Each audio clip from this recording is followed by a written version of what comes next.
Zhou Yun woke up in the interstellar era to find that the pastoral blogger account she managed in her previous life had turned into a holographic live broadcasting system. This agricultural science graduate sowed the first seed in the irradiated wasteland, improved the soil using ancient composting methods, and planned her planting according to the 24 solar terms. The Interstellar Research Institute struggled to revive extinct plants. Her live stream was already harvesting the 1,000-year-old lost Wuchang rice. With the aroma of a Manchu Han imperial feast wafting through the screen, the IDs of rulers from various star systems quietly appeared on the fan list of this farming streamer. Chapter 1. Arrival in a Strange World. The marvelous food, the annoying ringtone rang out, and the woman sleeping soundly in bed frowned impatiently.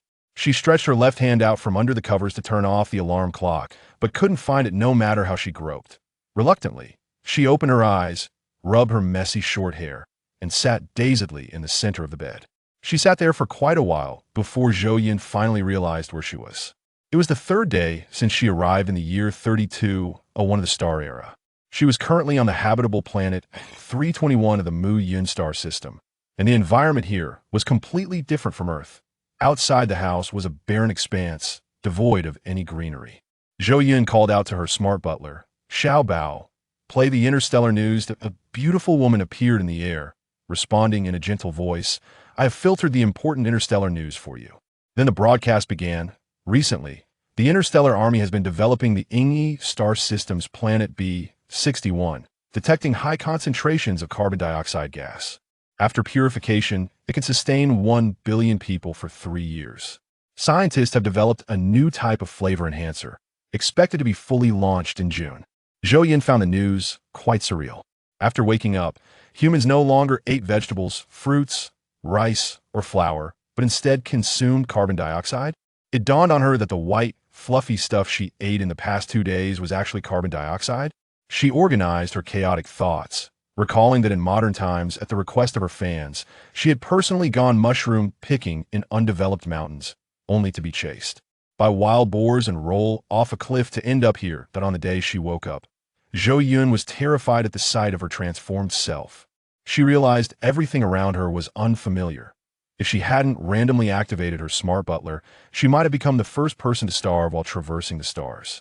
She had attempted to explore outside, but found the desolate mountains bare of any grass, and rivers flowing with nothing in them. Perhaps having been a pastoral blogger for too long in modern times, she had spent 2 days and a daze before learning such news. Upon connecting to the star network, she discovered that before the early years of the star era, humanity had experienced great turmoil. At this time, human technology was advanced, but all planting information related to Earth had been lost, and humanity no longer knew how to cultivate plants or cook.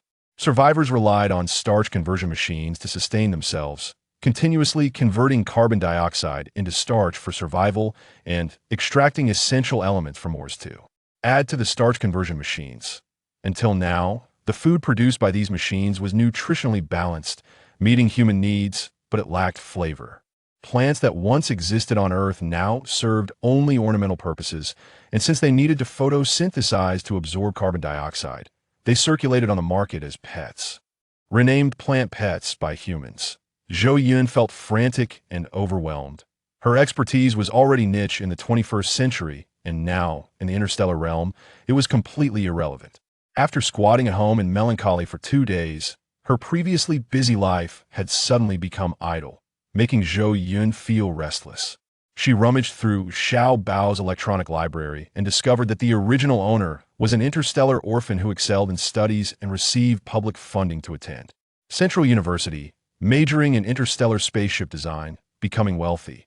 The original owner had a reclusive personality, so she bought the asteroid 321 in the Mu Yun star system, only to die of overwork. Although she was rescued by the butler, it was too late. Zhou Yun's soul then took over the original owner's body. Zhou Yun shook her heavy head, thinking that while she was slowly recalling the original owner's knowledge, understanding it did not mean she could design spaceships.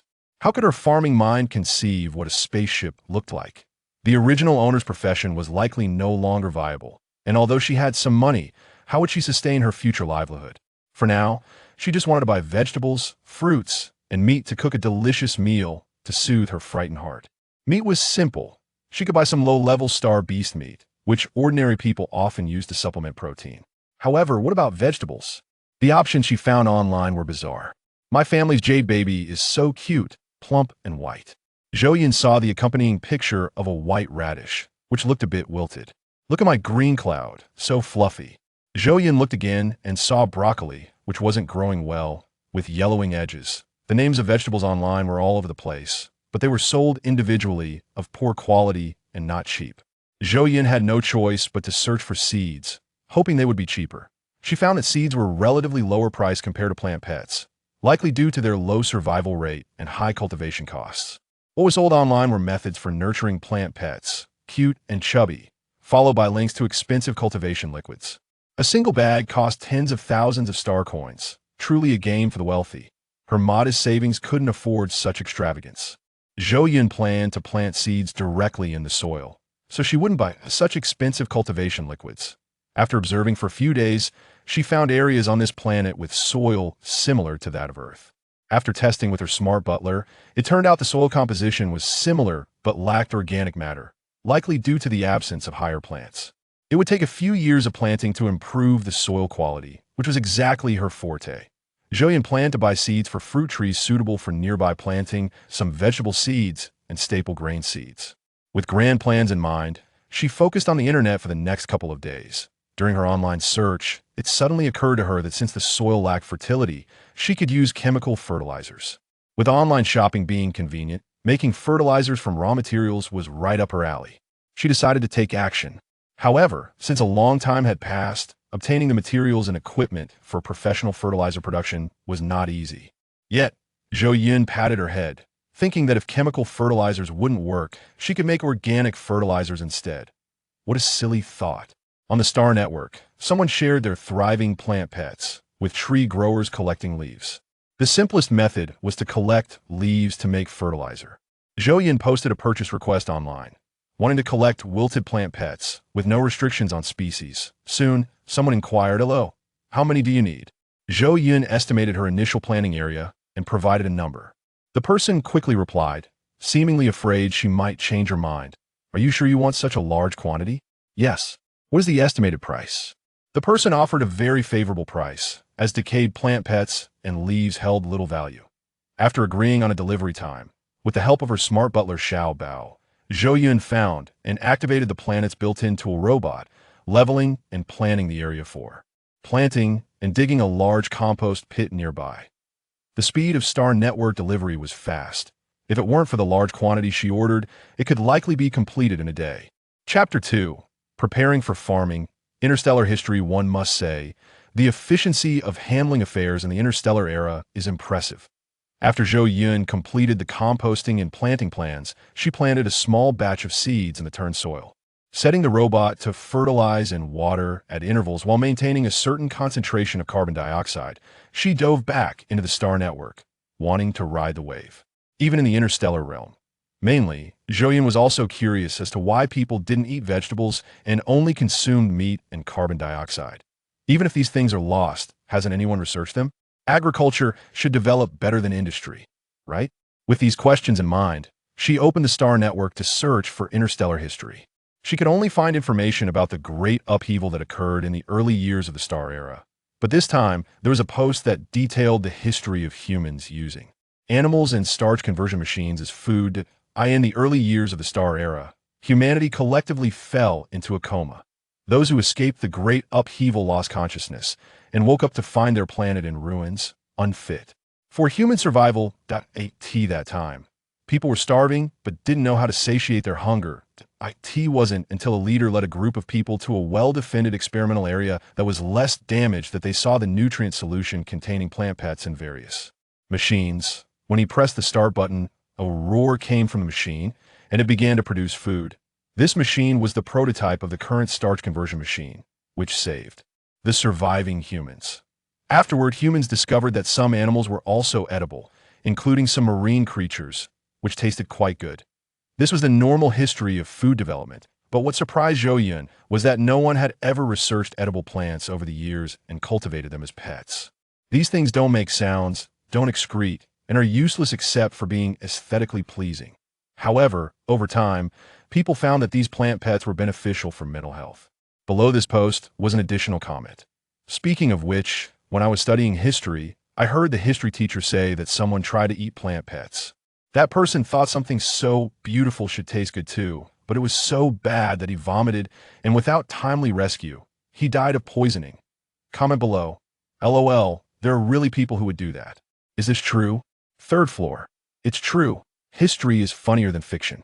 Since then, no one has tried to eat plant pets again. After all, it's not like there's a food shortage.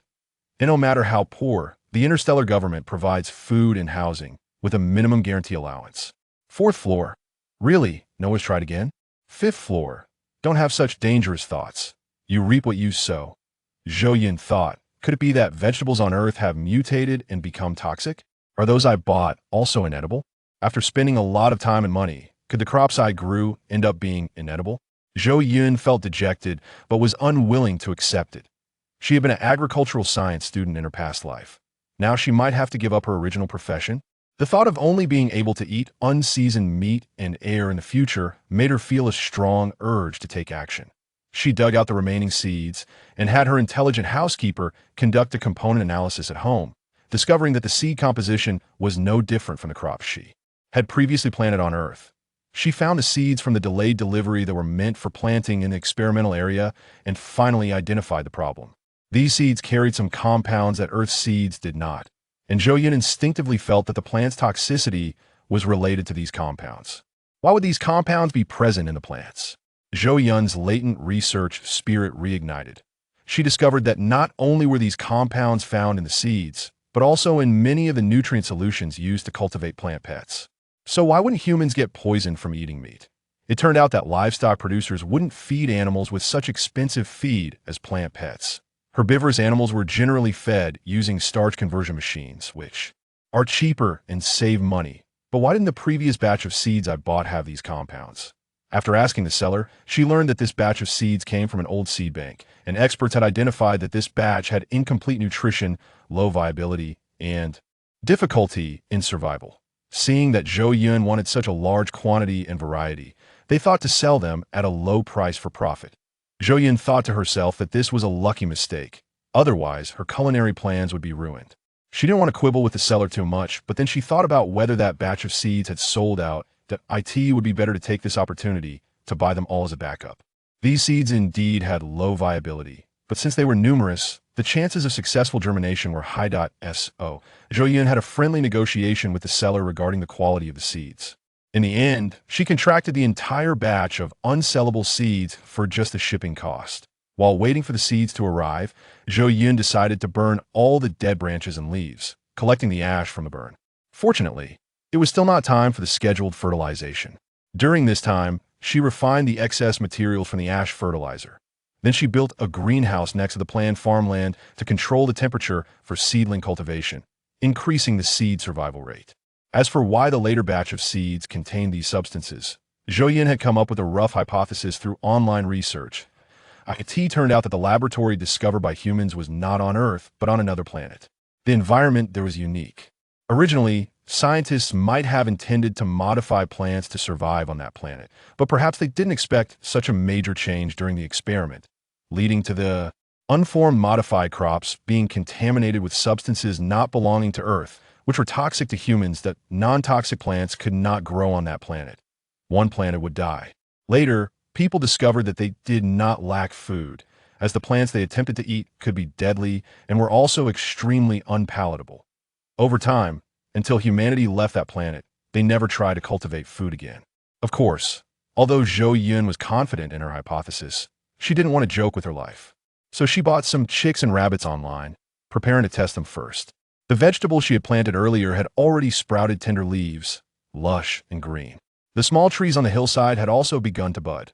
Zhou Yun was very pleased to see these thriving crops. Looking at the once barren planet now filled with patches of green, Zhou Yun felt a sense of accomplishment. Not only that, but she also planted flowers that were common in her hometown around her residence. Although she couldn't go back to her hometown, seeing them brought her comfort. A few days later, Zhou Yun took a robot to the fields to thin out the densely growing seedlings that weren't doing very well. After bringing them back for testing, she found that these seedlings indeed did not contain those substances. Then she categorized and coded the chicks, feeding some with the chicken feed she bought online, some with the chopped seedlings, and some with the plant pets containing the compounds. Chapter 3. Video Fermentation. Coo, coo, coo, Zhou Yun called out while separating the food to feed a few chicks she was experimenting on. These were her hopes for food. After everything was prepared, she observed their condition but found that the chicks fed with the plant pets containing the compounds died after taking a bite, while others were still alive. Zhou Yun planned for long-term observation to verify her conclusions. Until the bees started to gather nectar, Zhou Yun gradually began to feed these plants to rabbits, sheep, and cows without noticing any abnormalities. The intelligent health check also showed good results. Months passed without any issues being discovered. One day, Zhou Yun stared intently at the small yellow flowers blooming at the top of the field, touched a prickly little cucumber, and couldn't resist the temptation of the red, round tomatoes that looked delicious. She dashed into the field, picked 2 cucumbers and 3 round, red tomatoes that looked very appetizing. Passing the melon field, she also picked 2 ripe melons to take back. Back at the house, she washed them all clean and instructed her intelligent housekeeper Xiaopak, from now on, monitor my physical condition, and if you detect a coma, use detoxification medicine for emergency rescue and call for an ambulance. Zhou Yun thought about setting up a double insurance. She should still be able to be saved. For this food, she was really risking her life. Xiaopak replied in a gentle voice. Okay, master. Monitoring has started. Zhou Yun felt a glimmer of confidence upon hearing this sentence. She swallowed, closed her eyes, picked up a cucumber, and took a bite, instantly casting her worries aside. What a sweet and refreshing taste. The crunchiness and tenderness almost brought tears to her eyes. After all this effort, oh heaven, I finally get to taste this long-lost flavor again. After finishing the cucumber, Zhou Yun picked up a tomato, took a bite, and the sweet and sour juice burst in her mouth. It was worth the hard work of these past few months. She wiped away a tear of bittersweetness, but didn't forget to lick her fingers afterward. Next, she turned her attention to the cantaloupe, which was grown alongside watermelon in sandy soil, benefiting from a large temperature difference between day and night, rich in nutrients. She had high expectations for its taste. Sure enough, with the first bite, the familiar flavor made her eyes well up with tears. Like the autumn wind sweeping away fallen leaves, she finished everything else and quietly waited to see if there were any abnormalities. She eventually fell asleep, satisfied, and upon waking, found nothing unusual. After observing for 2 to 3 days and confirming that everything was fine, Zhou Yun finally lay happily in bed, counting on her fingers the wonderful life of eating watermelon in summer, pumpkin and grapefruit in autumn, and cabbage and sugar oranges in winter. Plus, she had her own chickens, ducks, cattle, and sheep, along with honey. Life was truly full of joy. After a while of happiness, Zhou Yun suddenly received a notification from her smart assistant. Master, your star account currently has a balance of 5 million star coins, which has reached your preset alert line. Zhou Yun fell into distress. The money in her account could last for many years if she didn't buy luxury items like pet plants. However, if things continued like this, it wouldn't last even a year. The thought of this joyful life slipping away filled her with reluctance. She could no longer afford to be idle. After much contemplation, Zhou Yun decided to continue being a blogger. With determination, she enlisted her smart assistant to help with a comprehensive 360-degree shoot. The hollow vegetable, lettuce, and cabbage seedlings in the greenhouse were almost ready for soil transplanting. Zhou Yun wrote a script and directed the robot. Smart assistant, come here and install a camera. Yes, here too. Great, let's start. Zhou Yun added music to the video, edited it, and after a satisfying review, she posted her first video on StarNet, titled Ancient Earth Star Plant Pet Cultivation. After clicking send, a dialog box popped up. Please enter a nickname. Nickname? Zhou Yun hesitated for a moment and typed in the modern blogger nickname Mu Yu Qing Foam, Rain and Breeze. After sending it, Zhou Yun dove into the vegetable garden to select delicious food for dinner. Enthusiastically recording the process, as a rural blogger, she had to be aware of her surroundings for material. Just as Zhou Yun was busy, her video on StarNet began to gain traction. Sunning was a fervent fan of plant pets.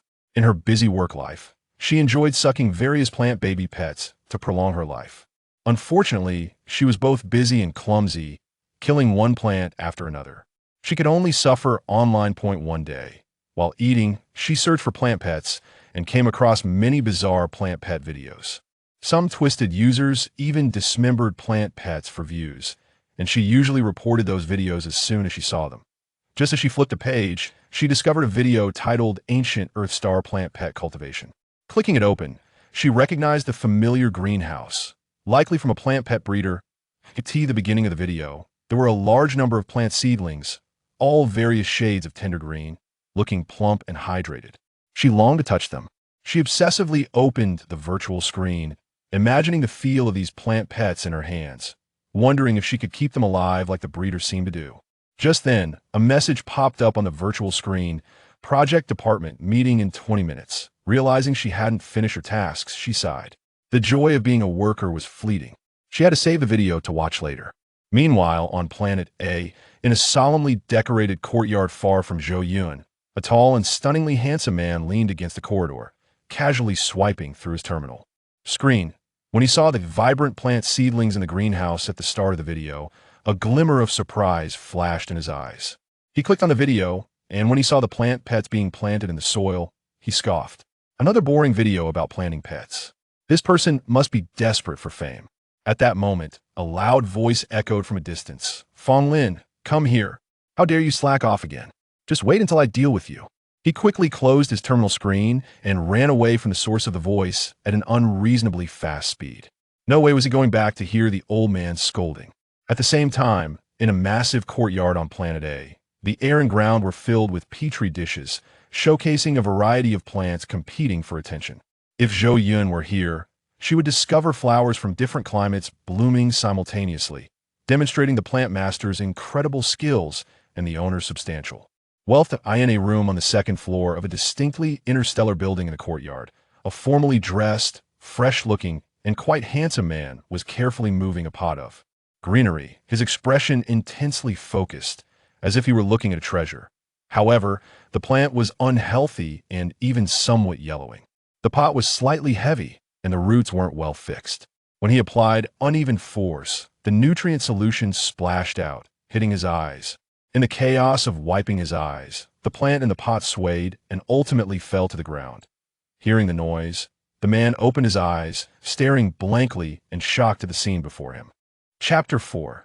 The resentful Mu Yuan. After a moment of bewilderment, he hastily summoned the robotic butler to tidy up the scene, lifting the fallen leaves of the money tree, which had been reduced to mere stumps. He replaced the nutrient solution pot, contemplating ways to rescue this nearly lifeless plant. Thus, he ascended to the StarNet, embarking on a quest for reliable methods to cultivate plant pets. In his search, he stumbled upon the ancient techniques for nurturing plant pets on the planet Gudi. Upon opening the content, he was greeted with standard nutrient solution cultivation techniques, but was astonished to find the plant pet master burying these creatures in the soil, burying them in the earth. His small mind was filled with great confusion. Why would one entomb plant pets in soil? As the video progressed, he observed the plant pets visibly thriving beneath the surface, which deterred him from reporting it. He pondered whether the soil used by this master was particularly special, allowing for such cultivation. There were no shopping links to explore, so he decided to privately message the author. Huang Kwai LV. May I inquire if your soil is for sale? I wish to secure my little darling. The nutrient solution is rather inconvenient. Concurrently, many others were captivated by this peculiar planting method, with an increasing number expressing skepticism and urging the blogger to provide more details about soil cultivation. The comments varied widely, with some affirming the authenticity of the video and others accusing Zhou Yun of mistreating plant pets, lamenting, "How could you bury such adorable creatures?" After indulging in a hearty meal, Zhou Yun contemplated ways to boost her viewership when she discovered that her video had ascended to the StarNet's trending section, revealing the profound affection the interstellar populace held for plant pets. Upon accessing her account's backend, she was greeted with a multitude of messages, the most prominent being a dazzling top message from the illustrious VIP Huang Kwai LV, prompting her to reflect on the power of wealth. Upon opening the message, she found it read, "Is your soil for sale? I wish to secure my little darling." As she scrolled through her private messages, she categorized them into 5 types: Inquiries about soil sales, requests for verification, requests to purchase plant pets, compliments on her plant care, and expressions of disbelief regarding her innovative cultivation method. After reviewing them, she began responding one by one, determined not to disappoint any of her fans. Save for the detractors, this was her lesson learned during her time as a blogger on the planet D. She first replied to Huang Huang Kwai LV Lu, stating, "You can mix some soil into your plant pet's nutrient solution pot. My soil is not particularly special. May I ask what type of plant pet you are cultivating? I can provide specific guidance." After addressing valuable messages, she instructed her intelligent butler to finish the remaining replies. Subsequently, she resumed filming. The following day, upon logging into her account, she discovered that the esteemed VIP had sent her a stem, one that was almost devoid of leaves. Upon magnifying the image, she noticed a tender bud, confirming it was indeed a money tree. She replied, "Please remove the plant pet from its pot, pour out 4/5 of the nutrient solution, then add soil until the pot is 80% full. Mix the soil with the remaining nutrient solution thoroughly, create a small hole in the center, dig a bit deeper, and place the roots of the plant pet inside, leveling the soil around it." After sending her message, the system erupted in fireworks. Bang, bang, bang. Huang Huang Kwai LV Lu has sent you 99 fireworks. This generous tip would sustain her for another 2 months. Truly, a benefactor worthy of admiration. Zhou Yun felt a surge of joy, her heart warming as she expressed her gratitude. "Thank you for your generous support." As she pondered when she too might achieve such wealth, she proceeded to publish a video showcasing the growth of plant pets within the soil. In this video, she directly addressed the plant pet enthusiasts, recalling the individual who had previously boasted about consuming soil. Far away on the central star, in a dimly lit room, a light brain emitted beeping sounds, notifying its occupant of a new video release by Phone. A shadowy figure stirred beneath the covers, and the intelligent sensing system detected the awakening of its owner, gradually drawing back the curtains and filling the room with soothing music. A hand emerged from the blankets, followed by a tousled head of red hair, as the individual rubbed their eyes and activated the light brain. At such an early hour, the video revealed expansive greenery under the morning sun, showcasing various plant pets with tender buds, charming little trees, and bountiful vegetable gardens, all neatly arranged in rows within the soil. The immersive experience allowed the viewer to almost inhale the refreshing scent of the plants, observe the dewdrops on the tender leaves, and feel the unique silky texture of the plant pets. The video, lasting a mere 10 minutes, was a breathtaking spectacle, leaving the viewer entranced, and its authenticity was undeniable. Mu Yuan's expression darkened as he closed the video, his gaze falling upon the derisive comments beneath his account. "It seems that planting plant pets in the soil is indeed real. When will you be eating soil? And I came here from Mu Yu Qing Feng's channel. When will you be doing the inverted soil challenge?" Echoed through the comments. Mu Yuan's face turned ashen, his teeth clenched in frustration. He had not faced such provocation in years. He seethed at the mention of Mu Yu Qing Feng, vowing, "Just you wait. I shall not let you have it easy. How could one plant pets in the soil? You will soon face the consequences." Originally, Mu Yuan was a plant pet blogger, but despite years of effort, his videos had garnered little attention. One day, he left a scathing comment on another plant pet blogger's video, attracting a throng of onlookers. From that moment on, he believed he had discovered the secret to gaining attention, frequently leaving similar comments on various plant pet videos, most of which went unnoticed by the creators.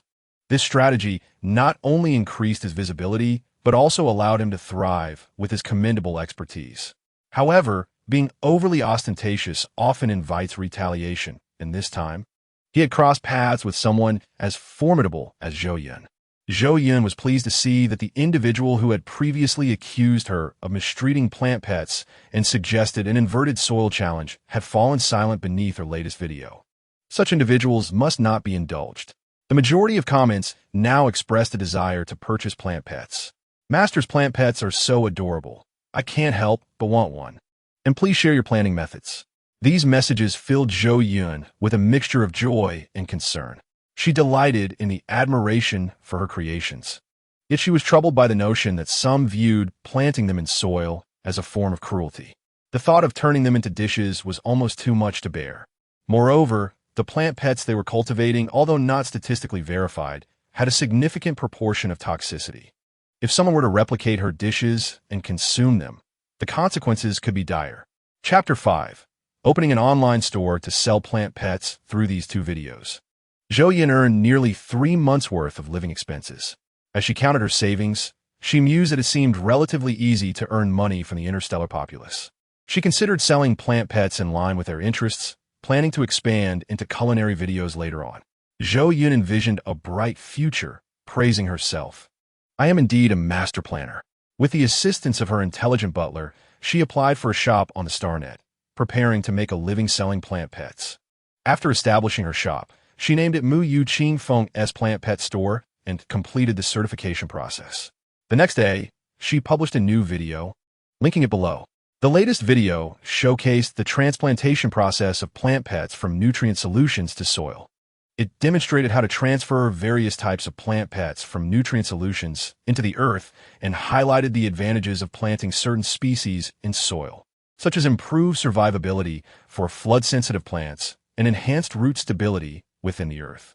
Upon the release of this video, Zhou Yun had no expectation of it becoming popular. This scientific popularization video reminded her of her undergraduate classes, and she presumed it would garner little appreciation. Nevertheless, her professional integrity compelled her to ensure that she did not mislead others. After its publication, Zhou Yun resumed her busy schedule, preparing to harvest tomatoes for sauce. The garden was abundant with tomatoes, and she found it challenging to consume them all. She also needed to pick a watermelon to make juice. With these thoughts, she set the video aside. In a courtyard at a Xing, Fong Lin was tending to his employer's plant pets when he noticed that a larger plant pet had yellowing leaves, and its roots appeared to be decaying. Such a plant pet would struggle to survive. Following his mentor's advice, he pruned the rotting parts and left the rest to fate. After finishing his task, he stretched and, as usual, activated his light brain to browse videos. Among the trending content, he came across a video detailing the transplantation process of ancient plant pets. The video claimed that plants intolerant to waterlogging often suffered root rot in nutrient solutions, whereas planting them in soil yielded better growth. Fong Lin scoffed at the misleading narrative, thinking how the unscrupulous blogger was deceiving unsuspecting viewers. How could plant pets possibly thrive in soil? Just as he was about to close the video, a colorful comment popped up above, exclaiming, "I have transplanted my baby according to this video's method. I will provide follow-up feedback soon." Following, it was a string of comments eagerly awaiting updates. Raising an eyebrow, Fong Lin mused that such a wealthy individual could not possibly be a shill. He casually bookmarked the video to see how it would unfold. Meanwhile, far away on Central Star, Sun Ying had been preoccupied with thoughts of plant pets ever since she stumbled upon Mu Yu Qing Feng's video during a meal. Having just completed her current project, she was astonished by the sight of plant pets densely planted in soil, fearing for their survival. Wouldn't burying them lead to decay? As the video seemed devoid of any editing traces, she felt a pang of sympathy for those tender plant pets at the mercy of the blogger, eagerly anticipating their demise to report him. As she scrolled through subsequent videos, she discovered that the blogger had indeed planted numerous plant pets in soil and was teaching others the transplantation process. Most infuriatingly, people were believing him. Sun Ying was seething with rage, thinking that with so many plant pets at stake, this person was utterly despicable. Once she gathered evidence, she would ensure he faced consequences. Noticing a shopping link below the video, she clicked through and found that the plant pets being sold were reasonably priced. She thought to herself that saving even one was better than letting them perish under the hands of that heartless blogger. Thus, she ordered a few catnip plants. People from all walks of life purchased plant pets for various reasons. Some sought validation, others aimed to rescue the plants, while others harbored undisclosed motives. Zhou Yun cheerfully completed her tomato sauce, relished scrambled eggs with tomatoes, and enjoyed fresh squeezed tomato juice with honey, alongside watermelon juice. She lay down in bed and fell asleep almost instantly, forgetting to check the results online. The next day, as her intelligent assistant, Xiao Bao, woke her, Zhou Yun was still immersed in her sweet dreams, momentarily disoriented. She asked, "I don't recall setting an alarm. How did you wake me?" Xiao Bao gently replied, "Master, A delivery spaceship is requesting to dock outside the planet. I am unable to grant permission, so I activated the emergency wake-up service. Suddenly recalling her shop opening the previous day, Zhou Yun opened her light brain to find that various plant pets had already been purchased. Tomato seedlings, cucumber seedlings, cabbage, and even some flowers and greenery.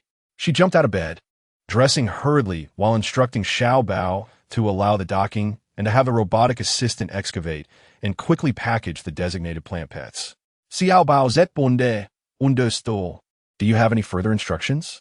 Zhou Yun requested. Take me to the delivery spaceship's docking location. Certainly.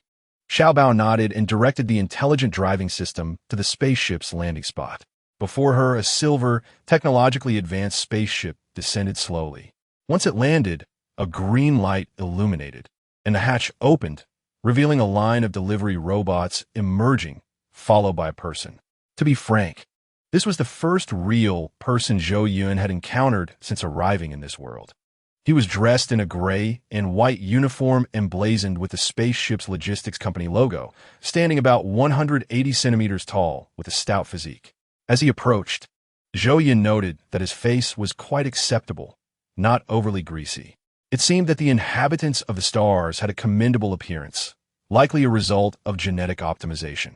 With a friendly smile, he maintained a safe distance and introduced himself. Hello, I am Zhou Yi, the supervisor of the spaceship logistics in Area A of the Mu Yun star system.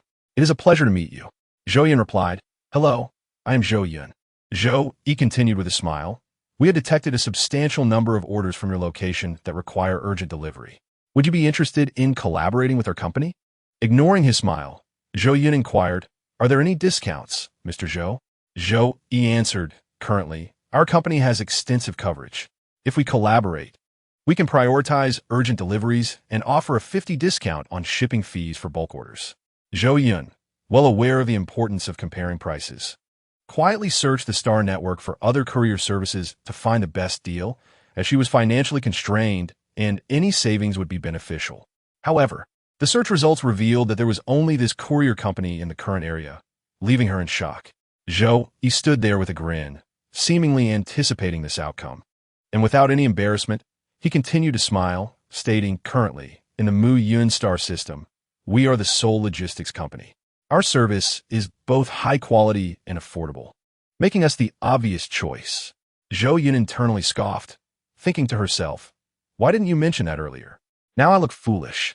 Don't you know the customer is always right? Zhou Yi observed her stunned expression for a moment, feeling quite pleased, and then heard her ask, Do you have a contract or price list? I would like to take a look. A file appeared on her light brain, identical to the price list on the Star Network. Zhou Yun raised her head, and Zhou Yi continued, We maintain a uniform pricing system across the galaxy, ensuring fairness for all customers.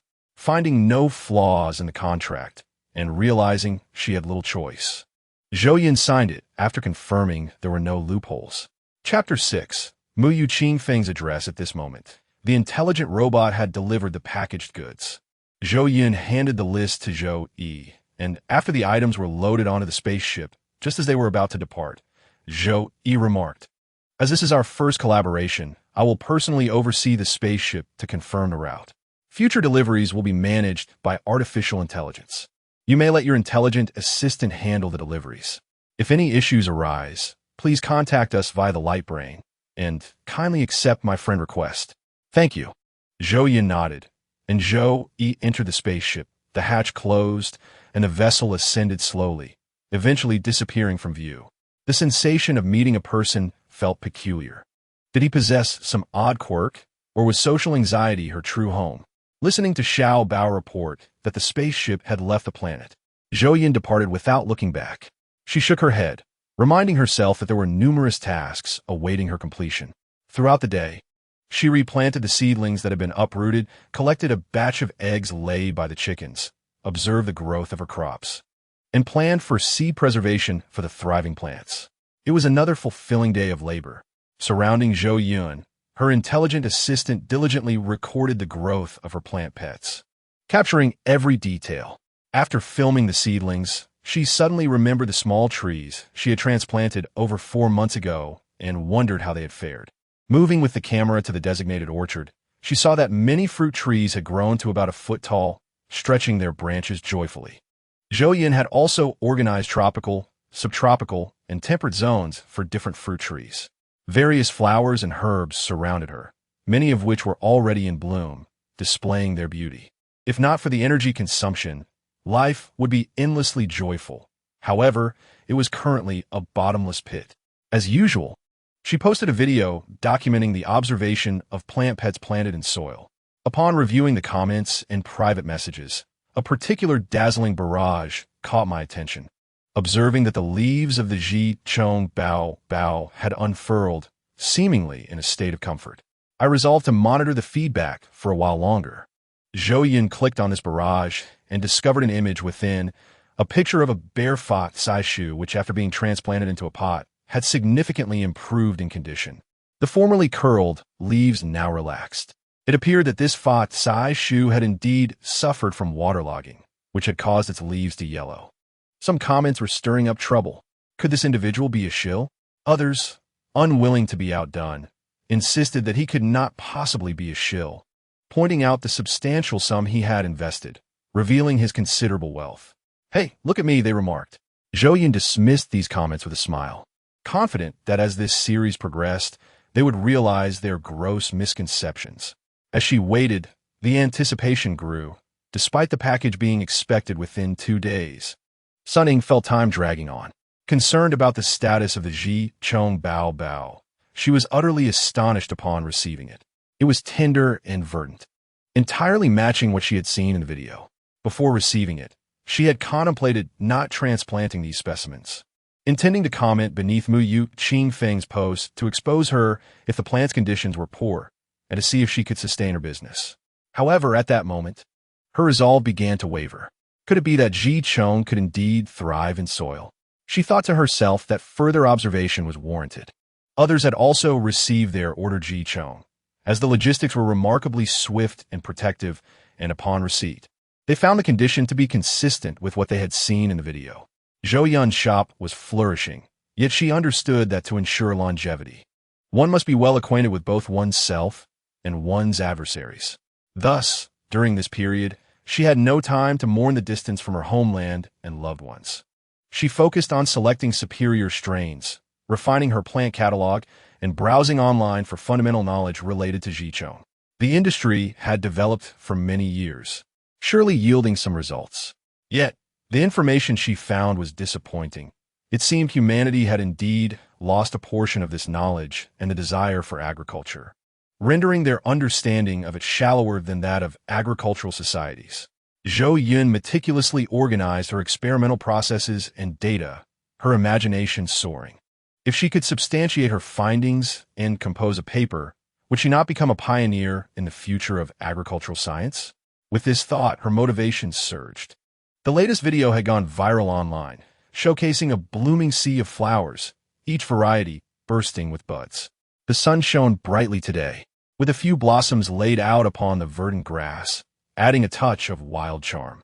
Zhou Yun had almost forgotten about that area until she beheld it now, surprised by the unrefined beauty of the unpruned blooms. Continuing her exploration, she encountered rose, lavender, and peony cultivation zones, all ripe with budding flowers. Zhou Yun mused that given the limited length of this video, she would capture a more comprehensive one next time. The picturesque expanse of flowers, coupled with the enchanting scenes of bees and butterflies, left viewers in awe, many gasping at the sight, having never encountered such beauty in their lifetimes. A user named Jiao Lul commented, "I consider myself quite seasoned, having traveled extensively and experienced much. I believed I'd seen nearly all the world's wonders. I have visited snow-capped planets and witnessed the collapse of black holes, admired magnificent nebulae, and for the first time, I find the beauty of Zhi utterly captivating." Many felt a pang of inadequacy for their lack of eloquence, unable to conjure fitting phrases for such a scene, merely repeating, "How beautiful! Is this paradise? Does this place truly exist?" In the midst of her laboratory work, Zhou Yun suddenly received a message from her small packages communication system, indicating that the star network had received numerous transmissions, prompting her to check. Habitually, she declined, stating that she was currently recording crucial data. She overlooked the small package's brief pause before it replied affirmatively, "Understood, Master." The Star Network erupted with inquiries. Did this place truly exist? How they longed to see it. They endeavored to contact Mu Yuqing phone, but received no response. Many were eager to resort to illegal means to uncover her address, failing to find any loopholes on the main network, and after some individuals had enjoyed complimentary packages and silver bracelets, others considered utilizing the Spaceship Express delivery service to pinpoint Mu Yuqing Feng's true location. On Mu Yun Star, Zhou Yun lounged in his office, observing the company's affairs through a transparent screen. Outside the glass office, busy intelligent robots and diligent staff members tended to their tasks under his watchful eye. He surveyed it all with satisfaction, but soon, an urgent transmission interrupted the tranquility. Leaning back in his chair, he opened the communication device, furrowing his brow to see who had disturbed him. Chapter 7. The viral video. Upon seeing the name of the caller on the device, his pupils contracted, and he straightened his posture, his face breaking into a smile as he answered the call. "Hello, headquarters. This is Zhou Yun from Mu Yun Star System A. How may I assist you?" However, the person from headquarters did not exhibit the usual arrogance. Instead, they addressed him in a friendly manner. "Brother Zhou, right? Are you the one responsible for Mu Yuqing Feng's orders?" Zhou Yun was taken aback, but replied, "Yes. Is there an issue? Has her shipment been flagged for contraband?" At this thought, his expression shifted, and he was about to summon someone to handle the matter. The person on the screen hurriedly reassured him, "No, Brother Zhou. Why the rush? I haven't finished speaking. What is it then? I simply wanted to inquire about Mu Yuqing Feng's address." Zhou Yun regarded the sycophantic smile and slowly began to realize the implications, asking cautiously, "We have a confidentiality obligation regarding client addresses and cannot disclose them freely. Do you possess the necessary authorization from headquarters? If not, I cannot violate company policy." The individual, taken aback by the unexpected response, wore a stiff expression but still clung to hope as they requested, "Brother Zhou, it's just a simple address. It's not of great importance. If you provide it, I assure you I want to disclose it. If any benefits arise in the future, you will be the first to know." Zhou Yun, accustomed to such tactics, maintained a professional demeanor, unmoved by promises of benefits. Why should he shoulder the risk without a valid reason? The individual could only curse under their breath and terminate the communication. What he initially thought to be a minor interruption in his otherwise calm workday quickly escalated into a barrage of phone calls. Zhou Yun managed to reject all inquiries by citing company regulations. Just as he leaned back in his chair, exhausted and rubbing his eyes, the office door was knocked upon once more. With weary resignation, he uttered, "Come in." Upon glancing up, he saw Xiaoguo, diligent in his duties and perceptive, who began, "Xiaoguo, what brings you here?" Xiaoguo replied with a smile, "Supervisor, I know I shouldn't trouble you, but many friends are inquiring about Mu Yuqing Feng's address. What do you think?" Zhou Yun's expression hardened as he responded, "Xiaoguo, I've noticed you've been doing well, but how could you forget the company policy that mandates strict confidentiality regarding client privacy?" After reprimanding Xiaoguo, he sighed in relief and dismissed him, indicating that the matter should not be pursued further. When Xiaoguo exited the office, he was dejected. The usual smile wiped from his face, internally cursing Zhou Yun for his harshness, wondering if he had taken some offense today. What was so significant about merely asking for an address?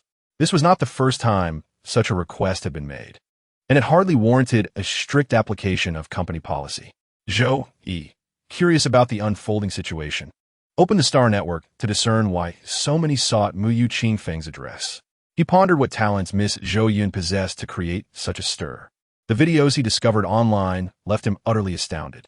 The vibrant blossoms, the lush earth, and the exuberant vitality of the scenery were unlike any beauty he had ever encountered. Gazing upon these images, it was as if his weary mind had been rejuvenated. He realized, no wonder this exceptional plant master wielded such prowess. It was imperative to keep her address a secret. Should that information leak, a single incident could lead to his disgrace.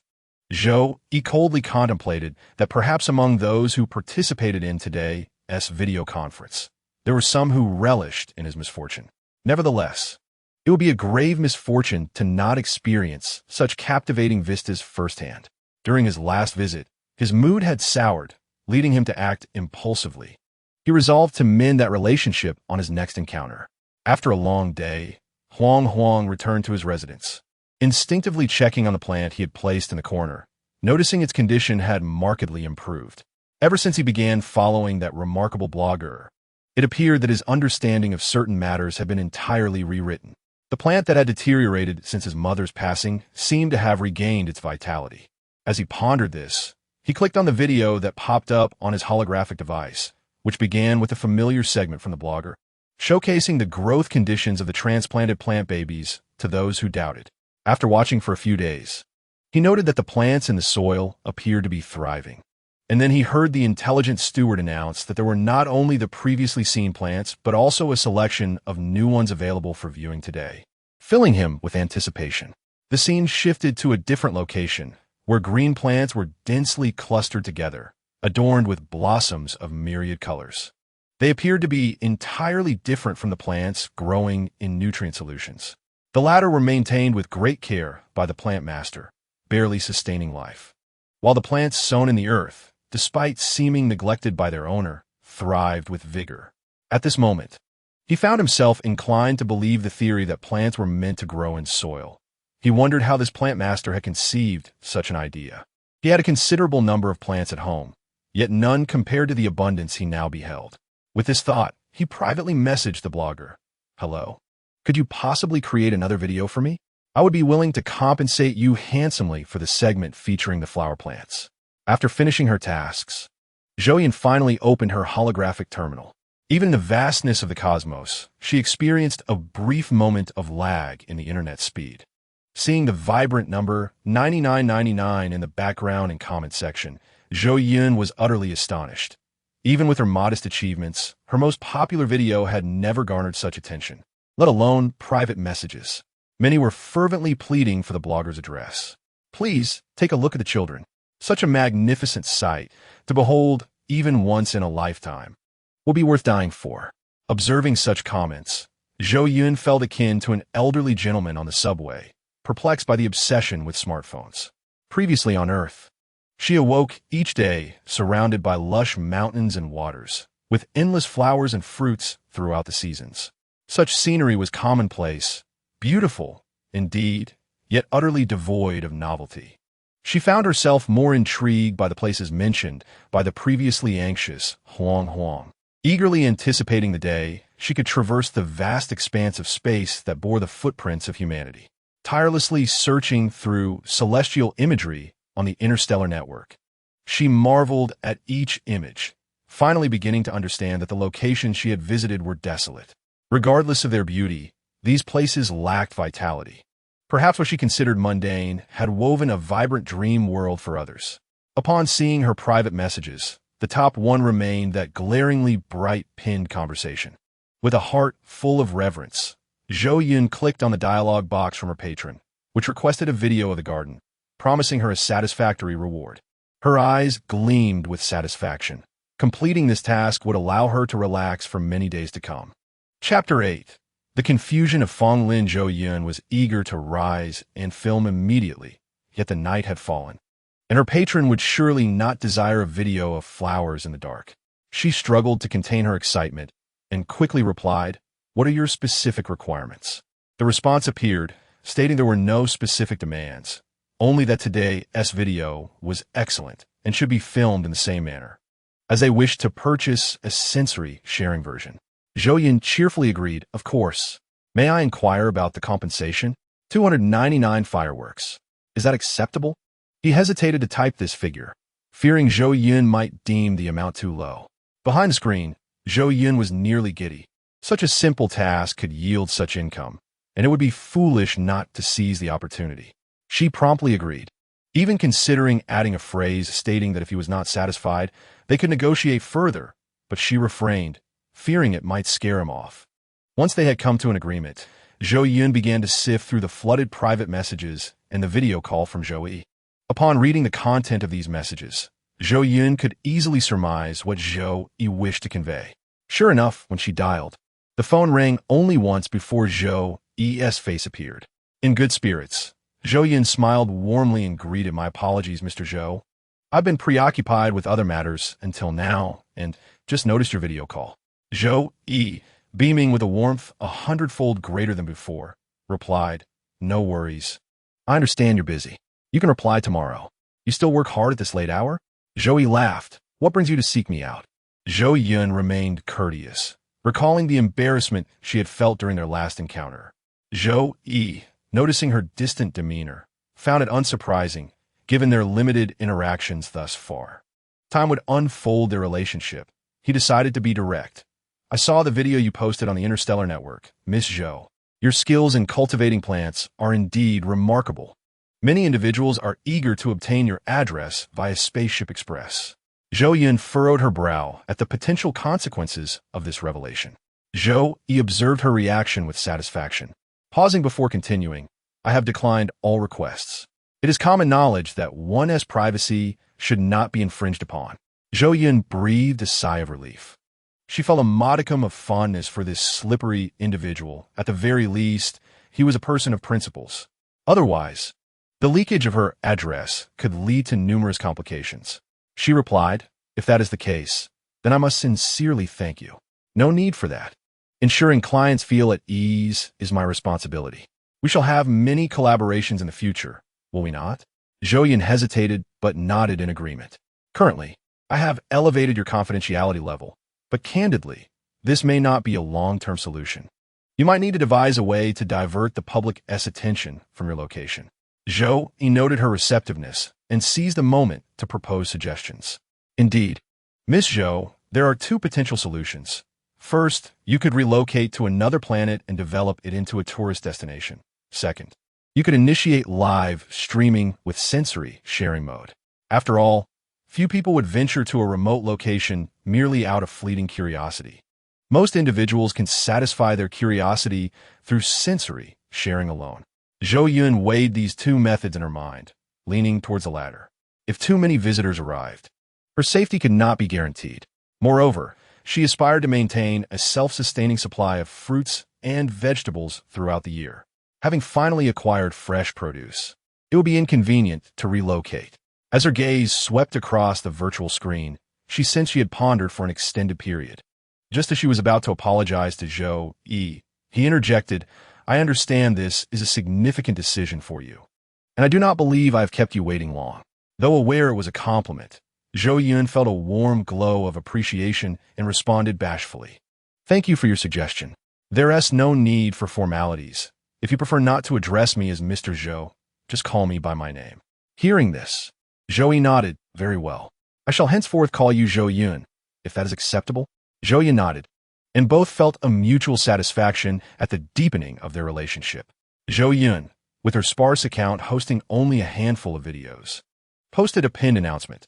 "Due to the surging interest in the latter half of the video, featuring Huachong, I have decided to host a sensory sharing live stream next Saturday at noon. I hope everyone looks forward to it." After posting, she promptly fell into a deep slumber, thinking that she could finally enjoy a well-deserved rest. Little did she know, this video and announcement stirred significant waves within a small circle. The origin of this incident lies with Fong Lin, who initially followed that blogger with the intention of witnessing her being ridiculed by a prominent figure. However, the recent videos have proven increasingly captivating. Despite his professional, eye-discerning issues, such as overly dense planting detrimental to the growth of the plants, the inability to monitor their status in real time, and the unfriendly nature towards newcomers, he could not deny that, through the videos, the plants indeed appeared to thrive more than ever, causing him to question his own judgments. "Fong Lin, what are you daydreaming about? Focus on your work." His superior, a meticulous middle-aged man, called out to him. Fong Lin quickly approached, bowing respectfully. "What is it, master?" The middle-aged man pointed sternly at a pot of plants in the corner. "Do you not realize that the plants in that pot have withered?" Fong Lin glanced at the pot, understanding immediately. He replied respectfully, "I noticed a portion of the roots had rotted a few days ago. I removed the rotten parts and added growth factors, but it seems ineffective." His master nodded at the correctness of Fong Lin's procedure, his expression softening. "In that case, let go. Your approach was sound." Suddenly, Fong Lin recalled the words of that video blogger who mentioned that certain plants are not flood tolerant. If planted in nutrient solution, it could lead to root rot, making survival difficult even with careful tending. Unable to suppress his curiosity, he muttered, "Master, do you think plants can be grown in soil?" His master, not catching the words clearly, frowned impatiently. "Speak clearly. With such a low voice, who can hear you?" Fong Lin, feeling pressured, repeated his question, regretting his impulse to ask. The master's gaze communicated a clear disbelief in Fong Lin's notion. Blushing under that scrutinizing look, Fong Lin wished he could dig a hole and escape, or rewind time to prevent himself from asking that question. Chapter 9. It really is possible. His master finally withdrew his gaze, questioning, "What are you thinking? You want to plant the plants in soil?" The words conveyed a sense of heartbreak over a promising disciple being led astray. Fong Lin felt a twinge of shame, but still explained. "There's a video blogger on Xing Wang who does it this way." He cautiously observed his master's reaction. His master exhibited an expression of disapproval. "Xing Wang? What sort of people are on that platform? You dare to watch them, unafraid of corrupting your learning?" Fong Lin offered a timid apology. "I'm sorry, master. Initially, I didn't believe it either, but after observing the recent videos, some plants seem to be thriving quite well. After all the knowledge I've imparted, you disregard it for the chaos of the internet." His master's anger intensified as he pointed at the nearly withered plant. "Unless you can revive it with your misguided methods, refrain from discussing such nonsense." With that, he turned away, abandoning the earlier pride of having a good student. Fong Lin, realizing his master's ire would not dissipate easily, resolved to follow the video's instructions meticulously. If he proved his master wrong, perhaps the anger would subside. With determination, he opened the video, gathered soil, and proceeded to replace the nutrient solution with soil, digging a hole to bury the roots and watering them with an appropriate amount of nutrient solution. After exhausting himself with these efforts, Fong Lin lamented his foolishness in undertaking such a thankless task. However, this was witnessed by his master, Cheng Guang, who only grew angrier and walked away without a backward glance. Feeling a pang of regret for overreacting, Cheng Guang pondered whether he had been too harsh.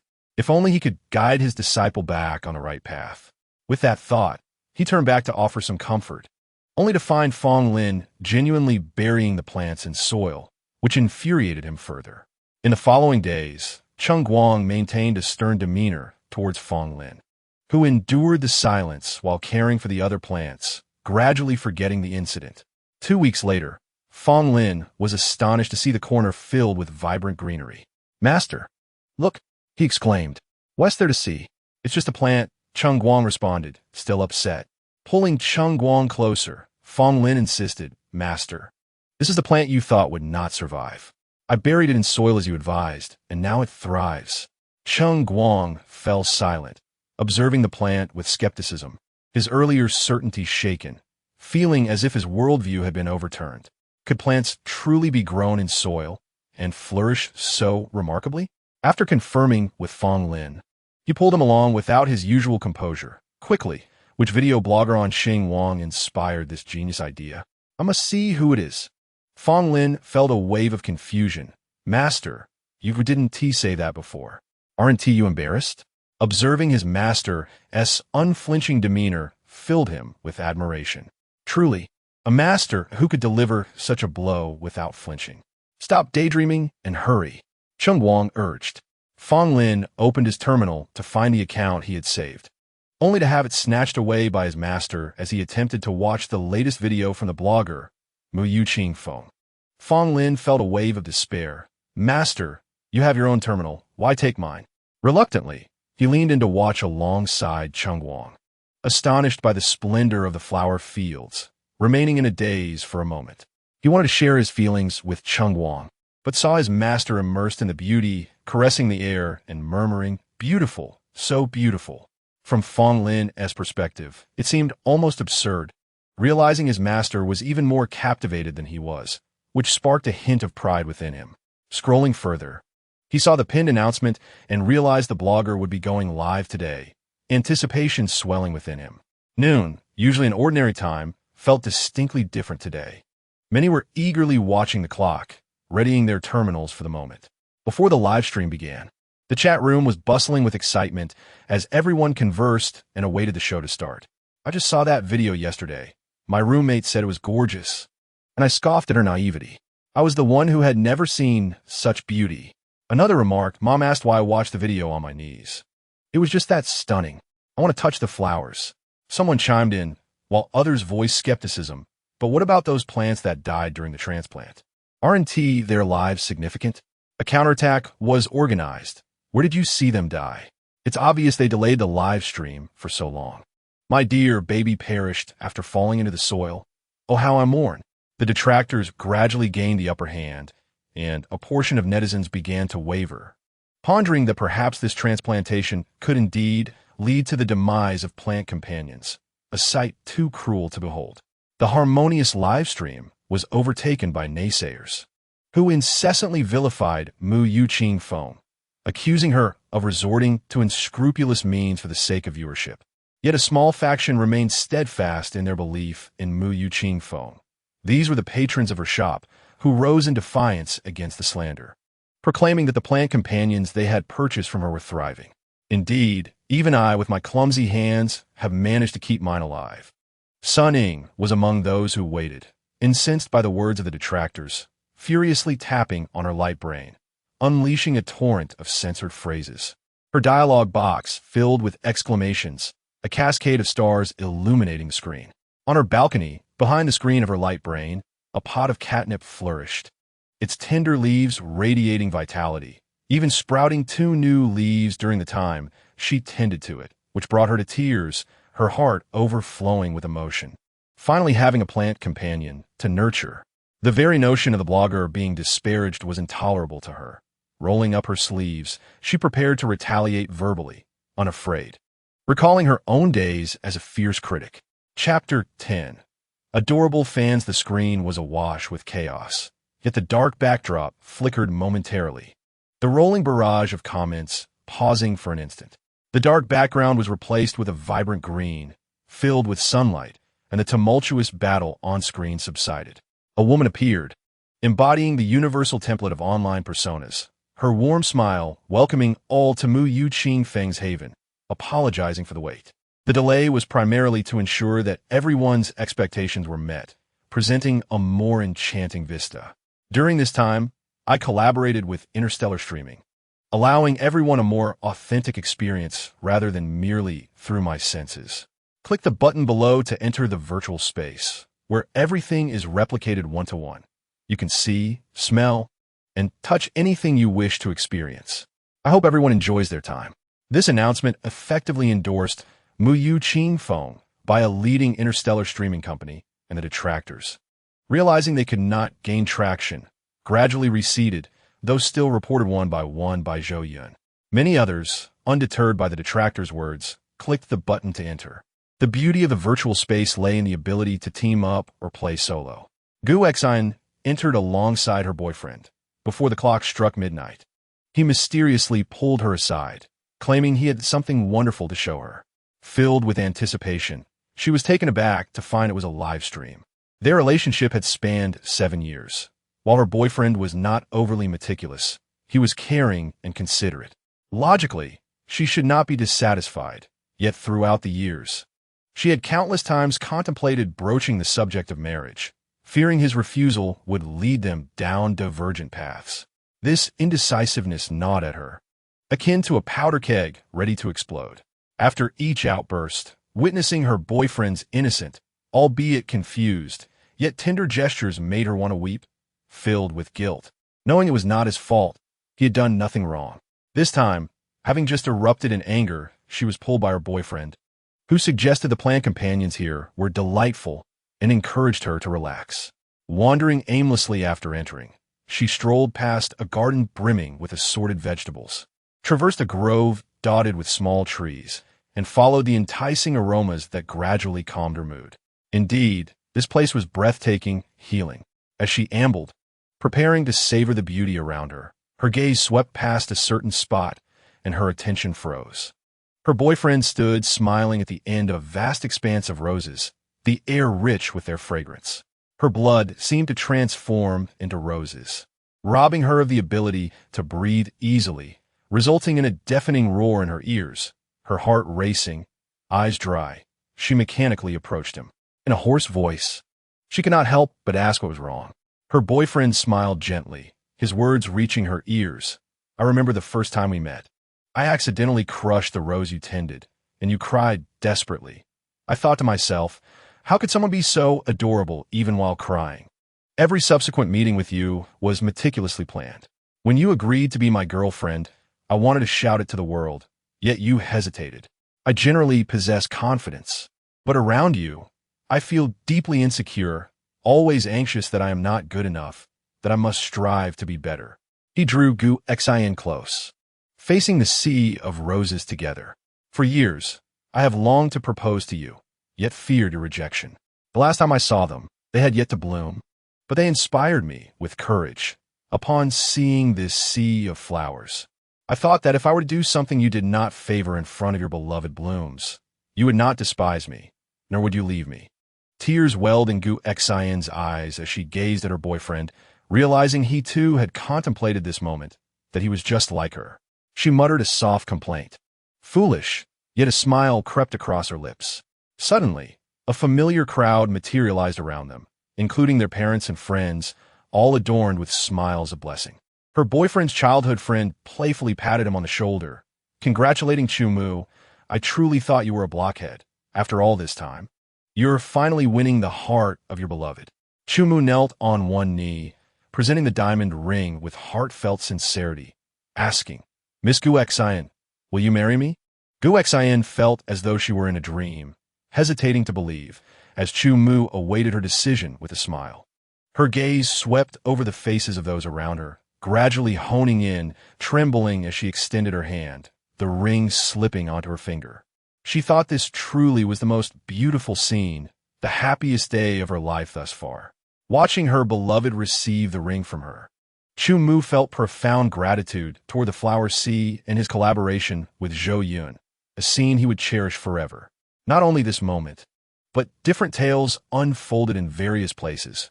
What was Zhou Yun up to? Initially, she had planned meticulously for a unique live stream and intended to take a break to oversee everything. But just as she switched off the camera, a system notification arrived. Huang Kuai LV Lu rewarded Mu Yu Qing Feng with a spaceship. Huang Kuai LV Lu announced across the network, Thank you, Mu Yu Qing Feng, for the method that saved my plant companion. It means the world to me. This announcement was visible to everyone in the live stream, and Zhou Yun was no exception. She was unexpectedly touched as she watched the notice glide across the screen. She had not overlooked the detractors' unrestrained slander. She was aware that some individuals had defended her fervently. To be honest, in this industry, it is impossible to evade criticism. She was not so fragile. Yet, even the strongest individuals feel warmth when protected, for she was human, not a deity. However, Zhou Yun felt some confusion. Her interactions with Huang Kuai LV Lu had been limited to those two instances, and she genuinely felt her contributions were insignificant. Why would he go to such lengths to assist her? After logging off, Zhou Yun sat at her desk, noticing two conspicuous private messages. Are you there? I apologize for my tardiness. I have been busy and didn't get a chance to update you on the plant companioness growth. Both messages were from Huang, sent shortly after she began her live stream. Zhou Yun hesitated briefly, but decided to reply, Thank you. As soon as she sent it, a response came through. Can I assist you? It is no trouble at all. Zhou Yun thought to herself, what a little angel of the human world. So warm, I want to hug them. Her heart softened like cotton candy. She found herself unable to resist typing back. You are so adorable. Can we be friends? Chapter 11. The interrogation of Mu Yuan across the screen. Li Zian raised an eyebrow upon reading the message, glancing back at their previous conversation. Where was the adorableness? What evidence suggested such a quality? His slender fingers typed out a question laden with sarcasm. In response, Zhou Yun imagined a soft, childlike voice from the other side, tinged with disbelief, and felt 1,000 emotional blows to her heart. Covering her chest, she hurriedly replied, Of course, in my eyes, you are exceedingly adorable. To emphasize her fervor, she added 3 exclamation marks. Li Zian stared at her words in silence for a long moment. yet he felt compelled to resist. Are you sure you can call a man who stands at 1 meter 90 adorable? Zhou Yun, initially poised to respond, hesitated upon encountering the keywords in his message. Even someone as self-assured as she felt a tinge of embarrassment. Her imagination ran wild, and it seemed as if the air had thickened around them. At that juncture, another message arrived. Shall we be friends? Are you still willing to befriend me? Zhou Yun quickly replied, willing. Absolutely. Regardless of the circumstances, forming a friendship with Jean Dachui would undoubtedly yield more advantages than disadvantages. What do you desire? Is there anything I can assist you with? You have done me such a tremendous favor. I must express my gratitude. Friends need not be so formal. This is nothing to me. I am Li Zian. And you? Li Zian was taken aback by her sincere gratitude. Given his current status, many perceived his assistance as a given, often lamenting he provided too little, while few expressed thanks for his help. As the conversation reached this point, Zhou Yun found herself at a loss for how to conclude. She resorted to asking, "How is your plant pet?" This was a universally accepted greeting in the interstellar realm, a conversation starter, and indeed, it piqued his interest. I've noticed significant improvement in its condition over the past few days. That leaf has grown considerably. He sent a picture, and Zhou Yun gazed at the small leaf atop the thick stem, unsure how it could be deemed significantly larger. Had he measured it? Yes, its condition has improved. You need only water it every 3 to 5 days, placing it in a well-lit area for 2 months before moving it to a shadier spot for 2 weeks. It would be best to have the intelligent caretaker manage it. Otherwise, you might forget. Zhou Yun found herself teasing him for his excitement over plant pets. Yet she couldn't help but advise him, almost maternal in her concern. I understand. This truly helps me immensely. A smile involuntarily crept onto Li Zian's face. He had not experienced such persistent nagging since his mother passed away, and found himself wishing to prolong this delightful exchange. I have other plant pets at home, and I wish to transplant them into the soil, but I'm uncertain if that is feasible. Zhou Yun contemplated and typed, "If you trust me, please send me pictures of the plant pets you wish to transplant. Perhaps I can offer you some good advice. I certainly trust you. You are the best plant caretaker I have ever encountered." Zhou Yun noted the term plant caretaker for the first time, silently committing it to memory, intending to research it later. Just as they were engaged in conversation, Zhou Yun believed the trolls had retreated when a notification floated across the live stream. The plant expert has gifted Mu Yu Qing Feng a spaceship. Mu Yu Qing Feng, can you guarantee that planting your pets in the soil will not lead to issues in the long term, even if there are no immediate problems? Do you possess a specialized plant caretaker qualification? What experience do you have as a plant caretaker? On what basis should anyone trust you? Sun Ying was enjoying herself in the live stream, marveling at the various plant pets, feeling as though she had entered paradise. Not only that, but she also witnessed the big shots countering the trolls with resounding victories, filling her with delight. However, the bliss was short-lived. After seeing such glaring banners in the live stream, an ominous premonition arose within her. The seemingly professional inquiries were laced with malice, and she wondered if Mu Yu Qing Feng could withstand the onslaught. At that moment, Zhou Yun received a message from the interstellar live stream. Realizing that remaining silent would not bode well, she needed to devise a method to turn the tide. Unfortunately, the original personality had an impressive educational background in spaceship manufacturing and design, but lacked experience as a plant caretaker. The adversary's pointed remarks were indeed malicious, striking at her vulnerabilities. The interstellar live stream sent another message. Miss Zhou, we have begun to control the comments and will ensure the successful conclusion of this live stream. At the headquarters of the interstellar live stream, the department head emerged from Chu Mu's office, perplexed. Why assist someone who is not affiliated with their company? Did they not fear damaging the company's reputation for impartiality? Was the general manager losing his mind?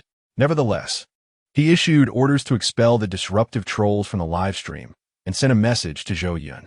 Zhou Yun replied, "Thank you. I appreciate your assistance. I will resolve this matter promptly." After responding to the interstellar live stream, she messaged Li Zian, "I am so sorry. I have a situation to attend to and cannot continue our conversation." Setting aside her terminal, Zhou Yun struggled to organize her thoughts. An inner voice urged her to evade the issue, suggesting that time would prove her right if she simply ignored it. Yet, another rational voice quashed that notion. insisting that if the matter remained unresolved, no amount of effort would shield her from prejudice. She could not allow herself to be tarnished by others' malicious slander of her profession. She began to gather information on the interstellar network, seeking to understand the current challenges of becoming a plant caretaker and the examination schedules, contemplating how to navigate this crisis. The interstellar network was abuzz with chatter regarding this incident, with sensational headlines and entertainment news that were more eye-catching than the last. Sensationalism at the expense of plant lives. For the sake of traffic, thousands of lives are sacrificed. Moral decay. A call for greater regulation of the plant caretaker industry. One might conclude from the headlines that Zhou Yun had committed a heinous act, as if all the plants she nurtured had perished. Typically, Li Ziyan paid little heed to such entertainment news. As the most renowned magnate in the interstellar realm, he had countless matters vying for his attention, with endless meetings and commercial reports to review, leaving him scant personal time to concern himself with others. After conversing with Zhou Yun, curiosity gnawed at him to uncover the truth behind the unfolding events. Unable to inquire directly, he resorted to the interstellar network, where the media's unfounded accusations starkly contrasted with the Zhou Yun he had come to know. Frowning, he pressed his lips together, his hand unconsciously flipping through the webpage and the unanswered chat box, pondering why his query, "Do you need my help?" had gone unanswered. A wave of unease washed over him as he contemplated her current state. Chapter 12. The assistance of Fong Lin. Although he was aware that intervening without understanding the situation might complicate matters further, he still summoned his assistant into the office. Pointing to a few digital publications and inquiring, "I recall these companies are investments of ours, correct?" The assistant, puzzled by his employer's displeased demeanor, glanced at the documents and responded respectfully, "Yes, sir." "And how are these companies performing?" "Fairly well. The profits are relatively stable. Little wonder they have not made any progress." "What drivel are they publishing?" "Reading it is a waste of time." The assistant speculated that perhaps the boss wished to review the publications to assess his investment acumen, only to find the quality lacking, which would understandably frustrate him. The logic was sound, and the assistant felt a swell of admiration for his employer, who not only held employees to high standards, but also applied the same rigor to himself. "As expected of the boss, I have much to learn from you. I will provide feedback to these companies. Do you have any specific directions for improvement?" "Cease publishing irrelevant articles about Mu Yuqing phone. Those fabricated stories bear no value." Li Ziyan pressed his lips together, adding, "Do not let such nonsense continue." The assistant was taken aback. "Who is Mu Yuqing phone? What fabricated news? When did the boss start paying attention to such matters?" Though internally confused, he maintained a neutral expression, promised compliance, and exited the office. Zhou Yun searched for a long time on Xinguang and discovered that the qualification examination for plant caretakers only takes place in February each year, with no other opportunities available. It was impossible for her to make it in time. Her opponents this time were indeed formidable, and they likely possessed the original owner's private information. If she refused to yield, it would invite skepticism from the entire network, leading to her utter disgrace. What should she do? Zhou Yun anxiously paced around her room, reluctantly admitting that her limited understanding of this world had led to her current predicament. At that moment, she heard the urgent beeping of her terminal. After raking her fingers through her hair, she noticed a strange number calling. She contemplated hanging up, but changed her mind at the last moment. What could it hurt to answer? Perhaps it was something urgent. With a deep breath, she picked up the phone. "Hello, this is Zhou Yun." "Hello, I am Cheng Wang. I thought I would come to see you, and in exchange, I can help you." Zhou Yun was taken aback. "How can you assist me?" The person on the other end seemed to be suppressing their excitement, yet spoke of unrelated matters. "I saw the Fun Dai Hua Chong in your live stream. How did you manage to nurture it?" "What Fun Dai Hua Chong?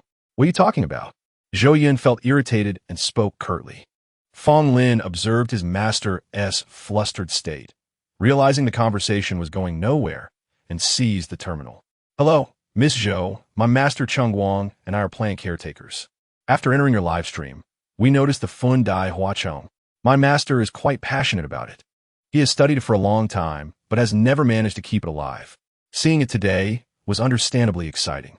Zhou Yun was no longer as agitated. Since she didn't have a solution at the moment, it might be better to listen to what the plant caretakers had to say. "What variety of flower is the Fun Dai Hua Chong. The names I know don't match what you are familiar with.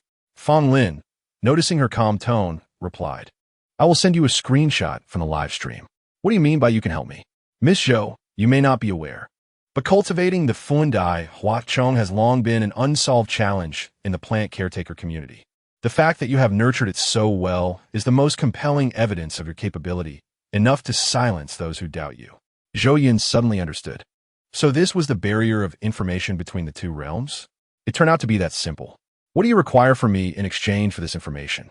Fong Lin smiled. Miss Zhou, you misunderstand. This is not such important news. Sharing it comes without any conditions. Cheng Guang, unable to contain his impatience, tugged at Fong Lin's arm.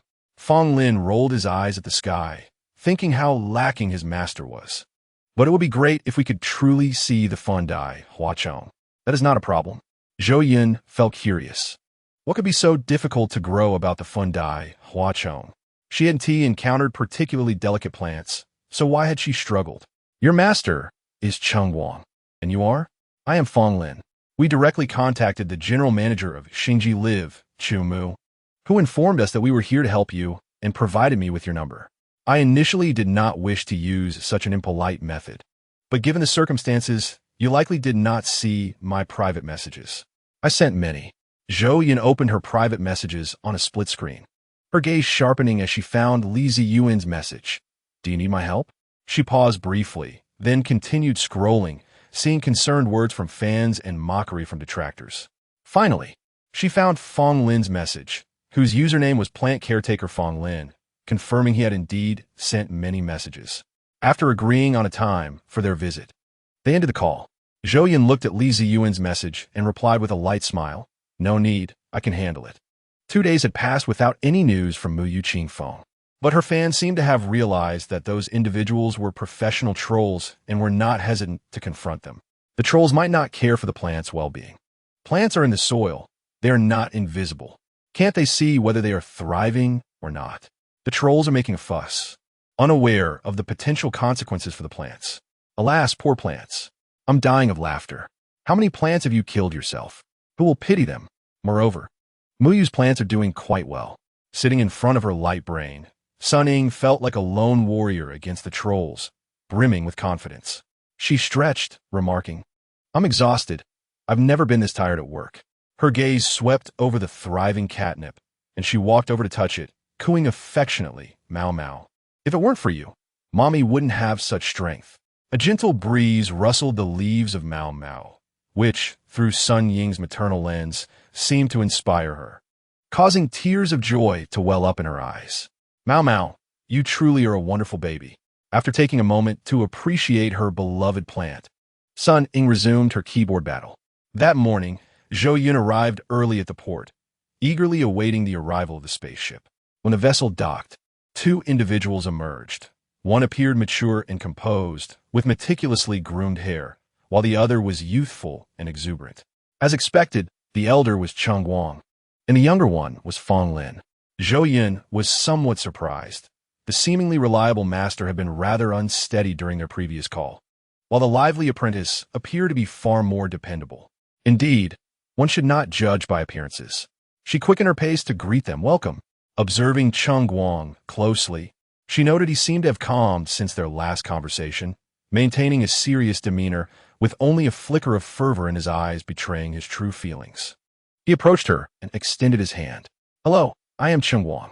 He stepped aside, revealing a strikingly handsome young man, Fong Lin. Zhou Yun extended her hand to shake theirs. Cheng Guang got straight to the point. Can we see the Fun Dai Hua Chong now? Of course. Zhou Yun led the way, guiding them to the land vehicle. It's quite a distance. Let us take the car. After their conversation, Zhou Yun realized that the so-called Fun Dai Hua Chong was actually the orchid species known on Earth as the butterfly orchid. This flower earned its name due to its blossoms resembling butterflies. Its robust column resembles the antennae of a butterfly, and when the petals unfurl, the entire flower seems to flutter like a butterfly. Due to its exquisite beauty, it is cherished by flower enthusiasts despite its delicate nature. This allure holds true even in the interstellar realm. The flower's colors are remarkably diverse. Before planting, Zhou Yun could not differentiate their hues. So she mixed them together and later forgot to replant them according to color. Cheng Guang was mesmerized, pressing his face against the car window as they approached the flower field. Zhou Yun understood that cultivating the butterfly orchid on Earth presented its own challenges. But in the interstellar environment, advanced technology made it easier. She set parameters for time, temperature, and light. Once the monitoring machines confirmed the vitality of the plants, she felt less concerned, viewing the cultivation as uncomplicated. As they arrived, both Cheng Guang and Fong Lin were visibly astonished. The butterfly orchids thrived in a valley, as they favor a humid and semi-shaded environment, only receiving soft sunlight in the morning. Under the sun, the gently swaying butterfly orchids resembled real butterflies, yet emanated a unique fragrance beyond that of butterflies. In addition to the butterfly orchids, Zhou Yun also took them to see her other plants. With guests present, she reluctantly joined them for a meal of starch pancakes, something she had not eaten in a long time and found it somewhat unfamiliar. Cheng Guang and Fong Lin lingered in delight, while Zhou Yun not only guided them through the experience, but also gifted them a pot of Phalaenopsis orchids. She generously shared her insights on cultivating these exquisite flowers, leaving Cheng Guang, an elderly man, profoundly moved to tears. The tranquility of recent days, however, could not possibly align with the expectations of those operating behind the scenes. Such serenity is merely the calm before the storm. Indeed, that very morning, trending on social media was a revelation concerning Zhou Yun's personal information, exposing her identity as Mu Yuqing Feng, with the name Zhou Yun, gender female, age 26, and a graduate of the Central University with a major in interstellar spacecraft design and manufacturing. The inquiry arose, questioning how a sponsored orphan like Zhou Yun could afford such an extravagant hobby as cultivating plant companions. Was she merely seeking attention, or was she squandering her benefactor's generosity? This statement ignited a frenzy online, while many were dismayed by the act of doxing. The notion that Mu Yuqing Feng might be frivolously spending her sponsor's funds cast a shadow over her character. Various versions of Zhou Yun emerged on the internet, with one classmate declaring that Zhou Yun's appearance and spending habits during university did not suggest she was a financially struggling orphan, as she often purchased expensive components, leading to envy and assumptions of wealth. This insinuation stirred the emotions of onlookers, further intensifying the drama. Zhou Yun found herself once more in the public eye, akin to a rat in the street, subjected to scorn. Fans of Sun Ying were left in confusion, uncertain of the truth. Yet if Mu Yuqing Feng was indeed such a person, it would tarnish their reputation as fans. Zhou Yun, observing these allegations, could only laugh in disbelief, wondering where she had provoked such a pack of rabid dogs intent on her destruction. The atmosphere in Mu Yuqing Feng's fan group grew somber, with members anxiously questioning what to do. Has Mu Yu provided any explanation? If this is true, I will unfollow her. In an effort to maintain calm, Sun Ying reassured the group not to panic, emphasizing their faith in Mu Yu's character, as the situation remained unclear. Some members quietly exited the group, while others hesitated, the fan base lacking sufficient cohesion due to Zhou Yun's relatively brief period of public engagement. Sun Ying desperately reached out to Zhou Yun, imploring Mu Yu, "Please tell me what is going on. We need clarity." The following morning, after the announcement of a live broadcast, Mu Yuqing Feng's account, which had been silent except for video posts, released a statement. In response to all the questions raised about me, I wish to clarify that I am indeed an orphan, supported by a kind benefactor for my university education. However, all my expenses since starting university have been covered by my own labor, and I have fully repaid my benefactor's support during my studies. I extend my heartfelt gratitude to those who have helped me. Accompanying this statement were bank receipts and transfer records from years past, verifiable and immune to fabrication. Additionally, addressing the question posed by the plant companion expert during the live stream, she admitted, "I do not possess a qualification as a plant companion master. My involvement in this field has been brief, merely 6 months since I began selling plant companions. I could not have anticipated this path. Hence, I have yet to acquire certification. This is my oversight, and I apologize sincerely."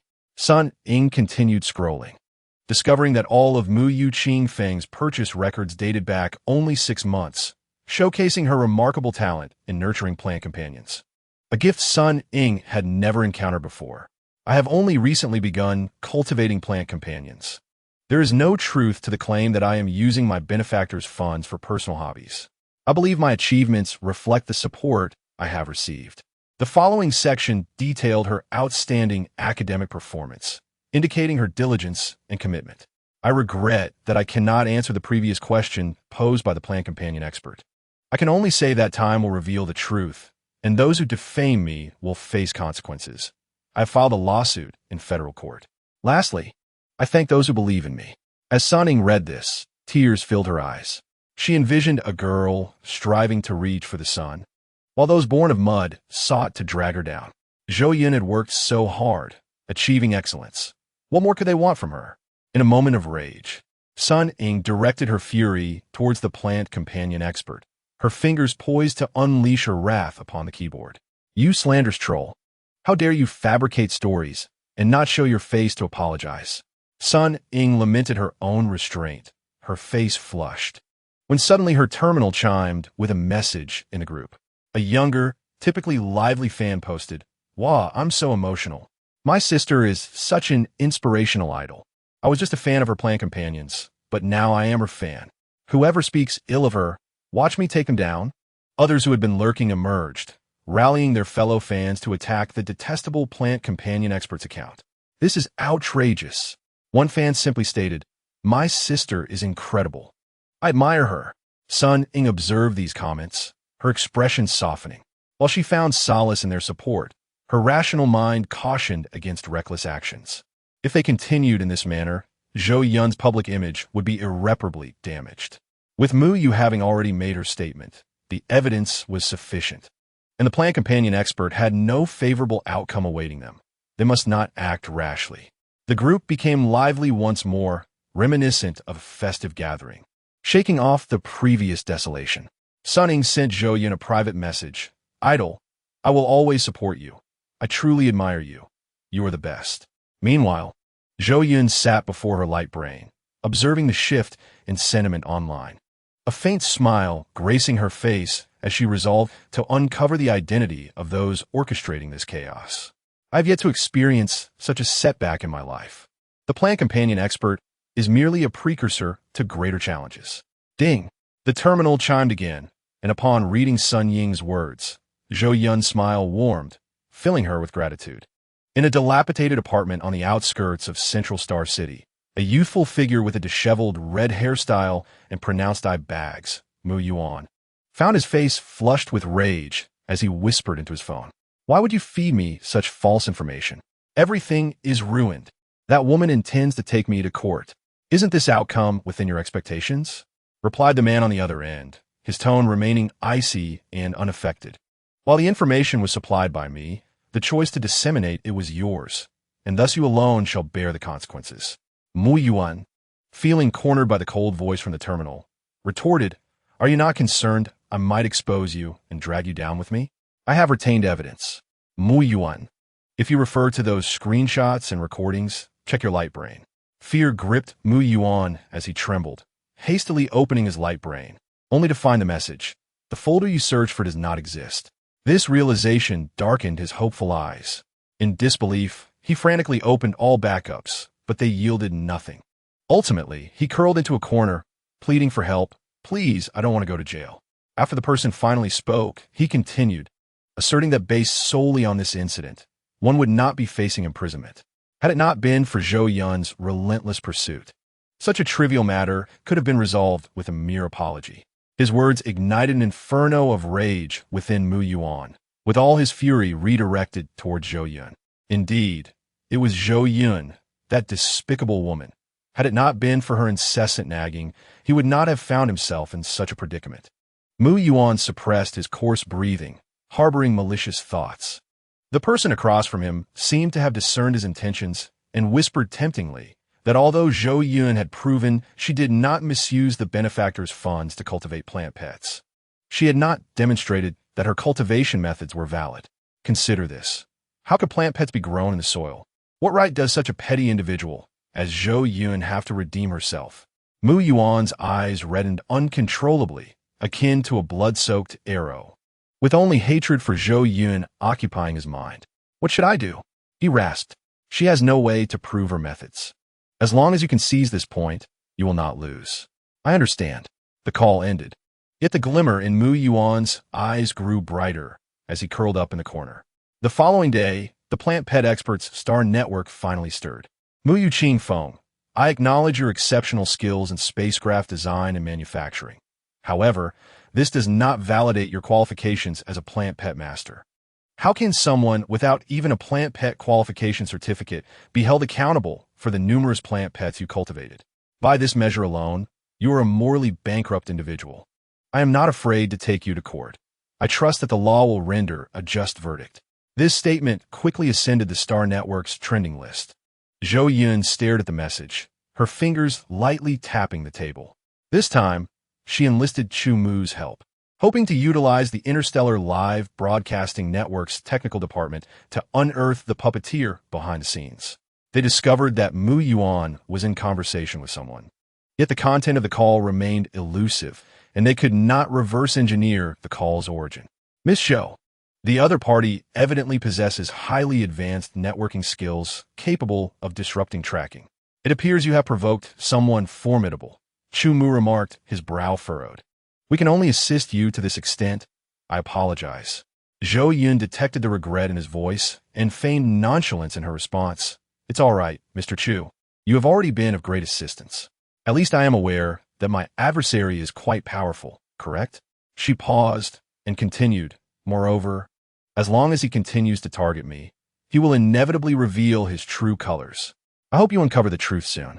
Thank you for your help with the previous matter. Reflecting on Gu Exin, Chu Mu relaxed his furrowed brow, his slender fingers massaging his weary temples. He too had endured considerable strain over the past few days due to this issue. It was merely a trivial effort. You need not be so courteous, Mr. Chu. Do bring your wife along next time you visit. Zhou Yun smiled slightly. Perhaps next time, after this matter is resolved. After concluding her call with Chu Mu, Zhou Yun felt at a loss and sighed, preparing to address the erratic antics of the plant pet expert first. She moved her fingers to initiate a message to Feng Lin. Received. Zhou Yun watched the screen illuminate and then fade. At that moment, the online atmosphere was rife with turmoil, as the plant pet expert seemed to have summoned an army of online trolls, incessantly spreading negative information about Zhou Yun. Sunning, as the leader of Zhou Yun's fan club, felt an obligation to mobilize her followers to extinguish the flames of dissent. Yet, the trolls appeared endless.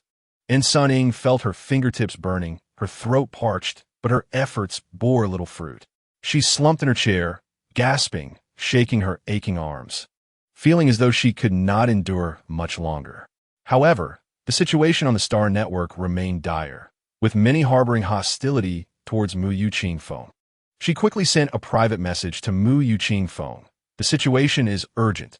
Things are looking bleak on the Star Network. The other party seems well prepared. Ding, ding, ding.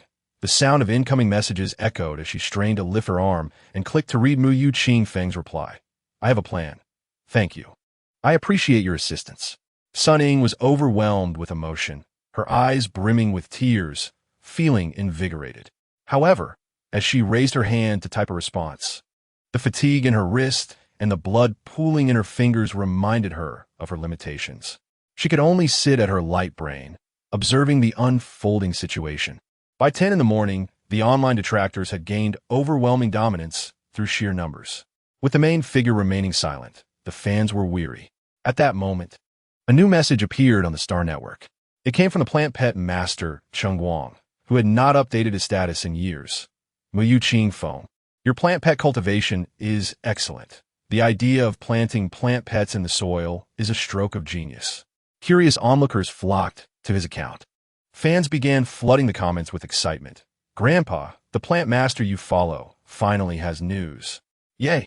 My idol has finally emerged from seclusion. Has this old man finally returned from the dead?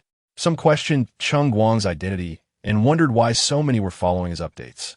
Others provided context. You don't know? Is your village even connected to the Star Network? Someone further elaborated. Cheng Guang, male, 160 years old, the best plant pet master in existence, bar none.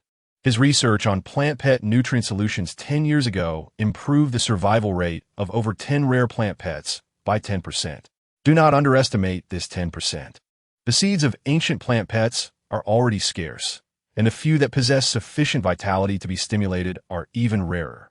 Thus, the surviving rare plant pets are exceedingly few. This 10% probability can provide our Federation with more rare treasures. Over the years, he has dedicated himself to the research of ancient plant pet cultivation, making him an authority in the field. Zhou Yun finally grasped the excitement of the onlookers, and her own astonishment grew. Cheng Guang was indeed formidable, and it seemed the plant pet expert was in dire straits. At that moment, someone noticed Cheng Guang's post. Oh my, Master Cheng actually took the time to praise Mu Yu Qing Feng and called her idea genius. Is this for real? Let me see. Who is Mu Yu Qing Feng? How did she earn Master Cheng's commendation? Others were evidently more concerned with the trending topic. Wasn't she the one who was criticized by the plant pet expert for planting her pets in the soil? So you can gain the idol's praise just by planting your pets in the soil? Lemon trees bear lemons, and under the lemon tree, it's you and I. It turns out that planting pets in the soil is genuinely effective. I even went to her video to criticize her. Does your face hurt? Wah. My face is swollen from the beating. I need to apologize to her. By the way, the pets in her last live broadcast were quite beautiful. The discussion unwittingly veered off course, and the heat around Mu Yu Qing Feng surged once more, with her video views breaking new records. What was initially a favorable situation for the detractors was swiftly dismantled by Cheng Guang's single post. Indeed, with such a prominent figure endorsing Mu Yu Qing Feng, the netizens were not foolish. They would not be led astray by the plant pet expert. At that moment, Mu Yuan was in front of his screen, shattering everything he could grasp. Why had something that seemed so promising ended this way? In his imagination, Mu Yu Qing Feng should have been the pariah, the target of everyone's scorn, yet soon it would be him facing such disdain. He hurriedly picked up his terminal and dialed the mysterious number. The ringing echoed, but no one answered, and his heart began to cool. Mu Yuan closed his dry eyes, a solitary tear escaping from the corner, realizing that he was finished, completely abandoned and devoid of any value. The myriad talents on the Star Network were oblivious to Mu Yuan's despair. Many seized the opportunity presented by the Mu Yu Qing Feng incident to vent their frustrations against the plant pet expert. What is a plant pet expert, if not an internet troll, lacking any professional knowledge, yet questioning others? I've long been displeased with him. He has no shame in riding on the coattails of others for fame. This time, he has truly encountered a formidable obstacle. He even ridicules those whom Cheng Guang holds in high regard, deeming them unworthy. Who does he think he is? Please do not compare such rubbish to my idol. Thank you. Fans on Xing Wang have a keen eye, and the conversation has returned to Cheng Guang's updates.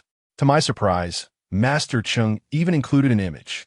Indeed, as expected of a master, the accompanying pet is simply exquisite. I yearn to possess one akin to my idol. I implore the great master for enlightenment. I thought I had misread. Is Master Cheng truly that remarkable? The comments above should not be half-hearted. I beseech you. If I am not mistaken, the shape of its bud resembles a butterfly in flight, with a myriad of colors. It must be the Fun Dai Hua Chong. Fin Di Hua Chong? My heavens! I have witnessed the blooming of Fun Dai Hua Chong in my lifetime. Fun Dai Hua Chong is one of the most challenging flower-type pets to cultivate, a remnant from Gu Di Xing. Since the advent of Xing Yuan, no one has succeeded in nurturing it to bloom. The most accomplished pet cultivator in history managed to grow a 5-centimeter plant, yet it withered before flowering. The large pot beside Master Cheng has blossomed with so many flowers. It is truly miraculous. As expected of Master Cheng, he is indeed impressive. Is he really that extraordinary? The discussions among netizens on Xing Wang regarding Fun Dai Hua Chong were suddenly overshadowed by two announcements. Cheng Guang released a new update. Mu Yu Qing Feng. The Fun Dai Hua Chong was cultivated by her. Mu Yu Qing Feng posted a new update. Pet cultivator, I have submitted the collected evidence and lawsuit to the court. We shall meet in court on July 25th. Is it true that the Fun Dai Hua Chong was cultivated by Mu Yu Qing Feng? Must it be planted in the soil to thrive? My goodness, how did she conceive such an idea? No wonder Master Cheng refers to her as a genius. It is laughable that the person who cultivated the Fundai Huachong is labeled unqualified by the pet cultivator. If she is unqualified, then who is? The pet cultivator should have long since departed, with nothing but a scant amount of knowledge. Yet he continuously critiques others. He is the least qualified of all. I sincerely hope the judgment is severe. Otherwise, it will be difficult to quell my resentment. Mu Yuqing Feng is so bold and strong. How admirable. The new update has stirred up yet another wave of excitement. But regardless, this is a positive development for Zhou Yun. Chapter 16. A comprehensive chicken-raising experience. Zhou Yun lay in bed, unperturbed by the antics of the pet cultivator, a mere buffoon. The priority now is to uncover the mastermind behind the scenes and to educate herself on how to cultivate pet plants. Is it not? And those roses can be transformed into rose jam, fresh flower cakes, and rose essential oil. Zhou Yun swallowed hard, unable to resist, and drifted into slumber. Observing the flourishing situation online, Fong Lin, with a smile gracing his beautiful lips, eagerly reached out to Zhou Yun. The call was answered by the gentle butler, Xiao Bao. Hello, may I take a message? Important matters can be urgently relayed. The master is currently resting. Nothing important. I must have dialed the wrong number. Fong Lin hung up, pondering if she was finally at ease. He wondered if the mastermind had been found. Suddenly, he realized that her affairs should not concern him. Fong Lin, you're meddling too much.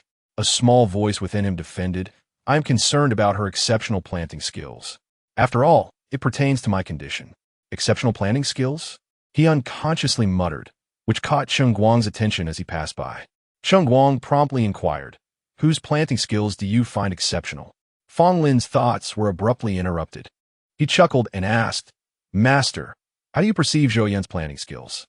Cheng Guang, with a serious demeanor, replied, from my perspective, her planting skills are indeed exceptional.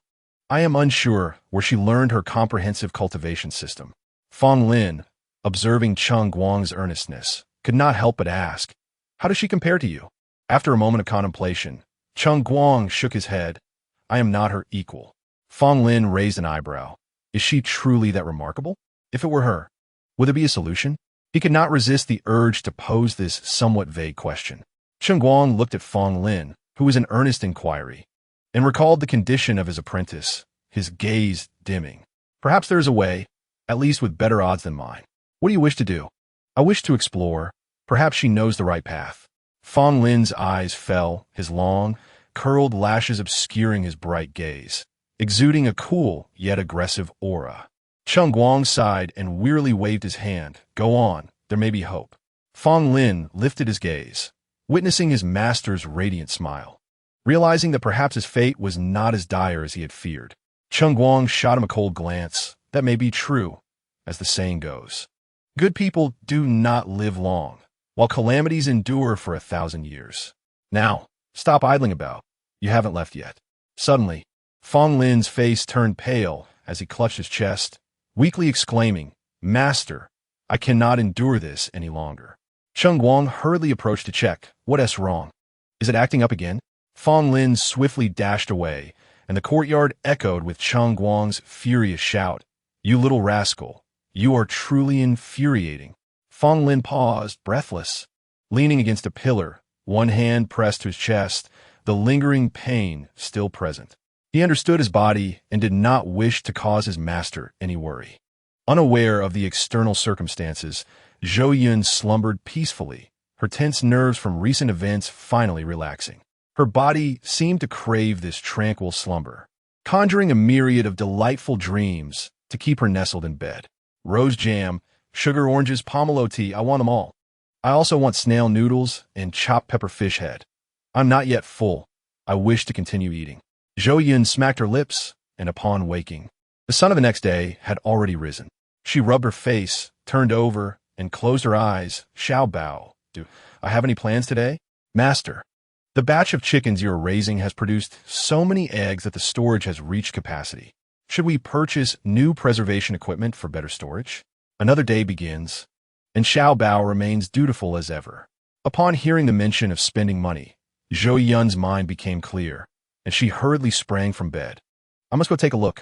Previously, She had raised many chickens to test if the current vegetables were still edible. Now that the chickens were fine, she was too. She had gradually forgotten about them. It was only upon Xiao Bao's reminder that she recalled that batch of chicks had grown up and laid so many eggs. "Why didn't you remind me, Xiao Bao?" Zhou Yun lamented as she boarded the land vehicle. "Xiao Bao, ever gentle and patient," replied Master. "You did not instruct me to remind you." Xiao Bao acknowledges the oversight. It will not happen again. Hearing Xiao Bao's words filled Zhou Yun with guilt. "It is not your fault. It is my own forgetfulness. I do not blame you. Xiao Bao is the best in the world." The land vehicle soon arrived at the previously designated chicken-raising base, and the scale was now incomparable to before. Zhou Yun glanced around. There are numerous chickens both in the cages and on the hillside. "Xiao Bao, how many chickens are there now?" Zhou Yun inquired. "Master, there are approximately 500 adult chickens, along with 1,052 recently hatched chicks. Currently, there are 1,552 chickens in this area." "So many?" Zhou Yun exclaimed in astonishment. "I do not recall setting anything up. I feared they would starve if I forgot about them." "Master, you set up an intelligent feeding system. The robots regularly feed, clean, and sterilize scientifically to ensure the health of the flock." Zhou Yun could not help but marvel. Indeed, artificial intelligence is a great aid in human life. Had I such assistance during my studies, I could have accomplished any experiment without such hardship. As they conversed, a sound of beeping emanated from the door beside the chicken coop, which opened automatically. A team of intelligent robots emerged, commencing their skilled cleaning of the chicken cages. Observing the chickens' accustomed demeanor, it was evident they had enjoyed such treatment for quite some time. After the cleaning was completed, a basket popped out from the robots' chests, collecting the eggs from both the cages and the hillside. This comprehensive service is truly a blessing for the idle. Zhou Yun pondered and inquired about the whereabouts of the collected chicken manure. The manure was indeed gathered and stored in the fattening pool, as had been previously instructed. Zhou Yun reflected that it was fortunate to be in the interstellar realm. Had it been on Earth so advanced, her mentor might not have needed graduate students at all. Subsequently, she was escorted to a designated area for unshelled eggs, where she discovered a considerable quantity. Contemplating potential sales, she thought it prudent to sell them instead of letting them sit idle. Soon, leveraging her recently established reputation, Zhou Yun found a distributor for the eggs. Chapter 17. Profitable eggs. Initially, the distributor was reluctant to make the trip for merely a few tens of thousands of eggs. But the reputation of Mu Yuqing Foam warranted respect, compelling him to offer a fair price and collect them. Zhou Yun had considered selling the chickens as well. But after her last visit, she decided to place her complete trust in her intelligent housekeeper to manage everything, allowing the chicken farm to continue its expansion. The distributor, Chen Jun, wore a troubled expression. The journey for just a few tens of thousands of eggs barely covered the round-trip expenses. Had it not been for the personal favor owed to Mu Yuqing Foam, he would not have bothered. Upon returning, Chen Jun's wife greeted him with sarcasm, questioning his efforts to curry favor with a prominent influencer. Chen Jun's already sour mood worsened as he retorted, unaware of the potential benefits of nurturing such relationships. "What benefits? If we keep making these trips, we might as well be starving." His wife, sympathetic to his struggles yet sharp-tongued, replied, "I see that her scale has grown. Surely, we won't suffer such losses in the future." Understanding his wife's temperament, Chen Jun patiently explained, "Please open the testing room. I need to check the quality of this batch of eggs. The quantity may be small, but the quality should be excellent." His wife rolled her eyes but complied. Entering the testing room, as Chen Jun watched the robots transport the eggs, he felt a twinge of discomfort. What was different this time? As the testing room's screen flashed with blue light, the distributor's face was filled with confusion. Could this batch be spoiled? Had he truly incurred a substantial loss? He hurried over, only to discover that the screen displayed premium quality eggs, rich in various trace elements. To be candid, after years in the egg trade, he had never encountered such exceptional quality eggs. Perhaps this time, he could reap significant profits? While the average consumer might overlook such quality distinctions, wealthy patrons would certainly pay a premium for them. If he could effectively package and promote them, ensuring a proper distribution channel, a lucrative opportunity lay before him. Elated, He exited the room, only to nearly collide with his wife. Observing his flushed face, she wondered what scheme he was concocting. Just as she was about to voice her concerns, he enveloped her in an embrace, startling her. Leaning closer, he whispered excitedly, "My dear, we're going to strike it rich." She quickly pushed him away, skeptical. "Rich? You believe that buying influencer eggs will somehow elevate us? You don't understand. The quality of this batch is exceptional and can fetch a good price." Despite her initial resistance, he held her sleeve tightly, urging her to see the testing room with him. Once they arrived at the screen displaying the results, his wife grasped the significance of his earlier words. Her cheeks flushed with excitement as she exclaimed, "We could sell these to high-end restaurants or resorts. Such premium eggs must command a fantastic price." Jun nodded enthusiastically, "Yes. My dear, you think just as I do. However, the batch is rather small." His wife then complained, "How much did you pay for them?" "The same as ordinary eggs."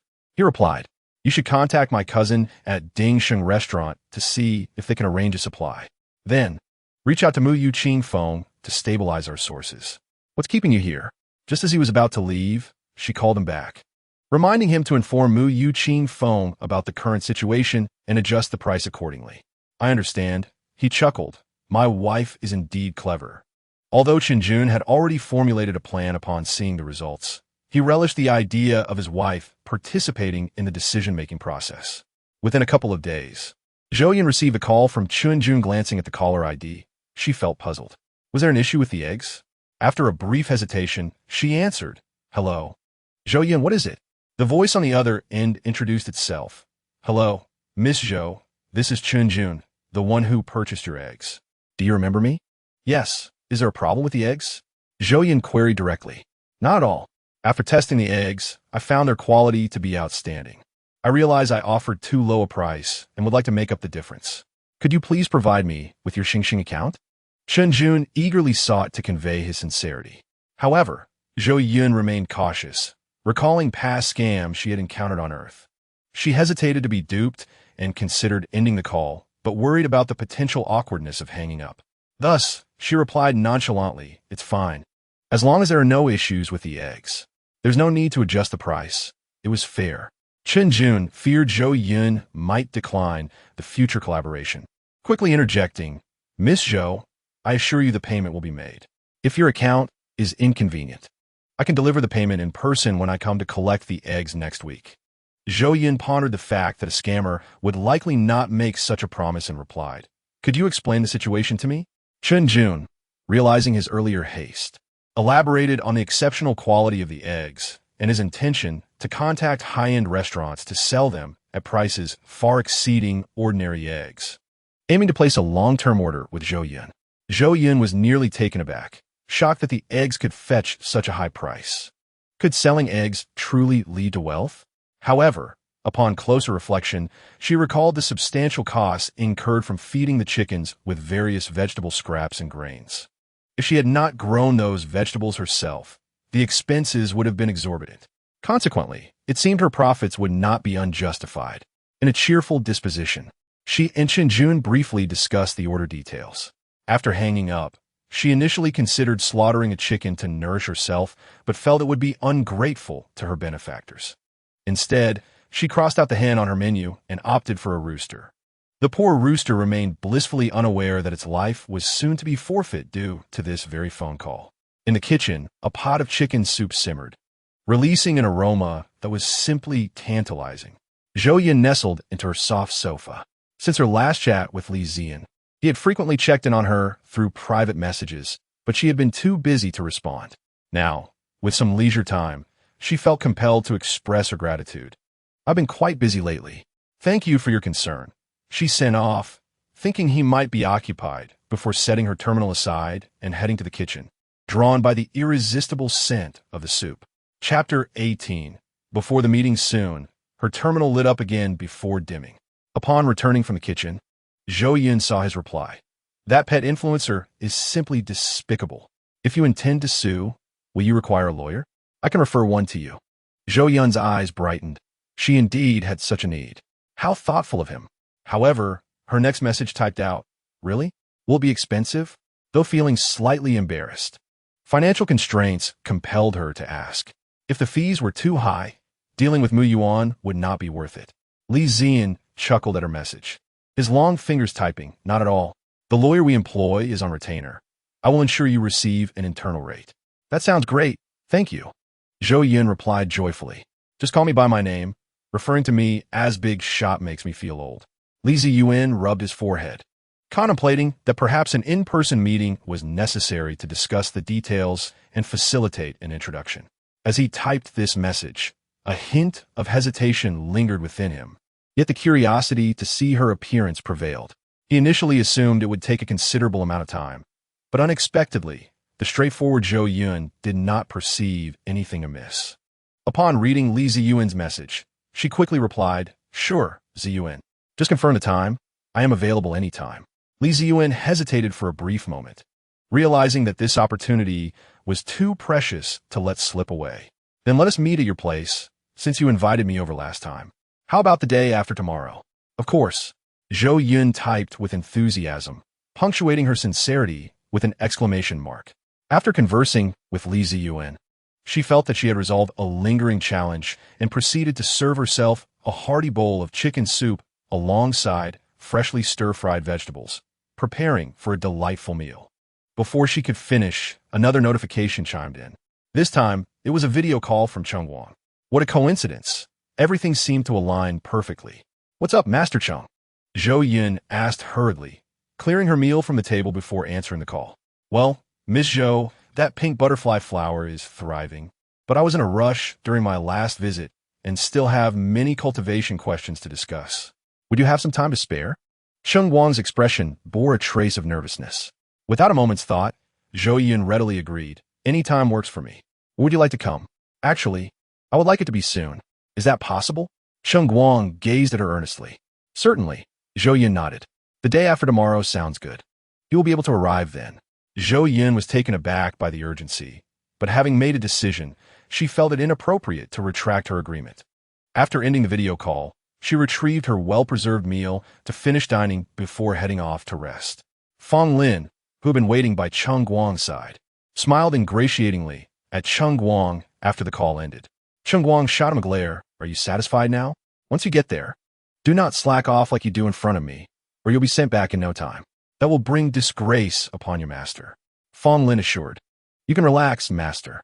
Chung Guang observed his apprentice's demeanor, resisting the urge to mock him further, yet he remained curious about Fong Lin's eagerness to visit Zhou Yun. Hadn't he just tried out that method? Shouldn't he rest for a few more days?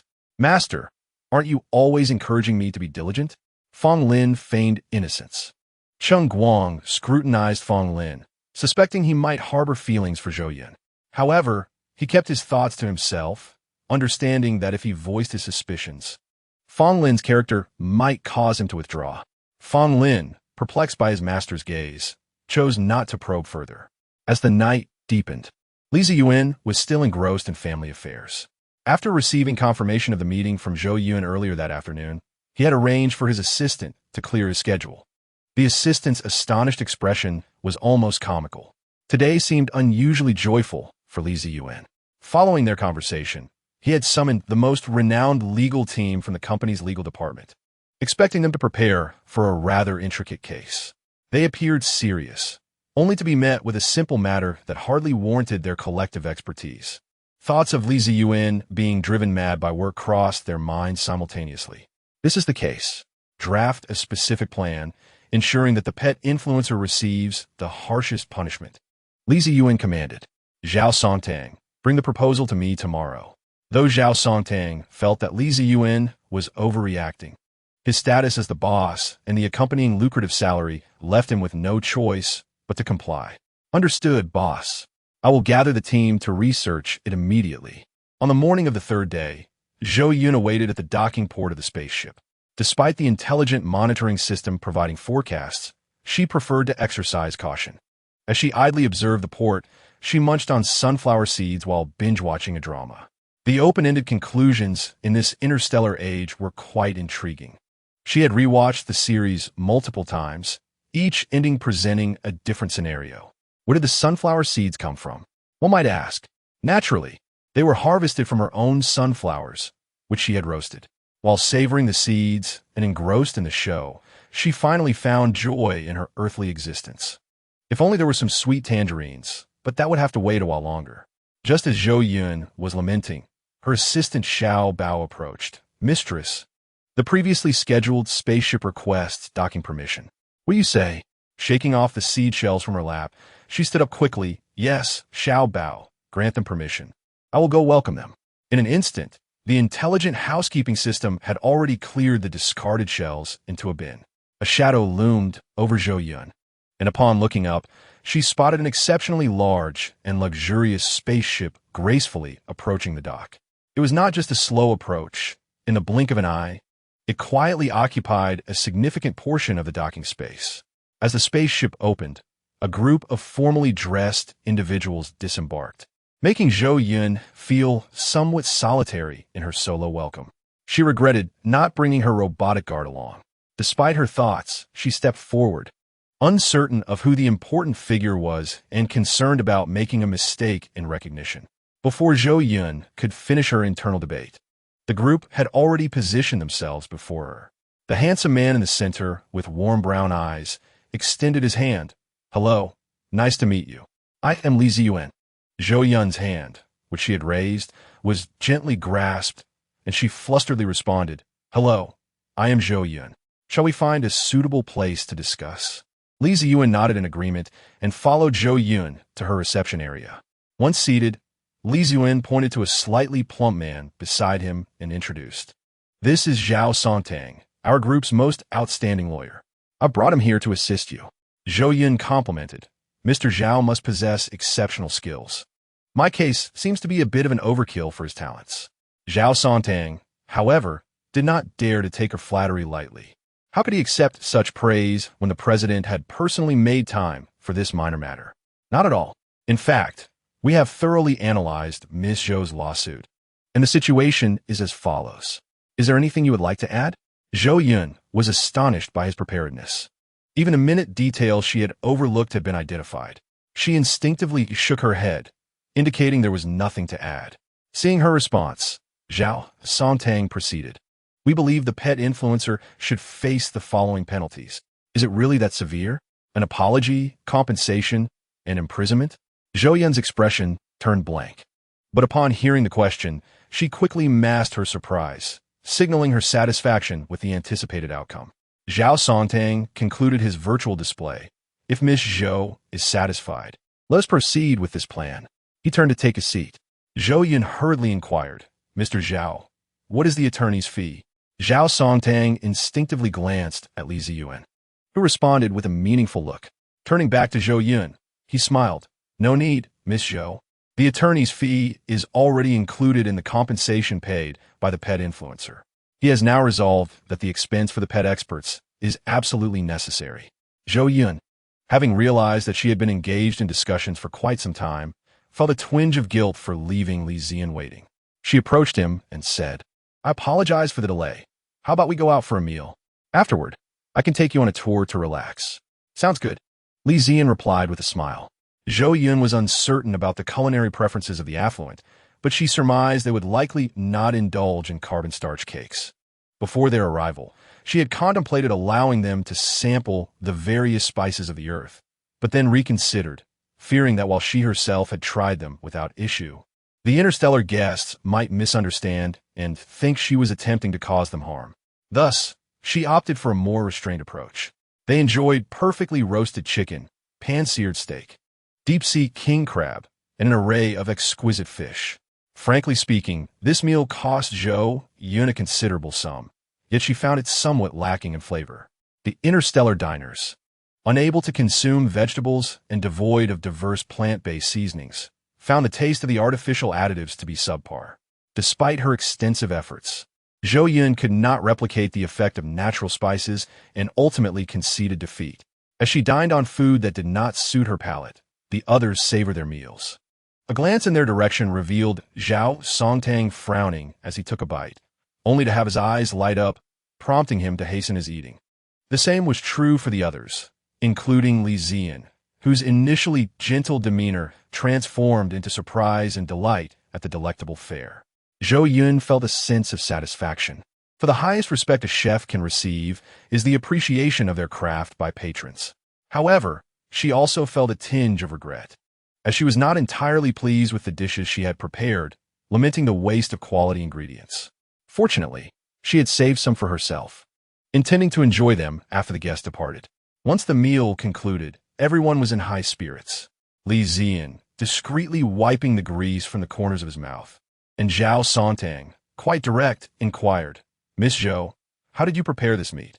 I hope you don't mind my forwardness, but your culinary skills are truly remarkable, surpassing even those of the most renowned restaurants on Planet A. The cooking is impeccable, and the seasoning is extraordinarily unique. It is simply delightful." Zhou Yun smiled sincerely. "I'm glad you enjoyed it," while privately reflecting that the absence of spices made it less enjoyable.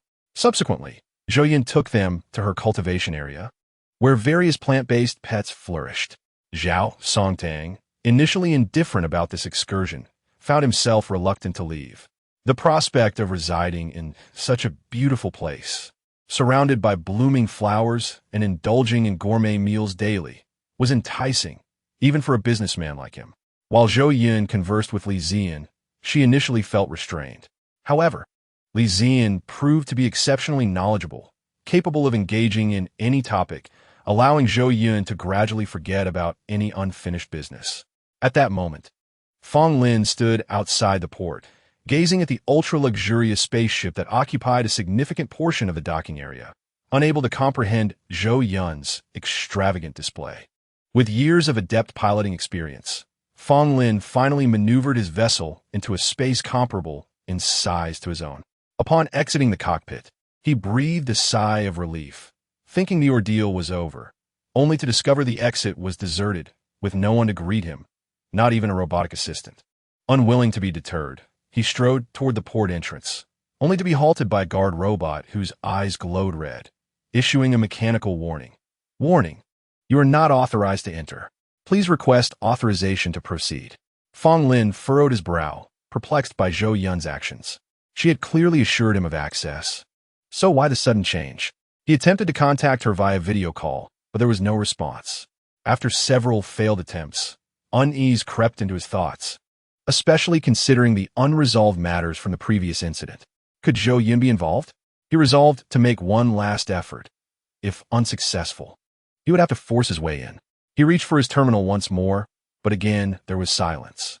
Realizing time was of the essence, he swiftly executed a maneuver to evade the guard robot. As the robot turned to retaliate, he struck it decisively at its control chip, momentarily incapacitating it.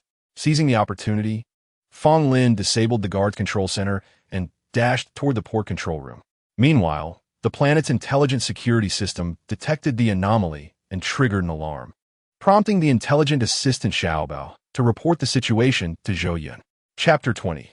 The first encounter. Upon receiving Xiaobao's alert regarding the security breach, Zhou Yun was momentarily bewildered. How audacious could the mastermind be to attempt such an intruding act? Upon reflection, she dismissed the notion. The individual lacked the necessary authorization to enter the planet. If it were indeed him, he would have been notified as soon as he approached the planetary perimeter. Zhou Yun activated her terminal to investigate the situation, and upon seeing numerous missed video calls from Fong Lin, she gasped. She remembered their prior engagement and cursed herself for being so engrossed in conversation with Li Ziyan that she had forgotten. Not only had she forgotten, but she had also inadvertently set her terminal to sleep mode, missing all of Fong Lin's calls. Li Ziyan, having noticed Zhou Yun's sudden distraction, looked at the terminal and froze, a look of regret gradually overtaking his features. "What is wrong?" he asked. "It's nothing, just a minor incident." Zhou Yun waved her hand dismissively, then donned an apologetic smile. "I have something to attend to. Would you mind waiting for a moment?" Li Ziyan could only nod, watching as she hurried away, his thoughts drifting back to their previous online conversation, where he had been unable to assist her amidst a torrent of online criticism. What was happening now? He couldn't bear to let her face this alone. However, his upbringing and the weight of his noble status restrained him from taking action. He could only watch Zhou Yun vanish from sight. Zhou Yun, preoccupied with her task, instructed Xiaobao, "Please access the surveillance system at the port." As the monitoring footage played, Zhou Yun recognized a familiar figure and couldn't help but facepalm in frustration. What on earth is happening? She quickly dialed Fong Lin's video call, instructing Xiao Bao to revoke the authorization and halt the pursuit. Fong Lin, caught in a frantic escape, was mere moments away from entering the port control room when the alarm ceased, and upon glancing back, he saw the guard robots retreating in an orderly fashion. At that moment, his terminal chimed. Upon answering, he was met with Zhou Yun's face, and he exhaled in relief, though his tone remained sharp. What's going on? You didn't come to greet me, and you ignore my calls. I thought something had happened to you. Zhou Yun was momentarily taken aback, struck by Fong Lin's striking appearance. Having just exerted himself, his dark eyes sparkled like two brilliant gems, and a flush adorned his otherwise exquisite features. Beauty, indeed, is a formidable weapon. Zhou Yun barely comprehended Fong Lin's words and could only gaze at him in confusion. Are you even listening? You can't keep making people worry like this, Fong Lin said, exasperation creeping into his voice as he blurted out his thoughts. Zhou Yun finally regained her composure, her expression filled with remorse. I'm sorry for causing you concern. In truth, aside from your visit, I have other guests today. It's my fault for forgetting. Let me come and get you. Please wait for me. Fong Lin had hoped that hearing Zhou Yun's apology would assuage his anger, but instead, he felt even more upset. He had been preoccupied with her well-being, fearing for her safety, only to discover that she had completely forgotten about him. What guest could possibly be of such importance? Yet, refusing her apology now would undermine his own stance. He suppressed the pang of bitterness rising within him and responded with a hint of gloom. Oh, it's nothing. I overreacted. Zhou Yun, preoccupied with welcoming him, failed to notice the subtle shift in his tone. After their meeting, Zhou Yun embarked on yet another round of apologies. Seeing his face remain as languid as ever, she assumed he had let it go and felt a sense of relief. After escorting Fong Lin, she initially thought he would freshen up in his room, allowing her to seek out Li Ziyang to explain the situation. However, just as she turned around, Fong Lin called out, "Where are you going? Take me along." Zhou Yun, glancing at Fong Lin leaning casually against the cabinet, smiled and said, "I thought you might be tired from earlier and could use some rest. Besides, you don't know my guest. It might be awkward." Fong Lin mused that this was a rare opportunity to discover who the guest was, and he certainly wouldn't let it slip away. Despite his thoughts, he maintained a nonchalant demeanor, saying, "It's quite a coincidence we're both here today. Since fate has brought us together, why not meet? Perhaps we could even become friends." Zhou Yun found this reasoning quite sound and decided to take Fong Lin along to find Li Ziyang. Li Ziyang had been waiting there since Zhou Yun left, his mind a whirlpool of thoughts. Unbeknownst to him, he spotted Zhou Yun's figure emerging at the end of the path. A smile bloomed on his face as he prepared to greet her, only to see a man's silhouette appear behind her, causing his smile to falter. It wasn't until they stood before him that his expression adjusted. Zhou Yun stepped forward, her face awash with embarrassment. "Ziyang, the thing is, besides you coming today, Master Cheng Guang's disciple also wanted to come here to learn about cultivating plant companions. I momentarily forgot about him, which is why I went out to fetch him." Upon hearing this explanation, Li Ziyang felt a weight lift from his heart. However, he then noticed the handsome man behind Zhou Yun, whose expression had soured, scrutinizing him from head to toe. Suddenly, Li Ziyang's heart, which had felt constricted, was now filled with relief, and his sincere smile returned.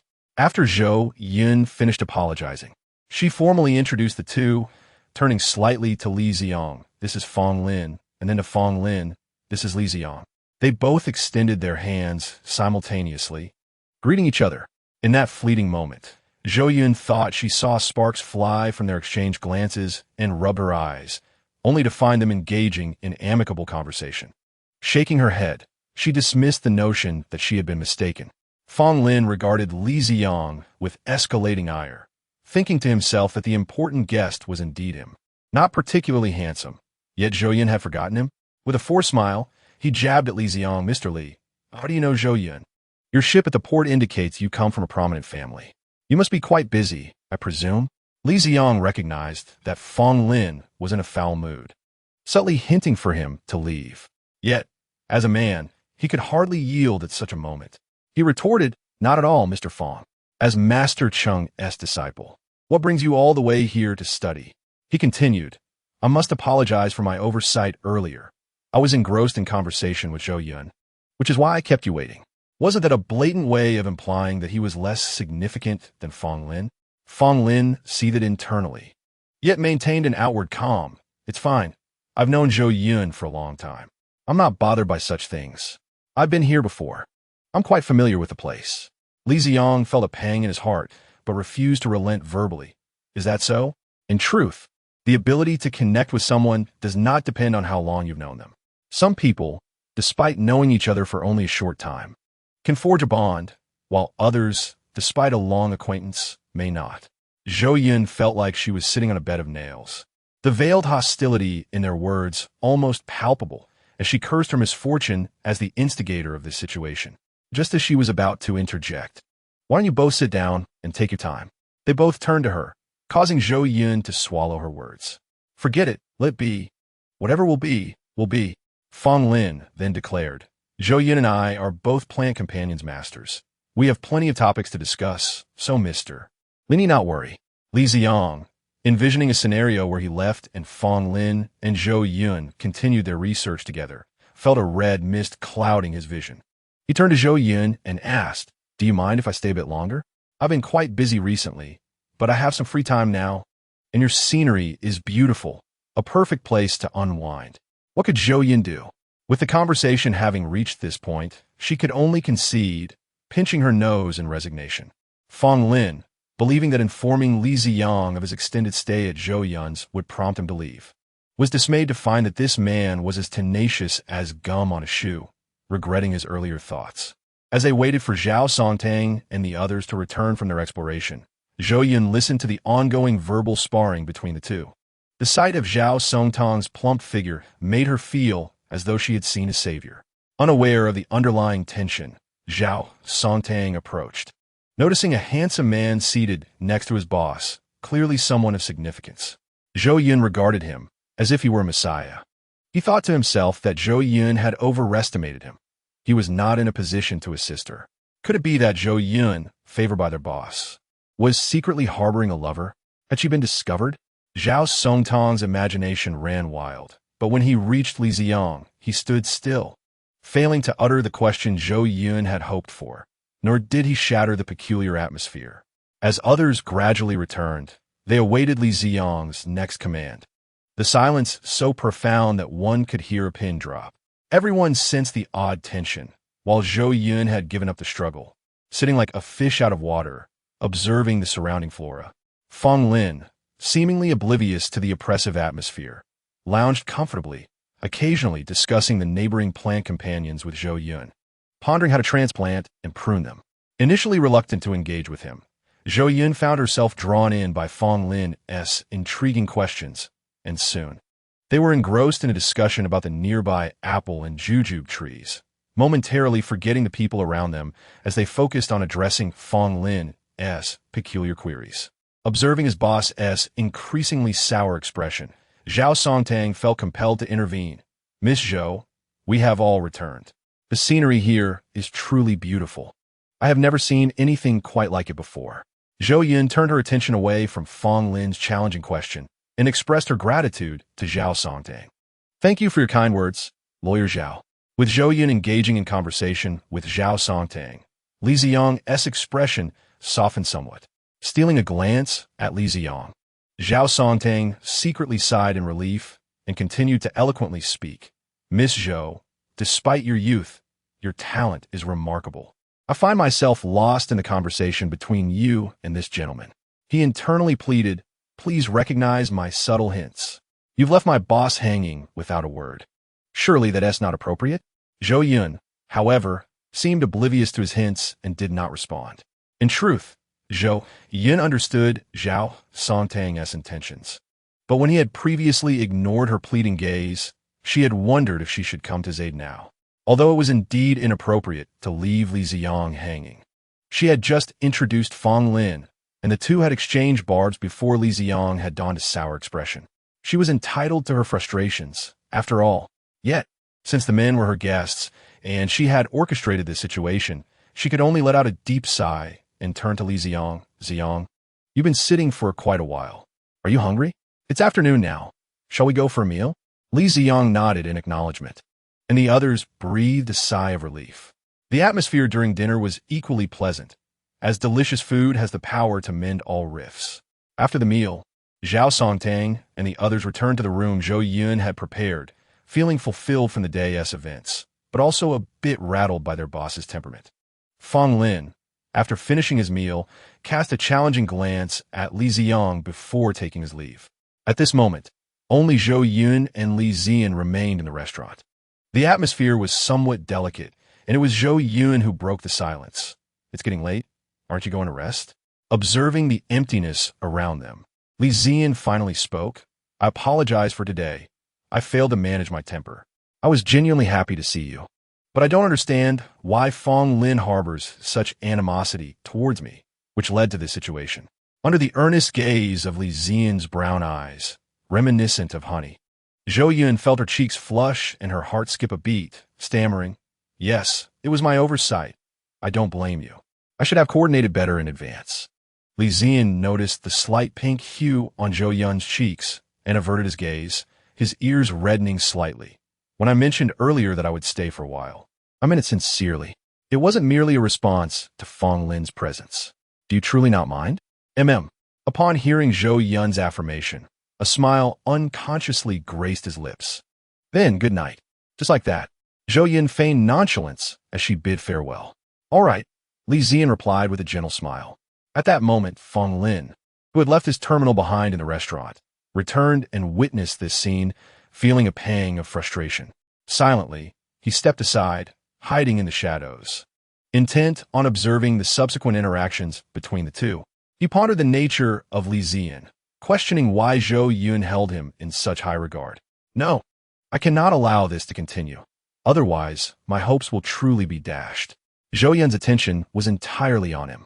Fang Lin frantically sought justification for his unusual behavior, convincing himself that Li Ziyan seemed unreliable, and he merely wished to protect Zhou Yun from being deceived. The three individuals, entangled in their complex thoughts, unknowingly parted ways. Zhou Yun, lying in bed, tossed and turned, unable to sleep. Every time she closed her eyes, she saw Fang Lin's ethereal visage from earlier. Then Li Ziyan's honey-brown eyes at dinner. The thought of Li Ziyan's earnest declaration, "I am serious," coupled with Fang Lin's earlier remark, "Can you not make people worry so much?" quickened her pulse. She was no longer a naive girl, having lived a solitary life in her past existence, desiring only a simple, joyous rural existence, and dreaming of growing old alongside her sisters in a retirement home. This, she believed, was true freedom. To her astonishment, arriving in the interstellar realm seemed to awaken a long-buried sense of youthful infatuation. Chapter 22. The competitive blogger. Oh heavens, do not toy with me, Zhou Yun lamented, overwhelmed by this sudden resurgence of girlish sentiment. Could there truly be any development with them? Lying in bed, Zhou Yun shook her head at her fanciful musings. To distract herself, she logged onto her StarNet account to check her fans' comments. Thanks to Cheng Guang's recommendation, Muyu Qingfeng's popularity surged. Many flocked to her videos, watching them repeatedly and discovering delightful surprises within, such as the exotic plant pets she introduced and her unique cultivation methods. The daily commentary in the comment section became a chorus of inquiries. Has Muyu Qingfeng uploaded a new video today? Is today's video sufficient? Is there enough substance in today's video? Will Muyu Qingfeng host a live stream today? Let's collectively critique the plant pet expert. These comments were from enthusiastic fans, while others sought advice from Zhou Yun on transplanting and watering their plant pets. Zhou Yun would select a few frequently asked questions to respond to, each time eliciting excited reactions. I'm so happy. Muyu Qingfeng noticed me. Mom, I made it. My pet is saved. The plant pet experts typically maintained a cold demeanor, posting only a few videos each year and ignoring questions from their followers. In stark contrast, Zhou Yun consistently uploaded videos daily, and she would respond to any sincere inquiries. Comparing the two extremes, fans were moved to tears, exclaiming, "What an extraordinary blogger! We are being spoiled." Other plant pet bloggers felt a mix of frustration and admiration towards Zhou Yun, realizing that while they could bask in the limelight with minimal effort, Zhou Yun's relentless dedication and high-quality content were reshaping the landscape. Her plant pets thrived, and she even shared her cultivation methods on StarNet, leading to a significant loss of their own followers, who now flocked to Zhou Yun's account, returning only to express their disinterest in the previous content. The demands from fans escalated, turning their lives into chaos. They could not comprehend how managing plant pets was exhausting enough without the added burden of addressing fan inquiries. Most plant pet experts were affluent, unconcerned with monetizing their StarNet presence. They primarily shared their plants for the sake of vanity. As the number of compliments dwindled and complaints increased, they could no longer sit idly by, rushing to Zhou Yun's account to witness this remarkable blogger who dared to challenge the status quo. To their astonishment, once they entered, they found themselves captivated. Wow, how has she cultivated so many plant pets? Wow, her insights are so profound. What garbage have I been producing? Wow, her plant pets are flourishing. My fans were right. After a couple of days, Zhou Yun noticed an influx of fellow plant pet experts among her followers. They had decided to embrace the challenge, creating various educational videos about plant pets, leading to an explosion of content diversity. Zhou Yun's fame continued to rise. Zhou Yun felt helpless. Maintaining daily video updates and cultivating fan engagement was essential for any blogger on Earth. Responding to fan comments and sharing valuable insights were also vital strategies for attracting followers. Who would have imagined that plant pet bloggers on StarNet could be even more lackadaisical than she was, with many posting less than once a day? That would be met with scorn on Earth. Zhou Yun scanned the comments and engaged briefly with her fans in the comment section. After ensuring that the plant monitoring system in the experimental zone and today's testing parameters were functioning without issues, her mind calmed, and she gradually drifted into slumber. The night deepened, and Fong Lin remained at the window, fixated on the extinguished light in Zhou Yun's room, unable to settle his restless heart. He reflected on the absurd events of the day that all revolved around Zhou Yun. That scatterbrained Zhou Yun had forgotten that she was supposed to arrive today, engrossed in conversation with Li Ziyan, causing him to anxiously flee. At dinner, she exchanged glances with Li Ziyan, which irritated him further. However, Fong Lin reconsidered. Why should he be bothered by Zhou Yun's closeness with Li Ziyan? Why was he in a foul mood? It was all Zhou Yun's fault. He glared at her window, muttering, "Already asleep? What a pig." Thinking about it made him almost laugh. Why was he angry with such a foolish person? After all, he had come to learn about plant cultivation techniques, so he resolved not to dwell on it. He silently warned himself that today was an exception, and he would avoid conflict with Li Ziyan tomorrow. Returning to his room, Li Ziyan felt elated. Since their conversation after dinner, he sensed that he and Zhou Yun had drawn closer. Even Zhou Yun's earlier coldness towards him due to Fong Lin's presence was overshadowed. After handling some urgent work online, he decided to rest. Early the next morning, Zhou Yun bid farewell to Zhao Songtang and the other employees of Li Ziyan, feeling a sense of relief, only to turn and find Li Ziyan and Fong Lin standing there. Alas, two of her biggest troubles remained. Zhou Yun had not thought much of it, as the atmosphere between the two had noticeably improved. However, a new problem arose that very morning. For instance, Zhou Yun's daily routine involved visiting the experimental area to inspect the plants, filming videos, and harvesting vegetables for cooking. Clearly, that was impossible today. Why? Due to the presence of Li Ziyan and Fong Lin, it would be rather inconsiderate to abandon them to their own devices, would it not? However, it seems rather impractical for her to continuously squander her time in their company. Moreover, today she wishes to harvest the expansive field of roses in her garden, allowing them to witness the beauty, which might provoke some thoughts. This task must be postponed for now. If they linger for another couple of days, she will have no choice but to secretly gather the flowers herself, for if she waits until the fragrance dissipates, her envisioned rose cakes, rose essential oils, and rose jam would be rendered futile. When will they depart? Why did she agree to their extended stay? It feels like she is inviting trouble upon herself. As Zhou Yun contemplated the pile of unfinished tasks awaiting her, a sense of despair washed over her. She walked ahead, with Li Ziyan and Fong Lin trailing behind. Although the scale of cultivation was impressive, Zhou Yun's focus remained solely on the delicate and demanding plants. While tending to the soil, She explained to Fong Lin the light requirements of various plants, the watering techniques, and the importance of good aeration during transplantation, detailing the optimal ratio of sand to fertilizer. Fong Lin and Li Ziyun followed her like obedient students, and when Zhou Yun's throat became dry, Fong Lin would hand her a cup of warm water. Truly, a diligent student. Zhou Yun rewarded him with an appreciative glance, wet her dry lips, and drank deeply from the cup. In Chapter 23, Sour Soup with Fatty Beef, Fong Lin received a look of approval and raised an eyebrow at Li Ziyun, suggesting, "See, Zhou Yun seems to value my presence a bit more." Li Ziyun, aware of the dynamics, sensed that the situation was becoming increasingly uncontrollable.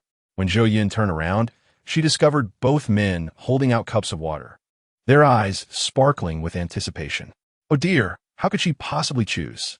Just as she was fretting over whom to drink from, Li Ziyun gently suggested, "You had his water last time. Perhaps you should try mine this time." Zhou Yun gazed into his amber eyes, unable to resist the urge to reach for it. However, Fong Lin interrupted, looking at her with a pitiful expression. "Mine is warm, just the right temperature. I held it while the water was boiling hot. And look, my hands are red." He opened his palm, revealing a considerable redness. "You need not go to such lengths. I can drink from either cup," Zhou Yun reassured him. "It's nothing much," Fong Lin replied, though his expression hinted at a hint of suppressed pain. Now, neither cup seemed appealing, and not drinking was equally unthinkable.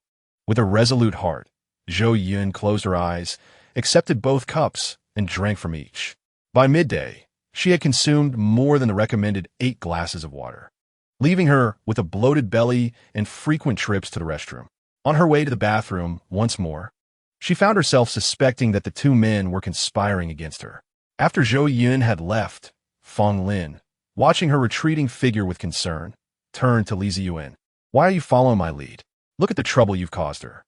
Li Ziyun shot him a sidelong glance and retorted with a smirk. "If only you could refrain from stealing the spotlight just once, this situation would not have arisen. You, after all, are the instigator of Zhou Yun's plight." They both turned their heads away, stealing glances at Zhou Yun's silhouette, then returned to the previously amiable atmosphere before her departure. Once Zhou Yun finished in the restroom, she resolved never to engage in such foolishness again. Thus, as she approached the two men, she declared, "The morning's work is nearly complete. You both have labored enough. Let's go for a meal." Upon returning to the house, Zhou Yun once again felt her naivete. If those two were to remain, it would mean she must continuously indulge them with meat, devoid of seasonings, relying solely on additives. The thought left her utterly speechless, nonetheless. As her teacher had always told her, solutions often outnumber problems. At this juncture, she could only eat less while in their company, and once they were gone, she could relish the deliciousness alone. Fortunately, the sour red soup she had prepared with chili, tomatoes, a touch of ginger, and salt was nearly ready. Perfect for a dish of sour soup with fatty beef or sour soup fish, a truly exquisite delight. The acidity of this sour red soup was distinct from that of aged vinegar, imbued with the refreshing tartness unique to tomatoes. Enough of this daydreaming. Zhou Yun shook off the fantasy and resumed preparing a hearty meal laden with meat and additives. At the dining table, the three of them dined elegantly. Zhou Yun, driven by the desire for seconds, found her companions restrained by their decorum, resulting in an unexpected surplus of food. Throughout the meal, Zhou Yun scrutinized the two, wondering if they were both possessed of petite appetites. Surely, they had not consumed so little the previous night. Had Li Ziyuan's subordinates devoured the bulk of the meal? Unable to contain herself, she finally asked, "Are you both satiated?" Li Ziyun gazed longingly at the delicious spread before them, having never tasted such delightful food before. In truth, he was not full. He had only paused when he noticed Fong Lin had set down his chopsticks. Hearing Zhou Yun's question, he forced himself to withdraw his gaze from the food and nodded faintly. Fong Lin, observing Li Ziyuan's nod, turned to Zhou Yun and remarked, "It seems Mr. Li finds your cooking unpalatable. Unlike him, I find your food delightful. Since Mr. Li is full, might I take the leftovers? It would be a shame to waste them." Initially troubled by the prospect of wasted food, Zhou Yun's eyes lit up at Fong Lin's solution. "Very well, You may have it. Zhou Yun, hearing Fong Lin's words and witnessing Zhou Yun's reaction, felt a surge of indignation. He had never encountered someone so brazenly audacious. How foolish of him to forego the delicious food, only to be outmaneuvered by Fong Lin. Zhou Yun swiftly exited the dining area, leaving the two men in a standoff. Let them be. It was best to slip away. Fong Lin continued to savor his meal when suddenly a loud rumble emanated from within his abdomen. He smirked. Oh, Mr. Li, I thought you were full. Why does your stomach still growl? Zhou Yun, intending to resume his meal after Zhou Yun left, was thwarted by Fong Lin's comment and stormed off, his face darkened. What a clever fellow. Meanwhile, Fong Lin relished the taste of victory, finding the meal even more delectable than before. In the afternoon, with free time at her disposal, Zhou Yun planned to venture into the vegetable garden for some fresh produce to accompany her golden soup with fatty beef. However, as she stepped outside, she spotted Fong Lin seated beside a sapling. He had just loosened the soil around the young tree and was gently caressing its leaves with his long fingers. From a distance, she could not discern what he was saying, but sensed that his mood seemed rather dismal. Fong Lin, stand up. Don't you smell that? I just fertilized that tree. She called out. What's the matter? It's just nutrient solution, he replied nonchalantly, remaining seated. That's disgusting. Zhou Yun approached and tugged at his arm, urging him to rise. Fong Lin chuckled. It's merely nutrient solution. What is so dirty about it? Aren't you supposed to be a plant caretaker? Though he jested, he complied and stood up at her insistence. Nutrient solution? This is fermented organic fertilizer that I made. Can't you smell it? Zhou Yun waved her hand, took a whiff of the surrounding air, and conceded that the open space, surrounded by floral fragrances, coupled with the diluted nutrient solution, indeed masked any faint odor of fertilizer. What is organic fertilizer? Fong Lin inquired, intrigued, having never heard of such a substance since delving into plant care. Are you sure you want to know? Zhou Yun teased. Of course. I've never heard of fertilizer like this. Why would I want to know? Fong Lin retorted. Organic fertilizer. Zhou Yun elongated the words, piquing Fong Lin's interest. He lowered his head, listening intently. Zhou Yun's heart skipped a beat, and she chastised herself internally before continuing. Did I not raise some chickens, ducks, cows, and sheep? She urged, quickly, tell me how this relates to the farmyard fertilizer. Fong Lin, increasingly intrigued, wondered if the fertilizer was derived from those animals. Zhou Yun furrowed her brows. Well, it is somewhat related. However, it is not made from them directly, but rather from the fermentation of their excrement. Fong Lin pointed at the soil he had just sat upon, astonished. This farmyard fertilizer is made from excrement? How can such a thing nourish the plant pets? Initially intending to brush off the dirt from his trousers, he found himself caught in indecision. Chapter 24. The Crazy Egg. Zhou Yun, satisfied with the effect she achieved, raised an eyebrow. What is the matter? Did you not claim to be unconcerned? Did you not say I was unworthy of being a plant pet master? How did you come to think of using such materials for fertilizer? Are you trying to deceive me? Fong Lin barely managed to maintain his composure, preventing himself from losing control. Why would I deceive you? This type of fertilizer has a long-lasting and stable effect. Moreover, when mixed with nutrient solutions, it promotes soil aeration and enhances moisture retention, insulation, permeability, and nutrient preservation, making it superior to solely using nutrient solutions. I typically do not disclose this to just anyone, Zhou Yun replied with a smile. I must take my leave now. The thought of what was on his trousers extinguished Fong Lin's desire to learn. He only wished to return home to shower and discard his clothes. Zhou Yun, crossing her arms, watched him flee in disarray, thinking to herself that he deserved it.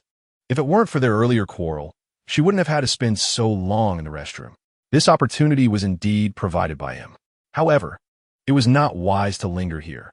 She had to pay a visit to her culinary temple. I'm coming for the sour soup beef. Zhou Yun casually selected some vegetables upon entering the kitchen and retrieved the sour red soup hidden in a corner. At this moment, the broth had developed an enticing crimson hue, and upon opening it, the entire kitchen was filled with a mouth-watering sour aroma. This is the flavor. Zhou Yun carefully scooped out a bowl of the broth and poured it into a pot. Once the soup began to boil, she added the fresh slices of beef retrieved from the refrigerator. The beauty of the interstellar setting was that meats could be preserved while maintaining their freshness. She then added the washed and dripping vegetables, completing a simplified version of sour soup beef. Yet, she felt something was missing without mushrooms or a tofu skin. She then took out 2 eggs from the refrigerator, placed them in a frying pan, and cooked them into sunny-side-up eggs, which she added to the bowl of sour soup. In an instant, the red and yellow colors intertwined, resembling the rising sun. This vivid combination made her mouth water. Zhou Yun swallowed hard and picked up a chopstick full to taste. The sourness of the tomato, the spiciness of the chili, and the refreshing crunch of the vegetables alternated in a delightful dance upon her palate, compelling her to take bite after bite. The highlight was the egg, with 1 bite. The soft, gooey yolk mixed with the tangy broth seemed to flow into her heart, allowing her to exhale in relief. Eventually, she finished every drop of the broth, silently ensuring the kitchen was well ventilated until the aroma dissipated. In the back kitchen of the prestigious Ding Sheng restaurant, Chun Jun's cousin stood there, nervously listening to the chef's scolding while secretly reveling in delight. The chef bellowed, "What is going on with your logistics? We have promoted these high-quality eggs, yet we only received such a meager supply? With so many guests coming for them, and no eggs to serve, this tarnishes our restaurant's reputation. Guohua, you must procure at least 500 more. If you cannot find them, you will have to explain to the owner." Guohua feigned a troubled expression. "Chef Kong, you are putting me in a difficult position. Eggs of this quality are not so easily sourced. The previous 1,000 were only secured after much persuasion. This was granted due to our familial connection. Others are being quoted several times higher." He lamented that the budget allocated by the owner was insufficient to purchase such quantities, especially as their stock was dwindling. Guohua, more knowledgeable about the market conditions on a star than Chun Jun, recalled Chun Jun's earlier comments and chuckled at what he perceived as Chun Jun's timidity. The limited quantity of eggs and his awareness of Zhou Yun's production scale led him to believe that future yields would not suffice for a low-margin, high-volume strategy. He conferred with Chun Jun. "Scarcity increases value. I have been on a star for many years. If you trust your cousin, follow my selling method, and you will earn significantly more than supplying Ding Sheng restaurant." Chun Jun, perceptive, replied, "What you say makes sense. If I did not trust you, I would not divulge so much information. I sought your advice because of your experience, and rest assured, you will not miss out on any profits." Guohua was tempted to decline, but realizing the lucrative potential Chun Jun's profits presented, he relented, saying, "All right then, we will sell according to my method. I will bring in clients, and you will give me 5% of the sales." Chun Jun shook his head, and Guohua assumed Chun Jun thought his request excessive. Just as he was about to speak, Chun Jun interjected, "Brother, you will exert both mental and physical effort. Even though we are family, I cannot take advantage of you. I will give you 10%. Noticing Guohua's attempt to interject, Chun Jun continued, "After so many years of camaraderie, I understand your challenges. Let us not quarrel among brothers. Furthermore, both of us need to cover significant educational expenses." Guohua initially intended to protest further, but considering the sacrifices he and his wife made to provide their daughter with a better education at an elite school, incurring substantial tuition fees that left them financially strained, he bit his tongue.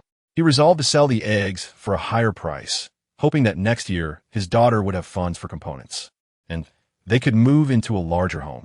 As for Chun Jun, he decided to keep this favor in mind to repay it gradually. Guohua had previously discussed scenarios similar to today's with Chun Jun.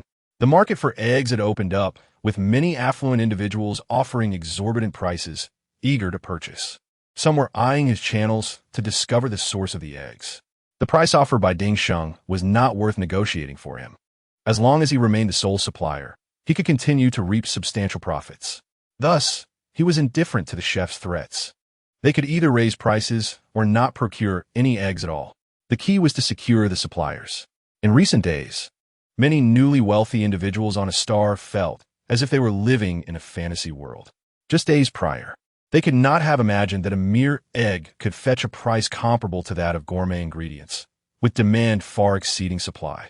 This small egg was said to be rich in various beneficial trace elements for the human body, more advantageous for absorption than the typical supplements they consumed. They were puzzled by how this phenomenon had come to be, with many experts unable to explain it. However, they were not concerned with the cost. They had the means and simply desired efficacy. In recent days, anyone who did not purchase a few eggs was hesitant to admit their status as newly affluent. Moreover, the sellers maintained stable prices without exploiting the situation for outrageous profits. Instead, they explained these eggs are hard to come by, cultivated at a high cost, and we have yet to conquer the technical barriers, resulting in low production. Seeing the seller's sincerity, coupled with the genuine scarcity of supply, those driven by greed to engage in underhanded dealings were deterred. If the production of these eggs was indeed limited, then rushing to buy would yield minimal profit. It was wiser to wait. Yet, there were always those who could not contain their impatience. Zhou Yun and Guo Hua were quite pleased with the outcome. As long as no one attempted sabotage, they could quietly amass wealth. Guo Hua lowered his head and waited patiently.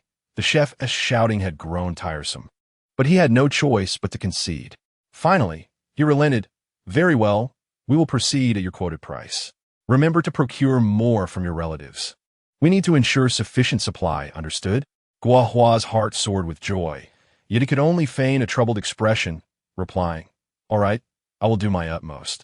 Meanwhile, Zhou Yun, far away in the Mu Yun star system, remained blissfully unaware of the egg-buying frenzy. If she had known, she might have awakened from dreams filled with laughter, astonished that eggs laid by chickens fed on discarded vegetable leaves could fetch such a high price. If we were to follow the model of Dixing and introduce a variety of traditional Chinese medicine-infused eggs, would they not sell even better? Zhou Yun, who was preoccupied with his busy schedule, had yet to share this delightful news with Zhou Yun, but eventually, the information reached her ears. Chapter 25. The aftermath of the eggs. Zhou Yun gazed at the familiar eggs and nearly thought she was hallucinating. Were these not the ingredients she had sold? She pointed at the eggs, trembling slightly, and exclaimed, "Eggs? Is this what you refer to as a rare ingredient?" Observing the incredulous expressions on Zhou Yun and Fong Lin's faces, Li Ziyuan felt confident in his triumph and declared, "These are the trending ingredients on a Xing in the past few days, generally unattainable by the average person." At this, he cast a pointed glance at Fong Lin, who merely raised an eyebrow, seemingly unfazed and undismayed. He continued, "Despite their appearance as mere eggs, they contain not only the nutritional benefits typically found in eggs, but also a plethora of trace elements beneficial to the human body, which are easily absorbed. Moreover, it is said that these eggs possess a superior flavor compared to ordinary ones." At that moment, Zhou Yun and Fong Lin's expressions transformed. Zhou Yun was rendered speechless. No one could have anticipated that the item she sold would be repurchased by her own people at a 100-fold price. She had previously thought Chun Jun's claims about the exorbitant price of these eggs were somewhat exaggerated, only to realize that her lack of worldly experience had misled her. This was simply absurd, a level of absurdity that was truly overwhelming. "Where did you buy these?" Zhou Yun still could not believe it. "I don't know. My assistant helped procure them," stating they are quite rare in the market. Li Ziyuan recalled almost losing his composure upon first seeing the eggs, finding Zhou Yun's reaction quite amusing. He earnestly added, "These eggs are good for your health. If you wish, I can procure more." Zhou Yun forced a smile, quickly shaking her head, "No need." In truth, her heart ached. "Dear sir, if you were so wealthy, you could simply give them to me. Haven't you been consuming these eggs daily? Could you not convert their value into cash for me?" Fong Lin, on the other hand, carefully picked up an egg, scrutinizing it. And then, with a piercing gaze akin to a sword cleaving through clouds, he fixed his stare on Li Ziyuan and asked solemnly, "Are you certain these eggs contain trace elements? Chickens do not consume minerals. How could they absorb and convert such elements?" Li Ziyuan was momentarily taken aback by his scrutiny, but refused to back down. "Many have tested these eggs, and they are indeed naturally occurring, containing various trace elements. As for how they were absorbed, I cannot say. However, a friend of mine on a Xing mentioned that they utilize special technology, incurring exorbitant costs to cultivate them." Upon hearing this, Zhou Yun's lips twitched in disbelief. Perhaps feeding chickens spoiled vegetable leaves was the special technology they were referring to, and spoiled leaves were indeed a high cost? What a tale! Nevertheless, she did not disclose to Chun Jun how these eggs were cultivated, as she began to anticipate how much money he might offer her next time. However, she needed to prevent the two before her from becoming unwitting patrons. Repurchasing the eggs she had sold, feigning a frown, she pointed at the eggs and said, "Zin, I appreciate your sentiment, but I do not favor eggs. No need to buy more." Li Ziyin studied her for a moment, her expression seeming sincere, and could only respond dejectedly. "All right, I thought you might enjoy them, especially since they have been part of breakfast these past few days." "Oh, how can I not like them?" Zhou Yun lamented. "This statement means I can only sneakily enjoy my eggs for now. Life has become devoid of joy." That afternoon, Zhou Yun and Fong Lin ventured to the fields together. Passing by the rose garden, she gazed at the blooming roses with a pang of sorrow, lamenting the missed opportunity to harvest them at such an opportune time.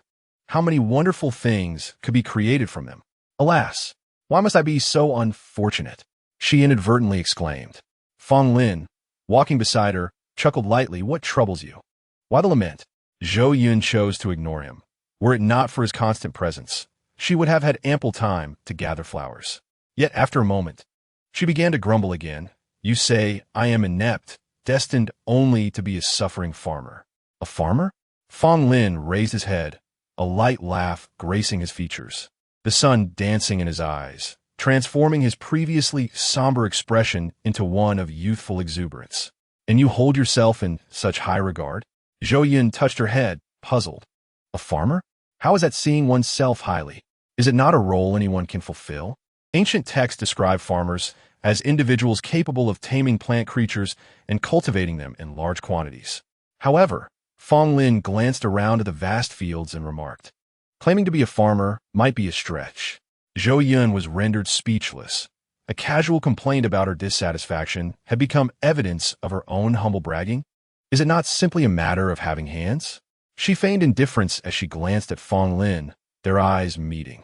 Clearing her throat, she added, "Is you who has hands? Aside from you, who else would dare to boast so boldly?" Fong Lin, as expected, responded with eloquence, his words as beautiful as his lips. Yet, Zhou Yun was genuinely impressed by him. Upon their first encounter, she had thought him frivolous and lethargic. But when it came to work, he was both meticulous and patient, a promising candidate for agricultural research. It was no wonder he had become Cheng Guang's disciple. Seizing the opportunity to stand, Zhou Yun stole another glance at him. That glance captivated her. Under the sunlight, the young man bent over, diligently tending to a flower with unwavering focus, as if facing a beautiful princess. Who could gaze upon such a sight and remain unfazed? "Ah, time to gather." Zhou Yun jolted back to reality. Before her was Fong Lin's radiant smile. Zhou Yun shot him an annoyed glance. "What are you smiling about?" "Nothing," Fong Lin replied, feigning disappointment as he lowered his gaze. His long eyelashes cast heavy shadows beneath his eyes, rendering him somewhat fragile and pitiful. "If you do not like it, I shall refrain from smiling." Zhou Yun immediately felt she had been too harsh, her tone overly severe. He had merely smiled. What was the big deal? She approached him, offering comfort. "Do not be disheartened. I will share my eggs with you. The ones Li Ziyin bought, I cannot eat." He turned his head away, his voice trembling slightly. Zhou Yun generously patted his shoulder. "No worries. I have eggs of my own." As her warm hand rested on Fong Lin's shoulder, his entire body tensed, his heartbeat skipping a beat. Seizing the moment while Zhou Yun was distracted, he turned to catch a glimpse of her caring expression, which radiated sincerity. He internally berated himself. "What is wrong with you, Fong Lin? Why are you acting so strangely? She is only allowing you to learn out of respect for your master. She is your elder. How could you treat her so?" Yet, he had spoken so highly of his eggs, and he had consumed numerous eggs from her. Fong Lin found a way to rationalize his feelings while simultaneously disparaging Li Ziyuan. Zhou Yun was left speechless. Was this really a matter worth contention? "How about this? I will boil one of my eggs and then boil one of the purchased eggs. We can compare the differences and see what justifies the exorbitant price," Zhou Yun proposed. "Sound good." Fong Lin eagerly accepted, genuinely interested in discovering what kind of technology had produced such eggs. Chapter 26. Guess which is which. If he could master the technology that provides trace elements to eggs, It might hold the key to treating his own ailment. Although the main components of his condition remained partially unknown, the identifiable elements were found within plant creatures. It is well known that consuming plant creatures can be lethal, rendering this a conundrum without resolution. Who could have developed these eggs? His musings were overheard by Zhou Yun. She raised an eyebrow. Curious to know, are you? Fong Lin nodded obediently. Once you discern the differences between my egg and the one bought from Zhou Yun, I shall reveal the answer, Zhou Yun declared triumphantly. Fong Lin gazed at her vivid expression, his heart involuntarily skipping a beat, while he outwardly agreed with her. Internally, he mused that she spoke as if she were in possession of knowledge. What is it? Is there any distinction? Zhou Yun placed 2 boiled eggs before Fong Lin. The dining room was bright and immaculate, sunlight streaming through the window panes, casting a grid of light upon the dining table. Only 2 eggs rested on the plate in front of Zhou Yun, their surfaces glistening gently in the sunlight. Fong Lin scrutinized them, comparing their shells. Yet he discerned no differences. Crack one open and taste. Zhou Yun gestured for Fong Lin to indulge. He cautiously opened both eggs, placing them back in their original positions, fearful that even Zhou Yun might confuse them. Peeling the shells revealed the smooth egg whites beneath. The 2 eggs were indeed identical, with the demeanor of a researcher. Fong Lin separated the egg whites to expose the yolks. The yolks appeared nearly indistinguishable as well. Could the flavors be different? He picked one up and placed it in his mouth, finding it reminiscent of the egg Zhou Yun had served during breakfast. Setting aside the left egg, he rinsed his mouth before reaching for the right one. Following the same procedure, he savored it, discovering that its flavor was strikingly similar to the previous one. Glancing between the left and right eggs, he truly could not discern any difference. He took another bite. Zhou Yun observed Fong Lin's earnest tasting of the eggs. Stifling laughter that threatened to erupt, her facial muscles twitching with delight. How adorably earnest he was, she thought, wondering why he was taking such a small wager so seriously. By the time Fong Lin finished both eggs, he still could not identify which one was the more expensive variety. He raised his head, noticing Zhou Yun's suppressed laughter, and squinted at her across the table. Did you really give me the same egg to toy with me? Zhou Yun shook her head, remaining silent, fearing that speaking would unleash her laughter. Fong Lin felt a twinge of irritation and turned to leave, but Zhou Yun grasped his wrist. I swear, I didn't tea. If I were lying, all my plant pets would perish. The warmth of her grip softened his heart. Any plant tamer would not utter such a dire oath over a mere fib. He averted his gaze to Zhou Yun's earnest eyes, his heart racing wildly, even his breath momentarily faltering. He closed his eyes, swallowed hard, and spoke with a husky voice. All right, I believe you. Oh. Zhou Yun stood up, her sudden movement born of impulse, now tinged with a hint of awkwardness. She quickly released her grip, but due to her low center of gravity, she lost her balance and struggled to regain her footing. A flicker of fear crossed her face as she instinctively reached down to brace herself against the ground, hoping to avoid a tumble. Closing her eyes, she anticipated a fall that never came. Instead, she felt a strong arm encircling her waist, lifting her effortlessly off the ground. Slowly opening her eyes, she realized she was still quite far from the floor. Exhaling, she moved her left leg forward for support and turned to him, saying, You can let go now. As Fong Lin's arm gradually released her, Zhou Yun stood upright. Fong Lin tilted his head, as if playfully sulking. Since I couldn't distinguish between the egg you bought and the one I had, I concede our wager. I will investigate the matter of the eggs myself. Investigate yourself? Is this issue truly so significant to you? Zhou Yun inquired, her curiosity piqued. Fong Lin, upon seeing her eager expression, felt a moment of melancholy, quickly followed by resignation. She was blissfully unaware. The weight of the word important floated away like gossamer in the wind, much like Fong Lin himself. The sunlight sculpted his profile. Be cautious while I am away. What? Zhou Yun struggled to keep pace with his thoughts. The individual behind Mu Yuan had yet to be revealed. He was biding his time, waiting for the right moment to strike. Zhou Yun felt a chill sweep over her at Fong Lin's mention. Hesitating, she responded, But hasn't Team Mu Yuan already been defeated? I am about to bring him to court. Zhou Yun is here to help me find a lawyer. The target is you. As long as you remain unharmed, he will not relent, Fong Lin said, furrowing his brow.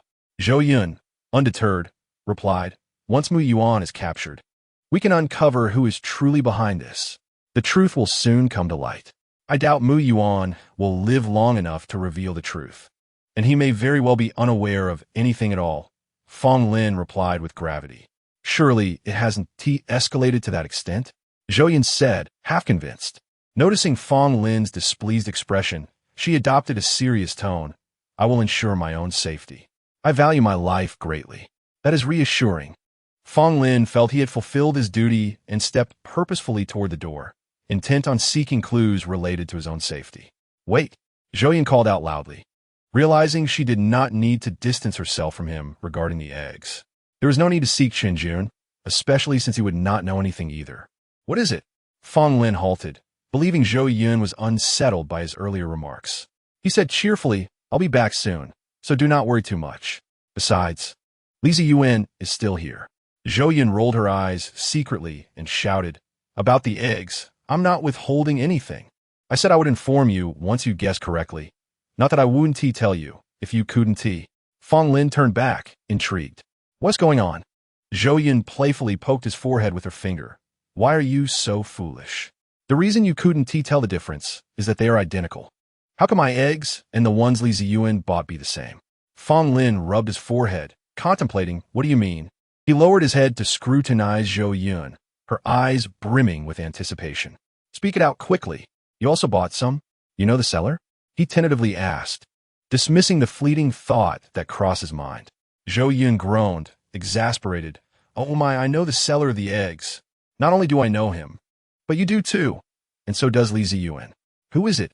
Fong Lin furrowed his brow, sensing a revelation on the brink of emergence. It's me. I am the one who sells the eggs. Zhou Yun exclaimed in frustration. Once the words escaped her lips, Zhou Yun felt an outpouring of her sarcastic spirit. You have no idea how shocked I was when I saw Li Ziyuan bringing the eggs home. You eat those eggs every day, and I haven't shortchanged you. So why spend so much money buying them from Star? I felt too embarrassed to mention it. At that moment, their exchange attracted a third party. Li Ziyuan approached, drawn by the commotion. What are you two discussing? Fong Lin remained in a daze, as if his spirit had wandered elsewhere. Zhou Yun, noticing Li Ziyuan's arrival, clamped her mouth shut. She felt guilty for deceiving him and ridiculing him when he had traveled so far to bring the eggs for her. Nothing. Zhou Yun shook her head, a flicker of guilt flashing in her eyes. Li Ziyuan continued to scrutinize her, puzzled by her apparent guilt. What is the matter, Zhou Yun? Zhou Yun decided it was time to come clean, speaking hesitantly. Well, Xin, if I have something to hide from you, would you be upset upon discovering it? Li Ziyuan watched as she blinked her eyes nervously, sensing her apprehension. His expression hardened, and he replied coldly, Speak. What is it? Zhou Yun jumped slightly, fearing he might genuinely be angry. Her voice brimming with remorse, she confessed, It's not that I dislike eating eggs. Is it because they are expensive? I can afford them. Li Ziyuan thought to himself that there was nothing wrong with enjoying them. If she liked them, she should buy more. This silly girl was using her dislike as an excuse to avoid spending extra money. Seeing that Li Ziyuan's expression had brightened, she continued. The eggs you bought were actually sold by me. What? Upon grasping her words, his eyes widened, and his mouth fell agape in shock, momentarily at a loss for words. Every morning, the eggs you consume for breakfast are the very ones you purchase. Zhou Yun has thrown the final bombshell. Li Ziyuan is truly at a loss for words. What foolishness did he engage in this morning? He bought back the eggs that Zhou Yun had sold at a high price to present to her. Despite having weathered countless storms in his life, he finds himself speechless now. Can you forgive me, Ziyuan? Zhou Yun tilted her head slightly, her eyes blinking innocently. At this moment, Li Ziyuan was unsure of how to respond, while Fong Lin had already regained his composure. Did you do something wrong? It was he who acted foolishly. So why is he seeking his forgiveness? Fong Lin stepped forward, grasping Zhou Yun's arm. Zhou Yun wished to resolve the matter swiftly and ignored Fong Lin's inquiries. I truly did not intend to conceal anything from you. Given this morning's situation, I did not know how to inform you. Li Ziyuan recalled how he had boasted before Fong Lin, trying to win Zhou Yun's favor with eggs, and he felt an overwhelming urge to hide his face in shame. How could I have committed such an embarrassing act? His expression remained unchanged, but internally, he was pounding his head against the wall. Zhou Yun assumed that her secret had wounded him deeply and wanted to give him some time to recover. She quickly stated, "This is how it is. I have other matters to attend to. We shall meet tonight."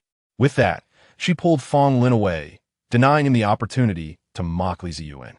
After Zhou Yun and Fong Lin left, Li Ziyuan could no longer hold back and covered his face, exhaling deeply. "This is utterly humiliating." Once they were sufficiently far away, Zhou Yun released Fong Lin's arm, sighed, and warned him, "Let this matter rest, understood?" Fong Lin nodded obediently. "Can you tell me how these eggs are produced? Do you think it's possible they were fed special feed to turn out like this?" Zhou Yun inquired tentatively. "Impossible," Fong Lin replied decisively. "Chickens would die if they were fed that." Zhou Yun then chuckled lightly. "I was merely joking. This is my secret. I will decide whether to share it based on your conduct." She patted Fong Lin on the shoulder before turning to leave. "The truth lies before you, and yet you remain skeptical." Chapter 27. The Ruthless Flower Thief. The following morning, Zhou Yun arose as usual, instructing Xiao Bao to report her plans for the day. There was one matter that could not be postponed. The flowers truly needed to be harvested. She tiptoed through the living room and sighed with relief as she exited the residence. Phew. Xiao Bao, arrange for a team of intelligent robots to go to the rose fields and gather the flowers.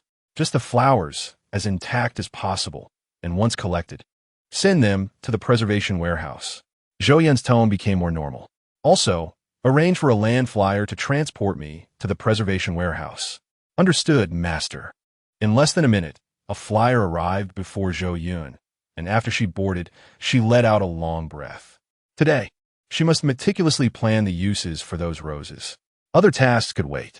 She aimed to produce several jars of rose jam and brew some rose tea to enjoy in her room. For the past few days of farming, every time she passed by, she had longed to do this, but with others around, it was impossible.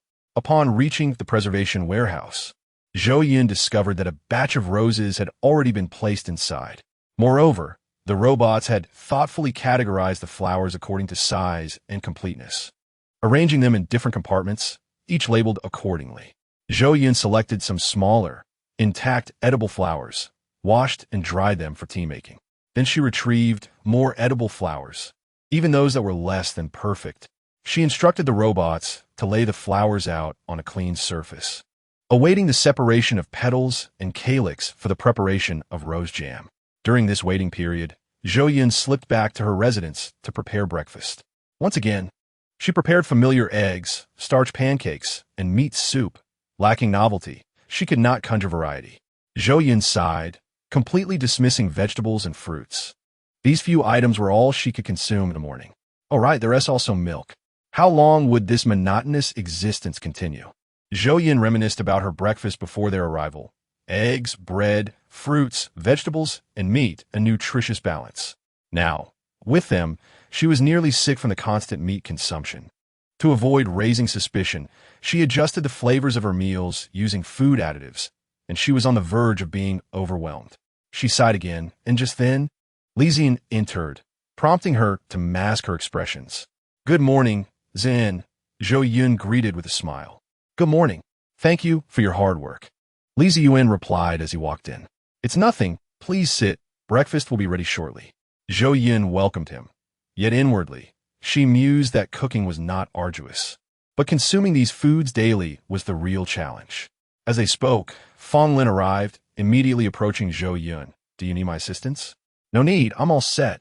Zhou Yun turned to instruct the robots to serve breakfast at the table. Once the trio finished their meal, they each busied themselves with their respective tasks. Zhou Yun planned to take Fong Lin to a different area for learning, which is why she aimed to collect the flowers now. The sun was particularly harsh, and when Zhou Yun and Fong Lin arrived, some seedlings had already wilted from the heat. They hastily directed the robots to place the seedlings in a shaded area. With the recent variety of plants cultivated in the experimental zone, Zhou Yun had to relocate some seedlings outdoors. As the greenhouse outside was still under construction, they had to move the pots daily based on sunlight exposure. After wrapping up his work, Li Ziyuan cleared his mind and decided to take a stroll. He wandered aimlessly out of the residence, enjoying the greenery along the path that lifted his spirits.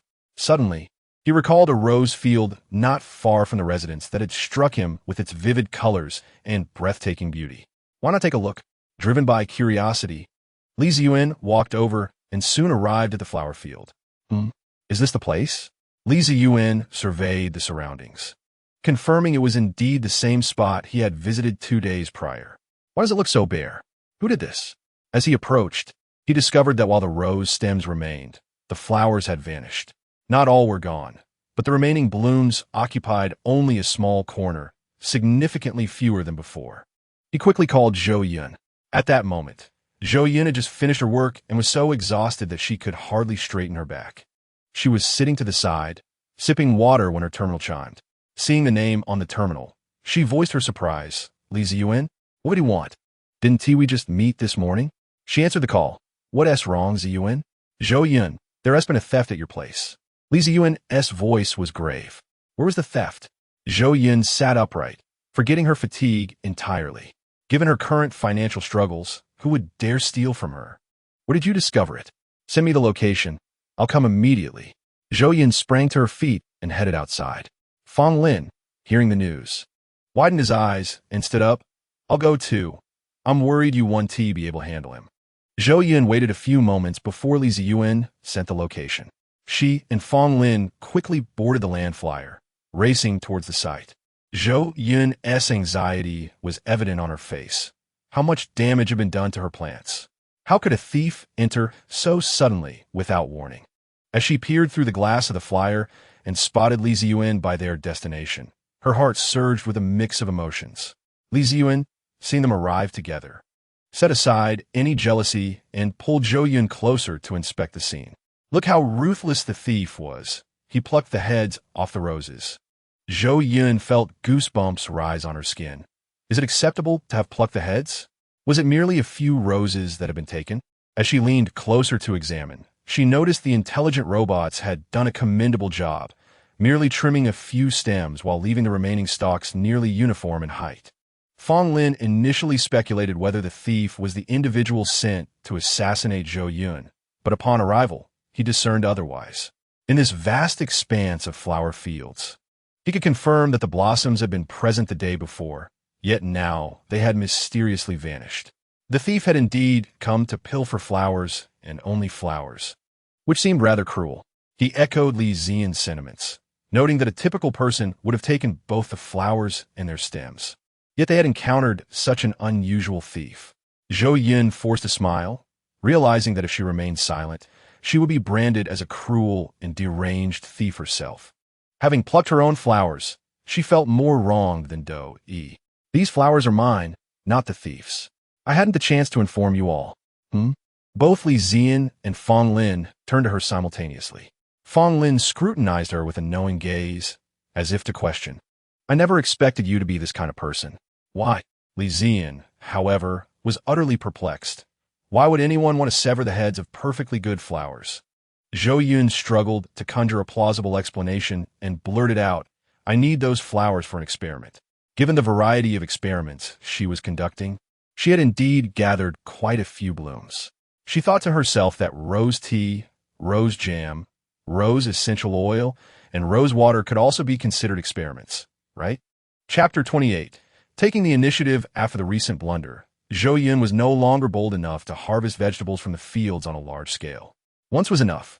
If it happened again, Fong Lin and his friends might view her as a peculiar plant torturer, deriving amusement from tormenting her experimental subjects. With her luck, she dared not gamble on the absence of improbable incidents. Seizing the afternoon, Zhou Yun visited the preservation warehouse. The rose calyxes and petals she had dried a few days prior had now separated. She instructed the intelligent robot to sort them. The calyxes were now useless. Only the petals remained. She combined the petals and honey in a jar, layering the petals while using a pestle to crush and blend them thoroughly with the honey. After a few days of marination, it would be ready to eat. In fact, making this rose jam with white or brown sugar would yield better results. Zhou Yun had planted some sugar cane, which had grown nicely, and she was contemplating the right moment to harvest it for sugar. Sugar cane was far less conspicuous than roses. making it easy to collect without attracting attention. However, the sugar-making process required time. She needed to devise a suitable excuse. Soon, the jar was full, and she switched to another. She planned to prepare 2 jars, and once the sugar was ready in a few days, she could use it for her jam. The previously baked dried flowers were also stored in glass jars, ready to be taken home for infusion. After completing her tasks, Zhou Yun summoned her intelligent assistant, Xiao Bao.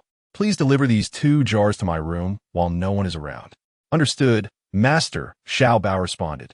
It summoned a robotic assistant, which opened a compartment in its chest, providing a hidden storage space.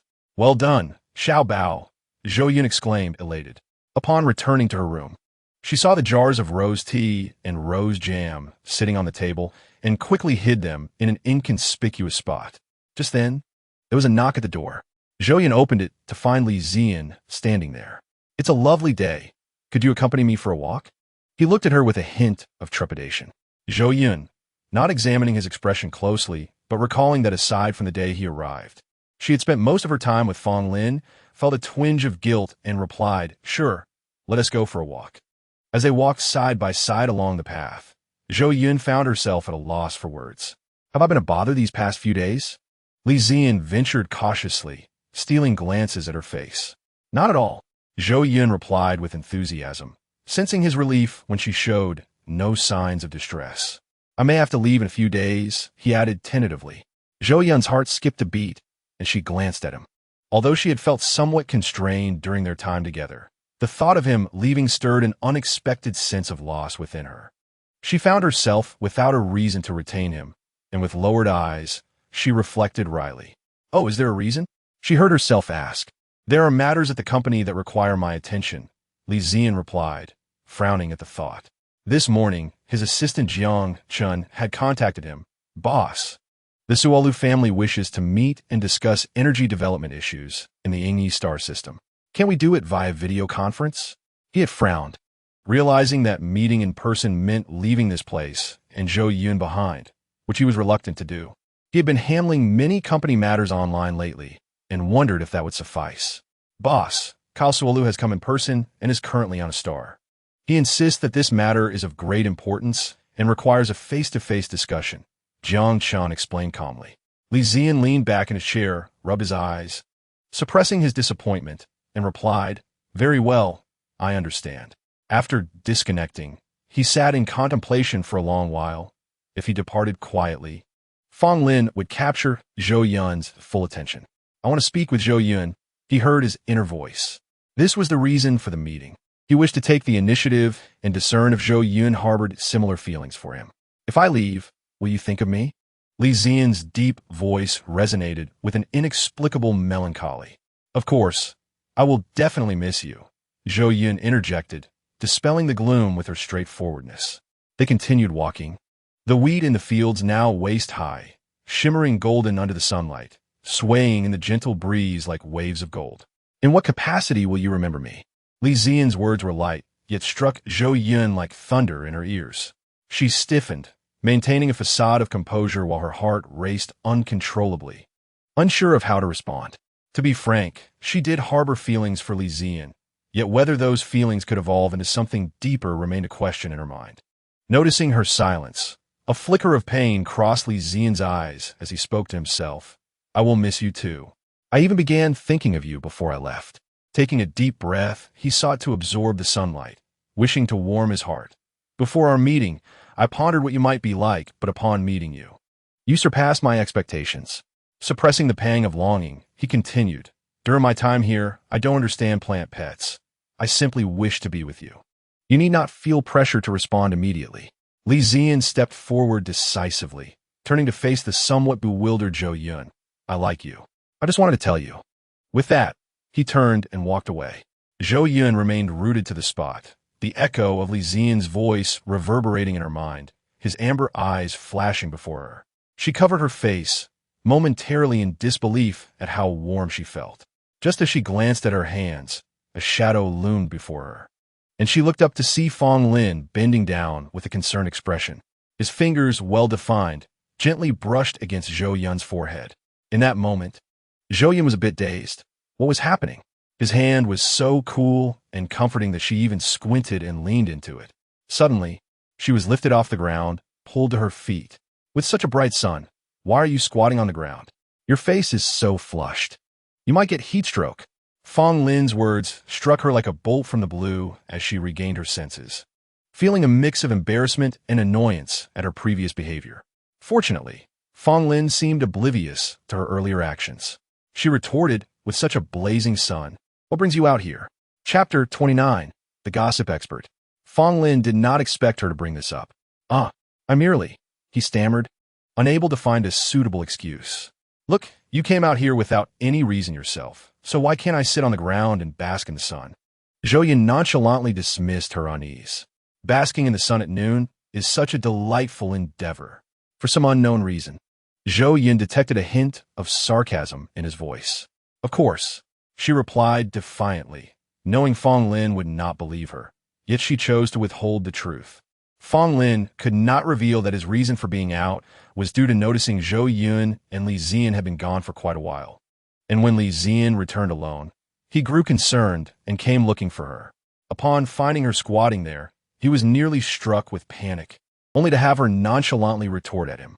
Fong Lin harbored a frustration within, not speaking to Zhou Yun during the walk back, and sulking in the corner as he watched her enter the building. "Zhou Yun, you truly infuriate me." The day swiftly passed, and due to the midday incident, Zhou Yun did her utmost to avoid being alone with Li Zian. Fong Lin also sensed the peculiar atmosphere between them. Although curiosity gnawed at him, he refrained from inquiring. Zhou Yun, as usual, edited her footage, but her mind wandered elsewhere, and she hastily clicked send without thorough checks.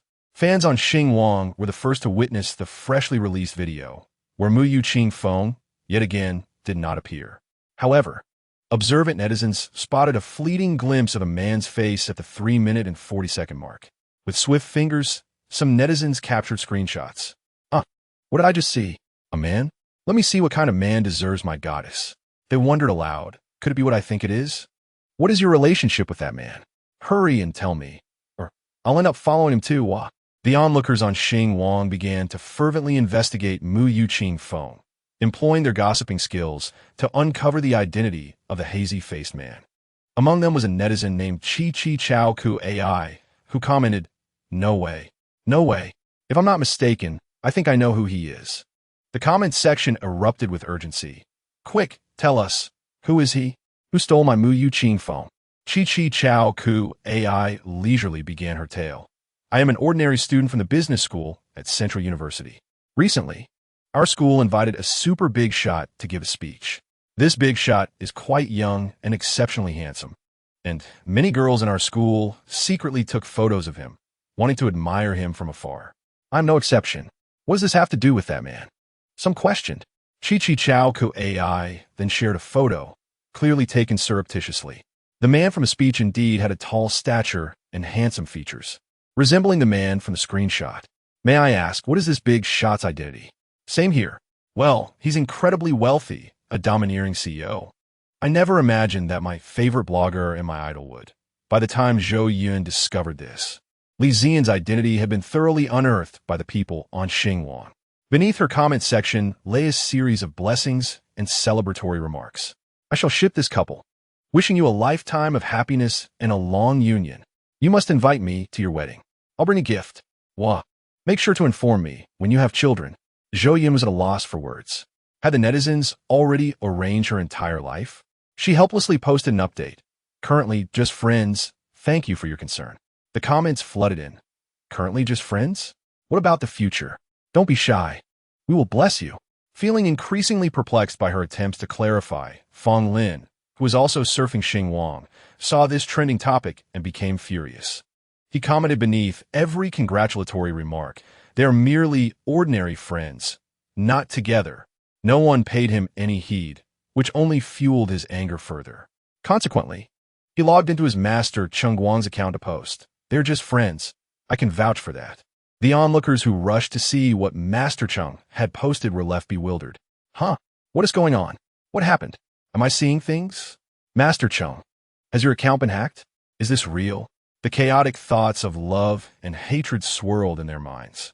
He loves her. She loves him. He does not love her. It had that flavor. Meanwhile, in a Xing laboratory, Cheng Guang engaged in experiments, sensed the peculiar gazes surrounding him. Although he was diligent in his work, such overt scrutiny and discussion did not escape his notice. With a stern expression, he approached a group of young researchers, effectively intimidating them, their faces paling in fright. "What's the matter?" His gaze locked onto one of them. "It's nothing," the individual stammered. "Teacher Cheng, is your Xing Wang account hacked? Did you see the message it just posted?" Cheng Guang was baffled, yet he identified the root of the problem, Xing Wang. He turned to leave, preparing to log into his Xing Wang account and ascertain what transpired. Upon seeing it, he nearly fainted. It was undoubtedly Fong Lin, leaving his old face thoroughly embarrassed by that rebellious disciple. Cheng Guang swiftly deleted that post and concocted a justification for himself. "My Xing Wang account was inexplicably hacked. Please disregard it." At that moment, even the initially skeptical netizens detected an air of cover-up. Cheng Guang hurriedly called Fong Lin via video. When Fong Lin answered, he was met with Cheng Guang's flushed face, who inquired with concern, "Master, what's wrong? Who has upset you so?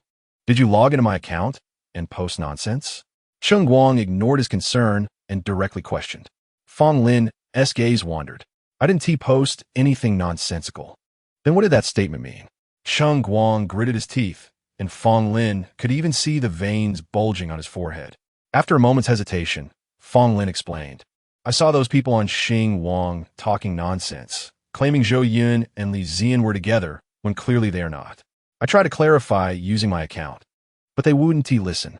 I thought, as you said, if I could prove it, they would surely believe." Observing the shift in Cheng Guang's expression from anger to despair, he quickly added, "That's it, nothing more." Cheng Guang felt exasperated. How could this foolish disciple not grasp the situation? He attempted to enlighten him. "What business is it of yours whether they are together or not? She has excellent planting skills. I regard her as an elder. Naturally, I should care for her." Fong Lin seemed to grasp something, desperately seeking justification for himself. Cheng Guang nearly spat blood in frustration. "Is that all? An elder? Why must this foolish disciple be mine? Let me ask you, would you be upset if I were to marry?" "No. Master marrying would make me happy." "Did Aunt Yang agree to it?" "No." "Then why do you regard Zhou Yun as an equal? When she is with someone else, why aren't you happy for her?" Chapter 30. Unveiling Secrets. The fog before Fong Lin's eyes lifted. It dawned on him that his feelings for Zhou Yun were not merely those of an elder. Or were they? He recalled a time in the military, before a mission, when he saw a comrade laughing brightly, holding up a photo of a woman. Curiously, he asked, "Who is that? Why are you so happy?" His comrade glanced at him and patted his shoulder. "You won't understand now. She is my beloved. You'll see her when I return. You'll understand when you grow up." So this was love. So this is what love is. Cheng Guang observed the dawning realization in his disciple's expression, ready to intervene if necessary. If he did not understand soon, he might as well spell it out for him. Fong Lin smiled and looked up. "Master, I understand." With that, he hung up the video call. "What? Understand what? Huh? It seems I am here to reprimand Fong Lin, after all, who allowed him to disseminate such messages using his account.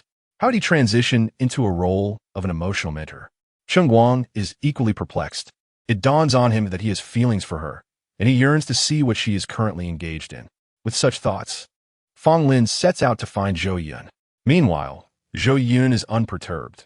After all, rumors will dissipate in due time, and besides, there is still a possibility of something between her and Li Zian. At this moment, she is in the kitchen, humming a tune while soaking freshly picked pineapple in salt water, ensuring it tastes sweet. Once she feels it has soaked adequately, she picks a piece and savors it, her eyes narrowing in satisfaction. The laboratory? Fong Lin discovers Zhou Yun is not present. The plantation? She is also absent. Oblivious to this, Zhou Yun is still in her kitchen, enjoying her pineapple, while Fong Lin arrives at her doorstep, still munching on fruit. Upon witnessing the scene before him, Fong Lin's face pales in terror as he shouts, "Zhou Yun, what are you doing?" He rushes in, attempting to snatch the fruit platter from her hands. Zhou Yun, startled by the sudden outburst, inadvertently swallows the bite she had just taken, A large piece lodged in her throat, leaving her unable to expel or swallow it. Fong Lin rushes to her aid, desperately patting her back to help dislodge the pineapple. At that moment, Li Zian arrives, alerted by the commotion. Seeing Zhou Yun cough incessantly, Fong Lin calls for the intelligent housekeeper for immediate assistance and prepares to dial emergency services. He inquires urgently what happened. Noticing mis ayens, arribal. Fong Lin narrows his eyes and coldly retorts, I haven't sought you out yet here you are. What is this? Are you finally dropping the pretense? Li Zian does not engage in pleasantries. As the tension between the two escalates, Zhou Yun finally regains her voice, albeit hoarsely, saying, Your sudden appearance startled me, Fong Lin. You two should converse calmly. Supporting her, Fong Lin disregards Li Zian, gently asking, Are you all right? How do you feel? Should I call a doctor? What are you thinking? Zhou Yun shakes her head, bewildered. After all, it was merely pineapple. Was it truly necessary for such a reaction? It nearly choked her. Fong Lin insists on examining her, prompting Zhou Yun to summon Xiao Bao for a checkup. Once Fong Lin ascertains that she is unharmed, his worries begin to ease. Li Zian extends a hand, wishing to express concern for Zhou Yun, but Fong Lin forcefully pulls him away, demanding, What did you say to her this morning? What? Li Zian suppresses his anger, but is met with Fong Lin's reddened eyes. I'm asking you what you said to her this morning, Fong Lin states firmly. Li Zian, irritated, brushes off Fong Lin's grip with a cold laugh. You're overstepping, aren't you? What business is it of yours? If you hadn't said something to her, why would Zhou Yun have been in such a daze since this morning? And now, upon my return, I find her like this. As Fong Lin recalls Zhou Yun eating pineapple, a wave of overwhelming fear engulfs him, rendering him breathless. He is at a loss as to why Zhou Yun would behave in such a manner, his hands trembling with fear. What's wrong with her? Li Zian, now panicking, urges speak. Fong Lin, eyes closed, states she was experimenting with poisonous plants. Zhou Yun is utterly bewildered. I merely ate a pineapple. How does that equate to attempting suicide? Realization dawns on her that many of the plants here are toxic, explaining Fong Lin's reaction. Just as she attempts to clarify, she catches Li Zian's piercing gaze directed at her, and he questions, Even if you were reluctant, I would not impose. Why would you do this? Is it that you dislike me so much? With that, he turns to leave. Zhou Yun understands that if she does not intervene now, this misunderstanding will remain unresolved. Wait, you must hear me out. Li Zian halts, and Fong Lin turns to face her. Zhou Yun begins, I am not attempting suicide. Here is what transpired. When I began cultivating plants, I once conducted a component analysis and discovered that seed from 2 different sources had varying compositions. Out of curiosity, I wanted to see what differences would arise from 2 disparate plants. I successfully nurtured both types. During one experiment with chickens, I found that one type of plant caused immediate death upon consumption, while the other showed no adverse effects. I observed them for many days, and they remained alive. But you cannot subject yourself to such experiments. What if something goes wrong? How would I ever forgive myself? Li Zian exclaims, his eyes closing in anguish. Zhou Yun hastily continues, I only consumed them after conducting numerous tests on various animals. I monitor my health closely during that period. I would never take such risks lightly. Li Zian gazes at her deeply, shaking his head. I cannot comprehend this. He turns to leave. After he departs, Zhou Yun turns to Fong Lin. So, do you have any further questions? Fong Lin fixes his gaze on her, the redness in his eyes still evident. How long have you been conducting such experiments? Huh? Zhou Yun, puzzled, had anticipated that Fong Lin would share Li Zian's misunderstanding and depart as well. I mean, how long have you been experimenting in this manner? Fong Lin's voice trembles. A few months, perhaps. As soon as this statement escapes her lips, Zhou Yun feels a powerful embrace envelop her, and she finds herself in a warm hold. If you ever wish to conduct such experiments again, let me be the one. I am willing to try before you. The gentle words fall softly beside her ear. Zhou Yun is momentarily stunned, taking a while to inquire, why? There is no reason. I trust you, and I willingly offer my support. Zhou Yun's eyes well with tears. She is, after all, a resilient individual. She traversed an unfamiliar world alone and shed no tears. Even when misunderstood, she remains stoic. Even today, when she stands alone, devoid of their understanding, she will not cry. She knows they only wish her well. However, Fong Lin's declaration of trust overwhelms her. When he offers to endure the trials she faces, she can no longer contain her emotions. How could someone bestow upon her such invaluable trust? The warmth of his embrace is suffocatingly comforting, stirring her heart. In that moment, she realizes she has been touched by affection, for she hears the sound of seeds breaking through the soil. Chapter 31. Warmth. Zhou Yun's soft sobs draw Fong Lin's concern, prompting him to release her and observe her closely. Embarrassed, she covers her face with her hands. He anxiously asks, "What is wrong? I haven't scolded you. Please do not cry." Zhou Yun continues to hide her face, feeling utterly humiliated. "Look, I trust you. I will have a bite." Fong Lin, his eyes lighting up at the sight of the fruit platter, spears a large piece with a skewer and pops it into his mouth, expecting it to be unpalatable. He is taken aback when the pineapple bursts with the perfect balance of sweetness and acidity, the crisp, chewy texture enhancing the experience. This natural flavor far surpasses any artificial additives. He chews a couple of times before hastily swallowing, opening his mouth to show Zhou Yun, "See, I've finished it completely." Zhou Yun is amused by his antics. "Aren't you afraid of the poison? Why the sudden lack of fear?" "Not afraid. If you say it's safe, then it is," he responds. "So, you meant to tell me last night that the trace elements in those eggs were due to your feeding them plants?" Fong Lin gently wipes Zhou Yun's tears as he asks, "You didn't believe me, did you? As a plant expert, what do I know about raising chickens?" Zhou Yun playfully mocks him. Fong Lin plays along. "Oh, my face feels like someone has slapped me. It hurts terribly. Zhou Yun, please check for me." Zhou Yun rolls her eyes. "Does it hurt, then?" "Plants are indeed edible, correct?"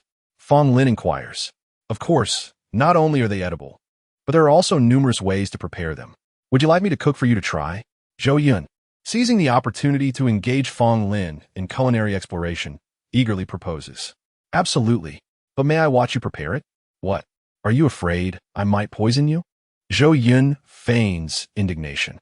Fong Lin shakes his head. "It's not that I don't trust you. I just want to learn so that I can cook for you." Easing your burdens. A warm current flowed through Zhou Yun's heart as she playfully remarked, "I fear you might blow up the kitchen." It appeared that unless she demonstrated her skills, Fong Lin would remain oblivious to her prowess. With unwavering confidence, Fong Lin thought to himself that the most straightforward dish to concoct with readily available ingredients was scrambled eggs with tomatoes. After pondering for a moment, Zhou Yun gathered tomatoes, tomato sauce, 3 eggs, and a few seasonings. She first whisked the eggs and added a pinch of salt. Then, heating the oil in a pan, she poured in the eggs, stirring until they solidified before setting them aside. Next, she continued to heat oil, adding the tomatoes and tomato sauce, allowing them to simmer gently until a rich sauce formed. Finally, she added the golden scrambled eggs, blending the vibrant yellow and red into a tantalizing tableau. The dish was not only visually appealing, but also promised a flavor that was equally enticing. Fong Lin watched with curiosity as Zhou Yun plated the fragrant dish, unable to resist the urge to sample it with his chopsticks. The eggs were soft and tender, coated in a luscious sauce that burst with a delightful balance of sweet, sour, and salty flavors. He found himself taking several more bites. Zhou Yun observed this scene with surprise, having never witnessed Fong Lin eat with such abandon.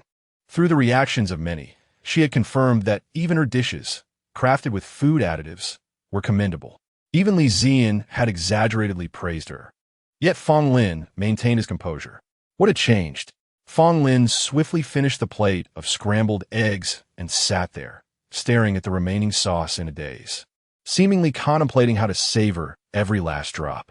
Was this the flavor of ji chom? It was indeed remarkably different from those laden with additives. It was delightful. Were all ji chom so delectable? Certainly not. Many had their unique flavors. Some could be eaten directly, while others could not.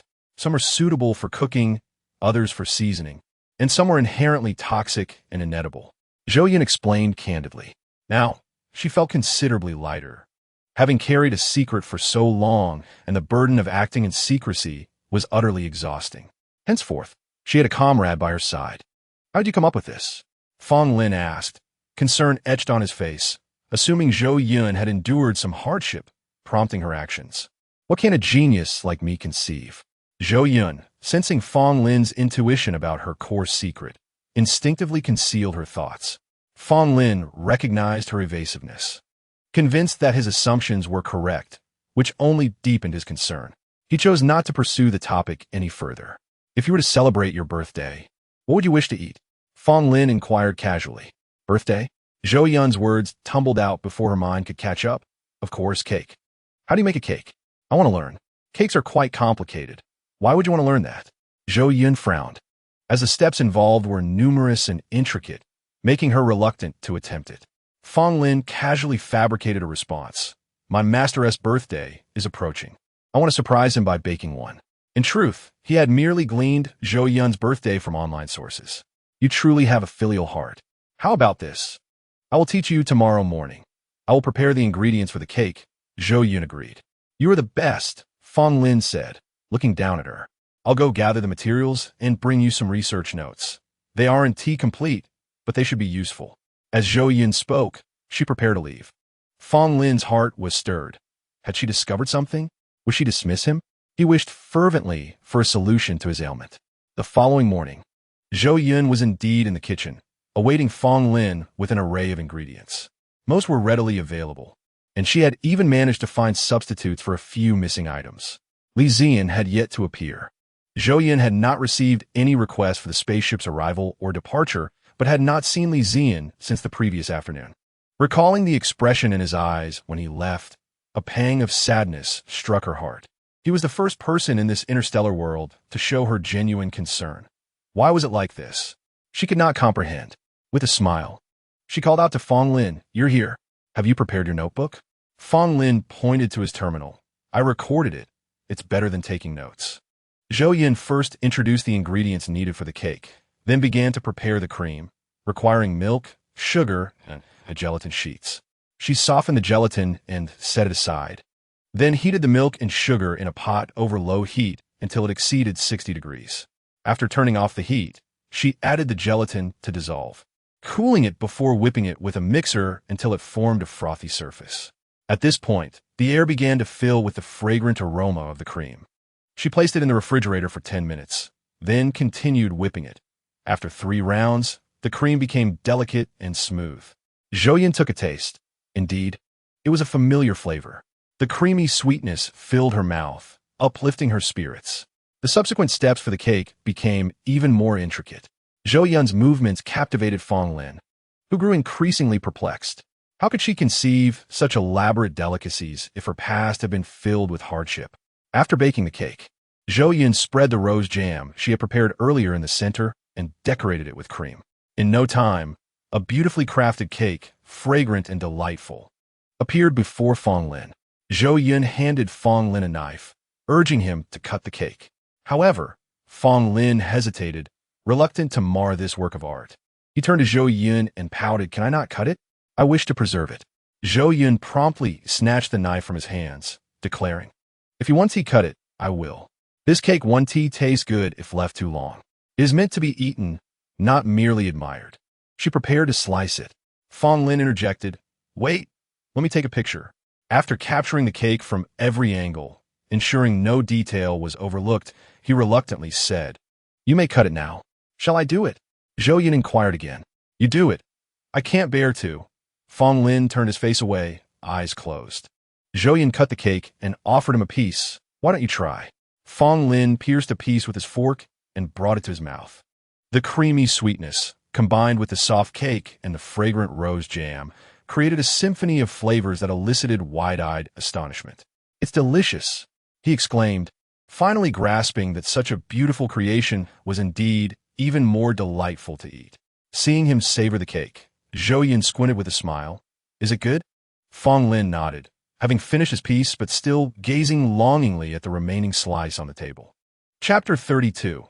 Regret. Zhou Yun followed Fong Lin's gaze and noticed the piece on the table, her expression tightening. Why had it been cut into 3 pieces? Wasn't that person ignoring her? "Can I eat this?" Fong Lin cautiously inquired, studying Zhou Yun's expression. Yes, have you learned? Zhou Yun returned to herself, smiling as she asked. Fong Lin picked up the piece from the table. Just wait and see.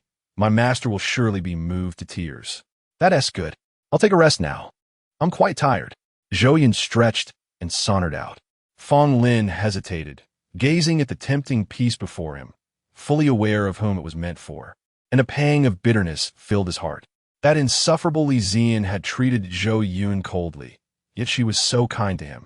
I will eat this piece of cake and not share it with him. Fong Lin cut off 2/3 of the remaining piece and devoured it.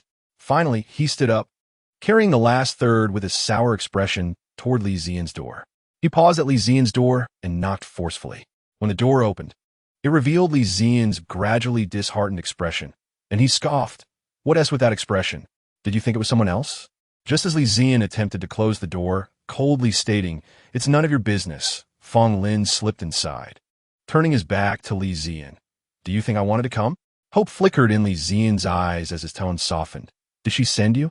She has no idea I'm here, Fong Lin interrupted, dismissing the question.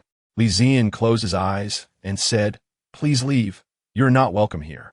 I am unaware of what transpired between you and her. However, as far as I know, Zhou Yun is an adult.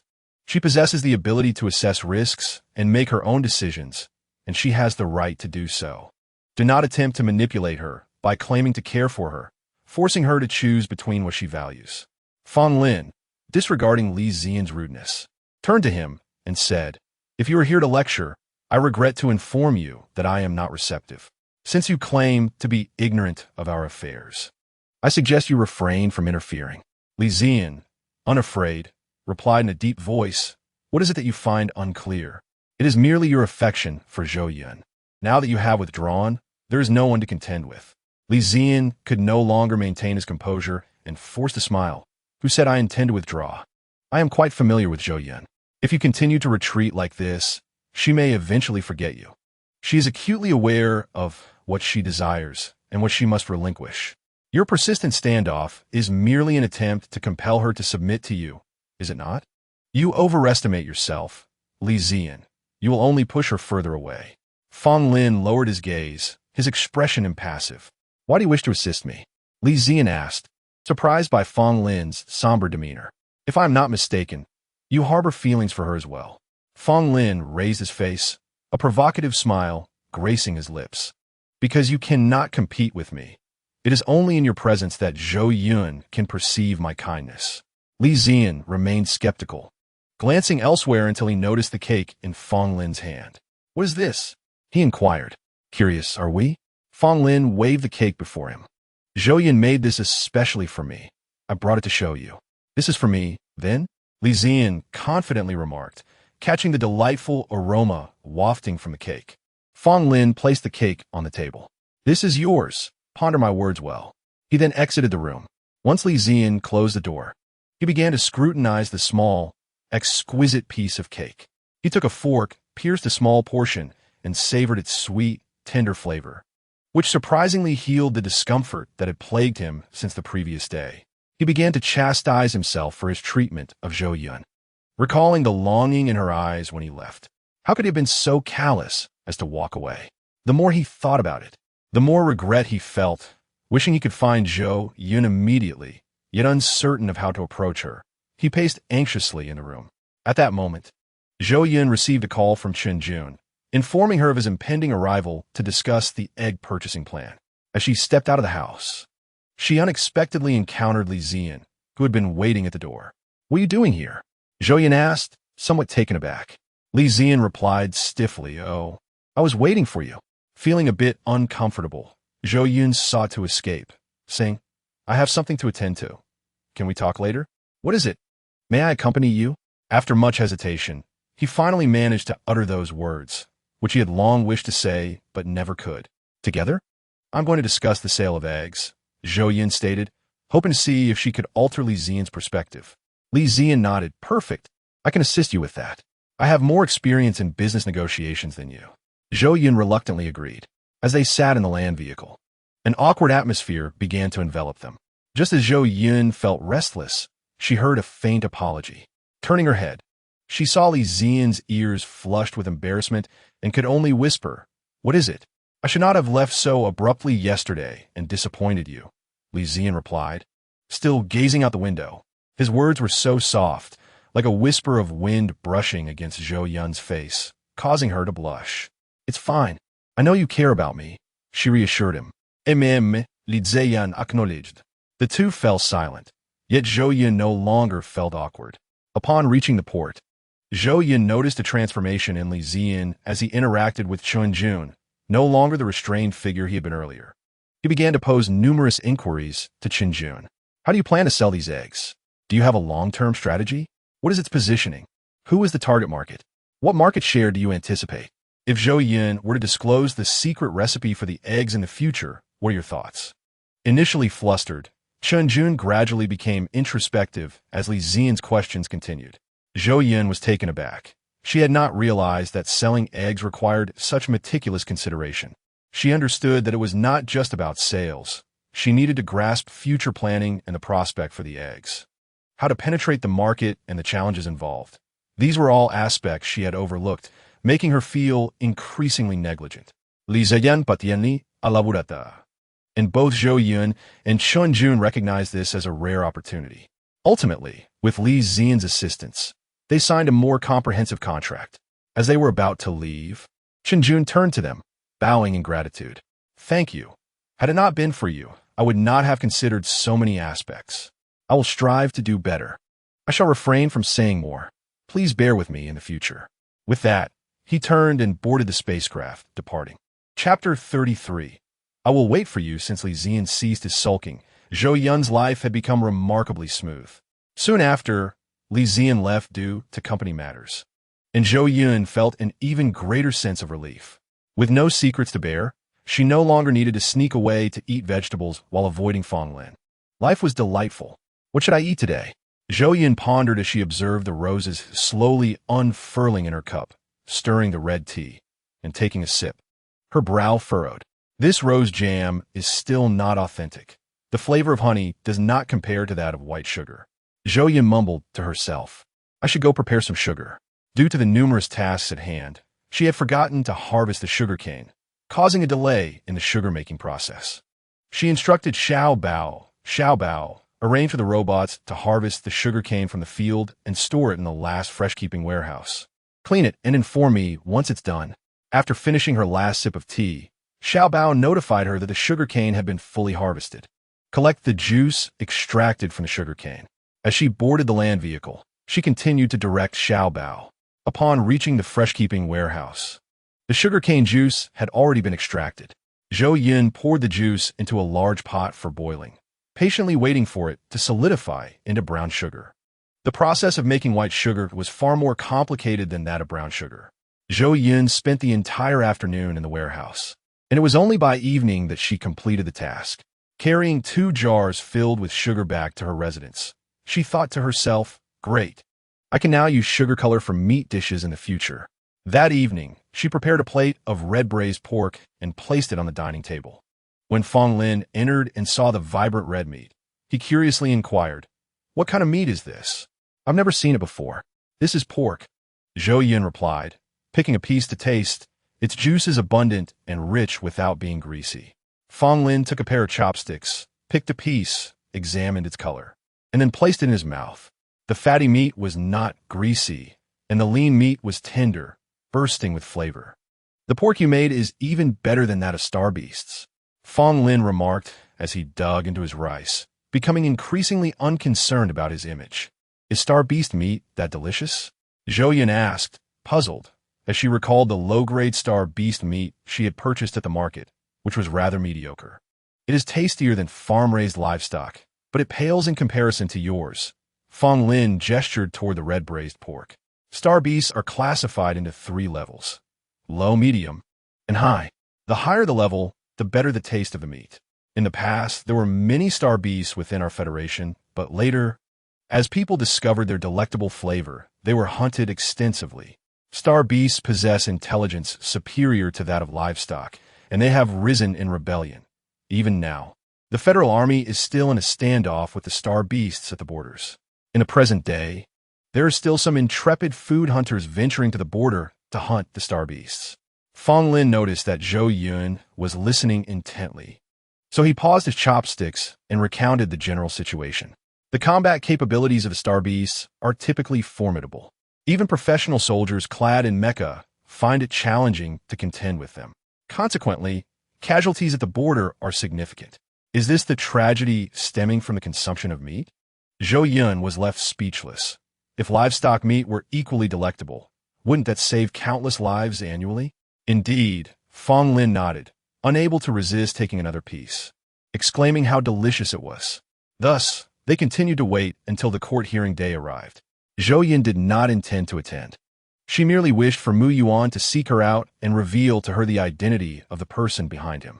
Zhou Yun had also divulged this matter to the police, who assured her they would do their utmost to investigate. But thus far, there had been no results. Mu Yuan had not approached her either. It seemed as if he were made of steel, resolute in his silence. What could be the reason? Zhou Yun was perplexed. Yet as the court date loomed, she had no choice but to entrust Zhao Songtang to attend on her behalf, hoping to glean some information afterward. Zhao Songtang confidently assured her, "No problem, leave it to me."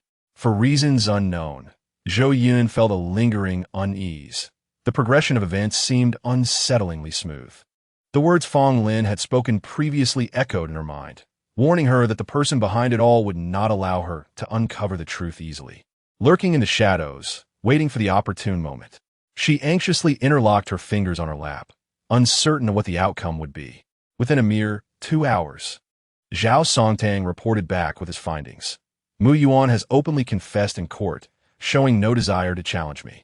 He only requests to speak with you after the hearing concludes. His intention is to apologize to you in person. Zhou Yun's heart raced. Had he not come after all? Do you wish to speak with him? Zhao Songtang inquired. Of course, Zhou Yun replied, having waited so long to question Mu Yuan about the identity of his conspirator. Then I will connect the call, Zhao Songtang gently stated. Understanding that Zhao Songtang was still at the courthouse, Zhou Yun found a clean backdrop, sat up straight, and answered the video call. In that moment, she finally beheld Mu Yuan's appearance. He appeared relatively young, with red hair and a somewhat handsome face. Yet the dark circles under his eyes rendered his demeanor both disheveled and somber. He likely had not rested well during this time, gazing at her with weary eyes. "Hello, I am Mu Yuqingfeng. I have heard that you wish to speak with me," Zhou Yun initiated, aiming to seize the initiative in the conversation for leverage in their negotiation. However, there was no trace of remorse in Mu Yuan's eyes. He merely cast her a detached glance, as if this conversation were not of his own volition, remaining silent for an extended period. Zhou Yun refrained from speaking, enduring the tension. At last, Mu Yuan's lips moved, contorting into a cruel smile that filled Zhou Yun with a sense of foreboding. In the next moment, he spoke, his cracked lips uttering dry words. "I will not apologize to you. I will be waiting for you. You know they won't let you go." His eyes were bloodshot, disregarding the courtroom's personnel attempting to intervene as he shouted frantically, "They will not spare you. Haha, you will suffer worse than I. Be quiet. You still show no remorse." Zhao Songtang interjected, attempting to restrain him. Suddenly, the once boisterous Mu Yuan emitted a choking sound from his throat, prompting the enforcement officials to sense danger. They shouted, "Quick, get a doctor. Hurry." At that moment, no one paid attention to the ongoing video in the courtroom. But Mu Yuan, he fixated on Zhou Yun as if she were directly across from him, and his lips, struggling to form words, silently mouthed, "I will be waiting for you." Zhou Yun gripped the armrest of her chair tightly, too frightened to even blink. She could not comprehend why Mu Yuan harbored such hatred towards her.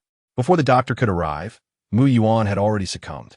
"It's over," the enforcement officer gasped after several minutes of resuscitation efforts. Upon examining him, the doctor shook his head. "He has no vital signs." A nearby officer stated, "Get the coroner to investigate the cause of death." Zhou Yun sat there like a statue, utterly motionless, her mind replaying Mu Yuan's cracked lips repeating, "I will be waiting for you." She felt as though she were trapped in an illusion, unable to react. Mu Yuan should not have died, she thought. His crimes were not grave enough to warrant death. Yet, he had perished just like that. The individual orchestrating this was targeting her, ensuring Mu Yuan could not disclose his identity. "The deceased do not speak," She feared he might not have lived to utter a word. Fong Lin's clear voice lingered in her ears, reminding her of her naive confidence at that time. As long as Mu Yuan can expose the person behind him, I am willing to spare him, not pursuing his responsibility. Is that not enough? How could this be? Zhou Yun finally realized the precariousness of her situation.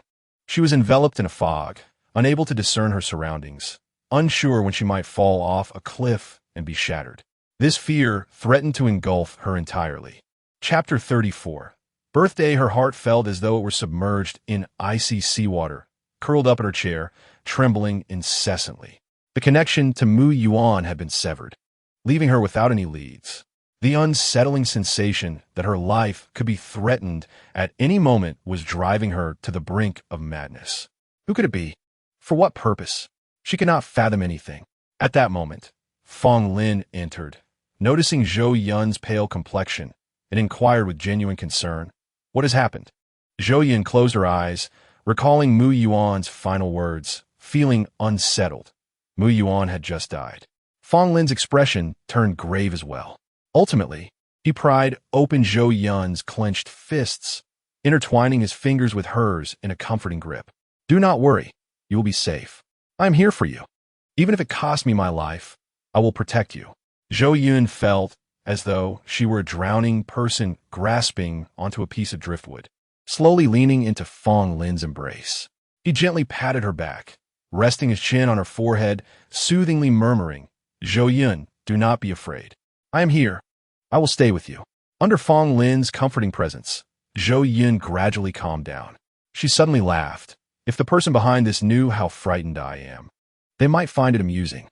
Although it was not humorous, Fong Lin smiled gently in response. "Not at all. My Zhou Yun is brave and strong. Who would dare mock you? I will teach them a lesson." Zhou Yun's tears suddenly streamed down her face, falling onto Fong Lin's hands and his heart. At that moment, the coroner's examination results were also revealed. Mu Yuan had died due to a chip implanted in his body, which released a powerful bioelectric current, causing his demise. His death was no accident. It was a warning and a provocation. In the following days, Zhou Yun grew increasingly concerned for her safety, diligently searching the star network for items that could protect her. Everyone spoke of a particular device, the mecha. She wished to purchase a mecha for her protection. However, this was no simple task. Most civilian mechas were intended for labor and lacked offensive capabilities. Military mechas were exorbitantly priced and exclusively reserved for the armed forces, nearly impossible to obtain without special channels. Little did she know, that morning, as she went about her routine, her small assistant reported, "Master, we have received a request for a spaceship to dock." Zhou Yun reflexively inquired, "Who is it?" "Mr. Li Ziyuan is visiting," the assistant replied. "Li Ziyuan? Was he not busy? Why was he here?" She consented to the docking, hurriedly completing her preparations to meet him at the port. Just as she stepped out of her room, Fong Lin appeared out of nowhere, startling her. The person who had startled her seemed oblivious, softly inquiring, "Where are you going? Where are you up to?" "I'm going to meet Li Ziyan. He has inexplicably arrived today." Fong Lin raised an eyebrow. "Oh, inexplicably. What day is it today?" "August 6th, I believe," Zhou Yun replied, still perplexed. Fong Lin shook his head and walked away. Truly, both of them were so bewildering. As Zhou Yun ambled along, a frown creased her brow as she quietly complained. Upon reaching the port, Li Ziyan descended from the spacecraft. The moment they met, Li Ziyan's face lit up with a smile, his amber eyes glistening like flowing honey, as he gently said, "Zhou Yun, happy birthday." Suddenly, Zhou Yun realized it was indeed her birthday, which explained Fong Lin's peculiar expression. Oddly enough, she bore the name Zhou Yun, both on Earth and in the stars. Her birthday was August 6th, just like this world as Zhou Yun. During this tense period, consumed by the struggle for survival, she had completely forgotten her own birthday. Zhou Yun mused, yet a smile crept onto her lips as she expressed her gratitude. "Thank you for making the effort to come." Li Ziyan maintained his beaming smile. "Your birthday is of great significance to me. I would never miss it." He then stepped closer, standing beside Zhou Yun. "Come, I brought you a gift. I hope you will like it. As long as it is a gift, I will cherish it." Zhou Yun obediently began to walk. Li Zian glanced at Zhou Yun's delicate features, paused briefly, and remarked, "I heard about the incident last time. It must have frightened you." Zhou Yun stiffened at his question, but she did not wish to cause him worry, so she casually replied, "It was a bit startling at the time, but I am much better now." Li Zian placed his hand over hers, offering comfort. "I know you were frightened too.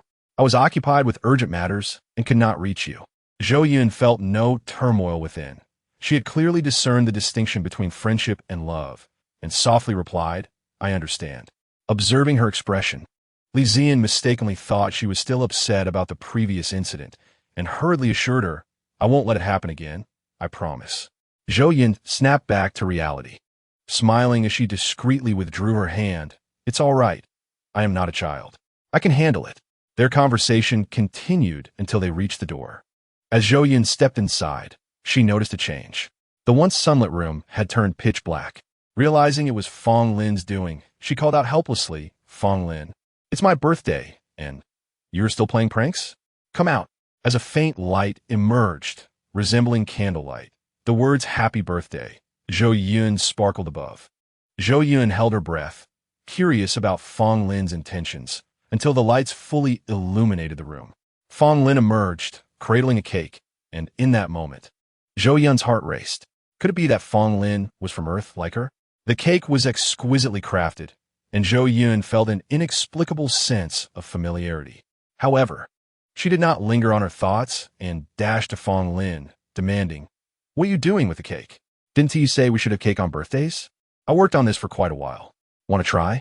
Fong Lin's eyes sparkled as he looked at Zhou Yun, recalling Fong Lin's recent endeavor to learn cake making.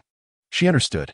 Her excitement felt doused with a bucket of cold water as she realized, "Oh, so that's it." Noticing her swift change in mood, Fong Lin asked, "What's wrong? Isn't this a cake? I made it just like the one you had before." Zhou Yun glanced over and confirmed his assertion. Thinking about Fong Lin's careful, clumsy efforts to replicate the cake, her spirits lifted. "No, I truly like it." Li Zian, who had followed them in, observed Zhou Yun's attention was entirely on Fong Lin, his heart sinking. However, he mustered a smile and said, "Why don't you take a look at my gift and see if you like it?" Only then did Zhou Yun realize she had overlooked Li Zian and hurried to him. "Let me see. I am sure I will love what you've brought." Li Zian produced a round object resembling a badge, and Fong Lin's expression turned knowing. Zhou Yun felt confused, yet accepted it. Chapter 35. A birthday gift from a collision. Li Zian explained, "This is a spatial token. It contains the latest model of defensive mech. I had it custom-made with specialized materials. It includes an emergency alert function for your safety. I hope it proves useful." "Thank you." Holding the badge, Zhou Yun felt its weight, as if it bore the heft of the world. In a market where various weapons were regulated and mechs were scarce, he must have invested considerable resources to obtain it. His thoughtfulness touched her.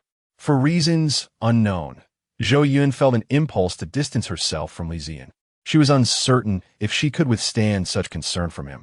"Zhou Yun, let us cut the cake," Fong Lin chimed in. Zhou Yun turned to find Fong Lin had placed the cake on the table and approached her side. She agreed, "All right," as she began to slice the cake. Her knife encountered a hard object. Upon separating the cake, she discovered a transparent bag containing a familiar item. "Isn't this?" She lifted the bag, comparing it to the spatial token in her hand. It seemed, perhaps, somewhat similar. Li Zian and Fong Lin exchanged glances, both turning their heads away. Zhou Yun pointed to the bag and asked Fong Lin, "What is this?" Fong Lin raised his chin defiantly. "I couldn't just bring cake without something to show for it, so I got this." Zhou Yun could hardly believe it. How fortuitous to receive something so rare upon her arrival. These two items were indeed coveted. Perhaps she should refuse both. Fong Lin appeared to sense her thoughts and shot Li Zian a glare, continuing, "This item is custom-made and cannot be returned. If you try to return it, I will dispose of it." With no choice, Zhou Yun accepted both gifts. After they enjoyed the cake, Zhou Yun assumed everything had concluded. However, she was surprised to receive a notification on her terminal indicating that a package awaited her acceptance. A package? Upon seeing the box, she understood. It was boldly inscribed, "To my dearest Mu Yuqing Feng, your forever fan, Sun Ning." Zhou Yun opened the box to find a crystal ball and a greeting card. "Happy birthday. Miss Mu Qingfeng, perhaps you are somewhat bewildered, but I have decided to be your lifelong fan. Zhou Yun couldn't help but laugh as she continued reading. As for why, I have always struggled to nurture plant pets due to family circumstances. I once believed I could never raise adorable plant companions, but then you appeared like a ray of light in my world, along with my cherished fluff. Now, I can finally let go of the past and hold my head high. Thank you for giving me the courage. Zhou Yun looked up to see a shard of crystal within the crystal ball, faintly glowing. She recognized Sun Ying as a supportive fan, and at that moment, she felt joy for Sun Ying, wherever she might be. Thank you for this heartfelt gift. Zhou Yun turned, thinking the surprises had ended, but her terminal buzzed again, revealing a multitude of packages being unloaded from the spacecraft. Zhou Yun eagerly unwrapped each one, savoring every moment. This was indeed her most unforgettable birthday. That day, Mu Qingfeng, as usual, updated the status of her plant pets and posted a message. Thank you, everyone, for the love this world has returned to me. The accompanying image displayed the gifts laid out on an exhibition table. This post was also seen by the masked man at the border, who, in solitude, set aside his ornate mask, revealing a chiseled visage. With a cold smirk, he gazed at the screen, reading her words, and sighed with a tone laced with sarcasm. May this love endure eternally. After posting her update, Zhou Yun felt so exhausted that she could barely lift her hands. Having an abundance of items was indeed a delightful burden. Lying on her bed, she chuckled to herself. Perhaps it was time to educate the interstellar populace about the edibility of pet plants. The thought of witnessing many fans wailing in despair on the Star Network brought a smile to her face. The following day, Zhou Yun sought guidance from the two on how to operate the mecha. Li Zian appeared rather clumsy. His skills with the mecha were rather average. In contrast, Fong Lin exhibited superior knowledge and proficiency. Sitting in the mecha's cockpit, he extended his hand to Zhou Yun, inviting her to join him. She nodded and stepped onto the lift, with Li Zian shyly following suit, expressing his curiosity. Zhou Yun softly acknowledged him. Uncertain whether it was due to inheriting the original owner's knowledge or her innate talent for driving, she quickly became adept at maneuvering the mecha under Fong Lin's instruction. The controls soon felt fluid in her hands. Just then, the terminal chimed, prompting Zhou Yun to convert the message into a voice alert. Chickens have been reported missing from the poultry farm. Should scanning commence? Zhou Yun found it odd. Since her arrival and the commencement of poultry rearing, she had never experienced any losses. Why had the chickens vanished today? She commanded the intelligent robot to search while she piloted the mecha towards the poultry farm at full speed. Fong Lin noticed that they were not heading towards a familiar location and quickly inquired, "What is going on?" "Oh, some chickens are missing from the farm. I'm going to check it out," Zhou Yun replied, focused on operating the mecha. Upon reaching the poultry farm, they found no sign of the lost chickens or any clues as to why they had disappeared. Zhou Yun speculated that some creature must have taken the chickens beyond the confines of the farm, as it was unlikely that the chickens could flee at such speed. But what creature could move so swiftly without being detected by the intelligent robot? Zhou Yun couldn't help but voice her thoughts. Fong Lin pondered before responding. It must be a Xing show. Surely not. I haven't sensed anything unusual here. How could it be a Xing show? Zhou Yun felt a chill run down her spine after Fong Lin had just educated her about the terrifying nature of Xing show. Not necessarily. Xing show are quite rare within the Federation these days. Fong Lin reassured her, noticing her cautious glances around. Zhou Yun, however, remained unconvinced and suggested, "Perhaps you both should head back? I need to understand what is happening. Otherwise, I want to be able to sleep soundly." Li Zian frowned and declined her suggestion, saying, "We cannot ascertain the cause right now. What if you encounter danger while remaining here? I'll stay with you." Zhou Yun felt warmth in her heart. The two turned to Fong Lin, who had initially intended to send Zhou Yun away while he investigated to prevent her from facing danger. However, upon seeing her resolute expression, he changed his mind and glanced away, stating, "What are you two looking at me for? With your limited mecha skills, you would stand no chance against the Xing show without me." The three began searching in the area where the chickens might have gone missing. After a short while, the system detected the still warm carcass of a chicken. Chapter 36, Fiery Chili Peppers, Scorching Hot Pot. When they arrived, they discovered a small, fluffy white creature, not much larger than the stolen chick, vigorously enjoying its spoils. Fong Lin took control of the mecha, initially intending to eliminate the little thief. However, fearing the presence of larger predators, he decided it was wiser to keep it alive to lure in the bigger one for a decisive victory. The small creature reacted swiftly. Upon the mecha's approach, it darted away. Fong Lin skillfully fired bullets in its escape path, forcing it to continually change direction. Zhou Yun couldn't help but suggest, why not spare its life? I know, otherwise, it would have perished by now. As he spoke, Fong Lin deployed a net, ensnaring the little creature and retracting it into the mecha. Upon disembarking, they found a small cage had popped up inside the mecha. The fluffy creature glared at Fong Lin, puffing up its fur and curling into a corner. Such a human-like expression. Could the intelligence of Xing Shou be so high? Zhou Yun mused, observing the creature, which resembled a small cat. This should be a Xing Shou. I've never seen one before, so it likely has no name, Fong Lin remarked, teasing the little creature by turning the cage around. Zhou Yun took the cage from Fong Lin, scrutinizing it closely. The more she looked, the more cat-like it appeared. But when the Xing Shou opened its eyes, she realized it was not a cat. Its pupils were neither round like a human's nor slit like a beast's. Instead, they possessed an inorganic, pure purple hue, filled with anxiety and fear. I'm sorry, little one, but for my safety, I must ascertain whether you pose a threat. Zhou Yun murmured softly. The Xing Shou seemed to understand her words, sensing her harmless demeanor. Its fur began to relax. However, just as they prepared to return, Fong Lin turned to Zhou Yun and said, you should hand that creature over to me. It's a juvenile, and if its parents come searching, it wouldn't be safe near you. Zhou Yun contemplated this, but was also concerned for Fong Lin's safety. What if we place it in a separate location? If it gets rescued, we won't be able to track it. Fong Lin shook his head, asserting, I'm quite capable. You needn't worry. Zhou Yun turned away, concealing her embarrassment. I'll get back to my tasks then. Zhou Yun, would you like to join? Li Ziyuan's expression darkened, yet he gently asked, what will we do? We're making hot pot, Zhou Yun replied. What is hot pot? Li Ziyuan questioned, still perplexed, yet he followed Zhou Yun's lead. Hot pot is a type of food. Zhou Yun attempted to explain. Why is it called pot? Li Ziyuan remained confused. I'm not certain. It was just the name I learned, Zhou Yun admitted, unable to clarify further. During this time, the chili peppers had ripened. The sesame and peanuts she had been eagerly awaiting were also ready, along with the spices needed for the hot pot base. Today, she planned to prepare the hot pot base. The thought of bubbling, fragrant hot pot made her mouth water. Li Ziyuan was completely unaware of the process. However, he watched as Zhou Yun chopped various green and yellow plant-based ingredients into large pieces, tossing them into the sizzling oil, releasing a peculiar aroma. After frying them for a while, Zhou Yun fished them out and gestured for Li Ziyuan to hand her the basket of red items beside them.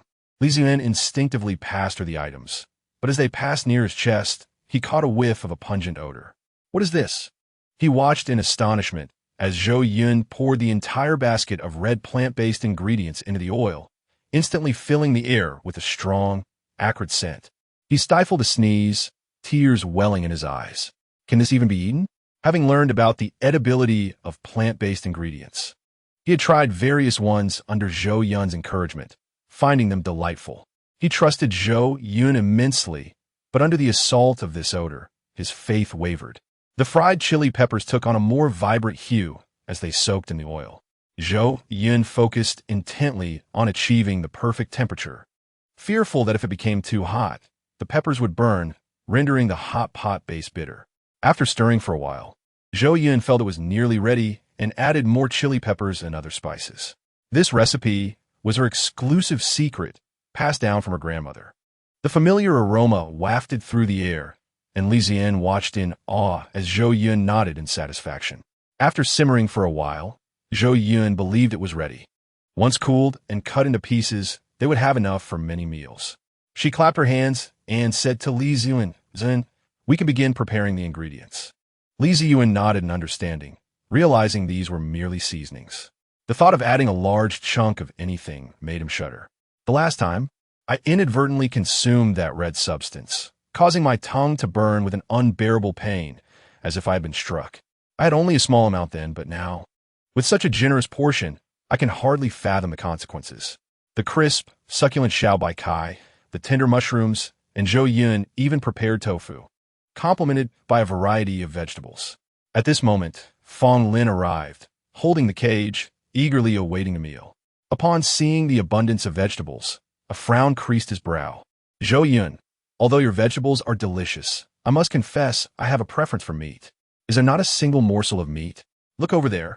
Zhou Yun gestured towards the beef rolls, lamb rolls, and some star beast meat. Are your eyes blind to the meat? Is this not sufficient for you? But do we have to eat it raw? Fong Lin hesitated, as he typically assisted Zhou Yun in cooking, yet she seemed disinclined to fry or saute anything this time. Everyone's here. Let us begin, Zhou Yun declared, retrieving a pot. Inside simmered a large block of hot pot base. Li Ziyuan's eyelids twitched with concern. Zhou Yun, is that not a seasoning? Do we require so much? Indeed, it is necessary for a delightful taste, Zhou Yun replied, directing Li Ziyuan to fetch the sesame sauce and other condiments. What dish demands such a plethora of seasonings? Fong Lin murmured. Zhou Yun's patience wore thin. After laboring for so long, they remained unappreciative. If you do not wish to eat, then I shall indulge myself, she thought, and with determination, she scooped up a generous portion. Observing the shift in Zhou Yun's expression, Fong Lin quickly seized a piece from the pot, mimicking her actions, dipped it into the sauce, and brought it to his mouth. As soon as it touched his tongue, the rich aroma of sesame wafted through his palate, followed by a delightful burst of spicy, savory flavors. The taste of the meat was exquisite, a delicate slice carrying an exhilarating flavor. Delicious, Fong Lin gasped, yet he could not resist grabbing another piece. Witnessing this, Li Ziyuan steeled himself and took a bite, his eyes sparkling with delight as he exhaled in satisfaction, yet he continued to eat at a steady pace. Initially, Zhou Yun had consumed more, but soon found herself outpaced by the two men. As she reached for more, it vanished before her eyes. The two men looked at her expectantly, their eyes pleading for more meat. Reluctantly, she served another platter, only for it to disappear again. How can I eat so much? Is it truly possible? Finally, the remaining vegetables were prepared in a 3-flavor broth, allowing her to finish them as well. Faced with a table full of empty dishes, Zhou Yun slumped into a chair, utterly exhausted. Yet she was astonished. Had they truly consumed so much? Were their stomachs all right? After parting ways, Fong Lin continued to carry the cage containing the star beast, seemingly unfazed by the commotion emanating from within. Wow, I want to eat too. What is that delightful aroma? The little star beast struggled against its confines, helplessly watching as it was carried further away from the table. The three of them had parted in high spirits. Yet the following day, Zhou Yun noticed that both Li Ziyuan and Fong Lin appeared utterly drained. What did you two do last night? Zhou Yun inquired, puzzled. Fong Lin rubbed his nose. I was watching that little creature. I didn't sleep well. Oh, why not take a nap now? I can keep watch, Zhou Yun suggested, concerned. Fong Lin managed a weak smile. I can manage. My genetic enhancements work wonders. One night without sleep won't be too detrimental. That meal was enjoyable, but afterward, I spent the entire night in the restroom, and now I feel quite weak. Li Ziyuan must be feeling the same, Fong Lin thought. Sure enough, Zhou Yun turned to Li Ziyuan. And you, Ziyuan? Li Ziyuan forced a smile. I'm fine. I was dealing with a tricky situation last night and didn't rest well. You must take care of your health, Zhou Yun admonished, shaking her head. Do you think I can't tell? You both probably spent quite a bit of time in the restroom last night. Today, let's eat something lighter, perhaps a nourishing Buddha jumps over the wall. Zhou Yun decided on the day's menu. After such a long time, Li Ziyuan still did not comprehend, and he could not help but ask, why are your dish names so peculiar? One cannot tell what to expect just by the name. Zhou Yun maintained a serious facade, of course. If one could discern the dish merely from its name, it would lack an air of mystery. Li Ziyuan sensed something amiss, but Fong Lin's eyes sparkled with admiration. Zhou Yun, you're so clever. Li Ziyuan felt a pang of frustration, sensing he had stumbled upon something significant. Zhou Yun, feeling bashful, shifted the topic. The preparation for Buddha jumps over the wall takes time. Let me think about breakfast first. After a moment of contemplation, she settled on tofu pudding. Light, soft, and most importantly, it was something she desired. Fresh soybeans were ground to produce soy milk, ultimately forming the tofu pudding. The three of them prepared 2 large bowls, mixing 3 distinct broth flavors. The first was a sweet concoction of honey and rose jam. The second was a savory blend of dried seafood, tofu, and pickled vegetables. The final one was spiced with chili, vinegar, and marinated yellow beans. Zhou Yun first served Fong Lin and Li Ziyuan each a bowl, inquiring about their preferred broth. Fong Lin, though eager to sample them all, hesitated before pointing to the first one and confirming, "Is this the sweet one?" Zhou Yun nodded. "Yes, that's correct." "Then I'll have this one." He feigned reluctance, though his beautiful eyes sparkled with excitement. After serving him, Zhou Yun turned to Li Ziyuan. "And you?" "I'll take the second one," Li Ziyuan decided after a moment's pause. He was currently allergic to chili and had no desire to try the third option. "This is delightful." "Zhou Yun, I've finished mine. I want to try this." As Zhou Yun was eating, she heard Fong Lin's request and nodded in acknowledgement. Fong Lin fetched a clean bowl, scooped a serving of tofu pudding, and added the second broth. After finishing, he promptly requested a bowl of the sweet variety. Li Ziyuan, after sampling 2, focused solely on the second. Zhou Yun had little interest in the first 2, favoring the third. Each of the 3 had their own preferences, initially refraining from interference. However, Fong Lin initiated a debate. "Li Ziyuan, why do you prefer the savory one? The sweet one is far tastier." Li Ziyuan shot Fong Lin a glance and scoffed. "Only children favor sweets." "How old are you, Fong Lin?" Fong Lin, undeterred, took pride in his youthfulness. "It just shows I'm young, while you're an old man." Zhou Yun's expression transformed into a visible frown. How immature could these 2 be? Ignoring the bickering fools, she was drawn to the commotion of the little star beast in the corner. The small creature was making quite a ruckus, and upon seeing Zhou Yun approach, its eyes welled with tears, softly whimpering in a cute manner. Zhou Yun hesitated to touch it, instead choosing to observe it with affectionate eyes and gently asking, "What's wrong? Are you hungry?" Upon hearing the word hungry, the little creature perked up, its gaze filled with yearning. Zhou Yun turned and went to the kitchen, fetching a chicken for broth, cutting it into strips to feed it. However, the star beast displayed a distinctly human-like disdain on its face. Casting a glance at the bowl of tofu pudding that remained uneaten, Zhou Yun was taken aback. How could the star beast be so picky? She tentatively took a small piece of tofu pudding, hesitated before pouring some broth over it, and then placed it in the cage with tongs. The little creature first sniffed it, revealing an expression of surprise, and then eagerly began to eat. As it savored the taste, its round eyes narrowed with delight. The small piece was quickly consumed, and it began to call out more urgently. How much could this little creature eat? Zhou Yun glanced at the palm-sized star beast and served it another small piece, then yet another. It seemed to consume a bowl's worth, appearing to have eaten more than its own size, yet its pace of eating remained unabated. Chapter 38. Communication. Why does it prefer cooked food? It seems to possess a high level of intelligence. Zhou Yun attempted to communicate with it, asking, "Little one, where do you come from?" The creature responded with a series of excited sounds and gestures. Zhou Yun observed its tiny paws indicating a considerable distance, and speculated that it hailed from afar. The little one nodded in affirmation. "Did you come here by yourself, or with your parents?" Zhou Yun inquired further. The star beast wore a confused expression, seemingly not understanding the question. Zhou Yun simplified her inquiry, asking, "Did you come alone?" "Yeah." The star beast nodded vigorously. It then gestured in a flurry, depicting sleeping, waking up, shock, and hunger. From this, Zhou Yun began to piece together the story. This little creature had likely been accidentally brought here by a spaceship, and it had no idea how it arrived. At this point, Zhou Yun still harbored some doubts.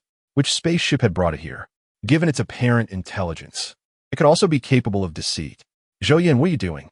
Fong Lin inquired curiously as he approached. Upon seeing Fong Lin, the star beast curled up tightly, presenting its rear to him. Fong Lin playfully poked its backside with a long finger, prompting the star beast to turn around fiercely, waving its tiny paws in a display meant to convey its ferocity and that it was not to be trifled with. Last night was uneventful, and now the safety monitoring network is functioning normally. So this little creature likely poses no danger, Fong Lin remarked with amusement at the Star Beast theatrics. Zhou Yun nodded nonchalantly. Fong Lin continued, however, we still cannot ascertain the little one's potential threat, so it is best to keep it confined for now. The creature jumped in frustration within its cage, casting a pitiful glance at Zhou Yun. By the way, how is the peony we have in the garden? Fong Lin swiftly changed the subject. Zhou Yun, momentarily taken aback, replied, its condition isn't great. We should go take a look. Indeed, Fong Lin nodded with a smile. Li Ziyan, who had been observing quietly, suddenly interjected, I want to go see it too. You? What do you know about it? What'd you do there? Fong Lin retorted bluntly. Li Ziyan, realizing he might have overstepped, regretted his words. The Star Beast still needed supervision, and they were discussing important matters. He certainly did not want to be a hindrance. I won't go if it's an issue, he said, following Fong Lin's lead as he sat back down. After Zhou Yun and Fong Lin exited, Fong Lin asked, did you manage to communicate anything? The Star Beast possesses considerable intelligence. It indicated that it woke up here after a nap, Zhou Yun explained. Fong Lin keenly observed, are you suggesting it might be capable of lying? That possibility cannot be dismissed, Zhou Yun replied, furrowing her brow, acknowledging the need for further observation. However, she paused, noting that the creature seemed unfamiliar with the concept of parents, suggesting it may have arrived alone. I understand. I will be cautious, Fong Lin said seriously. The real concern was how it had come to be here, if its account was true, and whether other entities might also enter. In any case, they needed to be vigilant in the coming days. Zhou Yun nodded, suggesting they return. Fong Lin glanced elsewhere, but casually proposed, let's linger a bit longer. The garden isn't that close. Zhou Yun then realized how close they were standing, the sound of their breaths becoming distinctly audible, causing her to feel flustered. You stay here. I'll check over there, she said. Fong Lin studied her flustered cheeks and sighed. Let's head back. All right, Zhou Yun responded, leading the way. Upon entering, Zhou Yun noticed Li Ziyan had set down his book and stood up, while the little creature in the cage had become lively again, its eyes sparkling with desire as it chirped eagerly. Clearly, among the three, only Zhou Yun understood it and provided it with food. She truly was a kind soul. Zhou Yun served it a generous portion of tofu pudding, and the little one dove back into its meal. Let us nurture it for now. It appears quite adorable, and it's not as if we cannot afford it. Throughout the afternoon, Zhou Yun busied herself preparing Buddha jumps over the wall. The rich aroma of broth wafted from the kitchen, causing the little creature in the cage to become restless, its senses overwhelmed by the delightful scent. Chicken, pork ribs, beef tendons, fish maw, sea cucumber, abalone, and more were meticulously prepared and added in sequence, slow-cooked over a low flame until tender. The rich broth clinging to the snow-white meat in a golden sheen. The entire room was filled with fragrance, and the creature felt as if a hand were reaching out from its stomach, clawing at the air in a desperate longing, nearly succumbing to the intoxicating aroma. How delightful this Buddha jumps over the wall is, Fong Lin exclaimed as he entered, his voice filled with admiration. It seems you were born to eat, Zhou Yun remarked. But before she could finish her sentence, she noticed Li Ziyan entering, his pace quickening upon catching a whiff of the delicious scent. She couldn't help but chuckle. I'll serve the rice, and we can eat. Both Li Ziyan and Fong Lin nodded in agreement as they entered. The little Star Beast in the corner also chimed in, eager to join Zhou Yun. I haven't forgotten you. Here it is, Zhou Yun said as she prepared a separate bowl, specially designating an intelligent robot to serve food to the little one. Dinner is served, with Zhou Yun's command. 2 pairs of chopsticks moved swiftly, creating fleeting images before their eyes. Fong Lin scooped up a piece of the tender, gelatinous fish maw, enveloped in rich golden broth that exuded a savory aroma, each sip blissful. Ah, this is exquisite, Fong Lin exclaimed, unable to contain his delight, his eyes closing in pleasure. Li Ziyan offered no dissent, merely nodding in agreement. The three of them swiftly polished off a full bowl. After the meal, Fong Lin slumped in his chair, complaining to Zhou Yun, ever since I came here I've gained several pounds, and my figure is all out of sorts. Li Ziyan's brows twitched slightly. feigning ignorance of this statement. After his last visit home, his once-fitting suit had become snug. This time, he had come dressed in a newly tailored suit that he had specifically requested to be made larger. There's no helping it. This is the burden of happiness. Then eat less. Zhou Yun rolled her eyes. Each time she suggested this, he ended up eating the most, yet he remained unaffected by weight gain. A truly enviable predicament. I can't help myself. You prepare such delicious meals. How can I resist? Fong Lin lamented, closing his eyes in agony, surrendering his figure to the allure of the delectable dishes. The little star beast in the corner seemed to have also been captivated by the feast, chirping eagerly as it attempted to follow Zhou Yun.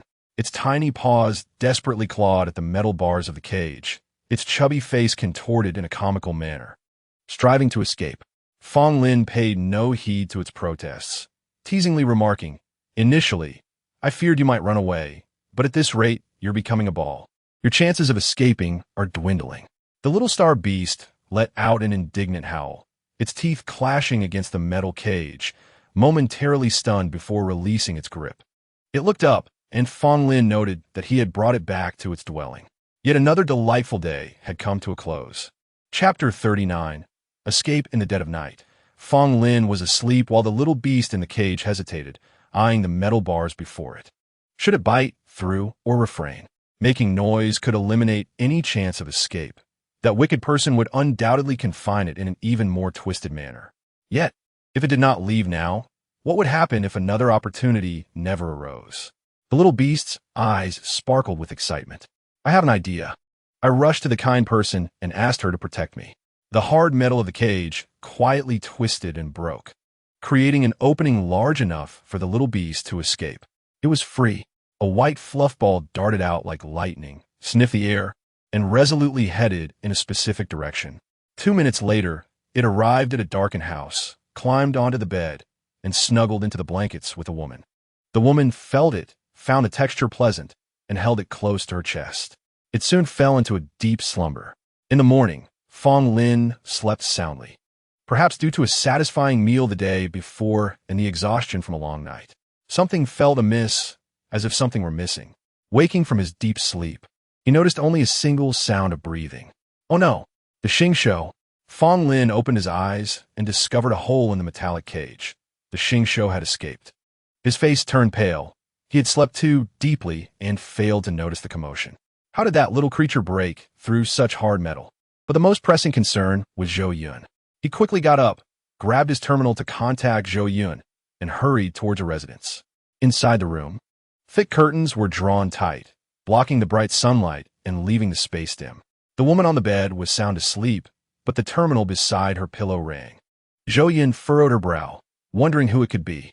She extended a hand from the blanket, eyes still closed, and picked up the terminal. "Hello, Zhou Yun," she mumbled, her mind still hazy. "Are you all right, Zhou Yun?" Came an anxious voice from the terminal. Realizing it was Fong Lin, she felt a bit perplexed. "I'm fine. I'm just sleeping." "That's good. The Xing Shou is missing. I'll come over right away." The urgency of his words jolted Zhou Yun awake. She sat up, and the white fluff ball that had been resting on her chest tumbled onto the blanket, still deeply asleep, as if dreaming of something delicious. "How'd it go missing?" she asked, quickly dressing. Hearing Fong Lin's frustrated voice on the other end, she learned, "It's my fault. I slept too deeply last night, and it managed to escape through a hole in the metal cage." Zhou Yun reassured him, "Don't worry. It just ran away and didn't harm anyone. It's probably nothing serious." "I'm at the door now," came Fong Lin's breathless response. Zhou Yun finished getting ready, turned to her little fluff ball, and instructed, "Xiao Bao, tidy up the bed." Then, she opened the door. Seeing her unscathed, Fong Lin breathed a sigh of relief. If it truly had broken the cage, they had underestimated it. This new material was quite sturdy. He hadn't expected such strength from a creature. "It's not your fault. Let us go find it," Zhou Yun said, trying to pull Fong Lin outside. Behind them, Xiao Bao reported, "Master, life signs detected in the bedding. Should we continue tidying? Life signs?"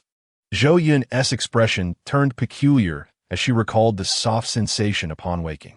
Fong Lin noticed Zhou Yun had halted her movements and turned back into the room, puzzled by her behavior. Zhou Yun lifted the blanket to reveal a fluff ball rolling out, bleary-eyed, smacking its lips and making soft sounds. She pointed at the fluff ball on the bed and exclaimed, "Look, isn't this it?" A smile crept on her face. The little creature had escaped the cage only to snuggle up on her bed. Fong Lin's eyes widened in shock. This little thing is rather foolish. It was easily lured with food? Zhou Yun's guard lowered significantly. It seemed clear the creature was brought by the spaceship, but its arrival time remained a mystery. This planet still required thorough investigation. The little fluff ball purred contentedly as Zhou Yun rubbed its belly, exuding cuteness. Slowly, it opened its eyes, first seeing Zhou Yun, and chirped happily before noticing Fong Lin behind her. It widened its eyes and suddenly jumped onto Zhou Yun, indignantly gesturing to accuse Fong Lin of wrongdoing. Fong Lin chuckled softly, leaning closer, causing the Xing show to fluff up in fright. Zhou Yun shook her head. "All right, don't scare it." Then she stroked the little creature and said, "Since you wish to follow me, I shall give you a name. How about Mao Tuan?" The fluff ball joyfully nodded, responding with a soft, "Iya." Among the flowers blooming on the hills, a fluff ball played with butterflies. The surrounding saplings had grown taller. Over the past few days, Zhou Yun and her companions had searched extensively, finding no further anomalies, gradually easing their worries. On this day, the diligent worker, Sun Ying, welcomed an important guest. Upon their meeting, they both exclaimed in excitement, with Sun Ying rushing forward to embrace her friend. "It's been so long. Why did it take you so long to contact me?" The fashionable girl pouted with mock annoyance, though her eyes sparkled with joy. "I had some things on my mind," Sun Ying replied playfully. The girl wrapped her arms around Sun Ying's waist and said, "If you're confused, just let it go. I was shocked to receive your call. I thought you had vanished. How could I be that kind of person?" Sun Ying retorted. To her surprise, the girl released her grip, scrutinizing Sun Ying, and replied, "Yes, you are." Sun Ying raised her hand as if to hit her, but heard a soft meow from beneath. She glanced down to see Lu Meng standing there. "What is this?" Lu Meng blinked innocently. "A cat, Ying. You don't even recognize a cat?" Sun Ying gritted her teeth. "I know. Why did you bring a cat?" Lu Meng looked at her with pleading eyes. "I can't bear to be separated from my Xiao Bao." Sun Ying firmly shook her head. "No way. I'm raising plant pets now. What if this cat harms my plants?" Lu Meng, seeing her friend's determination, said, "I came out without telling my family. I have no money. Where would I take Xiao Bao?" Sun Ying, noticing Lu Meng's pitiful demeanor, felt her resolve waver. She closed her eyes and finally said, "All right, take care of your Xiao Bao, but don't let it near my Mao Mao." Lu Meng nodded vigorously. "Yes, I will watch over it." Although Sun Ying was still wary of Lu Meng, there was little else she could do. On her way home, she bought a fence to secure her plants, hoping that would be sufficient for safety. Upon returning home, Lu Meng was ecstatic, exploring everywhere. "Ying, this is your current residence. It's rather simple, isn't it? We can manage for a few days." Sun Ying watched her pace back and forth, feeling dizzy. "Not at all. It's just as I imagined." Lu Meng looked at the cozy yet small house, then shook her head. "No, it's even better than I imagined." Sun Ying sighed. "Do you think I should live in a dilapidated place just to maintain appearances?" Lu Meng approached her, wrapping an arm around Sun Ying, and said, "Of course not. My Ying is so capable. But where will I sleep?" Lu Meng asked. "There." Sun Ying pointed to the guest room. "The master bedroom is reserved for Mao Mao to bask in the sun." "You really are raising plant pets?" Lu Meng's eyes sparkled with disbelief. Sun Ying proudly replied, "Don't believe me? I'll show you Mao Mao." In the master bedroom, pots of catnip soaked up the sun's energy, rooted in the soil and swaying gently. "Wow, they're thriving," Lu Meng exclaimed. Sun Ying raised her chin with pride. "What do you expect? With me in charge, raising plant pets is a piece of cake." Lu Meng, recalling the tragic fate of her previous plants, felt her mouth twitch. Anyone could say such things, but for Sun Ying, well, oh, let's not dwell on it. I've finally regained my confidence. "Wait, Ying, why are you planting your pets in the soil?" Lu Meng exclaimed, surprised to see unfamiliar nutrient liquid in the pot. "This is a new planting method I learned from a master. It's quite effective." Lu Meng found Sun Ying's serious demeanor amusing. "What master? Does this method of cultivating pet plants not lead to their torment?" Moreover, it is rather unsanitary. Lu Meng wrinkled her nose and waved away the non-existent dust in the air. Uninformed, she remarked that this was the most popular pet plant blogger on Xinhua. Sun Ying countered her assertion. Lu Meng, unconcerned, replied that the pet plant bloggers on Xinhua are nothing but flashy charlatans, none of them credible. If you wish to learn about cultivating pet plants, it would be better to do so at home. A flicker of melancholy crossed Sun Ying's eyes, but she quickly regained her resolve. She was different. Whatever, I'm just not interested in these flowers and grasses. I still prefer my little Bao. Lu Meng tilted her head and smiled at Sun Ying. Then, Sun Ying watched her dash out, calling in an exaggeratedly affectionate tone. Little Bao, my dearest little Bao. Shortly thereafter, a piercing meow echoed. Sun Ying sensed that the days ahead would not be tranquil. Indeed, the next day, Lu Meng began to concoct some mischief. She grasped Sun Ying's hand, twisting it playfully. Ying, I want to work like you too. It's so boring to be alone. Sun Ying sighed in resignation. Young lady, I have to go to work to earn money. I cannot accompany you. No, please take me along. I'm not the boss. I don't have that authority. Besides, the company isn't that entertaining. Then she noticed the little cat hiding in the corner. Aren't you fond of little Bao? Won't you keep him company? Lu Meng glanced at little Bao and then back at Sun Ying. Imagining the little cat trembling and helpless after she left, she reluctantly agreed. Fine, but remember to play with me after work. She gazed longingly at Sun Ying. I know, I promise. Be home by 6:30, not a minute late. Got it. Sun Ying responded with a smile, realizing it had been a while since things felt so lively around her. Typically, after work, Sun Ying would sit at her desk for a while to rest, then leisurely decide what to have for dinner. However, today, her colleagues noticed that as soon as the clock struck closing time, Sun Ying vanished like a gust of wind. When she returned home, breathless, she found Lu Meng sprawled on the couch with a book open before her, little Bao rolling around beside her, snoring softly. A glance towards the master bedroom revealed the door firmly shut. Sun Ying exhaled, her heart settling back into her chest. After all these years apart, Lu Meng had indeed made some progress and had become much more reliable.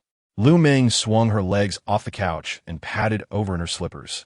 Looking at Sun Ying, who still hadn't caught her breath, and inquired, There's still 20 minutes left. Why the rush? I was just missing you. Sun Ying replied with a feigned smile. Lu Meng immediately grasped the situation. Oh, so you don't trust me? Sun Ying attempted to change the subject. Meng, what do you want to eat? Let's go out. You first need to answer my question. Lu Meng fixed her gaze on Sun Ying unwaveringly. Are we having chicken today or pork? Or should I check if there are any discounted Star Beast meats available? Sun Ying pretended to browse her terminal. Lu Meng continued to scrutinize her. Realizing she could no longer resist, Sun Ying conceded. All right, I admit I have the slightest bit of distrust towards you. She gestured with her fingers, indicating a gap the width of a hair. Seeing Lu Meng ready to retort, she quickly added, But that's only because you haven't been very reliable in the past. I promise that after today, I will fully trust you. Upon hearing Sun Ying's assurance, Lu Meng relaxed her stance. Now that's more like it. I mean it. What do you want to eat? Sun Ying scrolled through her terminal. Lu Meng shot her a pained look. I don't want to eat anything. It's always the same meat. It's so tedious. Isn't there anything fresh? After a moment of contemplation, Sun Ying hesitantly suggested, How about I treat you to some eggs? Eggs? Lu Meng was taken aback. Is that a delicacy? Has my friend become this impoverished? Is eating an egg such a hardship? You don't understand. These eggs are quite expensive, Sun Ying replied. Lu Meng's expression clearly showed disbelief. How expensive could they possibly be? They're just eggs. Sun Ying opened her terminal, revealing the price. 1 egg for 5,000 star coins. Is Central Star really that short on eggs? Lu Meng still found it hard to believe. These are not ordinary eggs. Sun Ying shook her head. How extraordinary can they be? They're high-tech eggs, containing various trace elements beneficial to the human body. These eggs are absorbed by the body more easily than the nutritional supplements we consume. Are they really that remarkable? Lu Meng's interest was piqued. I want to try one. Weren't you just saying you didn't believe me? I believe. You are the best to me. Sun Ying reluctantly purchased 3 eggs, giving Lu Meng 2 and keeping 1 for herself. This won't be enough to fill me. What else do we have? Lu Meng remarked. Chicken. All right. After preparing dinner, the two held their eggs, eager to discern the differences from ordinary ones. Ying, this egg is so smooth. Lu Meng marveled as she touched the shell in awe. Aren't the eggs you usually eat smooth? Sun Ying casually approached and fell to herself, noticing that indeed, the 5,000 star coin egg differed from the usual ones, being notably smoother. This egg yolk is such a deep color. Lu Meng seemed to discover yet another difference. What did you expect? It cost 5,000. Sun Ying carefully sliced open the egg, inhaling the aroma that set it apart from regular eggs. Ying, this egg tastes amazing. It's worth it. Lu Meng exclaimed in admiration, while Sun Ying felt her wallet growing lighter. No matter what, I won't be buying you another one. Sun Ying saw through Lu Meng's ploy. Oh, Lu Meng pouted. I want to find a job too. Ying. Why? Sun Ying asked casually. I have no money.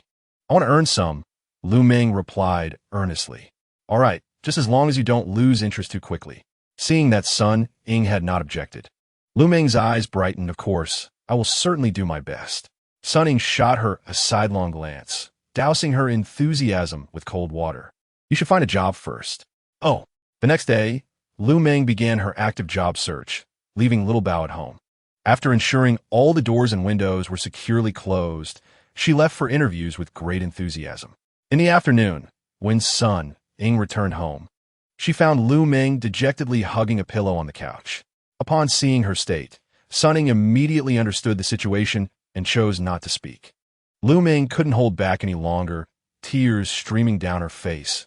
Am I really that incompetent? Why does no one want me? Sun Ying rushed over to console her. It's their loss. Our Meng Meng is truly exceptional, but I still want to find a job. This time, I want to be independent like you. I don't want to go back, Lu Meng sobbed. Sun Ying handed her a tissue to wipe her tears. Finding a job takes time. Perhaps this position wasn't right for you. You will surely find one that suits you. I will definitely find one. Lu Meng raised her head. Of course. Sun Ying gently patted her head. I'll accompany you tomorrow. Good. The next morning, Lu Meng's voice echoed in the room. Ying, how about this outfit? Sun Ying shook her head. Don't wear something so flashy for an interview. What about this? Lu Meng picked up a tight black top with off-the-shoulder design. No, too revealing. As the time ticked away, and Lu Meng still had not chosen an appropriate outfit, Sun Ying finally instructed, wait a moment. She turned and returned to the master bedroom, retrieving a clean white shirt and a pair of light-colored trousers. Leaving the room, she forgot to close the door behind her. Curious Little Bao slipped inside, his eyes fixated on the catnip on the shelf. What is this? It smells so good. His feline eyes narrowed with delight. I want to get a little closer. In the adjacent room, Lu Meng was trying on the clothes that Sun Ying had brought over. Is this okay? She twirled in front of Sun Ying, her demeanor rather unnatural. Sun Ying nodded in satisfaction, deeming it sufficient. Just as they were about to step outside, a loud bang echoed from outside. Sun Ying's expression shifted, as the sound seemed to have originated from the master bedroom. She hurried over and found the master bedroom door ajar, with a slight gap left open. That cat. My Mao Mao, she murmured, gripping the doorknob tightly and pushing the door open, revealing a pot of catnip toppled on the floor. Additionally, there lay a kitten, belly up, motionless with its 4 paws in the air. Her expression faltered as she approached and noticed that a leaf was missing from the pot of catnip. A glimmer of shock crossing her eyes. What should I do? Has that cat been poisoned? How could it be so foolish? What am I to do? At that moment, Lu Meng pushed the door open, her gaze sweeping over the shattered flower pot, revealing a sheepish smile. Ying, I'm sorry, Xiao Bao has gone too far. I'll make sure to deal with it properly. Then, she shouted angrily, Xiao Bao, come out. Simultaneously, she found it odd that Sun Ying had yet to explode in anger. Glancing at Sun Ying, she followed her line of sight and gasped upon seeing her own Xiao Bao lying rigidly. Ah, Xiao Bao, what happened to you? Only then did Sun Ying muster her parched voice. It seems to have eaten the pet plant I nurtured. Perhaps before she could finish, Lu Meng lunged forward. Xiao Bao, my Xiao Bao. She cradled the kitten, weeping inconsolably, at a loss for whom to blame, overwhelmed by sadness. Sun Ying felt a wave of guilt wash over her, realizing it was her negligence in not securing the door properly. Suddenly, she noticed the kitten's tail twitch. Huh, is that a trick of the light? Sun Ying blinked and looked again, witnessing the little cat's paw move once more. Meng, she called to Lu Meng, who was lost in her own world of tears. Xiao Bao seems to still be alive. Hearing this, Lu Meng looked up in confusion, her eyes still glistening with unshed tears. Indeed, the little cat flipped over in her arms, stretched lazily, and let out a soft meow. Lu Meng embraced it tightly. Xiao Bao, you scared mommy. Although the incident regarding Xiao Bao's supposed demise turned out to be a misunderstanding, Sun Ying found herself devoid of the spirit to pursue the matter of the cat's folly further. With a heavy heart, she swept the remnants of the catnip into a bag, preparing to bury it. Thus, a pot of her precious Mao Mao was lost. As she sank into the sofa, feeling despondent, Xiao Bao, having finally wriggled free from Lu Meng's grasp, emerged. Its delicate pink nose sniffed the air, immediately brightening upon catching a whiff of the enticing aroma from the bag. It dove in, savoring the delightful scent. How fragrant. Just one more bite, please. Once Lu Meng had gathered her emotions, she too felt a pang of guilt for causing Sun Ying trouble. However, as Xiao Bao emerged, the calmness of her heart once again began to spiral into chaos. Xiao Bao, you're buried in that bag. ISNT, that bag meant for pet plants? She dashed forward, pulling her little cat out. At that moment, remnants of the pet plant were still clinging to the kitteness mouth. She was beside herself, letting out a cry of despair. The sound drew Sun Ying's attention from where she sat. She raised her head to see Lu Meng desperately prying open the kitten's mouth, muttering, "Spit it out, spit it out." As Sun Ying turned her gaze towards them, Lu Meng cried out, "Ying, please help me call the pet hospital. Xiao Bao has really eaten the pet plant." Sun Ying hurriedly contacted the pet hospital through her terminal. "Hello, this is the Bo AI Pet Hospital in the Central Star Queen District. How may I assist you?" Upon hearing the voice on the other end, Sun Ying steadied herself and replied, "Hello, I have a kitten that accidentally ingested a pet plant. What should I do?" There was a brief pause on the line. "I'm sorry, but we do not provide pet burial services. You may contact a funeral home." And with that, the call ended. Chapter 42. Gourmet Livestream. Sun Ying found it peculiar. Logically, if Xiao Bao had consumed that pet plant, the toxin should have manifested by now. It continued to struggle energetically in Lu Meng's grasp. "Is the veterinarian on their way?" Lu Meng inquired as Sun Ying fell into a daze. Reluctantly, Sun Ying dialed again. "I'm sorry, we don't handle pet burials, you know." Just as the other party was about to hang up, Sun Ying interjected, hello. I misspoke earlier. My kitten has a stomach issue after eating something it shouldn't. Can a doctor come take a look?" "Understood," came a pleasant male voice from the terminal. "The doctor is on their way." "Lu Meng, let it go. We don't want the doctor to arrive and find it in distress." Lu Meng obediently released her grip, and Xiao Bao, wary, leaped aside. The foolish litter box attendant might suffocate it. All it did was indulge in a tasty treat, Xiao Bao thought disdainfully. The doorbell soon rang. Sun Ying opened the door to find a man standing outside, exuding a cool demeanor, yet possessing alluring, enchanting eyes. "I am Wei Hung, a veterinarian from Bo AI Pet Hospital." Sun Ying paused for a moment, then stepped aside. "Hello, Dr. Wei, please come in. Does the cat exhibit any obvious symptoms?" Wei Hung scanned the room, spotting the little cat rolling around on the floor. Sun Ying was at a loss for how to respond. "This is quite an unusual symptom," he remarked gently, pressing the kitten to the floor and retrieving an instrument for examination. "How long has this been going on?" Wei Hung asked Sun Ying. Lu Meng, fixated on Xiao Bao, interjected, "It started not long before you arrived." "What's wrong, doctor?"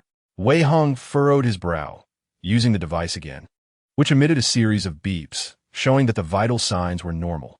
"But would a healthy kitten act this way? It doesn't seem to be a case of food poisoning. Has the kitten been neutered?" Lu Meng shook her head. "No." "Why do you ask?" "It could be that it has reached its heat cycle," Wei Hung speculated. "No, doctor, my Xiao Bao has..." Lu Meng attempted to explain, but Sun Ying covered her mouth. "Doctor, are you saying the kitten is fine? It hasn't been poisoned?"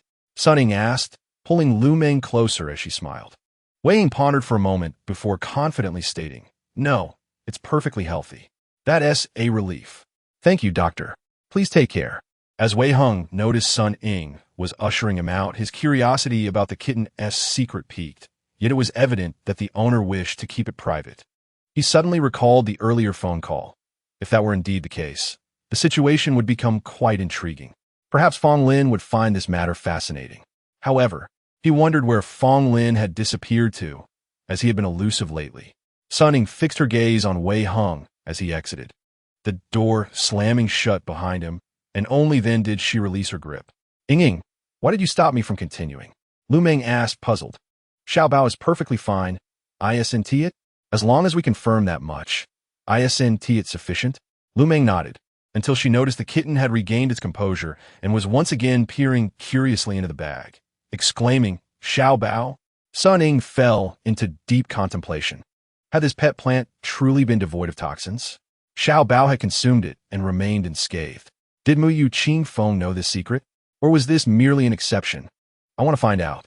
In the Mu Yun star system, on Zhou Yun's asteroid, she received a report from Xiao Bao, Master. The number of cattle and sheep you are raising has exceeded the capacity of the farm. Cattle and sheep? I have those. Zhou Yun had dismissed those experimental subjects after conducting her tests. The same had happened with the chickens last time and the other animals this time. How could that be? Zhou Yun was quite curious, recalling that the previous chickens exceeded the limit due to a bulk purchase, while the cattle and sheep had not been bought in such numbers. The space in the constructed farm is limited, and after the recent births, there simply isn't enough room, Xiao Bao explained. Then let us expand it. In recent days, fans on Xinguang have been clamoring for Zhou Yun to resume her live broadcasts, and she has been contemplating this matter. Firstly, the variety of plants available here is rather limited. If she were to focus solely on showcasing plant pets, it would lack novelty. Secondly, since her last broadcast, most of the content has already been covered. In early autumn, many blooming plants are trees, and aside from them, there are only chrysanthemums. Should she perhaps host a chrysanthemum appreciation event? For the past few days, Zhou Yun has been ruminating over how to plan this live stream. Following a report from Xiao Bao, she found new inspiration. Why not try a chrysanthemum and barbecue livestream? It has been a while since she enjoyed barbecue delicacies, grilled chicken wings, succulent pork belly, and tender beef and lamb, complemented by dipping sauces, embodying the essence of summer. She browsed the live streaming process for culinary content on Xinguang, observing how other hosts conducted their broadcasts. Upon searching for food live streams, she encountered a plethora of content. She selected a few of the most popular ones to watch. The top-rated food live streamer was a charming young lady whose sweet smile was quite captivating. Her culinary skills were impressive, utilizing high-quality ingredients. Zhou Yun noticed the abundance of meat displayed on her table, with a familiar egg prominently placed. The host cheerfully introduced, Hello everyone, today we will be preparing meat dishes. Have you ever felt distressed about mealtime? There are only so many ways to cook, yet we must eat every day. Clearly, her words resonated with many viewers, prompting a flood of sympathetic comments from fans lamenting their mealtime woes. Indeed, every time hunger strikes, they find themselves puzzled about what to eat, surrounded by an overwhelming amount of meat. Some express their frustration at being unable to enjoy meat, resorting only to starchy pancakes. However, the host reassured them, do not worry. Have you seen the ingredients on my table? Today, I will teach you a new method that is innovative, convenient, and quite tasty. Let's give it a try. As per the usual practice, the first 500 viewers could purchase sensory sharing. Fans began inquiring about the method, and Zhou Yun, intrigued, continued to watch. She observed the young lady adding chicken, beef, and some rare star beast meat into boiling water to simmer. Zhou Yun thought to herself, what is this? Is she making broth? Once the meat changed color, she skimmed off the foam and continued to simmer, adding various seasoning agents. Is this how one stews meat? Does it require such an abundance of water? As Zhou Yun speculated, she kept watching. After ensuring the meat was nearly cooked through, the host cracked an egg into the broth, stirring it in. What kind of operation is this? A minute later, the young lady turned off the heat, presenting the pot of meat and egg mixture to the camera, smiling as she declared, All right, this concludes our culinary creation for today. Is that it? Will it even taste good? Zhou Yun looked at the layer of grease floating on top of the broth, her appetite waning. Yet the host exclaimed, Are you all ready? 3, 2, 1, let the purchasing begin. Chapter 43. Flower appreciation. Zhou Yun's finger instinctively clicked, and she managed to secure a portion. Initially, she refrained from activating it, opting to observe the feedback from others. Below, fans chimed in, I got it. Today's happiness is secured. I tried it. It's delicious. The young lady is indeed beautiful, and her cooking is delightful. So tasty. Thank you. I learned something. Seeing the overwhelming positive responses, Zhou Yun activated the sensory sharing and took a taste. Frankly, the flavor was not as dark as she had imagined. Rather, it was peculiar, verging on unappetizing. The meats selected by the host were relatively mild, tender and devoid of any fishy taste. However, the odd seasoning did not mask the meaty oiliness. Is this really considered delicious? If interstellar beings have such a palate, would her barbecue appeal to them? What if others are unaccustomed to this flavor? Yet, Zhou Yun swiftly dismissed her doubts. Why not let the two interstellar beings here give a try? After all, they had previously expressed immense satisfaction with their culinary skills. At that moment, Fong Lin happened to stroll through the living room and noticed Zhou Yun staring at the terminal, seemingly lost in thought. He couldn't help but inquire. "What are you up to?" Zhou Yun snapped back to reality. Glancing at Fong Lin, "I was pondering what to have for dinner." Upon hearing the mention of dinner, Fong Lin perked up. "What are we having? Is there something new today?" "Barbecue," Zhou Yun proposed. Oh, Fong Lin's enthusiasm visibly waned. Isn't barbecue considered a late-night delicacy? Why does Fong Lin seem disinterested? Don't you like it? Zhou Yun hesitated, wondering if this idea would meet the same fate as before. Fong Lin nodded. All barbecues taste the same. Some are undercooked, and those that are done have a strange flavor that isn't enjoyable. Zhou Yun remained resolute in her decision to try. "I believe mine will be delicious. Let's give it a shot. And if it doesn't work, we can prepare something else." Fong Lin recalled Zhou Yun's previous culinary prowess and trusted her judgment. "All right, it's your call." With a plan in mind, Zhou Yun busily set to work. She instructed Xiao Bao to slaughter some chickens, along with a sheep and a cow, and have the meat delivered. Zhou Yun then began marinating, incorporating seasonings like onion, scallion, ginger, garlic, chili powder, a touch of sugar, cooking wine, and edible oil, as well as the sole seasoning of barbecue, cumin. She mixed them with the meat and let it sit. She also prepared additional items, such as charcoal grilled oysters and garlic scallops.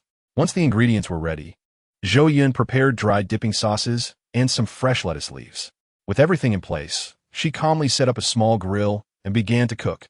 The fresh ingredients had marinated long enough to absorb the flavors, and since there was no grill available, Zhou Yun improvised with a stone slab for grilling. She brushed a bit of oil on the stone and, once it reached the right temperature, placed the beef on it. The sizzling sound filled the air, followed by the tantalizing aroma of barbecue wafting through. Zhou Yun took a deep breath, using chopsticks to flip the beef once it was perfectly cooked. When the beef was glistening with oil and exuding fragrance, she divided it into 2 bowls. You can dip it in the dry sauces. This side is spicy, and that side is cumin. Fong Lin and Li Xiang both glanced at the dipping sauces and, without hesitation, opted for cumin. Zhou Yun chuckled to herself. It seemed the previous hot pot experience had left a lasting impression on them. The enticing aroma of the meat attracted a small, furry friend, a little fluff ball that darted over to Zhou Yun. Its tiny paws tugged at her pant leg, mewing eagerly. Ever since it had escaped that one time, it had not been confined, following Zhou Yun around for food and drink. Initially, she worried it might not handle the seasonings well, so she refrained from sharing. However, seeing it enjoy the food so much, especially its fondness for spicy flavors, she allowed it to indulge. She looked down at the furry creature, smiling with dimples. "I know. This is for you to enjoy. Just wait a moment." Once the two had finished their portions, Zhou Yun quickly asked, "How was it? Was it all right?" Fong Lin and Li Xiang exchanged glances, remaining silent. Zhou Yun's heart sank. Could it truly be unpalatable? Yet, they had both finished their meals. She inquired again, "Was it not good?" The two shook their heads in unison, indicating that it must have been delicious. Zhou Yun gazed at Fong Lin, who, after a moment of contemplation, sighed. "Zhou Yun, you must be a culinary genius. How do you come up with such delicious methods?" She turned to Li Xiang, who nodded in agreement with Fong Lin's sentiments. Why were they both being so coy? Did they truly think this dish couldn't satisfy their appetites? That's good. Zhou Yun redistributed the grilled meat, encouraging them to eat more if they found it tasty. The combination of fresh ingredients and her adept grilling skills made the meat seem to dance in their mouths. leaving their taste buds in a state of bliss. After the three and a star beast had their fill, Zhou Yun began to post an update. Join me for a live stream tomorrow at 2 p.m. Remember to tune into my channel. Once the news was released, it swiftly attracted a multitude of onlookers. I have watched the previous live stream countless times. At last, new material has emerged. Finally waiting for the new live stream. May I inquire what the host intends to showcase? Surely it must be the planting of pets, right? I wonder what kind of planting pets they will be. I am quite curious. Zhou Yun smiled as she observed the ever-increasing comments. And tomorrow we shall find out. Coincidentally, the following day was the weekend. Lu Meng noticed Sun Ying had been fixated on the terminal since lunch, her mind seemingly elsewhere, even when speaking to her. Since the previous incident, Lu Meng had rented a room next to Sun Ying, no longer daring to be careless. This time, she had come alone, while Xiao Bao was still playing next door. Unable to contain herself, Lu Meng approached. Ying, is something troubling you? You seem lost in thought. My idol is about to go live, Sun Ying replied. Mu Yu Qing Feng? Lu Meng exclaimed. I must see for myself what enchantment she possesses. After all, it is merely the care of planting pets, and I believe my family is no less capable. Time passed in anxious anticipation, and then the black screen of the live stream illuminated, revealing the same blue sky and white clouds, the same standard portrait. Hello, everyone. During this time, the chrysanthemums have bloomed. Let's go admire them together. A comment floated up. Is it only chrysanthemums? Her calm demeanor suggested that the previous events had never occurred. The camera followed her closely as she continued. In fact, there are numerous flowers in autumn, but many planting pets take a year to grow and cannot bloom. Thus, we shall not witness them this time. The comments rolled in. That's all right. We will see them together in the future. We will always be with you. Zhou Yun felt a pang of envy at the affection in the comments. She turned her head and continued in a light-hearted tone. Most of the chrysanthemums I purchased were actually ordinary varieties. Here are some small chrysanthemums with densely packed flowers and a diverse range of colors. Upon seeing a vast expanse of chrysanthemums, the comments erupted with excitement. So beautiful! How lovely! They certainly did not disappoint. The visual impact of such a vast sea of flowers was striking, especially as Zhou Yun initiated sensory sharing. Chapter 44. The God of Barbecue. Most people were enchanted by the beautiful scenery, while others listened attentively as Zhou Yun explained that different varieties of chrysanthemums required different care methods. Some even began taking notes right in front of their screens. Meanwhile, in Sun Ying's home, she was mesmerized by the sprawling floral landscape. Yet Lu Meng's voice echoed in her ears. All right, I admit she is quite remarkable. Even in our household, few can sustain so many planting pets and possess such deep understanding of their characteristics. Sun Ying smiled, knowing Mu Yu Qing Feng was indeed extraordinary, for she was her idol. However, don't you find it curious? The number of planting pets displayed in her shop is not that many. How does she sustain herself without selling them? Lu Meng raised her doubts. I also wonder what those who raise planting pets are thinking. With so much time, why not study eggs instead? Sun Ying shook her head, realizing Lu Meng was solely focused on food. After 2 hours, Zhou Yun noted that the number of viewers in the live stream had stabilized and that she had nearly finished her presentation. She stood up and clapped her hands, declaring, All right, today's live stream ends here. She intentionally paused, leaving the audience in suspense. The comments pleaded, Don't go. This is too short, not enough time. I just arrived, Wah. She continued, to enjoy beautiful scenery while indulging in delicious food is indeed a great fortune. Time is running short, and I still need to live stream while preparing my afternoon meal. Please continue watching. I shall not starve myself while broadcasting. As her words fell, the live stream divided into 2 segments, one displaying the beautiful scenery and the other featuring Zhou Yun in a corner of the flower field, preparing to cook. She had even laid out a picnic blanket. Some fans, having seen enough of the scenery, were curious about what Zhou Yun would eat and clicked on the small window. The intelligent robot brought over the stone slab, stove, and prepared ingredients. At this moment, Zhou Yun had already discarded the marinade inside to avoid raising suspicion. While arranging everything, she glanced at the camera. Today, my dinner will be stone slab barbecue. The comments erupted with fans typing barbecue without any novelty. Don't eat barbecue. It will bring misfortune. I thought nothing could taste worse than boiled meat until I encountered barbecue. I can't take the smell of barbecue. I must leave. No, I must see how my idol's barbecue differs from mine. Is she really using a stone slab? Indeed, my idol breaks the mold, both in raising planting pets and barbecuing. At that moment, Zhou Yun reached out to test the temperature of the stone slab, then brushed a layer of oil onto it. She smiled at the comments. I have initiated sensory sharing. You can all taste the flavors with me. With that, she placed the beef on the stone slab, and the sizzling sound released a mouth-watering aroma. Sun Ying, watching the live stream, found herself uninterested in the food, her gaze still fixed on the planting pets. Meanwhile, Lu Meng was evidently intrigued, opening the small window, and soon a tantalizing aroma wafted through the air. Is this the scent of barbecue? Lu Meng couldn't help but take a deep breath, so fragrant. Many, upon catching a whiff of this enticing aroma, felt a surge of anticipation for Mu Yu Qing Feng's barbecue. How ignorant I was. It turns out meat grilled on a stone slab is truly aromatic. Do not be disheartened upstairs. We have yet to taste it. Once I grilled something that smelled divine, but the taste was another story altogether. Let's wait and see. With this aroma, I could eat 2 pieces of bread. Watching the beef on the stone slab completely change color, Zhou Yun picked up a piece of succulent meat and showcased it from all angles. Many could hardly wait. Hurry and eat. I am so eager to taste it. To be honest, I am salivating. At that moment of heightened anticipation, Zhou Yun slowly dipped the piece of meat into the dry dip. Eat already, why the delay? I'm going mad. I have never been this curious. Satisfied with the frenzy in the comments, Zhou Yun fulfilled their desires. She placed the meat in her mouth. The perfect temperature activated the rich flavor of the juices, and with Zhou Yun's secret dry dip, it was simply irresistible. In the quiet of Sun Ying's home, an exceptionally loud gulp echoed. Sun Ying looked up to find the source of the sound. It was unmistakably Lu Meng. Unable to hold back any longer, she tugged at Lu Meng's arm. What's wrong?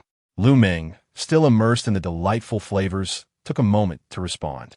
Her eyes sparkling as she looked at Sun Ying. Ying, the barbecue is so delicious.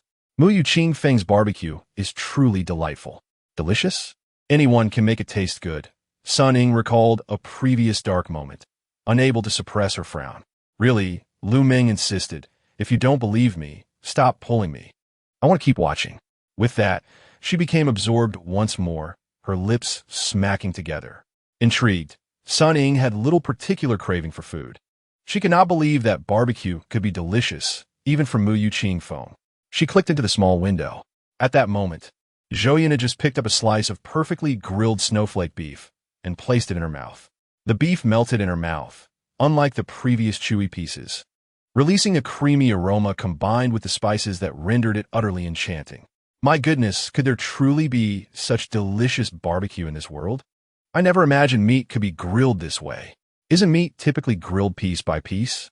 As Zhou Yun began grilling chicken wings, the comments took on a different tone. I have grilled that meat before. It wasn't very tasty. I think it's all right. What is that red stuff on the chicken wings? Is it coloring or an additive? The meat on the chicken wings is quite thick and not so easy to cook through. Zhou Yun flipped the wings while keeping an eye on the comments. Someone inquired about the chili on the chicken wings, yet she remained silent. After much anticipation, the chicken wings were finally cooked, their crispy golden exterior evoking a strong sense of appetite. Zhou Yun picked one up, inhaling deeply as the enticing aroma of chicken enveloped her senses. It seemed as though she could hear the simultaneous sound of countless people swallowing in anticipation.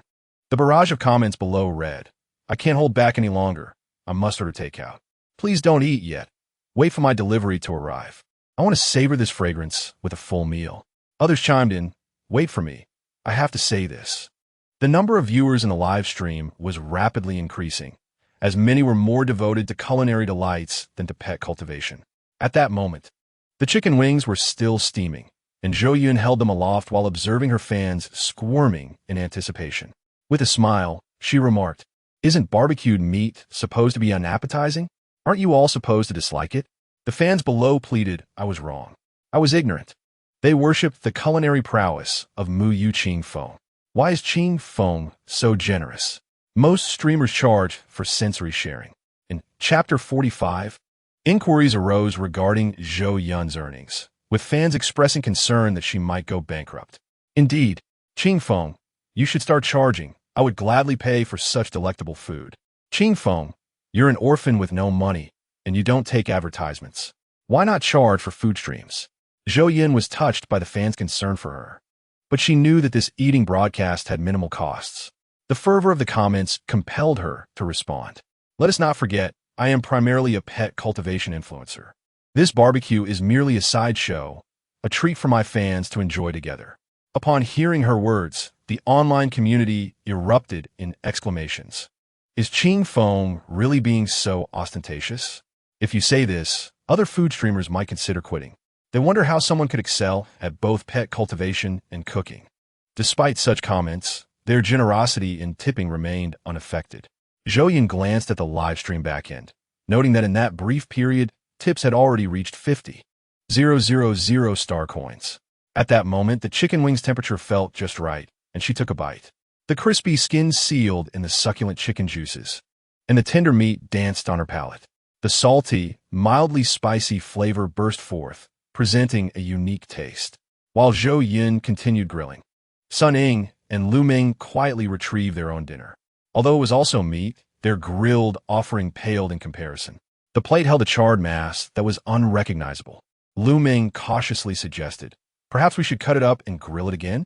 Sun Ying nodded and sliced it open, revealing that it was still raw. Deep red and bright white with traces of blood, rendering it inedible. She cut the meat into thin slices and laid them on the grill, imitating Zhou Yun by sprinkling some salt, unsure of what other seasonings to use. Once grilled, it looked significantly more presentable than before. Lu Ming leaned in, inhaling the aroma, and snatched a piece of meat from Sun Ying's hand, exclaiming, "Hot, hot," while chewing.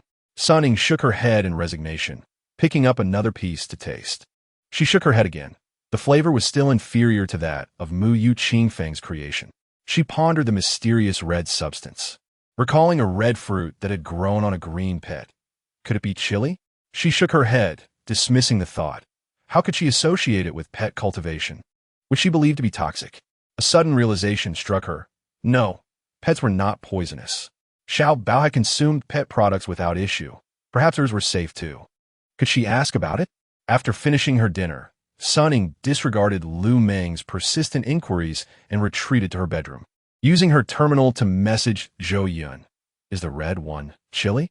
In a dimly lit room on a distant border planet, a figure appeared at a massive screen displaying Zhou Yun's plate of chicken wings. The person's eyes were fixated on the chili powder, and after a protracted moment, they activated sensory sharing, savoring the familiar taste. Subsequently, they activated their terminal to call another individual, a deep voice resonating throughout the space. Eliminate her. She cannot remain alive. Throughout the afternoon, Zhou Yun hosted her barbecue live stream until she could eat no more, yet viewers kept joining. She had to end the broadcast, overwhelmed by the demand. At that moment, the trending news shifted to Mu Yu Qingfeng, culinary god. Zhou Yun felt a wave of embarrassment wash over her as she hastily shut off her terminal and stood up. Following this live stream, she garnered a new wave of food enthusiasts. Upon opening her private messages, she found numerous inquiries, some asking for her recipes, others inquiring if they could hire her as a chef. She responded to each until she encountered Sun Ying's message. Is the red one chili? Zhou Yun's pupils dilated, hesitating before opening the chat box to reply.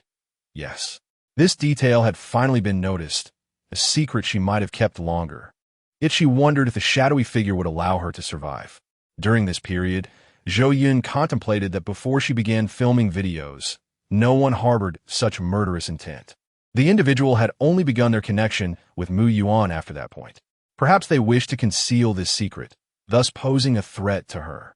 After eliminating Mu Yuan, she might be the next target. Before the assassin's strike could reach her, Zhou Yun resolved to disclose this matter, even if it merely served to annoy him. The terminal chimed with a new message. Can all pets be consumed? Do you have time? Let us meet to discuss. After a brief wait, the terminal illuminated again. All right. She sought a resolution, while Zhou Yun sighed and reclined in her chair. This situation seemed to pass by quietly, causing not a ripple.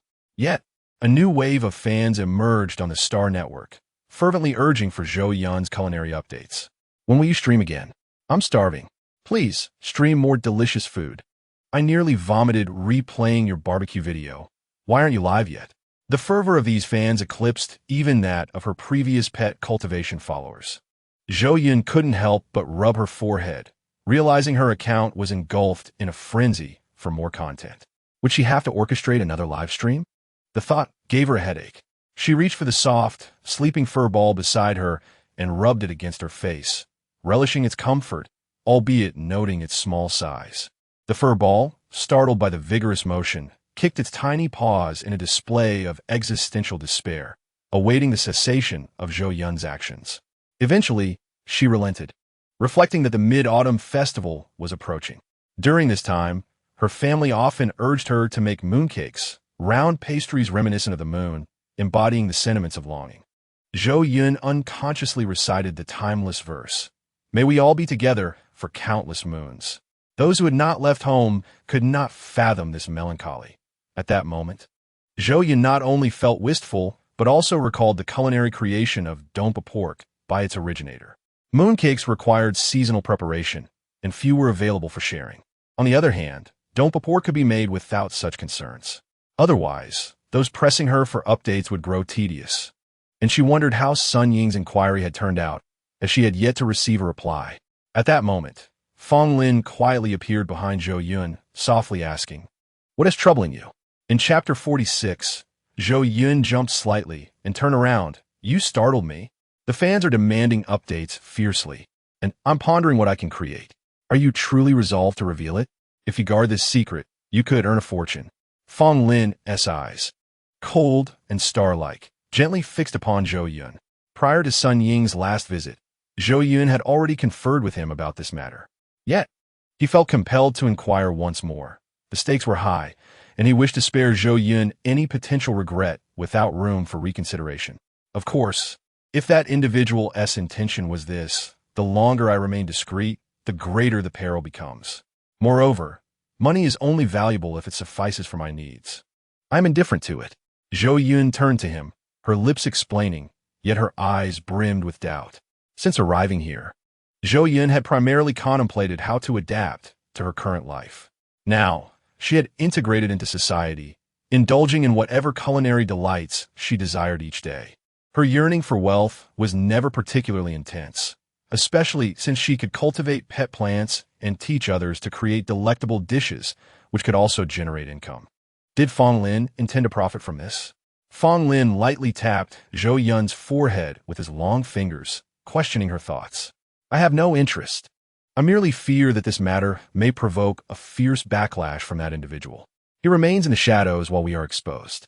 Zhou Yun glared at him in discontent, tilting her head back, but all she saw was the sensual movement of the man's Adam's apple. As he continued, "Your actions carry significant risks. After all, the collective perceptions of people built over the years are not easily dismantled." At this, Zhou Yun adjusted her chair back slightly, rising to her feet. Her resolute gaze ignited with fervor. "Mistakes should be corrected. Regardless of the outcome, I shall not regret it. Whatever that individual intends to do, I shall stand by it to the end. If you wish to withdraw, then do so." Fong Lin grasped Zhou Yun's arms, compelling her to meet his gaze, enunciating each word. "I do not regret. Not ever." Zhou Yun felt as though her eyes were nearly scorched by the intensity of his gaze, and she could only close her eyes and nod. This bond she would cherish in her heart, even if one day he wavered. She would forever be grateful for his steadfastness in this moment. Just then, the little fur ball leaped onto Zhou Yun's shoulder, its tiny paws patting its belly as it chirped, seemingly expressing its hunger. Zhou Yun chuckled. This little creature, always thinking of food. It was just the right time to cook. "What would you like to eat?" Fong Lin released her arms, turned his face away, and murmured, "Anything is fine." He was concerned about Zhou Yun's feelings, so he turned back to add, "Everything you make is delicious. Then how about beef noodles? We still have some beef left over from before, and I even made some sauce." "Excellent."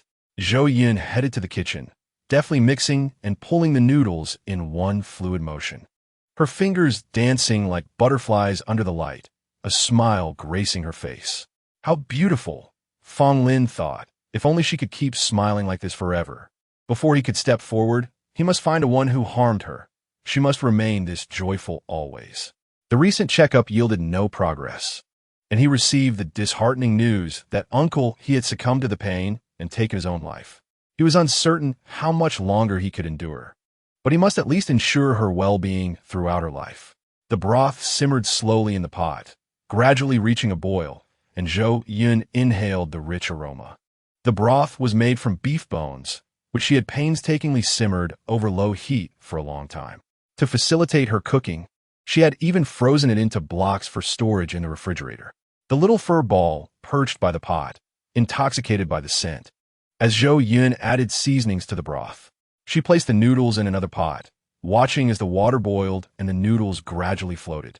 The broth was nearly ready. She turned off the heat.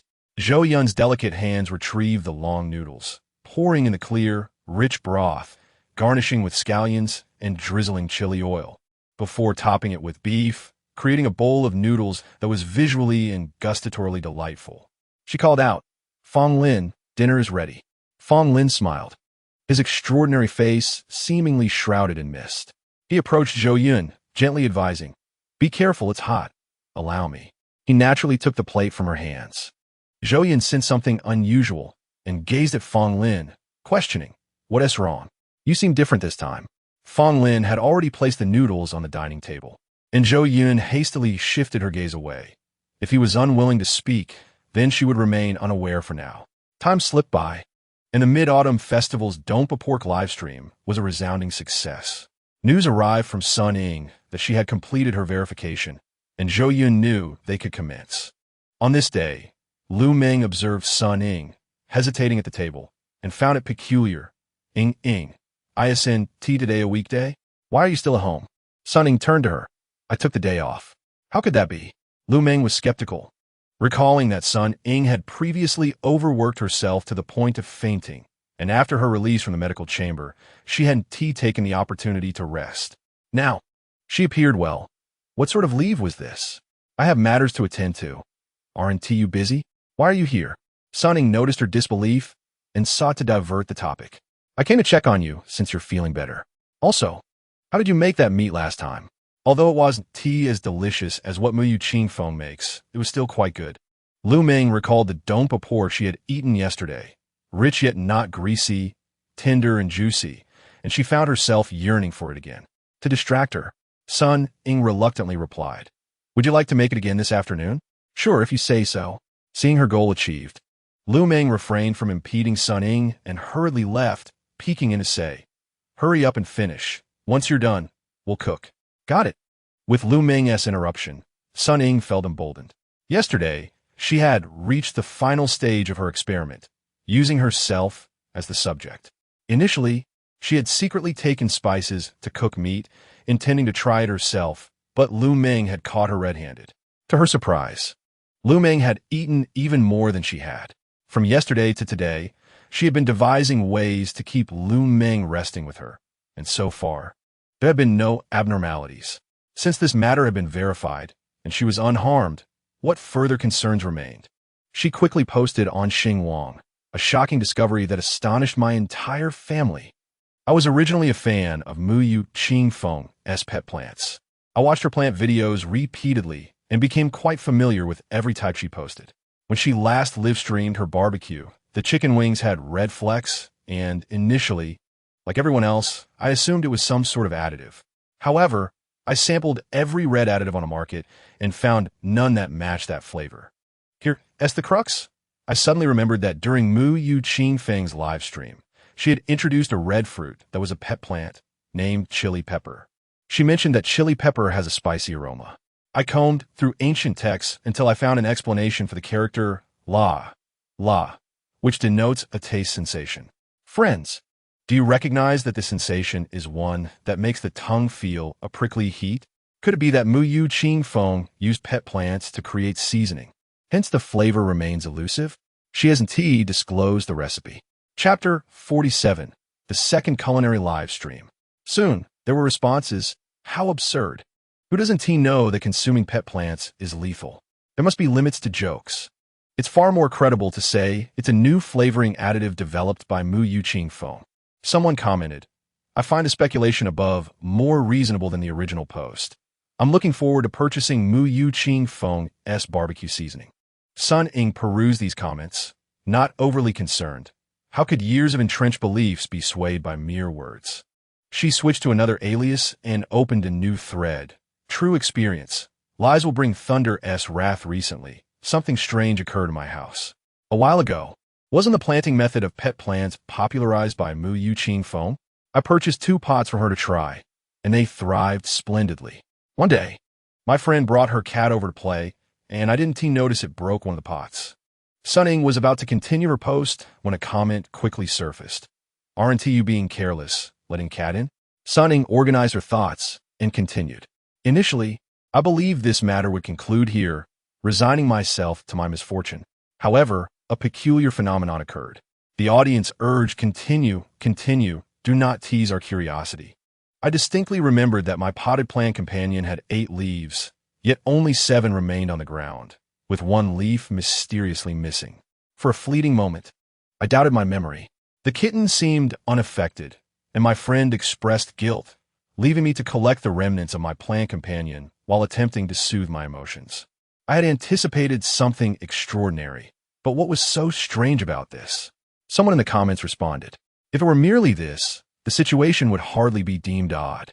Yet, as I gathered my plant companion and prepared to bury it, the kitten, seizing the opportunity while its owner was distracted, dashed out and plunged its head into the bag to nibble on the plant. When the owner pulled it out, remnants of the plant's leaves lingered on its mouth. This reckless kitten surely couldn't survive, could it? Or perhaps it would. Otherwise, how could we classify this as a strange occurrence? The discussion continued, and Sun Ing, with a flick of her wrist, added, the kitten's owner was quite worried, and so was I, prompting us to seek a veterinarian's opinion. Remarkably, the doctor declared it completely fine. Isn't that strange? Some doubted, believing this to be a fabrication, questioning what could be so unusual when it is common knowledge that plants should not be consumed. Sun Ing, donning various disguises, persistently left clues, guiding people towards a plausible theory. 2 days later, this speculation even surfaced in the comments section of Zhou Yun's video. Is Mu Yu Qing Feng's plant truly non-toxic? I too found myself intrigued. What purpose did she have in cultivating so many plants? Surely, they were not merely for display. With a modest background, what use could she have for these plants if not for sale? Would she joke about consuming them? At that moment, Zhou Yun felt the time was ripe to proceed with the next step. She posted an update. Join me for dinner at 5 o'clock this afternoon. The comments section erupted with excitement. Previously scattered doubts vanished like dandelion seeds, yet Zhou Yun knew these inquiries had taken root in their minds. Once sufficient evidence emerged, they would sprout forth. Promptly at 5, Zhou Yun graced the live stream. The camera focused on a table adorned with caramelized ribs. Today, we shall enjoy braised ribs. Savory and delectable, she announced, deftly lifting a piece with her chopsticks while simultaneously commenting and showcasing the dish. I gasped, yearning to savor the taste myself, wishing to partake rather than merely witness. Could I order takeout? I'd pay any price for a single bite. I felt frantic, pleading for details about the ingredients. I had scoured every seasoning, yet could not replicate her flavors, my eyes brimming with tears. Zhou Yun, smiling at their comments, remained silent, taking a bite of the rib. It was salty, tender, and flavorful, the meat yielding a satisfying chew, as if imbued with vitality. She silently praised her culinary skills. Before arriving in the galaxy, she was merely a competent cook, yet amidst the accolades, she felt a sense of loss, as if she had become the world's foremost chef, a culinary prodigy. Zhou Yun continued to relish the ribs, consuming one after another until she grasped a particularly unusual piece. She feigned ignorance and lifted it. Observant viewers pointed out, Moo, that doesn't seem like a rib, does it? It resembles a plant companion. It looks just like my ginger. Plants are not meant for consumption. Zhou Yun, of course, recognized it as ginger and had intentionally done little to disguise it. With an impassive expression, she placed it in her mouth and took a bite. The entire live stream audience experienced the sharp, astringent taste of ginger alongside her. She promptly spat it out, glancing down with a changed expression, stammering into the camera, I apologize. I misidentified it. In a flurry, she discarded the ginger into the trash. The comments flooded with concern. Are you all right? Some even inquired, do you need me to call an ambulance? Others speculated, was that truly a plant companion? Could it genuinely be non-toxic? I recall reading that plant toxicity manifests rapidly. And Mu Yuqing Feng seems fine now, so it should be okay, right? Zhou Yun refrained from responding to any queries, allowing them to speculate freely, and concluded the stream, leaving the viewers in a state of confusion. Had they uncovered something? Later that evening, Zhou Yun activated her terminal to receive a call from Li Ziyan, his clear voice inquiring, are you all right? Zhou Yun, perplexed, replied, I'm fine. If I were unwell, could I answer the phone? There was a brief pause on the other end before he continued, check the Star Network. I logged on and was taken aback. What happened? Zhou Yun furrowed her brow, suspecting another smear campaign against her. Just take a look. I hope all is well. Upon accessing the page, Zhou Yun was met with a headline, now rendered in a vivid crimson hue, accompanied by the word explosive. Who could have orchestrated such a sensational claim? She scanned the article, her expression freezing as she read. Famed plant and culinary influencer Mu Yuqing Feng has reportedly died after accidentally consuming a plant companion during a live stream. What? Zhou Yun gasped. Recognizing this was diverging from her expectations. The article was laden with disjointed accounts and numerous comments. Indeed, I witnessed her consume it during the stream. It was astonishing. Her negligence led to such rapid toxicity. The medical pod couldn't arrive in time. Zhou Yun felt a mix of amusement and exasperation. What was the basis for such fabrications? She had merely eaten ginger and had remained conscious for some time afterward. Had they not noticed? After perusing the internet for a while, she discerned the truth.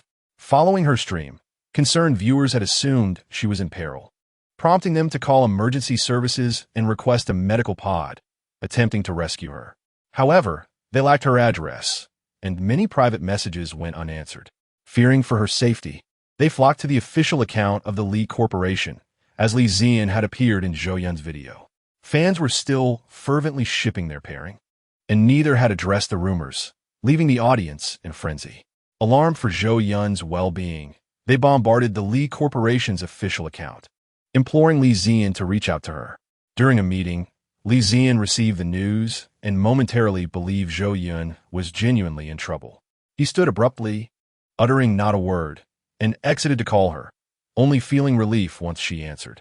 After ending the call, he leaned against the wall, exhaling deeply before returning to the meeting room, offering no acknowledgement to the person reporting. The individual assumed the silence indicated that Mu Yuqing Feng was indeed in distress and spread the word. This was the entire sequence of events that led Zhou Yun to witness the trending topic. Truly, only magic could counteract magic.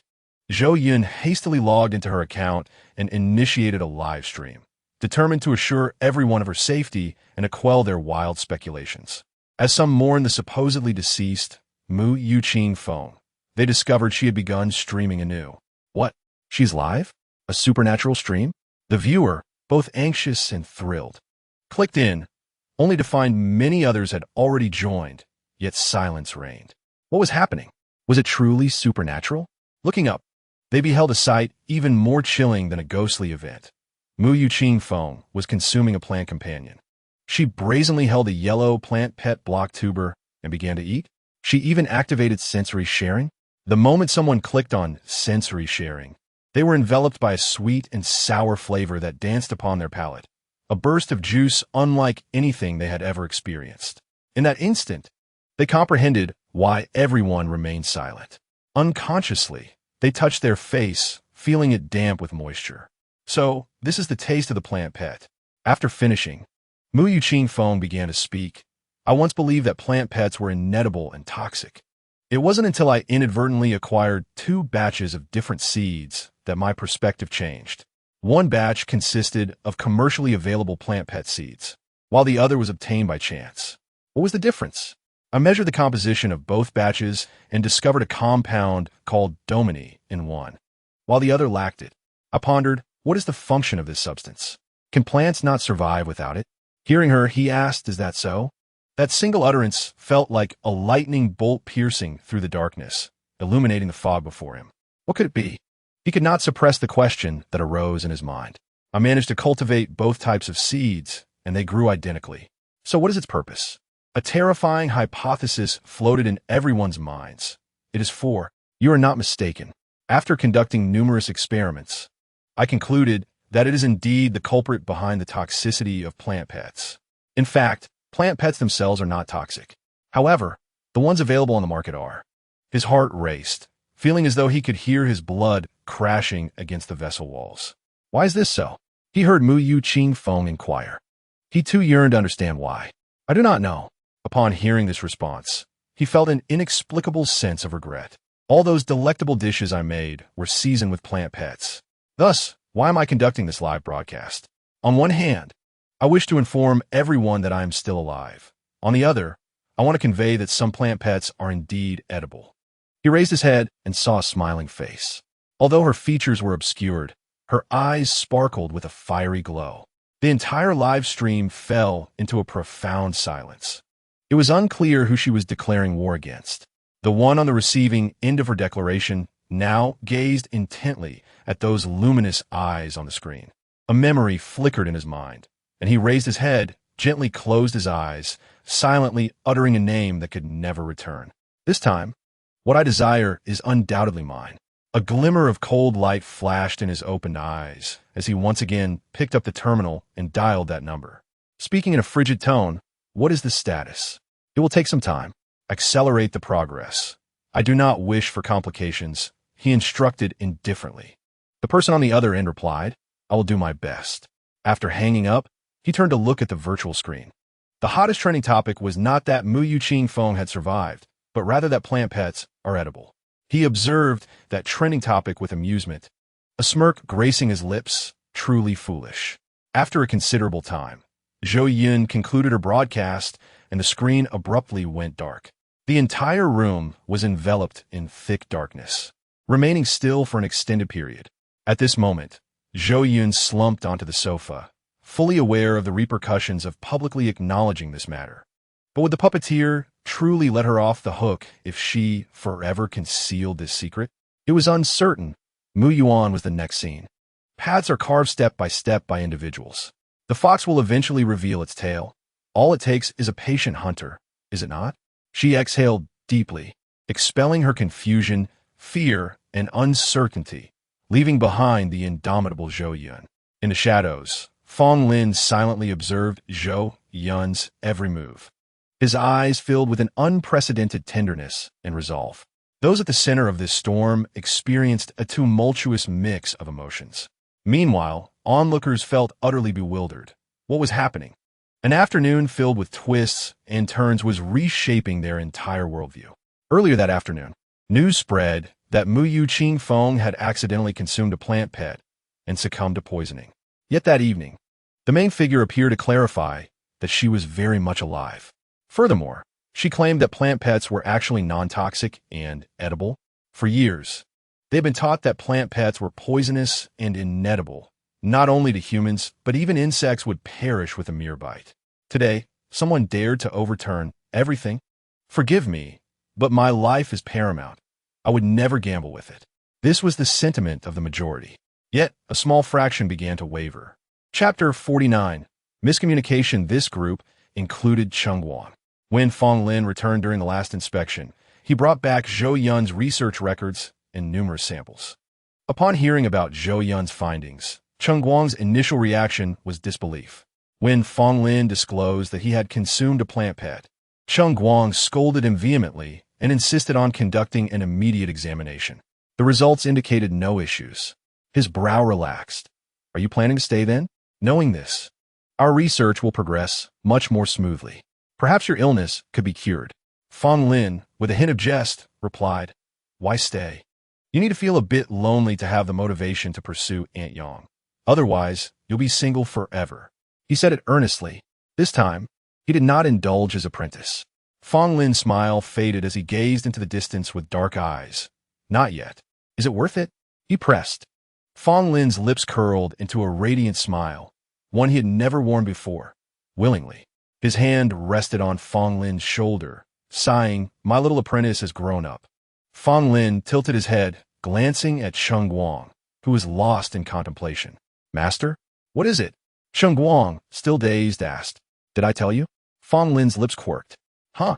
A sense of foreboding washed over Cheng Guang. Aunt Yang might already be at the entrance. Just as Fong Lin finished speaking, a graceful figure appeared at the end of the corridor. Fong Lin called out Auntie, although she did not appear to be very old. Her long, wavy hair and striking features suggested she was formidable, and indeed, she was. This Aunt Yang, named Yang Si-min, was a close friend of Fong Lin's mother, known for her fiery disposition. A graduate of the prestigious Federal Military Academy, she currently served in the First Army of the Federal Border. She was a well-known thorny rose in the military, having pricked countless hands attempting to pluck her, yet she was inexplicably drawn to the reserved and serious Cheng Guang. The two had been in a cat-and-mouse chase for many years, with no end in sight. Fong Lin noticed Cheng Guang's face tightening further. He could even feel the tension in Cheng Guang's hand resting on his shoulder. Cheng Guang, you better explain to me what happened last time on Weibo. Yang Si-min questioned as she approached. Fong Lin raised an eyebrow, instantly donning an obedient smile. Aunt Yang. Fong Lin, you're here too. Do you and Cheng Guang have something important to discuss? Upon seeing Fong Lin, Yang Si-min's expression softened momentarily before she continued. Fong Lin, under Cheng Guang's rigid gaze, shook his head. Then you can leave. I have important matters to discuss with your master, Yang Si-min said with a bright smile. Fong Lin exchanged a questioning glance with Yang Si-min, who blinked knowingly. Fong Lin understood and said, Master, Aunt Yang, you two chat. I will take my leave. His resolute back turned, disregarding Cheng Guang's pleading look. Cheng Guang stood with his back to Yang Si-min, striving to maintain composure. What brings you here? Is there something you need? What? Can't I come if there's nothing going on? Yang Si-min scoffed. You really have forgotten the old for the new. What new person? I don't have anyone new. Not long ago, it was all over Xinguang. You still deny it? Yang Si-min turned Cheng Guang towards her. Continuing with a clenched jaw, I have never made such a significant mistake in my life. I lost a duck that was right in my own plate to someone else. Regarding the Xinguang incident, have I not explained it to you? It was Fong Lin. He did it. Cheng Guang raised his head to gaze at the sky, his eyes wandering. Yang Si-min scoffed. Fong Lin? Hasn't he taken enough blame for you? Why do you think he does this? Cheng Guang snorted. What use was such a disloyal apprentice? He contemplated revealing Fong Lin's dark past. He had developed feelings for that young lady and feared she might be with someone else, which prompted him to misuse my account to send messages indiscriminately. Cheng Guang. Oh, Cheng Guang. Even your excuses should possess some semblance of decency. With Fong Lin's looks, who couldn't pursue him? Were it not for his foul temper, suitors could line up from here to the borders. Yang Si-min feigned disbelief. Believe it or not. Cheng Guang turned to escape. Don't go. I believe you. Yang Si-min called after him. Seizing the moment, while Cheng Guang's back was turned, she feigned a sorrowful tone. You have no idea how heartbroken I was when I first learned of this. How can you treat me like this? Cheng Guang panicked, thinking that the usually strong-willed woman was genuinely crying, and quickly turned to comfort her. Yang Si-min, surprised that Cheng Guang fell for this, hastily lowered her head and covered her face, wishing to hide her dry eyes from him. Are you still leaving? Are you still scolding me? She pouted, her voice tinged with grievance. I didn't scold you. Please don't cry. Cheng Guang exclaimed, flustered, unsure where to place his hands. Yang Si-min peeked through her fingers, feeling a rush of anticipation as he struggled to find words. What would he say? Was he about to confess? Propose to me? So smoothly? Cheng Guang finally spoke. At your age, crying like this is rather unbecoming. Upon hearing this, Yang Si-min's fingers could no longer remain clenched. Fury surged through her, and in that moment, she wished to kick this man to the ends of the earth. She could no longer disguise her feelings. Lifting her head to reveal her flushed face, her beautiful eyes seemingly ablaze. You are the old man, unwanted by anyone. Suitors for me could stretch beyond a star. You must be blind to say I'm unattractive. She turned and walked away, not even glancing at the man whose expression was blank. She feared that if she stayed any longer, she might truly lose her temper. Why are you leaving? Cheng Guang's murmured words were whisked away by the wind. This woman always caused him such turmoil, not realizing how nervous he became upon seeing her. His heart raced, his mind blank. He struggled to articulate anything. Inadvertently, he would say the wrong thing, and she would walk away. What was he to do? Cheng Guang muttered his complaints as she departed. Hidden in the shadows, Fong Lin couldn't help but think, how wonderful it would have been had you said that to Aunt Yang earlier. No wonder you've been single all these years. He then reflected on himself and let out a bitter laugh, realizing he was no different. As Yang Ximin fled, her mind gradually cooled. That man remained unchanged over the years. Each time he spoke the wrong things at the right moments. Hadn't she grown accustomed to it? A dog's mouth cannot spit out ivory, she scoffed, realizing she had been foolishly devoted to him for so long. She couldn't comprehend why, despite their mutual affection, they had yet to be together. Her close friend Lin Yuping and her child Fong Lin were already so grown. How frustrating. She would deal with it next time, gritting her teeth as she headed to the military department to report. Chapter 50. Mooncake Time on asteroid A321 in the Mu Yun star system. Zhou Yun was humming the tune of Wishing We Last Forever while retrieving freshly baked mooncakes from the oven. Ouch, hot, hot, hot. Why did I forget to ask the robot for help again? Xiao Bao, why didn't you remind me? Zhou Yun endured the scorching heat of the tray as she carefully placed the mooncakes on the dining table to cool. I'm sorry, master. Xiao Bao can assist you now. The gentle robot replied, accommodating Zhou Yun's unreasonable complaints. No need. Xiao Bao, you are still so gentle. Zhou Yun thought with pride. Once the mooncakes had cooled, she began to inventory them on the table. This one is 5 nuts, this one is lotus seed paste, this one is custard. Zhou Yun initially thought that making mooncakes would be a simple task given the quantity she had prepared this year. However, she realized she had underestimated the effort involved. Why was that?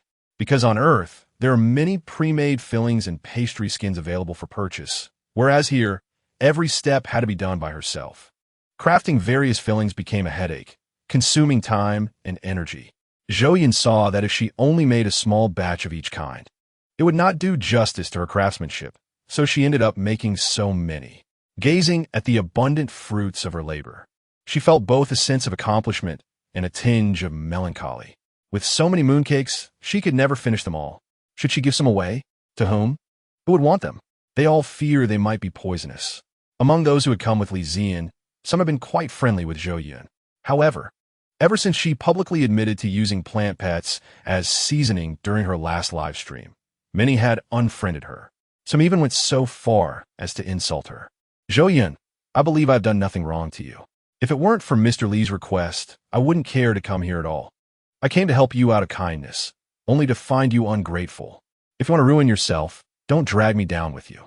No matter how delicious the food made with plant pets is, I won't touch it. Zhou Yun felt saddened when she was first insulted. How have I dragged you down? Every time you came, didn't I use seasoning additives to flavor the dishes?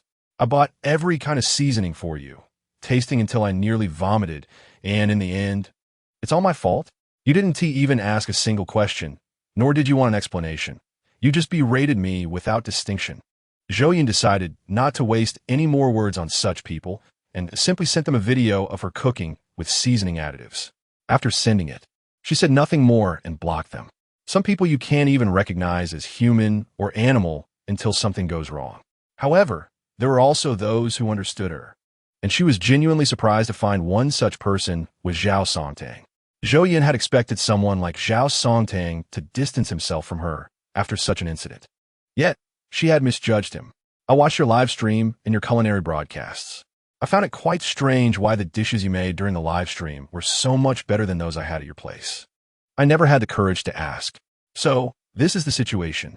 Next time I visit, please prepare even more delicious food for me. I won't be a freeloader. I can help you with any legal issues in the future. For some reason, certain people's perceptions are so deeply ingrained that even when faced with a flimsy facade, they cannot see through to the truth behind it. You can shout at them from behind the paper, even tear it away, and they would still close their eyes in fear, unwilling to glimpse the real world. Yet, there are others who can accept the truth with remarkable ease. Recently, Zhou Yun had seen a flurry of mixed reviews about herself on the Star Network. To be precise, the negative comments vastly outnumbered the positive ones. Many believed she was just seeking attention and leading children astray. They never considered the truth of the matter. They merely needed to stand with the majority. Zhou Yun began packaging the mooncakes, one for Fong Lin, one for Li Ziyan, one for Cheng Wang, one for Zhao Songtang, and Sun Ying, unwittingly preparing numerous portions. Unsure of their preferred flavors, she decided to include a bit of everything. The day before the Mid-Autumn Festival, Zhou Yun sent out all the mooncakes. On the day of the festival, everyone received their packages. Central Star, Area A, Sun Ying's apartment. In the morning, the doorbell rang unexpectedly. "Hello, your package has arrived." "Ying, did you buy something?" Lu Meng, who was having breakfast at Sun Ying's place, overheard the news. Sun Ying, carrying a starch pancake and milk, approached. "No, I haven't bought anything lately." "How could that be? Your package. It wouldn't be something shameful, would it?" Lu Meng teased. Sun Ying retorted without hesitation, "Of course not. You must be the one buying frequently to think that way." She set down the plate and walked to the door to receive the package. "Who sent me this?" Sun Ying murmured in confusion as she beheld the name on the delivery slip. Mu Yuqing Feng. How could she have sent herself a package? Upon opening it, she discovered a beautifully wrapped box accompanied by a fragrant greeting card. "What is this? May I see?" Lu Meng leaned in closer. She inhaled the delightful fragrance emanating from the card in Sun Ying's hand. "It smells wonderful. Is it rose? Why is the scent so strong? Who is the handsome gentleman that sent this?" Mu Yuqing Feng. Sun Ying replied with a smile as she continued to read the card. "Is that the food blogger who cooks exceptionally well? I adore him. I wonder what is inside the box." Before Sun Ying could say another word, Lu Meng eagerly opened the box. "What are these?" Upon hearing Lu Meng's question, Sun Ying glanced into her friend's embrace and saw a neatly arranged box of round pastries alongside a small bottle exuding a rose scent. "Mooncakes." Sun Ying smirked, recalling the words on the card. "To my dearest fan and friend Sun Ying, today marks the Mid-Autumn Festival on the ancient planet. First and foremost, I wish you a joyful Mid-Autumn Festival. What is a must-eat during this festival? Naturally, it is mooncakes. They symbolize reunion and the fulfillment of wishes. Additionally, I have included a bottle of rose perfume for you, hoping that you experience joy every day. They look absolutely delectable. May I have one?" Lu Meng pleaded with her big eyes. "Just one." Sun Ying nodded decisively. "Just one. You may choose." Lu Meng was momentarily stunned. She had expected Sun Ying to refuse her request. Now, she regretted her hesitation. "With so many flavors, I haven't tried any of them. I want to taste them all." "No, you agreed to just one." Sun Ying maintained her stern demeanor. "But my words shouldn't count." Lu Meng's eyes glistened with unshed tears as she gazed at her. Unable to contain herself, Sun Ying burst into laughter. "Why are you so amusing? How about one of each flavor?" Lu Meng realized Sun Ying was teasing her, rolled her eyes, and playfully punched her. Chapter 51. The feast continues at the entrance of a grand building in a star's most bustling district. Li Ziyan was halted by the receptionist. "Boss, your package has arrived." When the receptionist received the delivery, she inadvertently caught sight of the name Mu Yuqing Feng on the package, instantly sensing a wave of gossip. She cautiously gauged her president's expression, which was grim as he seemed to carry a heavy heart that morning. Li Ziyan paused, casting a nonchalant glance at the trembling receptionist, his voice cold as he asked, "Whose is it?" "Mu Yuqing Feng," she replied softly. Li Ziyan raised an eyebrow in surprise. "Hand it over. Let me see." He stood in the lobby and opened the box, a refreshing aroma wafting towards him, instantly softening his expression. "To my most cherished friend Ziyuan, today is a special day for me. It is the Mid-Autumn Festival on the ancient planet, a time symbolizing family reunions and a bountiful harvest. Such a festival surely deserves delicacies that embody these auspicious meanings. Mooncakes. I hope you can celebrate this occasion joyfully, even from 1,000 miles away." "How delightful." Li Ziyan couldn't help but smile as he cradled the box and walked away. The receptionist, wide-eyed and blushing, soon found herself confiding in her friend who had just arrived. "Did you know? The boss came in with a foul expression this morning. Something must be amiss with a project. Isn't he always grumpy?" Her friend replied nonchalantly. "When does he ever show up with a smile? Only when the sun rises from the west." "You are correct. Someone must have made the sun rise from the west," the receptionist said triumphantly. Her friend became intrigued. "What do you mean? Do tell." She leaned closer and whispered this morning when the boss arrived with a scowl. He saw the gift from Mu Yu Qingfeng and smiled. He left in good spirits. The two exchanged knowing glances, barely containing their excitement. Could it be that our ship is sailing? Yes, yes. She nodded vigorously. Just the other day, members of the Suo Luo family came to discuss a project, and they were insufferably arrogant. I overheard them expressing discontent about the boss's connection with Mu Yu Qingfeng. Hence, the project must not have been progressing smoothly, which is why he has been glum these past few days. They really have a lot of nerve. Living by the sea, doesn't he give them the right to meddle? The receptionist scoffed. Indeed, her friend agreed. At the Life Pet Research Institute in a star, the security guard received 2 packages, one for Director Cheng Guang and another for Researcher Fong. Both deliveries were from the same sender, Mu Yu Qingfeng. After signing for the packages, he turned to enter when he encountered Yang Ximin. A smile spread across his face. Good day, Miss Yang. Here to see the director again? He hasn't arrived yet. Yang Ximin, as usual, greeted him with a smile, then noticed the 2 packages in his hands. What are these?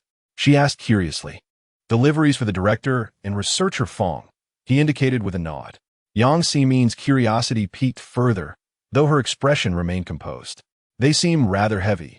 Should I help you? No. Please continue with your duties, the guard quickly declined. Just then, Cheng Guang walked through the door and was immediately spotted by Yang Ximin. She raised her voice. Cheng Guang, your package. Hearing her call, Cheng Guang furrowed his brow and hastily approached. The guard, seeing him, promptly handed over the delivery. What about this one? Cheng Guang inquired, noticing another identical box. The guard bowed slightly, replying, This is for your apprentice. Hand it to me. I'll take it in, Cheng Guang said casually. Certainly. Just as the guard was about to pass the box to him, he caught sight of a strikingly handsome man approaching. Ah, Researcher Fong, what a coincidence.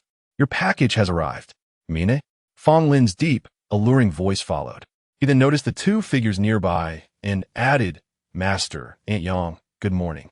Today marked the final day of his inspection, and he hadn't purchased anything, so he wondered where the package came from. He received the box from the guard.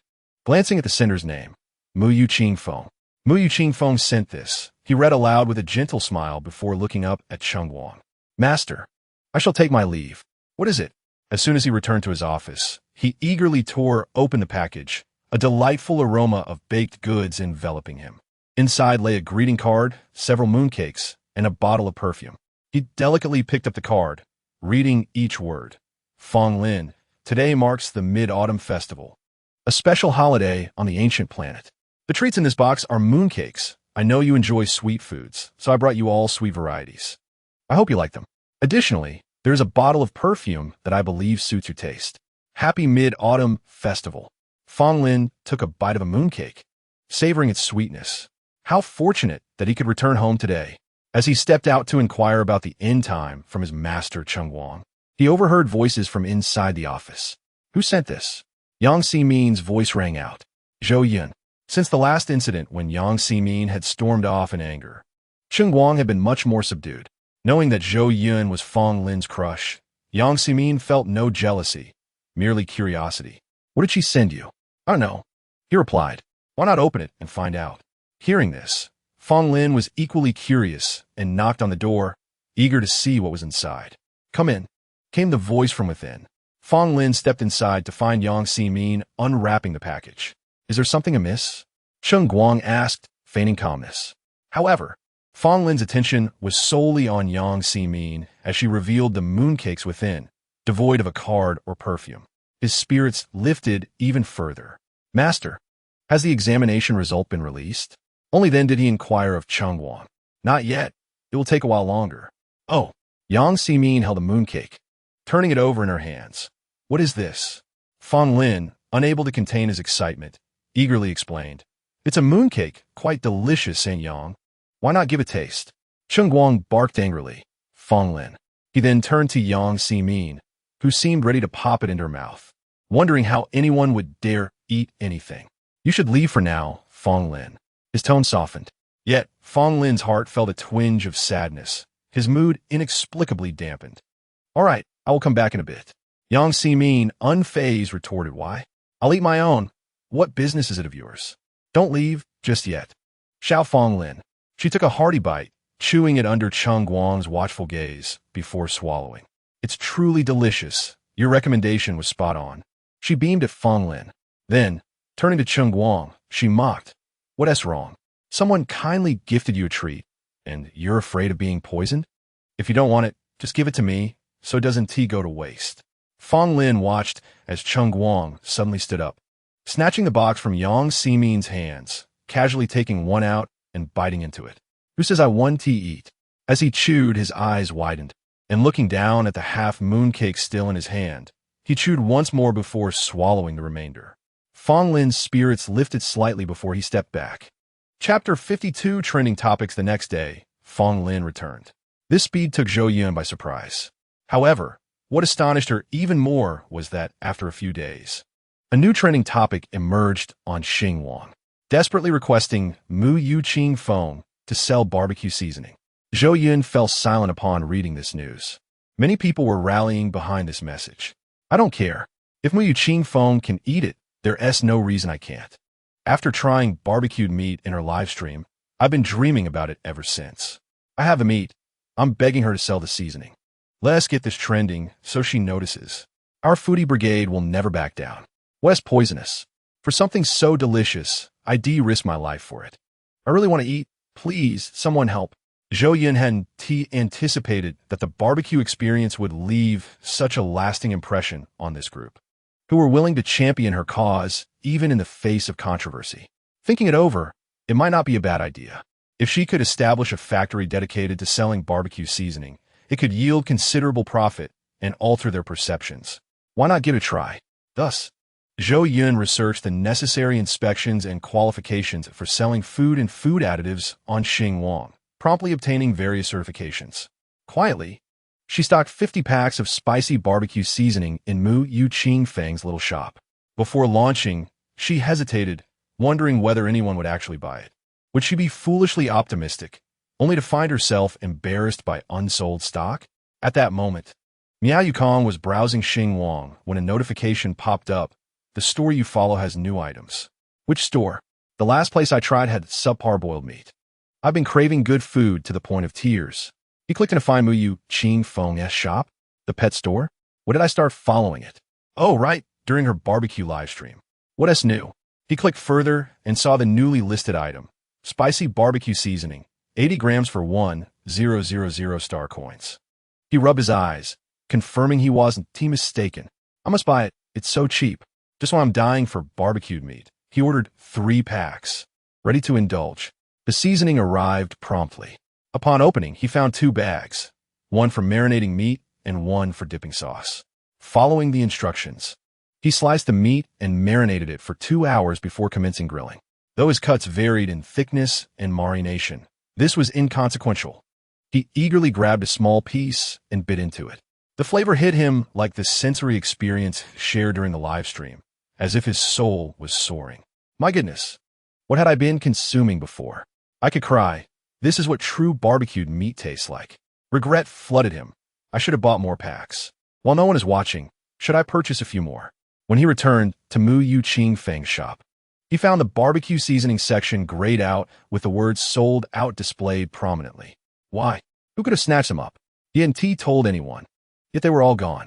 Clutching the 2 remaining packs of seasoning, he returned to Xinhuang to rally support for the topic. Sell more, Mu Yu Qing Feng. It's truly not enough to satisfy. Meanwhile, not far from Central Star, in the Yingyan star system B, a beautiful young lady sat at a table in distress. What to do? The live stream time was fast approaching, and she still hadn't decided what to prepare. Procrastination is truly crippling, yet her mind was blank. She frantically tugged at her hair. Her name was Jiang Ku, a quirky live streamer. Recently, she lacked good material to share, which was incredibly frustrating. Just then, the doorbell rang, and the intelligent assistant's deep, magnetic voice echoed. Dear Princess, your package has arrived. Please sign for it. A package? Did I order something? Jiangku arose in confusion. I wonder if there's anything in the package worth showcasing. Perhaps I could do an unboxing live stream.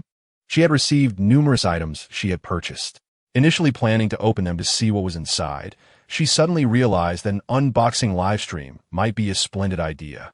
The time for her live stream approached quickly. She sat in front of the camera, instinctively smiling sweetly at her viewers.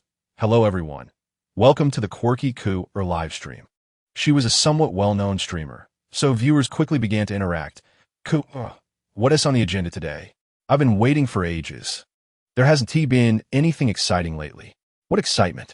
Just looking at Ku's face is enough to keep me engaged for a long time. Watching the lively barrage of comments filled her with joy, though her expression slightly faltered as she sweetly said, I haven't come across anything thrilling lately. However, today we shall seek out some excitement ourselves. She turned the camera towards the pile of packages. Here are the items I received today. Let us unbox them one by one. Anything exciting we find, we shall try, all right? Some comments began to stir. What excitement is there in unboxing? Don't girls typically unbox cosmetics, snacks, and bags? Can we unbox a mech? Hey, that is a harsh way to put it. Can you even afford a mech? Ku has done her best. There aren't that many quirky activities to delve into. Don't listen to him, Ku. We just love watching unboxings. Many viewers comforted Jiang who seemed so pitiful after that comment. She feigned a brave smile. Then let us open the first one. This is a bottle opener for those stubborn jars. Next, this is a skincare set I frequently use. Here is the latest limited edition handbag I bought. It's beautiful. After unboxing several mundane items, many viewers began to leave, and the excitement dwindled. What now? Jiang felt anxious. Why were all the items she purchased so ordinary? Just then, she randomly grabbed a small package and read the label. This is spicy barbecue seasoning from Mu Qingfeng's little shop. Before she could process it, the comments erupted. The excitement surged back. Did I hear that correctly? It's spicy barbecue seasoning from Mu Qingfeng's shop? Streamer, why not try this? What is this? Is it a dipping sauce for barbecue? Is this even quirky? She examined the beautifully packaged bags, turning them over in her hands. This will definitely be exciting to try. If you dare to try it, I'll bring my whole family to watch your live stream. Jiang sensed an unusual excitement among her fans, which left her feeling somewhat perplexed. She wished to ascertain the cause of this before making any decisions. In Chapter 53, Testing the Waters, kind-hearted viewers in the comments urged her, perhaps you should reconsider. Isn't this barbecue seasoning made from the pet plants by Mu Qingfeng? It seemed plausible. Made from pet plants? Isn't that toxic? Please, don't incite chaos, said another. I'm not causing a ruckus. Is the host unable to handle this? Initially, we were told we could choose, and now it's no longer an option? Exactly, I'm unfollowing. What a cheeky host. Jiang felt as though she were being forced into a corner. Was she truly destined to meet her end here today? Some viewers attempted to console her, saying, Don't worry, the creator Mu Qingfeng consumed it without issue. They were exaggerating. As Jiang observed the rising heat in the live stream, she summoned her courage and resolved to take a risk today. Perhaps this venture could elevate her career to new heights. Very well, I've promised you all. I shall fulfill your requests. Today, we shall host a barbecue special. She opened the box to find a certificate of compliance and an edible seal, calming her inner turmoil. First, she retrieved the blue pouch, which contained the marinade, and the red pouch, which held the dipping sauce. It seemed quite refined. She smiled at the camera. With the assistance of her intelligent assistant, all necessary ingredients were arranged. She sprinkled the marinade and mixed it well. All right, this requires an hour. Let us engage in something else for now. The number of viewers in the live stream surged past our usual limits. Is the host ready yet? I'm on the edge of my seat. How much longer? Soon. The countdown clock in the upper left corner approached its conclusion. And Jiang received more gifts in that hour than she had in an entire year. She sincerely believed that if she emerged unscathed from this ordeal, she could carve out a niche for herself. She lit the grill, placed the meat on top, and the sizzling sound of oil filled the air. Within less than a minute, the meat transformed completely in color. She picked it up with her chopsticks, inhaled deeply, and a rich aroma wafted toward her. Then, signaling to the camera, she said, I'm going to eat it. After dipping in sauce, she closed her eyes and placed it in her mouth. A fiery sensation surged through her, striking her very soul. Was there truly poison?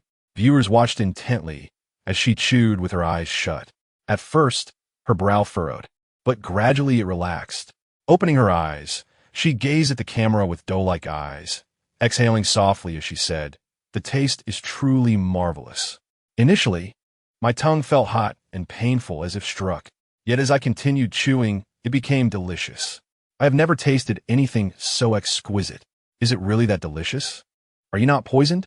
Observers noted no signs of poisoning and enthusiastically grilled piece after piece, continuously praising, "Delicious.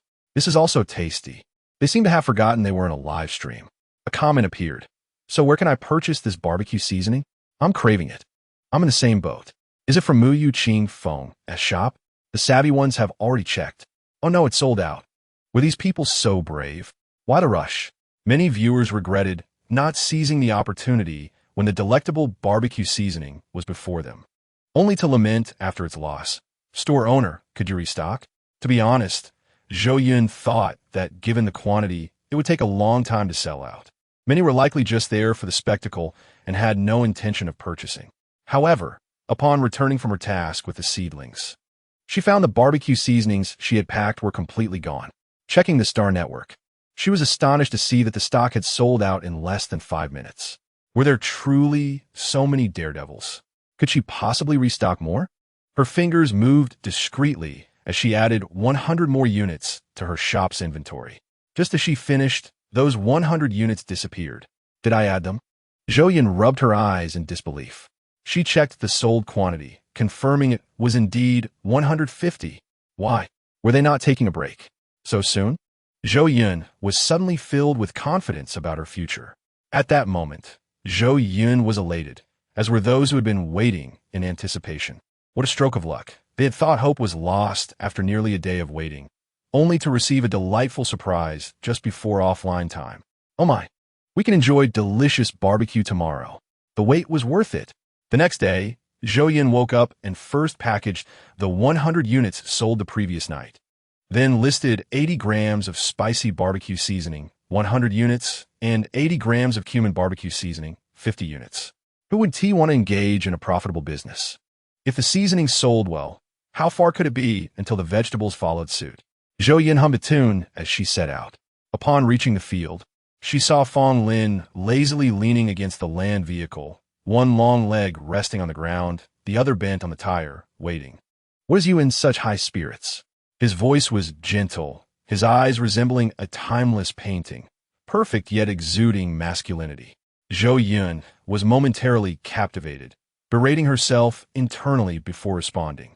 The barbecue seasonings I prepared have all sold out. It seems I could also teach them how to cook in the future. Fong Lin turned his head slightly, a smile gracing his lips, his face glowing in the morning sun. What are you smiling about? Zhou Yun asked, puzzled. You're too naive. They may accept the dried and powdered remnants of the pets, but they might not be as agreeable when it comes to seeing their beloved pet plants disassembled into a dish. Your thinking is too far-fetched, Zhou Yun countered, but you seem to enjoy eating them. I don't view them as pets. If you've kept them for a long time, there's indeed some attachment. But Fong Lin's face revealed a hint of exasperation. But what? Zhou Yun inquired, eager to understand the reasoning behind it. There's simply too many pet plants here. So much so that it dilutes any emotional connection. Zhou Yun pondered deeply. Well, if pet plants become widespread and everyone can raise many, wouldn't that eliminate this concern? In theory, yes, but you cannot apply my perspective to everyone. Some individuals treat pet plants as pets and cannot tolerate your cruel treatment of them. Fong Lin straightened, stretching lazily. Your thinking is overly idealistic. If you proceed in that manner, believe me, you will have more enemies than friends. Fong Lin was the first to head into the fields, directing robots to tidy up the land. Zhou Yun's plan was to begin planting winter crops soon. The previously harvested potatoes, wheat, peppers, and others needed to be replanted. Otherwise, yields would falter. Concurrently, Zhou Yun needed to clear more land for sowing, requiring larger energy shields to maintain temperature, which would deplete her finances. In Chapter 54, Selling Until We Drop, Zhou Yun busily contemplated. Although the barbecue seasoning was currently selling well, one must always remain vigilant and seek alternative avenues. On her way back, Zhou Yun was so lost in thought that she nearly bumped her head while boarding the land vehicle. Fong Lin noticed and quickly positioned his hand to cushion her fall, pulling her back gently. After regaining her senses, Zhou Yun accidentally bumped her head against Fong Lin's hand, feeling its warmth. When she glanced up, Fong Lin had already withdrawn his hand, and she heard him admonish, "Watch where you're going." "What are you thinking about?" Once they both boarded, Zhou Yun asked him, "Your hand, is it all right?" "Let me see." "It's nothing, just a bump. But your head, if you hit it twice, you might not be so clever." Fong Lin teased, rubbing his reddened hand from behind. "What were you daydreaming about?" Fong Lin continued to inquire. Zhou Yun felt a bit embarrassed, but replied, "I was contemplating how to earn money. The energy demands on this planet are immense. I don't have enough savings. During this period, I initially engaged in live streaming, selling plant pets, chicken eggs, and barbecue seasonings, earning a fair amount of money. However, it seems that the more I earn, the more I spend. I still have some funds. Perhaps I could lend you a hand in your time of need." Fong Lin suggested when he noticed Zhou Yun was at a loss for a good solution. Zhou Yun quickly waved her hands, saying, No, it's not that dire. For now, I have enough." Seeing her insistence, Fong Lin decided to refrain from pressing the matter. After returning home and having dinner, Zhou Yun sat down to surf the internet. As she browsed through the pages, she felt a sudden craving for something flavorful, as her afternoon meal had been rather bland. Something spicy and numbing would be perfect. At that moment, Fong Lin emerged from the storeroom, complaining, "Why did you plant so many potatoes? I hardly see you eat them, and they're just piling up in the storage room." "Potatoes?" Zhou Yun pondered, her mind racing. "Spicy and numbing? How fortuitous. I can make potato chips." She sprang up and addressed Fong Lin. "No worries, I can make good use of them. Tomorrow, I want to go out. Can you help me finish the rest?" "Sure." Fong Lin nodded. "There isn't too much left anyway. I'll keep an eye on it while you focus on your task." "Thank you." Zhou Yun beamed at him. "Make sure to get some rest." "All right," Fong Lin replied with a smile. The following morning, Zhou Yun rose early. Generally, she wouldn't be up this early, but today was different as her mind was occupied with plans. After getting out of bed, she hurried to the kitchen. She washed and peeled the potatoes, then sliced them thinly, rinsed them in cold water to remove the starch, and boiled them with salt until they turned translucent. After draining and cooling them, she began frying them in oil until golden brown, seasoning them afterwards. Soon, a plate of golden, fragrant potato chips was ready. Once they had cooled slightly, she tasted one, and the satisfying crisp sound echoed as she bit into it, savoring the delightful crunch and potato aroma. The original flavor was delicious. Zhou Yun not only made potato chips, but also fried some French fries. However, the fries were not as good as the chips. They would become limp once cooled. She fried only a portion of them, saving the rest for when Fong Lin returned. Next, she retrieved the homemade tomato sauce from the refrigerator and drizzled it over the fries. Just as she settled onto the sofa to enjoy her meal, a fluffy creature darted over and squatted beside her, gazing at her with eager eyes. "Mao Tuan, can you eat this?" she asked, holding out a fry toward the creature. Mao Tuan sniffed the fry with its pink nose, nodded, and took a bite, producing a satisfying crunch. Zhou Yun, seeing this, let go of the fry, allowing Mao Tuan to munch on it freely. This little creature seemed to have an uncanny ability to sense when something delicious was ready. Zhou Yun wiped her hands and patted its furry back. Mao Tuan quickly devoured one fry, licked the crumbs off its tiny paws, and then resumed its unwavering gaze at Zhou Yun. With a sigh, she offered another fry, simultaneously popping one in her own mouth. Before long, the two had polished off the entire plate of fries. Zhou Yun even felt slightly full at that moment when Fong Lin returned. She promptly stood up and warmly greeted him. "Are you done?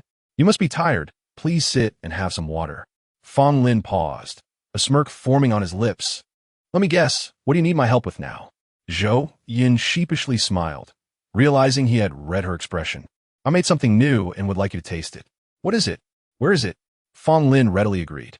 He scanned the surroundings and noticed the empty plate on the table, raising an eyebrow. "Did that star beast eat what you prepared for me?" Zhou Yun quickly shook her head. "No, it's right here." She pointed to the plate on the dining table as she spoke. Fong Lin approached, and upon seeing the golden morsels, he inquired, "Were these made from?" Potatoes, Zhou Yun replied, her eyes sparkling as she extended a piece toward him. He took a slice, chewed a couple of times, swallowed, and maintained a neutral expression. Is it not to your liking? Zhou Yun asked, feeling a bit disheartened. Fong Lin, observing her expression reminiscent of an abandoned puppy, couldn't suppress a grin. After a moment of contemplation, he chuckled. I was just teasing you. They're quite delicious. But why did you make so many? Zhou Yun rolled her eyes at him. How childish. These come in different flavors. You should try them all. After sampling each one, Fong Lin nodded. They are all quite tasty. Chef Zhou, how are you so skilled? It seems the Federation is about to have a new bestseller. With Fong Lin's endorsement, Zhou Yun felt a surge of confidence. She promptly listed her potato chips in her shop, offering original and barbecue flavors, each priced at 100 star coins for 100 grams. The barbecue seasoning sold out rapidly, necessitating a restock. Just as she placed 1,000 units in her shopping cart, they were snatched up in no time. Zhou Yun was left astonished. Were these people consuming meat or just the seasoning? How could they sell out so quickly with so many eager buyers? In truth, Zhou Yun underestimated the people of the galaxy. Humanity had cultivated the stars for many years, leaving their mark in numerous areas. With abundant resources and vast spaces, the population far exceeded Zhou Yun's imagination, reaching around 300 billion. While the number of those wanting to try her goods was relatively small when multiplied by that base, it still amounted to a significant quantity.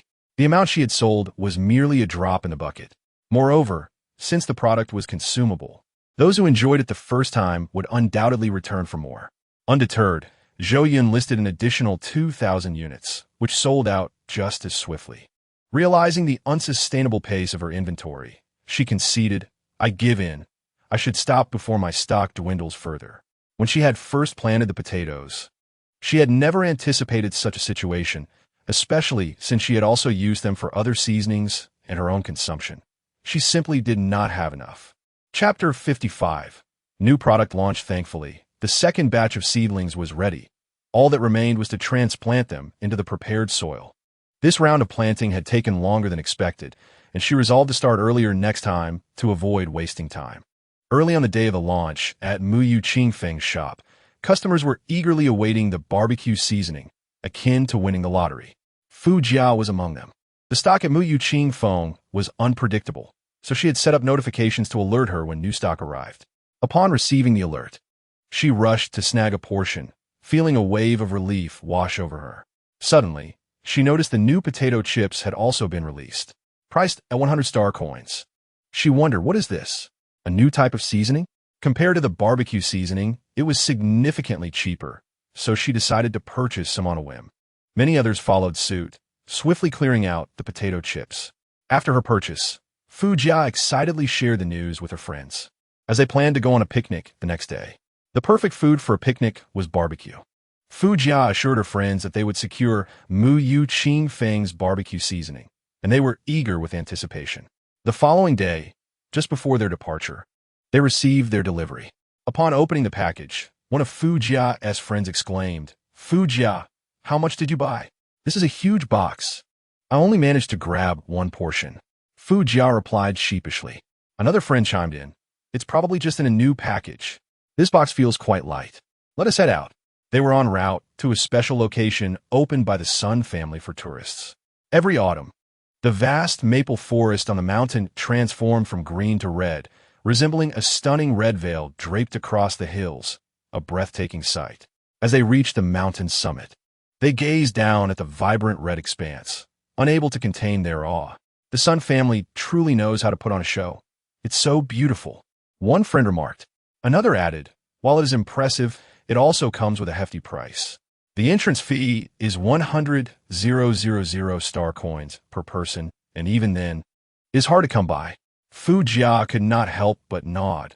Had it not been for their family's relative affluence, she would never have been able to witness such breathtaking scenery.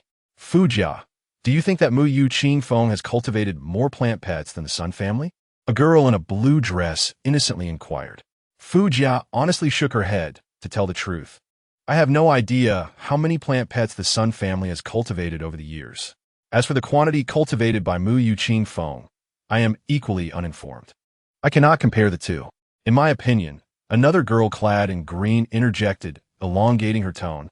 How could Mu Yuqing possibly cultivate so many plant pets all by herself? Even the minuscule amount that the Sun family, a family of plant pet masters, manages to cultivate surpasses her efforts. The girl in blue concurred. Indeed, Mu Yuqing is merely seeking fame and reputation.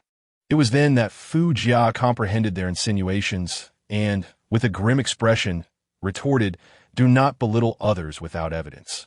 Her good friend Zheng Yi chimed in exactly, "Regardless of how you view it, Mu Yuqing is still superior to you.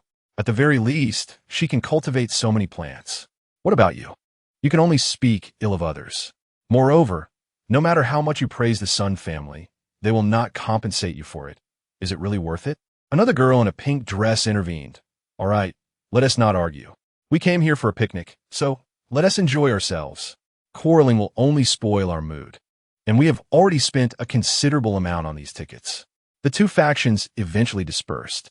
After admiring the scenery and taking pictures for a while, the group of girls grew weary.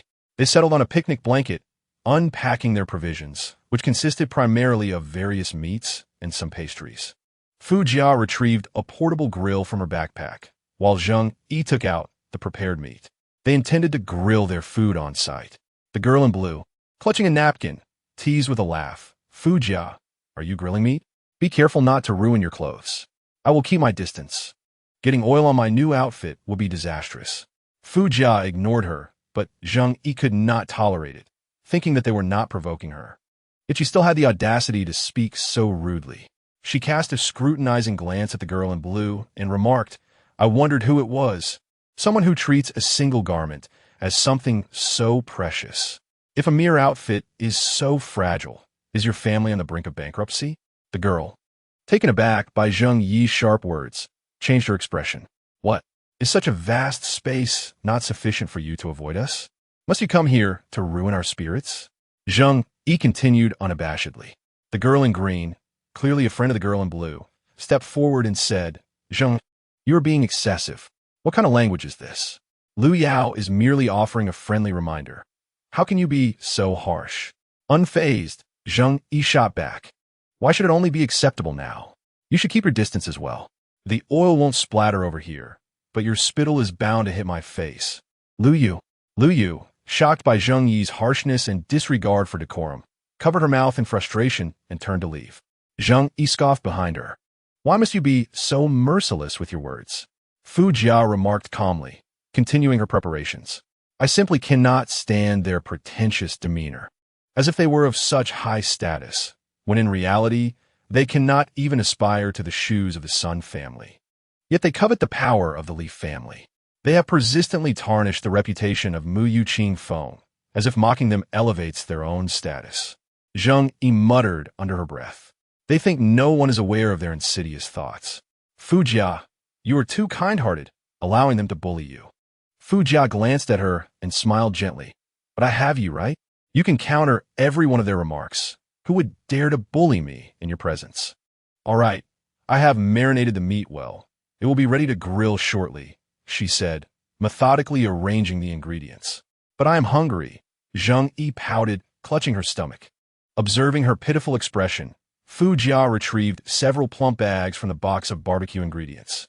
"When I was grabbing the grilling supplies, I noticed this new snack in a shop, which is ready to eat. Has someone tide you over?" Fu Jia said as she opened a bag and handed it to her. Zheng Yi accepted it and began to eat. The sound of a crisp crunch echoed as she savored the deep-fried aroma, which was distinct from the ordinary starchy snacks. "Delicious." Zheng Yi nodded in approval, finding the flavor increasingly delightful, though she was unsure of the ingredients. As she delved deeper into the bag, she was surprised to find it empty. "Is that all? No wonder they call it a snack." She shook the bag, folding it and placing it in her backpack. "Shall I get another? This one is barbecue-flavored." Fu Jia identified the label and passed her another bag. "This one is tasty. The previous was too bland," Zheng Yi remarked as she compared the flavors of the two bags. Fu Jia shook her head, quietly gazing at the distant clouds and sunset. Chapter 56. The grand entrance time is of the essence. Shall we begin grilling? Zheng Yi nudged the dazed Fu Jia. "Oh, right," Fu Jia replied. igniting the fire and applying oil to the grill. As the oil heated, they heard voices approaching from distance. Zheng Yi also caught the sound and glared at the source, where Lu Yao's uncomfortable voice reached her ears. "Brother Sun Peng, look over there. Those two are speaking ill of us, claiming that your family is no match for Mu Yuqing Feng of Xinguang." Another man with an unrefined demeanor chimed in. "Is that so? What else did they say?" "They said that your family, despite its numbers, lacks the skill of that yellow-haired girl. I must go see for myself," he declared. As they turned the corner, Zheng Yi finally spotted the gathering crowd. Lu Yu and Lu Yao stood in the midst of them, laughing and chatting. Feigning ignorance, Zheng Yi lowered her head, focusing intently on grilling the meat. However, it was evident that they were approaching with intentions directed at her and Fu Jia. Just as the savory aroma of grilled meat wafted through the air, and before Zheng Yi could take a bite of her first piece, she heard Sun Peng exclaim, "So, it is you two who have insulted my Sun family?" Fu Jia's companions sensed the tension and hurried over, attempting to mediate. "There is no such thing, young master Sun. You must be joking." The girl in pink even cast a pleading glance at Lu Yu, who turned her head, ignoring her. Fu Jia and Zheng Yi continued to disregard the commotion, remaining seated on the picnic blanket, leisurely enjoying the grilled delicacies. The flavor was truly exceptional, as she had brought high-quality beef from home, which, when marinated thoroughly by Fu Jia and grilled, was both spicy and flavorful. "If only it weren't for these pesky flies," Zheng Yi lamented, frowning slightly. Sun Peng, seeing that they were ignoring him, became furious and contemplated overturning the grill as a means of reprimanding them. Just then, a sharp voice rang out, "Sun Peng, halt!" Sun Peng's expression changed, and he stepped back, greeting the newcomer, Jun Ge. By the sound of his name, it was evident that the visitor was Sun Jun, a key figure among the younger generation of the Sun family. Rumor had it that he was principled and had an excellent reputation. Zheng Yi pondered how he would perceive this situation. She lifted her gaze, only to discover that Sun Jun was not alone. He was accompanied by 3 others, one of whom was Li Xin, while the other 2 were unfamiliar to her. "What are you planning to do?" Sun Jun asked coldly. Sun Peng, feeling somewhat unyielding, defended himself. "Lu Yu claimed that someone was slandering our Sun family, so I thought I'd teach them a lesson." He tugged at Lu Yu, but she remained still, her gaze fixated on the individuals behind Sun Jun.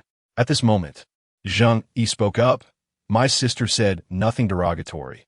She merely stated that she did not know how many plant pets the Sun family has cultivated. And that has become an accusation of slander against the Sun family?" "You're speaking nonsense," Lu Yao interjected, clearly agitated. She claimed that Mu Yuqing Feng is no less than the Sun family. Is that not slander? Is that so? Zheng Yi realized that the beautiful girl beside Li Ziyuan had spoken. So this was the basis for the accusation of slander. Sun Peng eagerly added, "Yes, Jun Ge. Mu Yuqing Feng is not worthy to carry our family's shoes. How can they say she is comparable to the Sun family?" However, he failed to notice that Sun Jun's expression was growing increasingly grim. Zheng Yi began to wonder if this girl had some connection to Mu Yuqing Feng, leading her to ponder the true might of the Sun family. "I fear that my meager skills cannot be of assistance to you. I shall take my leave." The girl smiled, yet moved swiftly, turning to depart. Beside her, Li Zian and another man followed suit. "Miss Zhou, it is our family's rudeness that has subjected you to such unpleasant words." Sun Jun gritted his teeth and shot a furious glare at Sun Peng, adding, "I will deal with him properly. Please, stay a moment." "Miss Zhou," the crowd began to comprehend the situation. "Mu Yuqing Feng is not her true name. Isn't it Zhou Yun? This girl is indeed Zhou Yun." Zheng Yi could not resist stealing another glance, only to be met with a smile from her. "This person seems rather amiable," she thought, as she continued to lower her gaze, unaware that her good friend Fu Jia was staring blankly at the man beside Zhou Yun. "Young Master Sun, you're being too courteous. Since your family has spoken this way, it must be that the tree has better remedies at its disposal. There is no need for me to embarrass myself." Zhou Yun showed no inclination to relent. Li Zian maintained his stern demeanor, while Feng Lin fixated on Zhou Yun. Sun Jun, seething with rage, spoke in a low voice to Sun Peng. "Since you are so capable, tend to the 300 saplings at home. If one dies, I shall punish you tenfold. Go and care for them for a month before returning. Sun Peng's face turned pale. The saplings they were currently nurturing were notoriously difficult, and, given his skills, he would likely lose a significant number. Zhou Yun observed that the fear on his face seemed genuine, realizing that this was a true punishment. If she refused to give face, it would be unreasonable. Thus, she chose not to insist on leaving. Sun Jun exhaled in relief and continued. This is the maple forest cultivated by our Sun family for centuries, Miss Zhou. From this vantage point, it is most picturesque. Zhou Yun nodded in agreement. Glancing down at the forest, which was indeed expansive, with robust branches suggesting a long existence. Let us continue to enjoy. Or perhaps Miss Zhou would like to inspect that ailing tree. Sun Jun cautiously proposed. Let's go see the tree, Zhou Yun said, her gaze sweeping over the many people beside Sun Peng, speaking calmly. Very well, Sun Jun finally felt relieved. They had cared for that tree for many years, and it had always flourished, standing as a symbol of their family's pride. Yet in recent years, it had shown signs of decline, and the family had attempted various remedies, all to no avail. This Zhou Yun had risen to prominence this year, and the second-generation disciple Sun Yao suggested they invite her to take a look. They had no choice but to gamble on her expertise, hoping for a remedy. As for Sun Peng, a mere branch of the family, he deserved punishment for his lack of restraint. Sun Jun led Zhou Yun to the ancient tree, while the others stood nearby, leaving only Zhou Yun to examine it. She found the tree indeed peculiar, a time-worn giant requiring 5 or 6 people to encircle its trunk. One half was lush and green, while the other was stark and bare, its black branches reaching skyward, evoking a sense of winter meeting summer. Sun Jun explained, initially, only one branch exhibited this condition. We pruned it. However, gradually, more branches have failed to sprout leaves, and we are at a loss as to why. Were there trees surrounding this one? Zhou Yun inquired, surveying the barren surroundings. Sun Jun shook his head. No, to allow it to absorb more nutrients. The surrounding trees were cut down long ago. Zhou Yun circled the tree, examining every inch, occasionally glancing upwards at the sky and then at the ground beneath her feet. The area was open, offering ample sunlight, and the soil was moist. Upon digging, she found the roots were not decayed. What could be the issue? Zhou Yun pondered. The crowd did not hasten her, curious to see what conclusions she might reach. However, one person differed. Lu Yu, fixated on Li Zian, who was solely focused on Zhou Yun, felt a surge of jealousy. Chapter 57. Lu Yu, she had been watching Zhou Yun for over an hour as she circled the area. Unable to contain herself, she exclaimed, Is Zhou Yun really competent? Jungu, did you misjudge her? In an instant, all eyes, except Zhou Yun's, turned toward her. I have seen her wandering around for quite some time. Yet she hasn't identified any issues, she added. Sun Jun's smile faded.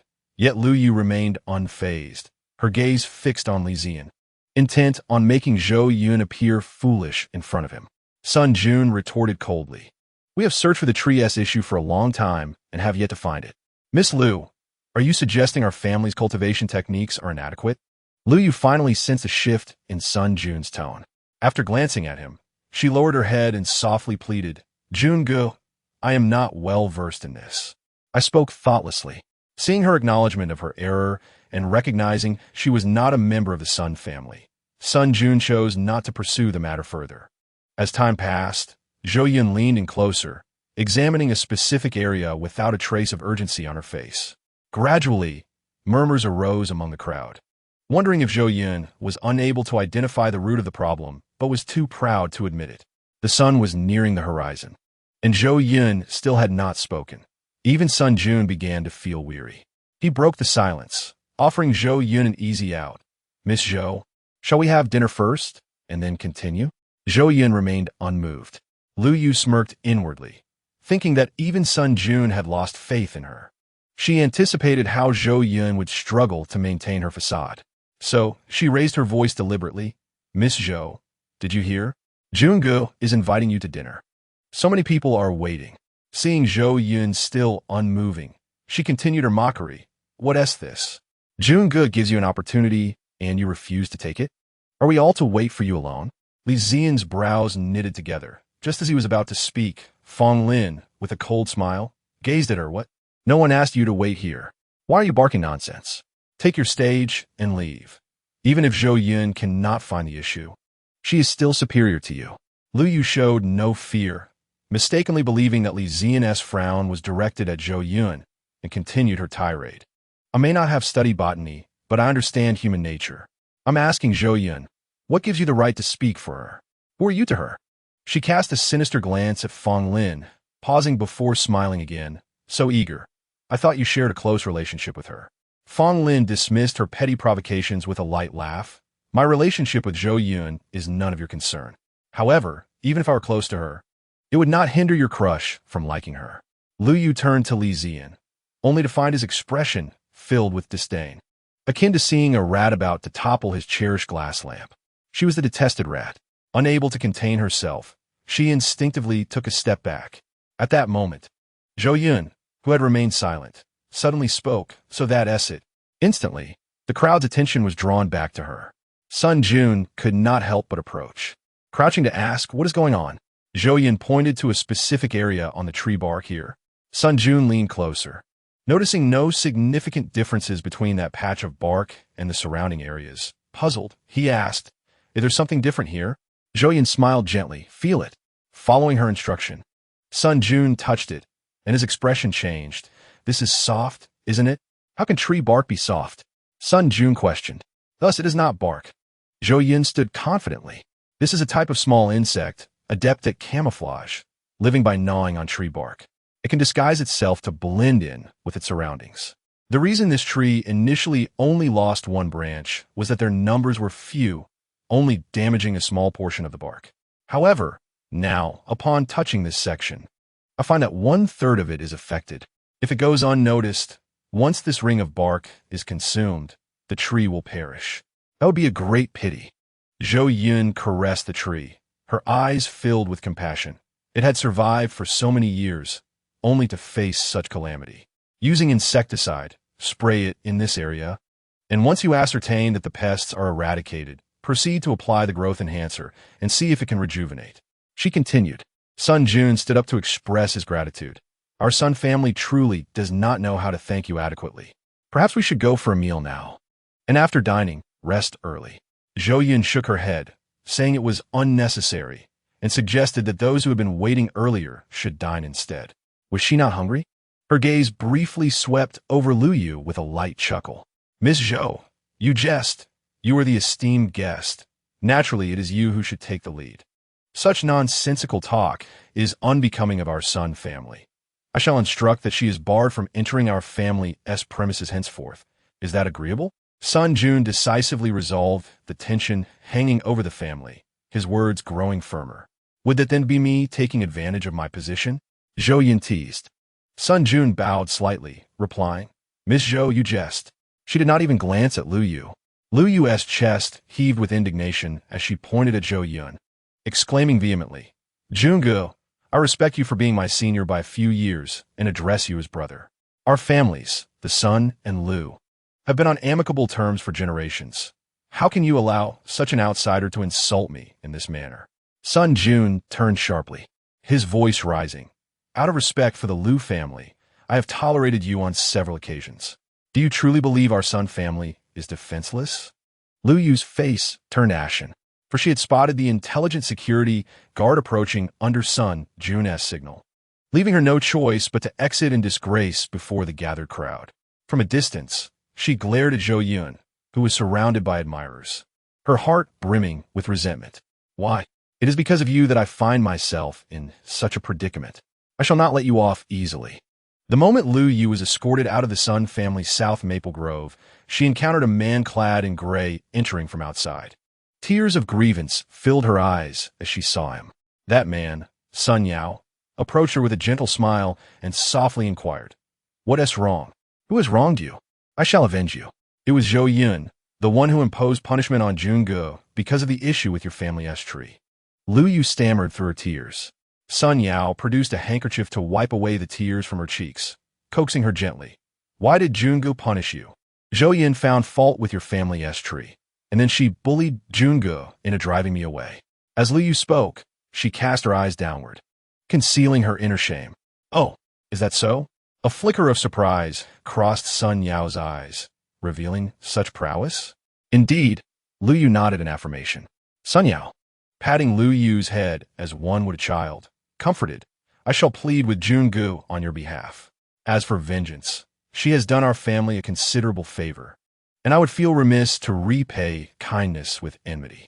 If I could devise a plan, would you like to take revenge yourself? How does that sound? Lu Yu nodded eagerly, knowing that Yao Ge was the best to her. Thank you, Yao Ge. Return home now, Sun Yao continued. I shall take my leave first. Remember to inform me if you devise a plan. Lu Yu, feeling uneasy, urged him. Sun Yao smiled with a hint of helplessness, resembling an older brother dealing with a child seeking sweets, and advised, be safe. After Lu Yu departed, Sun Yao's smile faded. It should be soon. After this, I should finally be able to see my brother, right? He pressed on toward the brilliantly lit hall, eager to meet the illustrious Zhou Yun. Chapter 58. Trouble arises. The hall was ablaze with lights, and in an effort to make amends, Sun Jun invited those who had gathered around Zhou Yun to join the banquet. The banquet table was laden with various exquisite star beast meats. However, it was not as Zhou Yun had envisioned, resembling a feast of earthly delights, for there were abundant drinks and a champagne fountain. This was merely a mountain of meat. Apart from the meat, there was nothing else. No beverages, only meat. No, wait, there were 2 pots of greenery in the corner. Could this be considered a form of courtesy to oneself? Sun Jun attentively remarked, Miss Zhou must be hungry. Please eat at your leisure and feel free to sample. Zhou Yun tried a few dishes at Sun Jun's encouragement and discovered the flavors to be unexpectedly delightful. The quality of the meat was excellent, flavorful without the need for seasoning and devoid of any off-putting taste. At last, she began to understand why the affluent were not keen on developing condiments. The high-quality ingredients they consumed were palatable enough with just a bit of cooking. Zhou Yun moved about with her plate, sampling as she went, and remarked to Sun Jun, who was following closely, This is delicious. You need not accompany me. You should eat as well. Upon hearing this, Sun Jun turned and walked away. Zhou Yun let out a sigh of relief, finally free to indulge. Once she had completed a round, feeling satisfied, she raised her head to survey her surroundings, realizing she had found herself by the door. In the next moment, the door opened. A man in gray entered, his face adorned with a gentle smile, their eyes meeting. Both paused momentarily, and Zhou Yun stepped aside, offering an embarrassed smile. I apologize for blocking your path. Not at all. Such a wide path. You cannot possibly obstruct me. Zhou Yun sensed that the man seemed to appraise her for a moment before speaking. Sun Jun appeared to have noticed the commotion, approaching the man in gray and asking, Sun Yao, do you know Miss Zhou? The man replied softly, I do not. Sun Jun felt a bit awkward, remarking, I presumed you had experienced Miss Zhou's exceptional agricultural skills before my introduction. No, the man's smile faltered slightly, and he added, I saw it on the StarNet. Sun Jun laughed heartily. You certainly have discerning taste. You have found such a capable individual in Miss Zhou. She has resolved a significant dilemma for our family. Is that so? Does that mean our ancestral tree is saved? Sun Yao feigned surprise in response. Sun Jun nodded with a smile. Zhou Yun scrutinized the man, sensing something peculiar about him. Would an ordinary person entrust the restoration of their family's ancestral tree to a stranger based solely on a video seen online? Moreover, when Sun Jun spoke, Sun Yao had shown a moment of hesitation before exhibiting surprise, indicating he should have known about this matter beforehand. Zhou Yun reflected on her own memories, from the original owner to herself, realizing she had no recollection of this individual. I have never met him. He should bear me no grudge, right? Just then, she heard Sun Yao greet her with a smile. Hello, Miss Zhou. It is a pleasure to meet you. Zhou Yun was momentarily taken aback, extending her hand to shake his. As she belatedly noticed the smoothness of his skin, she pondered. When she turned to look at Sun Yao's retreating figure, a familiar voice suddenly chimed in. What is the matter? Is he that good-looking that you can't stop staring? I'm not. She instinctively refuted. Turning around, she found Fong Lin had approached her. I find him somewhat strange. Zhou Yun frowned, unable to articulate her peculiar feeling. Fong Lin glanced at her sideways, You're not trying to make excuses for yourself, are you? Am I that kind of person? Zhou Yun shot him a glare. With Fong Lin's interruption, Zhou Yun's curiosity waned. Who cares who he is, as long as he does not trouble me? Oh dear. I have been standing for a while. It seems I can still manage to eat a bit more. There are a few dishes I have yet to try. Zhou Yun picked up her plate and headed toward her target. Meanwhile, Fong Lin scanned the surroundings and noticed Sun Yao was missing from where he should have been standing with Sun Jun. He recalled Zhou Yun's earlier words and paused momentarily without revealing any signs of distress. I will investigate further when I return. Sun Yao of the Sun family indeed seemed suspicious. After the banquet concluded, Zhou Yun declined Sun Jun's repeated invitations and departed on a spaceship that very night. Zhou Yun's barbecue seasoning remained ever popular, and unexpectedly, her potato chips also sold remarkably well. Most individuals, like Fu Jia, made their initial purchase of 2 bags alongside the seasoning. However, in time, the potato chips garnered their own fan base. Zhou Yun found herself continually urged to restock, truly experiencing the sensation of counting money until her fingers ached, which temporarily alleviated her financial predicament. Life continued in this manner, and months slipped by in tranquility. Zhou Yun was occasionally engulfed by the illusion that the person behind her had ceased their relentless scrutiny. On this particular day, Fong Lin returned for a routine checkup, reminiscent of his previous visits. I am leaving, but you must remain vigilant, he cautioned, a sense of foreboding creeping into his heart as he prepared to board the spacecraft. With a slight frown, he expressed his concerns. Zhou Yun found his words somewhat tedious, exclaiming, I know, I'm not a child anymore. After stealing a glance at Fong Lin, who still appeared worried, she softly added, if you are truly concerned, return early. Fong Lin lowered his gaze, hiding a smile, and feigned seriousness. In that case, I shall return sooner. All right, off you go, Zhou Yun urged, her cheeks slightly flushed. Fong Lin, unable to suppress a chuckle at her reaction, boarded the spacecraft. Later that afternoon, while Zhou Yun was perusing the StarNet as usual, she stumbled upon a trending news story. Mu Yu Qingfeng's food has claimed lives. Confused, she clicked on the article to discover that the plant pet blogger Mu Yu Qingfeng had been implicated in selling non-compliant food items that resulted in a fatality. Accompanying the article was a harrowing image of a man lying lifeless, with a medical report confirming death by plant pet poisoning highlighted in bold red letters. How is this possible? Zhou Yun pondered, recalling that she had only used non-toxic potatoes, each meticulously tested multiple times. Did he take action? As she scrolled further, she encountered a comprehensive report detailing a bizarre death incident on Planet B of the Eagle Eye system. When reporters arrived at the scene, they found a man unresponsive on the ground, surrounded by peculiar thin slices. Investigations revealed these slices were a new type of food called potato chips, sold by the blogger Mu Yu Qingfeng. The ingredient list indicated that these chips were made from plant pet potatoes combined with other plant pet ingredients. Authorities determined that the man had died due to the accidental consumption of toxic plant pets, and upon reviewing the man's terminal data, they discovered a record of his purchase of potato chips from Mu Yu Qingfeng's shop the previous morning. Thus, it was preliminarily concluded that Mu Yu Qingfeng was suspected of inducing the man to consume poisonous substances. An investigation into Mu Yu Qingfeng's store was forthcoming, with hopes of uncovering further leads. The reporters concluded with a stark reminder to the public to not trivialize their lives and to avoid experimenting with dangerous substances. Chapter 59. Reaction. Just as Zhou Yun finished reading the article, her terminal rang with a call from the police. Hello, this is the police department of Area C. Planet B, Eagle Eye System. We are investigating a homicide related to you. Please cooperate. Stunned, Zhou Yun listened, her mind racing with doubt. Could it truly be me? Did my mistake lead to that person's death? She dismissed the notion vehemently, knowing she had always been cautious with matters of life and death. Yet, the potato chips were known only to her.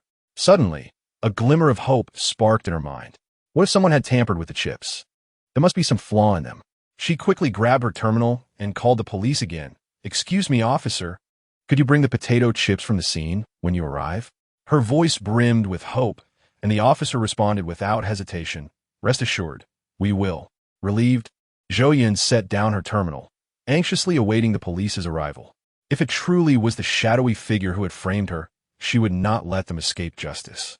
But if my negligence had caused his poisoning, how could I ever forgive myself? How could I come to terms with it? I do not know. Meanwhile, on Planet A, at the Life Plant Pet Research Institute, Fong Lin was undergoing tests. Cheng Guang stormed in, thrusting a newspaper at Fong Lin. Look, I told you this was a bad idea. This could lead to serious consequences, Fong Lin. Plant pets cannot be consumed recklessly. Not everyone is as fortunate as you. Fong Lin caught the newspaper, frowning as he read the headline. Mu Yu Qingfeng's plant pet has killed someone. He scrutinized the article, his grip on the paper tightening. We are safe due to mere luck. Do you understand, Fong Lin? If you continue to gamble with her, how will I explain this to your mother? Cheng Guang lamented. That's not possible, Fong Lin replied firmly. I have consumed more plant pets than you can imagine, and I am fine. Zhou Yun's conclusions are undoubtedly correct. And even if she is right, it is inexcusable for her to allow someone to consume something whose safety is unverified. Cheng Guang expressed his disappointment in Fong Lin, who had once been his pride and joy. This is absolutely safe. She would never do such a thing. She has always preferred to eat it herself. Fong Lin's eyes reddened as he gazed at his now unfamiliar mentor. Safe? Now that something has happened, you tell me it is safe? Who would believe that? Who would dare to? Cheng Guang found humor in Fong Lin's defiant words. Just stay here. We will surely find a way to treat you. He continued, attempting to reassure him. I believe. What? Cheng Guang was incredulous. You have truly lost your mind. I believe in her. She must need me now more than ever. Master, I am leaving. This checkup ends here. With that, Fong Lin tore off the various electrodes attached to him, setting off a cacophony of alarms in the laboratory as he strode towards the exit. Stop right there, Fong Lin. You cannot leave. What about your treatment? Cheng Guang called out, trying to grasp his student. Treatment is no longer necessary. It is what it is. Fong Lin did not halt despite Cheng Guang's pleas. Are you willing to risk your life for her? Cheng Guang, sensing Fong Lin's determination, cried out, She is under investigation. She is not in danger. If you stay, you can complete this checkup. We have devised a new treatment method. Even if it cannot completely cure you, it may significantly alleviate your symptoms. Cheng Guang's voice carried a hint of compromise. As a plant pet master, he could not condone Mu Yu Qingfeng's actions. Yet, Fong Lin's unwavering trust in her was evident. How long will this treatment take? Fong Lin inquired, turning back. 2 months. Cheng Guang hesitated but answered honestly. He could not deceive Fong Lin. There was a moment of silence as Fong Lin contemplated, leading Cheng Guang to believe he might concede. That is too long. She cannot wait. I cannot wait. If this drags on, the method will become ineffective. Cheng Guang could scarcely believe Fong Lin would go so far for a woman. I am willing. With those words, Fong Lin departed. This was not the first time Cheng Guang had heard such sentiment. The first instance was during a mission when Fong Lin, fully aware of the potential for contracting a serious illness, had plunged headfirst into danger to save his comrades. Later, when forced to leave the military due to health issues, his spirit dimmed, yet he persevered through the pain. Cheng Guang had once asked him why, to which Fong Lin had replied, I do not wish to burden my brothers with guilt. Is it worth it? Cheng Guang had questioned him then, to which Fong Lin had answered, I am willing. The last time was no different. Cheng Guang reflected on how perhaps sending Fong Lin to find Zhou Yun had been a grave error. The child has grown. Let him soar. Cheng Guang thought wearily. Perhaps he was right after all. Chapter 60.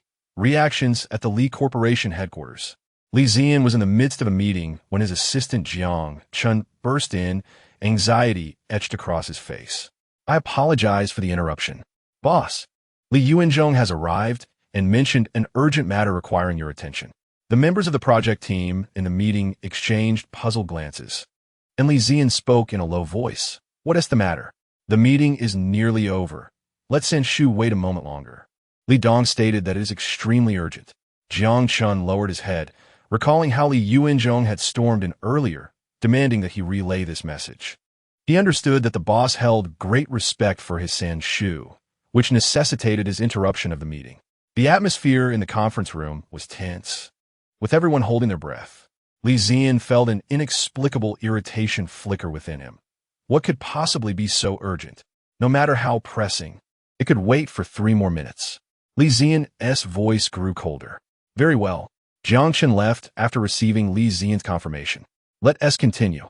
Once the door closed, Li Zian gestured for the presenter to resume. The individual's speaking pace noticeably quickened.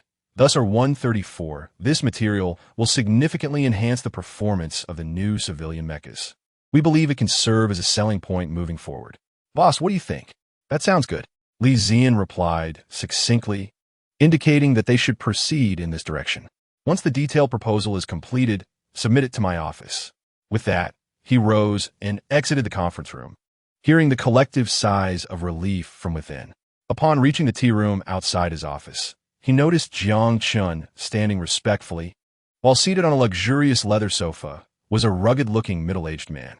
His eyes were half closed, and the steam rising from the hot water in his cup created a hazy mist. Jiang Chen, hearing movement, looked up.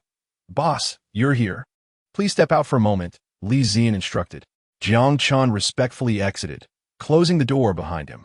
Only then did Li Yuanzhong open his eyes, gazing at his imposing nephew with a hint of satisfaction.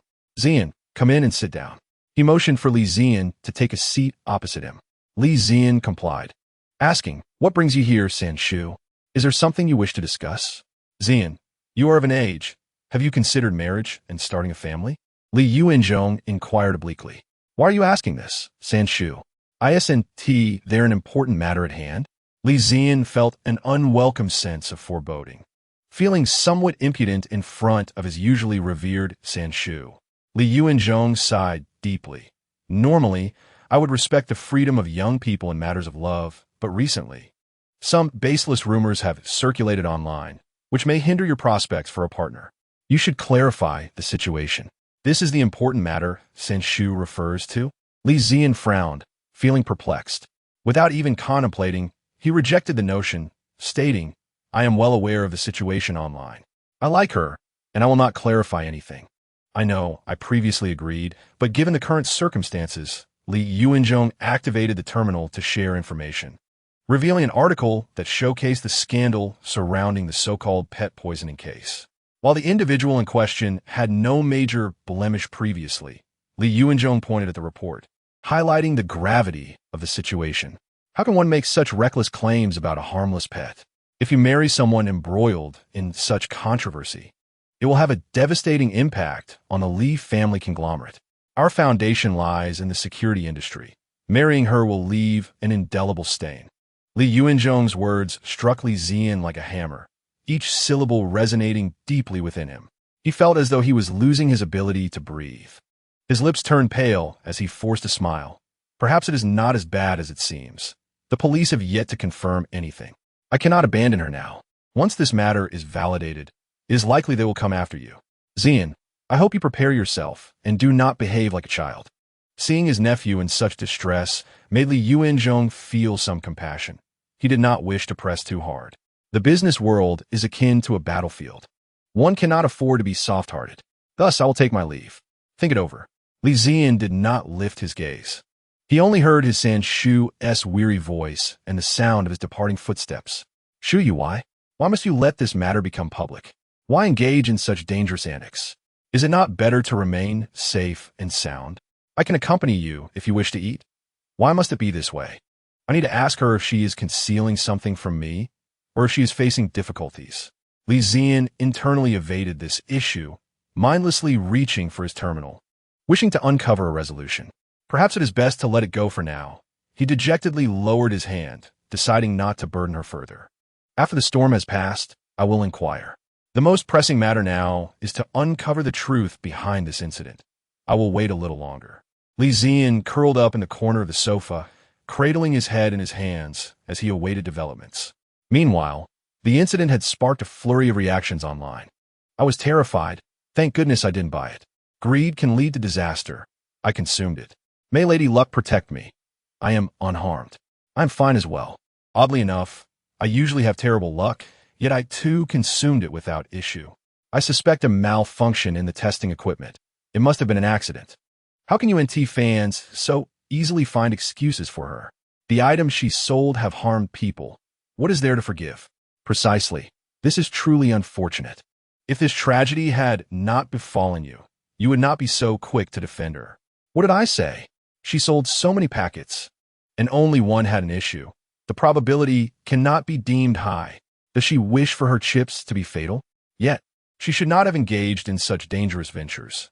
You should not encourage her reckless behavior, or else such tragedies will continue to occur.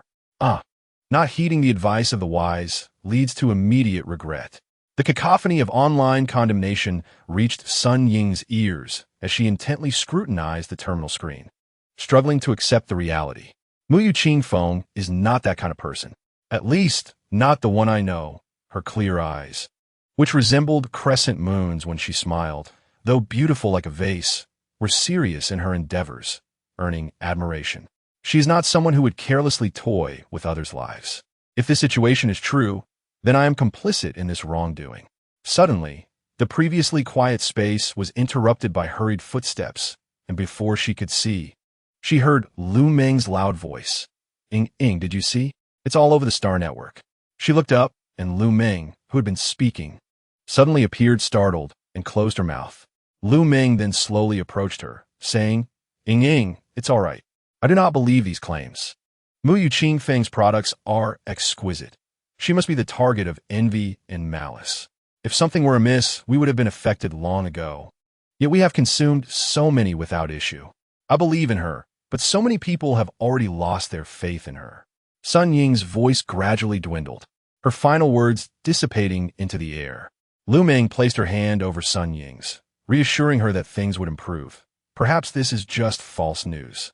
Even if it is true, it could have been an accident, certainly not intentional. Indeed, Sun Ying managed a faint smile, wanting to alleviate Lu Meng's concern. On the border, on that unknown planet, the curtains of a small building in the heart of the forest were drawn open. The entire forest, lush and vibrant, was filled with the sound of birdsong. What splendid weather today. My spirits are quite high. The man chuckled softly, reclining in a sunlit lounge chair, yet feeling no warmth despite being bathed in sunlight. He casually lifted a cup from a small table beside the chair and drank deeply. Finally, the time has come. Let us see how you will evade this. He raised his cup to the sunlight, squinting his eyes, and toasted with a smirk. The next day, the police arrived. Hello, we are federal officers here to investigate the pet poisoning incident. Please cooperate with our inquiry. A man and woman in uniform displayed their credentials. Chapter 61. No issues? Any issues? Sun Ying forced a smile. Very well. The male police officer introduced himself, saying, I am Tong Lu, and she is Zhou Yun. Zhou Yun greeted them. Hello. Officer Tong. Hello, Officer Xia. Do you have a food business license for the video sales? Do you possess a safety operation certificate?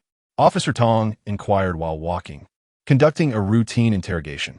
I have all of those, Zhou Yun replied, feeling somewhat disheartened, having watched surveillance footage all night without discerning where she had erred. Officer Tong, may I examine that bag of potato chips? Zhou Yun asked eagerly, hoping to find some clues. Here it is. Officer Xia, the second female officer, retrieved the bag from her belongings. We also brought the packaging, and upon examination, we discovered that the chips in this bag are toxic. Zhou Yun cautiously accepted the bag from Officer Xia, noticing the anti-counterfeiting label on it, revealing that the contents were identical to her own production, down to the last detail. Have you discovered anything? Officer Xia probed. Let me take another look, Zhou Yun responded, unwilling to accept the outcome, lowering her head to scrutinize it closely. If it weren't for the fear of police disapproval, she might have even tasted them. Where's your factory and warehouse? We need to investigate, Officer Tong continued. I will take you there, Zhou Yun said, allowing Xiao Bao to scan the bag of chips she held, preparing for a detailed examination. Officer Xia, having a favorable impression of Zhou Yun, reassured her, it's all right, we're just here to see if there are any issues. After all, none of us want to encounter such matters. Despite feeling hopeless, Zhou Yun still hoarsely inquired, what about the delivery? Is there any problem with it? We checked the delivery, and there were no issues. It reached the victim without any problems after leaving your location, the officer replied. As Zhou Yun walked behind the female officer, she was continuously asked about minor details. The male officer verified the factory, finding no issues, and they proceeded to the warehouse together. Inside the warehouse, Zhou Yun pointed to the neatly arranged shelves of potato chips, stating, This batch was produced at the same time as that bag. Do you produce them one bag at a time, or do you make them in batches? The officer confirmed. I produced them all at once. The production time for this batch is identical. Zhou Yun indicated the production date on the bottom right corner of the bag to the two officers. We need to seal this batch and test each bag. Is that acceptable? Officer Tong inquired. Of course. Zhou Yun nodded vigorously. Is this everything? Officer Tong continued. The remaining stock is all here, though some have already been sold, Zhou Yun admitted honestly. With this quantity, do the officers need to take it back for testing? Zhou Yun noticed the two officers had not brought any containers and casually asked. No, we have equipment here that allows us to test it on-site. If you agree, we could begin. Officer Tong pointed to the box he carried. All right, Zhou Yun replied, and they began to open each bag of chips for testing. Is it done? The male officer lifted his head, noticing the scattered packaging around them. No more. Zhou Yun and the female officer both stretched their backs. All have been tested, and there are no issues. The male officer frowned. Can we test your raw materials? Zhou Yun nodded and led them to the storage area for potatoes. The raw materials are fine as well. The male officer raised an eyebrow. If the other chips you sold are also free of issues, then this problem becomes quite serious. What do you mean?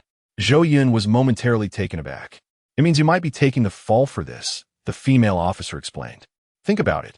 You produced them all at once, so if toxic potatoes were mixed in, it would be improbable for only one bag to contain all the toxins while the others remained unaffected. The odds are too slim. Observing Zhou Yun's distracted demeanor, she patiently advised her, all right, our task here is complete. Please do not leave this area. Await further investigation.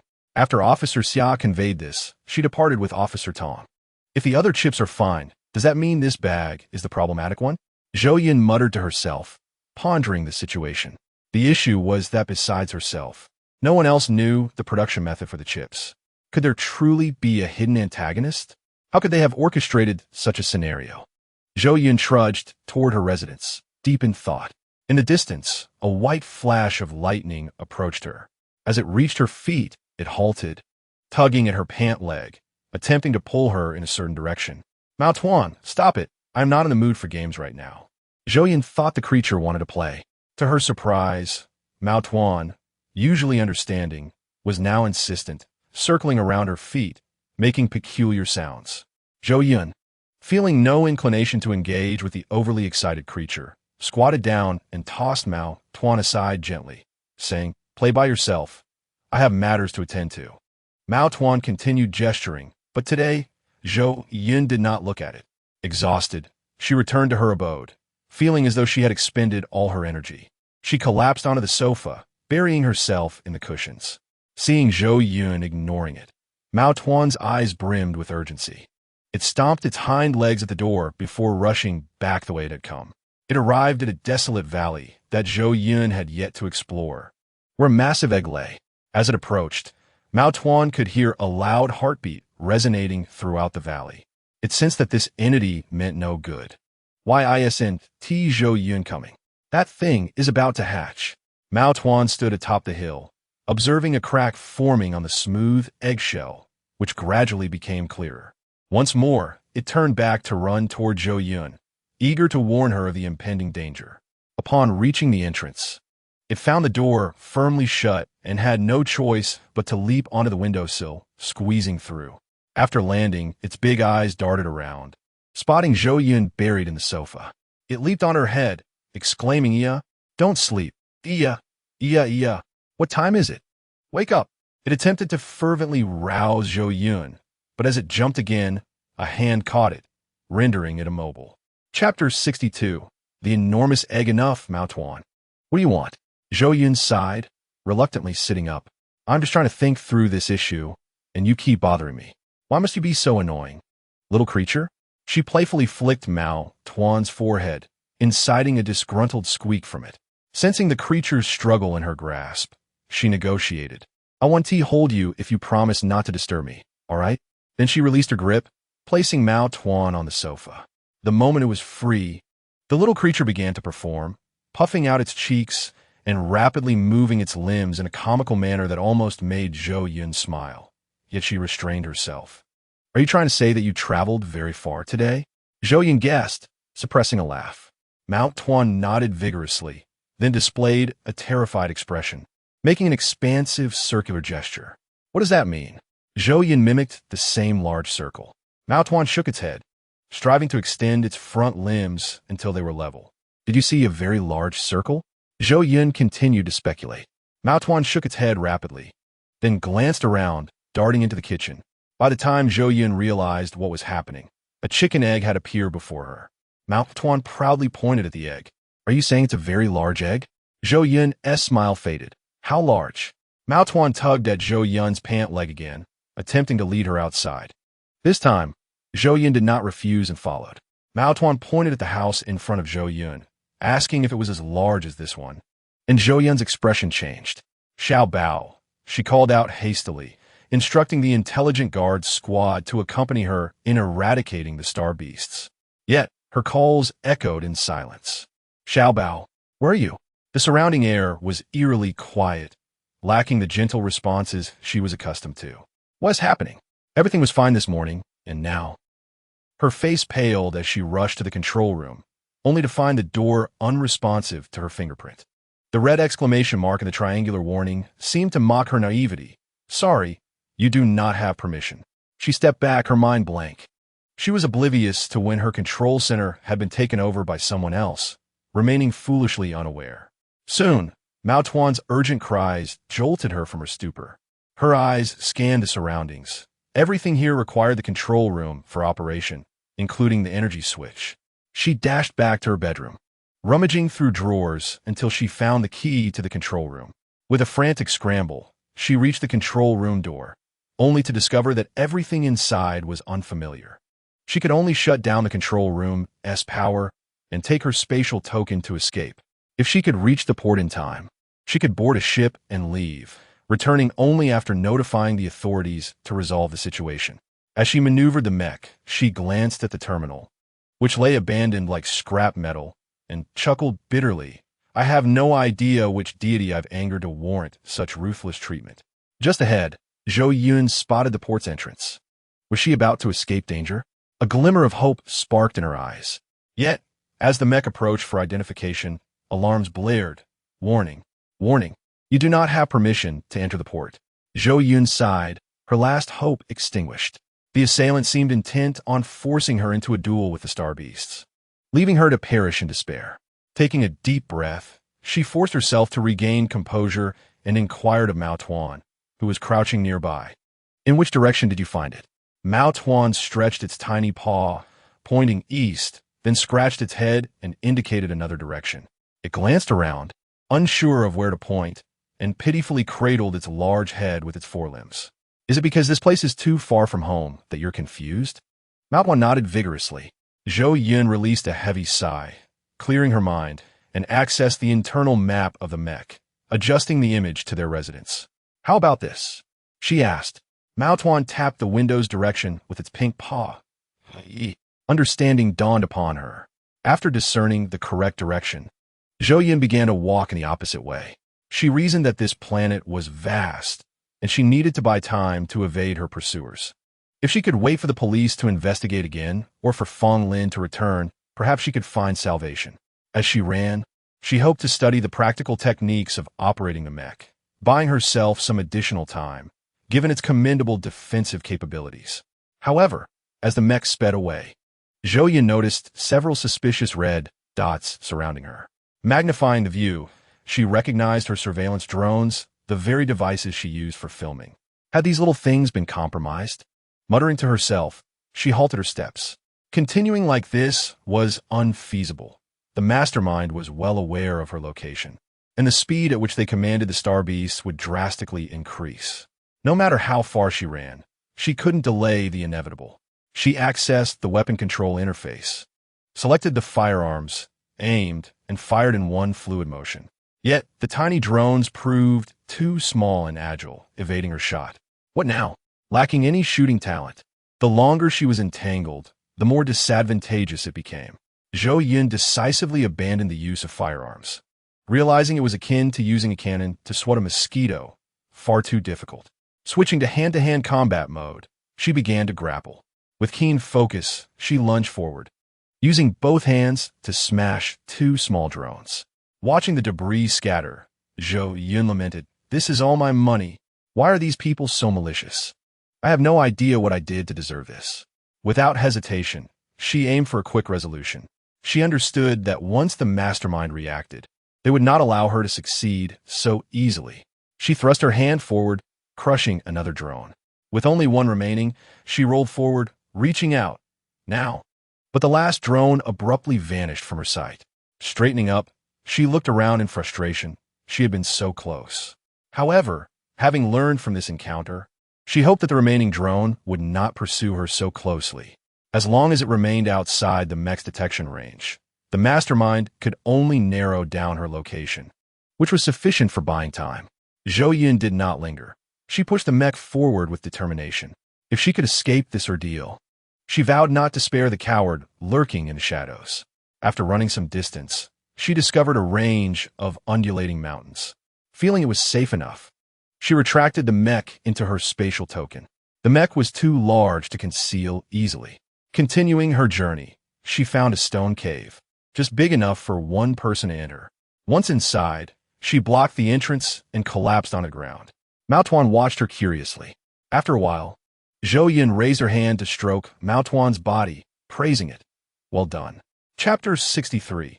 Life and Death Crisis. As night fell, Zhou Yun slowly opened her eyes, uncertain of her surroundings.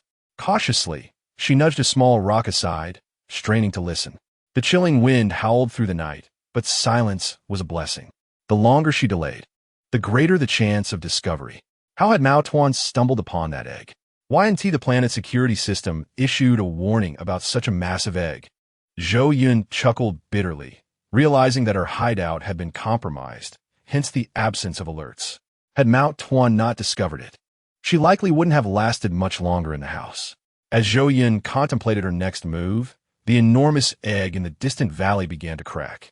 Under the moonlight, the silhouette of a colossal beast emerged, its massive head resting with closed eyes, yet the air it exhaled sent dust swirling throughout the valley.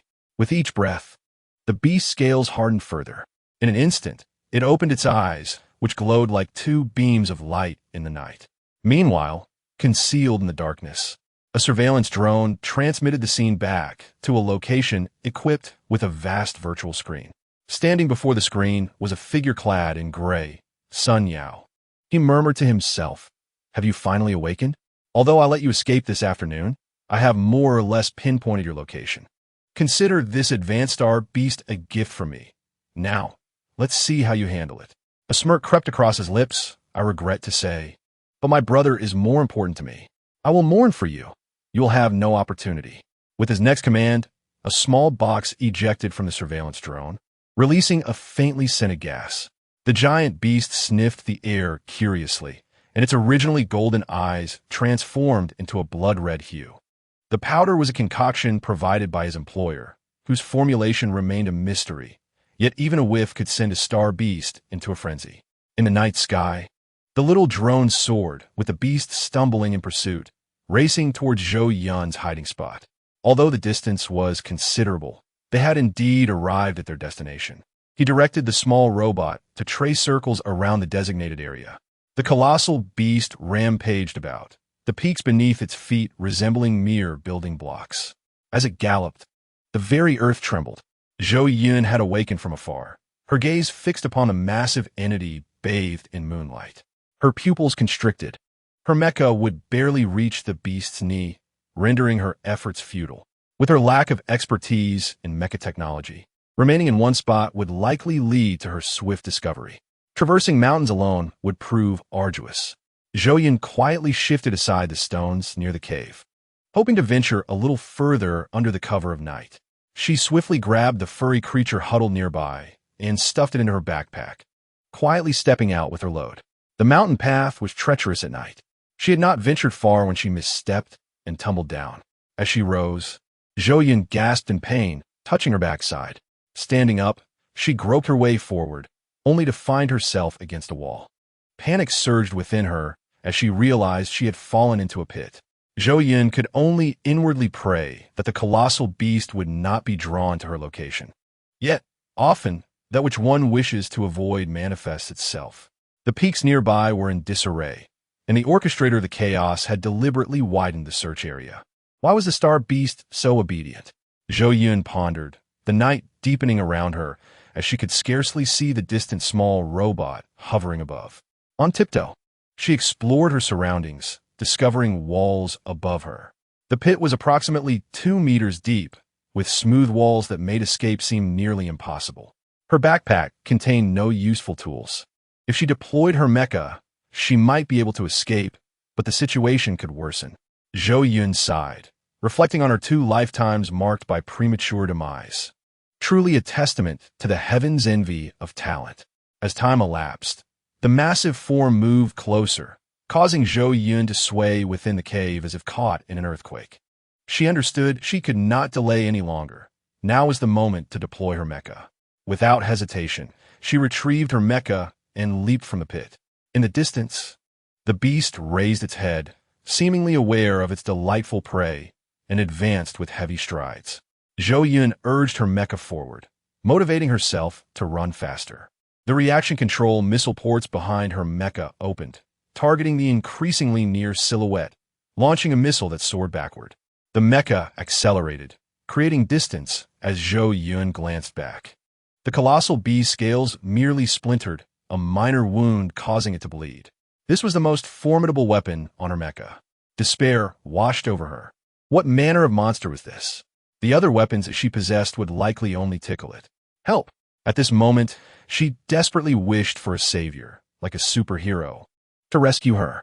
Zhou Yun activated all her weapons, flames erupting as they struck the beast's scales with a cacophony of sound, merely slowing its pursuit. However, the beast's enormous size allowed it to close the gap. It roared, intent on tearing the diminutive creature that dared to harm it into shreds. Indifferent to the bullets, Zhou Yun fired. Finally, it caught up, its massive forepaw reaching for the mecha. Zhou Yun rolled aside with all her might, narrowly avoiding a blow that shattered the mountainside. Before she could catch her breath, the beast's hind paw lunged at her again, prompting another roll. Zhou Yun employed every skill she had, with only 2 reaction control missiles remaining. She leaped and aimed the missiles at the beast's eyes, certain they were its weak point. With a fiery launch, one missile struck beside the beast's eye, inciting its fury. It howled in agony, blood streaming from its eye, fragments lodged within its gaze. Perhaps the pain heightened its speed, for it swiftly swatted the mecha. Zhou Yun, unable to react in time, felt the overwhelming disparity between them. Fortunately, the mecha's defense was robust. Within, she was tossed and turned, gasping for air, her head spinning, yet the outer shell remained intact. Before she could regain her footing, the beast lifted the mecha as one might a stone and smashed it down with tremendous force. The impact left Zhou Yun momentarily blinded, blood trickling from her mouth. This was truly the end. With a feeble smile, she reflected on how she never anticipated provoking such a formidable being. Had she known, she would have exposed the truth.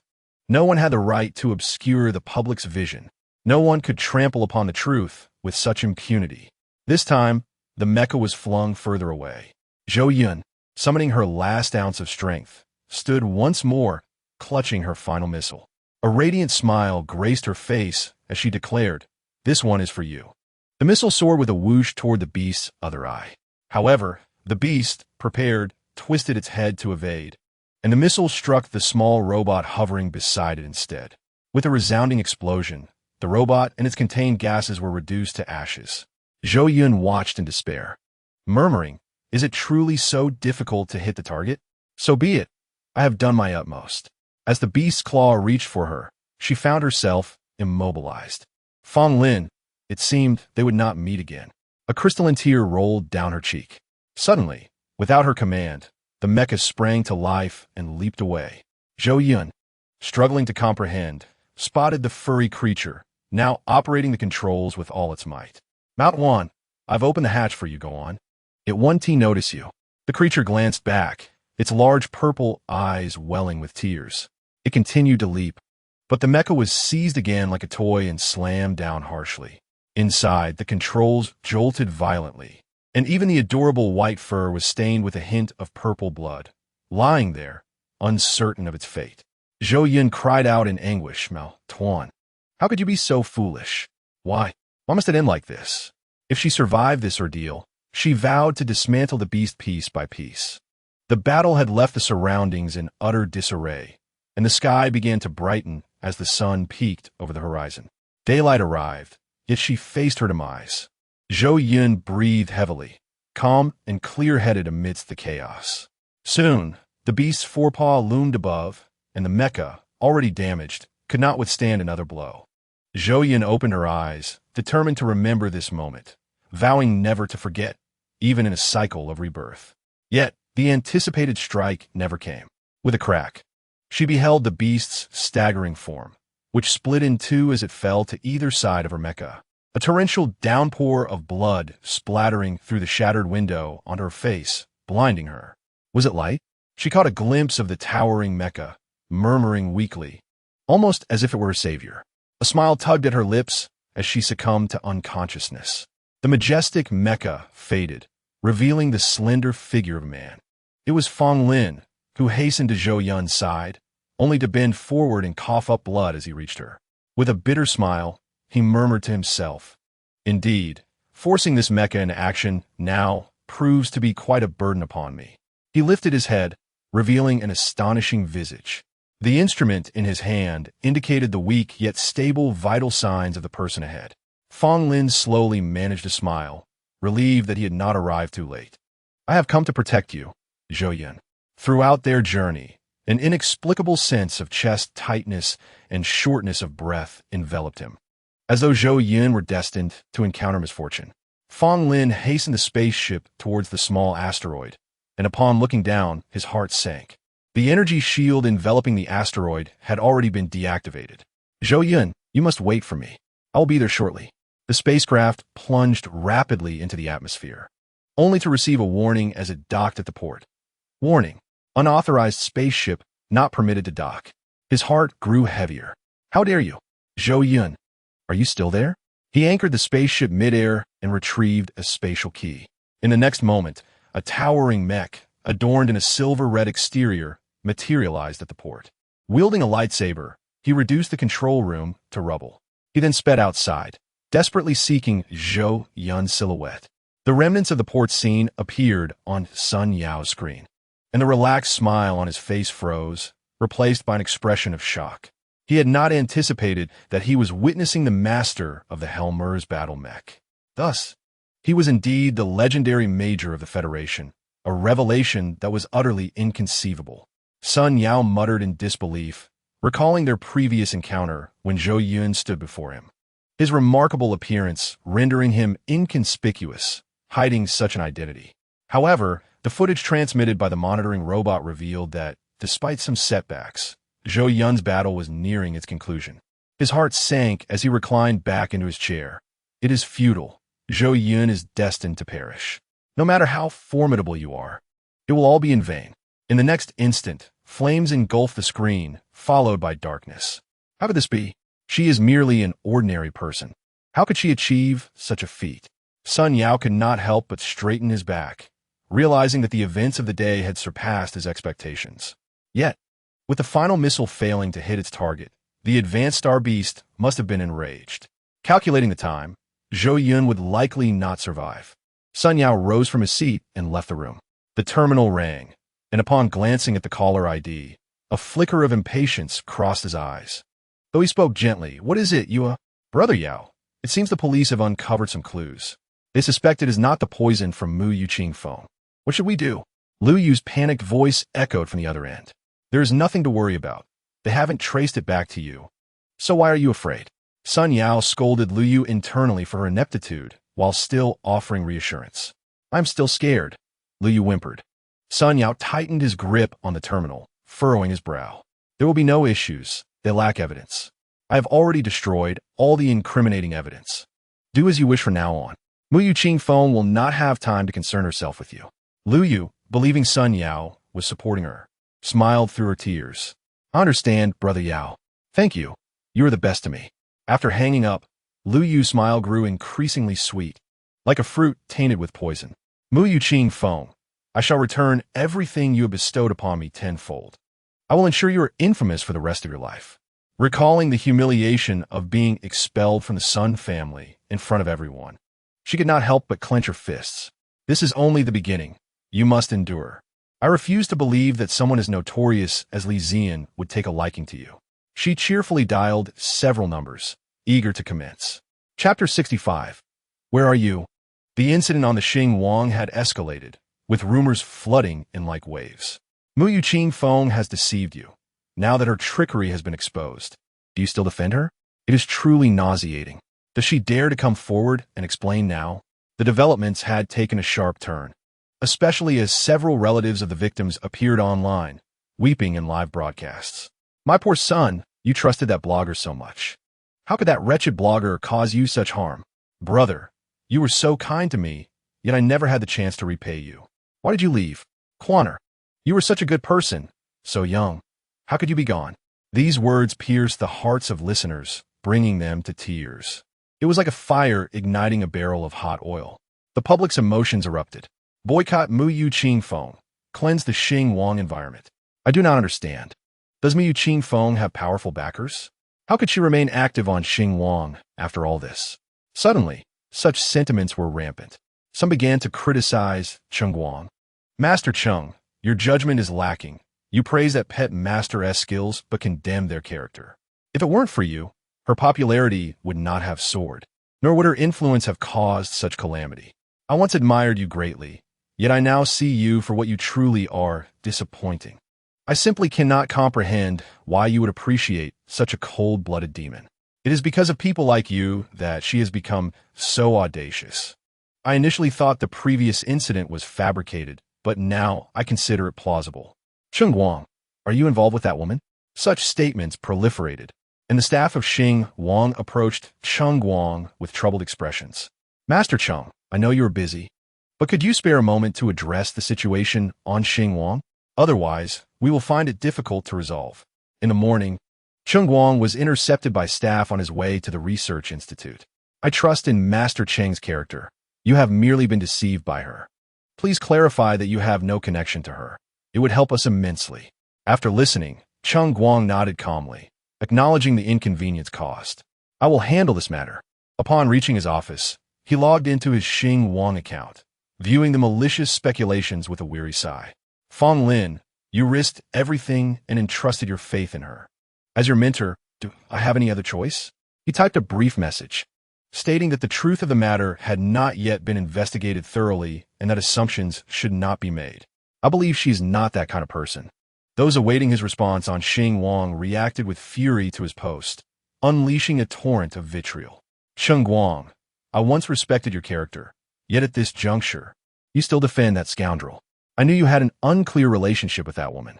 Such a person does not deserve to be called a master. A small fraction of rational voices were drowned in the chaos. Master Cheng is correct. The police have not reached a definitive conclusion. Who are you to act as judge? Master Cheng's comments are quite objective. I see no issue. This small group faced the brunt of the attacks. Guided by the Water Army, Zhou Yun was once again branded a heinous villain, akin to those condemned to exile for the development of barren stars. Cheng Guang observed as the chaos unfolded. Shaking his head, he believed Feng Lin was right. Zhou Yun had surely offended formidable adversaries. Such orchestrations are overly deliberate. Who would go so far as to toy with lives to tarnish Zhou Yun's reputation? After posting his message, Cheng Guang fell silent. Those on Xing Wang, finding no further material to exploit, shifted their focus. The flames of controversy were then directed towards the Li Corporation, based solely on that unaddressed rumor. The Li Corporation found itself trending. Zhou Yun's audacity stemmed from the support of the Li Corporation. The Li Corporation, once a bastion of safety, was no longer secure. Following the tumultuous decline of the Li family's corporate stock, Li Zian has not returned home for 2 days. Since receiving the distressing news, he has remained ensconced in his office, resembling a mere statue. Jiang Chun entered quietly, presenting today's report from the group, coupled with the pressure from other interested parties seeking collaboration. I understand, Li Zian replied, dismissing him with a wave of his hand. As Jiang Chun left, Li Ziyan rested his forehead against his arms on the desk. I am so weary, truly weary. Why do I feel suffocated? The steady growth of the group over the years was a result of Li Ziyan's relentless negotiations with the cunning merchants of the business world. When tragedy struck his family and his parents perished in a car accident, he had to stifle his own sorrow and assume command, resolutely steering the group forward. He realized this was the foundation of his family and the embodiment of his parents' hopes. Yet, on the other hand, stood the person he cherished. His heart felt as though it were being torn asunder, a relentless ache that threatened to spill forth tears. Why? I simply love someone. Why must it be this way? The words of his uncle echoed in his mind. Once you acquire a stain, those around you will unceremoniously cast you aside. As a leader, you cannot afford to be associated with a tainted woman. Ziyan, you must prioritize the greater good. But why must it be so? Zhou Yun, I beg you. Allow me to endure. I beseech you. Unable to contain himself, Li Ziyan seized his terminal and initiated a video call. I want to see her, to gaze upon her face. I do not wish to relinquish her. Yet the call went unanswered, and with each passing moment, his heart sank further. Perhaps she too was troubled. Perhaps she had not seen the message. Indeed, I must seek her out. With renewed determination, Li Ziyan abruptly stood, causing his chair to crash to the floor with a resounding thud. A knock at the door interrupted him, and he barked impatiently. What is it? After a prolonged silence, Jiang Qin's voice came through. I just heard a noise, boss. Are you all right? I'm fine, Li Ziyan replied, taking a deep breath. I'm heading out now. Please notify the spacecraft crew. Certainly. Can you provide me with a destination? Jiang Qin inquired from outside the door.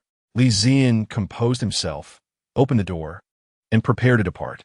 At that moment, his terminal rang insistently, and he closed his eyes, contemplating a moment of recklessness. However, the terminal continued to chime, trailing him even as he exited the office and entered the vehicle. After a lengthy hesitation, he pressed the answer button, only to be met with the anxious voice of a subordinate. Boss, the Solo family wishes to terminate this collaboration. They have just sent us a notice of intent, claiming our company is in breach of contract and demanding exorbitant damages. Jiang Qin, seated in the front, turned to him and asked, Boss, shall we proceed? A flicker of pain crossed Li Ziyan's eyes as he quietly replied, Let's return. The weariness in his voice was palpable, even to Jiang Qin, who had never witnessed his boss's anguish so openly displayed.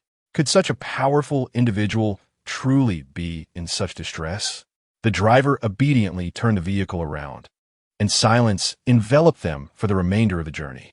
Once they arrived back at the office, Li Ziyan seemed to regain his formidable composure. Upon entering, the chatter ceased abruptly, leaving only the sound of shallow breaths. At the head of the room stood Kyle Solo, the strikingly handsome leader of the Solo family, who leisurely observed the scene before him.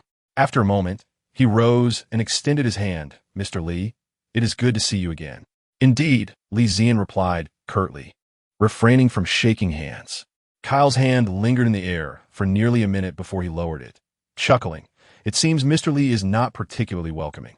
I would not dare. The Solo group commands considerable authority. I am merely intimidated, Li Ziyan retorted with a blend of softness and firmness. Kyle took no offense. After all, this is Mr. Li's territory. It would be unwise to come unaccompanied. So you acknowledge that your actions may be problematic? I had thought you feared nothing. Li Ziyan clenched his fist behind his back. Kyle laughed heartily. Where did that notion arise? We adhere strictly to the contract. Initially, we held great trust in both Mr. Li and his company's integrity. What has transpired? Li Ziyan's voice turned cold. However, there have been some unpleasant rumors circulating these past few days. This project we are collaborating on is vital, as you are aware. It cannot afford any complications.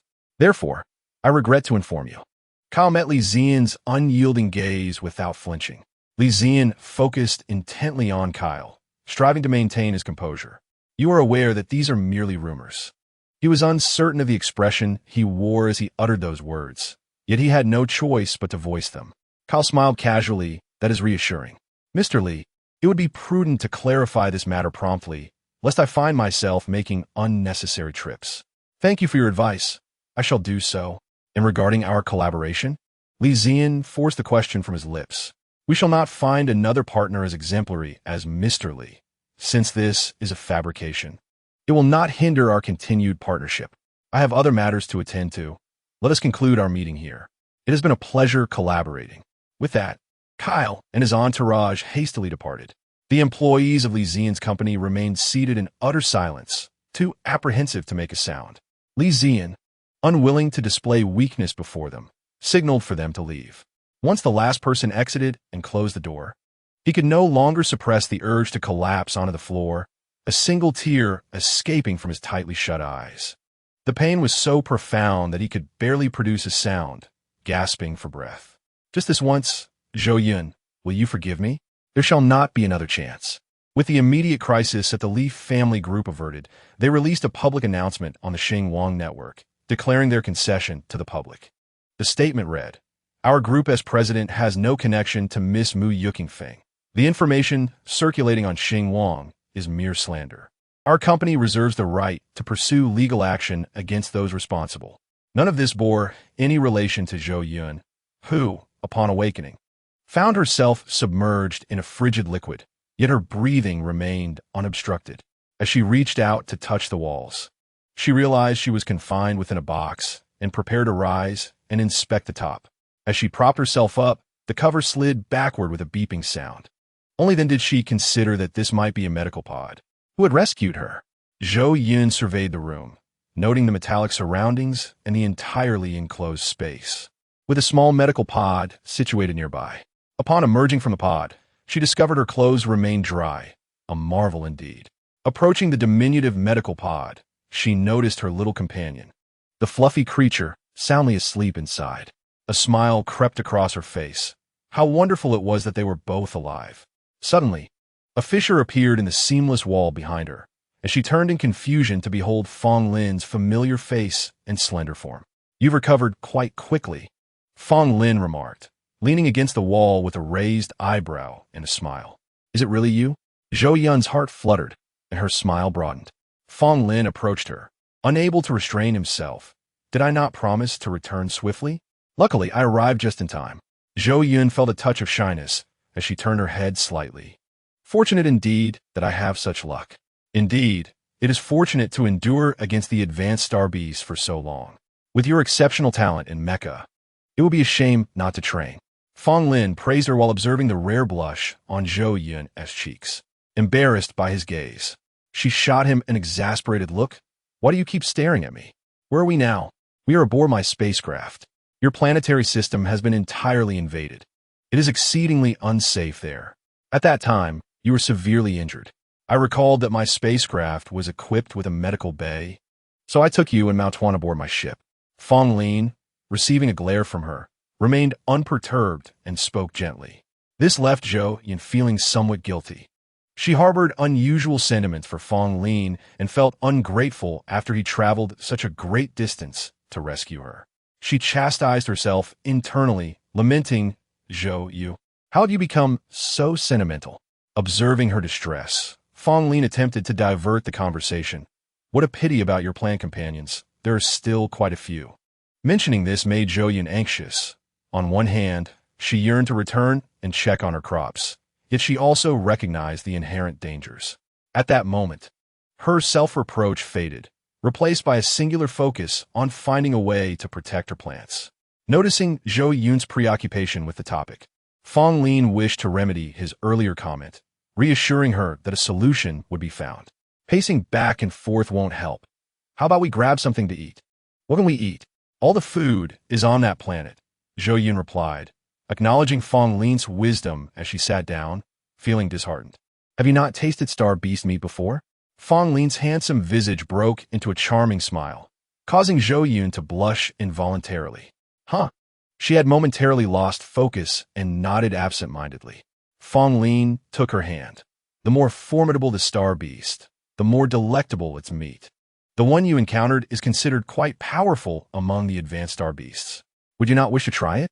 Unable to resist her curiosity about the flavor Fong Lin described, Zhou Yun stood up alongside him. The creature that had nearly brought her demise was now to be served as her meal. Such an extraordinary turn of events was rare. As they traversed a lengthy corridor, They arrived in a spacious area, 3 sides of which were transparent, revealing the vast expanse of the starry river. A table stood before the window, adorned with plates of glistening meat, their textures enticingly resembling translucent jelly. Zhou Yun swallowed hard. Is this its meat? Who would have thought such an unsightly creature could yield such exquisite-looking flesh? She inquired, pointing at the assortment of meats. Fong Lin smiled indulgently. One must not judge by appearances. Otherwise, why would so many culinary hunters risk their lives to venture to the borders in search of gourmet delicacies? Then the border regions must be perilous, Zhou Yun observed with concern. Maotuan likely originates from the border. Its intelligence is quite remarkable. In truth, star beasts inhabit numerous planets, and the military primarily exists to counter their threats, rarely engaging in warfare. There are indeed highly intelligent star beasts, making them increasingly difficult to manage. Fong Lin patiently elucidated this to Zhou Yun. Is this why humanity considers plants as pets and animals as food? Zhou Yun pondered. Appearing confused, Fong Lin shook his head, unable to resist a jest at her bewilderment. No, it's because you weren't here. To them, you're far more formidable. The first person in history to consume a plant companion while still alive. Zhou Yun shot him a glare, then sat down at the chair he had pulled out, picking up her chopsticks. I'm hungry. Fong Lin, seated opposite her, deftly placed some meat into her bowl. Try this. I have coated it in flour and fried it. Zhou Yun nodded and took a bite. The outer shell was crispy, while the inside was tender and sweet, reminiscent of tempura from Earth. The quality of the ingredients made it exceptionally delicious. She nodded in approval. Seeing her enjoyment, Fong Lin served her another dish. This one is particularly exquisite. It's best served raw. Give it a try. MHM. Zhou Yun continued to eat, swallowing before she addressed Fong Lin. You should eat too. Don't just focus on me. I'm not hungry. Seeing you enjoy it is enough for me. Fong Lin chuckled, watching her adorable demeanor. I was preparing the ingredients when I learned from Guan Yi that you had awakened, so I hastily prepared a few dishes. There's plenty more, so take your time. All right. Zhou Yun eagerly placed the jelly-like meat into her mouth, savoring the exquisite taste that melted in her mouth like a sweet nectar flowing down her throat. Such a delightful culinary experience explained why many risk their lives to hunt star beasts. As Zhou Yun lost herself in the meal, Fong Lin smiled, introducing each dish, creating a warm and serene atmosphere between them. A solitary ship floated amidst the vast starry sky, the two seated across from each other, forming a picturesque scene. Unbeknownst to her, Zhou Yun cleared the table, surprising even herself with her hearty appetite. Did I eat all this? My goodness, can I eat so much? She stole a glance at Fong Lin, feeling embarrassed about how he might perceive her gluttony. Feigning nonchalance, she attempted to shift the topic, laughing awkwardly. This is truly delicious. I've never tasted meat this good before. I momentarily lost my composure. Your cooking is superior. After a while, this meat will become just that. How do you manage to create such variety? I could eat something different every day of the year. Fong Lin genuinely praised her. Hearing such compliments from Fong Lin made Zhou Yun feel a sweet warmth in her heart. However, her expression soon shifted as she covered her mouth, realizing that she had overeaten and felt a burp coming. How could this happen? Just as I became aware of my feelings, I embarrassed myself in front of him. She hurriedly walked aside, hoping to burp discreetly before returning to Fong Lin. Turning a corner, she thought she would be out of sight. After exhaling, she opened her mouth, only to produce a loud burp, the sound echoing in the air. Quickly approaching Fong Lin, she feigned innocence, asking, "What was that sound? Did you hear it?" Fong Lin, not wanting to expose her, looked at her with feigned confusion. What sound? I didn't hear anything. Shall I show you around my spacecraft? Relieved, Zhou Yun muttered softly. As long as you didn't hear it, my image. What did you say? You spoke so softly. Fong Lin found her little antics adorable and couldn't help but tease her. Oh, I meant to say, I had no idea you had a spacecraft. Zhou Yun quickly tried to cover her slip. Fong Lin lowered his eyelids, feigning disappointment.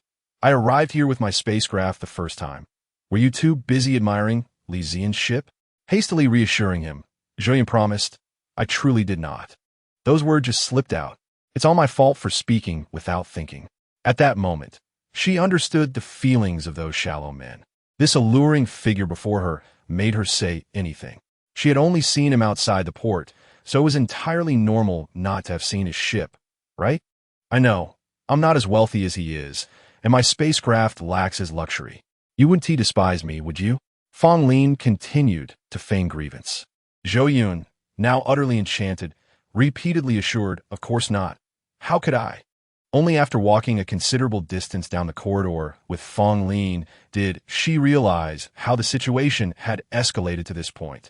Questioning whether she had been the one to express disdain, Zhou Yun forced herself to regain composure, determined to remain steady, patiently listening to Fong Lin's explanations. This spacecraft, while not large, is quite remarkable. Although small, it is fully equipped. Its outer shell is crafted from the latest synthetic material, Xingqiansha, which is not only exceptionally durable, but also possesses certain properties to shield against electromagnetic attacks. Its systems utilize the most advanced interstellar source system, highly intelligent, capable of automatically resisting remote program attacks to a certain extent. The more she listened, the more familiar it sounded. Where have I heard this before? She pondered, furrowing her brow. Chapter 68. Hand in hand, Fong Lin attentively observed Zhou Yun's reactions and, upon noticing her demeanor, mistakenly assumed her disinterest in the spacecraft, leading to a marked decline in his enthusiasm for the explanation. He inwardly chastised himself for speaking at length about topics she found unappealing, feeling rather foolish. Zhou Yun, hoping to recall certain details based on Fong Lin's words, was surprised to find him fall into silence, his gaze filled with remorse as he looked at her. "Continue. Why have you stopped?" she asked, bewildered. Upon hearing her words, Fong Lin's eyes brimmed with regret. She was so considerate of his feelings, and yet he had failed to recognize her disinterest. Determined to make amends for his earlier misstep, he gently replied, "It's nothing. These matters lack significance. We are approaching the Yingluan star system, so let us land on planet Yingluan number 1 and explore." Although curious about the source of her familiarity with this place, Zhou Yun refrained from pressuring Fong Lin to continue his explanation and nodded in agreement to his suggestion. She too was intrigued, as their previous visit had merely grazed the exterior, which had already been quite beautiful, leaving her eager to discover the interior. Noticing Zhou Yun's swift acceptance of his proposal, Fong Lin felt a deeper sense of guilt and resolved to compensate for his earlier blunder through action.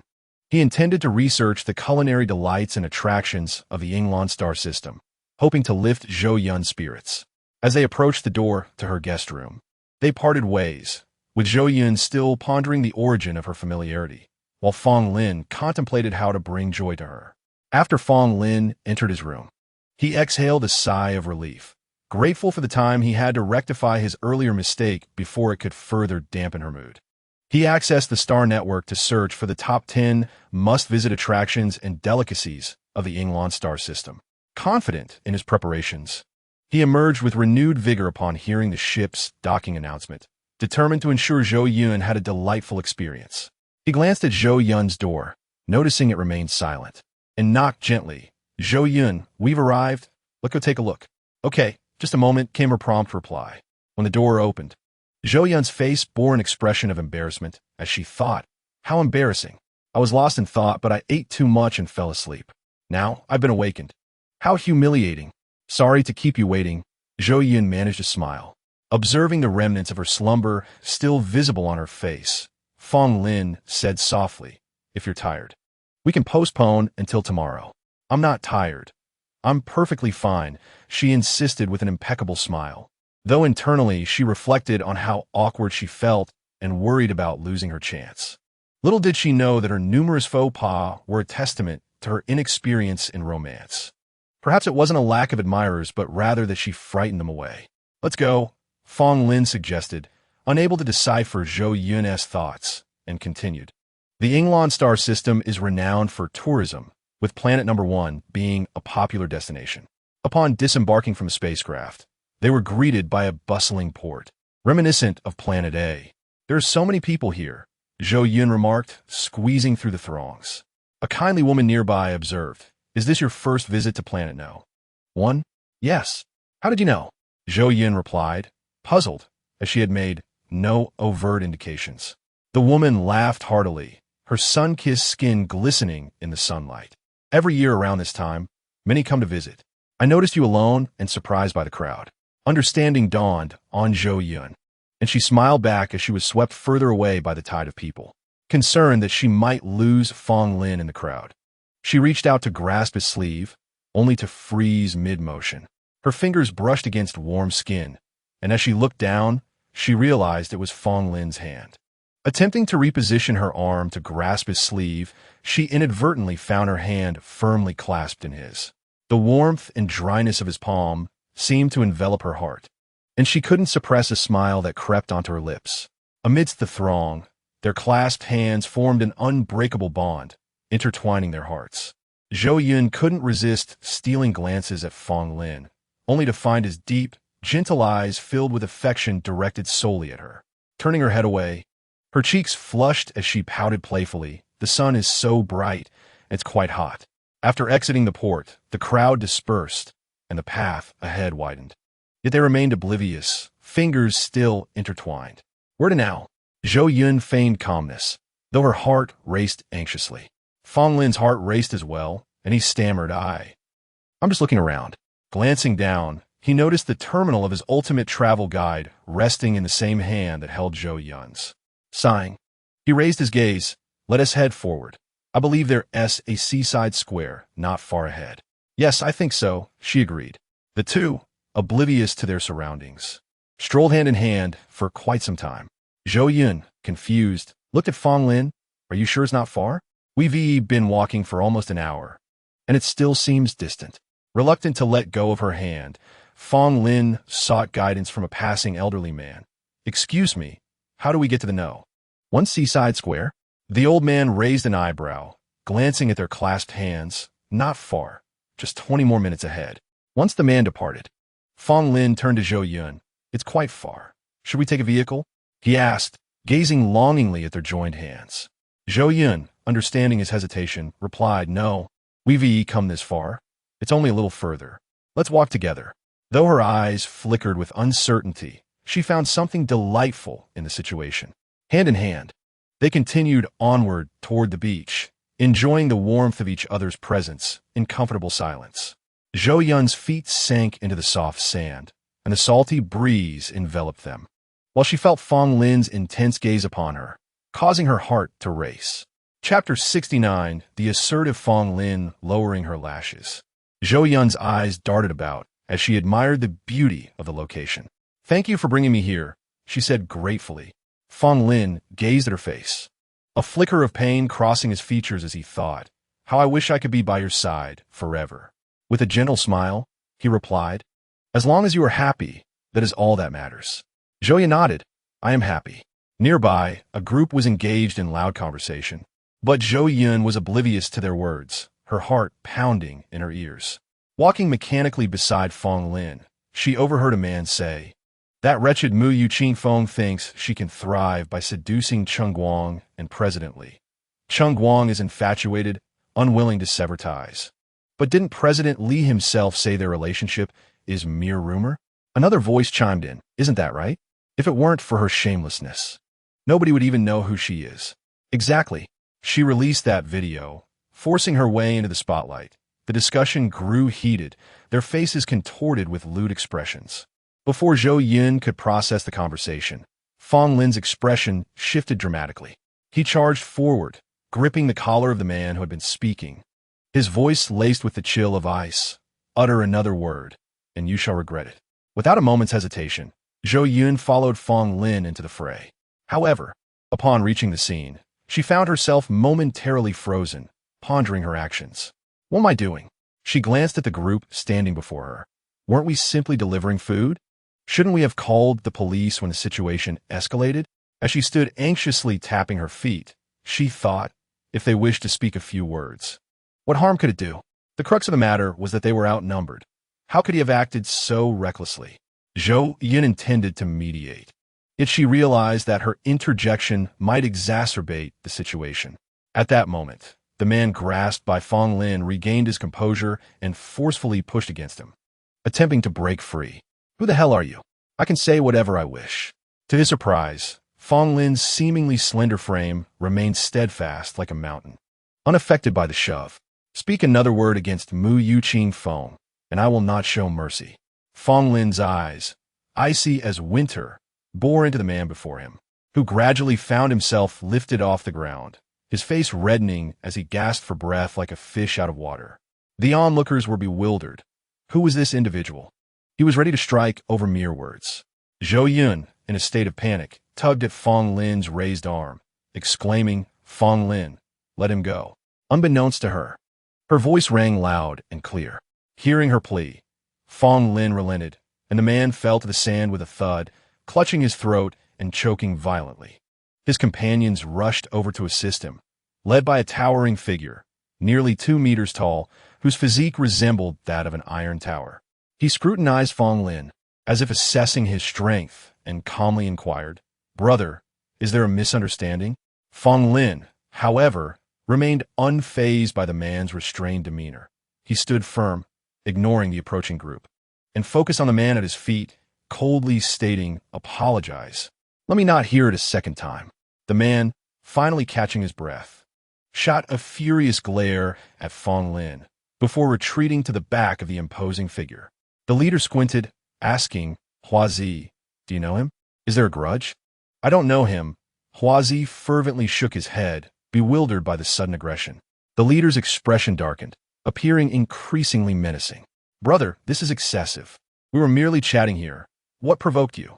Fong Lin remained undaunted by their numbers, standing there with his arms crossed, his piercing gaze sweeping over them, exuding an astonishing aura that compelled many to lower their heads. "Apologize. Who permitted you to speak ill of Mu Yuqing Feng?" Huazi, who had just been seized, looked at Fong Lin as if he were a fool. "Is this really the issue? Are you a delusional fan of Mu Yuqing Feng? Damn it. Everyone on Xinguang is saying the same thing. It's not just us. If you dare to attack, come me openly." Exactly, chimed in those around him, now understanding the situation, their expressions incredulous. Someone even jested, "Huazi, surely you can't lose to this pretty boy?"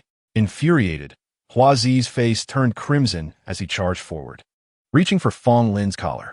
"You better apologize to me right now, and I might let you off."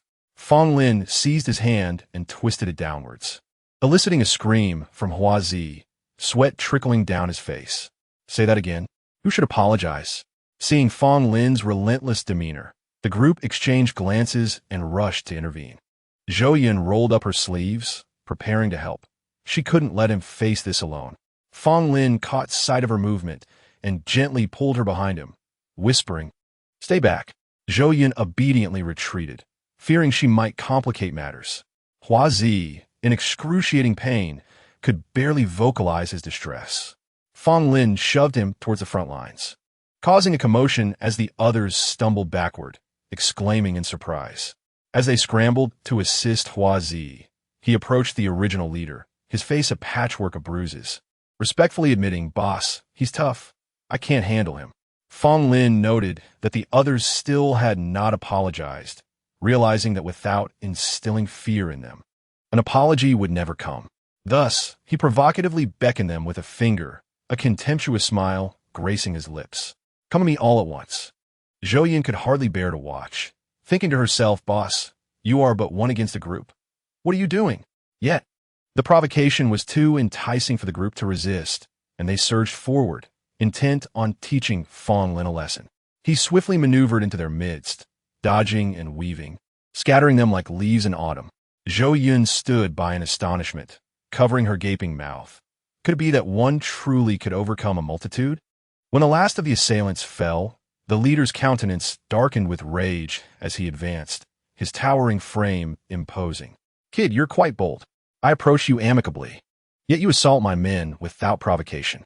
It seems you require a lesson on whom not to provoke." Fong Lin, unperturbed, stood among the groaning bodies, awaiting the leader's approach. Calm and composed, he fixed his gaze on the man and reiterated, "I demand an apology for Mu Yuqing Feng." Chapter 70.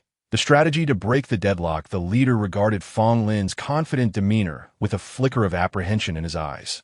"Brother, you've gone too far. We haven't said anything out of line.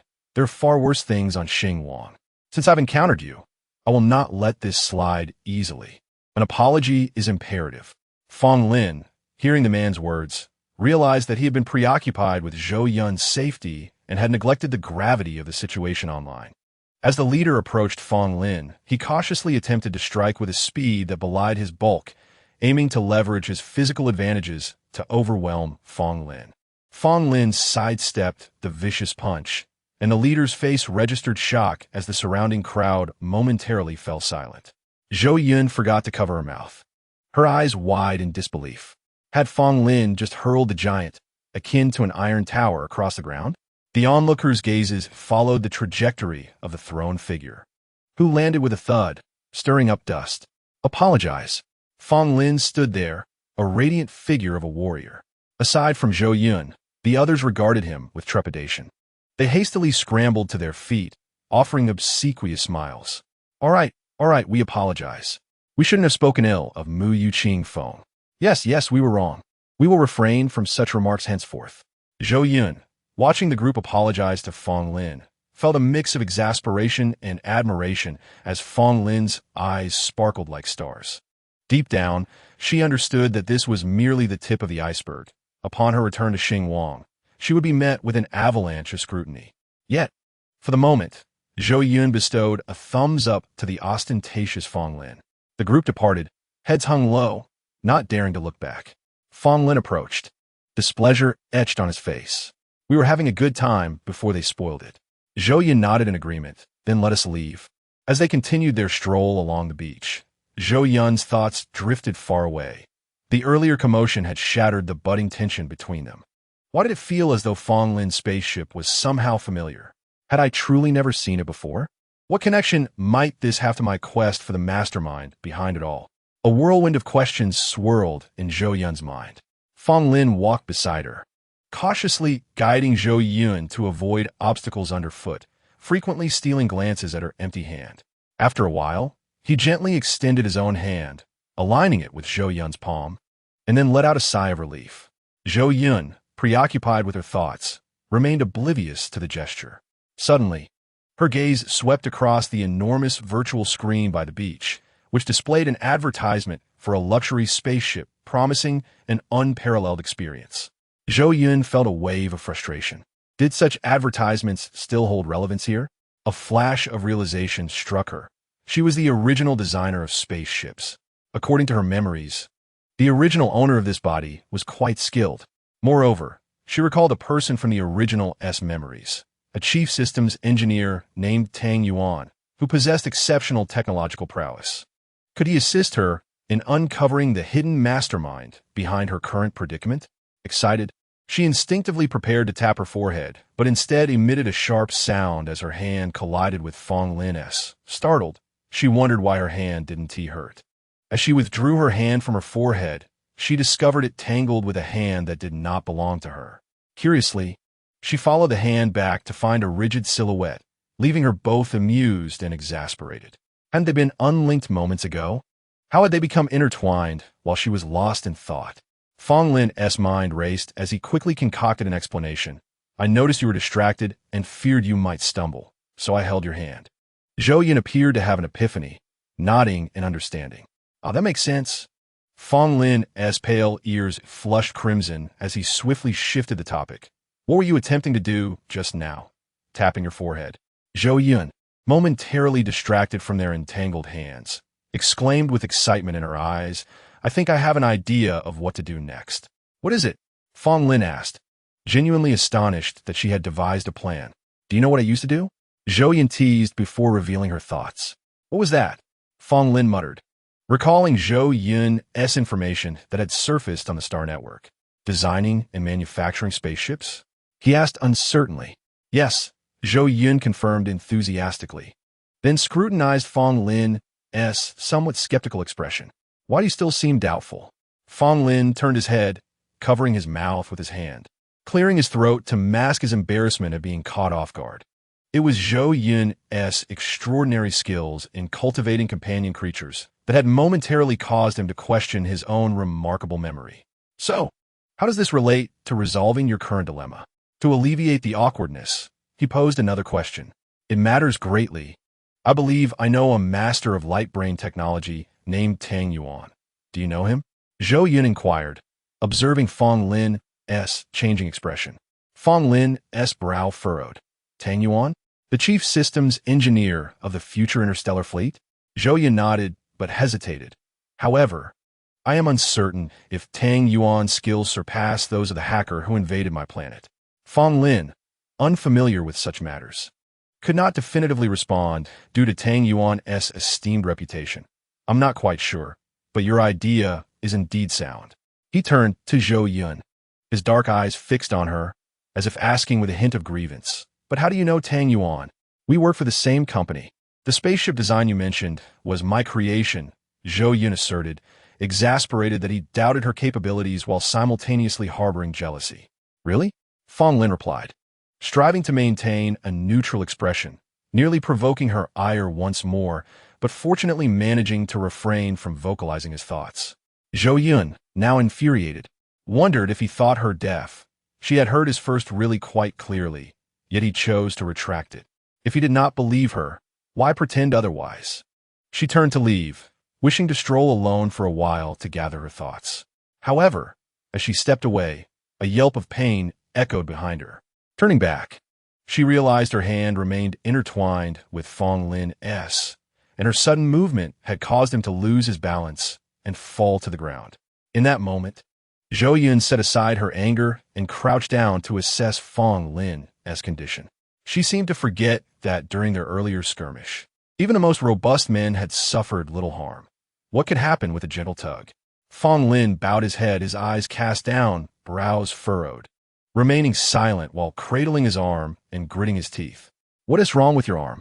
Zhou Yun inquired, attempting to investigate further, only to find her hand still firmly held by Fong Lin. She struggled to free her hand, but was unsuccessful, realizing then, Fong Lin, let go of me. I need to see your arm. No, Fong Lin insisted, refusing to release her grip. If I let go, you'll run away and leave me behind. How could I?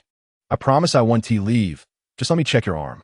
Zhou Yun, exasperated, found it challenging to remain angry. My arm is fine, Fong Lin said, lifting his head to reveal his dark eyes peering out from beneath long lashes, his expression earnestly pleading as he gazed at Zhou Yun. I know I can be difficult to communicate with at times, and I may frustrate you, but please don't ignore me. Don't walk away alone, all right? Zhou Yun, moved by his expression resembling that of a lost puppy, replied, I'm not angry now. Can you please get up? If you don't, I'll leave. Fong Lin tugged at her hand. My arm hurts. But didn't you say it was fine? Release my hand, and I'll take a look. Once I'm done, I'll hold your hand again, all right? Zhou Yun coaxed, trying to persuade Fong Lin to let go. She examined his arm carefully, but noticed that his complexion was growing increasingly pale. Oh no, why is it hurting now? Fong Lin had initially feigned pain to elicit Zhou Yun's sympathy, but the onset of his illness surged through him, causing agony to ripple through his insides. No, don't let Zhou Yun see. He summoned all his strength to maintain a facade of calm. Zhou Yun's voice began to fade as she asked, What's wrong? Does this hurt? Did you accidentally dislocate something? After several unanswered questions, she raised her head to see Fong Lin's ashen face, lips pressed tightly together, silent as a grave. Fong Lin, what's wrong? Is it that painful? She knelt beside him, suddenly feeling helpless, her mind momentarily blank. What should I do? Should I call for the medical pod? Yes, she murmured to herself. The medical pod. Had that group of people inflicted a hidden injury during her moment of distraction? She reached for her terminal, preparing to dial the number. Just then, her hand was grasped, and when she looked up, she saw Fong Lin's expression calm. Though his face remained pale, I'm fine. I was just teasing you. Zhou Yun trembled, her lips quivering. Your acting is far too convincing. She wanted to deliver a playful punch to Fong Lin's shoulder, but feared he might suffer another episode. So she could only raise her voice to vent her emotions. Do you have any idea how worried I was just now? You went too far. I'm sorry. Fong Lin, enduring waves of pain, said, I'm a bit thirsty. Could you fetch me some water? Zhou Yun sniffled, turning her head away. I'll order water for you. It will be here shortly. I'd like to try the new flavor. It's not available here. Could you help me buy it from the service desk?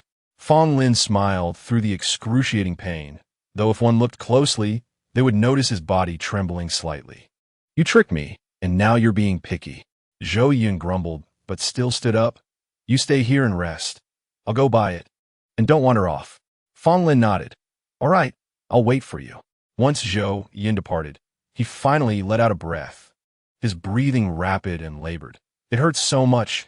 Why is this so painful? He allowed himself to curl up on the beach, exerting every ounce of strength to refrain from rolling about in agony and howling. In such a state, I questioned how much longer I could endure. Could I accompany her on this journey? Oh, how I longed to be with her, to witness her smile, to explore the wonders of Jicheng together, to share meals, and to grow old side by side. There remained countless experiences yet to be shared. Fong Lin, you must hold on, at least for now. What would Zhou Yun do if you were to succumb? Darkness swirled before his eyes. His teeth clenched so tightly that blood seeped from his gums. Endure, endure. In the distance, Zhou Yun had followed the navigation for quite some time, squinting at the blazing sun overhead, murmuring softly, is the service desk really this far? I wonder if there are any beach buggies available. She glanced around but saw no sign of a buggy, forcing herself to trudge under the scorching sun. This is far too much. Zhou Yun noted that, according to the navigation, she had only covered a third of the distance, sighing in exasperation. Why does Fong Lin have to be so picky? He always manages to irritate me. Wouldn't it take over an hour for this round trip? Wouldn't he perish from thirst if he lies there? She muttered, yet still, she ordered a bottle of water for Fong Lin, saying I'd better send it over, or he might suffer from dehydration by the time I return. She licked her lips, deciding to order herself a glass of iced water as well. Within moments, the delivery person sped up to her. Hello, here is your water. After expressing her gratitude and taking a generous sip, the icy liquid coursed down her throat, cooling her entire body and eliciting a relieved sigh. Her eyes scanned behind the delivery person, where she spotted a seat. A glimmer of hope sparked in her eyes as she grabbed the delivery person and smiled charmingly. Hey, could we negotiate a little favor? The delivery person, with sun-kissed skin and a serious demeanor, scrutinized Zhou Yun, asking, what is it? Are you picking up any other orders next? Zhou Yun felt a tinge of embarrassment under his gaze. Why do you ask? The delivery person watched her warily. Zhou Yun pressed on, look, if you don't have any other commitments, I'll pay you. Could you take me to the service desk? He relaxed. You should have said so earlier. Why didn't you rent a vehicle when you arrived? Zhou Yun thought back to her lapse in judgment and sheepishly replied, I didn't have any experience and forgot. I'm heading that way anyway, so don't worry about payment. I'll give you a ride. A young girl shouldn't have to walk such a long distance alone. The delivery person kindly offered assistance. Thank you so much. Zhou Yun's face lit up with joy, relieved to finally avoid the long trek. Chapter 72. I like you. As they walked together, the delivery person engaged her in conversation, being quite talkative. So, did you come here with your boyfriend? He assessed Zhou Yun curiously. Yes, she replied, not wanting to delve deeper into explanations, simply accepting that Fong Lin was her boyfriend. She believed it would be hard for him to deny it. Oh dear, girls like you who treat their boyfriends so well are rare. If he doesn't cherish you properly, he'll surely regret it. The delivery person reflected, my wife was incredibly supportive back when we were both broke. She saved up and nourished me, saying I worked hard. I feel fortunate, and your boyfriend is lucky too. At this point, his eyes glistened with unshed tears, almost compelled to call his wife right then and there. Having acquired a means of transport, they made swift progress, nearing their destination. The delivery person and Zhou Yun were deep in conversation, and as they approached their parting, they were reluctant to end their exchange. Upon arriving at the service desk, Zhou Yun purchased the drink Fong Lin had mentioned. She then proceeded to the beach buggy rental point on the other side, securing a vehicle to comfortably fetch Fong Lin while enjoying the air conditioning. Meanwhile, another delivery person arrived at the water drop-off point only to find it deserted. He scanned the area, eventually discovering Fong Lin, unconscious and in pain, beneath a shady spot at the foot of a hill. Rushing over, he gently shook Fong Lin, brushing off the sand covering him. Wake up, wake up! I'm calling for help. When there was no response, only the faint rise and fall of Fong Lin's chest.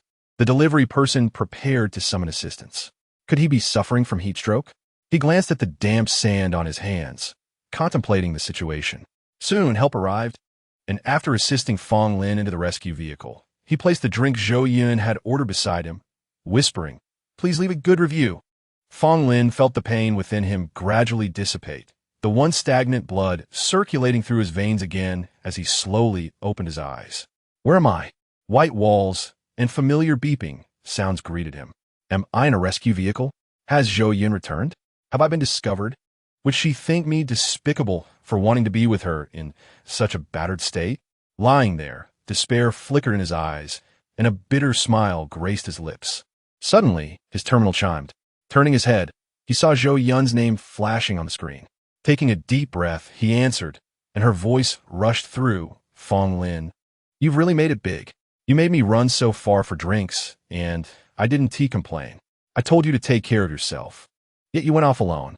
I walked so far under the blazing sun, only to find you missing. Were you trying to drive me mad? Listening to her mounting frustrations, Fong Lin raised a hand to shield his eyes. Thankfully, she and T realized. I will do my utmost to hang on. Please allow me to stay by your side. He whispered into the terminal, if you don't refuse, I will take it as your consent.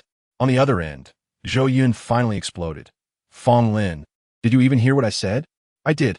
Fong Lin steadied his voice. It's just too hot out here. I'm searching for a vehicle. Zhou Yun let out a sigh. Her voice measured as she bit out. You're aware of the heat? Do you know how long I've been walking? Fong Lin, do you even like me?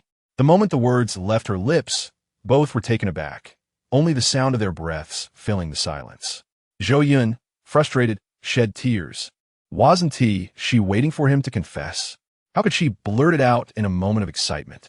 Sitting in the beach buggy, she covered her face and wept silently. Fong Lin's mind swirled with confusion. How could he not like her? He had never felt such affection for anyone before. But how could he express it? Should he burden her with a version of himself that might not last? What if he rejected her? He truly did not know how to articulate such a denial to the one he cherished most. The atmosphere hung heavy with tension. Zhou Yun's heart raced. Could it be that he did not like her at all? Was this merely one-sided affection? What had she done to jeopardize their friendship? After a long pause, they both spoke simultaneously. Zhou Yun said, I was just joking. Fong Lin replied, I like you. What did you say? Zhou Yun asked in disbelief through the terminal. I like you. Fong Lin's voice was soft but resonated with Zhou Yun, leaving her dizzy. The person she admired truly reciprocated her feelings. I like you too. Shall we be together? Zhou Yun's voice trembled, betraying her unstable emotions. All right. His response ignited a wave of exhilaration in her. Taking a deep breath, she asked softly, Can I come and find you? Let me come. Stay where you are for a moment. I'll return after I find a vehicle. Fong Lin felt a bit dazed, his heart torn in two, one half urging him not to delay her, to refuse her. However, upon hearing Zhou Yun's heartfelt declaration of affection, he surged with newfound strength. The word good escaped his lips, a marvel even to himself. I have a vehicle. I rented it from the service desk, he said. Zhou Yun could hardly contain her eagerness to reunite with her boyfriend. Fong Lin, with a voice as soothing as honey, replied, All right, please wait a moment while I send you my location. Okay. Zhou Yun nodded fervently, oblivious to the fact that the person across from her could not see her enthusiasm. After ending the call, Fong Lin struggled to sit up, the rescue pod having a powerful sedative effect, allowing patients to undergo painless treatment until recovery. Though his body still felt somewhat weak and did not return to normal indicators, it sufficed for now, as long as the pain remained manageable. He could overlook the discomfort of the day-to-day. The pod sensed his movements, preparing to release a higher concentration of calming gas. Fong Lin reached for the emergency release switch, and the pod's lid burst open with a muffled sound. The lander, carrying the rescue pod, also came to a halt, and Fong Lin braced himself against the wall as he jumped down. Once the pod had departed, he surveyed his surroundings, relieved to find he was still on the beach and had not drifted far. He exhaled with relief, sending his location to Zhou Yun. He watched as she eagerly drove the dune buggy toward him. Boyfriend, I'm coming. As she spotted his familiar, tall figure, a wave of nervousness washed over her, causing her to slow the speeding vehicle. Holding her breath, she drew closer, finally seeing Fong Lin's handsome face, and then, even nearer, the bright, expectant glimmer in his eyes. Chapter 73, A Kiss. The dune buggy came to a gentle stop before Fong Lin, and Zhou Yun emerged, her cheeks slightly flushed, yet her lips unleashed a torrent of questions. Why did you go so far? Didn't your arm hurt? Are you busy now? Fong Lin appeared somewhat taken aback, surprised that she would voice such queries in the atmosphere brimming with emotion.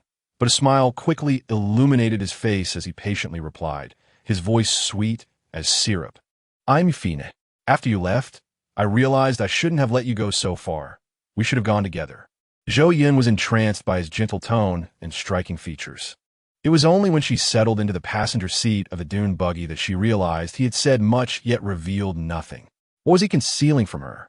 Why did he withhold the truth now? Was his previous pained expression merely a jest?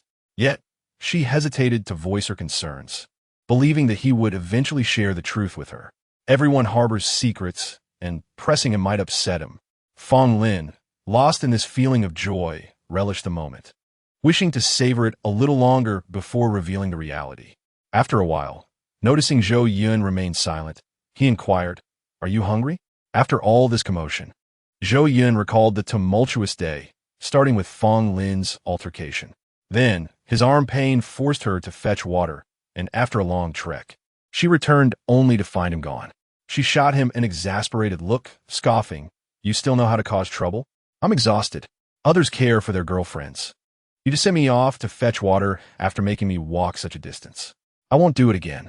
I apologize, Fong Lin pleaded. It's good you recognize your mistake. Zhou Yun raised her chin proudly. I have my reasons. Who could intimidate me? Fong Lin admired her adorable demeanor, akin to a cat, and smiled warmly. I acknowledge my fault. I shan't repeat it. Yet, doubts began to stir within him. He had been momentarily distracted by Zhou Yun's affection, only now realizing that if it weren't for her summoning the rescue pod, who had come to his aid, could it have been a kind-hearted stranger? The location he had occupied was rather secluded. He wondered who had offered him assistance. At that moment, a delivery person in the distance lamented, Bro, I assisted you immensely. Where's my commendation? I even wrote a reminder on the bag. Sobbing, he lamented, Good deeds go unrewarded. If my review rate doesn't meet this month's standard, my bonus will vanish. Naturally, Fong Lin remained oblivious to the water bottle tucked away in the corner. Otherwise, his doubts would have dissipated. Are there any local delicacies here? Zhou Yun inquired. Her interest in regional cuisines peaked since their arrival on the planet. Seafood barbecue, perhaps? Fong Lin suggested. Absolutely. Zhou Yun's eyes sparkled with excitement. The seafood here is not only inexpensive, but exceptionally fresh. Due to the abundance of star beasts in the area, the flavor of the seafood is particularly delightful. With his impressive memory, Fong Lin recalled his previous research. Zhou Yun, intrigued by the prospect of delicious food, urged, Let's go try it. I'm famished. Indeed, I have a reservation at a renowned restaurant. We can head there now. Fong Lin navigated directly to the location indicated by the navigation system. This establishment was extremely popular, operating on a reservation basis, typically requiring a year in advance. To secure a table, Fong Lin had reached out to a childhood friend he had not contacted in years, who graciously assisted him with the booking. He was not disappointed. Zhou Yun was effusive in her praise of the seafood, although the chef's grilling skills were decidedly average.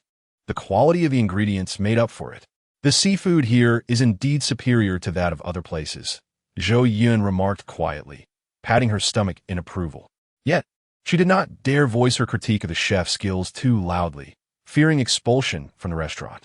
Stealing glances around her, she noted the restaurant's excellent privacy and beckoned Fong Lin closer with a playful gesture.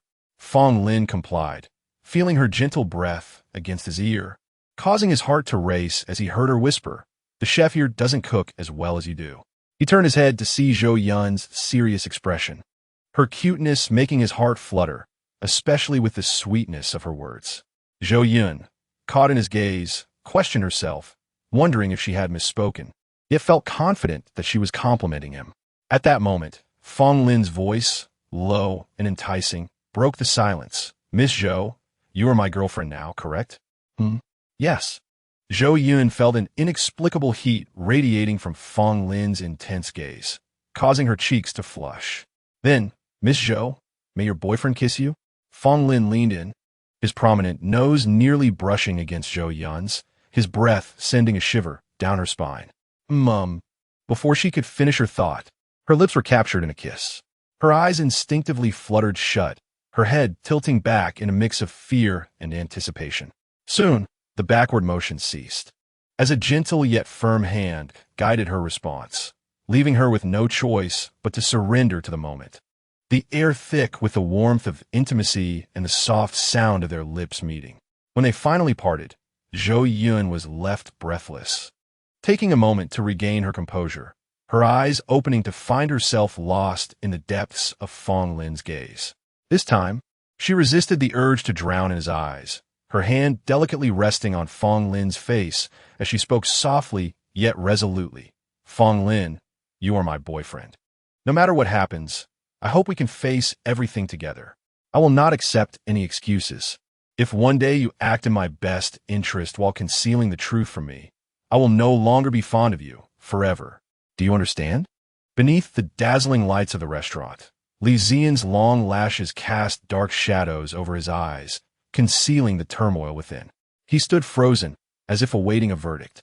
Zhou Yun chuckled softly, observing him, as she withdrew her hand, creating a slight distance between them. In truth, I have never truly understood you, have I? I am unaware of your past, nor do I comprehend the reasons for your presence beside me. Is this not exceedingly unfair? I harbor feelings for you, yet I must know what kind of person my boyfriend truly is. Can you offer me your sincerity, Fong Lin? I shall grant you a moment, for I wish to understand your history. Zhou Yun does not fathom why she feels compelled to voice such sentiments now, nor does she comprehend why she can no longer endure the silence. Initially, she had envisioned a gradual unveiling of Fong Lin's heart, piece by piece. Chapter 74. When to Confess. This kiss awakened her to the stark reality that time was slipping away. If this continued, she would find herself ensnared in ambiguity. She yearned to avoid such a fate. Since arriving here, she had been solitary and cautious, never relying on anyone. Now, someone sheltered her from storm. Someone inquired about her well-being. Logically, she should have felt content. Yet, she could not be satisfied. The perils surrounding her were ever present, and this shelter was ephemeral. She could not recklessly emerge from her hiding place and plunge into this warm embrace without understanding the depths of her situation. To be exposed without protection in such a harsh environment was akin to courting death. I will tell you. The air in the room thickened for a moment before Fong Lin's dry, hoarse voice finally broke the silence. Once you resolve this matter, I will reveal everything to you. A hint of red appeared around his eyes. He had just savored the alluring sweetness of vulnerability, yet his own words pierced him like an invisible blade, causing a deep ache within his heart. Zhou Yun exhaled in relief and nodded, turning her gaze toward the scenery outside the window. He ultimately does not wish to deceive me. Fong Lin seemed to draw strength from her affirmation, and after a prolonged silence, he managed to speak again. Did you not mention that the seafood here is delectable? I purchased some. Let's enjoy it on our way. Very well, Zhou Yun replied, turning to him. At that moment, Fong Lin appeared to have regained his composure. Let us depart. We shall rest aboard the spacecraft. The sooner we resolve this, the more clues we will uncover. We must first seek out Tang Yuan. The two exited the dining hall and soon returned to the spacecraft. Fong Lin glanced down at his terminal, revealing a joyful smile. The fur ball has awakened. You should go see it. Are you not going? Zhou Yun sensed something peculiar about Fong Lin. She presumed he was simply uncertain about how to convey his thoughts. Fong Lin's heart raced, yet his expression remained unchanged. I shall not go. Every time it sees me, it looks upon me as a foe. Such a tiny creature, yet it holds a grudge for merely being captured once. He shook his head helplessly. Zhou Yun, reassured by his demeanor, replied, Then I shall go? Yes, do so. Once Zhou Yun's figure vanished around the corner, Fong Lin opened his door. After ensuring it was securely closed, he released a sigh, his shoulders relaxing.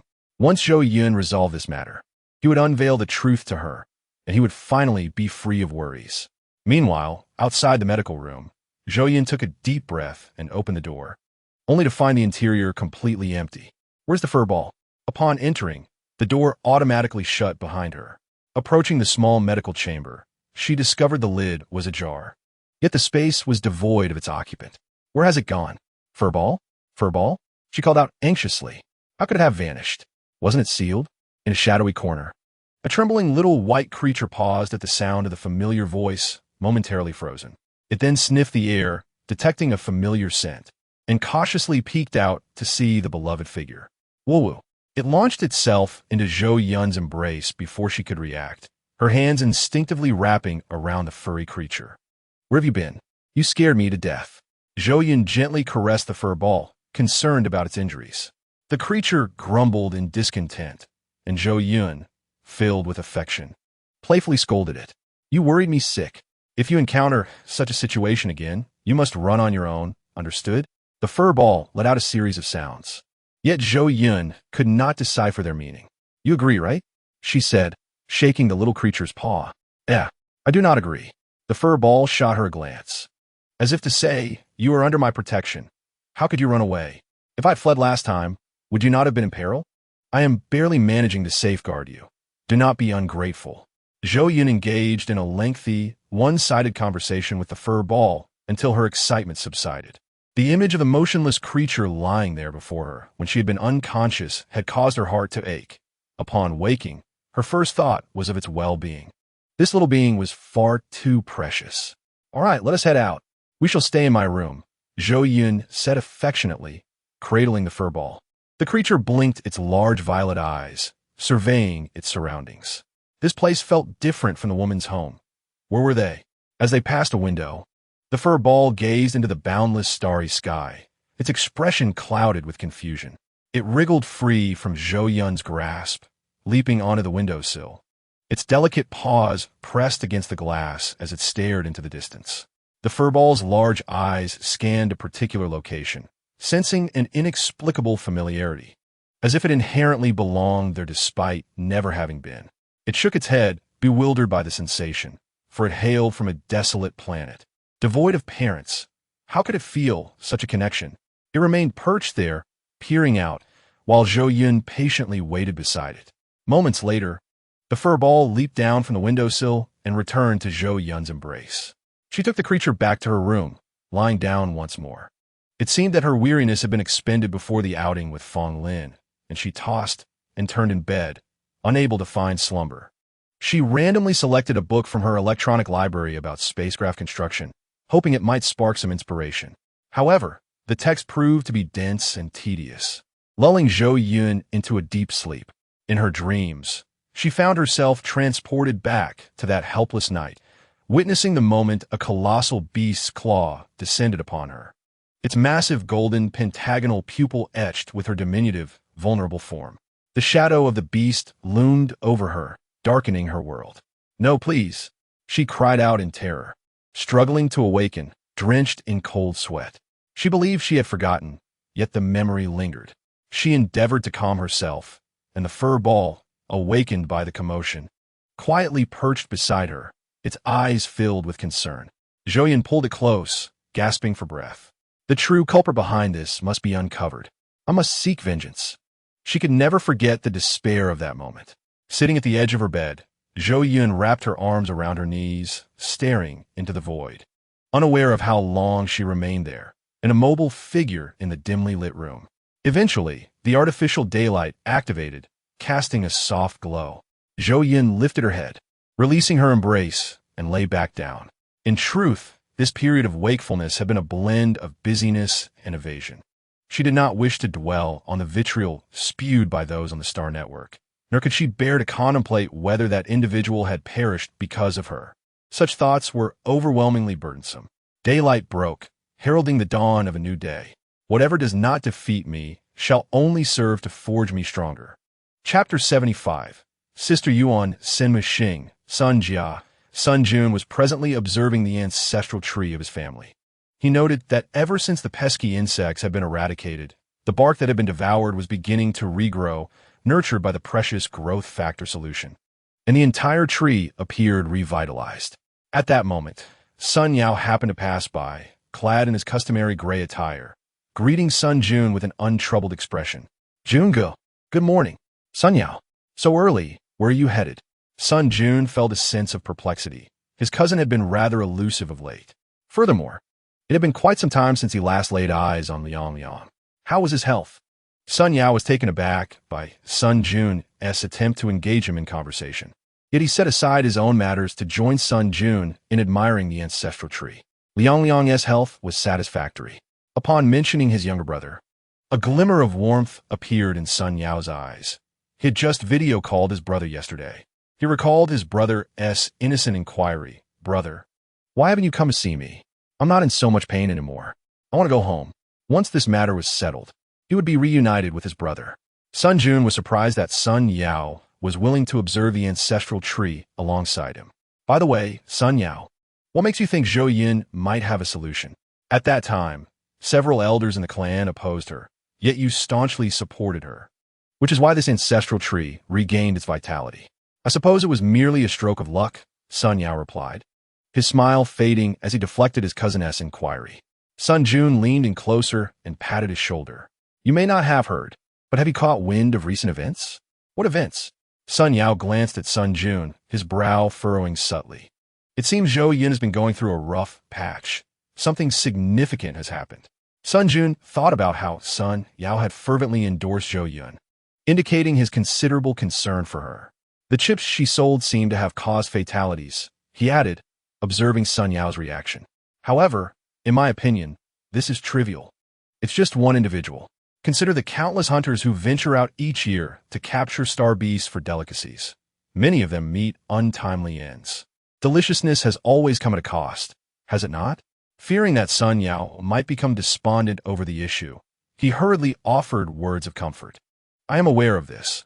She should not have propagated such nonsense about pets being edible, Sun Yao said, lowering his gaze. If only you could avoid such demise. Zhou Yun. Indeed, it is best to have a positive outlook, Sun Jun remarked, somewhat awkwardly, as he appraised his cousin, surprised by his resilience. I have matters to attend to. I shall take my leave. You may continue your observation at your leisure. Sun Yao stepped back, wishing to change the subject. The recent outpouring of criticism on Xing Wang had not compelled the Federal Police Academy to yield. This was an oversight on his part. He should not have entrusted such a crucial task to Liu Yu, that foolish simpleton, as it should have been handled flawlessly. The chips that had been sold had quietly been recalled by the Police Academy, and after testing, only one package was found to be toxic. Fortunately, his technological skills with the light brain remained proficient, and the police had yet to uncover any leads. They were merely in a state of suspicion. As long as he could keep Liu Yu in check, this ordeal would surely pass. In recent days, he had tirelessly cleaned up numerous messes on Liu Yu's behalf, and the mere thought of seeing her face again filled him with unexplainable irritation. He sat beneath a canopy facing the street, eyes closed, leaning back in his chair to gather his thoughts, until he heard the familiar call, Yao Ge. He opened his eyes, forcing a disingenuous smile onto his lips, as if donning a mask. Liu Yu's eyes sparkled, still under the impression that Sun Yao harbored feelings for her, believing that all her efforts to vindicate herself were in line with his affections. Without Li Ziyuan, perhaps being with him wouldn't be so bad. Liu Yu scrutinized Sun Yao, noting that while he was decent-looking, he paled in comparison to Li Ziyuan's charm and wealth. A pity indeed. Although you may fancy me, I shall not be yours, she declared. Her condescending gaze irked Sun Yao, who clenched his hands in frustration, his fingertips turning white as he struggled to maintain composure. Ignore that foolish girl. Who knows what nonsense fills her mind? Zhou Yun had yet to make an appearance. Yao Ge, how did you manage this? Liu Yu inquired sweetly, linking her arm with his. The public's disdain for her on Xing Wang had reached a fever pitch. I wonder what leverage she believes she has to entice Li Ziyuan. Besides, Li Ziyuan has already dismissed those rumors. It's clear she shamelessly pursued him, and now he has cast her aside. Liu Yu's glee grew with each word, her face adorned with a foolish smile as she envisioned a future where Li Ziyuan accepted her and they lived happily together. Sun Yao felt utterly speechless. Did she truly believe that just because Li Ziyuan was no longer with Zhou Yun, she was his only option? Why would he choose her? However, to avoid any unnecessary complications, he prudently swallowed his words, having grown weary of the situation. This matter must remain confidential. Understood? Sun Yao's usual smile faded, revealing an uncommon ferocity in his gaze. Lu Yu recalled something and nodded hastily. Once Sun Yao departed, Lu Yu's complexion drained of color. This was a task she dared not undertake. She had entrusted the task of poisoning the chips to Lu Yao. Should Sun Yao discover her involvement, he would not let her off easily. She grabbed her terminal and retreated to a corner to call Lu Yao. "Hello, what's the matter, Yujia?" A sweet voice responded, amidst the backdrop of anguished cries. "Nothing much." Lu Yu masked her anxiety. "No one else is aware of this, right?" "No, Zhou. Listen to how sorrowful their family sounds." The sweet voice faded as a cacophony grew nearer. Lu Yu felt a wave of relief wash over her, and her tone shifted back to that of an aloof aristocrat. "That is good. You shall receive your due rewards. This matter ends here. But Yujia, the police are back to investigate the scene. I fear we cannot hide this for long." The sweet voice trembled. Lu Yu steadied herself, adopting Sun Yao's tone, assuring her it will be fine. They will find no leads. "Why?" Lu Yao asked, trembling. "Do not concern yourself with this.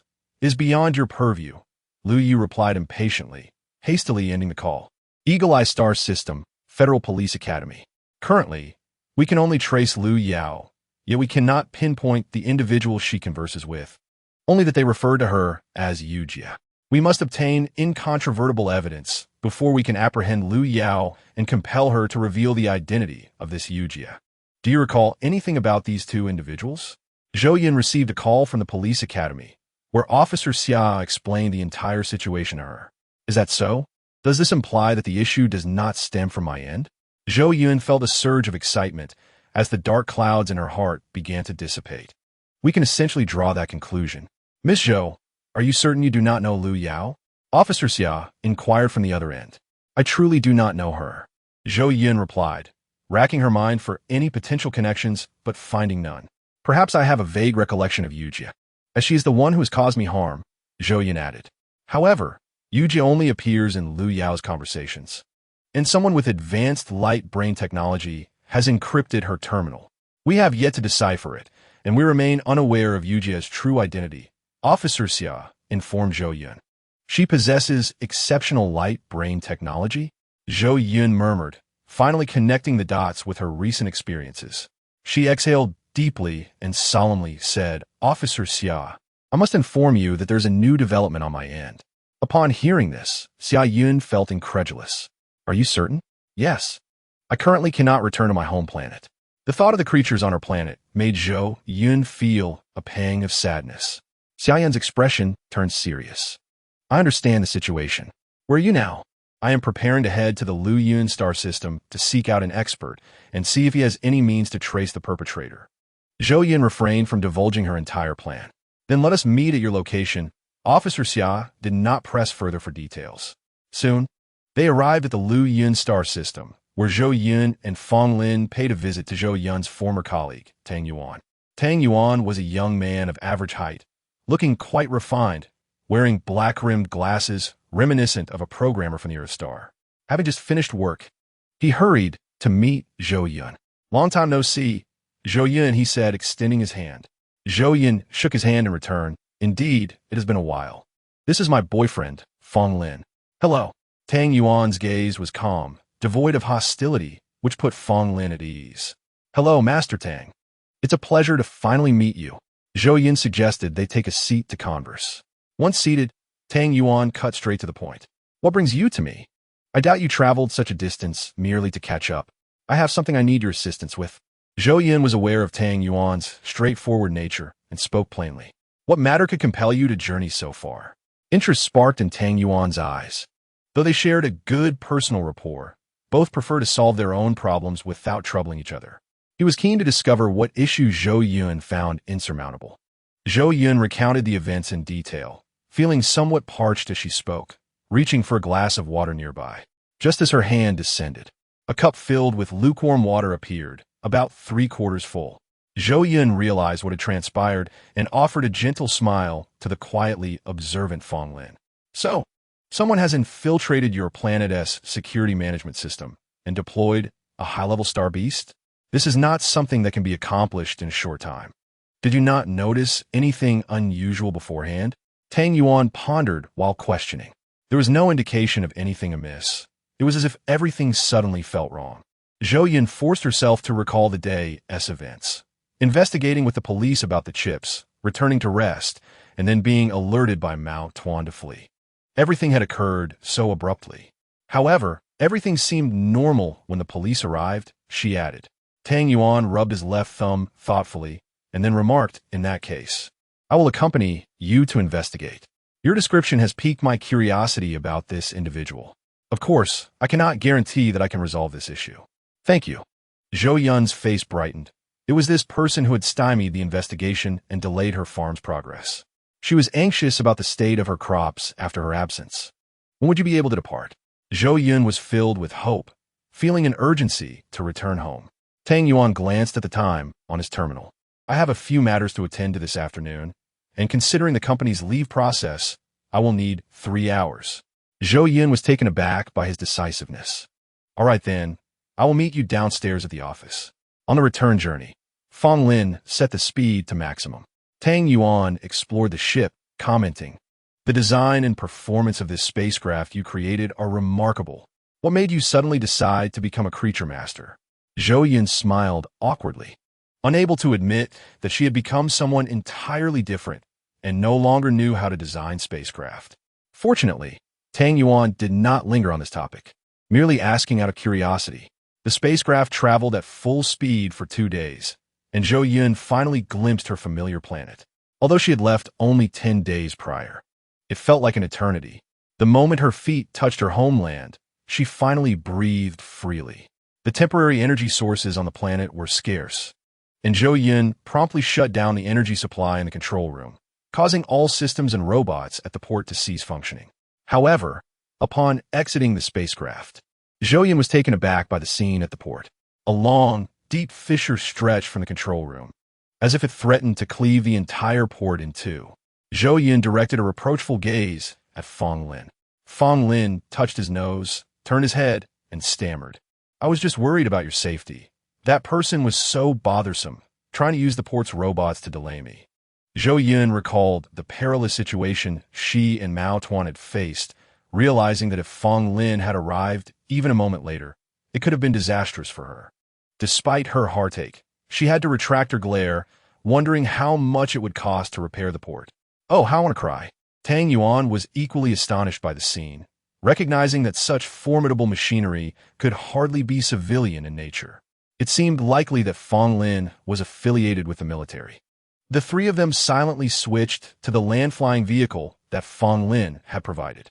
Zhou Yun couldn't help but commend the original design of the vehicle. Chapter 77. Inspecting the farmland. Throughout the journey, she gazed out through the flying vehicle, feeling relieved to see that most of the farmland appeared to be in good condition. Thankfully, there was no large-scale crop failure, or the losses would have been catastrophic. She frequently looked outside, while Tang Yuan, having never witnessed such a sight before, also kept glancing out. As they neared the residence, Tang Yuan could not help but exclaim, Zhou Yun, you truly excel in everything you do. I have never seen such large-scale cultivation of creatures.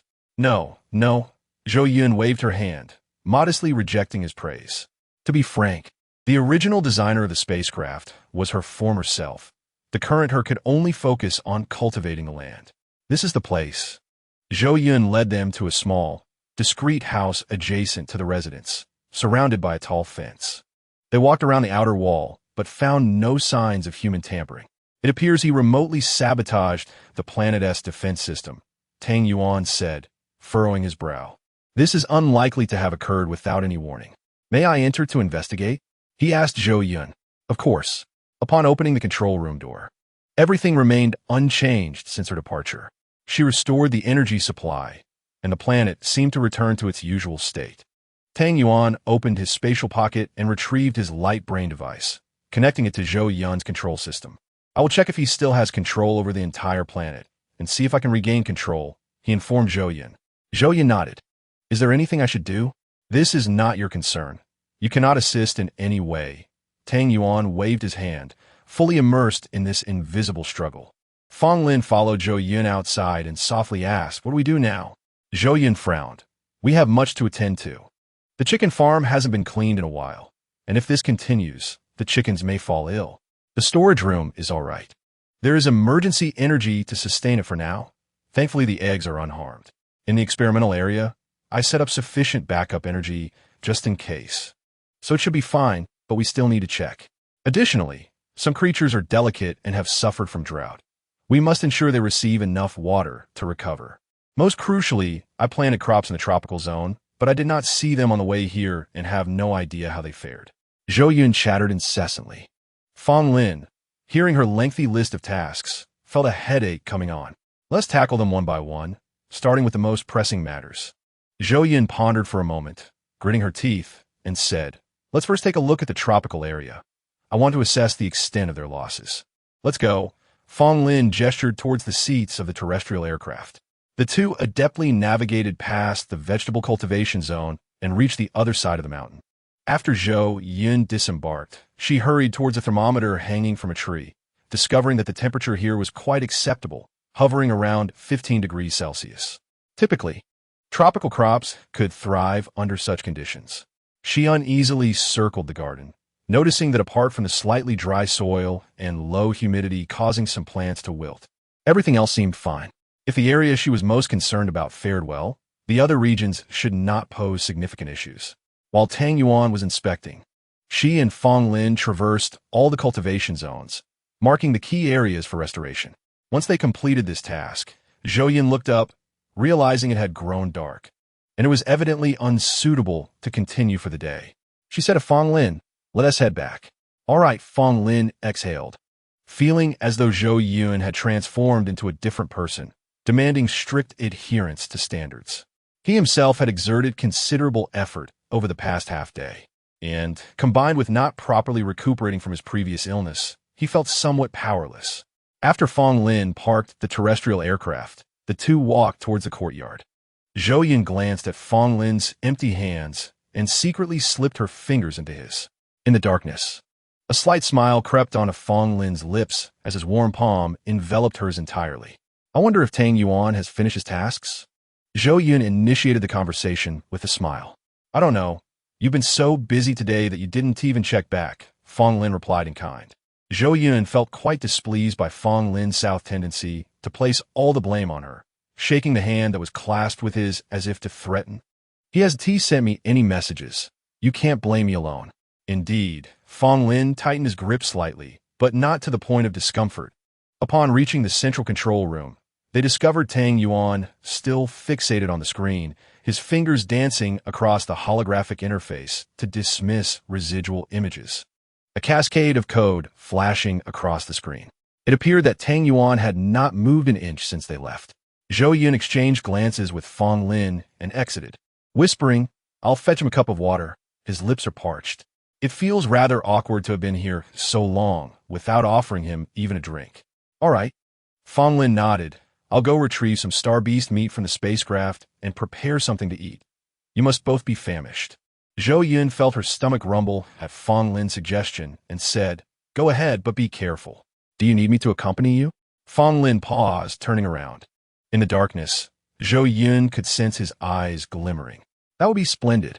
Zhou Yun heard the joy in his voice, smiling as she replied, Wait for me. I'll first get him a cup of water, then we could go together. I'll take care of it. Fong Lin returned to her side, rolling up his sleeves, eagerly awaiting her to open the door. As the door swung open and the lights illuminated, Fong Lin filled a cup with pure water, placing it within reach of Tang Yuan, ensuring it wouldn't disrupt his work. Zhou Yun was already waiting outside, and as he stepped out, he lifted her into his arms. Zhou Yun wrapped her arms around his neck, asking, Are you tired? With you by my side today, I feel no fatigue at all. Fong Lin replied, tightening his embrace with a gentle smile. Such sweet talk. Zhou Yun grinned, leaning into Fong Lin's warm embrace. For the first time in her life, experiencing love made her understand the feeling of not wanting apart for even a moment, desiring to do everything together. After they retrieved the star-beast meat and prepared a feast, they called Tang Yuan to join them for dinner. By this time, the water cup beside Tang Yuan had already been emptied, the holographic interface was shut down, and he was leaning against the wall with his eyes closed, only opening them when he heard their movements, revealing a visage of exhaustion. "Dinner is ready, Tang Yuan," Zhou Yun gently called out. Upon hearing the commotion, Tang Yuan opened his eyes. "Great, we can discuss the system matters." As he spoke, he leaned on his arm to push himself up, but after sitting for too long, his back ached and his legs felt numb, and he frowned as he struggled to rise. Zhou Yun promptly rushed to assist him. It took him a while to regain his composure after standing. Chapter 78. The feast. Zhou Yun felt deeply touched, yet simultaneously amused. There's no need to push yourself so hard. The situation here cannot worsen than it already is. A delay of a day or two is inconsequential. Tang Yuan glanced at her with a weary expression. "Do not be overly sentimental. Fortunately, we arrived early this time, and there are still some clues to grasp. Had we arrived 2 days later, it would have been futile to seek anyone's assistance." "So you have a lead?" Zhou Yun's heart raced with excitement. Could the passive situation finally be turning? After enduring so many setbacks without even catching a glimpse of their adversary, she had grown weary of this feeling of helplessness. She supported Tang Yuan while flattering him. "Master Tang, you truly deserve the title of Chief Systems Engineer. Now, please, take your time." Tang Yuan felt awkward from her attention, and upon reaching the door, he broke free from her grasp. "Hurry up, I'm starving." Zhou Yun led the way with a smile, while Tang Yuan ambled behind her. As they entered the brightly lit room, they spotted Fong Lin waiting there. Upon seeing the grand spread laid out on the table, Tang Yuan's eyes widened, and he couldn't help but swallow hard. He, Tang Yuan, had two great passions in life: holographic technology and gourmet cuisine. Aside from these two, nothing else could captivate him. Now, the exquisite dishes were right before him, vibrant and aromatic. He hurried a few steps, standing at the dining table, but a remnant of rationality held him back. "You both sit," he said, his gaze fixated on the array of dishes as he spoke to Zhou Yun and Fong Lin. Zhou Yun raised her eyebrows at Fong Lin, who chuckled helplessly. He expected the master to be so unrefined in the presence of delicious food. They both took their seats, not wishing to prolong Tang Yuan's dilemma. After sitting down, Tang Yuan picked up his utensils. "Then I won't hold back." He surveyed the dishes on the table, starting with the one closest to him. The dishes were made from ingredients sourced from the high-level star beasts. The Mao Tuan was far too proud to partake, and Zhou Yun did not insist. She had grown somewhat weary of certain foods during their time on the spacecraft. However, hosting Tang Yuan warranted such a display. After all, high-level star beast dishes were a rarity for the most powerful individuals in the Federation. Furthermore, Zhou Yun had refined the preparation methods here. For instance, when frying meat, she coated it in batter and egg, resulting in a delightful contrast of crispiness and tenderness. For the sashimi, which she had previously eaten plain, this time she paired it with an interstellar dipping sauce. Although it lacked the depth of flavor achieved through traditional seasonings, to those who had never tasted it before, it was nothing short of miraculous. For the steamed dish, she complemented it with a sauce reminiscent of steamed fish soy sauce. One could say that while the meat itself did not require extensive effort, the seasonings demanded considerable attention from her. Fong Lin, sitting beside her, savored a bit leisurely, his eyes reflecting a hint of astonishment, yet he was in no rush to eat. Since Zhou Yun had mentioned waiting a couple of days to prepare a proper seasoning for him, he felt less urgency. Having tasted Zhou Yun's previous culinary creations, which had been significantly better, he looked forward to the forthcoming dishes, making the current meal feel less pressing. The contrasting scenes at the same table were stark. One side devoured the food with fervor, while the other took a more relaxed approach. Ultimately, the majority of the food on the table found its way into Tang Yuan's mouth. He patted his stomach, belching as he forced down the last bite, collapsing back into his chair, without uttering a single word throughout the meal. "I'm so full. How could something so delicious have taken me so long to discover?" He lounged there for a full half hour, and Zhou Yun and Fong Lin did not urge him. When he finally sat up, the first words out of his mouth were, "Zhou Yun, do you need more hands here? Someone as diligent and hardworking as me? Can I switch to your team? I have never tasted anything so exquisite. I am reluctant to leave this place." With tears glistening in his eyes, He gazed at the empty plate before him, wishing he could savor every last bit of flavor. "Oh, how wonderful it would be if you decided to stay."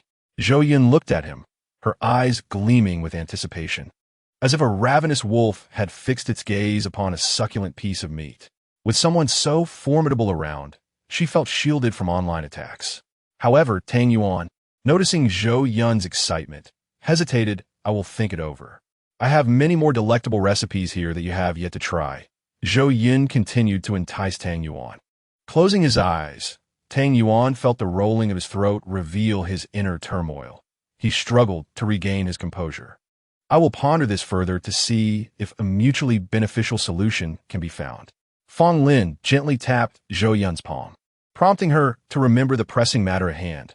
"What about it, Tang Yuan? Do you have any leads?" Keeping his eyes shut, Tang Yuan organized his thoughts.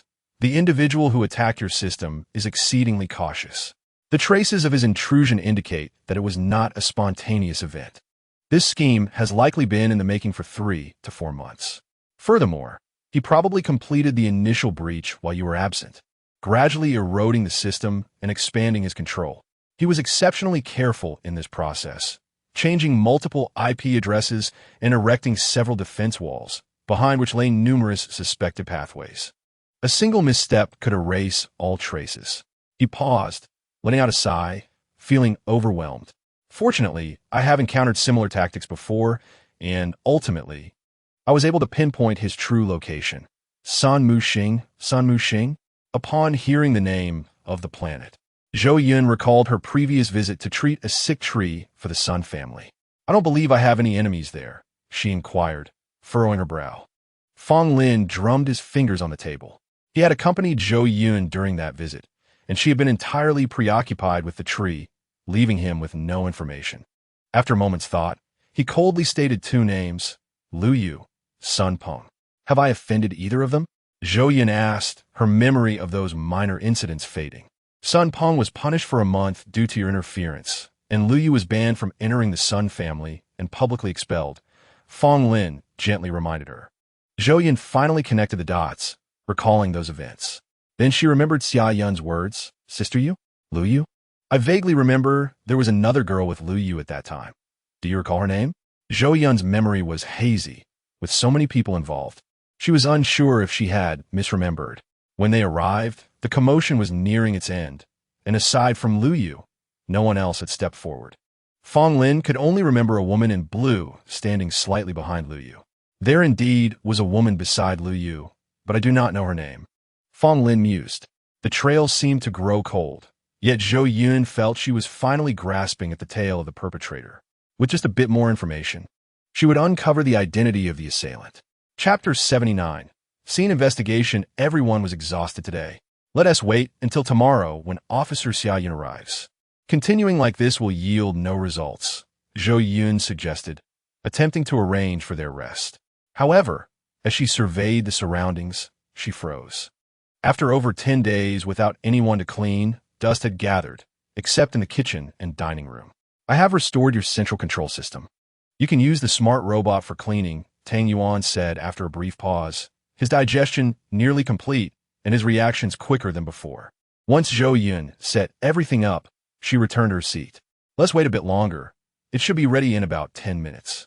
The next morning, Zhou Yun received a familiar notification. A visitor had arrived. "Shall I permit landing?" Upon being awakened by Xiao Bao, she felt a sense of nostalgia wash over her. "Allow it. Xiao Bao, how I have missed you." Zhou Yun couldn't help but coo, seeing Xiao Bao, an intelligent assistant that felt more like family to her. The first being she spoke to upon arriving here was Xiao Bao. Each day, Xiao Bao handled numerous tasks, fulfilling her every need. "Master, I missed you too." Xiao Bao's gentle voice met her expectations, causing Zhou Yun's eyes to well with emotion. "I will go greet our guest. Please see to the cleaning and watering of these areas."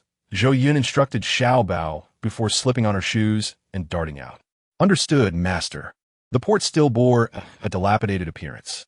Upon witnessing the vast fissure, Xia Yun and Tong Lu were momentarily speechless. Was this caused by a mech? Dung de Gesped. And Xia Yun instinctively tugged at his sleeve. Indeed, Zhou Yun nodded earnestly, recognizing that this matter could not be concealed any longer. So she decided to be forthright with the police. Zhou Yun was puzzled.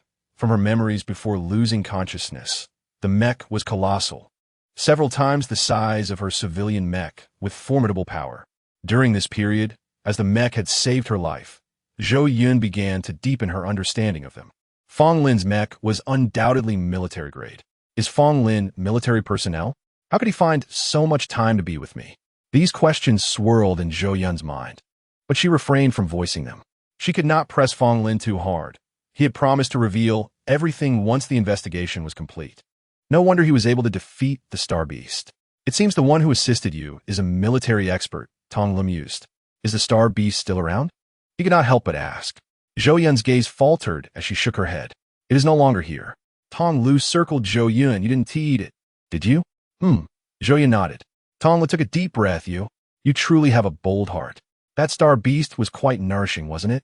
It was satisfactory. Zhou Yun replied, feeling a twinge of reluctance. Just as Tong Lu was about to continue, Xia Yun intervened. All right, let us head to the scene. Xia Yun approached Zhou Yun. Have you found any leads on the person you were looking for? Zhou Yun's expression turned grave. I located the individual who damaged my system. His position is on Sun Muxing. I had a confrontation there with Lu Yu and Sun Peng. On what date did this occur? Xia Yun pressed on, aware of the immense pressure surrounding the case's progression. November 10th. Zhou Yun glanced at her terminal to confirm the date and briefly recounted the events of that day. Xia Yun nodded. It seems those two are indeed suspects. Zhou Yun hesitated before continuing. I am uncertain if the sister you mentioned in your intercepted conversation is Lu Yu. Xia Yun and Tong Lu exchanged glances and replied, we will investigate that. All right, we have arrived. Zhou Yun had piloted the mech for quite a distance, shattering several small surveillance robots along the way. The tracks left by the mech were not distinct on the unbroken land, yet the giant beast's footprints were unmistakably clear. Throughout their journey, the two officers meticulously measured several complete and clear giant beast footprints, each approximately 10 meters in size, leading them to estimate that this star beast must be of a high grade. Tonglues expression d'arcane. The appearance of a high-grade star beast on a residential planet was alarming. If this information were to leak, the ensuing panic would far surpass that of Zhou Yun's poisoning case. After all, high-grade star beasts were relatively rare, and, generally, their desire to attack humans was not particularly strong. What could have driven it to traverse such a distance in pursuit of Zhou Yun? If the puppeteer could indeed control star beasts, it would spell calamity not just for Zhou Yun, but for humanity as a whole. Had it not been for Zhou Yun's fortunate escape, this issue would have remained concealed beneath the surface. Tongler squinted his eyes, fixating on Zhou Yun, and pressed her assertively. Miss Zhou, you did not inform us that the assailant was a high-level star beast. Zhou Yun blinked innocently, swallowing hard as she replied, I am merely an ordinary citizen. When it approached, I was nearly frightened to death. How could I have discerned that? We must grasp the true sequence of events. Xia Yun also gazed at Zhou Yun. Zhou Yun handed over the video, stating, I am not being dishonest. I genuinely did not know. After they understood the situation, night had fallen. Zhou Yun inquired, would you two officers care to stay for dinner? The investigation was not yet complete, and they had no intention of leaving. After exchanging glances, Xia Yun responded, very well, thank you. Tonight's meal was prepared by Fong Lin. Zhou Yun, having spent the day attending to the officers, was utterly exhausted and longed for rest. Upon returning, she saw Fong Lin waiting outside and asked, where is Tang Yuan? Has he left? Fong Lin gestured with his chin, and Zhou Yun followed his gaze, instantly feeling speechless. Tang Yuan lay back in a recliner, his feet propped up, with a pile of chip bags cluttering a small table he had moved closer. He continued to munch on them, crunching away. Tang Yuan, are you not afraid of poisoning yourself? Zhou Yun hurried towards him, trying to intimidate him. Hearing the commotion, Tang Yuan looked up and noticed Zhou Yun was not alone. He quickly sat up straight and declared, I was just trying it for you, to serve as a witness. Zhou Yun cast a questioning glance at Fong Lin, inquiring about the source of the chips. Fong Lin helplessly gestured toward Zhou Yun, who, filled with uncertainty, pointed to herself and mouthed, me? He nodded. Zhou Yun and Tong Lu also noticed the mountain of bags and understood that Zhou Yun had been unfairly burdened, so they did not pursue the matter further. Then let us dine, Fong Lin suggested, providing a timely transition. Everyone took their seats at the dining table. The meal was rather ordinary, barely edible. Dang Juan, after burping and patting his stomach, retreated to rest. Zhou Yun arranged for Tong Lu and Xia Yun to share a room for convenience in their discussions. After tidying up, she looked at Fong Lin and asked, "Shall we go for a walk?" Fong Lin stepped forward and took her hand, saying, "Let us go." Chapter 80. Another live broadcast this morning. After the small package was restored, Zhou Yun felt relieved and at ease. During lunch, she took a moment to check the report from the small package, which stated that the chicken farm had been cleaned and disinfected. The areas she had highlighted were adjusted to optimal light, humidity, and temperature levels. It also provided a comprehensive inventory of her current storage, making everything clear at a glance. As they strolled leisurely in the cool night breeze, the trees Zhou Yun had planted had grown to her calves. She could navigate even with her eyes closed. Zhou Yun's thoughts drifted far away, and Fong Lin seemed to emanate a warm energy that made her feel secure, gradually lowering her defenses. "Be careful." Only upon hearing this did Zhou Yun snap back to reality, momentarily disoriented, yet she did not fall to the ground as a warm hand supported her lower back. Blushing, she stood up and noticed the sweet potato vines had grown excessively long, some extending beyond the field and onto the road. Zhou Yun had almost tripped over one of those long vines.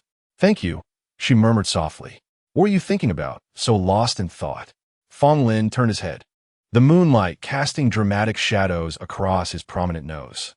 In truth, Zhou Yun had not been contemplating anything specific. She had merely allowed her thoughts to wander.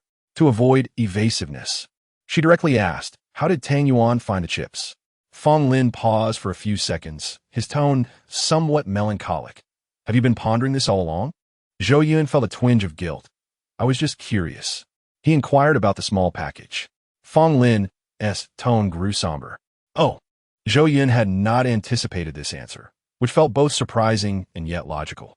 "You did not set access restrictions for the small package's warehouse." So he simply asked it where the chips were, and it directed him there, Fong Lin stated flatly.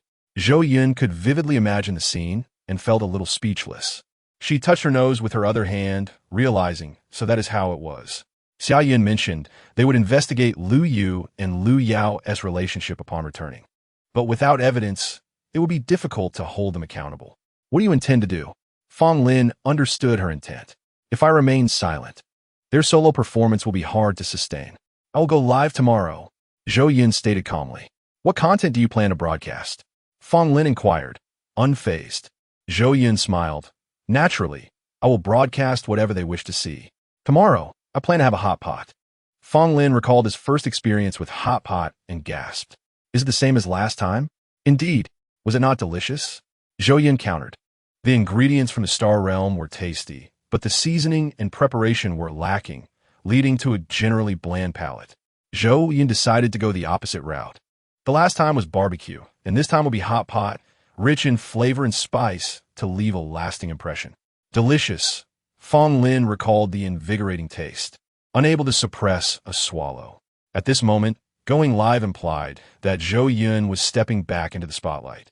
The unseen adversary, having failed previously, would undoubtedly devise new schemes, and any actions taken would leave traces behind.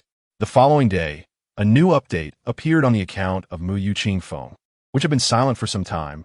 A live broadcast at 5 o'clock today. Don't miss it. The comments section quickly filled with heated exchanges. "How can you still go live at a time like this? Think of the person you harmed. Who will want to eat with you? A rat crossing the street. Poor plant pet, grown with such effort, just to be used for your sensationalism." Zhou Yun logged off after posting, ignoring the insults in the comments, most of which were from the adversary's hired trolls. News on the Star Network quickly reached Lu Yu's ears. She gazed at the solitary update on her light brain, devoid of any supportive voices, and a triumphant smile graced her face. "Zhou Yun, all the humiliation you bestowed upon me that day, I will return tenfold, 100-fold. Today's live broadcast will strip you of all dignity. At exactly 5 o'clock, Zhou Yun's live stream commenced punctually. The camera focused on a dining table, where a large pot brimmed with a vibrant mixture of chili and oil. Its color alone was enticing. The live stream continued to attract viewers, most of whom were cautiously observing. This incident had been brewing for several days, and some initially fervent individuals were beginning to cool down, eager to see what Mu Yuqingfeng would do next to inform their subsequent actions. However, a bloody comment soon appeared in the chat. Mu Yuqingfeng, don't you think it's cruel to chop the plant pets into pieces and soak them in oil? Many anticipated that Zhou Yun would not respond, deeming it too provocative. Yet, Mu Yuqingfeng's plate displayed fresh vegetables, seemingly just harvested from the earth. Even more cruelty lies ahead. Today, I will brutally consume plant pets before your very eyes. Zhou Yun gestured toward the pale yellow, round platter filled with slices of an unknown substance. Addressing the camera, do you know what this is? It's a potato. I dug out its seeds, cleaned it, peeled it, and sliced it. And this is what it looks like. And this is the Bayou baby, which I call cabbage. The keyboard warriors in the comments fell silent, unsure of how to respond. Zhou Yun prepared all the ingredients and set a price for this sensory sharing experience. This time, I will not offer it for free. After all, you have insulted me on the Star Network for so long. It will be $888 for each of you. Anyone interested can join me in tasting. Zhou Yun harbored a pent-up frustration within her. The behavior of her fans often elicited a mixture of love and hate. Their warmth could truly bring tears to her eyes, while their sharp words could inflict deep pain. In recent days, apart from selling eggs, she had not garnered any additional income. Following the recent incident, she had assumed that Chun-Jun would cease his supply of eggs from her, but when she called him yesterday to inquire about his thoughts, he expressed his disbelief that the issue lay with her. I have sold so many of your eggs, not a single one has been problematic. I trust you. This incident is clearly a plot against you. We test the eggs multiple times each batch. There will absolutely be no issues, so rest assured. While she could continue to sell her eggs, the profits were insufficient to sustain the normal operations of her existence, especially given the damage to the port, which would require a significant sum to repair. The sensory sharing fee was a profit that should not be overlooked. The comments below grew increasingly vehement. Mu Yuqingfeng, do you still wish to attract attention this way? No one will buy from you. A person is cruel, as you will surely face retribution. Zhou Yun paid little heed to their remarks. Chapter 81. Hot Pot Zhou Yun had believed that with so many people in the live stream criticizing her, those willing to pay for sensory sharing would be few. However, as soon as she set it up, 1,000 portions had already been sold. Goodness! She finally comprehended the phrase she had often encountered on Dixing. That being infamous could also bring fame. She was indeed in a state of being both infamous and renowned. Most individuals purchasing were merely seeking to satisfy their curiosity under the assurance of safety, as they were not the ones consuming it directly. Thus they felt no risk. Zhou Yun added an appropriate amount of clear water to the pot and ignited the flame, allowing the broth to gradually come to a simmer. As the ingredients melded, an incredibly potent and tantalizing aroma wafted through the air. Fans who had activated sensory sharing greedily inhaled the enticing scent. How fragrant! Never had they encountered such a rich aroma, reflexively reddening their eyes and eliciting salivation. Lu Meng had been waiting eagerly in the live stream, anticipating Mu Yuqingfeng's silent yet grand actions, and witnessing the sensory sharing charges made her feel immensely satisfied. Why should some enjoy the same delicacies without payment while still berating the creator of such deliciousness? The spicy fragrance intensified, and the water in the pot began to bubble, producing a gurgling sound. Zhou Yun picked up a thin slice of meat and placed it into the boiling red broth, the meat quickly changing color. Everyone's eyes were glued to her chopsticks as she lifted a piece and placed it into her mouth, an explosion of freshness and spiciness hitting her senses. Lu Meng couldn't help but stick out her tongue, exhaling sharply. What is this? It hurts, it's hot, but it's so exhilarating. The sauce was distinct from the previously used barbecue sauce, which, while slightly spicy, primarily offered a fragrant experience. In contrast, this concoction delivered an immediate punch of heat, followed by an endless aftertaste of savory richness. It's incredibly delicious. The trolls continued to flood the chat. Yet the food enthusiasts lurking in a live stream were indulging with Zhou Yun, savoring bite after bite. The exquisitely thin slices of beef, the equally thin lamb, which cooked instantly in the broth, alongside seafood, river fish, and star beast meat, all contributed to an increasing number of individuals purchasing sensory sharing, while the trolls dwindled in number. If given a microphone, they would surely lament, "There's nothing we can do. The hot pot is simply too delicious for us to criticize." The situation unfolded thus. Initially, the trolls had been tasked with disparaging Mu Yu Qing Feng in a live stream. They thought to themselves, how difficult could this be? With recent scandals swirling around her, a few words could easily provoke her into a furious outburst. What an effortless and profitable task this would be.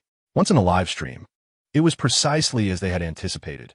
However, Mu Yu Qing Feng had transformed from her usual gentle demeanor into someone seemingly fueled by anger, attacking anyone who dared to criticize her, unafraid of moral condemnation, while showcasing her culinary delights.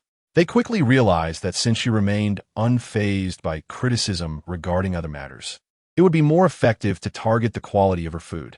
If they could find even a minor flaw in her creations, they could exaggerate it tenfold.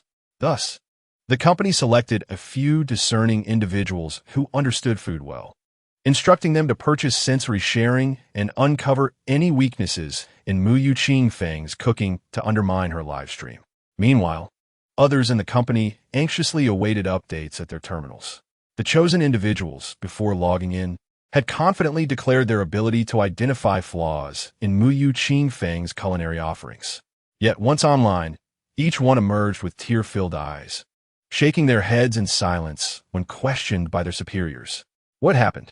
Had the food been so terrible it brought them to tears? Those waiting outside to flood the chat, and the company's leaders were equally perplexed. They were compelled to select more individuals who had purchased sensory sharing, only to witness the same outcome as before. After several attempts, the company's leaders began to grow curious. With such a simple pot of red broth and ordinary ingredients, what could possibly be wrong?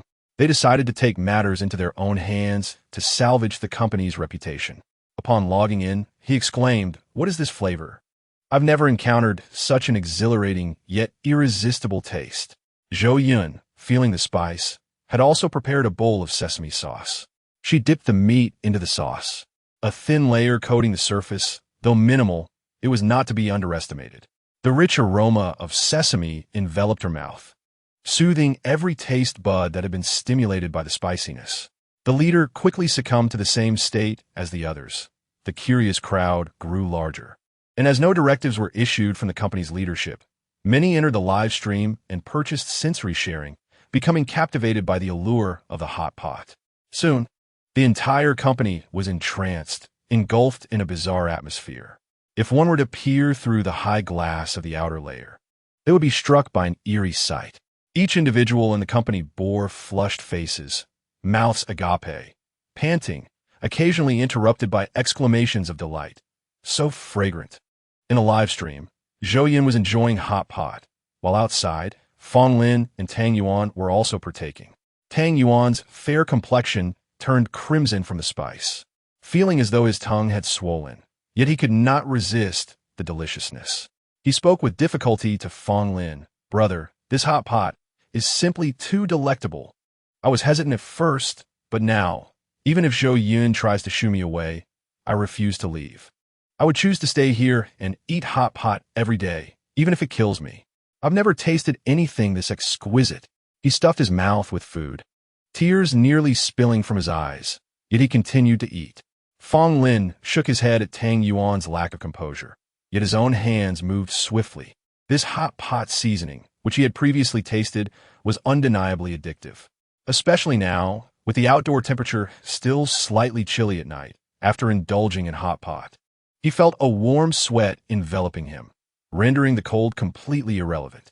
The atmosphere in both the live stream and outside had fallen into a tranquil state, entranced by the captivating allure of hot pot. Zhou Yun's hot pot, which had conquered countless taste buds in her past life, was equally unstoppable in this vast interstellar expanse. The impact of hot pot was unparalleled. Having eaten to a satisfying 7/10 full, Zhou Yun finally commenced the next phase of her culinary endeavor, presenting tender white tofu sliced into strips, along with crisp baby bok choy, fresh bamboo shoots, and native greens, each making their appearance. These plant-based ingredients, unlike the meat, each possess their own unique flavors. As the tofu absorbed the broth's color and rolled in sesame sauce, the first bite delivered a smooth and delicate taste, accompanied by the innate fragrance of the beans, striking directly at one's soul. Taking a bite felt as if kissing a beloved, soft and tender, infused with the taste of happiness. The crisp, white-stemmed cabbage, having absorbed the rich red broth, offers a delightful crunch and a subtle spiciness with each bite, presenting a flavor unlike any other. Fresh bamboo shoots, tender and fragrant, further enhance the experience. In the realm of hot pot, anything can be cooked. Indeed, a large pot can accommodate a myriad of ingredients. Chapter 82. Truly Tempting. Initially, the viewers in the live stream questioned the necessity of consuming the plant-based companion. After nurturing it with great care and devotion, could one truly bear to consume such a cherished creation? Yet, many perspectives have undergone a radical transformation. Are not these plant companions meant for consumption? The exquisite texture and alluring flavor beg the question: if mass cultivation of these companions is feasible, why shouldn't they be utilized as sustenance? The collective condemnation of Mu Yuqing Feng swiftly shifted to admiration for her innovative ideas. A barrage of comments erupted, one individual even inquiring, "Is this broth for sale?" Following the submission of his message, he felt a pang of regret.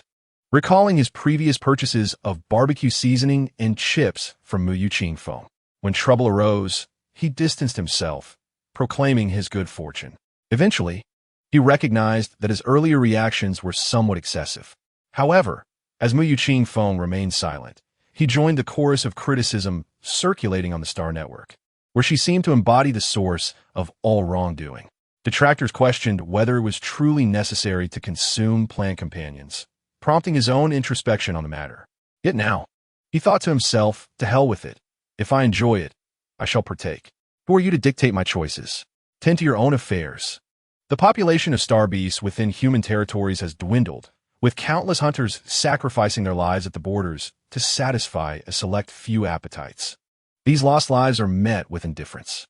Mu Yuqing Feng merely seeks to enable people to safely indulge in delectable cuisine. What is wrong with that? Even if a life is lost, it is merely an unfortunate mistake. Why cling to it?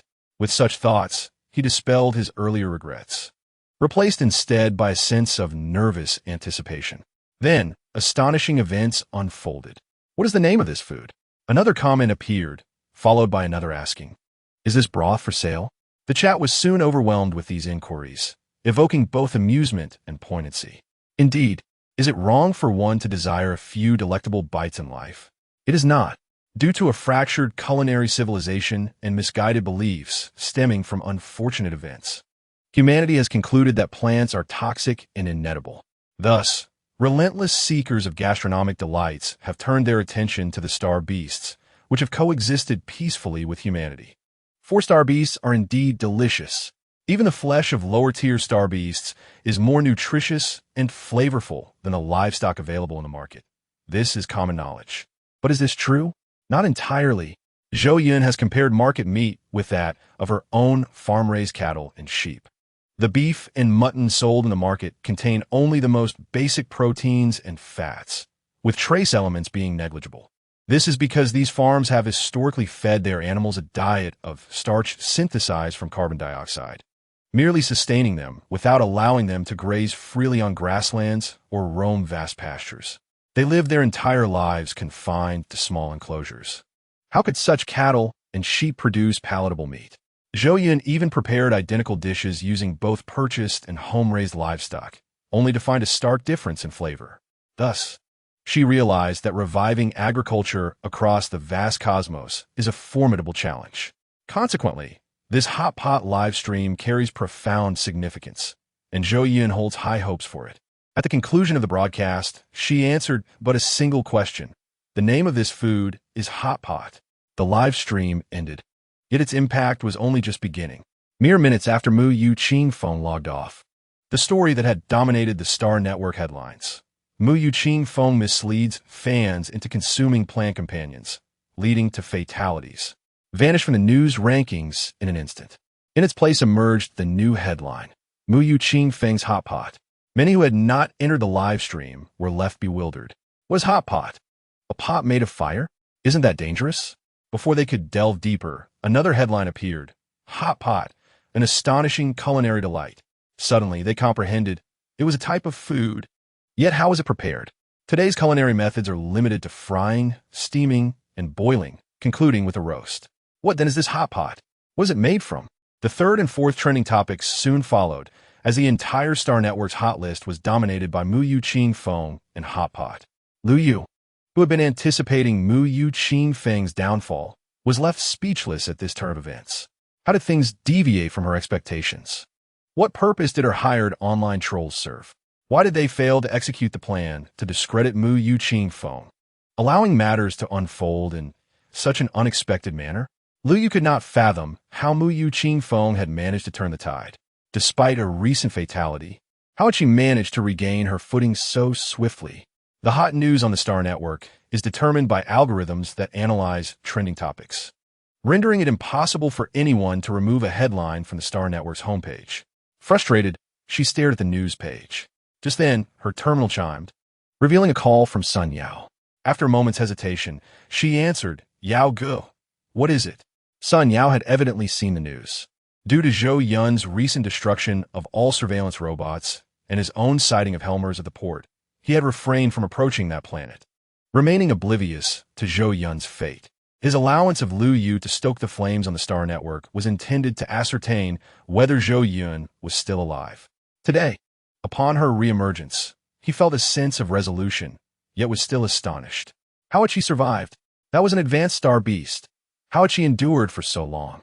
Sun Yao, momentarily stunned, quickly reached out to Lu Yu, advising her against any rash actions. You heir, have you seen the Star Network headlines? Sun Yao's voice remained gentle. Lu Yu felt aggrieved. Yes, that little vixen is surprisingly formidable.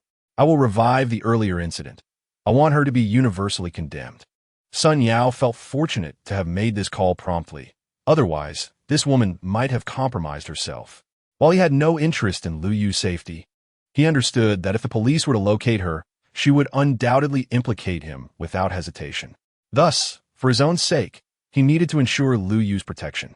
No, with Zhou Yun's current popularity, all eyes are on her. We have time to address this issue. It would be unwise to jeopardize ourselves now. Lu Yu listened to Sun Yao's firm, yet caring tone, her heart filled with gratitude. She could not help but think of how Yao Gu was ever responsive to her needs, even offering to resolve her troubles. And yet she found herself attracted to Li Ziyin. Was that not inappropriate? With that thought, her cheeks flushed, and she playfully retorted, if he finds out, I will wait for the right moment. Sun Yao shivered at her words. What was wrong with her? Has she lost her senses? Regardless, as long as she remained compliant, all be well. Initially prepared to deliver a lengthy persuasion to Lu Yu, Sun Yao breathed a sigh of relief. Just remember that. Hum. Lu Yu lightly bit her lip and nodded, her voice soft. Chapter 83. Discussion. Meanwhile, Zhou Yun, who had been seated beside Tang Yuan, supervising his work after the live stream, inquired, How are things? Have you made any discoveries? This morning, after a deep conversation that placed Lu Yu under suspicion, Zhou Yun entrusted Tang Yuan with monitoring Lu Yu's conversations with others. Shortly after the live broadcast concluded, they detected that Lu Yu was engaged in a phone call, albeit brief and with inaudible content. Zhou Yun instructed Tang Yuan to attempt a reverse trace of the caller's location. Though Tang Yuan worked diligently, his brow furrowed in concentration. The caller's IP was encrypted, rendering their address undetectable. Zhou Yun sighed, realizing the difficulty of the task. Her earlier enthusiasm waned as she acknowledged her impatience.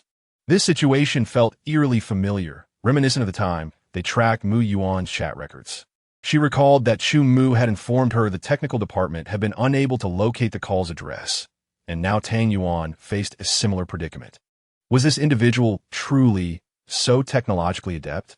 Could they allow these relentless waves of attacks to continue? leading to the demise of innocent people who bore the brunt of a hidden puppeteer's wrath? Zhou Yun felt powerless. Yet could she truly step outside and shout to the heavens, "My grievances with you are unrelated to others. Let it be directed at me"? Such a confrontation was implausible.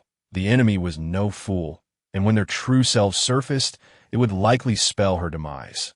Not daring to disturb Tang Yuan, Zhou Yun retreated to a corner, pacing to alleviate her inner turmoil. However, the encryption method felt strikingly familiar. As time passed, hope dwindled, and Zhou Yun lowered her gaze. Suddenly, Tang Yuan spoke. "What feels familiar? Do you know them?" Zhou Yun quickly raised her head and hurriedly approached Tang Yuan, nearly grasping his arm, but stopping herself just in time. His hands were deftly maneuvering, and to interrupt him would risk missing something crucial. "I do not know them," Tang Yuan replied casually. "Then why does it feel familiar?" Zhou Yun's emotions oscillated with his words. How could one claim familiarity without recognition? This encryption method resembles the one encountered while repairing your system the other day when tracing that individual, Tang Yuan elaborated, noticing Zhou Yun's confusion.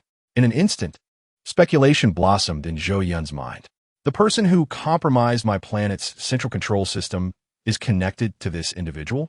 She propped her chin on her hand, pondering. After a moment of silence, Fong Lin interjected, "Perhaps we should be bolder. They could be the same person. Then that individual is the puppet master." Tang Yuan affirmed with a glance at Fong Lin, whose thoughts aligned with his own. Such an encryption method was rare, and calling it mere coincidence would be too fortuitous. "So, this person is on Sima Xing and has ties to Liu Yu?" Zhou Yun countered. "This is a reasonable conjecture, given that Liu Yu is Yu Jie." Fong Lin added. Zhou Yun stood, stretching languidly. "Now we await the investigation results from Officer Xia. Although we lack concrete evidence, we can essentially pinpoint the culprit. Officer Xia would provide the results tomorrow." Tang Yuan, focused on a screen of his optical brain, continued searching, unwilling to relinquish hope. Suddenly, the screen dimmed, and when it brightened again, all progress was lost. Indeed, it was futile. He shook his sore hands and twisted his stiff back. "Since coming here, I have accomplished more in a single day than in 10 at the company. I feel as though I've wasted a meal on hot pot." Tang Yuan grumbled, patting his stomach, which seemed to demand sustenance. Zhou Yun couldn't help but smirk at his complaint, though they had eaten a hearty meal in the afternoon. It seemed his appetite was insatiable. "Let me see if there's anything to eat." As luck would have it, Zhou Yun rummaged through the refrigerator and discovered that the vegetables prepared that morning had been entirely consumed in the hot pot. All that remained were a few eggs and some leftover milk from her butter and cheese-making endeavors. What to create with these ingredients? She was reluctant to venture outside for vegetables, so she decided to make egg pudding, a delightful dessert that Fong Lin enjoyed as well. A smile graced Zhou Yun's face at the thought. Egg pudding was incredibly simple when Zhou Yun first began her journey as a vlogger on the Earthstar. Crafting exquisite yet easy snacks was all the rage. Initially inexperienced, she learned through online tutorials and successfully made it on her first attempt. The recipe required only 4 ingredients: eggs, milk, sugar, and flour. She skillfully cracked the eggs, separating the yolks from the whites, as only the yolks were needed for the pudding. The egg whites could be utilized for double-skim milk. Zhou Yun poured sugar into the yolks, mixing thoroughly, and subsequently added milk and flour in succession, stirring until the mixture was smooth before placing it in the oven.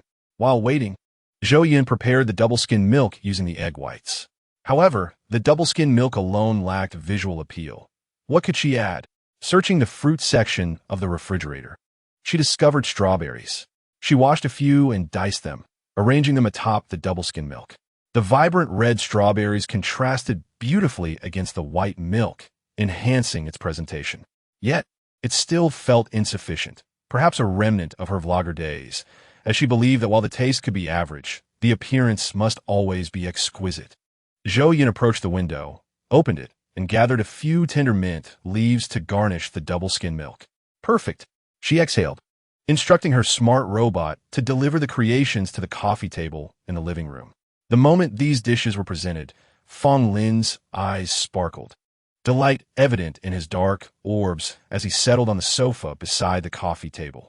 After a heavy afternoon meal, a lighter dinner would surely aid in restful slumber. Zhou Yun placed both dishes on the table. Tang Yuan leaned closer, inhaling the rich aroma. Such a strong milk scent. Is it made with milk? Indeed, Zhou Yun confirmed. Give it a try. You likely haven't tasted it before. Milk aids in sleep. Tang Yuan was never particular about food, and he readily accepted, scooping a spoonful of pudding. The pudding, bouncy and wobbly, danced on the spoon as if enticing him. Eagerly, Tang Yuan brought it to his mouth, savoring the exquisitely smooth texture that slid down his throat, leaving a lingering, sweet taste of egg and milk that was utterly delightful. Chapter 84. Would you like to try? The combination of egg and milk, perfectly complemented by sugar, masked any hint of the egg's rawness. Tang Yuan devoured it with ease, scarcely needing to chew, and the bowl was soon empty. His gaze shifted to the bowl of double-skim milk, and he pointed to the vibrant fruit atop. What is this? Strawberry. A type of fruit, and it is edible, Zhou Yun explained. Tang Yuan was unfamiliar with strawberries and did not comprehend the concept of fruit, but upon hearing it was edible, he eagerly took the spoon. He delicately scooped a piece of strawberry flesh and placed it in his mouth, closing his eyes to relish the flavor. The soft, sweet, and slightly tangy juice burst forth, with a crisp texture in the center, prompting him to nod in approval. Next, he took a generous spoonful of double-skim milk, mixing it with the strawberry pieces. The previously rich and creamy combination of milk and egg transformed into a refreshing, tangy sweetness, altering the mouth-feel entirely. Tang Yuan's eyes widened in astonishment as he continued to eat, nodding enthusiastically and mumbling, "Delicious. I truly do not regret staying. I want to eat this again tomorrow." In contrast to Tang Yuan's enthusiastic consumption, Fang Lin displayed a more refined demeanor. He took a delicate bite of pudding, confirming its sweetness, the taste of milk resonating within. A subtle smile graced his lips, as if the sweetness had touched his very heart. Shuangpi Nai is no exception. He relishes all sweet delicacies. Yet, when it comes to desserts crafted by Zhou Yun, his preference intensifies. Zhou Yun sat there, observing the two as they indulged, feeling utterly incapable of partaking herself. The lengthy afternoon live stream had left her stomach entirely filled with hot pot, leaving no room for any more. Propping her chin up, she watched them finish their meal. Tang Yuan set down his bowl and exclaimed, "What do you think? It's incredible. Absolutely delicious." He licked his lips, still savoring the taste. Meanwhile, Fang Lin also completed his meal, and Zhou Yun blinked expectantly, waiting for his assessment. He gazed at her with affectionate eyes, mimicking Tang Yuan by licking the corner of his mouth, revealing a tantalizing glimpse of his crimson tongue. For reasons unknown, Zhou Yun, who had previously felt indifferent and even slightly disdainful towards Tang Yuan's actions, found herself blushing and her heart racing at Fang Lin's gesture, instinctively diverting her gaze. Tang Yuan sensed a peculiar atmosphere and, upon scrutinizing the couple before him, discerned their flirtatious exchange. He playfully urged them away. "Go on, off you go. You two just love to tease a single dog." How annoying. Zhou Yun and Fang Lin complied, leaving the living room. "Was it delicious? You haven't answered me yet." Zhou Yun insisted, unwilling to concede defeat. The bright lights in the living room had initially bewitched her, but now, enveloped in darkness, she resolutely believed she would not falter. Fang Lin leaned closer, remaining silent. Zhou Yun instinctively recoiled until her back met a cold pillar, leaving her with no escape. She watched as his prominent nose gradually tilted toward her, drawing nearer until their noses nearly touched, the only sound being their hurried breaths. It was then that Fang Lin spoke, his voice low and husky. "You made this. You haven't even tasted it. If you want to know how good it is, why not try it?" Zhou Yun's mind went blank, fixated solely on the notion of trying. As if enchanted, she lifted her head slightly to approach. Just a little taste? How soft. During their previous kiss, she had only felt tension and could recall nothing afterward. This time, upon contact, she found it delightfully tender, infused with a milky fragrance. Was it the taste of pudding or shuangpinai? Zhou Yun's mind began to swirl, her dominance slipping away until, at last, they parted, leaving her leaning against Fang Lin, breathless. His voice whispered in her ear, "Did you taste it?" Her face flushed crimson as she stammered, "I was asking you." "Why are you asking me?" Fong Lin chuckled softly, his warm breath sending a shiver down her spine. It was delicious, nothing like she had ever tasted before. Zhou Yun's heart raced, her blood rushing to her head, every pore emanating warmth. Her mind was clouded, repetitively echoing, "That's good." Fong Lin did not press her further, wrapping his strong arm around her to prevent her from collapsing, guiding her to sit on a nearby cool bench as they watched the moon navigate through the dark clouds. Like a mischievous girl playing hide and seek, a gentle breeze wafted around them as they shared Fong Lin's coat, relishing this rare evening together. It seemed that since their relationship had blossomed, evenings had become their only shared time. Zhou Yun shook her head, reflecting on their recent interactions. Who could she blame? Wasn't it someone who was far too busy each day to accompany her? Today it's this matter. Tomorrow it's that person. Sigh. Not a moment left for me, she lamented. Fong Lin spoke softly. Poor me, following you through wind and rain. Zhou Yun turned to him in the bright light of the moon. His dark eyes seemed to swirl with enchanting mist, reminiscent of Wang Baochuan waiting in solitude for her husband for 18 long years. Zhou Yun couldn't help but chuckle at her own imagination. What's so funny? Fong Lin inched closer menacingly. Nothing. I just find you quite adorable, Zhou Yun replied, covering her mouth with a smile. With me being this adorable, can I ask for another? Fong Lin leaned in even closer, his breath warm against Zhou Yun's ear. She quickly pressed her lips to his and retreated. All right, that's enough for now. Rest early. We have things to do tomorrow. Fong Lin sat there, watching Zhou Yun hurriedly retreat, a smirk tugging at his lips as he recalled their fleeting kiss. Suddenly, his expression shifted, and he turned his gaze to his terminal. The screen illuminated with a series of strange symbols. He swiftly stood up and exited the shadowy corner. Zhou Yun dashed back to her room, her heart still racing, taking deep breaths to calm herself.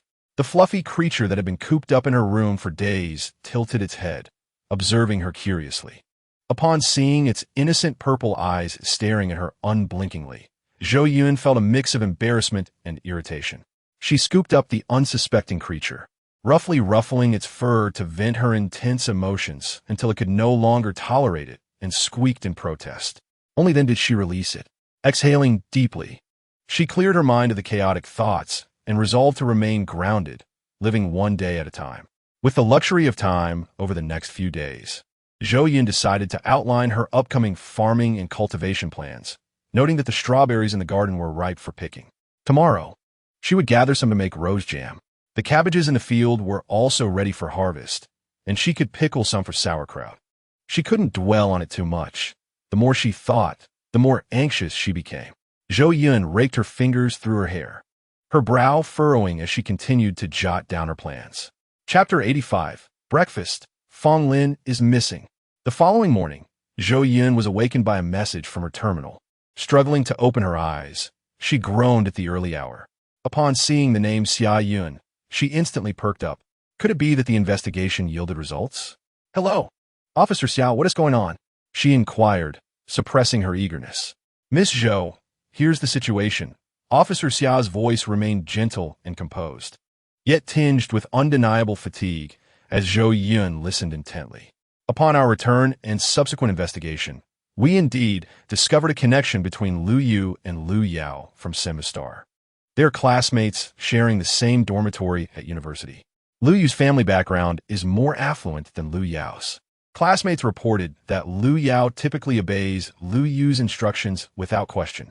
Their verbal tics in the recorded audio are also strikingly similar. Uh-huh, Zhou Yun responded, sensing that Officer Xia had not rested the previous day. She had already formed her own suspicions, so when Officer Xia revealed the relationship between Lu Yu and Lu Yao, she felt a sense of resolution settling in her heart. Officer Xia, surprised by Zhou Yun's concern, paused before continuing. Yes, I worked late last night. It can be confirmed that Lu Yu directed Lu Yao to poison, but the critical evidence to substantiate this fact remains elusive. Both the logistics information and delivery process appear completely normal. Moreover, you have seen the packaging. It is identical to that of the chips you sold. They also have a skilled hacker on their side. Zhou Yun relayed the information she had uncovered yesterday to Officer Xia. So, you compared that individual's confidentiality methods? Officer Xia quickly connected the dots. This implies Lu Yu likely has someone above her, someone unaware of Lu Yao's involvement, which led to the exposure of this incident. Exactly. Otherwise, it would be inexplicable how the police could intercept Lu Yu and Lu Yao's calls while not being able to monitor other communications involving Lu Yu. Zhou Yun continued her analysis. Thus, identifying evidence against Lu Yu is essential for apprehending her and uncovering the person behind her. This situation had reached another deadlock. We will continue our efforts. Please share any leads you may have, Officer Xia sighed, stating that the case, which shouldn't have been overly complex, was hindered by a lack of evidence. I will. Zhou Yun acknowledged the difficulty of the situation. Given the other party's level of caution, uncovering the concealed evidence would indeed be a formidable challenge. How might I procure evidence? After Zhou Yun logged off, she reclined on her bed, pondering whether any breakthroughs might arise from Lu Yu and Lu Yao. Yet, how could she approach them? This is indeed a pertinent question. It would be unwise to venture into the fray herself. Even the most obtuse of individuals would surely sense something amiss. I must find a reliable person, someone who can earn their trust, thereby creating an opportunity to obtain evidence. Moreover, time is of the essence, should the puppet master become aware. Their ability to obliterate evidence would far surpass her own efforts to uncover it. Unbeknownst to her, Zhou Yun had already lingered in bed until past 9 o'clock. With a sudden start, she rose, realizing the multitude of tasks awaiting her today. Surely, rising late could ruin a day, she mused. Upon entering the living room, she discovered Tang Yuan waiting there. It was unclear how long he had been there, but his gaze was fierce, and upon her entrance, he remarked sarcastically, "You seemed quite happy yesterday. Is this how you greet the day? Lacking in vitality? I agreed to stay, and yet you neglect my appetite. You truly prioritize romance over friendship. I underestimated you." Huh? Zhou Yun's mind was still somewhat foggy as she offered an explanation. I worked on plans late into the night.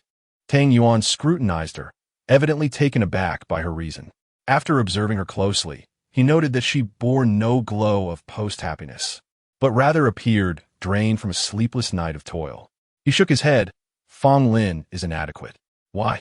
Zhou Yun inquired as she shuffled towards the kitchen. Her morning reflexes evidently sluggish. Upon reaching the kitchen, she expertly began frying eggs, at which point she comprehended Tang Yuan's implication. Her cheeks flushed as she glared at Tang Yuan, muttering, "You single dog, you know quite a lot.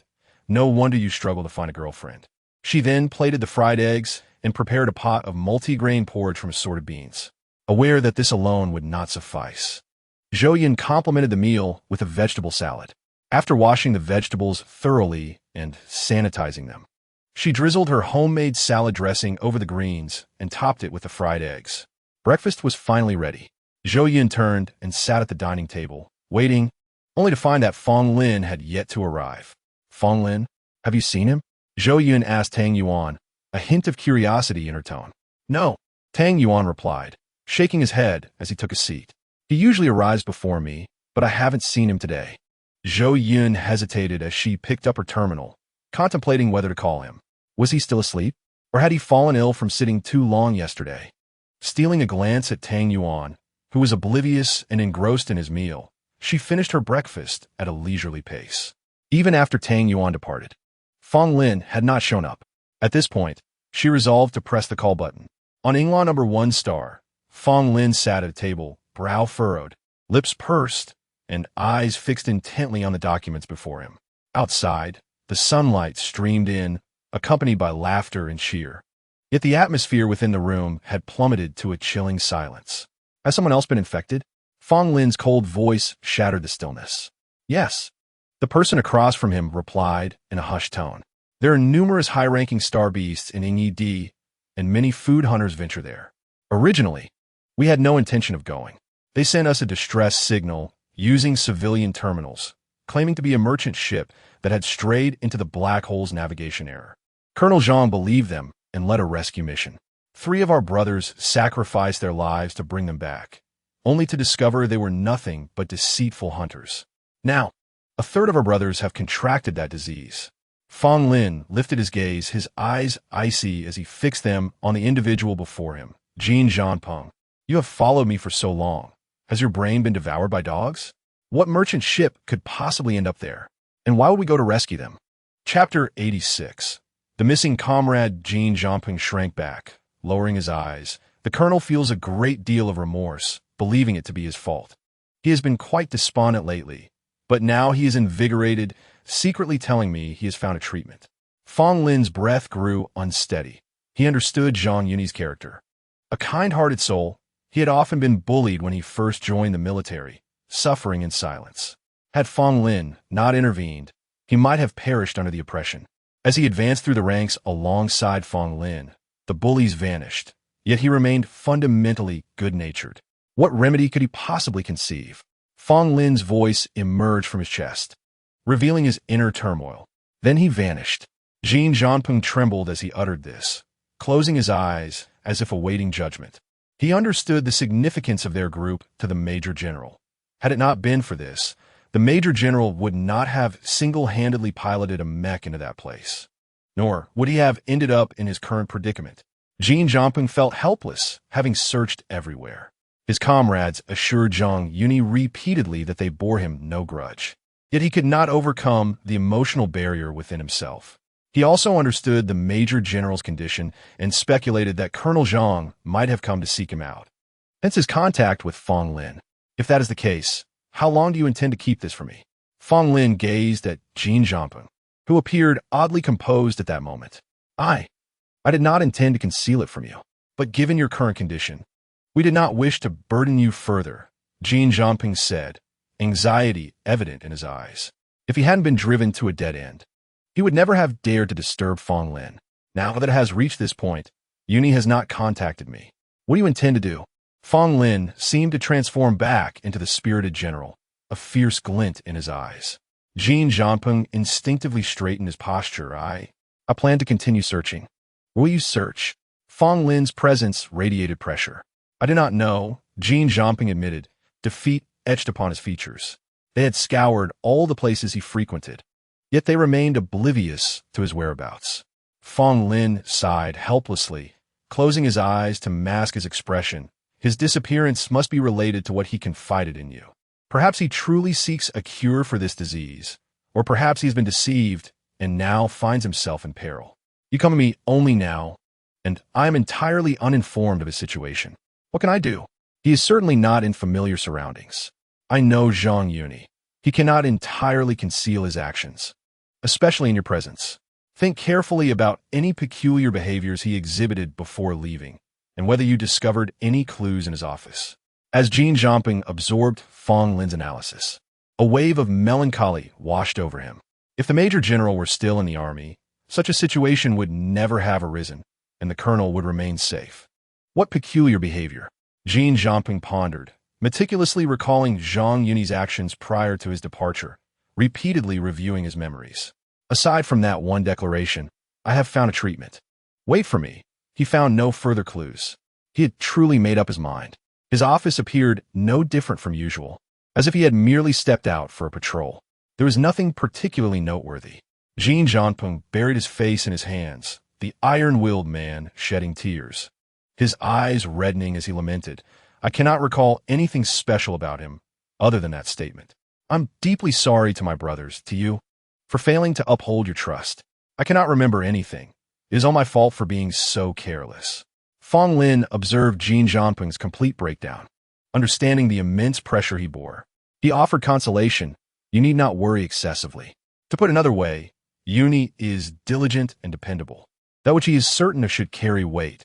He will not be easily deceived. Jin Zhanpeng nodded, as if finding a pillar of strength in Fong Lin's reassurance. Indeed, the colonel has always been cautious in his endeavors. He must be out searching for clues. When he returns, the general will be saved, and we shall fight side by side once more. I will ask Major General Yang to assist in the investigation, while you all search various places, especially the last location before he departed, to see if there are any leads. Fong Lin suppressed his worries and guided him on the next steps. Jin Zhanpeng nodded fervently, suddenly rising, stating, I will return to search right now. After Jin Zhanpeng left, Fong Lin remained seated. Perhaps it was not only this brother, but also the day he left. He could hardly recall Zhang Yun's expression at that time. Only the resolute gaze he had. Major General, if there is a chance, I will risk my life to cure your ailment. Fong Lin closed his eyes for a moment, murmuring, Yuni, please do not act foolishly. At the very least, keep in contact with me until we find you. At that moment, his terminal suddenly beeped. He looked up to see it was Zhou Yun. Upon answering, the fatigue in his eyes vanished, and he spoke gently. What is it? Where have you been, Fong Lin? I couldn't reach you all morning. I went to your room and found it empty. After asking Xiao Bao, I learned that your spaceship left last night. Zhou Yun's anxious voice came through the terminal. I have something to deal with, but I will return shortly, Fong Lin replied, his tone revealing no sign of abnormality. That's good. There's no need to worry. Come back after you're finished. Zhou Yun sighed in relief on the other end. After hanging up, she felt her heart settle once more. It had been a stressful morning, unable to reach him, which naturally caused her anxiety. As long as he is safe, she murmured, but he didn't even leave a word, making me waste the entire morning without accomplishing anything. At that moment, Xiao Bao chimed in, Master, the strawberries you requested have been picked. Is that so? Zhou Yun rose and headed to the kitchen. The freshly picked strawberries had been washed and were placed on the countertop, glistening with droplets of water. She picked one up and took a bite, savoring the sweet and juicy flavor. Holding the remaining half, she exclaimed, This variety of strawberry is quite good. The texture is delightful. Tang Yuan suddenly appeared, eagerly pointing at the strawberries, asking, What is this? Strawberries. Aren't strawberries supposed to be in small pieces? Tang Yuan recalled the pudding hit last night, topped with red strawberries. Zhou Yun explained with a hint of exasperation, I cut them. Did you not go on StarNet today? Tang Yuan picked up a strawberry and took a bite, declaring, It's delicious. How did you think of eating this? No. Is there something happening on StarNet? Zhou Yun casually asked after finishing the remaining piece. Yesterday's hot pot went viral on StarNet. Now, everyone is discussing it, Tang Yuan explained simply, noticing Zhou Yun's lack of enthusiasm. Chapter 87. Strawberry pudding and lamb spine hot pot. Isn't that quite normal? Isn't hot pot worthy of such attention? Zhou Yun was not surprised. Moreover, the most astonishing part is that your live stream yesterday had no replay. Many people are clamoring for you to go live again, Tang Yuan continued, growing more animated. Your tactic is brilliant. Those people are left yearning, seeing but not tasting. Some even mentioned that they clicked on your live stream, but didn't pay for sensory sharing. And now they regret it deeply. Tang Yuan licked his fingers after finishing one strawberry and reached for another. Those who purchased sensory sharing praised the hot pot to the heavens, making those who didn't even more curious. In a couple of days, they will demand you to go live again. If the hot pot is that delicious, can it silence your mouth? They must plead, but it's up to my whim. Zhou Yun proudly lifted her chin. Tang Yuan nodded seriously, saying, The hot pot is indeed delicious, but it is also quite stimulating. I want pudding, he added. You still want to eat it after last night? Zhou Yun asked. Yes. Can you make it in a different flavor this time? He raised the strawberry in his hand, suggesting perhaps strawberry flavor. Such a simple request was easily fulfilled by Zhou Yun. Not only did she make him strawberry pudding, but she also freshly squeezed strawberry juice for him. When Tang Yuan left, he burped, the taste still lingering on his palate. Once Tang Yuan, who was always ready for a treat, had departed, Zhou Yun began preparing strawberry jam. She first removed the stems from the strawberries, cut them into pieces, and placed them in a bowl, sprinkling an appropriate amount of sugar for marination. Then, she placed the jar for the jam into the sterilizer for disinfection. After a few hours, she would be ready to cook the strawberry jam. In the meantime, what should she do? Inspired by Tang Yuan's enthusiasm, she logged on to StarNet to chase the trending topics. The first post she saw was about the hot pot. It should only exist in the heavens. I can't taste it, and I can't sleep. Mu Igreku Ching Feng. Can you sleep? Zhou Yun smiled to herself and continued scrolling. Once, a delicious hot pot was presented before me, and I failed to cherish it. Now I wish to inquire where I can purchase regret medicine. Not available. Zhou Yun muttered furiously. Only I have it. The next post read, No one upstairs has tasted hot pot. How fortunate I have. The hot pot is truly delicious, simply exquisite. The smug tone made one want to reach through the internet and strike him. Zhou Yun gradually became engrossed, losing track of time. Just when she was laughing uncontrollably, a shadow loomed above her. Her exuberant movements caused her to lose balance and fall backward. Just as she was about to panic and scream, a hand steadied her back. A familiar and comforting voice resonated. "Why do you always make people worry?" Zhou Yun did not rise, but instead looked up into his eyes.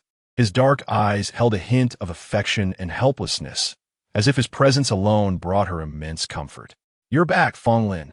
The longing surged unexpectedly from her chest as she spoke with a quivering tone. "I missed you so much. Where have you been?" Fong Lin's heart ached.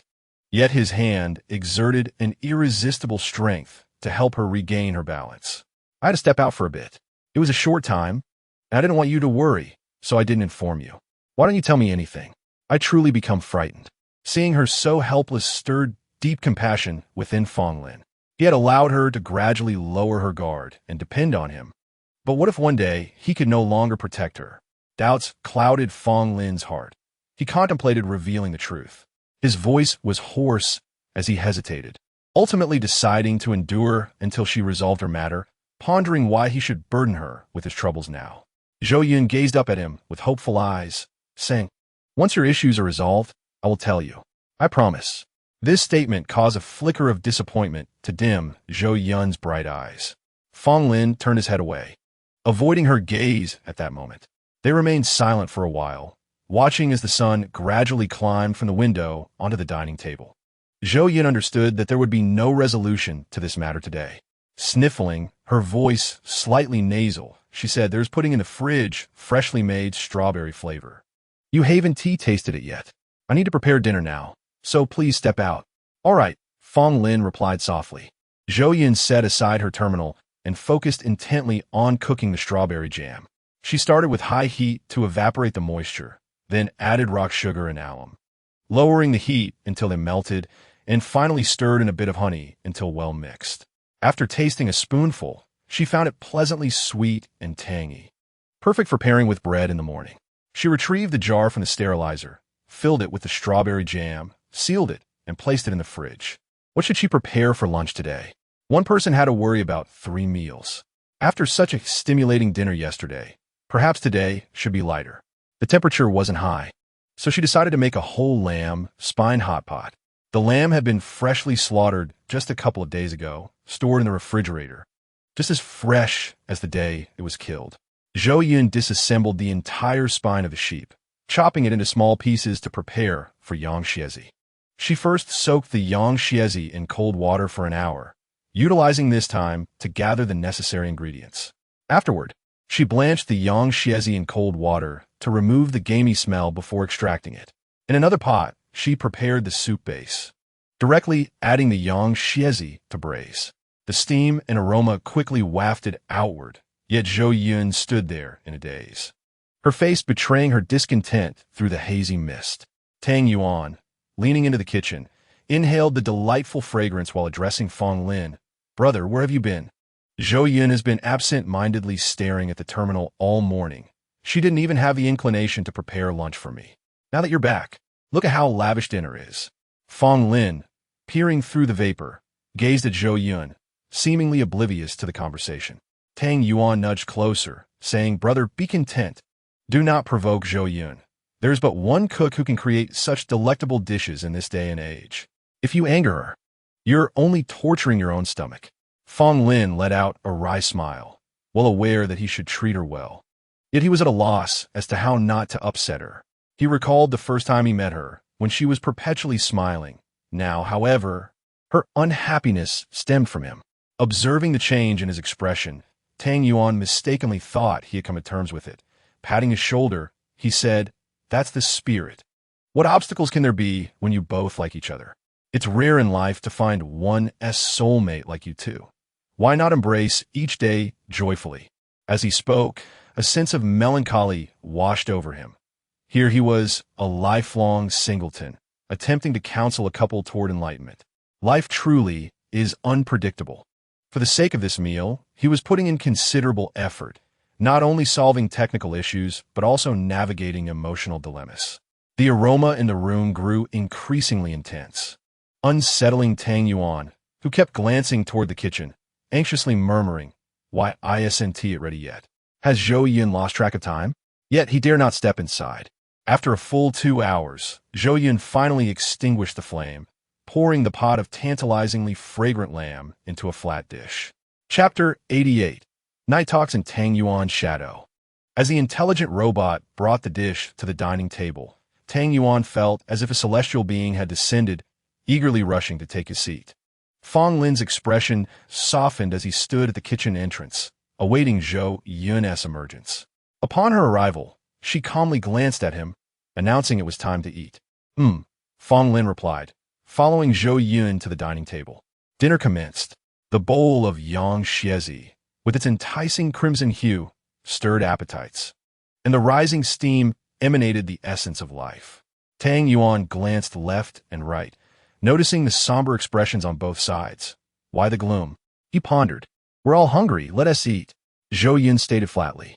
What is this? Tang Yuan pointed at the bowl of bones, for they were all meat eaters. Yet the bones were not edible. Yang xiezi, Zhou Yun replied with an air of indifference. Tang Yuan, taken aback, pointed at the bowl. Are there scorpions in there? No. Zhou Yun replied, her patience waning. Then why? Zhou Yun shot him a glare, and the cacophony of his inquiries finally ceased. How do we eat this? Tang Yuan cautiously ventured. Zhou Yun coolly stated, you eat the bones. Leave no scraps. Really? Tang Yuan picked one up to test, finding it tender enough to almost fall off the bone. Yet indeed, the bones were impossible to chew. You actually believe that? Zhou Yun's irritation dissipated as she watched Tang Yuan attempt to bite the bone. The yang xiezi had been braised for quite some time, the flavors of the spices melding beautifully with the lamb, eliminating any gamey taste while enhancing the meat's freshness.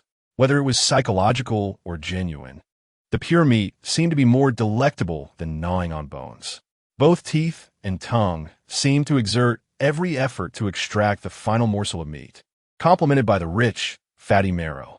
One after another, they consumed in silence, until Tang Yuan, feeling his belly swell, finally burped and paused.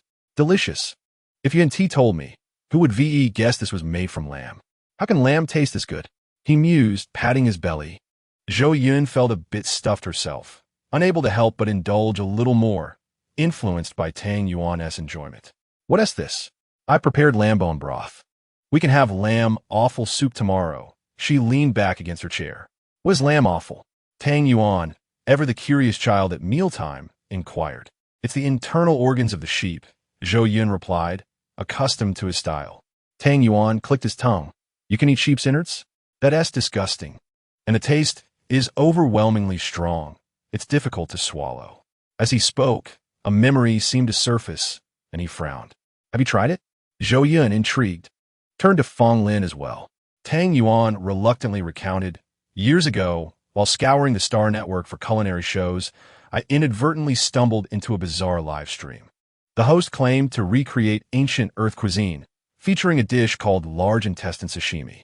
Zhou Yun's expression turned peculiar at the mention. As she had heard of it too, many online had tried raw pig intestines, and she truly admired their courage.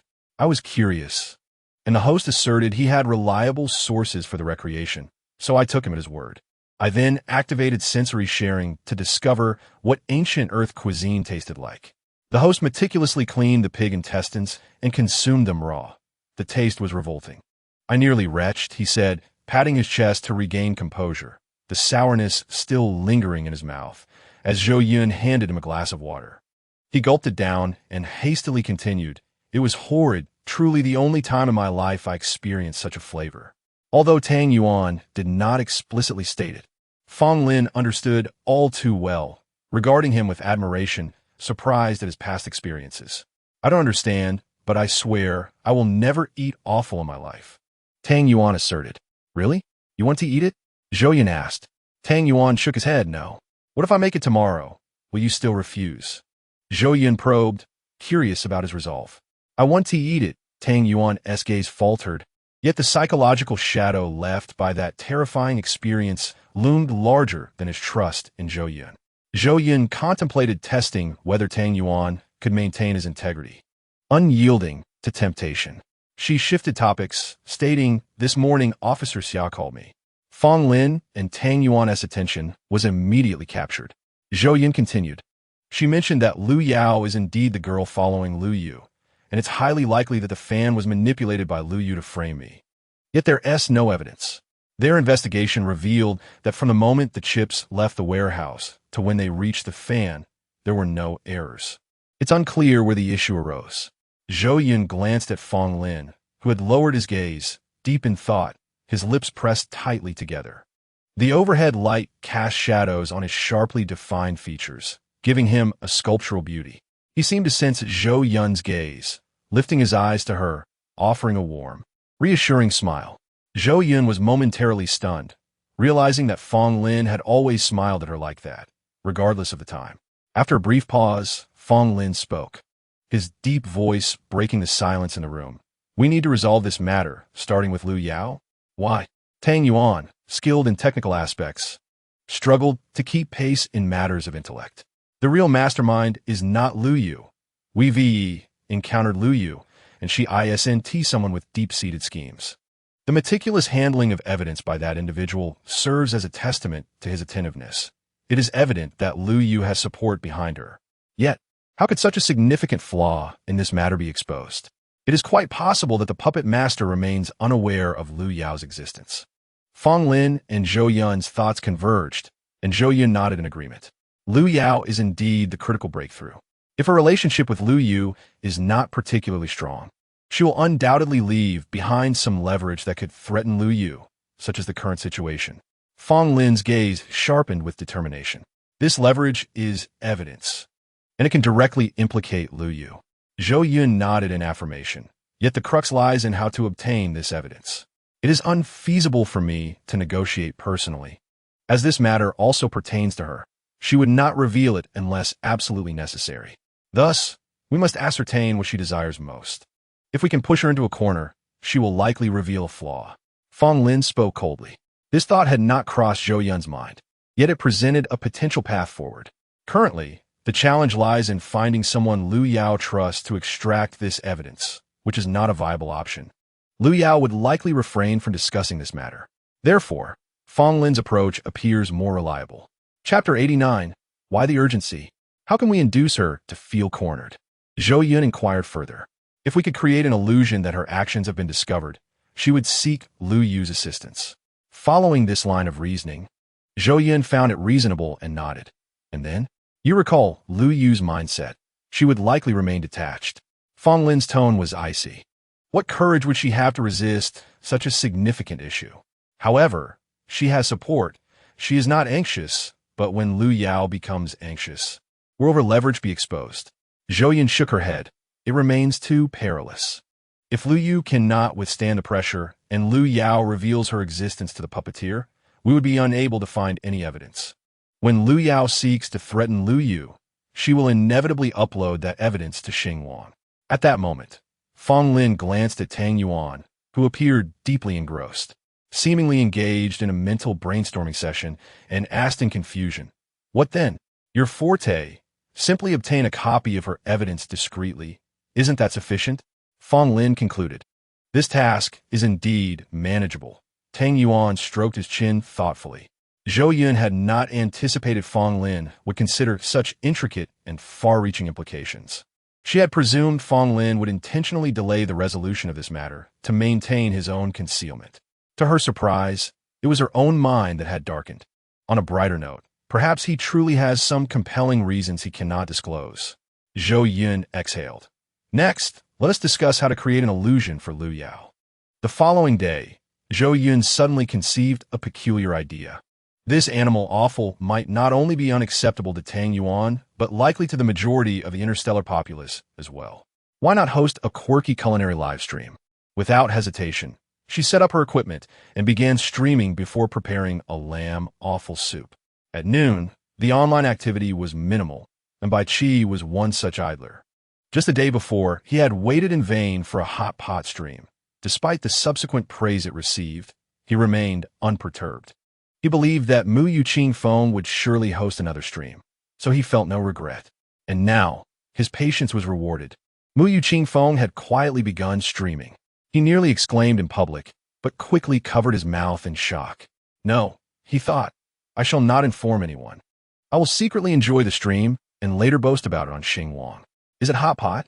His heart raced with anticipation as he entered Mu Yu Qing Feng's live room. Although the theme was quirky, Zhou Yun did not start with the cleaning process, deeming it unnecessary to present that to the audience, as it might deter their appetite. Thus, the camera captured only the already cleaned ingredients: lamb tripe, lung, liver, meat, blood, alongside the lamb bone broth from the previous night. What is this? Bai Qi pondered, having never encountered such meat before. Are these the ingredients for hot pot? He casually typed in the chat. Are we making hot pot today? Mu Yu Qing Feng noticed and replied warmly. No, today we shall prepare lamb offal soup. Lamb offal soup? What is that? Excellent. A question identical to Tang Yuan's from the previous night. Lamb offal soup is a broth made using lamb offal. Observe. These are the ingredients. Zhou Yun gestured towards the array of meats. The audience, already curious about the unfamiliar cuts before them, questioned. Lamb offal? I have heard of lamb, but what is offal? Offal refers to the internal organs extracted from the lamb. Zhou Yun refrained from elaborating, as introducing any initial aversion would hinder her from witnessing their expressions of regret. She chuckled to herself, reflecting on how her nature had grown increasingly mischievous. Isn't that just lamb meat? But does the lamb possess such peculiar cuts? They were uncertain, yet their curiosity surged. Indeed, Zhou Yun maintained a mysterious smile. I will reveal more after I finish preparing. The viewers sensed something amiss, yet their curiosity ultimately prevailed. What does lamb offal soup taste like? Zhou Yun proceeded methodically, and to the viewers, her culinary process was quite delightful. Mu Yu Qing Feng rarely streamed, and her culinary showcases were even more scarce. Aside from instances of grilling, she had never exhibited her culinary skills in a stream. This time, as she began from cooking, many viewers recognized her precise timing, efficiently completing tasks without wasting a moment, yet exuding an air of ease. In merely half an hour, the audience felt as though they had witnessed a culinary art form. The enticing aroma wafted from the pot, halting abruptly, igniting the viewers' appetites. Bai Qi swallowed repeatedly, overwhelmed by the savory scent. What could it be? I desperately wished to taste it. Zhou Yun's lips curled into a devilish smile. Would you like to try lamb offal soup? It requires payment. Since the last occasion, there are no free lunches in this world. A flurry of comments filled the chat. Please hurry. The children's mouths can no longer be contained, and the drool is endless. I am so eager to taste it. What on earth does it taste like? I am so hungry. I want to eat. I want to eat. Please, streamer, add yourself to the shopping cart. I will pay anything. Zhou Yun's sensory sharing fee was significantly lower than the previous hot pot. Only 20 Xing coins. You cannot lose, nor be deceived. Bai Qi eagerly made his payment, finally catching a whiff of that irresistible aroma. Unable to resist, he ordered a meal from the restaurant he was in to accompany it. Zhou Yun ladled a bowl full of lamb offal, sprinkled with cilantro and a drizzle of chili oil. The milky white broth, the alluring dark red meat, the vibrant green cilantro, and the red chili oil combined to create a visual feast that heightened Bai Qi's salivation. To prevent drooling, he incessantly swallowed, the sound of his gulps growing more rapid. Eat quickly, he urged himself. Zhou Yun showcased the bowl of lamb offal soup from every possible angle before the camera. At that moment, countless viewers were likely cursing her in their minds. It was unclear how they had received word, but the number of viewers in her live stream now surpassed that of her hot pot stream. Zhou Yun checked the total earnings from sensory sharing, which had already exceeded the previous hot pot session. The viewers could no longer contain themselves. Hurry and eat. I have paid, my mouth is ready. Why are you just showing me this? Help! I can no longer suppress my drool.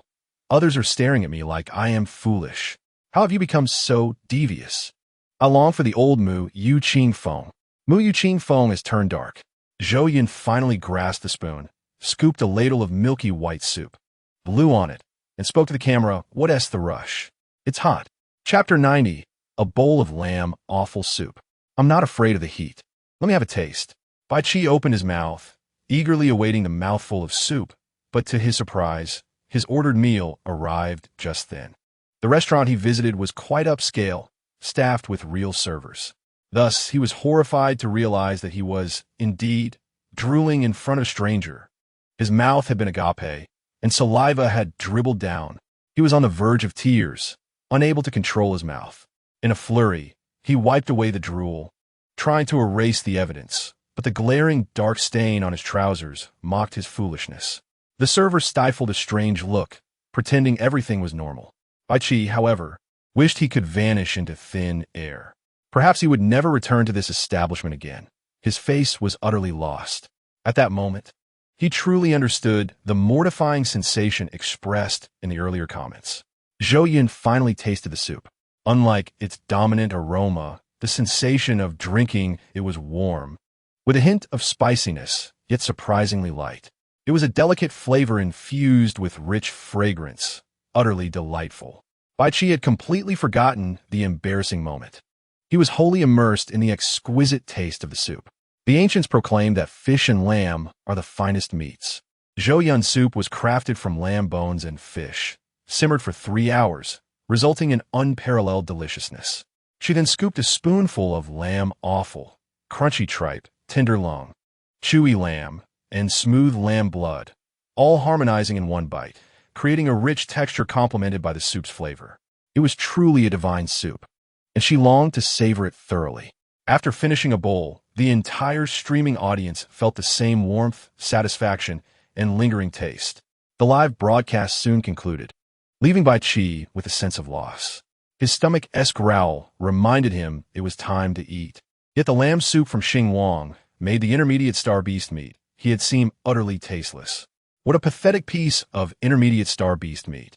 It pales in comparison to lamb, Bai Qi thought bitterly. He summoned the server. Hello, could I have a bowl of lamb soup, please?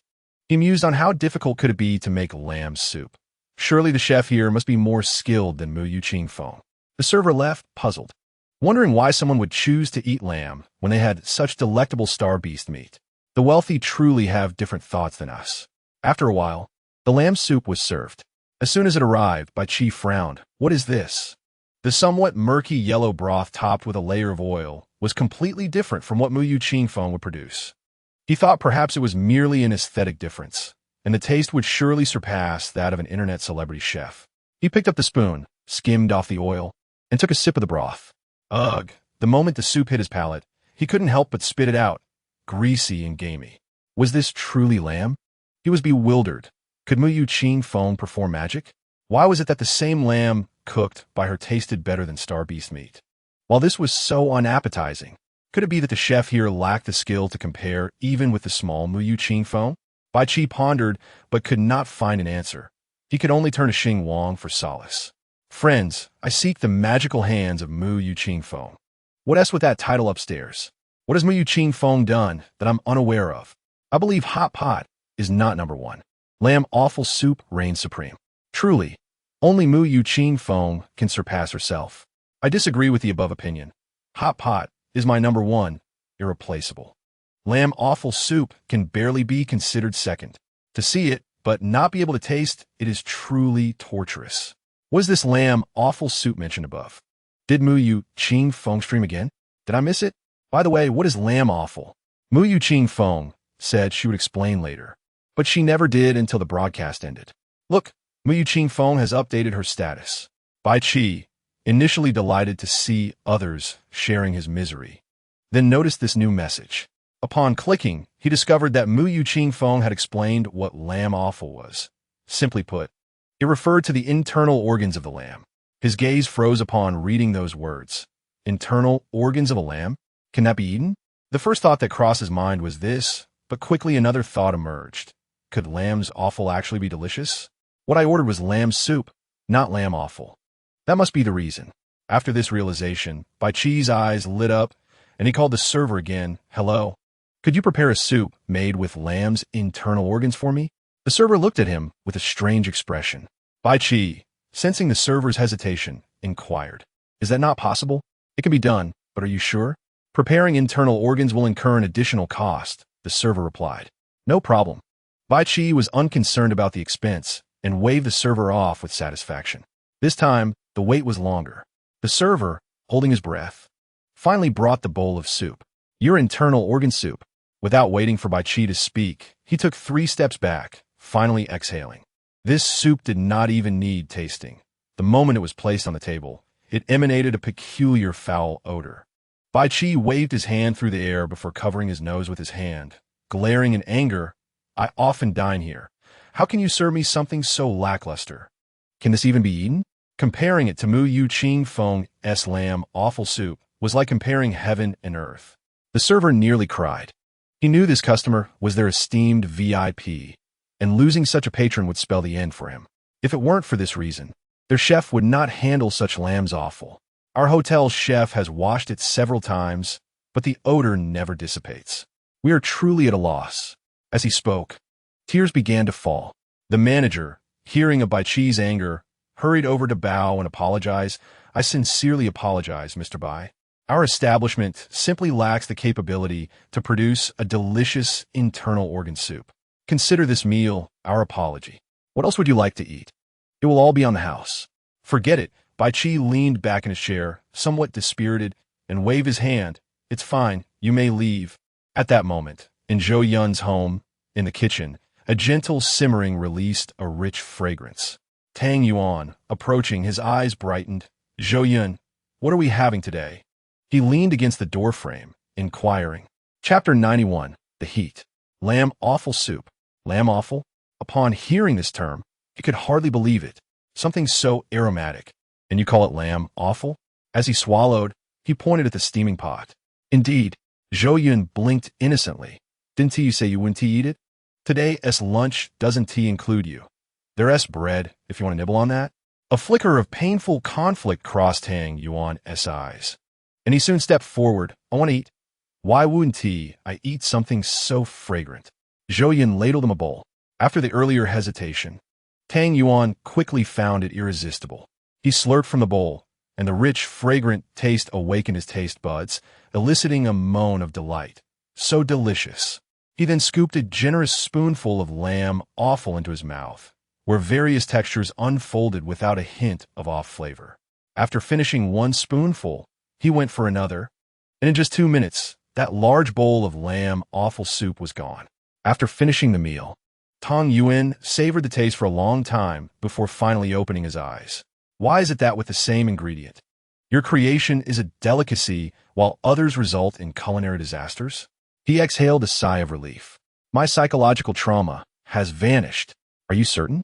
In truth, Zhou Yun had been preparing to develop the popular luoshifan from his previous life, and once this matter was resolved, she would be ready to sell it. However, at this moment, she did not intend to inform Feng Lin and Tang Yuan. Just imagine their expressions when they catch a whiff of that aroma. Zhou Yun stifled a giggle behind her hand. How was that matter progressing? Is there any difficulty? Tang Yuan boasted. I've already set everything in motion.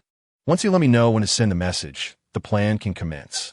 A satisfied smile surfaced on Zhou Yun's face. That sounds promising. If all goes smoothly, let's begin sooner rather than later to avoid any unforeseen complications. Tang Yuan nodded in agreement. At that moment, Zhou Yun's terminal chimed, displaying an unexpected name. Suining. She recalled the past gifts and trust shared, yet she was uncertain what this call would entail. Perhaps a reprimand. Regardless, she was prepared to accept whatever came her way. Turning to Tang Yuan, she said, there is still plenty left in the pot. I need to step out for a moment. As she exited, she answered the call. This is Mu Yu Qing Feng.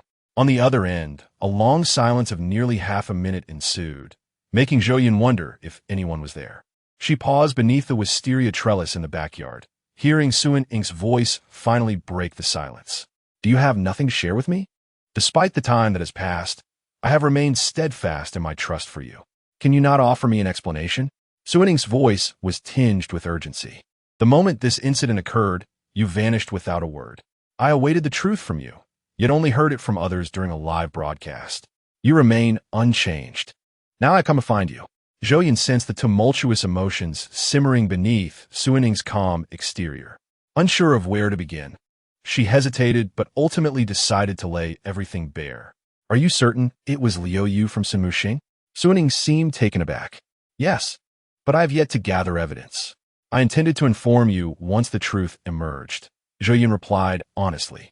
If it truly is her, perhaps I can assist you. Su Yin's tone conveyed determination. You do not doubt my honesty?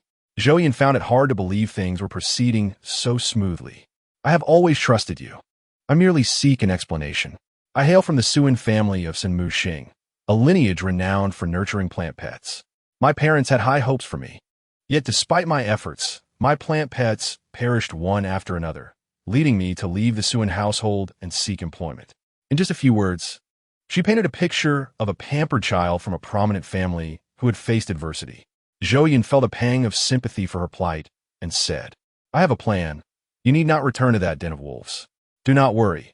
I have been away for several years, and it is time I return. Su Yun understood her concerns and provided a reason. Otherwise, I would lack the courage to face home. Do not feel overly pressured. I have a solution. Keep a close watch on Su Yun Peng. I suspect this matter was not orchestrated by Liu Yu, Zhou Yun instructed. I understand. I will contact you with any updates. Su Yun assured her. All right, Zhou Yun replied softly. After hanging up, she noticed the wisteria climbing the trellis had begun to bud, its clusters resembling silent wind chimes, symbolizing the hopes of life. Upon returning, the atmosphere in the hall remained lively with Tong Yuan's presence. He was laughing heartily at some amusing news. Doubled over on the sofa, his hands pounding the cushions. I can't breathe. It's simply too hilarious. Zhou Yun peeked into the kitchen and found the lamb offal soup had been consumed, yet Fong Lin was nowhere to be seen. Furrowing her brows, she stealthily approached Tong Yuan, curious about what had him so amused. However, as she drew near, the afternoon sunlight dimmed on his side. Tong Yuan suddenly looked up, startled to see her so close, and complained, What are you doing? You scared me. I merely wished to see what you were laughing about. Zhou Yun persisted, trying to peek at his screen. You're the reason I'm laughing. I'm reading discussions about you on Xinguang. The netizens are incredibly creative. Tong Yuan seemed to recall something that made him chuckle even more. Oh, I can check that later in my own room, Zhou Yun noted. Whereas Fong Lin, as she turned to leave, she casually remembered something and asked. Oh, he went out after eating. He mentioned he had matters to attend to and would return in a day or two, so you need not worry. Tong Yuan returned to his terminal. Understood. Zhou Yun's long lashes fluttered down, and her previously uplifted smile flattened, as if pressed by an iron. She retreated to her room, logging into her account to discover what could provoke such laughter from Tong Yuan. Upon entering, she stumbled upon a trending topic. Today marked another downfall of a popular online circle, this time within the food community. Prominent food bloggers were meticulously dissecting the details of Zhou Yun's lamb offal soup livestream, eager to replicate that stunning dish. Chapter 92. This time, it will surely succeed. Why did Hot Pot not instigate a similar wave of imitation? Because making the broth requires a plethora of edible chili peppers, which they lacked. The primary ingredient for this lamb offal soup was lamb offal, usually unwanted and easily sourced, thus igniting a wave of imitation.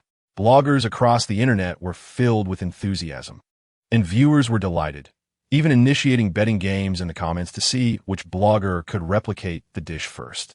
Zhou Yun casually entered a highly popular livestream, discovering the host grumbling while washing the offal. The room was filled with an unpleasant odor as he complained, How do you clean this stuff?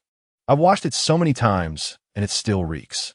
At that moment, the audience paid no mind to his grievances, instead flooding the chat with messages. The big shot is here. The food god has arrived. Could this host be the one to succeed? Great one. Can you teach us how to clean the offal properly? Others urged, Quick, look up. The main character is here. Ask me Yu Qingfeng how to clean it. Zhou Yun was taken aback by the commotion her presence stirred, but she could not simply exit, so she greeted them through the screen. Hello, everyone. The host quickly noticed the unusual occurrence, tears welling in his eyes as he registered Mu Yu Qingfeng's arrival. He nearly fell to his knees, a burly young man of 6 feet leaping toward the camera, almost knocking over his meal in excitement. Great one, save me. I'm completely overwhelmed. I've been washing this offal for ages, and it's still not clean. Zhou Yun offered guidance, suggesting he turn the tripe inside out and wash it with flour, rinsing it with water afterward. I understand, but what is flour? He asked, initially eager to try washing with flour, only to falter. Indeed, The beginning is often the hardest, as is the middle and the end. Flour is also known as starch, she clarified. This concept was challenging to explain, but she quickly thought of a substitute. This information rapidly spread among the rebellious fans, who rushed to inform other live streams. In no time, all hosts had learned the skill of cleaning lamb tripe.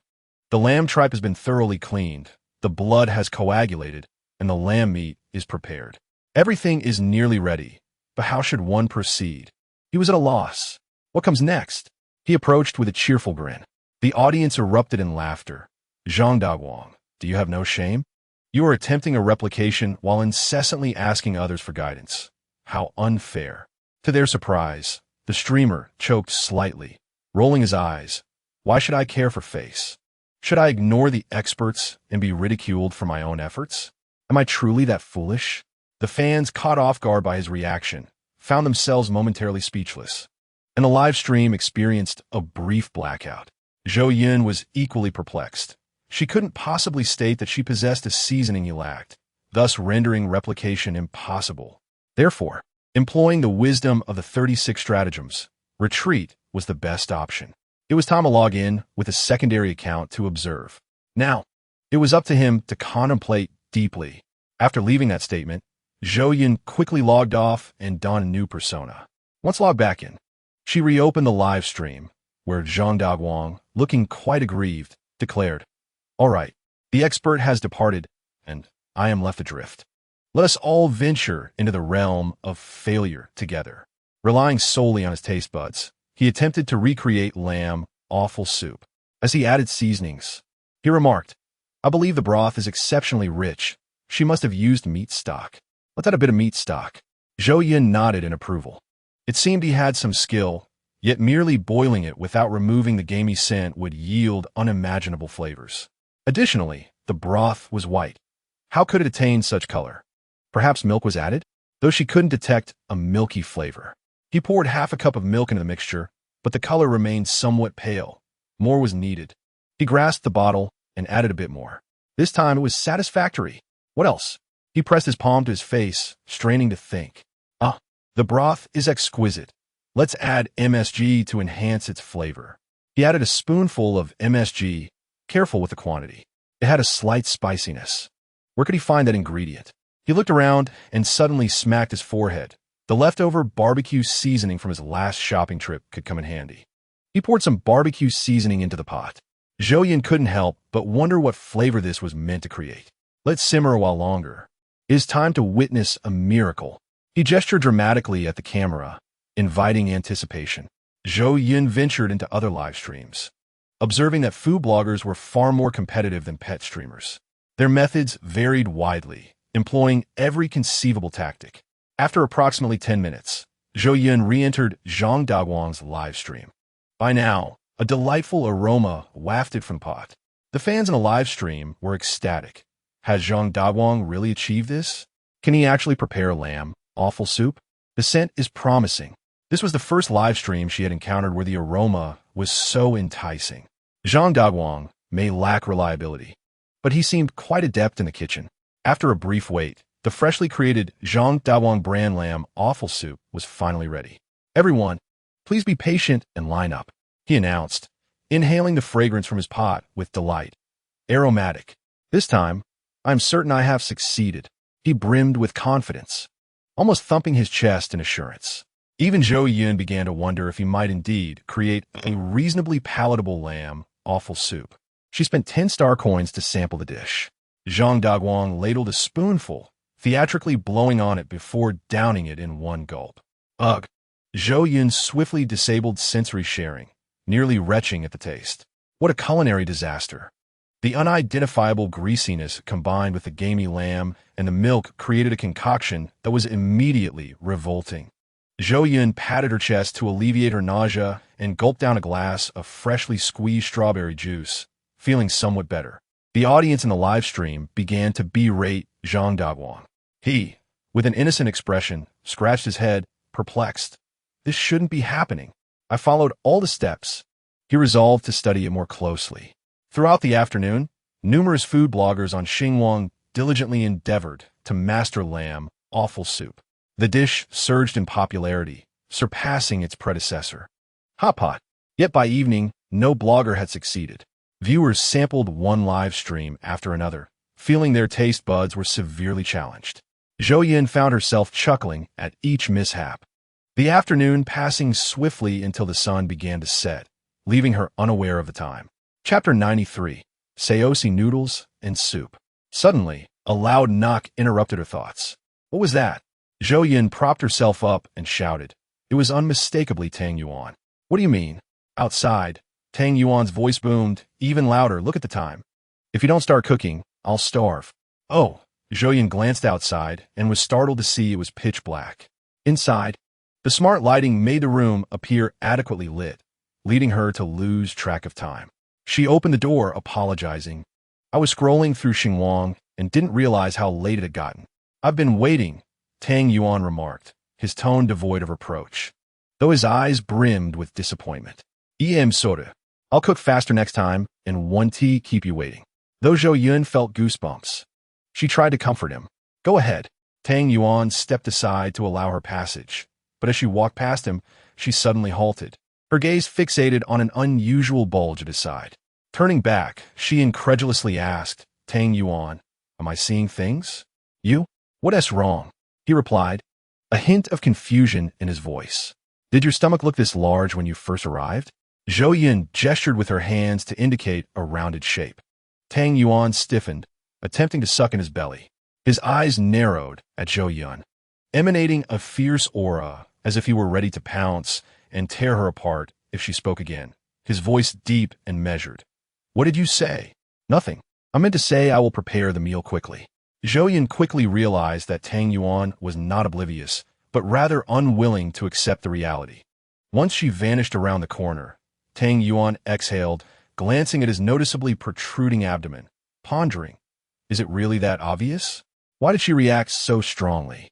A determined expression crossed his face as he muttered to himself, I must lose weight tomorrow. I've truly gained. His pants were becoming increasingly tight.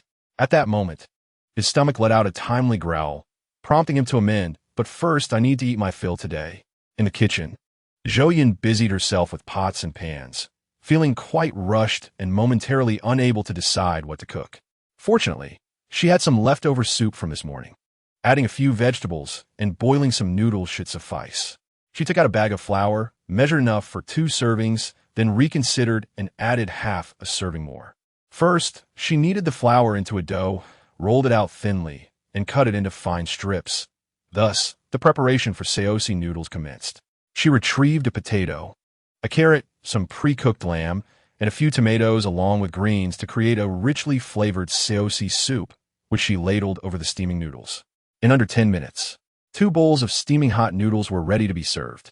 Zhou Yun thought the noodles alone might be a bit heavy, so she rummaged through the kitchen for her pickled vegetables, taking out a small dish of her homemade pickles. Just as the noodles were served, Tang Yuan eagerly snatched up a bowl, mixing it with his chopsticks. Unsatisfied with the flavor, he added a few drops of chili oil. He picked up a strand of noodles and placed it in his mouth. The rich broth combined with the smooth noodles compelled him to exclaim, What is this? It's noodles. Called Saosi noodles, Zhou Yun said, blowing on her own noodles before slurping them up. The flavor reminded her somewhat of starch pancakes. With his mouth full, Tang Yuan mumbled, It tastes similar, but the texture is different, and there seems to be an added aromatic flavor. This is made from wheat after threshing and grinding, and its ingredients are quite similar to those of starch pancakes, yet they are not the same. Zhou Yun hadn't eaten noodles for quite some time. The rich sauce, combined with the flavorful broth and the smooth noodles, created a bowl that was immensely satisfying. After finishing her meal, she let out a contented burp, exhaling a sigh of relief. Tang Yuan had also completed his meal and was gazing at Zhou Yun with longing. I'm full, but my mouth is still hungry. Not satisfied? Zhou Yun thought that Tang Yuan had eaten a lot, but she hadn't anticipated just how much he had consumed. The meal was already finished, leaving her in a quandary. Suddenly, an idea struck her. Let me teach you an exquisite way to enjoy sauce noodles. What exquisite method? Tang Yuan was caught off guard by her words. You must have a bowl of noodle soup after finishing the sauce noodles. Once you drink it, you'll feel full. Zhou Yun thought that given Tang Yuan's physique, He shouldn't continue eating, so she decided to simply serve him a bowl of soup. She returned to the kitchen, took 2 bowls, and ladled out soup for each. Placing one bowl in front of Tang Yuan, he pointed at the pale yellow broth with a bit of sediment, asking this. Yes. Zhou Yun nodded, encouraging him to drink it all at once. The temperature of the soup was just right, perfectly filling the void in his stomach that had not been occupied by food, warming him from within. Watching Zhou Yun finish her bowl, Tang Yuan followed suit, and after drinking, he couldn't help but sigh. Indeed, that feels great. I have everything else prepared. When shall we scare Lu Yao? Tang Yuan had been quite free these days, with not much work at the company, and Zhou Yun was busy with this one task. Whenever he had free time, he would browse the Star Network, almost wasting his time away. Perhaps tomorrow. I think it's about time. If we delay any longer, Lu Yao might not be easily frightened. Zhou Yun, with her hands clasped behind her head, spoke leisurely. At last, there is something to do. Tang Yuan stretched his neck. I think tonight would be better. Consider it. Is it more frightening to receive a message in the dead of night or during the day? Zhou Yun cast a surprised glance at Tang Yuan, not expecting that beneath his handsome exterior lay a mischievous heart. You're right. I leave it to you. Yes, Tang Yuan's eyes sparkled with a mischievous glint, akin to a child eager to play a prank. Chapter 94. The course of events at this moment, on Eagle Eye B-Star. Lu Yao had just finished comforting her aunt, the mother of the victim. Aunt, please don't worry. The police will surely give us an explanation, she spoke softly. The middle-aged woman, with a sharp gaze and a somewhat bitter expression, was particularly receptive to her words. Why was that? During the days since her son's tragic fate, the niece she had never particularly liked not only comforted her, but also accompanied her through this difficult time. Without Lu Yao's support, she wouldn't have known how to cope. Yao, why haven't the police apprehended Mu Yukingfeng after all this time? Isn't the situation quite clear? The woman looked both lost and helpless. Lu Yao grasped her hand, a flicker of derision flashing in her eyes, yet her voice remained gentle. Do not fret. The police say they have yet to uncover the truth. If they still haven't provided us with answers in a couple of days, we shall expose them on the Star Network. The middle-aged woman nodded. I'll listen to you. With a husband who was a failure, a son who struggled academically, and now facing the untimely death of her child, she felt lost about how to continue living. Tears streamed down her face as a delicate white hand offered her a tissue to wipe them away. Aunt, please don't cry. It is what it is. You mustn't ruin your health. Rest early. Her voice trembled as she raised her head, reddened eyes revealing a tender smile towards the girl before her. Yao, you should also rest early. You've been busy all day. With concern in her eyes, Lu Yao replied, I will stay with you. No, you've worked too hard. The woman shook her head. After a few more words of comfort, Lu Yao turned to leave, but just as she reached the door, the woman called out, Yao, our family has wronged you in the past. From now on, you will be like my own child. I will treat you well. Tears welled in Lu Yao's eyes, moved to the point of choking up. Turning around, she called out, Aunt. Good child, go rest. The woman waved her hand from the sofa. Lu Yao nodded and returned to her room. The moment she closed the door, her expression vanished, and a cold smirk crept onto her lips. A child of my own? I have no need for that. I will make each of you feel the pain. These past few days, witnessing the anguish on their faces brought her immense joy. This was retribution, what they deserved. Even her deceased cousin was no exception. Dying so easily was too lenient. When Lu Yu had presented the bag of poisoned chips, she immediately thought of her uncle's family. There was no better opportunity. Not only could she watch her uncle's family suffer, but she could also gain Lu Yu's favor. It was truly a twofold advantage. Now her aunt was only just thinking of pleasing her. It was rather too late. A mad smile spread across Lu Yao's face as she murmured words that sent shivers down one's spine. Cousin, it's unfortunate, but you have been tormenting me for so long. Now your life shall be the price for my vengeance. And your father, your mother, everything you have given me, I shall repay in double. Otherwise, how could I honor your kindness? She recalled the day she returned from school when her foolish cousin arrogantly commanded her, Hey, you brat, go get my package at the door. What package? She had meekly replied, contemplating how to deliver the poisoned chips to her dear cousin. Should she first recommend the chips so that he would buy a pack for himself? TCH, clearly you lack taste. I bought those trendy chips from Mu Yukingfeng's shop. Bring them to me, or I'll make you regret it." That arrogant voice echoed from the room, followed by a slew of filthy curses, likely due to some setback in a game. "And also, help me open the package. Just bring me the chips directly." Lu Yao was surprised by how smoothly things were progressing. She feigned being frightened as she opened the package, then opened the chip bag, pouring out the chips before taking the poison ones from the biodegradable bag and placing them inside. After tidying everything up, she glanced at the slightly ajar door, where the detestable face was still immersed in the game, as if that face no longer seemed frightening. "What is taking so long? Why are you so slow?" The voice from the room urged impatiently. "Since you are so eager to meet your demise, I shall grant your wish." Lu Yao wore a peculiar smile as she approached the door, suddenly shifting to an expression of fear and trepidation, stammering, "All right." Upon reaching him, the man didn't even look at her. He simply reached into the bag, ate a chip, and collapsed without ever waking again.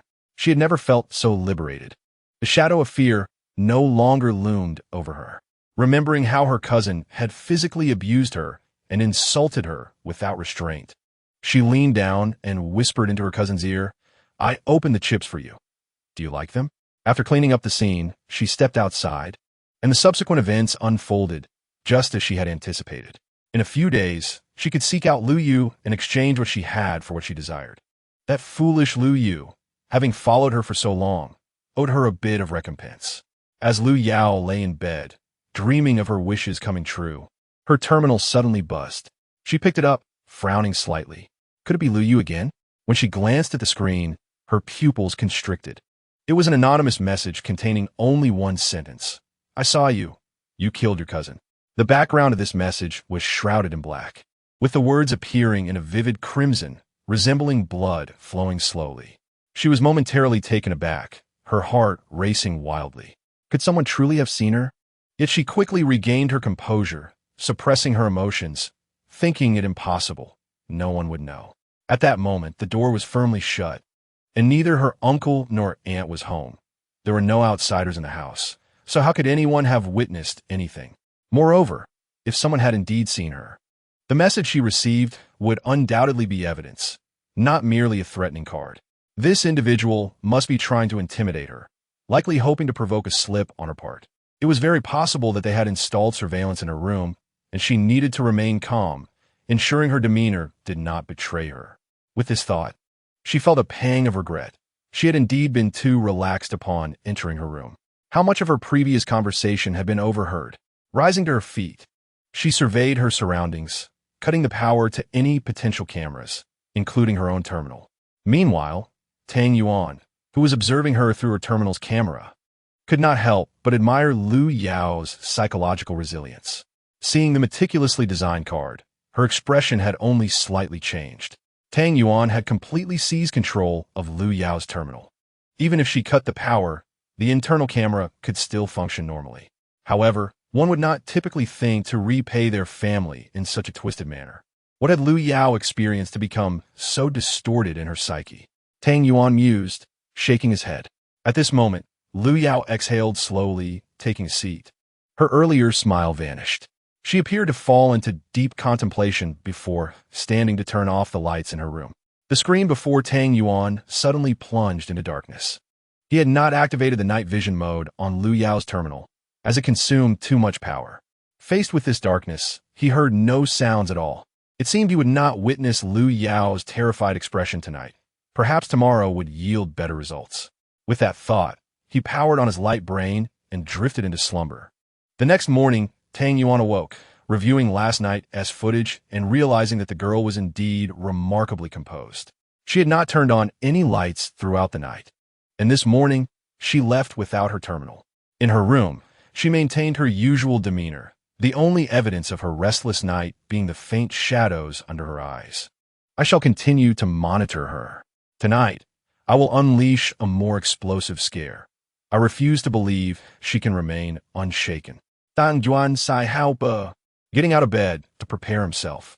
He hurriedly exited his room, pondering whether Zhou Yun was already awake and if breakfast was ready. With such thoughts, he strode purposefully to the dining area and kitchen. Upon arriving in the kitchen, he had expected it to be as empty as it had been for the past couple of days. But to his surprise, Zhou Yun had already prepared breakfast and was waiting for him. Today's breakfast consisted of tofu pudding, soy milk, and fried dough sticks. How about it? Quite lavish. Isn't it? Zhou Yun cheerfully introduced the breakfast spread.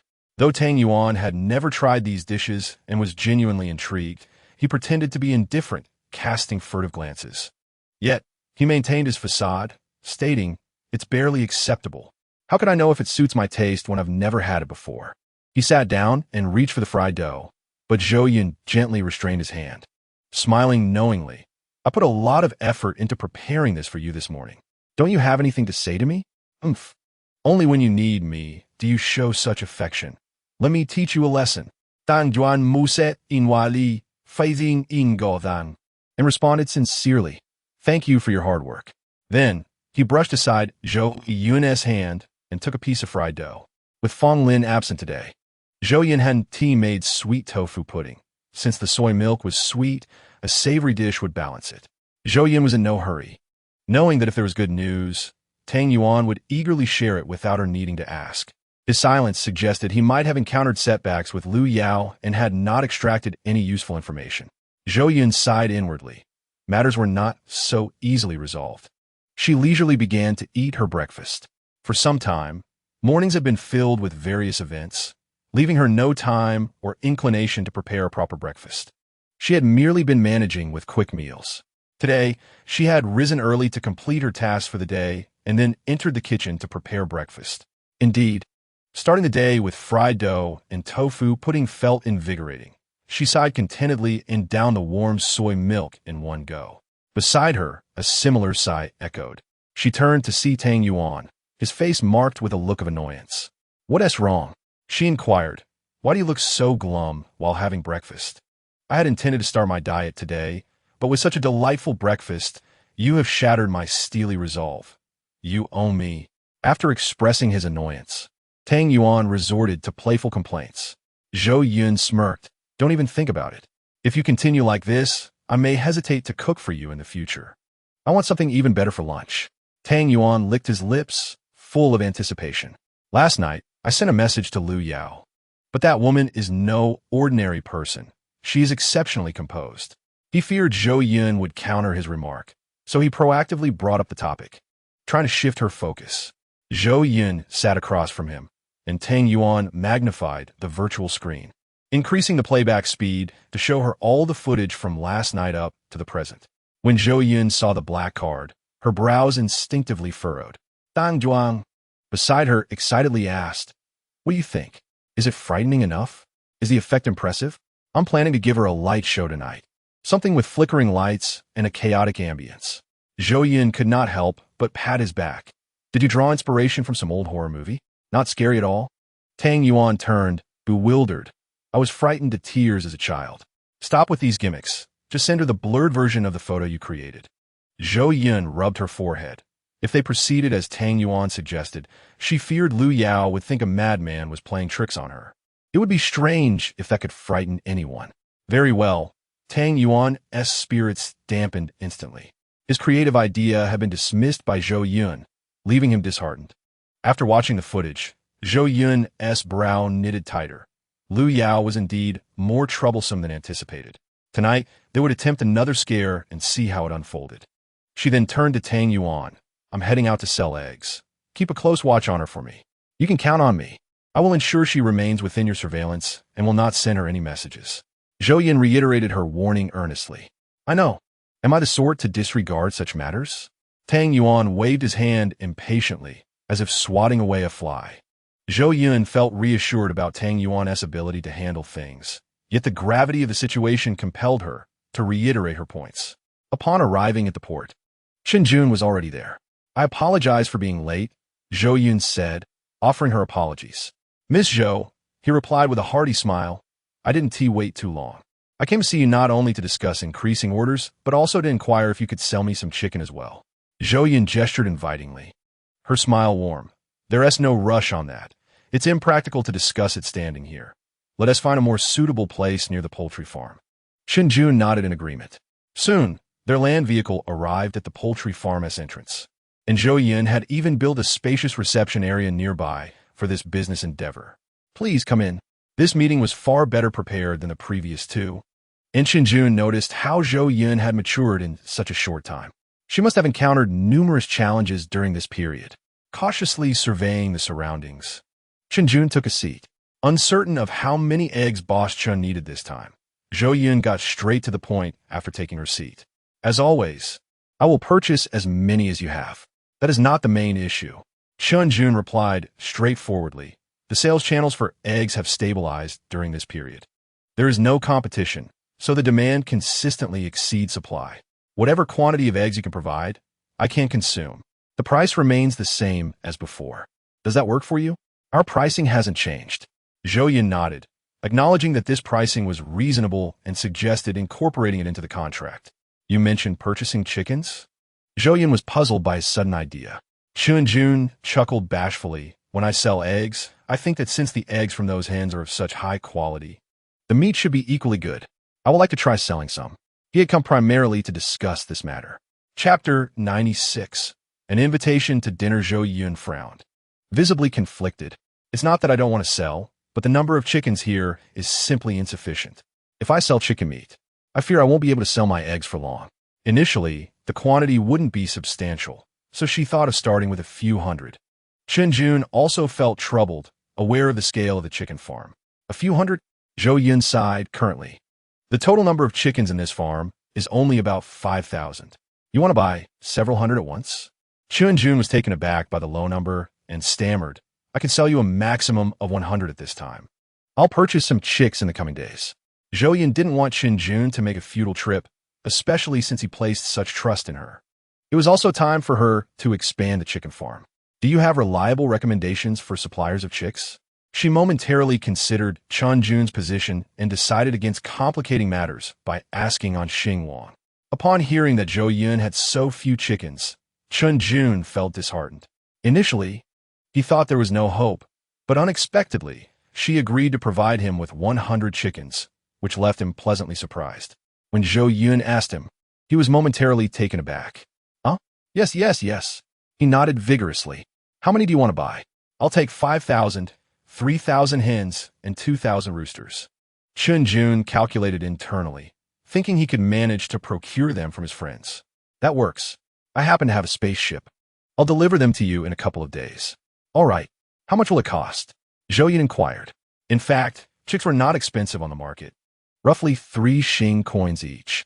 Jun candidly revealed, however, since you are buying in bulk, we can lower the price to about 2 Xing coins each. That is indeed affordable, Zhou Yun thought, considering that she sold each egg for 5,000 Xing coins. One egg could purchase over 2,000 chicks. This price is reasonable. Then it's settled.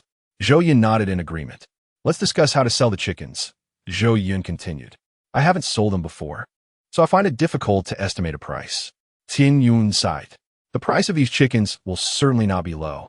Having bought the eggs, I can't afford to invest a large sum at once. How about this? You take the chickens to sell, and we split the proceeds 60-40. After all, raising these chickens incurs costs for me. Zhou Yun intended to extend a favor to him, grateful that he had not abandoned her during her low points. Is that acceptable? Jun was somewhat incredulous and quickly shook his head. 60 is too much. I will take 20. After all, I haven't contributed much effort. 20 is too little. Raising chickens here involves costs. However, you will be fully responsible for contacting customers and selling the chickens, which is also an investment in resources. Zhou Yun disagreed with his proposed division, asserting that in business, one cannot consume all the meat without leaving some broth for others. Otherwise, it would inevitably lead to rifts in the future. Jun reflected and realized he had been overly eager. After Zhou Yun expanded her chicken farm, the business potential would increase significantly. He didn't mention this, but he considered his cousin as well. If he took too little, Zhou Yun might feel guilty, and his cousin could become dissatisfied over time. All right, we will proceed as you suggest, Miss Zhou. Jun acquiesced. Seeing he had come to terms, Zhou Yun confirmed. Shall we settle this matter for now? Yes, Tin Yun nodded. After their discussion, it was nearly noon, and they had insufficient time to prepare lunch. Having conducted business together several times, Zhou Yun glanced at the clock and asked Chen Jun, "Would you care to join me for a meal before you leave?" She had expected him to decline, but much to her surprise, he blushed slightly, rubbed his head, and shyly replied, "Is that all right? I want to try for a while, but felt too shy to ask." "Of course it is." Zhou Yun was taken aback, but quickly regained her composure. "You have no idea how popular the lamb soup you made on Xingwang yesterday was. I also purchased sensory sharing and tried it. It was absolutely delicious." Chen Jun's eyes sparkled at the memory of that taste, and he couldn't help but swallow hard. Zhou Yun shook her head in resignation, realizing that she had assumed he had been avoiding her. In that case, she instructed Xiao Bao to send 2 prepared chickens to the kitchen. It was perfect for Chen Jun to sample the flavor and prepare a chicken pot dish. The chicken pot dish was one of Zhou Yun's favorite meals during her university days. The establishment near her campus served it so well that even when no one accompanied her, she would still dine there twice a week. Over time, the owner became familiar with her. Each visit allowed her to chat with the owner, and when she left school, the owner generously gifted Zhou Yun the secret recipe for the chicken pot dish, allowing her to recreate that delightful taste even back home. When the two of them arrived in the kitchen, Tang Yuan was already waiting there, and Fong Lin had returned. They seemed to be engrossed in a lively conversation. No wonder Tang Yuan hadn't hurried them along with the cooking today. They had lost track of time while chatting. "Zhou Yun, you are back." Tang Yuan was the first to spot her, calling out excitedly. Fong Lin turned around with a smile. Zhou Yun thought to herself that he appeared to be in good spirits. She wondered where he had been. As she approached, Zhou Yun introduced them to each other, pointing to Chen Jun, saying, "This is my business partner, Chen Jun, Boss Chen." She then gestured to Fong Lin and Tang Yuan, saying, "This is Fong Lin, and this is Tang Yuan." Without further elaboration, she added casually, "You two keep Boss Chen company. I will go prepare lunch." With that, she entered the kitchen, leaving the 3 of them to exchange glances. Fong Lin scrutinized Chen Jun for quite a while, sensing he posed no threat before forcing a smile that barely qualified as friendly. "Please, take a seat, Boss Chen." Due to Zhou Yun's lack of extensive introductions, Chen Jun was unsure of the relationship between the 3. However, the strikingly handsome and commanding figure before him clearly held no fondness for him. Not wishing to seem overly eager, Chen Jun turned to the more gentle-looking individual beside him, offering a smile. "Hello." Tang Yuan was somewhat taken aback, but still returned the greeting. "Hello. Please sit here." He gestured to the seat beside him. Chen Jun took the opportunity to sit down. "Are you quite close with Zhou Yun?" After sitting, Tang Yuan began to subtly probe, finding the awkward-looking fellow beside him unworthy of inquiry. "We have been in the egg business together for quite some time," Chen Jun replied candidly. "Oh, I see." Tang Yuan noted that it seems that Boss Chen and Zhou Yun are collaborating well. Zhou Yun has never brought outsiders here for a meal. Is that so? Chen Jun touched his head, his not-so-clear complexion turning slightly pink. "Then I feel quite honored." Upon hearing Chen Jun mention the egg business, Fong Lin realized he is the one who sold the eggs. Chapter 97. Cooking together, Li Ziyuan had foolishly purchased eggs from him and then brought them to Zhou Yun. That was the batch he had bought. He had even naively made a bet with Zhou Yun, and recalling this incident brought a smile to his face. His gaze inadvertently wandered through the doorway, connecting the dining area to the kitchen, landing on the familiar figure. As soon as Zhou Yun had not yet approached, he had already caught sight of her. Although they had been apart for merely a day, each passing minute intensified his longing for her. With her presence, he believed he might endure the excruciating weight that lay ahead. The clattering of pots and pans echoed from the kitchen, prompting Fong Lin to rise and saunter inside. Gazing at the figure that captivated his every thought, he enveloped her in his arms, her slender waist barely fitting within his grasp. He rested his head upon Zhou Yun's shoulder, sighing contentedly. Zhou Yun was busy preparing a meal when she was suddenly embraced, startling her to the brink of exclamation. However, upon recognizing the familiar scent behind her, she relaxed. Fong Lin, lost in his own thoughts, noticed his lips curling into a smile. "How can I cook like this?" Zhou Yun protested, for Fong Lin's grip was so tight that she had little space to move, unable to reach the seasonings on the countertop. Her tone was a blend of playful complaint and charm. Fong Lin remained steadfast in his embrace, his warm breath grazing Zhou Yun's ear. causing her cheeks to flush ever so slightly.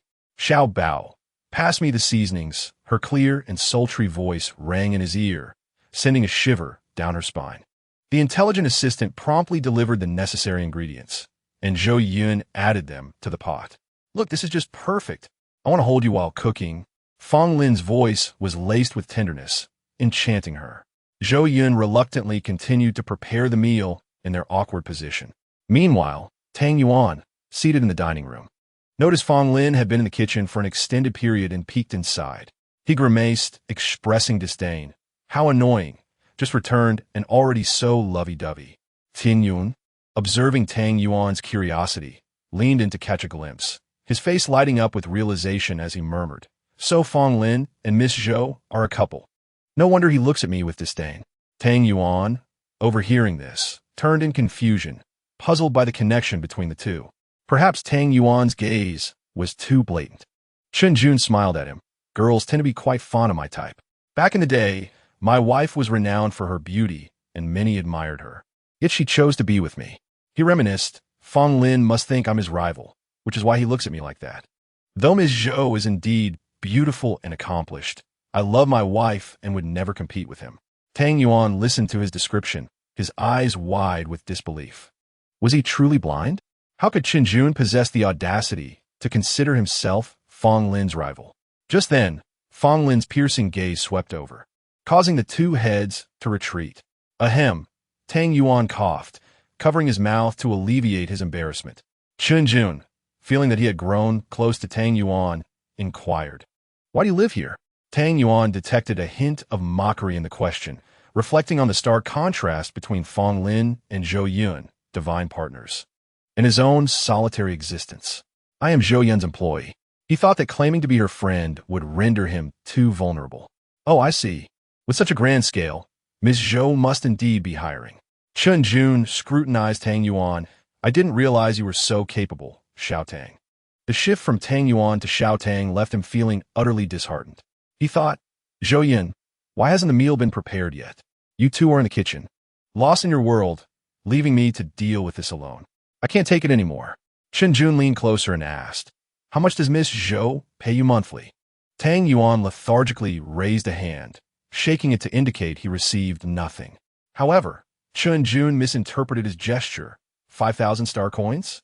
How did Miss Zhou manage to hire you? Seeing Tang Yuan shake his head, he probed further. 50,000? Wow, that's quite generous. Where can one find such a magnanimous boss like Miss Zhou? In the kitchen, Zhou Yun, waiting for the right moment to serve the dish, whispered to Fong Lin. "Look at Tang Yuan's expression. He's on the verge of breaking down. Should we help him?" She subtly gestured with her chin. Fong Lin cast a glance and replied indifferently, "Isn't this perfect? He has had too little interaction with others in his previous job, and this is an excellent opportunity for him to grow.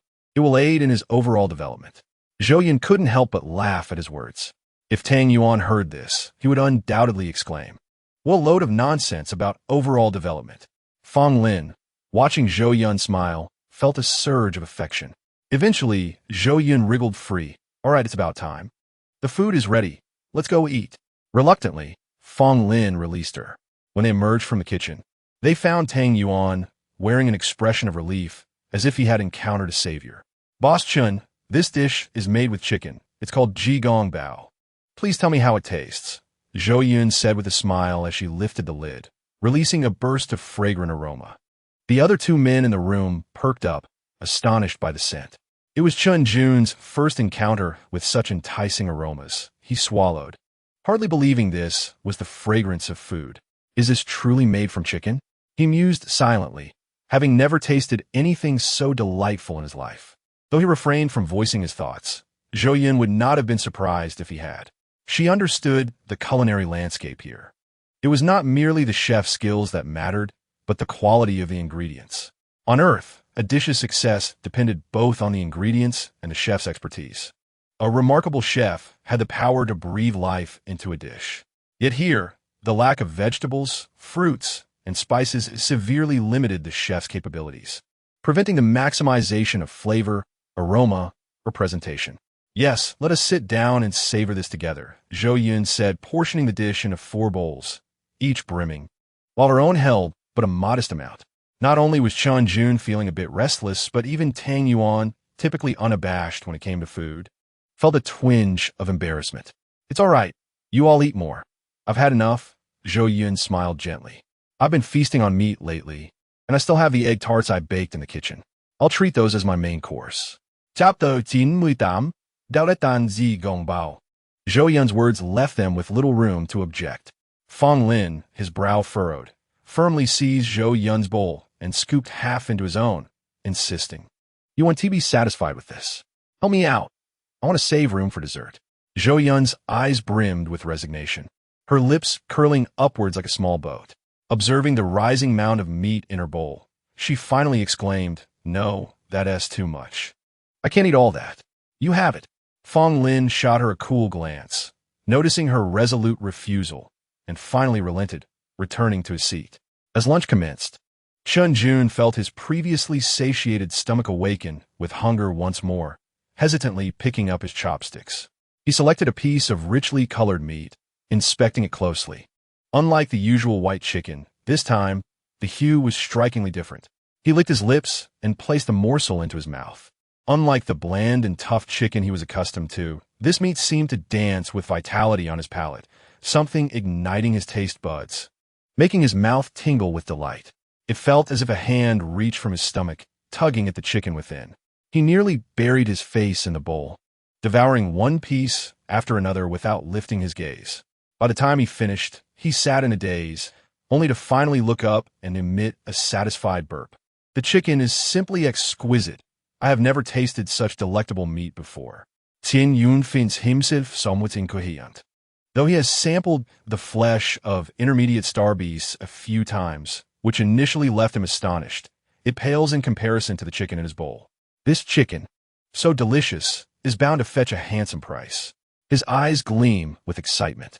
At this moment, Zhou Yun has also finished her meal. Upon hearing his words, she raises her head and says, "Boss Chun, please do not be overly excited. The chicken is indeed delicious, but to be frank, it is primarily due to my cooking." Suddenly, Zhou Yun realizes that boasting about herself might be inappropriate. Thus, she cleverly shifts her words, adding, "The method is rather unique. Without these special seasonings, others would be unable to replicate it." Upon hearing this, Chun Jun feels as though he has been doused with cold water. It dawns on him that Zhou Yun has used a special breed of pet for the meat, which is indeed different from the ordinary. "So, Miss Zhou, in your opinion, does this chicken taste the same as regular chicken?" he asks, though he feels uncertain, his voice tinged with apprehension. Before Zhou Yun can respond, Tang Yuan interjects, "How could it be the same? Regular chicken cannot compare to this flavor." Chun Jun inwardly agrees, but continues to gaze at Zhou Yun. After a moment's contemplation, Zhou Yun selects her words carefully. "The flavor of this chicken is certainly superior to that of ordinary chicken. However, it is not overly exaggerated. It is probably similar to the taste of beginner star beast meat." "Is it really that good?" Chun Jun exclaims, unable to contain his surprise. "Is that not a significant difference? Beginner star beast meat costs thousands of times more than chicken. A pound would set you back several thousand star coins." As he speaks, Zhou Yun recalls that when Li Ziyuan and the others visited, she had spent quite a bit of money buying beginner star beast meat to prepare 3 meals for them. And the thought still stings her heart. Zhou Yun's eyes brighten, as she seems to come alive whenever money is mentioned. "So if a chicken weighs 2 pounds, it could sell for over 10,000 star coins?" Tian Yun nods confidently, "Absolutely. Given the low yield of this chicken, its price should be even higher than that of beginner star beast meat." "Is it really that much?" Zhou Yun muses, "Then it seems we could earn quite a fortune. Perhaps tens of thousands of star coins? The energy supply could last for several months. Then I leave this matter to you." She solemnly entrusts him with the task. At this moment, Chun Jun feels restless, eager to return and discuss the selling strategy for the chicken with his cousin. "I must take my leave now. We shall converse further when there is time." Zhou Yun nods, and despite Chun Jun's repeated refusals, she sees him off to the port. The rift at the port had been repaired just days earlier, and the newly laid ground gleamed as if it had never experienced the previous calamity. Upon Zhou Yun's return, she notices that the egg tarts have already been placed on the table. Suddenly, it strikes her. "Oh no, I forgot to let Boss Chun try the egg tarts." Tang Yuan has already picked one up, attempting to stuff it into his mouth. Fong Lin slaps his hand away. He covers his reddened hand and casts a resentful glance at Zhou Yun, exclaiming, "Why shouldn't I eat since Zhou Yun is back? Look at him," Zhou Yun remarks. "What is the hurry?" Fong Lin nonchalantly moves the egg tarts aside, concerned that these delightful treats might be contaminated by Tang Yuan's saliva. "Are you hoping to suffer from temptation for a few minutes?" Tang Yuan immediately becomes agitated, turning to Zhou Yun to complain, "Zhou Yun, do you know? Fong Lin is deliberately keeping me from eating." Before he can finish, Fong Lin's hand firmly covers his mouth. He attempts to protest against Fong Lin's tyranny. But given his small stature, he is no match for Fong Lin's strength. With Tang Yuan's face turning red from the lack of air, Zhou Yun chuckles. "All right, what is the big deal? Fong Lin, let him go." Tang Yuan gasps for breath as Fong Lin obediently releases him. Tang Yuan straightens up, glaring at Fong Lin. "This is too much. I shall expose your true nature to Zhou Yun." At this moment, Fong Lin appears unperturbed, casually wiping his hands with a disinfectant wipe and smiling leisurely. He had intentionally refrained from reminding Tang Yuan, hoping to enjoy a few more egg tarts. Tang Yuan dramatically accuses him, as if Fong Lin has committed an unforgivable crime. "Oh," Zhou Yun raises an eyebrow, glancing back and forth between Fong Lin and Tang Yuan. "How do you know his intentions so clearly?" "This," Tang Yuan stutters. "Look at how selfish he is. Zhou Yun, you must discipline him. You're both equally matched." Zhou Yun decisively states, "Come on, let us eat before they get cold." The three of them sit together, sharing the egg tarts. Only Tang Yuan exclaims, "So delicious, simply too good. The crust is crispy, while the inside is so soft and smooth. How did you come up with this?"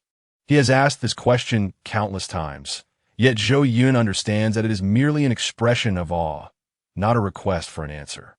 After finishing, Fong Lin inquires, "How did the plan you executed last night go?" Tang Yuan, somewhat dejected, rubs his stomach. "It failed.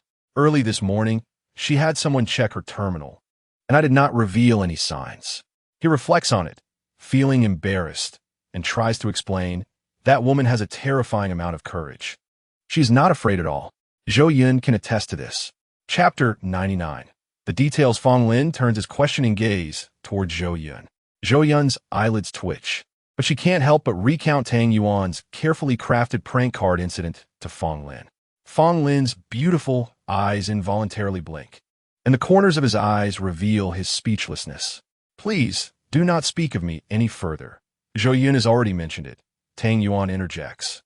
Fong Lin opens his mouth several times, but ultimately clears his throat. "Actually, I uncovered some information during my outing."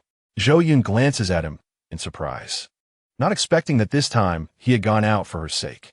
Lu Yao does not have a good relationship with her cousin. To be precise, her relationship with her uncle's family is strained. Fong Lin shifts his position, as his long legs seem uncomfortable in the cramped space. He turns his chair towards Zhou Yun and stretches his bent legs. When Lu Yao was 4 years old, her parents suddenly passed away. Her uncle seized the opportunity of her young age to take over her guardianship. He is lazy and the family is impoverished, unlike Lu Yao's family, which is relatively affluent.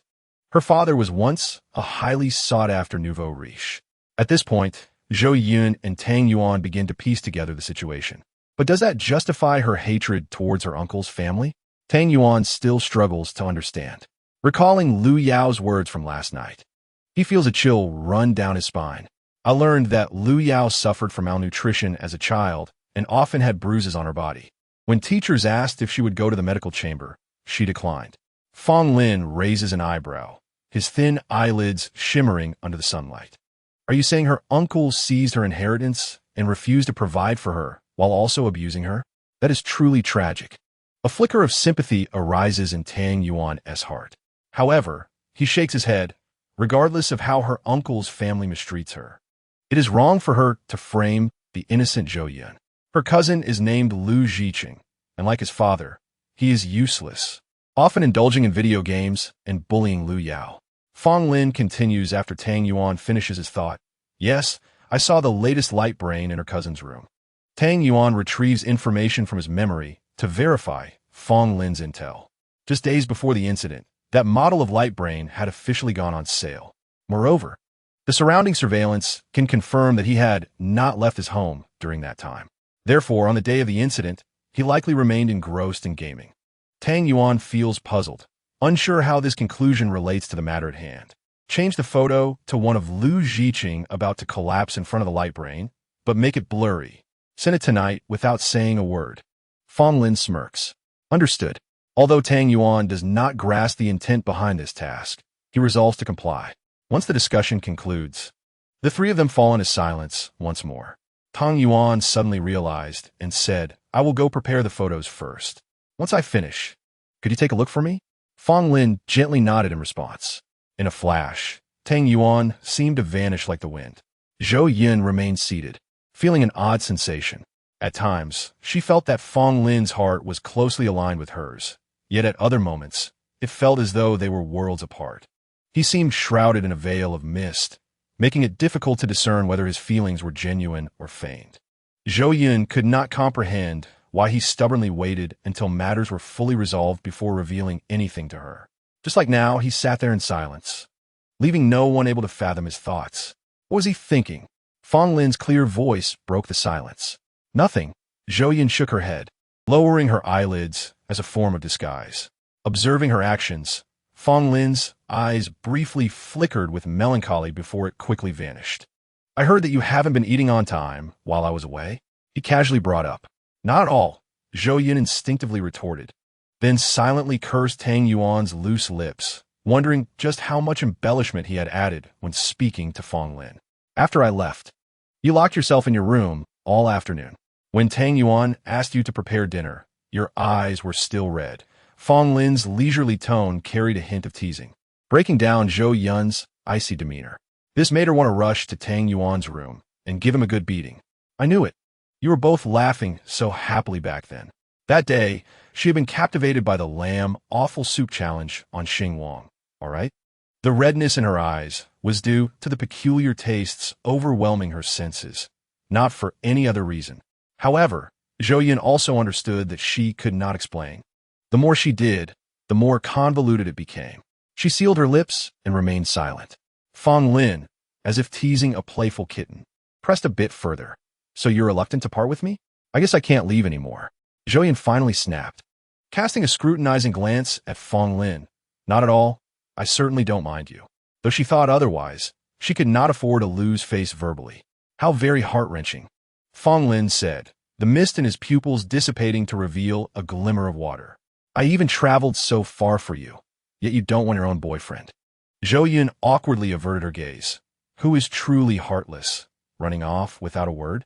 The light before her dimmed, and when she looked up, Fong Lin's handsome face was mere inches away. So you did think about it, right? How delightful. The final tone twisted and turned, imbued with a touch of tenderness.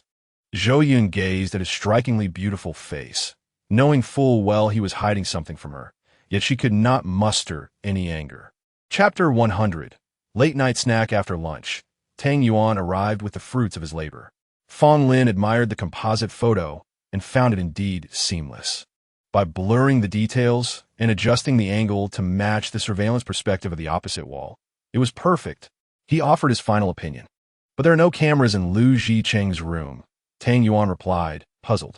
Does Lu Yao know? Fong Lin smiled at him. It's quite simple. Just go take a look in Lu Zicheng's room. Won't that suffice? Tang Yuan retorted. Fong Lin revealed a knowing smile and patted Tang Yuan's shoulder. If I say it exists, it does. You will see for yourself shortly. Just make the adjustments now. All right. Tang Yuan, note that. After dinner, the three gathered in the living room, and Tang Yuan indeed discovered a surveillance camera in the spot he had overlooked the previous night. What the hell? He exclaimed. Who are you calling a ghost? Fong Lin could not endure his dramatic reactions. Did I not tell you? Now it's here. Goodness. Your pranking skills surpass mine by leaps and bounds. If I were Lu Yao, I would be terrified. Tang Yuan exclaimed excitedly, rubbing his hands together. Know thyself and know thy enemy, and you will never be defeated. Fong Lin quoted an ancient text. One must always be prepared. Otherwise, do you think this is child's play? Seeing Tang Yuan's confusion, he elaborated. Zhou Yun sat nearby, listening to their exchange, reflecting on her own plans, which were riddled with flaws. It seemed essential to conduct thorough research before undertaking any task. Had it not been for Fong Lin, she would have struggled to reach this point. She spoke up. Fong Lin, you've been running around tirelessly. You should rest now. I will keep an eye on things with Tang Yuan. Fong Lin was usually in good health, but Zhou Yun occasionally recalled the pallid face he had worn on Ying Lanxing. Her heart felt a twinge of concern. He seemed to sense her worry and offered her a reassuring smile. It's all right. I used the autopilot system while I was out and even managed to take a full nap on the way back. You, however, have been working all day. You should rest early. I will keep watch. Hey, I understand now, Tang Yuan interjected. I a kindergarten child? Do I still need someone to watch over me? I might as well sleep while you two handle everything. Zhou Yun and Fong Lin exchanged a helpless smile, conceding the argument. I will prepare some late-night snacks. Tonight's work is likely to extend late. Zhou Yun thought, glancing at the two heads in front of the light brain. There was no need for 3 pairs of eyes to monitor the situation. Yes. Tang Yuan not that vigo du xin. What should I make? Zhou Yun pondered in the kitchen. Back on Dixing, late-night snacks consisted of coffee, tea, and some marinated delicacies. Here, the coffee and tea plants had yet to mature. Perhaps I should marinate some peanuts? But that seems too monotonous. Maybe I could grill some skewers as well. Zhou Yun reviewed the ingredients in the kitchen and drafted a menu. For the marinated peanuts, she would prepare some marinade and let them soak.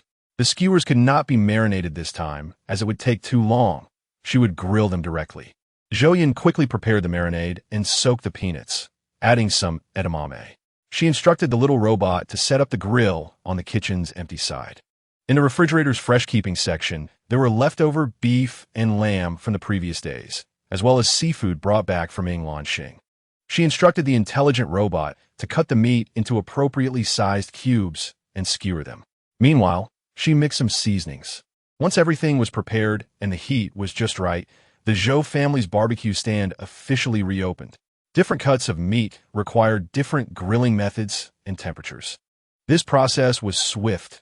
In less than 10 minutes, the aroma wafted out of the kitchen. Tang Yuan shouted from the living room. Zhou Yun, let me have some first. Otherwise, I won't be able to hold on. You are distracting me over there. I can't even remember the code. Hearing this, Zhou Yun could not help but massage her forehead. She was sincerely trying to help, but ended up complicating matters. Initially, she thought a late-night snack would make things easier to endure, but she forgot about Tang Yuan's tendencies. If she did not feed him, he might genuinely make a mistake. She brought a platter of freshly grilled meat to the living room, and Tang Yuan's mouth nearly watered. Had it not been for Fong Lin's firm grip, he would likely have dashed over, following the enticing aroma. I haven't sent the photos yet. Let me have a bite first. I can't afford to be distracted later, Tang Yuan exclaimed eagerly, eyeing the platter in Zhou Yun's hands. His gaze seemed to reach out, wanting to snatch the platter from her. Since they haven't been sent yet, you might as well eat a little. It will boost your spirits for what has to come. Zhou Yun replied. At that moment, Fong Lin finally released his iron grip, and Tang Yuan rushed over. Is this barbecue? Your last barbecue live stream left quite an impression. Tang Yuan picked up a skewer, inhaling deeply as he savored the aroma. This is the flavor. The main reason I promised to come here was that barbecue. Seriously? Zhou Yun chuckled at his exaggerated expression. She handed a few skewers to Fong Lin, who was still seated in front of the light brain, playfully twirling one in front of his prominent nose. Would you like some? Fong Marin? What did you just call me? At this moment, Fong Lin was seated while Zhou Yun stood, his gaze fixed on the void of the light brain, casting a fleeting glance upward at Zhou Yun. This glance was so subtle and swift that it lasted but an instant, yet Zhou Yun felt a chill wash over her. Are you going to eat? Fong Marin? She sensed a change in Fong Lin, but decided to tease him instead. Feed me, Fong Lin said casually, without turning his head. He kept his eyes forward, parting his lips. You can eat by yourself. Zhou Yun observed the graceful contours of his profile and was reluctant to indulge his habit. I cannot take my eyes off. I cannot see where it is. After Fong Lin spoke, he still held his mouth open. He used this as an excuse, leaving Zhou Yun with no choice. She picked up a skewer and held it to Fong Lin's lips. With a decisive bite, he drew the meat into his mouth. Delicious, he remarked slowly. savoring every last morsel before offering his critique. Even as a mere diner, Zhou Yun found great pleasure in Fong Lin's demeanor. It seemed that he could always provide an objective and fair assessment, each compliment appearing to come from the heart, resonating perfectly with the chef's intentions. This time, the grilled meat tasted different from the last, fresher and lighter. At that moment, Tang Yuan approached, blinking his eyes as he looked at Zhou Yun. "What is the matter?" Zhou Yun turned her head, glancing at Tang Yuan's increasingly round face. "I want more to eat," he said innocently, grinning. Zhou Yun searched for the plate with her eyes, realizing it was empty except for a handful of skewers. "I'll go grill some more," she sighed. Just then, a graceful hand emerged from the side, its elegant fingers clasping Tang Yuan's clothing and pulling him away from Zhou Yun. "Wait to eat. The time is almost up.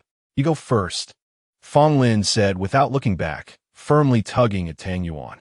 Aware of the situation, Tang Yuan sat down in front of Fong Lin and turned to Zhou Yun, saying, "You sit down. You don't need to grill anymore." "Why?" Zhou Yun feigned ignorance.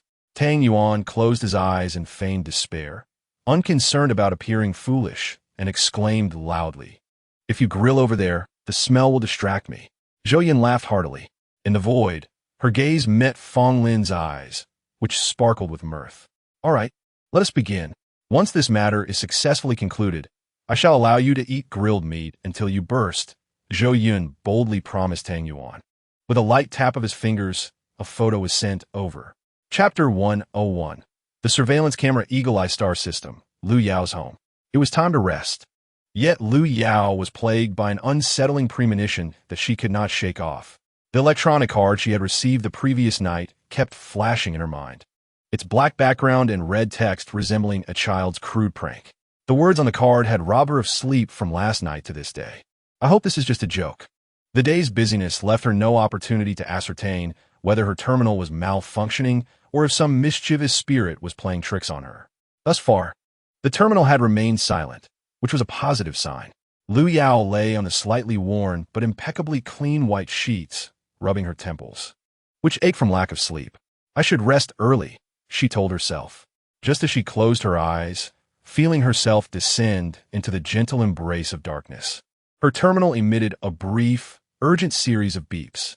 Her eyes flew open, and her sense of foreboding peaked. She grasped the terminal beside her, only to find a message box seemingly appearing from thin air. Her trembling fingers attempted to tap the message, but failed to open it repeatedly. Slowly, she pressed her hand to her neck. The cold sensation sent a shiver through her body. After several seconds, she finally felt the circulation of her blood. Lu Yao extended her hand once more, opening the message box. A familiar image materialized before her, one that she would never forget, appearing once again in a different guise. In a daze, she seemed to hear Lu Zhicheng's mocking laughter in her ear. His greasy, rotund face grinned at her, taunting, "Look, Lu Yao, you're in for misfortune. For all these years, I've kept you down, and it will be no different moving forward. Once this matter is exposed, you will be branded as the murderer of your cousin. You dream of escaping us and living a good life? No, you will never escape us. Get lost," she shouted, flailing her arms in the air, even throwing her terminal against the wall. "You will not stop me." Her eyes fixed on the void, tears streamed down uncontrollably, falling to the ground in heavy drops. The commotion in the darkness attracted attention from outside. Someone knocked at the door. Lu Yao turned her head, striving to control her voice. "Who is it?" "It's me," came her aunt's voice. "What's wrong, Yao Yao? Did you have a nightmare? Are you all right? Can I come in to check?" The person outside spoke gently. "I'm fine, just had a bad dream, but I'll be all right soon," Lu Yao replied softly, a statement meant not only for the person outside, but also for herself. "That's good. I know you've been under a lot of pressure these days. Get some rest early," the person outside continued, sensing Lu Yao's reluctance to open the door. "I understand. You rest early as well." Sitting on her bed, she slowly hugged her legs, her tears soaking into the fabric of her knees in the silent darkness. The footsteps outside gradually receded. Sitting before the screen, Tang Yuan remained silent for a while before sighing. "She is quite pitiable." Zhou Yun lowered her gaze, unable to deny it. She was no saint. Could Lu Yao's misfortune justify the false accusations against her? Was she not innocent? Was she not deserving of sympathy? Would she possibly contact Liu tonight? Noticing the silence between them, especially Zhou Yun's lowered head, Tang Yuan felt a pang of regret. He realized that his words might hurt Zhou Yun. The likelihood of her reaching out tonight seemed low. Tomorrow, she would surely find a way to check on Liu Zicheng's room. Fang Lin's clear voice broke the silence. With Liu Yao's tenacity, she will not easily give up. Oh, Tang Yuan replied. You should rest now. You didn't sleep well last night and have stayed up late today. Fang Lin gazed into the pitch-black light brain, listening for any sounds before turning to Tang Yuan. I can hold on. Having sensed that he had hurt Zhou Yun, Tang Yuan now felt compelled to alleviate his guilt. Rest. I'll keep watch tonight. Tomorrow during the day, after she checks the surveillance, the situation could change at any moment. At that time, we will need you. Zhou Yun raised her eyes to look at him, her gaze conveying that it was all right, that she was not taking it to heart. All right, Tang Yuan conceded, realizing the importance of the following day. Reluctantly, he stood up and returned to his room. You should go back as well, Zhou Yun said, her gaze shifting to Fang Lin. I can keep watch alone. If anything happens, I will call you. I'll keep you company. We can talk together. Otherwise, if you fall asleep, what will happen? Fang Lin's voice was as clear as a mountain stream, gentle as the wind. Come over, sit beside me. Zhou Yun complied and moved closer. The spacious hall was now left with only the two of them seated side by side. They sat in silence. Yet the night did not unfold as they had anticipated, peacefully until morning. At 3 o'clock in the morning, Zhou Yun felt a hint of drowsiness. She covered her mouth and yawned discreetly. Fang Lin tugged at her hand, saying, Go rest. Be good. I'll keep watch. Zhou Yun shook her head. She slightly closed her eyes to ease her fatigue. In the brief moment of her eyes being shut, she heard faint noises. Zhou Yun suddenly opened her eyes and noticed that Fang Lin was also leaning forward, straining to listen intently. A faint click resonated as the door lock was disengaged. Fang Lin touched one of the light screens, revealing Liu Yao standing just outside. Liu Yao continued to walk, while Fang Lin switched through the screens. 2 minutes later, Liu Yao halted in front of the door to Liu Zicheng's room. Taking a deep breath, she grasped the doorknob and twisted it, opening the door that felt like a gateway to hell for her. Each time she entered, she did so with trepidation, uncertain whether she would be met with scorn or violence. Liu Zicheng was a tyrant. Whenever he faced displeasure outside, he would unleash his fury upon her upon returning home. When in good spirits, he would hurl insults at her. When in a foul mood, he resorted to physical aggression. Her most vivid memories of crossing that threshold were filled with anguish. Now, with the source of her torment vanished, she could stand tall, surveying the room's furnishings. The arrangement remained unchanged, immaculate under the care of the intelligent housekeeper. Liu Yao turned on the lights, illuminating the space as bright as day. Holding her terminal, she meticulously searched the wall, comparing angles from a photograph, not overlooking a single corner. In a not-so-concealed spot, she discovered a camera seamlessly integrated into the wall. Terror gripped her as she gazed at the camera, as if confronted by a monstrous beast. Was there a camera here? She had no recollection, yet dared not assert its absence. Raising her terminal to the camera's position, she snapped a photo of Liu Zicheng's chair, finding the angles identical. Liu Yao stood frozen before the lens, biting her lower lip in distress. Why had she not noticed this camera before? She denied the answer within her heart, yet felt apprehensive about it. Suddenly, as if bolstered by some newfound resolve, she stood up unsteadily, hurriedly closed the door, and fled back to her own room, leaving the lights on. Chapter 102.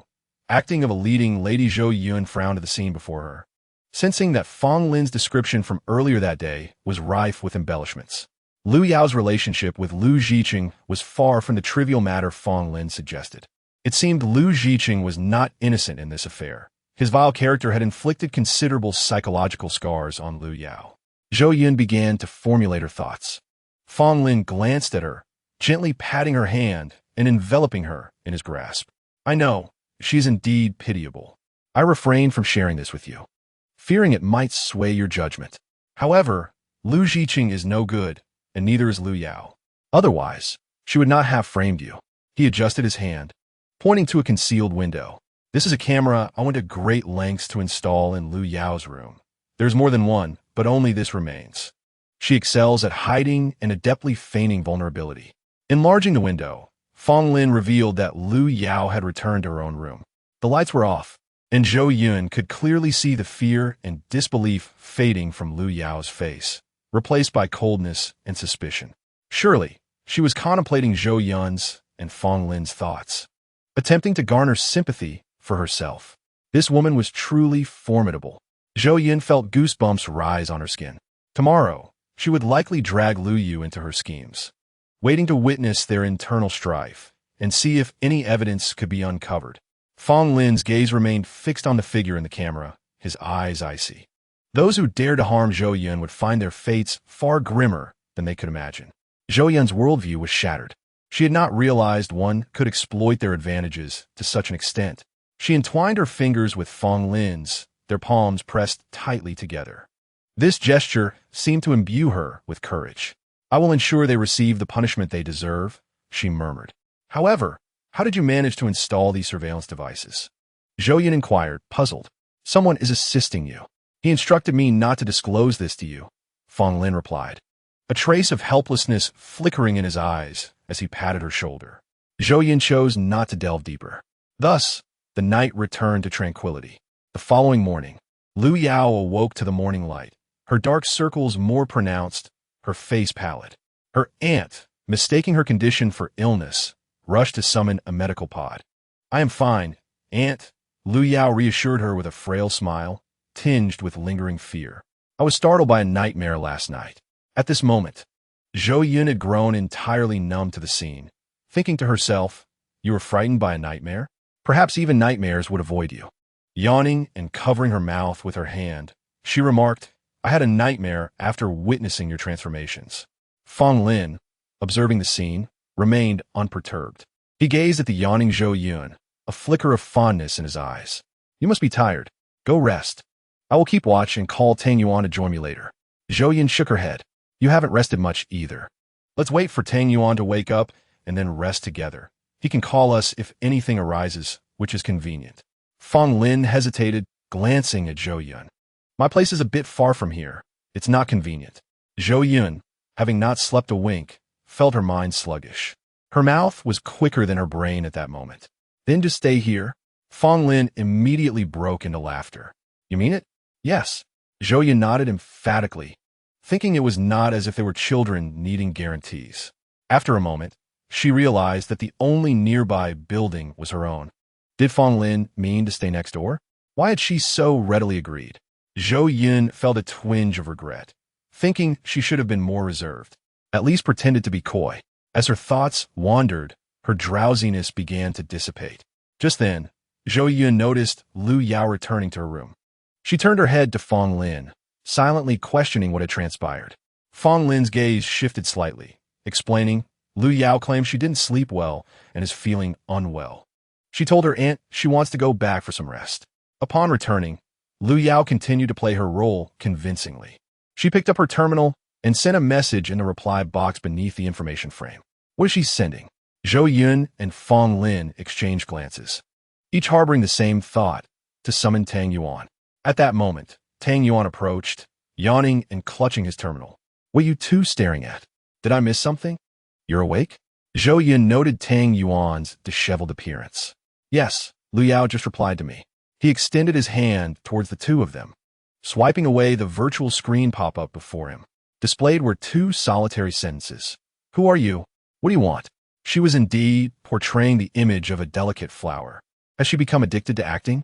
To prevent Tang Yuan from succumbing to sympathy and making an irreparable mistake, Zhou Yun showcased the scene from the previous night, successfully banishing his sleepiness. He rubbed his arms, unable to suppress an expletive. "Damn, never judge a book by its cover. What should I reply?" He leaned closer to Fong Lin. Fong Lin replied leisurely, "If she sends a message, just respond. It would be quite embarrassing otherwise." Tang Yuan nodded in agreement. "That's true. Let us leave her hanging for a bit." Zhou Yun waved her hand at Tang Yuan. "I'll go prepare breakfast. After eating, we can rest." This morning's breakfast won't be as lavish as yesterday's, Zhou Yun casually set to work at the stove, whipping up a few egg pancakes with batter, frying the remaining meat from the previous night, and adding a few slices of fresh lettuce. She quickly blended a few cups of strawberry milkshakes and served them to the two of them. Their attention was entirely focused on Lu Yao, as they absent-mindedly finished their meals, failing to savor the flavors. Afterward, seeing that Fong Lin showed no intention of leaving, Zhou Yun instructed Xiao Bao to arrange the sofa in the corner into a makeshift bed, surrounding it with blackout curtains to create a simple resting area. Fong Lin, come here and rest first. We will take turns resting. Zhou Yun managed to create 3 resting spaces, fortunate that the area was spacious enough for them. It's south so close here. Just call out and you can see what is happening. Fong Lin turned, intending to inform Zhou Yun that he wasn't tired. But upon meeting her stubborn yet relational gaze, he conceded. Fine, I'll rest for a bit. Just call me if you need anything. The latter part was directed at Tong Yuan, who nodded in acknowledgement. Chapter 103. I'm sorry. I will compensate you. Zhou Yun suddenly remembered the marinated peanuts and edamame still in the pot from last night. She instructed Xiao Bao to bring a plate and set it in front of Tong Yuan, saying, this will help relieve your fatigue, and also water to quench your thirst. I know. If I need anything, I'll ask Xiao Bao. How much do you not trust me? Tong Yuan shook his head in exasperation. Besides, eating too much isn't conducive to sitting for long periods. Do you understand? Tong Yuan added. You wouldn't want to be woken up from a deep slumber by me shouting that I need to use the restroom, would you? Zhou Yun's eyes lit up. You can have Xiao Bao guide you. The holographic interface is movable. Just keep your eyes on it and listen to the navigation. Oh, come on. Tong Yuan ignored Zhou Yun, who was now bursting with inspiration. You should go rest too. Once Zhou Yun and Fong Lin settled into their resting areas, he slid forward, enlarging the entire virtual screen, then leaned back against the sofa, propping his feet up on the chair. His gaze was not fixated on Lu Yao like Zhou Yun and Fong Lin. Instead, he had set up an alert system. Whenever Lu Yao approached the door, it would notify him a check. During the remainder of the time, he resumed his work, stealing glances at the screen. The prolonged, high-intensity work had accustomed him to multitasking. Time passed slowly, and Lu Yao seemed to remain motionless in the corner of the room. She too hadn't anticipated that the mastermind could maintain such composure. Since the day before yesterday, she had been feigning vulnerability, casting flirtatious glances as if to a blind person. Apart from receiving 2 messages from him, there had been no further communication. She couldn't fathom his intentions, or whether he simply wanted to witness her helplessness. Confused about who possessed evidence of her wrongdoing, she dismissed the idea that it could be someone from Mu Yu Qingfeng, who would have directly handed over the evidence to the authorities. As for Lu Zhiqing's acquaintances, she internally rejected that notion, thinking that someone like Lu Zhiqing wouldn't have friends. With her head lowered, she revealed a delicate neck resembling that of a swan, both graceful and exquisite. Her hands unconsciously twisted the hem of her skirt, alternating between clasping it tightly and releasing it. No, I must try again. She continued to send messages in the dialog box, attempting to glean any trace of the other party's identity. If you want money, we can negotiate. What is your relationship with Lu Zhiqing? She posed a myriad of questions, causing Tong Yuan to furrow his brow. Lu Yao, if it weren't for Zhou Yun's reminder, he would have been oblivious to her multiple facades. Tong Yuan did not respond to any of her messages. Nearby, in the dim light created by the blackout curtains, Zhou Yun soon fell into a deep slumber. In her dreams, she demanded evidence from Lu Yao, who refused to comply. As she pressed closer, Lu Yao kept retreating. Just as Lu Yao was about to back into a corner, her previously delicate expression morphed into a fierce grimace, transforming into the sophisticated star beast that Zhou Yun had encountered that day. Zhou Yun jolted upright in bed, drenched in sweat. This sleep was even worse than not sleeping at all. She absent-mindedly wiped her forehead and neck, noticing her hand glistening in the dim light. After a brief moment of shock, she rolled out of bed, adjusting her breath while internally muttering, "Why did I have such a dream?" Upon picking up her terminal, she saw a message from Suining. "I have returned. I will help you find the evidence." A smile crept across her lips, at long last. There were still some who stood by her side. As her gaze fell downwards, She froze at the sight of another message. It was from Zhou Yun. Long time no see. She had diligently avoided this name for so long, refraining from searching for any news about him on the Star Network. She understood that Zhou Yun had his own burdens. He carried not only his fate, but also the responsibilities of the Li family, with many awaiting his decisions. The more she comprehended this, the more discontent brewed within her. Zhou Yun took a deep breath and finally disabled the message filter for Zhou Yun. In an instant, countless dialogue boxes erupted forth. The system alerted her. 1 missed call. 2 missed calls. The 33rd missed call. All these missed calls have been logged before he sent his message. Zhou Yun couldn't help but feel tears welling up. Her voice thick with emotion as she asked Xiao Bao, when was this data restored? Master, after Tong Yuan restored the system, the messages on your terminal were also reinstated. Xiao Bao replied gently. At that time, she had already awakened and had muted him. After experiencing life and death, she had inadvertently blocked Zhou Yun's message when she glanced over it on the Star Network. They were friends, and she shouldn't place such expectations on a friend. Zhou Yun knew this, yet at that moment, she couldn't understand why. After facing life-threatening situations, Zhou Yun hadn't sent a single message and had outright denied their connection. This made her feel that their relationship was utterly worthless. Following this, many messages flooded in with explanations. I'm truly sorry. I will provide you with an explanation regarding this matter. Please, do not hate me, all right? I know it was my fault. Zhou Yun, what is wrong? Why have you been silent for so long? Have you started live streaming? Could you please reply to me? Your cooking is still as delicious as ever. I miss it. Sorry, Zhou Yun. I only learned from Fong Lin about what you've gone through. I'm genuinely sorry for what you had to endure after facing such peril. You don't have to forgive me. You have that right. I will make it up to you.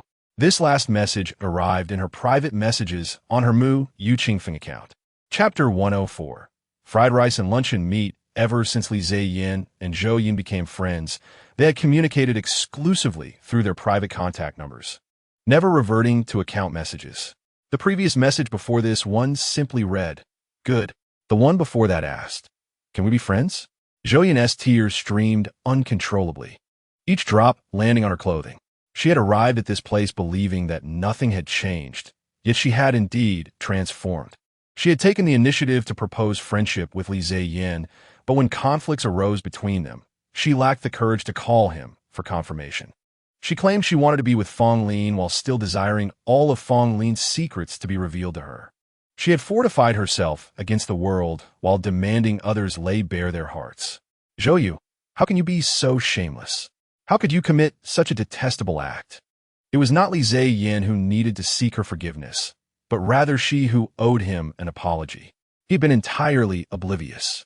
It was she who, under the pretense of looking out for him, had concealed everything, only to later blame him for not supporting her. Zhou Yun finally grasped why Fong Lin's investigation had proceeded so smoothly, why he could install the cameras in such optimal positions. At that moment, he likely intended to remind himself that someone was there to assist him. Having ventured into the cosmos for quite some time, friends were few and far between. How many individuals genuinely perform good deeds without seeking recognition?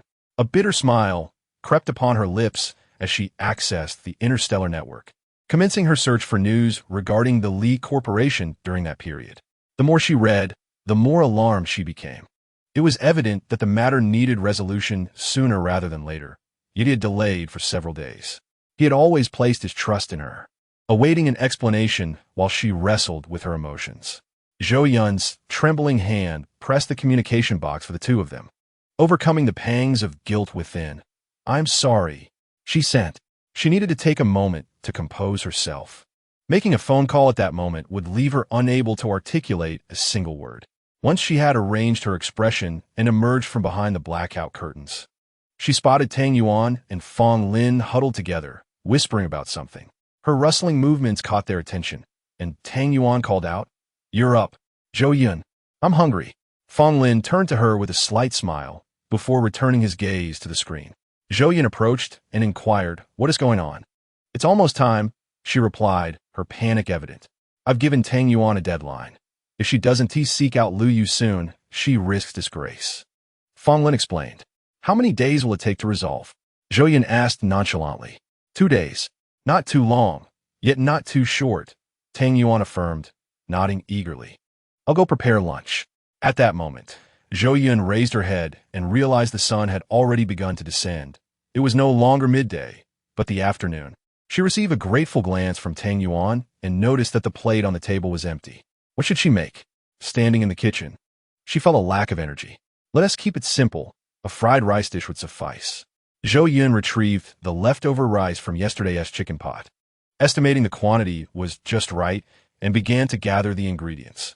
The accompaniment for fried rice are quite straightforward: carrots, peas, scallions, and luncheon meat. She diced the carrots and luncheon meat, soaked the peas, and chopped the scallions into fine pieces.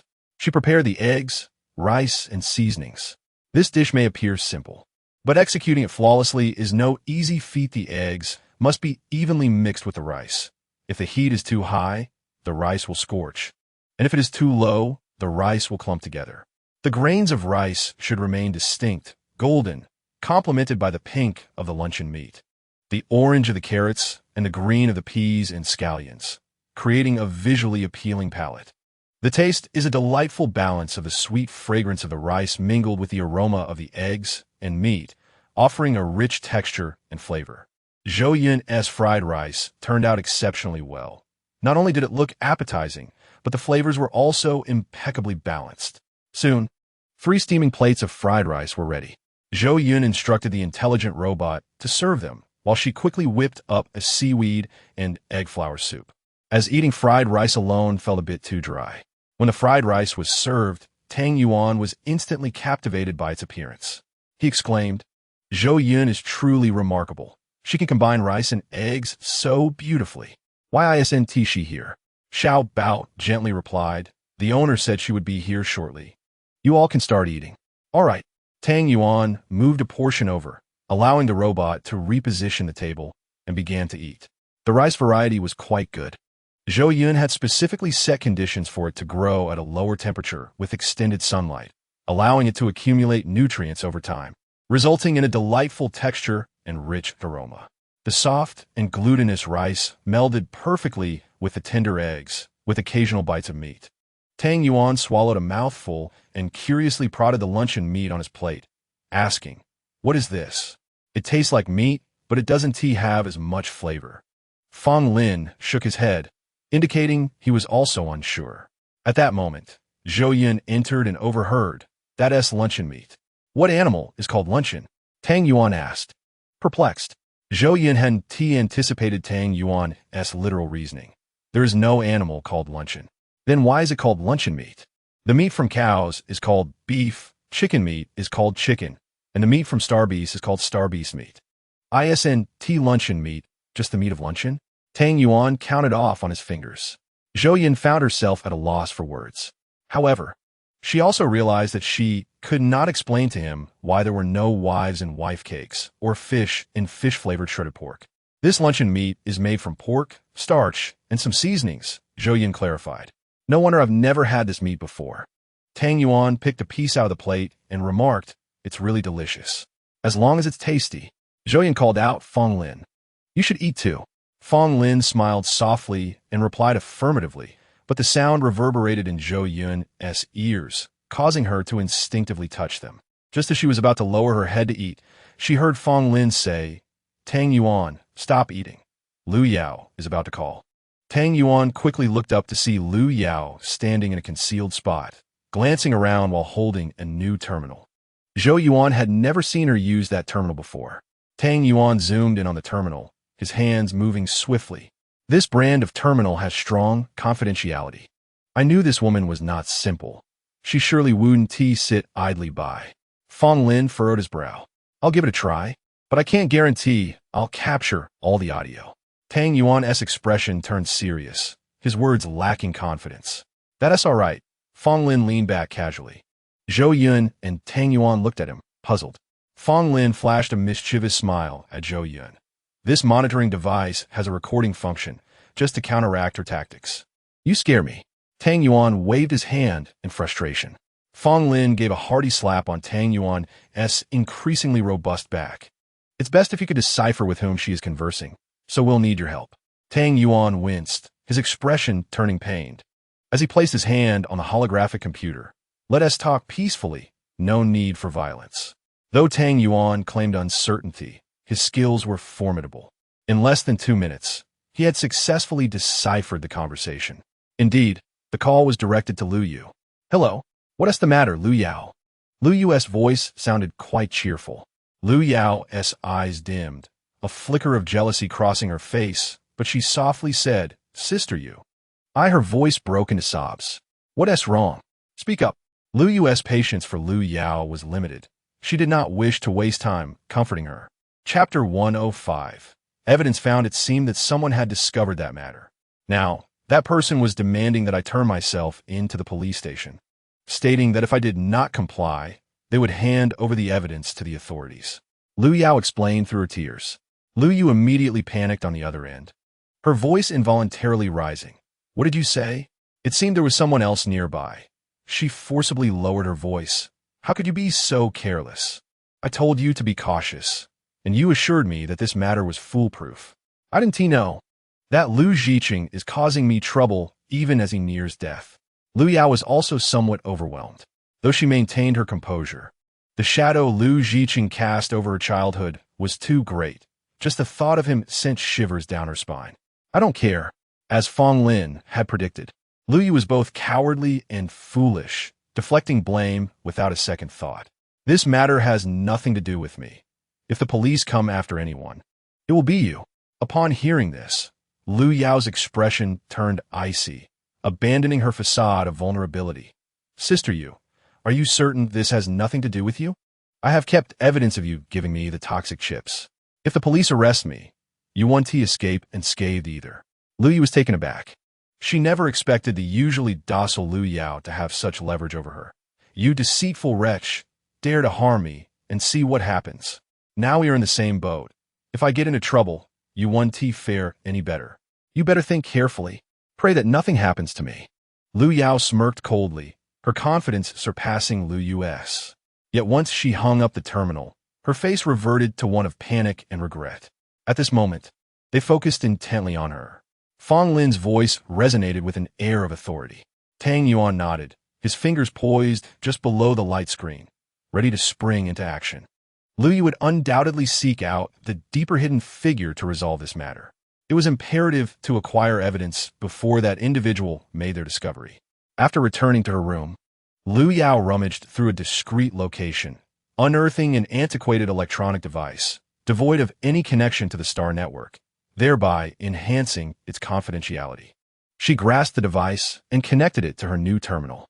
In mere seconds, Zhou Yun felt as if her breath and heartbeat had ceased, until Tang Yuan, unable to contain himself, shouted, "Done." Zhou Yun leaned closer, and upon opening the file, she was met with video and audio recordings of the two conspiring to commit murder. At last, she had obtained the evidence. Lu Yao remained blissfully unaware.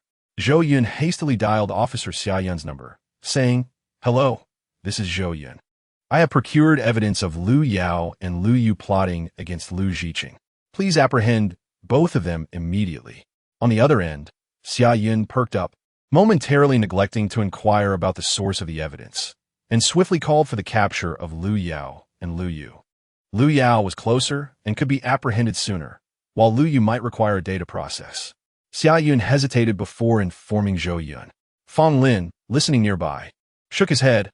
"Officer, I hope you expedite this process. Otherwise, you might only witness Lu Yu's lifeless body." Xia Yun's expression hardened. "We will act promptly."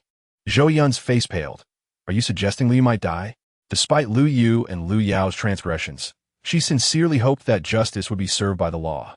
If Lu Yu refrained from contacting that individual, perhaps there was still a chance for survival. Fong Lin shifted his gaze towards Tang Yuan, who shook his head. "It's futile. Lu Yu has already contacted that person. The content of this call is also untraceable, encrypted in the same manner as before." Zhou Yun's demeanor fell. Meanwhile, on Sinmu Star, in the Sun family plantation, laughter and merriment filled the air as they hosted a welcome banquet for Sun Ying, the sole daughter of the current head of the Sun family, who had returned home after many years. Many family members cast their eyes upon her, remarking on how she had matured during her time away. Sun Jun, with a hint of nostalgia, sighed, "She has grown up during her absence." Sun Ying rarely displayed a smile, without anyone to guard me. I had no choice but to grow up. Sun Jun inquired, "Did that little girl from the Liu family return with you? Is she seeking refuge with you?" "Indeed," Sun Ying replied succinctly. Although she was not fond of banquets, they provided an excellent opportunity to discreetly observe unfamiliar individuals.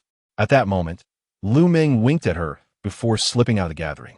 Sun Ying's gaze drifted to the center of the banquet, where Lu Yu, adorned like a flower butterfly, stood amidst a group of gentlemen, occasionally emitting peals of laughter.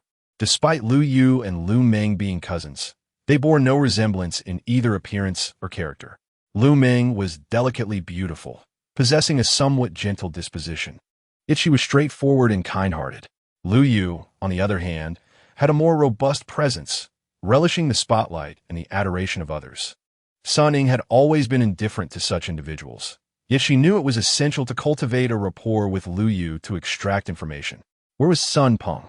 As Sun Ying surveyed the crowd, she spotted him chatting with peers in a corner, which seemed unremarkable. Sun Jun noticed Sun Ying's attention shift and looked on in confusion. Then, realization dawned. That rascal Sun Peng was confined by me recently. I made him tend to the planted pets. His injuries have healed, and he seems a bit exuberant. He was confined? Sun Ying pondered this statement. You have no idea, Sun Jun replied with exasperation. That kid chose the wrong day to provoke trouble while I was attending to the ancestral trees treatment with Mu Yuqing phone. I had no choice but to discipline him. His family spoils him too much. You wouldn't believe it. His father was furious with me over this. Shaking his head, he continued. Sun Ying nodded absently, realizing Lu Yu had approached Sun Peng, and they exchanged words before Lu Yu hastily departed. Had they plotted something again? Sun Jun continued his monologue, but Sun Ying interrupted. Jungu, Lu Meng has invited me to chat outside. I must take my leave. Very well. Sun Jun's mood brightened. You used to listen to me so well. As Sun Jun's words flowed forth like a torrent, Sun Ying raised her hand in surrender. Please, finish what you were saying before I depart. Surely, a few minutes wouldn't lead to any misfortune for Lu Yu. With that thought, she steeled herself to endure Sun Jun's chatter. He and Sun Yao were among the few in the Sun family who treated her kindly. She could not simply depart and wound her elder brother's feelings. Where is Sun Yao? I haven't seen him in a while, Sun Ying inquired, puzzled. Sun Yao seems to be acting rather mysteriously. A few days ago, I passed by his courtyard, hoping to check on Liang Liang's condition. To my surprise, he deflected my inquiries with vague responses. Eventually, I pressed him, and he revealed that Liang Liang had been transferred to another planet for treatment. Sun Ying's mouth twitched. She surmised Sun Yao's circumstances were akin to her own, likely clouded with anxiety. Has Liang Liang's condition worsened? Concern etched upon Sun Ying's face. Liang Liang, a few years her junior, was an endearing and cherished child, whose frail health had always been a concern. No, Sun Jun shook his head. Sun Yao mentioned he found a special treatment for Liang Liang's ailment, but it requires traveling to another planet. I hope he recovers soon. Sun Ying exhaled in relief. While listening to Sun Jun's ramblings, she noticed Lu Yu had returned. Her demeanor appeared less composed than before, her pallor accentuated by the banquet's lighting. What had transpired? Sun Ying's curiosity deepened. Suddenly, Lu Yu halted, conversing with someone nearby. The person responded with a smile, and after exchanging pleasantries, Lu Yu exited once more. Sun Ying's intrigue was fully piqued, and even Sun Jun, who was lost in his own speech, noticed her distraction. If you have something to attend to, you need not remain here waiting for me to finish, he remarked. You know my tendency to ramble. Sensing something amiss, Sun Ying turned to Sun Jun. Jungu, I genuinely have matters to attend to. I will visit your home tomorrow, and we can converse freely then. All right. Sun Jun's spirits lifted again as he gave her a hearty pat on the back, nearly causing her to stumble. Sun Ying grimaced, clutching her tingling back. And forced a smile. I must take my leave now, Jungu. Go on. Sun Jun waved her off with a smile. Sun Ying wandered outside, searching for Lu Yu, but found no trace of her. In such a short span, where could she have gone? She glanced around, but Lu Yu's presence eluded her. Turning back into the banquet hall, she approached the last person Lu Yu had spoken to and inquired, Hey, Is she go? What did Liu Yu ask you earlier? Nothing much. Son, she replied, puzzled. After a moment's thought, he chuckled. I believe she asked me where Sun Yao was. It seems that little girl has taken a liking to him. Are you here to keep an eye on your brother? Looking for Yao Ge? Sun Ying felt perplexed. What could she want with him? You ask me? Son, she shrugged. How would I know? Sun Ying exited through the door Liu Yu had taken, this time expanding her search to a larger area. It still found no sign of Liu Yu. Where could she have ventured so far? She muttered to herself, continuing on her path. Sun Ying turned a corner and collided with a hurried individual. Who is it? She exclaimed, a hint of irritation in her voice. That hurts. She pressed her hand against her nose, her eyes brimming with tears. It seemed the stranger had just noticed her, scrutinizing her for a moment before exclaiming with delight. Ying, when did you return? Why didn't you inform me? Only then did Sun Ying lift her gaze, blinking through her misty eyes to recognize the visitor as Sun Yao. Brother Yao, have you just come back? I returned yesterday, but haven't had the chance to contact you. Are you heading out? Sun Yao's inquiry remained gentle. No. Sun Ying shook her head. Lu Ming asked me to come out to talk, but I can't find her. I thought I might wander this way to see if she had left. For reasons unknown, Sun Ying found herself fabricating this lie, perhaps influenced by Sun Shi's earlier remarks. Observing her composed demeanor, Sun Yao appeared unperturbed, seemingly unaware of any underlying motives. Yet, the thought of Lu Ming possibly heading towards that location crossed his mind, causing a flicker of coldness in his eyes. At that moment, Sun Ying's terminal chimed. Lu Ming was calling. Upon answering, Lu Ming began to whine. Why haven't you come yet? I've been waiting for ages. Where are you? I can't find you. Right, I forgot to tell you. I've been at Yuning Lake in the West Garden. Hurry over. Lu Ming continued. Got it. How could you forget? If you had told me earlier, I would have needed to look for you. Sun Ying complained before ending the call. Looking up, she noticed that Sun Yao had been standing there the entire time, seemingly contemplating something. Brother Yao, shall I take my leave? She suggested, preparing to retrace her steps. Sun Yao's eyes flickered momentarily before he smiled. It's been ages since we last met. I happen to be heading that way too, so let me accompany you. Reluctantly, Sun Ying nodded. Initially, she had planned to visit Lu Ming after Sun Yao departed, but now, with him by her side, it seemed inappropriate to change her mind. Then let us walk together. As they strolled, the long absence created a palpable distance between them. It's hard to believe you've been away for 5 years, Sun Yao remarked with a sigh.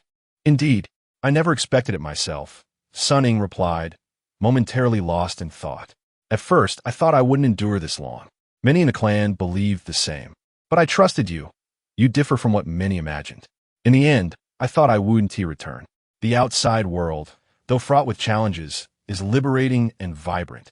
Sun Ying continued. Sun Yao's smile faltered. Yes, staying here too long causes one to lose much. How did you come to realize this? Perhaps I have simply matured. Sun Ying intentionally concealed her acquaintance with Mu Yuqing phone. Their casual conversation continued as they approached the West Garden, where they soon spotted Lu Ming sitting pensively by a gazebo on the bridge. Just as Sun Ying was about to greet her, Sun Yao unexpectedly departed. Now that she was there, Sun Ying decided not to search alone, reasoning that Liu Yu would not escape in such a short time. Ming Ming, I'm here, she called, gently tapping Lu Ming on the shoulder. Lu Ming jolted forward, turning to complain, You scared me. The banquet is too noisy. I can't get used to it. I understand. Sun Ying took a seat beside her. Why did you want me to call you? And didn't you say you had matters to attend to? Why did you come here? Lu Ming asked, swinging her legs. Sun Ying rubbed her temples. I initially intended to handle some affairs, but I ran into my cousin and couldn't make excuses, so I had to come here. All right, was it Sun Yao? Yes. Sun Ying gazed at the sunlit lake, her mind drifting. Are you not going to take care of it now? Lu Ming inquired, shaking her foot. Not in a hurry, Sun Ying replied, extending her legs and performing a chest expansion exercise. There's still time. The two sat there for a while, neither eager to return to the banquet.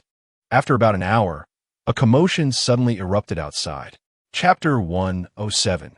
Disappearance. Sun Ying furrowed her brow, thinking she might be imagining it. What is happening? She muttered.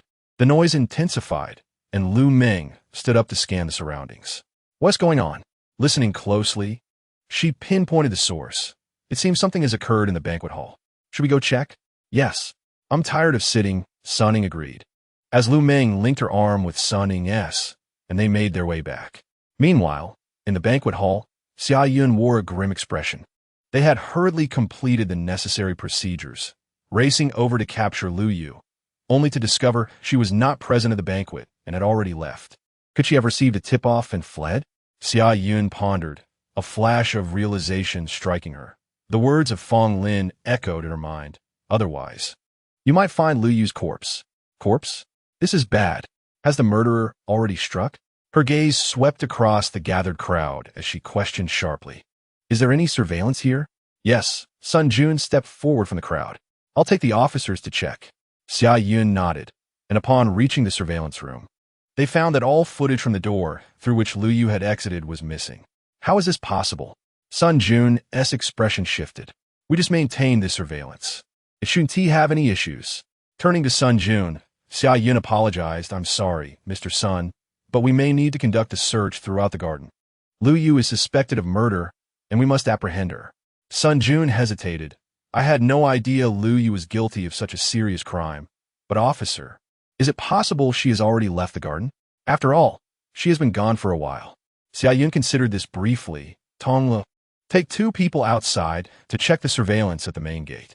She then briefly explained the situation to Zhou Yun. This is how it is. I thought we were quick enough, Zhou Yun stated helplessly. Zhou Yun remained silent for a moment. The murderer reacted too swiftly. However, this also indicates a close relationship with Lu Yu. I believe the same, Zhou Yun agreed.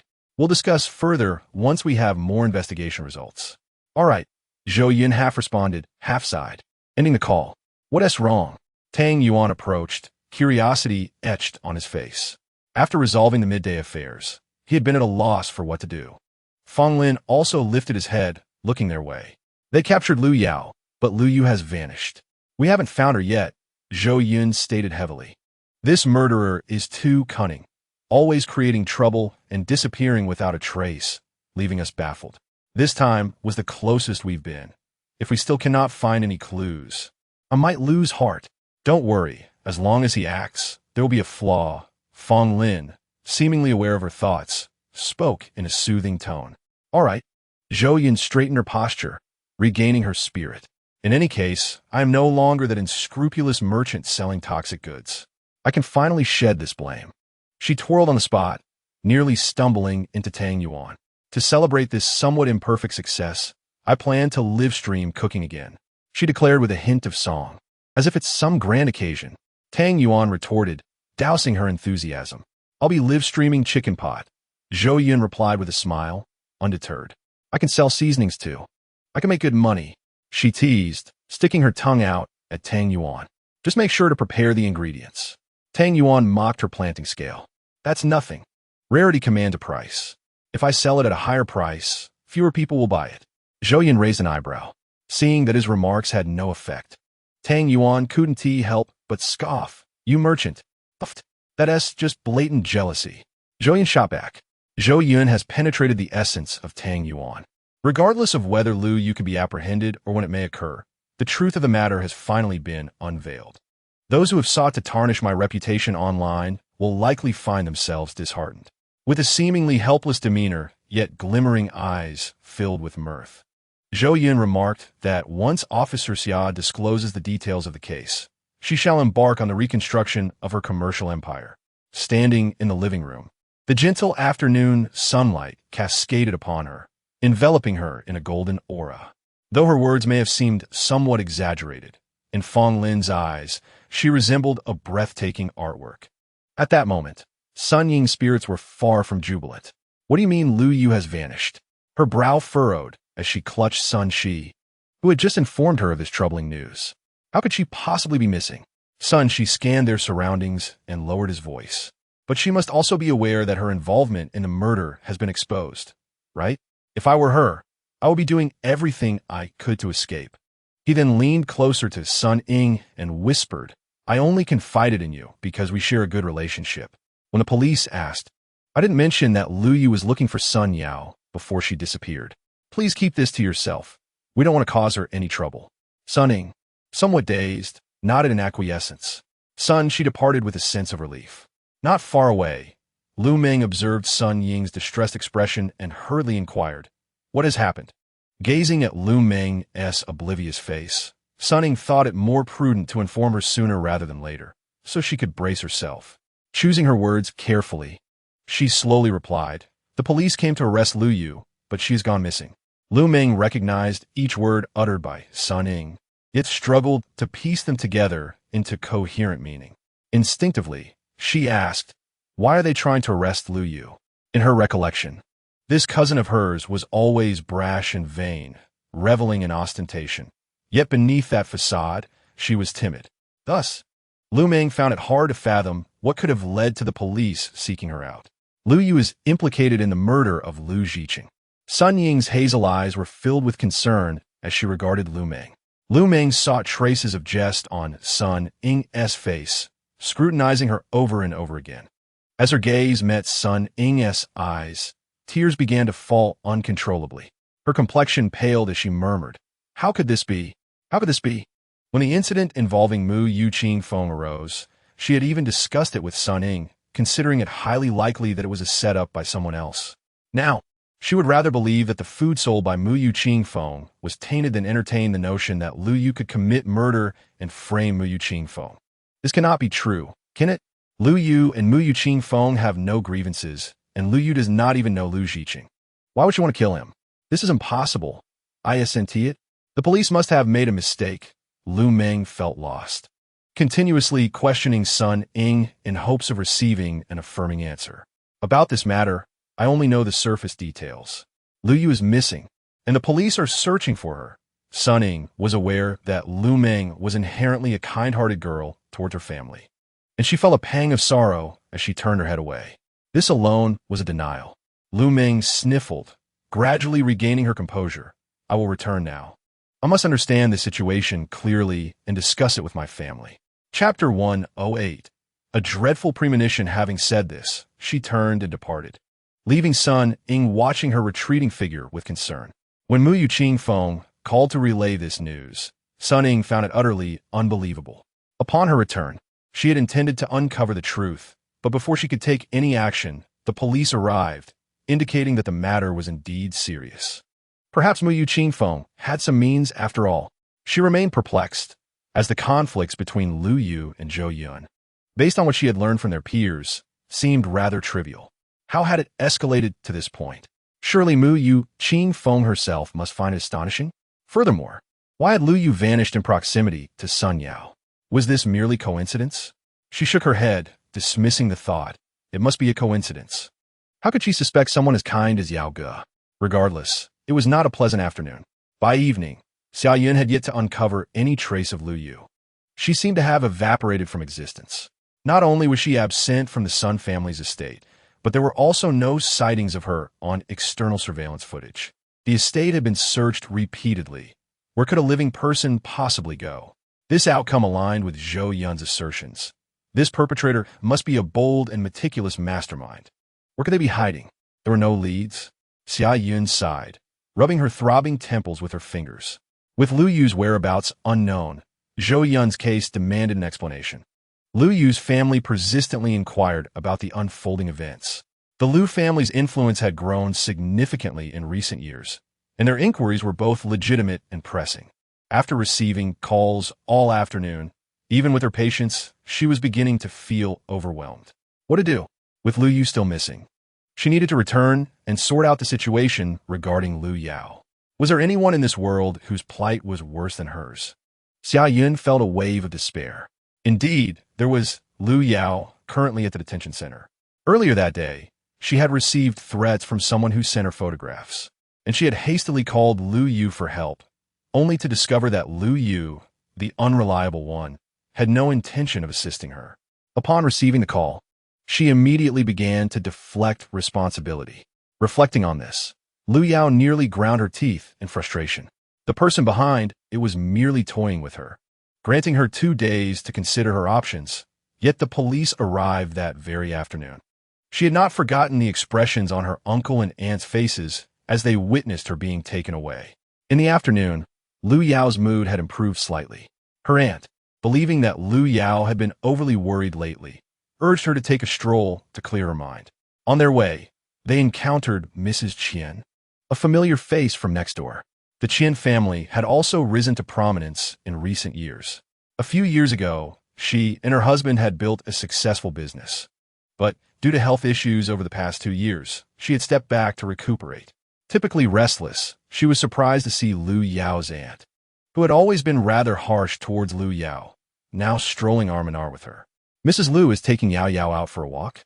"Yes." Lu Yao's aunt affectionately patted Lu Yao's hand, saying, "This niece of mine has been by my side recently, and I thought she needed a break." Lu Yao, still dazed from earlier events, politely greeted, "Hello, Aunt Qian." Mrs. Qian appraised Lu Yao and smiled. "Yao Yao is such a sensible and well-behaved child. No wonder Mrs. Lu dotes on her." Indeed, reflecting on Lu Yao's recent behavior, her aunt nodded in agreement. "She is a good girl. From now on, she will be like my own daughter. Yao Yao will enjoy a good life with such a wonderful mother," Mrs. Qian teased. Lu Yao managed a strained smile in response. After they parted ways, Mrs. Qian turned back and muttered softly, "What has gotten into that woman? She used to be so harsh towards Lu Yao. If I were Lu Yao, I'd be disgusted. Now, she claims to treat her like a daughter." As they walked a little further, Lu Yao's unease deepened. In a daze, she spotted a police officer approaching her, sending a shiver down her spine. Her aunt noticed this reaction and inquired with concern, "What is wrong? Are you feeling cold? Did you not dress warmly enough?" Their residential area, considered one of the more luxurious neighborhoods in the Eagle Eye Galaxy, maintained a temperature around 20 degrees Celsius. Comfortable for human sensation. At this temperature, residents avoided feeling cold while not overheating and sweating inappropriately. No, Lu Yao shook her head. The police officer she had just seen was merely a figment of her imagination. She still felt rather unwell and suggested, "Shall we postpone our outing for another day?" Lu Yao was reluctant to linger outside any longer. She needed to urge Lu Yu for a prompt resolution. Although her aunt expressed some disappointment, she replied, "Let us head back then. Your health is of utmost importance. After we return, you should either undergo a checkup in the medical pod or rest properly." Lu Yao nodded vigorously, fearful that her aunt might change her mind. The journey home was tranquil, and Lu Yao found herself mocking her own anxious thoughts. Upon returning, she complied with her aunt's suggestion and settled into the medical pod. This pod had previously been reserved exclusively for Lu Zhiqing. No matter how severely she was injured in the past, her uncle's family had never permitted her to use it for recovery, despite the minimal energy and negligible medical supplies it required. The reason was Lu Zhiqing's disdain for her. His exact words were, "How could I share the same medical pod with this despicable girl? If you allow her in, I shall refuse to use it again. Buy me a new one." Naturally, her uncle would not indulge such an extravagant request, even to appease his son, although she had once sustained grave injuries from a brutal beating by Lu Zhiqing. She was merely instructed to recuperate in her own room. This was the extent of the kindness they had shown her. Lu Yao managed a bitter smile, her lips curling with genuine irony. The presence of the sleep gas within the pod allowed her to drift into a deep slumber, a rarity for her. It was so peaceful that when she was disturbed, she felt a twinge of irritation. Forced awake, and still under the effects of the sleep gas, she struggled to open her eyes, but could hear the surrounding chaos of screams and commotion. What was happening? A sense of foreboding intensified in her heart. Chapter 109. The dust settled. She attempted to struggle, wanting to pry her eyes open. Before she could succeed, she felt a weight crash onto her. It was her aunt. Unlike the affectionate and indulgent demeanor she had exhibited before Lu Yao fell asleep, she was now cursing and striking her arms. It was as if she had returned to the time before Lu Zhiqing's demise. Momentarily dazed, Lu Yao finally caught her aunt's harsh words. "You wretched girl! I have treated you with such kindness. How dare you poison my son? You must have been enjoying yourself while keeping this from us, huh?" Nearby, an unfamiliar voice urged her, "Madam Lu, please calm down and do not obstruct our duties." Internally, Lu Yao scoffed. Is this kindness? Beating and scolding me is kindness? Deliberately damaging the cleaning robot, so I had to clean the entire villa, refusing me food until I did it properly is kindness? You truly have a short memory. Although her eyes remained closed, she realized the truth had been revealed. This was for the best. It spared her the need to continue pretending. A heavy weight lifted from her heart, and she felt less anxious. In fact, she was in no hurry to open her eyes, choosing instead to listen to her aunt's tirade. "We have provided for your food, clothing, and education all these years. Have we ever wronged you? Had I known you were such an ungrateful wretch, I should have expelled you long ago. How pitiful I am to have trusted such a venomous and malicious woman." Expel her? Lu Yao felt a mix of anger and amusement. Had they not pushed their way into her life under the guise of raising her, they would have had no right to speak in this household. If she were to be expelled, they would likely have to leave as well. At that moment, Lu Yao finally gathered her strength. As she opened her eyes, she forcefully threw the woman who was striking her onto the ground. A mocking smile spread across her face. "Did I kill anyone? What do you think, my dear uncle and aunt? This is my repayment for all the years you have raised me. Are you touched?" Her uncle, long depleted by years of indulgence and vice, twitched his facial muscles at her words and hoarsely muttered, "How can you be so malicious?" Her aunt lay sprawled on the cold floor, disbelief and fear etched on her face as Lu Yao stood over her, advancing with a chilling step that elicited a bone-chilling scream. "Ah, don't come any closer." At that moment, Lu Yao's face contorted into a twisted, exultant smile. After all these years, she could finally shed her facade and gaze upon her closest blood relatives with pure hatred. Lu Zhiqing had been so foolish. She had stood by, watching him suffer as he collapsed. Lu Yao recounted, "In truth, the weight of the chips he held was not so heavy, hence he did not die immediately. I watched him fall, saw the pleading in his eyes, and witnessed him breathe his last." Her aunt could no longer endure the horror. She scrambled to her feet and fled from Lu Yao, her voice trembling. You wretched girl." The nearby police officers, spectators to this farce, felt a profound pity for Lu Yao. A person like her must have endured unspeakable abuse in her childhood to become what she was now. Am I filial or unfilial? Aunt, are you satisfied with your daughter? Lu Yao's eyes gleamed with a maniacal smile. Her aunt shook her head repeatedly, muttering, "Monster, monster." At that moment, she wished to cast aside any previous notions of kindness she had held for Lu Yao. Soon, Lu Yao was taken away by the police.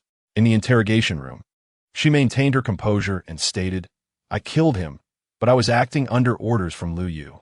Since Lu Yu had not assisted her, she thought it only fitting that they both share the same prison cell. The officers conducting the interrogation were not particularly surprised. The physical evidence was quite clear. "Both of you were involved in this murder case. How could that be?"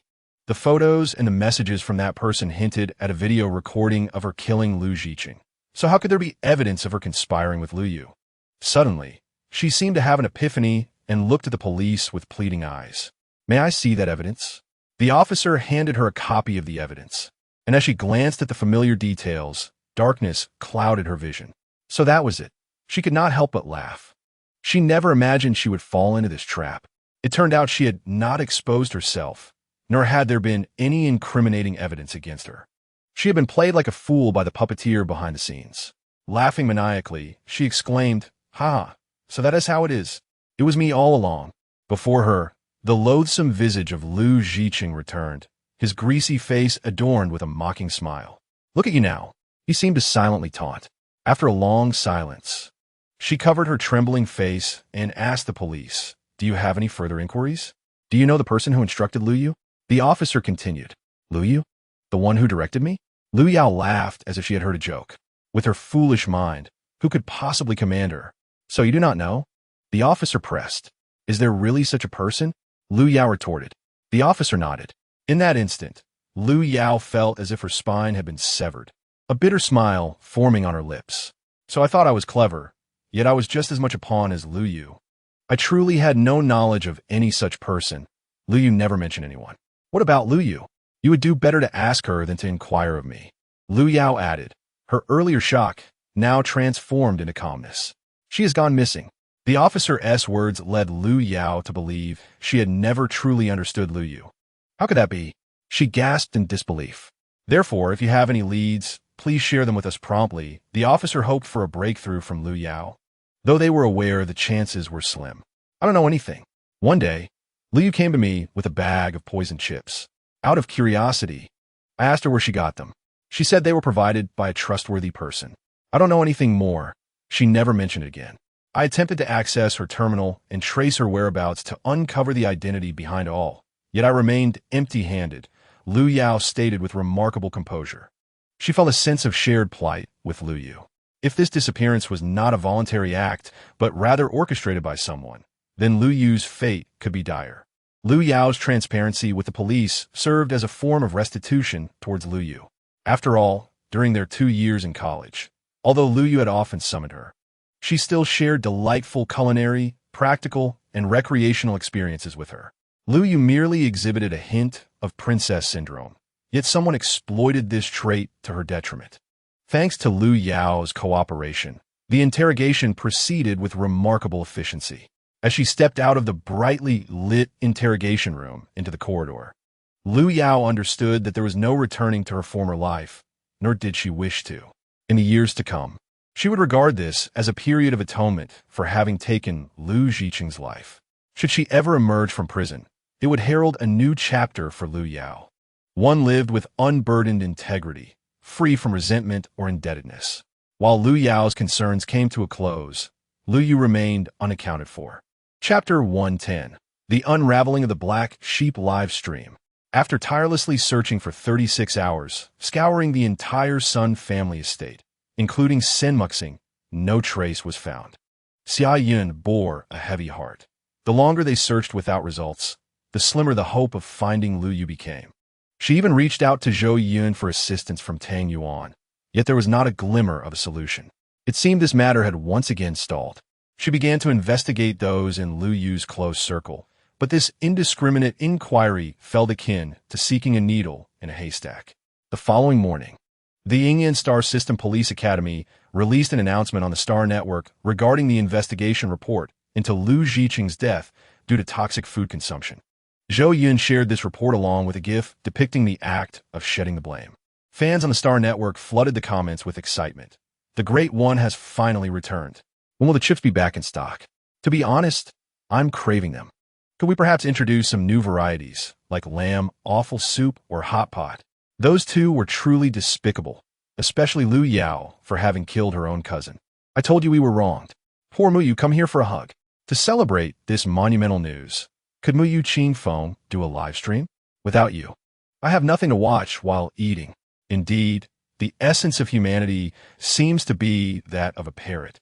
Zhou Yun mused as she observed them constructing an elaborate tower of monotony with their dry words, unable to resist joining in with a similar comment. Suddenly, her comment section erupted like a fish pond in chaos.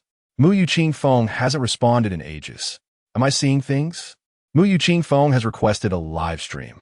What does this mean? Is a live stream happening today? Tell me, or I'll kneel and beg you. I miss the chips. I long to savor barbecue seasoning with grilled meat. When will these items be restocked? Upon seeing the multitude of inquiries regarding this, Zhou Yun replied below soon. Just wait for me to finish the new packaging. It will be back in a couple of days. The person who had posed the question leapt for joy upon realizing their query had been acknowledged. Will the Great One stream? They assumed Muyu Qingfeng would remain silent, but after 2 seconds, Zhou Yun's reply appeared below, tonight. They felt as if they had stumbled upon the luckiest day of the year, enveloped in an overwhelming sense of happiness. They had received 2 responses from Muyu Qingfeng. At that moment, her roommate returned. Xiao Xiao, why are you so happy? Muyu Qingfeng is streaming tonight. Really? Her roommate's initial excitement quickly turned to disappointment. Unfortunately, I have 2 classes tonight. That teacher is incredibly strict. I can't afford to skip. Then I guess there's nothing I can do, Xiao pouted. Alas, if only Muyu Qingfeng could come to our school and cook for us. I'd risk failing this semester just to eat with her. Her roommate reminisced about the delicious meals from previous live streams. What are you thinking? Dreaming is probably faster. Xiao teased back. Her roommate replied earnestly. Seriously, she is still our outstanding alumna. When she was being criticized online, our school's students rallied in support on the Star Network. In just 2 months, it's the 3,000th anniversary of our school's founding. How wonderful it would be to have her attend. Her roommate clasped her hands together, a dreamy expression gracing her face. Bai Xiao felt a spark of inspiration. Perhaps I really do have a way. Huh? Her roommate grasped her hand, wide-eyed with surprise. I was just saying that. Do you really have a way? Bai Xiao nodded modestly. Let me think it through and watch tonight's stream first. If you can indeed get her to cook, I will sponsor your meals for an entire semester. Her roommate nearly twirled with joy. I'm just going to try. It may not work out, so don't get too excited. Bai Xiao pulled her arm away. I understand. You go ahead.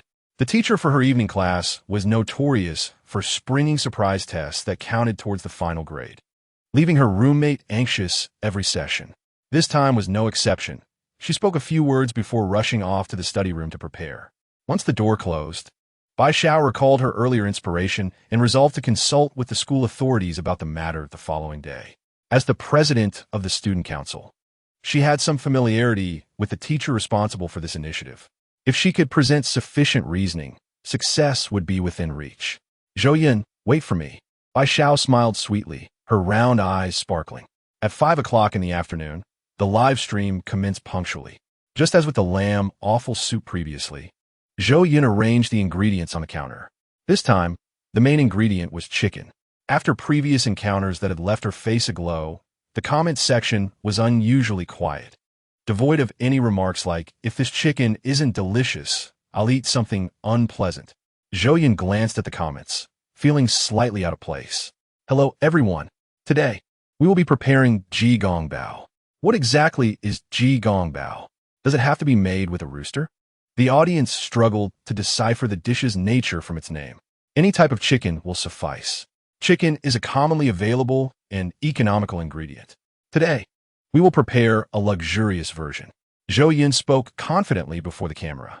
Why do I call it a luxurious version? Because I calculated based on the market value of the ingredients I'm using. The total value of the ingredients in front of me amounts to approximately 80,000 star coins. Thus, the cost of this meal is significantly high. The viewers were taken aback, exclaiming, goodness, no wonder the previous dishes were so delicious. If I were to cook like Muyu Qing Feng, I'd be bankrupt in no time. Zhou Yun paused, raising an eyebrow at the crowd. However, if it's just my own costs, it won't be that high. The viewers who had previously urged her to sell seasonings fell silent, checking their pockets, hesitant to speak up again. Yet, Zhou Yun continued, introducing another twist that stirred the viewers' emotions. I said my costs aren't that high, so it will be cheaper than you expect. Will this Jigong Bao be available for sale? A comment emerged. Another followed. Money isn't an issue. I just can't cook. If only you sold ready-made dishes. A flurry of one comments followed.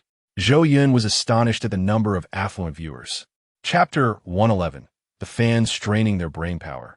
Due to the vastness of the interstellar realm and the abundance of resources, the proportion of wealthy individuals is indeed quite high. In addition to the sustained popularity of Zhou Yun during this period, many individuals have shared their sensory experiences from her previous live-streamed eating sessions. The flavors she presented have indeed left an indelible impression on them, prompting a willingness to invest in her culinary offerings. However, many, akin to the first individual who voiced this sentiment, possess the financial means yet lack the culinary skills. Zhou Yun instinctively inquired, given the distance between us, would it not be detrimental to transport the dishes? Upon hearing this, the audience in the comments erupted with enthusiasm, exclaiming, there is interstellar delivery. It is remarkably swift. They employ spatial jump technology, ensuring the food arrives hot. Zhou Yun felt her worldview being reshaped once again. While preparing the meal, she searched the StarNet and discovered an establishment that claimed it could deliver to every corner of the universe within 15 minutes, albeit at a steep price. She had not anticipated such a business model. Instantly, she revised her previous plans and smiled at the camera, declaring, it is indeed feasible. But you must cover the delivery costs. The audience responded in unison with a resounding of course. After resolving this matter, Zhou Yun felt invigorated. Drawing from her previous experience, she spent over an hour preparing the meal. As she presented the freshly cooked chicken pot, the entire audience could not help but swallow in unison. Gazing at the dish, glistening and fragrant, who could have imagined this was once a chicken that was universally scorned? Before Zhou Yun could take a bite, a comment appeared. Hello, I am the owner of the Interstellar Delivery Service. May I purchase this chicken pot? I can come and collect it immediately. Zhou Yun gasped in surprise. Is this even possible? Almost immediately, other comments began to berate the previous one. You should leave. We expect you to deliver to us, not to eat it yourself. I am ready to savor it. How dare you? This is outrageous. We brought you business, and you have the audacity to claim our meal. Do not heed him. How much could you possibly gain from selling it to him? The sensory experience is worth a fortune to us. Zhou Yun chuckled. This dish is not for sale. Moreover, I am in high spirits today, having shed my burdens, so I shall open up sensory sharing for free. With a grand gesture, she echoed the classic phrase often heard in bars on Earth. Tonight, all drinks are on Zhou Gongzi. This elicited cheers from the comment section. What a generous owner. In truth, Zhou Yun's charges for sensory sharing were relatively economical compared to other streamers, but her joy was palpable. As she sampled a piece, she remarked, delicious, quite comparable to the quality of a few days prior. Those watching felt as though their very souls were captivated by this divine delicacy. Is this truly chicken? The flavor rivals that of high-end star beasts. Many spectators found themselves pondering this notion. With another bite, the flavor was even more exquisite. Some chewed their own meals while their senses were entranced by the chicken pot's deliciousness. Throughout the live stream, Bai Zhao's conviction solidified further. Her saliva flowed like a waterfall. She wiped her mouth and contacted the school's administrator via her terminal. Hello, Teacher He. I am Bai Zhao, the president of the student council. I have an excellent idea regarding the upcoming school anniversary in 2 months that I would like to discuss with you. When would you be available to meet? After sending the message, she frequently checked her terminal, anxious not to miss a response. After a while, her terminal chimed, and a dialog box appeared. What is your idea? I am in the Qingyuan campus office right now. If you have time, please come and share. Bai Zhao sprang up with excitement, fists clenched to her chest, whispering yes. Without delay, she set out. It was only 7 o'clock. She was confident she could persuade the teacher before 9. This was the peak time for students on campus. Bai Zhao took the school bus, traversing numerous teaching buildings, until it stopped in front of the administration block. She navigated the familiar halls and arrived at a door, gently knocking. When a voice from inside called, "Come in," she pushed the door open. Teacher He, seated at a large desk, was a beautiful woman with shoulder-length hair. Smiling warmly at Bai Zhao, she remarked, "It is rare to see you so proactive. Please come in and sit." "Thank you, teacher," Bai Zhao replied, sitting down confidently across from her. "What brilliant idea do you have that you are so eager to share?" Teacher He inquired directly. Bai Zhao gathered her thoughts. For this anniversary, the school will undoubtedly invite some outstanding alumni to attend, correct? Indeed, Teacher He nodded. That is customary. Which specific individuals are being invited? Bai Zhao asked curiously. The exact list has not yet been finalized, but it should be similar to previous years, albeit with a larger turnout. Teacher He candidly shared. Bai Zhao tapped her fingers on the smooth desk. I would like to recommend an exceptional alumna. Who is it? Teacher He perceived Bai Zhao's intentions. Zhou Yun, the one known as Mu Yu Qing Feng on the StarNet, Bai Zhao stated. Teacher He recognized the name, not only due to her recent fame, but also because she had been an outstanding student. Regrettably, she had not pursued a career in spaceship design, but had instead taken a different path, now becoming a live streamer on StarNet. Had she continued in spaceship design, her name would undoubtedly be on the invitation list. Bai Zhao understood Teacher He's implications and added, although Zhou Yun has shifted away from spaceship design, she is excelling in her current field. Why shouldn't she be considered an outstanding alumna? Moreover, her popularity among the youth is substantial. If we can invite her, we need not worry about student enrollment after the anniversary. Bai Zhao asserted confidently, knowing that this angle would pique Teacher He's interest. Indeed, Teacher He leaned in with curiosity, asking, "Oh, is that so? Please elaborate." Zhou Yun has streamed again today, and her real-time viewership exceeded 2 billion. When I heard the news, I organized the data to support my claims. She continued, it is evident that Mu Yu Qing Feng has a significant appeal to adolescents. Teacher He nodded thoughtfully. I will consider this matter. Bai Zhao felt a sense of assurance, relieved as she moved on to the next point. I have an even better idea, she said, her eyes gleaming with anticipation. Teacher He smiled slightly. Does it still pertain to Zhou Yun? Go ahead. I am curious to hear what you propose. This anniversary marks the 3,000th year of our school's establishment, a grand celebration that will attract a multitude of attendees. Yes. And then? Teacher, he prompted. Bai Xiao smirked slyly. Do you think our school cafeteria will be able to impress such a large crowd? Teacher He's expression shifted slightly, as if recalling something. Although previous alumni had endured subpar meals during their time, the significance of this event prompted the school to want to leave a favorable impression. Are you suggesting that if we could invite Senior Zhou Yun for the cooking, it would undoubtedly astonish everyone present? Bai Xiao raised her chin proudly. There are many skilled chefs, but the safety of cooking with genetically modified ingredients cannot be guaranteed. I am afraid I cannot agree to that. Teacher, he replied, shaking her head. Bai Xiao had not anticipated this response. But the police from the Ingyan star system have already proven that the incident with the genetically modified ingredients was a setup. There has never been a problem with the barbecue seasoning and chips I sold. Bai Xiao racked her brain, attempting to persuade the teacher. The alumni attending the school anniversary were all elites from various fields. We must ensure their safety. Teacher, he solemnly shook his head. Since they were all elites, we could not cook for them. Can we dine out during those days as students? Suddenly, Bai Xiao conceived a plan. You? Teacher, he asked in surprise. If you could garner a democratic resolution from 80 students, the school would seriously consider it. An excited smile illuminated Bai Xiao's face as she stood up and bowed to the teacher. Thank you, teacher. I'll take my leave now. Teacher, he shook his head, pondering the difficulty of securing agreement from 80 students. The young girl was too quick to rejoice. As Bai Xiao dashed out, her thoughts raced.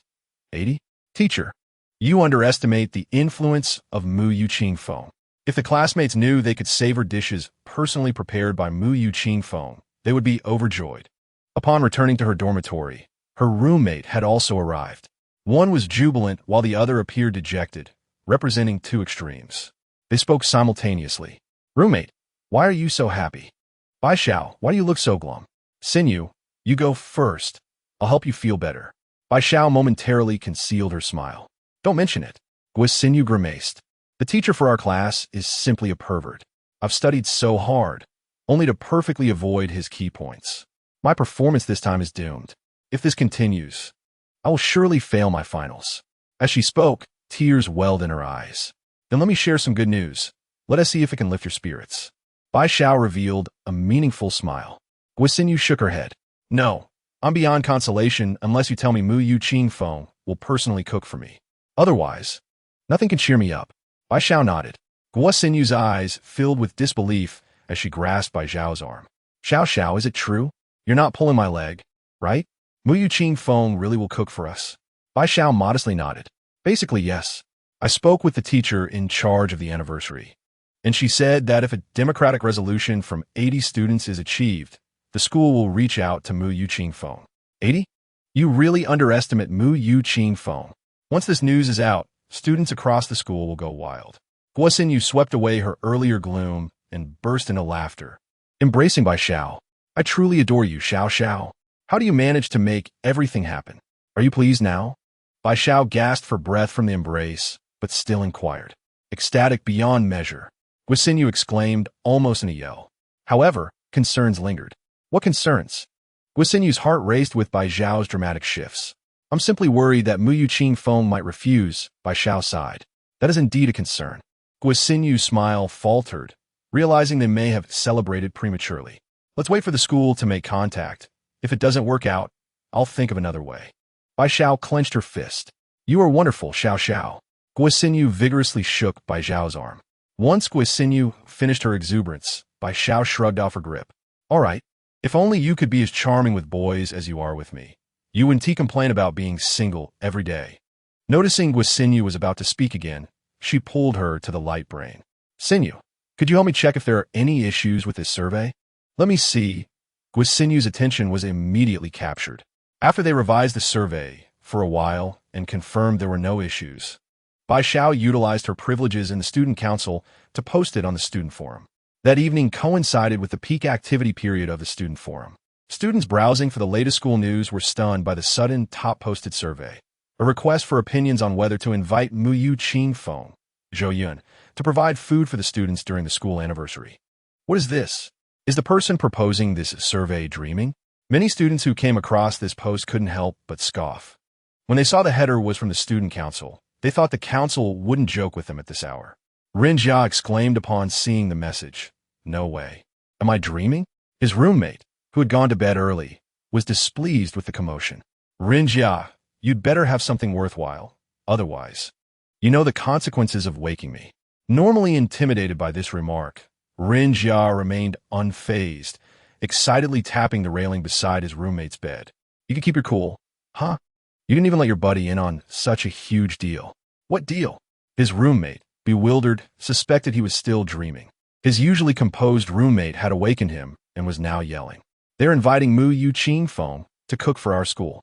Rin Jia mentioned, don't drag me into your delusions. Let me sleep. Dreaming about it is faster. His roommate didn't want to engage further, covering his head with the quilt, blocking Rin Jia's voice from reaching him. Witnessing this behavior, Rin Jia wondered if the student council had been hacked. Surely they wouldn't prank others at this hour? The student council sent this? His roommate inquired upon hearing Rin Jia's words, pulling the quilt off his head. Rin Jia slid his light brain screen into view and opened a shared post. You can see for yourself. Chapter 113. The big shot is truly a big shot. As his roommate's confused eyes met the message, he instantly woke up. Is this for real? He rubbed his eyes, spotting the large student council emblem on the post, then retrieved his terminal. Who came up with this brilliant idea? Will the school consider this request? He murmured in delight, shaking off his earlier drowsiness and annoyance with Rin Jia. Upon entering the group chat, he found many others who shared his excitement. The chat was flooded with messages. Is it real? Which big shot thought of this? When did our student council become this impressive? I want to know. Where asked the president to clarify. Many began filling out the survey. Bai Zhao's terminal buzzed incessantly with notifications. Only then did she realize she had forgotten to inform the other student council members about this development. After carefully choosing her words, she relayed the discussion she had with the teacher. 80? ISNT that easy enough? This is real. I'll tell my roommates to vote. Rin Jia's roommate, upon receiving this confirmation, switched off his terminal, intending to share the news with Rin Jia. However, upon looking up, he was startled to find Rin Jia's face inexplicably beside him. He jumped back, exclaiming, Rin Jia, what are you doing? I just wanted to know sooner. So, is it true? Rin Jia stood on his chair, eagerly looking at his roommate. Yes. Hurry and vote. His roommate replied, clicking on the post and voting in favor. The next morning, Bai Xiao awoke and promptly opened the previous day's post, eager to see how successful they had been. This matter had certainly gained significant traction. The group chat had been very active the night before. Central University, being one of the most renowned institutions in the galaxy, held high recognition among the interstellar populace, with a campus area equivalent to several small planets. The student body was vast, approximately numbering 200,000. Bai Xiao speculated that thousands, if not tens of thousands, had participated in the voting last night. She wondered what the results would be. She feared that some students might publicly express support for Mu Yu-Ching-Feng, but secretly cast a dissenting vote on the Star Network. Taking a deep breath, as the initiator of this resolution, she had the right to access the voting data. She silently counted to 3 and clicked, then found herself frozen in place. After a long pause, she suddenly screamed, this is incredible. No wonder she's known as Zhou Yun, the senior. What happened? Guo Xinyu, surprised to see Bai Xiao so flustered, quickly inquired. Bai Zhao's face flushed, her eyes sparkling. Do you know? Xinyu, about that vote from last night. How many people have voted now? Surely it must be tens of thousands, right? That's why you're so excited? Guo Xinyu's voice flowed like a rapid-fire stream of questions directed at Bai Xiao. No. Bai Xiao shook her head. Could it be less than 10,000? That shouldn't be the case, Guo Xinyu replied, perplexed, as Bai Zhao's demeanor suggested otherwise. Has it surpassed 100,000? She continued to question in disbelief. Yes. Not only has it surpassed 100,000, but now there are already 180,000 people who have agreed. Bai Xiao exclaimed, her excitement palpable. So many? Guo Xinyu's eyes widened in disbelief, her mouth forming in no. So, even if the other 20,000 voted against it, this matter is still settled? Bai Xiao nodded affirmatively. A true powerhouse indeed. Such a significant development can happen overnight. It's simply astonishing. While Guo continued to marvel beside her, Bai Xiao had already sprung from her bed to freshen up. "Where are you going, Xiao Xiao?" Guo, unable to keep up with her roommate's enthusiasm, couldn't help but ask. "Where else would I go?" Bai Xiao's voice echoed from the bathroom. "I need to contact the teacher and finalize this matter quickly. I fear that delays might complicate things." "All right." Guo, impressed, snuggled back in her blanket, feeling it was still early enough for her to rest a little longer. In less than 5 minutes, Bai Xiao emerged from the dormitory, looking refreshed, as she reached out to Teacher He. "Hello, Teacher He, this is Bai Xiao. Are you in your office?" "Bai Xiao, what brings you here so early?" Teacher He asked. "It's regarding the matter we discussed yesterday." "What is it?" Teacher He's voice sounded somewhat bewildered through the terminal. 80% of the students have agreed to my proposal," Bai Xiao elaborated. "What?" Teacher He sounded completely taken aback. "Send me the data. I want to see it." After a brief pause, she instructed Bai Xiao. "Sure." Bai Xiao accessed the back end and found that several thousand more votes had come in during that short time.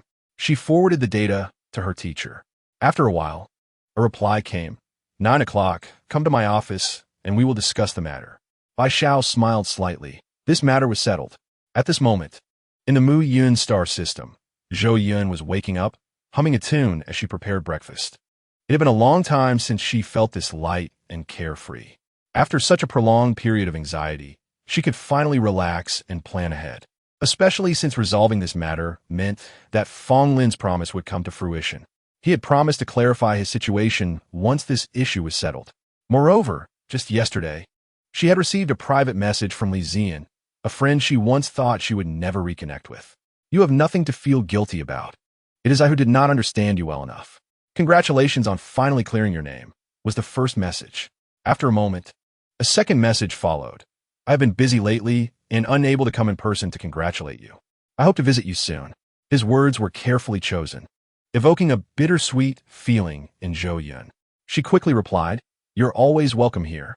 "That's great," he responded, adding a smiley face. One joyful event after another shattered the previous gloom, making her breakfast that day particularly sumptuous.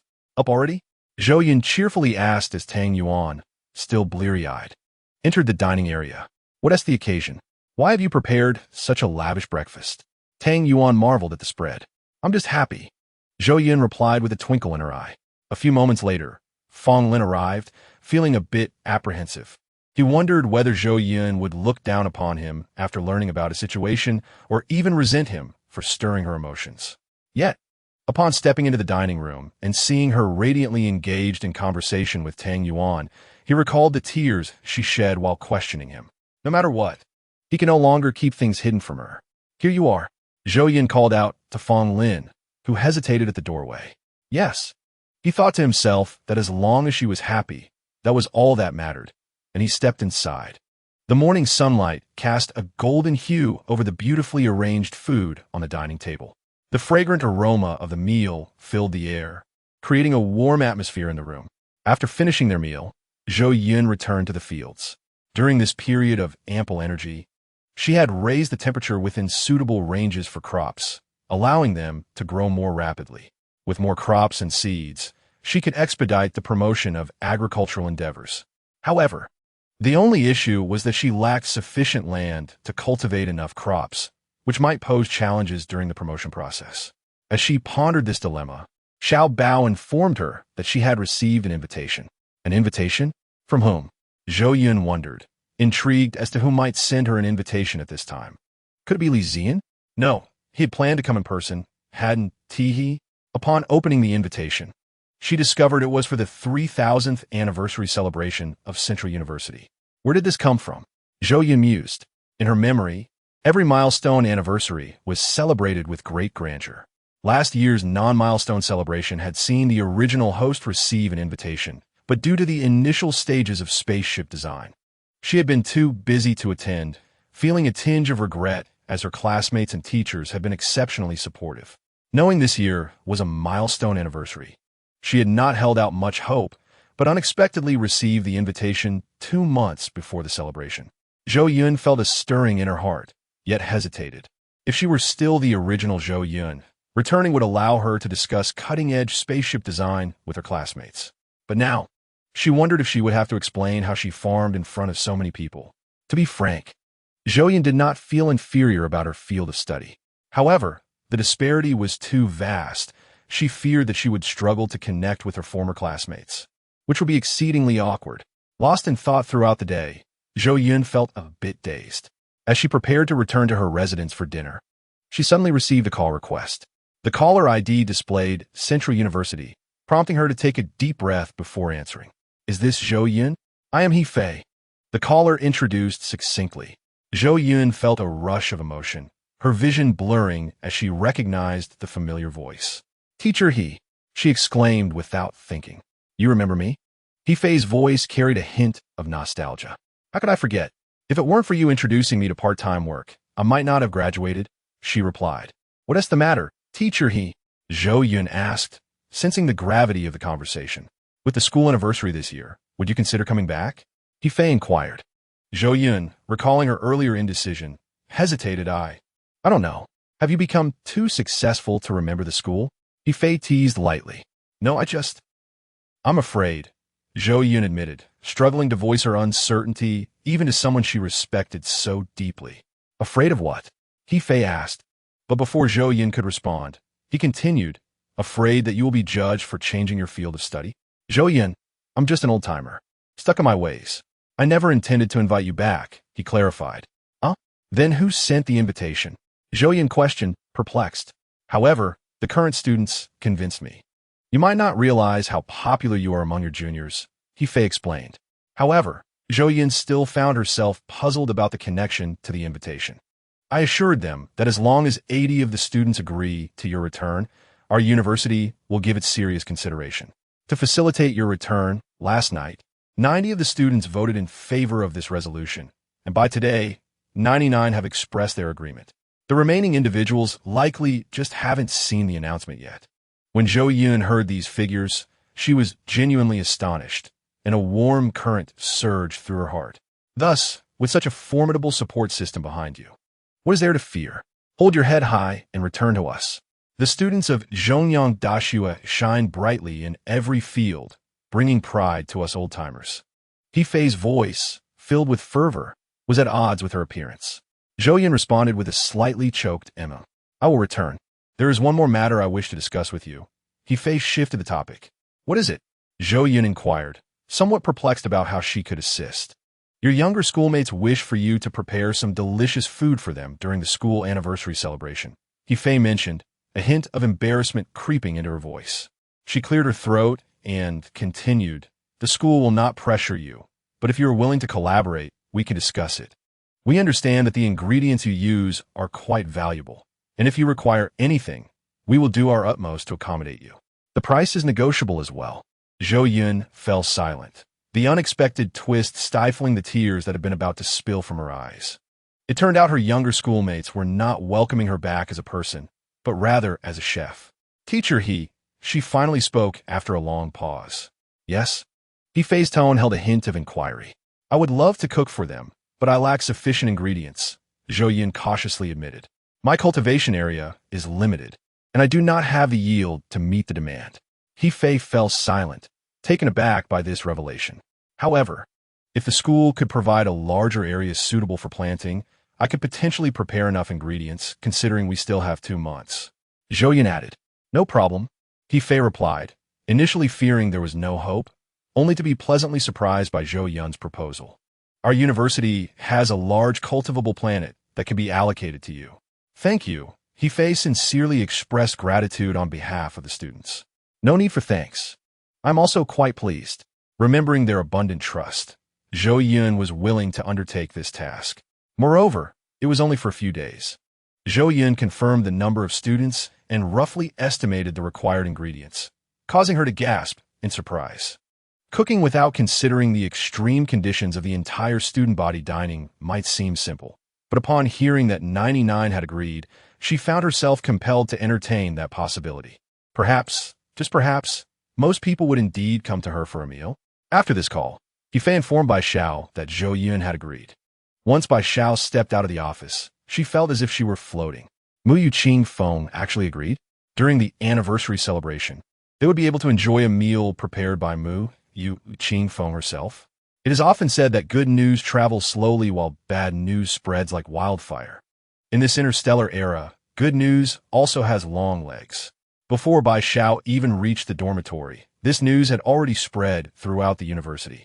Upon entering the dormitory, her roommate Guisinyu exclaimed, "Look, look, our hero has returned triumphant." Bai Xiao sighed and rubbed her forehead. "I haven't even said anything yet. How'd you all find out? You didn't need to announce it. Anyone who saw your expression when you came out of the teacher's office would know." Guisinyu boasted, raising her wrist to show her terminal. "Fine." Bai Xiao sighed again. "Zhou Yun will be here in a few days." "So soon?" Guisinyu was taken aback. "Have you considered how many students there are and how much food will be needed?" Guisinyu agreed. While they discussed this in their dormitory, the students of Zhongyang-Dashue were already showcasing this exciting news. Today's Star Network headlines were still about Zhou Yun. The renowned alumnus Yu Qingfeng will attend the 3,000th anniversary celebration and showcase her culinary skills. Once this news spread, countless individuals were filled with envy and resentment. How infuriating! Why am I not a student of Zhongyang-Dashue? Is there a privilege for those who excel academically? They get to enjoy meals prepared by Yu Qingfeng herself. I wish I had applied to Zhongyang-Dashue this year. I wonder if it's too late? I feel so envious. I truly want to go. The students of Zhongyang-Dashue were glowing with pride. "Oh, we will be able to eat meals prepared by Yu Qingfeng. Honestly, it isn't that big of a deal, right? Don't worry. I will savor it for you." Such casual remarks only serve to infuriate others on the Star Network, leaving them helpless. What are you all so happy about? Your school has so many people. How much food can Yu Qingfeng prepare? Many will surely miss out. Exactly. We want to be able to eat, and you will only get to see it. You are suffering more than we are. Upon hearing this, the students of Zhongyang-Dashue fell silent, as they too were unsure of how much food Yu Qingfeng could make. I hope the takeout service for Yu Qingfeng starts soon. I'm already looking forward to it. So am I. I hope it begins soon. Discussions surrounding Zhou Yun flourished on the Star Network, while she herself felt a bit anxious.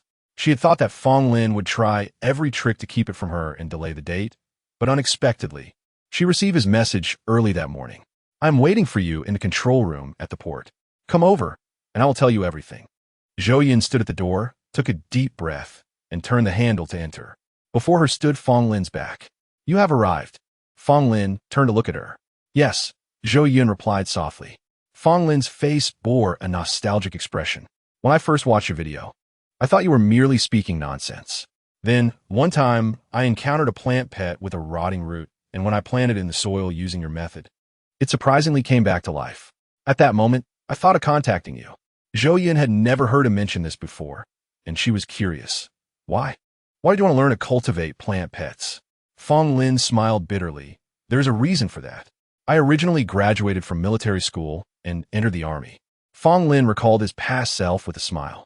Zhou Yun remained silent, eager to understand why someone who graduated from military school would choose to learn about cultivating plant pets.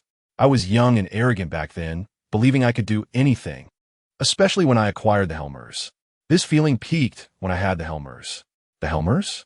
Is that the mech you use to slay high-level star beasts?" Zhou Yun couldn't help but voice her curiosity. "Yes, that is my mech." Zhou Yun thought of the silver-red mech that descended from the sky and felt a surge of emotion. "But why did you leave the army?" "Perhaps it was about 3 years ago." Fong Lin fell into his memories. In the border area, there was constant friction and conflict between humans and star beasts. One time, a subordinate reported to me, "Sir, 5 intermediate star beasts have been discovered 600 kilometers southwest of Zone B." A soldier entered and saluted to report. Fong Lin, sitting at his desk, looked up at the soldier. "I understand. You may leave." The soldier turned and exited. This was originally a very common extermination task, and Fong Lin had grown accustomed to it. He pressed a button on his optical brain and assigned the task to his subordinate, Zhong Lan. "Take your mech squad to Zone B's southwest area and clear out those 5 intermediate star beasts that have crossed the border." "Received. We will ensure the task is completed." This was merely a routine task, regarded as a pastime for a mech squad like Zhong Lan's. Thus, there was even a hint of excitement in their voices. The border was exceedingly dull, apart from the barren landscape. There was nothing but the monotony of patrolling day in and day out. Not only were his subordinates feeling a sense of ennui, but he himself was also somewhat bored. Fong Lin pressed his index and middle fingers against his throbbing temples, massaging them gently as he continued to attend to his daily affairs. This unsettling feeling did not manifest until 2 hours later. After finally clearing the mountain of bureaucratic tasks, Fong Lin noticed that the Zhou Yun squad, dispatched to eliminate the Xing Shou, had yet to report back. He promptly contacted the communicator via the control panel, inquiring, "What is happening? Have Zhou Yun and his team returned?" The response was swift. "No, they have not." Fong Lin frowned. "When did they depart?" 1 hour and 58 minutes ago. Such a long time has passed, and they are still not back? Fong Lin squinted, then dialed the emergency communication on Zhonglan's Mecca, eager to discern what was amiss. Typically, such urgent contacts are only activated in dire circumstances. Fong Lin assumed Zhonglan understood the gravity of the situation, yet when he called, there was no response. He redialed, but again, no one answered. What is going on? What has happened? Rising immediately, he exited his office, only to encounter his aide, whose face bore an expression of grave concern. "Commander, the Zhou Yun squad is missing. We have dispatched other team members to investigate, equipped with intelligent robots. However, perplexingly, they too have gone silent." Chapter 116. Testing the waters, why did you only inform me of this now? Fong Lin furrowed his brow, his gaze sharp as he directed it toward his aide. When did they lose contact?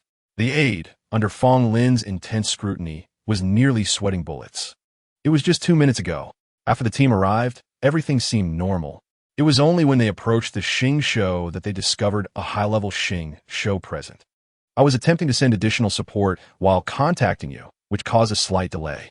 Just 2 minutes ago, thick white fog started to envelop the monitoring area, and then all signals from there were cut off. The initial responders had already entered the fog, and those who followed found that it was expanding. None of those who entered have emerged, and we have been unable to establish contact with them. Absurd, Fong Lin reprimanded sternly. Take me there at once. The aide, feeling as if he had been granted a reprieve, nodded vigorously and led Fong Lin swiftly down the corridor into the command room. In the command room, the displays were largely shrouded in white mist, with a small contingent remaining outside the fog, awaiting orders. Have them withdraw for now and leave the intelligent robots to observe. Fong Lin commanded rapidly. Summon the reconnaissance department. See if they can devise a method to survey the situation inside. Observing his aide, whose expression, though grim, was composed, Fong Lin felt a gradual sense of reassurance, as if a stabilizing force had been restored. Report this anomaly upward. Check if other military zones are experiencing similar occurrences. Fong Lin stood firm as the reconnaissance department attempted various approaches, time ticking away without any progress. His grip on the command console tightened, his knuckles turning pale from the pressure. After 2 minutes, his aide informed him, currently, all 4 military zones are experiencing such anomalies, affecting over 20 uninhabited planets. Given their desolation, the damage is minimal. Each military zone is reluctant to disclose this and is conducting internal investigations. It is only now that we have become aware of the situation. As the white fog continued to expand, the reconnaissance department had made no headway. An hour had passed, and the prospects for rescue were becoming increasingly bleak. His aide's demeanor reflected his own growing despair. Where did the anomaly first appear? Are there any survivors? Has anyone emerged? Fong Lin's mood soured. Zhou Yun was not merely a subordinate, but a trusted comrade, a brother in arms. The earliest incident occurred near to Li Xing in the Eastern Theater, and none who entered have returned.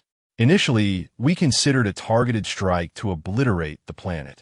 Yet the fog spread so rapidly that we can no longer ascertain its location. His aide, visibly fatigued, had never encountered such a situation before. Attempting to send in a rescue team would only lead them into peril. We can wait no longer, Fong Lin declared, turning suddenly. I will go in myself. You all stay outside. No, this fog is too strange. Commander, you cannot go in. I will. The aide urgently protested. He understood the urgency of rescue. If the reconnaissance departments from other military zones were at a loss, they likely would not devise a solution in the short term. The longer they waited, the more extensive the fog would become, complicating their search for survivors. You will go. Fong Lin turned to face his pursuing aide. I have no desire to lose another aide. Zhonglan's mecha is the most advanced available, second only to mine. His piloting skills surpass yours significantly. If he is trapped, what can you accomplish? The aide attempted to argue further, but Fong Lin waved his hand dismissively. Enough, do not waste time. I am capable of managing this. Shortly thereafter, the transport lift conveyed him outside, where Fong Lin summoned his mecha, Helmozy, and flew toward the fog-enshrouded area. The equipment aboard this mecha was cutting-edge, enabling remarkable speed. In less than 10 minutes, Fong Lin had plunged into the depths of the white mist. The fog was dense, visibility severely limited. He could hardly see his own mecha's arm. Releasing several compressed air grenades into the surroundings, he endeavored to disperse the fog, inching closer to the designated incident site. Suddenly, an unusual sound reached his ears. Fong Lin maneuvered his mecha to the side, discovering a pair of crimson eyes emerging from the mist, their pupils shaped like five-pointed stars. A Xingqiu? So close? He inhaled sharply. To be honest, upon entering the fog, he had perceived no anomalies through his instruments. But now, this proximity to the Xingqiu was indeed unsettling. He attempted to contact the outside with his emergency communicator, only to hear static and his aide's anxious voice intermittently pleading for retreat. He could not afford to respond, as the compressed air grenades began clearing the fog. It was then that Fong Lin realized the enormity of the Xingqiu concealed beneath the mist. The Helmozy was a finely honed blade designed specifically to combat such creatures. Its size was substantial. It dwarfed even standard military mechas. Such a large mecha requires exceptional piloting skills, along with superior physical capabilities and reflexes. And Fong Lin excelled in all these aspects. Thus, he had vanquished many boundary-crossing Xingqiu. However, this was the first time he encountered a creature of such colossal stature. Now, he saw that the Xingqiu was indeed more than twice the size of his mecha. Typically, Xingqiu possess eyes of purple, blue, green, or gold. This was the first time he had seen one with red eyes. He carefully stepped back, increasing the distance, and activated the cannon on his mecha's palm, unleashing a barrage of intense firepower. At such close range, the shot barely grazed the Xingqiu's hide. Fong Lin was taken aback. The creature's defenses were unexpectedly formidable. Usually, even high-level Xingqiu would shy away from such close-range assaults. As he maneuvered in combat, anticipating a prolonged struggle, he was surprised to find that although the Xingqiu's size and rank were formidable, its intelligence was alarmingly low, even beneath that of a typical mid-level Xingqiu. After approximately 10 minutes, the Xingqiu collapsed. Fong Lin pressed deeper, gradually locating his lost subordinates. Some were still alive, albeit with their mecha's navigation systems disabled, leaving them disoriented and unable to find their way. After Fong Lin and the others grasped the situation, they discovered that since the emergence of the white mist, the lower-tier star beasts in this area had vanished without a trace. Initially, they encountered intermediate-tier star beasts, and by banding together, they managed to cope. However, as time passed, the star beasts that appeared were of increasingly higher ranks and larger sizes. Prior to Fong Lin's arrival, they had already suffered an attack from a high-tier star beast, resulting in half of their team being casualties. Fong Lin believed that remaining here was unsafe if he were to lead them out. Would Zhonglan and the others at the very heart of the white mist be able to wait that long? He was uncertain. Chapter 117. Escape gritting his teeth. Fong Lin addressed them. Follow me, and I shall lead you out. He began to move step by step towards the location of Zhonglan's team. As the soldiers gradually gathered around him, it seemed as though the star beasts within the thick mist were drawn to them, multiplying in number. The time it took for Fong Lin to advance grew increasingly prolonged until he neared the center, where he could hear the sounds of fierce combat and Zhonglan's voice shouting, "Zhang Kai, where the hell are you shooting? I nearly met my end at your hands instead of the star beasts. An error. Brother Lan, why are there so many star beasts here? We've already slain so many and have barely moved a few steps." Zhang Kai replied with a smile, appearing rather unperturbed. Fong Lin felt a sense of relief and rushed to join the fray. only to realize that the situation was far from as manageable as they had claimed. Out of the 20 members in Zhou Yun's team, half lay incapacitated. 3 mechas were also damaged, rendering them incapable of full combat. Zhou Yun and his team were barely holding on. Zhou Yun, what is the casualty report? Fang Lin's sudden voice startled Zhou Yun, who momentarily questioned his own senses. How could the Major General be here? He shook his head in disbelief. In this dire moment, he had no time to turn and look.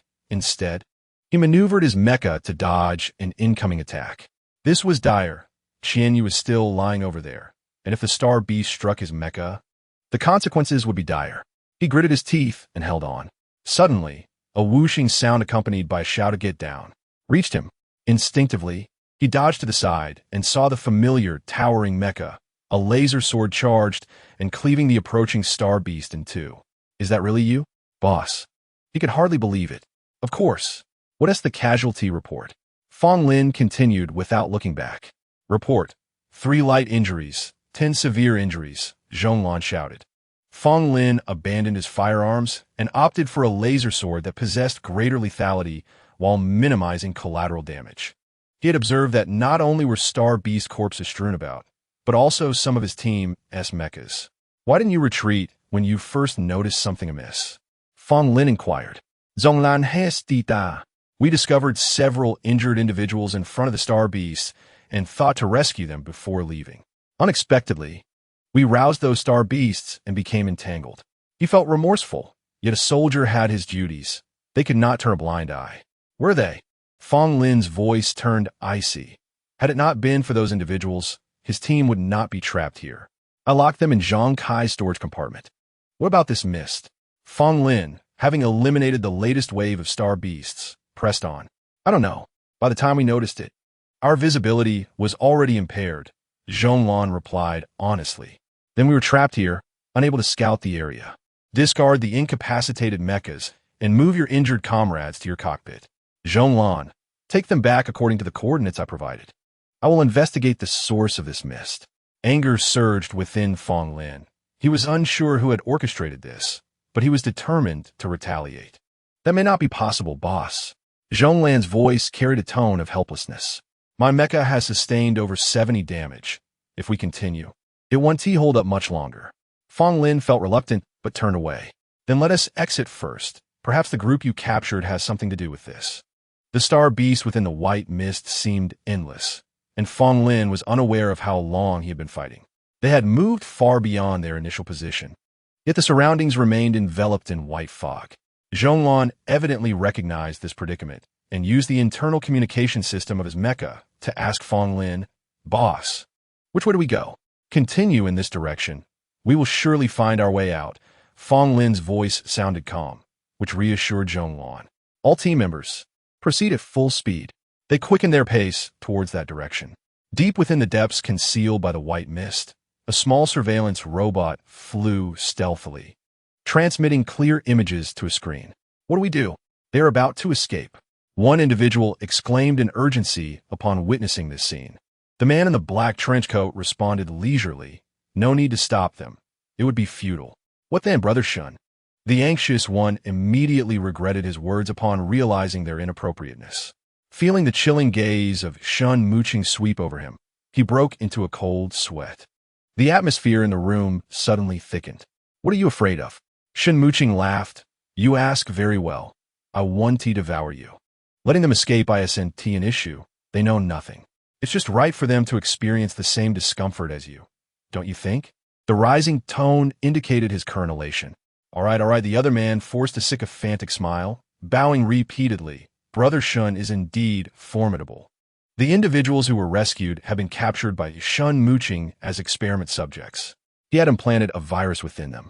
Under normal circumstances, the virus was not contagious. But within the white mist, it spread rapidly, carried by the mist itself. It was virtually inescapable, given that those individuals had been together for so long. They were likely infected. He pondered this while maintaining a calm facade. He needed to focus on his own survival rather than pitying others. The onset of this illness brought increasingly severe pain, and he was uncertain if he could endure the next episode. Do not worry, as long as you obediently comply. I will provide you with relief medications before the next outbreak. Shen Muqing seemed to read his thoughts, assuring him with a light chuckle.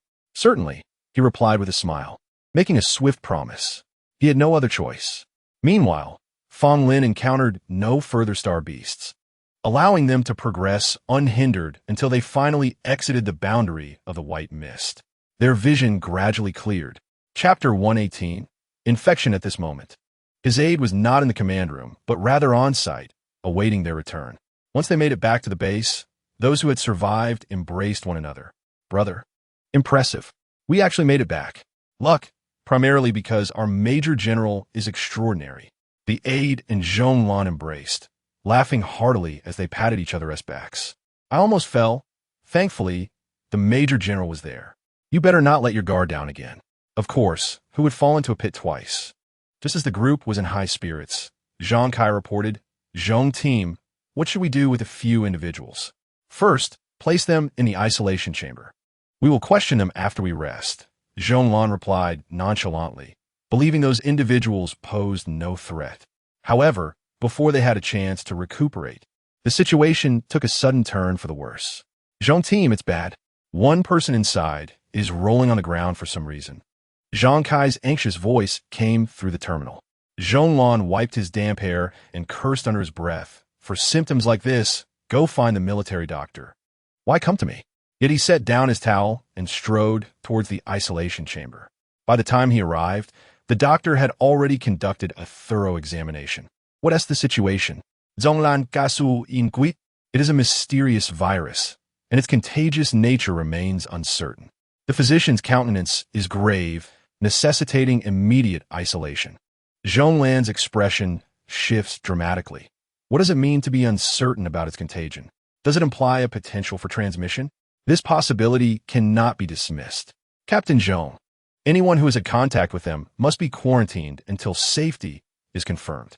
The doctor's words leave Zhong Lan frozen in place. If that illness is contagious, then has she inadvertently harmed Zhang Kai? Yet perhaps the situation is not as dire as it seems. Observing the pallor on his face, the doctor offers words of comfort. Those who had just returned were unable to revel in their joy before being placed under strict quarantine.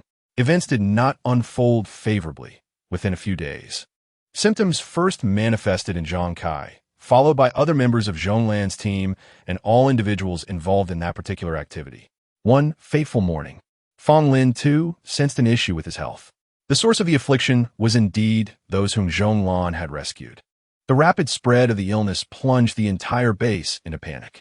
However, it soon became evident that only those who had ventured into the white mist during the operation had contracted the virus. Others remained unaffected. Zhang Kai's condition escalated alarmingly, with symptoms emerging rapidly. In less than a month, the once healthy and vibrant young man had become a mere shadow of himself. When Fong Lin and Zhong Lan beheld him, he still wore a smile. Major, Captain Zhong, I'm fine, really. A little virus cannot bring me down. You should be careful, though. I hope to recover before either of you do. Despite maintaining composure in front of him, Zhong Lan's eyes brimmed with tears the moment they turned away. I have let him down. I betrayed those who went in. He wished fervently to confront the version of himself that had ordered the rescue, even if it meant bearing the burden of guilt. Fong Lin placed a reassuring hand on his shoulder. You have done your utmost. If blame is to be assigned, it should rest on me. I should never have allowed you to enter without fully understanding the situation. The weight of remorse settled heavily on his heart as he recalled that it was he who had led those individuals to Zhong Lan and her team. The illness intensified, and the pain became increasingly unbearable. The few individuals rescued succumbed to their suffering during the subsequent onset of the disease. The military physicians found themselves at a loss and ultimately decided to transfer Zhang Kai to a star for treatment, where medical facilities surpassed those at the border. Miraculously, once Zhang Kai distanced himself from the border, both the frequency and severity of his symptoms began to diminish. Upon investigation, they discovered that the disease lost its contagiousness once removed from the white mist. The further one was from the mist, the lower the rate of onset. Not long after, Fong Lin, amidst his mother's pleas, retired. So that was it. Zhou Yun nodded, perceiving the regret evident in his account. Just as you told Zhong Lan. It is not solely your fault. Given the circumstances, you did well. She grasped Fong Lin's hand. His gaze fell, for it was the first time in many years that he fully recalled that incident. He continuously lamented the thought that had he not dispatched Zhou Yun and her team, perhaps things would have turned out differently. His eyelashes fluttered restlessly. I am unwell, Zhou Yun. He broached the subject again, though I can still endure for now. I am uncertain how much longer I can hold on. I am sorry for deceiving you. I understand. I have heard your words. Is this why you have been avoiding our feelings? Do you believe I would abandon you because of this illness? Zhou Yun's heart ached, her voice tinged with emotion. She noticed Fong Lin's mention of those rescued, who suffered excruciating pain until death. Fong Lin, did he endure suffering as well? I would rather you forsake me, as long as it brings you happiness. Fong Lin's voice was soft, and Zhou Yun had never seen him like this before. I feel despicable, knowing I cannot accompany you to the end, yet I selfishly revel in your affection. Therefore, I am joyful because I love you, and I also suffer because of that love. Fong Lin's gaze appeared hollow. I even considered whether enduring my pain might allow me to remain by your side. Yet, deep down, I know I cannot be so selfish. I do not wish to witness your suffering. Zhou Yun leaned closer, embracing Fong Lin tightly. Then you must hold on. Leaving you would cause me far greater pain than being with you. Fong Lin wrapped his arms securely around her waist, drawing her close. I had contemplated letting you go to Lizian, but I cannot bear the thought. I truly cannot. I once thought that if you truly loved him, you might find greater happiness. But I chose you, Fong Lin. Do not disappoint me. We will find a solution. You must endure. One day, I will discover a cure. Zhou Yun nestled in Fong Lin's embrace, unconcerned even as the position became slightly uncomfortable. No matter how arduous the journey to treat this illness, there will always be a way. So, when you asked me to fetch water, it was because you were unwell? Zhou Yun finally voiced her curiosity. Yes, Fong Lin replied, resting his chin atop her head, speaking softly. Where did you go when I returned? I was taken to the rescue pod by the young man you called to deliver water. Fong Lin recalled those moments with a hint of amusement. Upon hearing you wished to see me, I escaped. Zhou Yun chuckled at his description. Fong Lin sighed. If you wish to laugh, then laugh. Zhou Yun indeed began to laugh. Fong Lin felt her laughter resonate against his chest, and, fearing she might hold her breath, loosened his embrace, only to catch a glimpse of a rosy hue blooming on her cheeks. So adorable, Fong Lin mused, inching closer, and as he thought this, his lips brushed against hers. Soft as silk. Zhou Yun's eyes widened in surprise, and before she could react, one hand covered her eyes, while the other cradled the back of her head, immersing her in the kiss. Though not their first, it was the first time such feelings surged through her. She felt her heart race, as if floating in mid-air, yet anchored to the ground.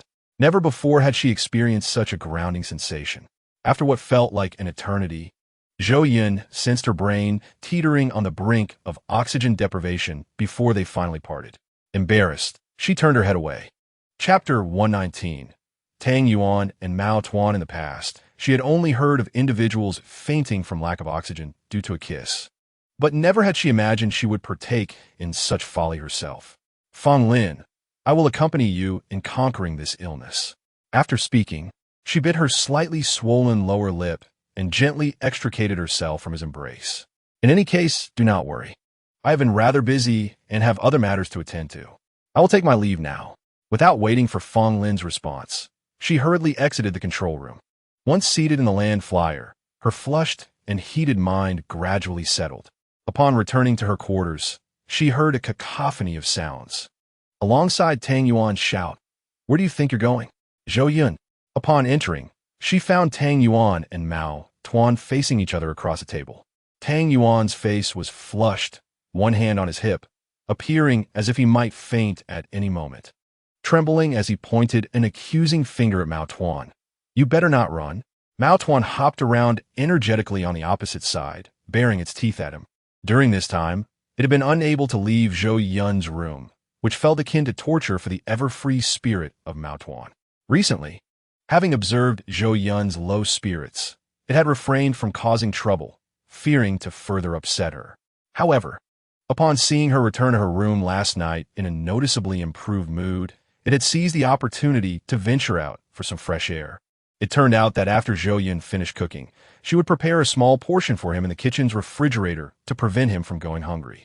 This time, upon emerging, he headed straight for the kitchen, eager to indulge. To his dismay, he encountered a figure resembling a bear, hunched over in his usual spot, devouring all the food. Mao Tuan, feeling quite indignant, rushed forward, gesticulating animatedly. To his surprise, Tang Yuan not only appeared unfazed but also seemed exhilarated, eager to pounce and capture him. A star beast? This is my first encounter with a living star beast. It should be a low-level star beast, given its diminutive size. He mused as he approached, murmuring to himself. Mao Tuan, overhearing, bristled. You are the low-level star beast. Your entire family is low-level star beasts. Initially intending to retreat, he abruptly changed his mind. Not everyone is as formidable as that villain Fong Lin, right? Watch me outsmart him, perfectly poised to help him shed some weight. No thanks needed. Thus, a playful game of chase ensued within the confines of the house. Tang Yuan was not particularly physically adept, and after several laps, he contemplated surrendering. Just then, the star beast leapt into his reach, provocatively spinning in circles. Frustrated, he lunged at it, only for the creature to evade like a flash of lightning, retreating to a distance to continue its taunting dance, wiggling its rear at him. The more he chased, the more engrossed he became. It wasn't until Zhou Yun entered that the vexatious star beast darted onto her shoulder like an arrow. He exclaimed, "Be careful." Zhou Yun, puzzled, looked at him. The star beast squatted on her shoulder, its large purple eyes brimming with mockery directed at Tang Yuan. Tang Yuan pointed at Mao Tuan perched on Zhou Yun's shoulder. Zhou Yun gently removed Mao Tuan, stroking its fur. "Mao Tuan, my companion. You scare me to death," Tang Yuan exclaimed, patting his chest. "I thought it was going to bite you. But how did you come to have a star beast as a pet?" Even a low-level star beast possesses a certain degree of aggression. It's no problem. Mao Tuan is very well behaved. Moreover, it's not a pet, it's a companion. Zhou Yun reiterated. Tang Yuan shrugged. Is there even a difference? With a sigh, Zhou Yun struggled to articulate her thoughts. Ever since they fought side by side, Mao Tuan had secured a place in her heart as a true companion, one with whom she shared a life and death bond. It saved my life. Really? Tang Yuan suddenly became serious, astonished at the notion that such a small creature could possess such significance. Mao Tuan puffed out its chest in Zhou Yun's hands, wagging its tail and lifting its chin toward Tang Yuan. I meant to introduce you earlier, but I was too busy the other day and forgot. By the way, how did you spot it? Zhou Yun inquired curiously. Tang Yuan shook his head. It emerged on its own, baring its teeth at me when it saw me eating. Zhou Yun, exasperated, poked Mao Tuan's head. Didn't I leave enough food for you? Why are you still looking for more? Mao Tuan puffed up its cheeks, indignantly pointing at the corner where Tang Yuan had been eating. Zhou Yun glanced over, eye twitching slightly. Don't be so petty, Mao Tuan. She turned back to Tang Yuan. This is the only preservation counter in the kitchen. Before you arrived, I placed the leftover food here. Mao Tuan comes to finish it off when hungry. It thought the food was left specifically for it. I sincerely apologize. Tang Yuan hadn't anticipated this reason and chuckled. So that's it. I didn't realize this little creature had a penchant for guarding its food. Oh well. Mao Tuan, are you hungry? Zhou Yun asked, lowering her head again. Mao Tuan nodded. Let me prepare something for you. Tang Yuan leaned closer. What does this star beast eat? It won't eat meat, will it? Rest assured, it won't bite you. It's just playing with you. Zhou Yun laughed, turning to busy herself again. That's good. Its food is served in special dishes. You needn't worry, Zhou Yun assured him. Tang Yuan laughed. I wouldn't disdain it. I'll step out for a bit. Yes, I will be heading out in a few days. So it might just be you and Mao Tuan here. I will ensure you both have ample food. When hungry, just ask the little package. Zhou Yun pempetin in fom Dang Yuan. Why? He halted his steps towards the door, turning to inquire. My alma mater, Zhongyang Dashua, has invited me to showcase my culinary skills during the 3000th anniversary celebration. I accepted, Zhou Yun explained nonchalantly. Tang Yuan blurted out. Is this for real? Of course. However, given this engagement, I will need to postpone my food delivery business until after this event. Tang Yuan chuckled. If the folks on Xinguang found out about this, they would surely go mad. How could they possibly know? Zhou Yun dismissed his concern. Such a spectacle cannot remain hidden from them. Tang Yuan felt a strong urge to gossip on Xinguang. You mustn't, Zhou Yun interjected. I have finally managed to enjoy a few quiet days. Sun Ying informed me that Sun Peng has shown no unusual behavior lately, as if he were unaware of what transpired with Lu Yu. Lu Yu has not appeared for several days, and the clues have run dry. Tang Yuan acknowledged that the matter was far from resolved and turned to ask, what does Fong Lin think? Huh?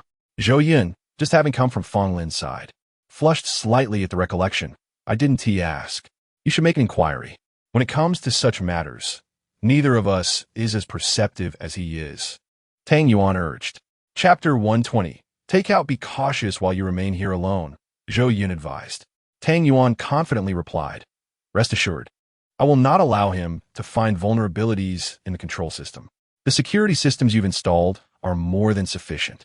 Yes, just don't be careless. Sit over there and wait. It will be ready soon. Zhou Yun gestured for him to take a seat at the dining table.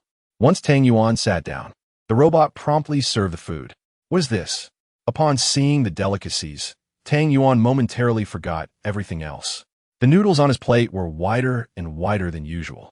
As he stirred and picked one up, he noticed it had more elasticity and a slight transparency.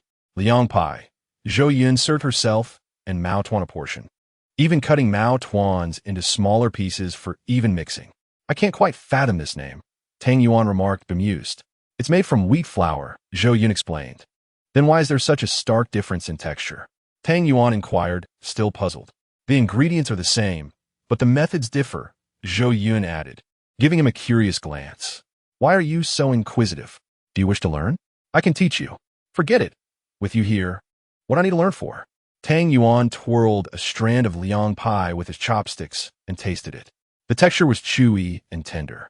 Zhou Yun had added some seasoning, and together they created a tangy and spicy flavor reminiscent of refreshing summer days. Coupled with shredded cucumber and radish, the delightful crunch of the vegetables enhanced the dish's enjoyment. It was Zhou Yun's first attempt at this dish, and she relished it thoroughly.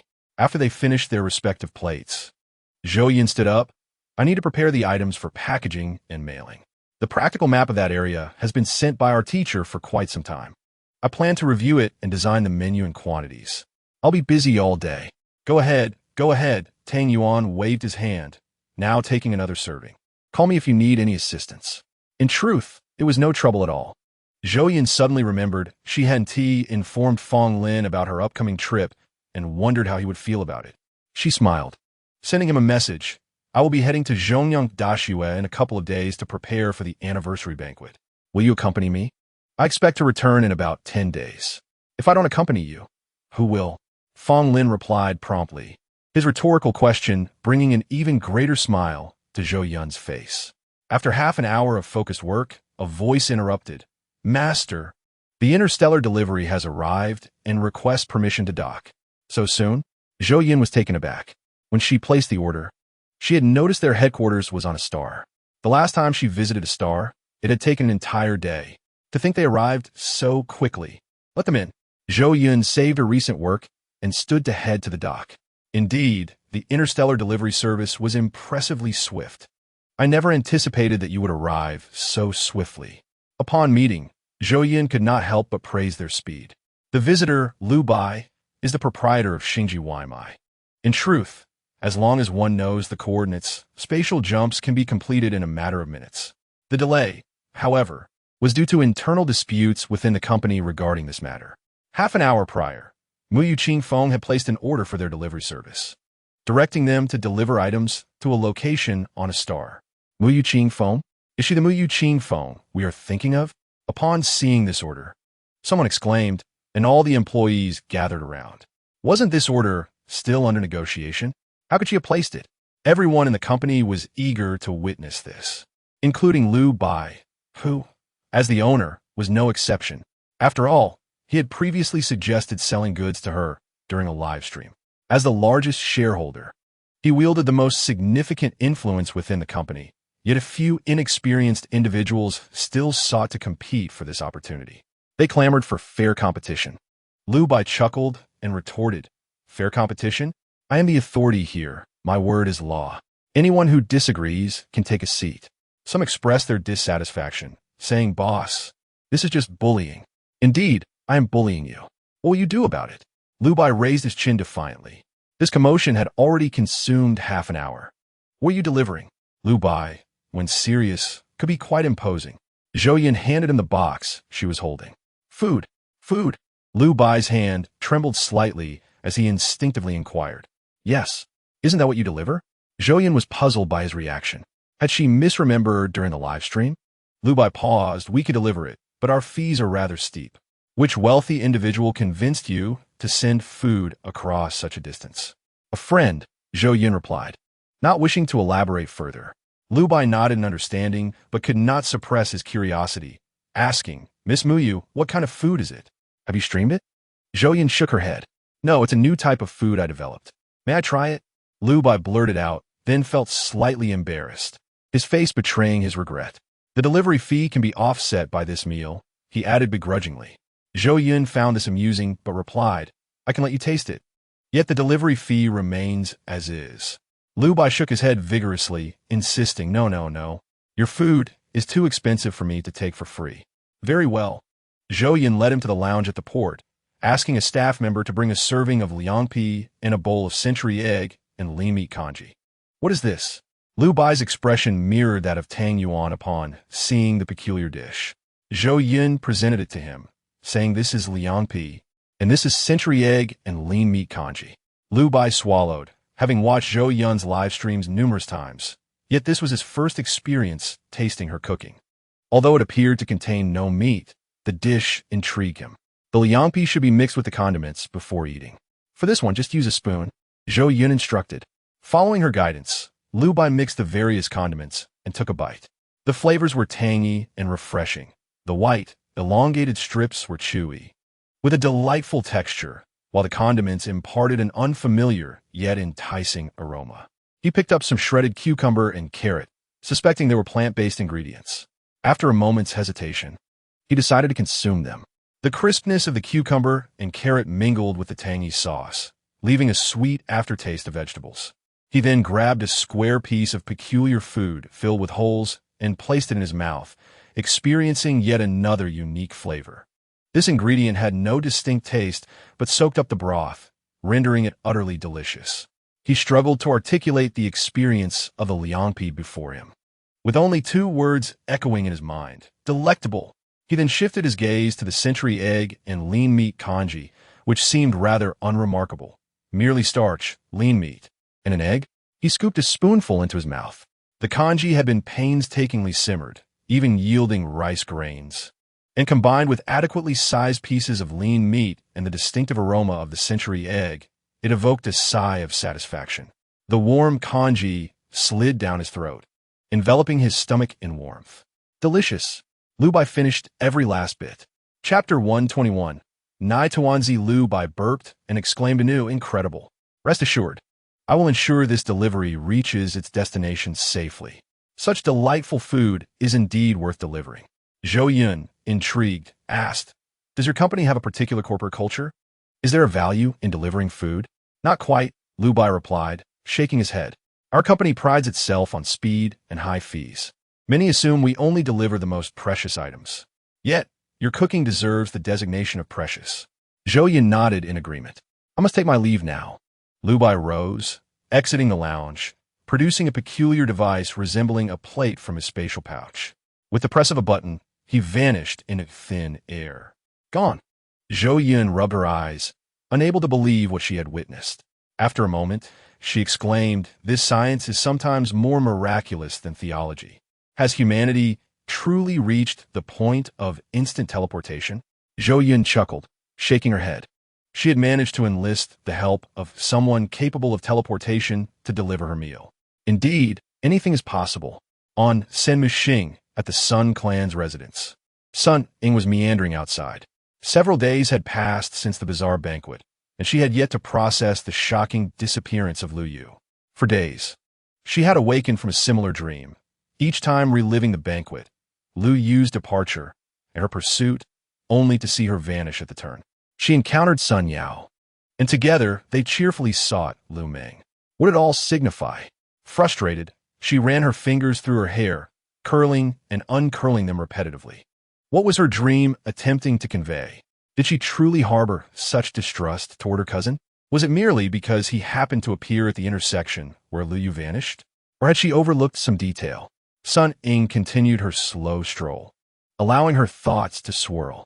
When she regained her senses, she found herself unconsciously near the same intersection from before.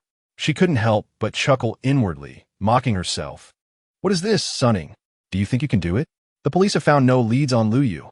How could you? She sighed. Well, let's give it one more try. Sun Ying resumed the path she had not completed previously, where she had encountered Sun Yao. He had mentioned returning from outside. In truth, it was not easy to leave this route. The family residence had remained unchanged for years, and she knew every path leading from here. This route led to Ming Xianlu, where a small path branched off, leading to her former secret hideout. Back then, as the only heir of the Sun family and lacking any agricultural talent, she was shunned by her peers. The world of children is quite simple. They envied her and felt she did not deserve her status, and thus bullied her behind her back.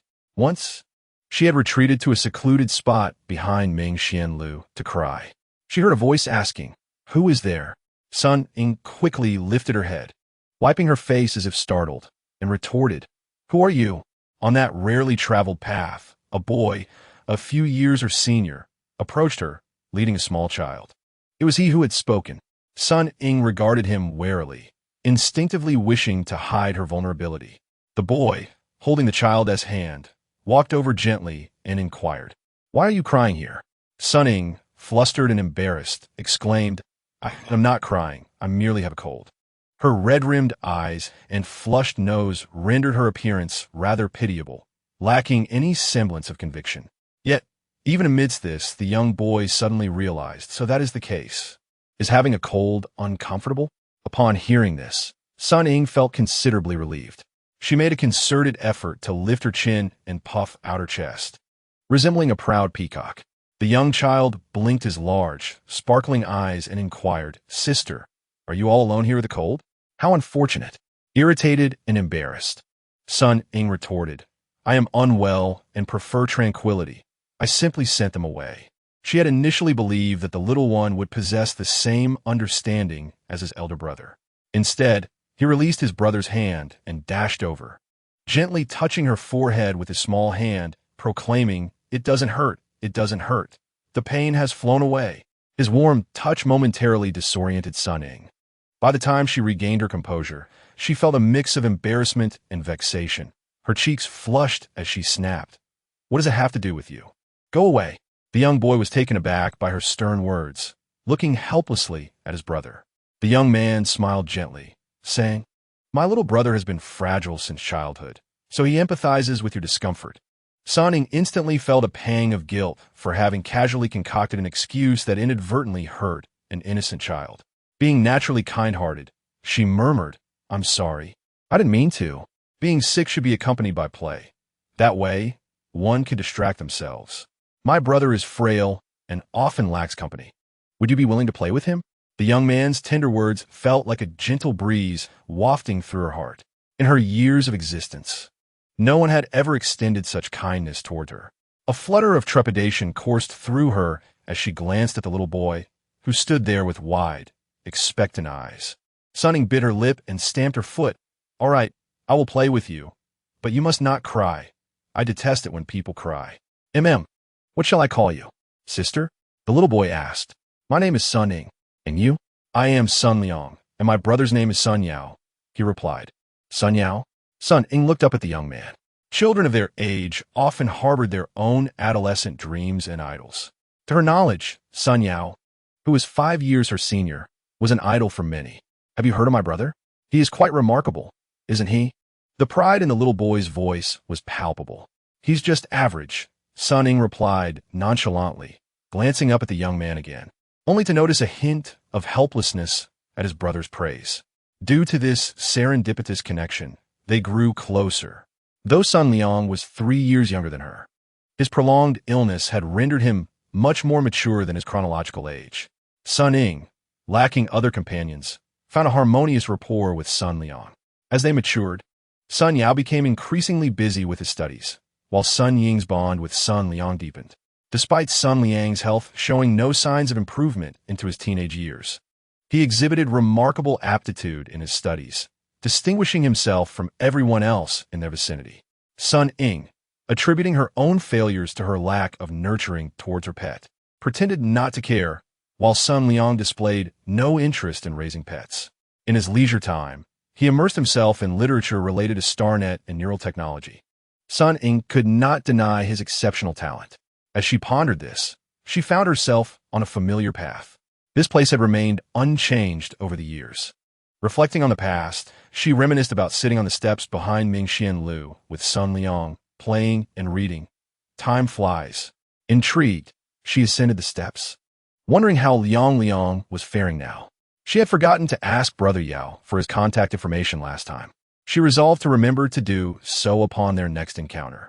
Taking her usual seat, she felt as though she had returned to the proud girl she once was. Full of thorns. What do you want to be in the future? She had asked him, tilting her head curiously. Sun Liang, though frail due to his illness, radiated vitality. I aspire to become a neural engineer. I believe you can achieve it, Sun Ying replied with a smile, only to feel a wave of disappointment wash over her. I don't even know what I want to do. I can't even raise a pet properly. That's all right. We are still young. We can take our time to figure it out, Sun Liang responded, his words echoing his brother's warmth without being overbearing. Look, this is a camouflage camera I secretly made. Place it anywhere. It will blend perfectly with its surroundings. Sun Liang pulled out an unassuming object from his backpack to divert her attention. Is this it? How impressive. I find it hard to believe. Sun Ying leaned in for a closer look. Sun Liang turned his head, stifling a cough, and smiled as if nothing had happened. Of course, if you don't believe me, just try it. I haven't even told my brother. And shall we give it a try? Or should we test it? Sun Ying looked around. How about we place it nearby? This is our secret base, Sun Liang suggested. Sounds good. Sun Ying nodded enthusiastically, pointing to the corner of the wall. Right there? It faces this way. The two of them took the camera to the designated corner. It's a bit high. How do we install it? Sun Ying tiptoed, but still could not reach. Sun Liang tugged at her sleeve. No need to exert yourself. It can crawl up and attach itself automatically. He held up the small device, pressed a button, and it sprang to life, extending several tendrils to climb the wall. Once it reached the desired location, it nestled there. Within a minute, it had camouflage to match the wall perfectly. How marvelous! Sun Ying gazed up from various angles, unable to discern the surveillance camera's presence. How will we view the footage? She turned to ask. This camera does not connect to StarNet, making it more discreet. When you wish to view the footage, simply call it down. I named it 17. Sun Liang looked up at her, mirroring her gaze. 17? Is there any significance to that? Sun Ying inquired. When we met, I was 7, and you were 10. Sun Liang averted his eyes. I see, Sun Ying exclaimed, realizing that this device was their secret, to be kept from everyone else. Indeed, Sun Liang turned his head to smile at her. At such a tender age, it seemed that friendships were possessive, yearning for exclusivity and reluctance to share. Sun Ying smiled. This was her secret with Sun Liang. Years later, overwhelmed by familial pressure, she left home to attend university and never returned. A sudden impulse surged within her. Since she had departed, had Sun Liang ever returned to this place? She approached the corner of the wall from her memories. A flutter of apprehension coursing through her as she whispered, 17, come down. The unremarkable wall suddenly bulged, and the camera appeared, descending like a small octopus. Sun Ying caught it in her hands. Let us call it a day, she decided, taking this nostalgic object back to her room. Upon connecting the camera to her terminal, she discovered that Sun Liang had indeed visited. He sat alone in that spot, looking quite lonely. He had grown so thin. Sun Ying frowned, concerned for his well-being. Every day, he sat in the same place, reading. One day, his face unexpectedly appeared before the camera. 17, I wonder when Ying will return. I miss her. He lowered his head and coughed softly. I wonder if this body will hold out until she comes back. A wave of pain surged in Sun Ying's chest, tears welling in her eyes. Having grown up alongside her, he had come to regard her as his own sister. Though she was older, He always felt the need to cherish her. My brother returned today, sharing news of a potential treatment that might prove effective for me, and I'm inclined to give it a try. I wonder if she will still remember you upon her return. Tears streamed down Sun Ying's face, yet her lips curled into a smile. Do I truly need a little rascal like you? What matters is your swift recovery. As she continued to observe, she noted the diminishing number of visitors to this place. Often, several days would pass with only the vacant corners remaining. Sun Ying attempted to quell her unease amidst the dreary scene. Strangely, it was only until recently that her spirits began to lift. When she initially spoke of returning, there lingered a sense of uncertainty within her heart. Upon her return, witnessing the unchanged faces and landscapes, it felt as if time had frozen in this familiar locale. The same tiresome gatherings and the same peers who openly mocked her. Only her parents, whose eyes reflected surprise and guilt, stirred any emotion within her. Everything else seemed trivial. Were it not for Lu Yu's predicament, she might have longed to leave. It seemed she had almost forgotten the joy and warmth she once experienced in the Sun residence. How could such wonderful individuals like Liang and Yao Gu evoke doubt within her? Sun Ying sighed and continued to watch, preferring to pass the time rather than confront the decaying figures of her hometown and the next generation raised in such an environment. She had no desire to engage in superficial pleasantries. Time swiftly advanced to the recent days, which appeared devoid of change. Sun Ying's gaze boredly fixated on the screen as she retrieved a packet of potato chips. She opened a bag, plucked a chip, and placed it in her mouth. Zhou Yun's potato chips had just been restocked the previous day. She had initially intended to purchase them herself. Unexpectedly, upon checking her order in the back end, she canceled the transaction, and a large package of 2 flavors arrived instead. They were delicious. How she wished Liang were there to share them with her. The time shifted back to a couple of days ago, the day of the gathering. In the morning, it remained eerily quiet. At noon, Sun Ying's terminal suddenly chimed. Upon opening the notification, she saw it was Lu Meng. I'm fine, just that my second uncle and aunt are struggling to accept this blow. After all, Lu Yu was their only child. Sun Ying noted Lu Meng's relatively stable mood as she read the message, allowing her heart to relax slightly. A glance at the monitoring screen revealed a glimpse of fabric at the end of a path, where there had been no visitors for so long. Chapter 123. Is it him? Sun Ying's gaze sharpened, her finger pausing, offering no comfort to Lu Meng. Instead, she fixated on the monitor. How could someone appear in this place after such a lengthy absence? Who was it? The figure seemed male. The man approached, his hat pulled low. How familiar he looked. She felt she had seen that attire before. Sun Ying squinted, pondering the man's purpose for being there. A sense of discomfort washed over her, as if her secret haven had been discovered. Moments later, her irritation dissipated. Her pupils constricted. She would not mistake this figure. This was Lu Yu, the source of her recent nightmares. What brought her to such a secluded location? Sun Ying continued to observe the unfolding scene. The man obscured his face, rendering his expression unreadable. Yet Lu Yu appeared to recognize him well, displaying a trust that made Sun Ying uneasy. Without heeding her high heels, she rushed over. The camera was positioned too far away. Even at maximum volume, Sun Ying struggled to capture their conversation. Frustration mounted as she remained patient, watching. Lu Yu's face bore signs of anxiety, her lips moving incessantly. Clearly, her familiarity and trust in that man were profound. The man allowed Lu Yu to speak, his hat obscuring his features. Sun Ying's thoughts raced. Could this be Lu Yu's love interest? But wait, hadn't Lu Meng mentioned her affection for Li Ziyuan? Why was she entangled with another man? This individual must be the mastermind behind Lu Yu's disappearance. Where had she seen this familiar attire before? Sun Ying furrowed her brow, her head throbbing from the effort. If only this matter could be resolved, she would immediately seek out Yao Gu for Liang's address and leave this place behind. Unfortunately, the memory eluded her. Shortly thereafter, Lu Yu seemed to receive some assurance, her expression brightening with a smile. She playfully stomped her foot, as if in the presence of her lover. Sun Ying shuddered, feeling goosebumps rise on her arms. The man lowered his head, fiddling with his terminal, while Lu Yu awaited him. The scene froze in that moment. Suddenly, the man beckoned Lu Yu closer. Sun Ying could hardly bear to watch. The man produced a spray from behind his back. She zoomed in, realizing it was a potent anesthetic spray, and even with her eyes closed, she could anticipate his intentions. How could Liu Yu be so naive?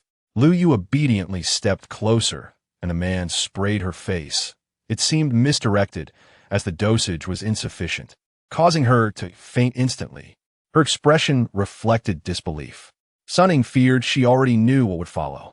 Liu Yu would collapse, the man would kill her, and somehow dispose of her. Yet, Liu Yu proved to be far more resourceful than she had anticipated. She struggled to pull off the man's hat. In that fleeting moment, Sun Ying recognized a familiar face, a well-known jawline, and she stood frozen in disbelief. She could not accept, nor dare to believe, that this individual was none other than Sun Yao. This must be a joke. A profound sense of absurdity flooded her mind, plunging her into a dreamlike state. Sun Yao was the mastermind. He had murdered Liu Yu. He had orchestrated Liu Yu's attempt to frame Mu Yuqing. Sun Ying could not fathom this reality. She rewound the video, replaying it, and still saw that familiar face. A disbelieving laugh erupted from her chest. Ha! Ha! Ha! How could this be? Yao, Ge. How could it be possible? It must be a mistake. The video continued to play, and not far away, a cleaning robot appeared, capable of carrying substantial loads, certainly more than just Liu Yu. It used its mechanical arm to lift Liu Yu, depositing her into its open compartment. After the cleaning robot departed, Sun Yao followed suit. Why? Why did it have to be you? In that moment, Sun Ying began to grasp Lu Meng's feelings from days prior. She could hardly believe that the flawless Sun Yao in her memories could commit such heinous acts. He was the kind of person who would comfort a crying girl. How could he become so callous? The deaths of Liu Yu and Liu Zhiqing were inextricably linked to him, and Mu Yuqing had nearly lost her life as well. Sun Ying felt as though everything around her had transformed into a deceptive canvas. She hastily shut off the video, caught in a whirlwind of conflicting emotions. After a moment, a bitter smile appeared on her lips. She had once thought herself upright. Yet faced with such a dilemma, her heart was rife with hesitation. On one side stood a beloved relative, and on the other, a friend and idol. Which was more significant? Both held immense value. She was at a loss for how to choose. At that moment, outside the Li group, Liu Bai examined the address on his terminal, confirming its accuracy. He grasped the box and entered through the door, where the receptionist halted him. Hello, may I ask who you are looking for? Li Ziyuan, the boss. The receptionist pondered, noticing Liu Bai's interstellar delivery uniform, assuming someone had sent an urgent document. I need to verify your identity before you can proceed. Liu Bai offered his terminal, and after a quick scan, the receptionist replied, All right, you may enter. The boss's office is on the top floor. Just leave the delivery on Assistant Zhang's desk. Liu Bai nodded nonchalantly and made his way to the elevator. Li Shi Group's building was no stranger to him. He had encountered the proprietor, Li Ziyan, on more than one occasion, and it would not be an exaggeration to describe him as a young and accomplished individual. Recently, amidst the swirling rumors surrounding Xing Wang, many speculated about the relationship between Mu Yuqingfeng and him. However, Liu Bai remained indifferent to such gossip, for in his heart, as long as he could eat well, drink well, and earn well, nothing else mattered. Curiosity did begin to stir within him. After all, Mu Yuqingfeng's culinary skills were remarkable, undeniably capturing his palate. Upon their interactions, he found her to be a gentle and sincere person.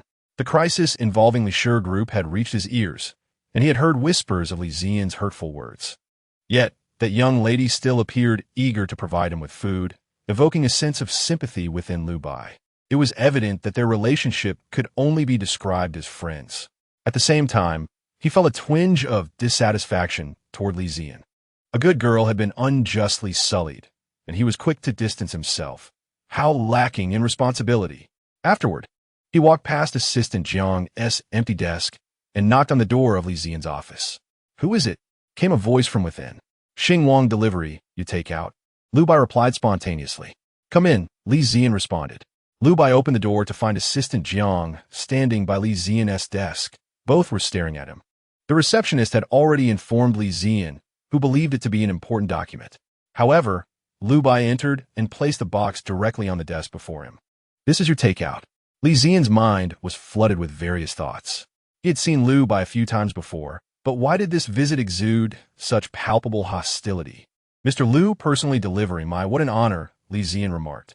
Lu Bai replied nonchalantly, well, it's not bad, but the person who sent it is deserving, while the recipient is not. At that moment, Li Zian could only think of the 4 words, utterly perplexing. The delivery is made.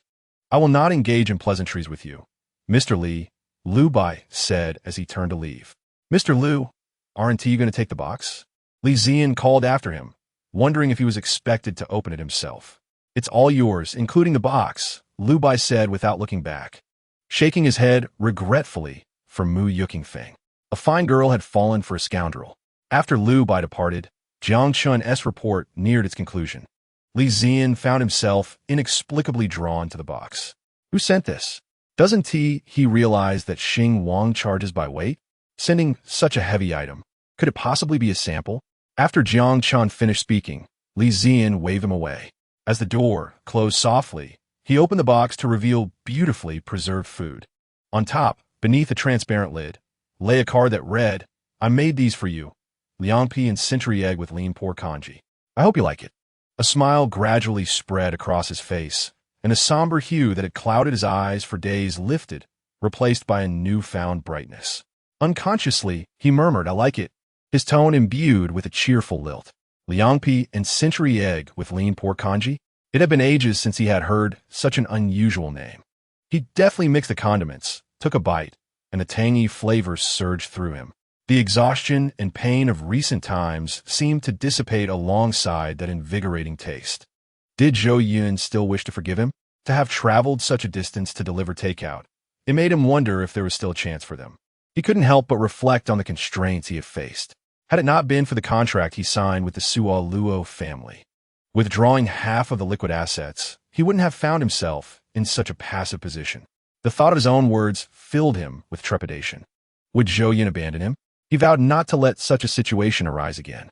The Luo family would pay for their actions. He, Li Zian, would ensure it. Zhou Yun, wait for me. Just a little longer. Once I clear all obstacles, I will have the right to make amends. Only then will I deserve to stand by your side. Li Zian savored each bite, cherishing not just the food, but also the memories of days spent with Zhou Yun. She had always found ways to prepare delicious meals for them. Reflecting on this, even the formerly contentious Fong Lin no longer stirred feelings of anger within him. How he longed to return to those days, the happiest period of his life since the passing of his parents. After finishing the appetizing liangpi, he picked up the spoon from within the box and ladled a scoop of the perfectly warm congee. The savory, thick mixture flowed down his throat, steadily filling his stomach and soothing his restlessness. Once he scraped the last drop from the bowl, he sank into the office sofa, the fullness of his belly lulling him into slumber. Wrapped in warmth, he gradually succumbed to darkness. Suddenly, a soft noise broke the silence outside the door. Jiang Chun entered, bowing slightly. Boss, Manager Huang sent over the project proposal for your review. A second passed, then another, and half a minute went by without any response. Jiang Chun looked up, only to discover that his boss was no longer seated at his desk, but rather reclining on the leather sofa used for meetings, eyes closed, brow relaxed, and even the corners of his mouth, which had been taut for so long, now curved upward as if he were lost in a delightful dream. Jiang Chun was taken aback. It had been ages since he had seen his boss sleep so soundly. Suddenly, a peculiar scent, foreign to the office, wafted through the air. He turned to see the open box on the coffee table and the empty food containers. This aroma was surprisingly enticing. He never imagined that someone as serious as his boss would indulge in snacks at the office. What an unusual fragrance. Which restaurant was it from? Did Mr. Lu arrange it for him? Jiang Chun swallowed hard, resolved to ask Mr. Lu about it another day and perhaps order some for himself. He approached and draped a small blanket over his boss. The matter of the documents could wait until he awakened. After all, there was no rush. As the door closed gently, he refrained from disturbing that beautiful dream. After delivering the takeout, Zhou Yun returned to her residence, ready to resume her previous work. Just as she was about to enter, a cacophony erupted from within. What was going on today?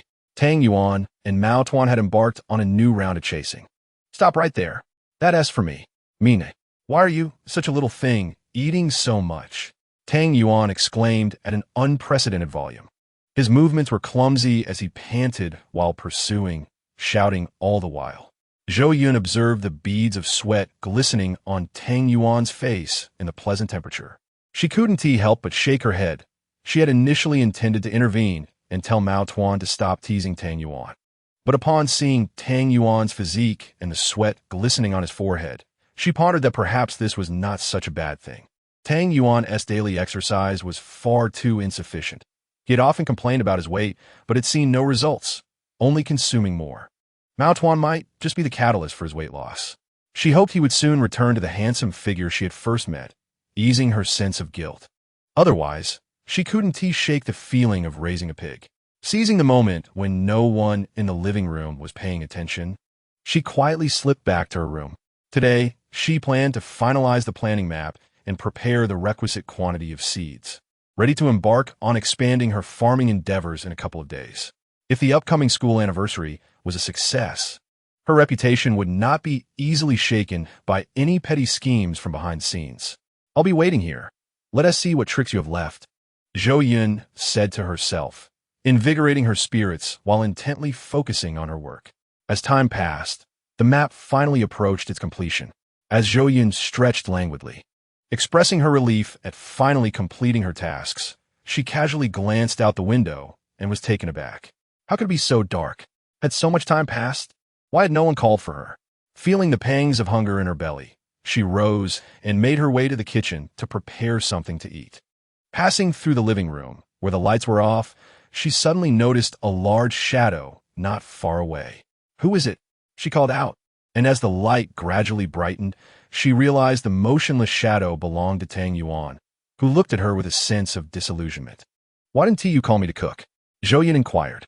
I can't even lift a finger right now, nor do I want to drink water, Tang Yuan replied hoarsely, his voice devoid of energy.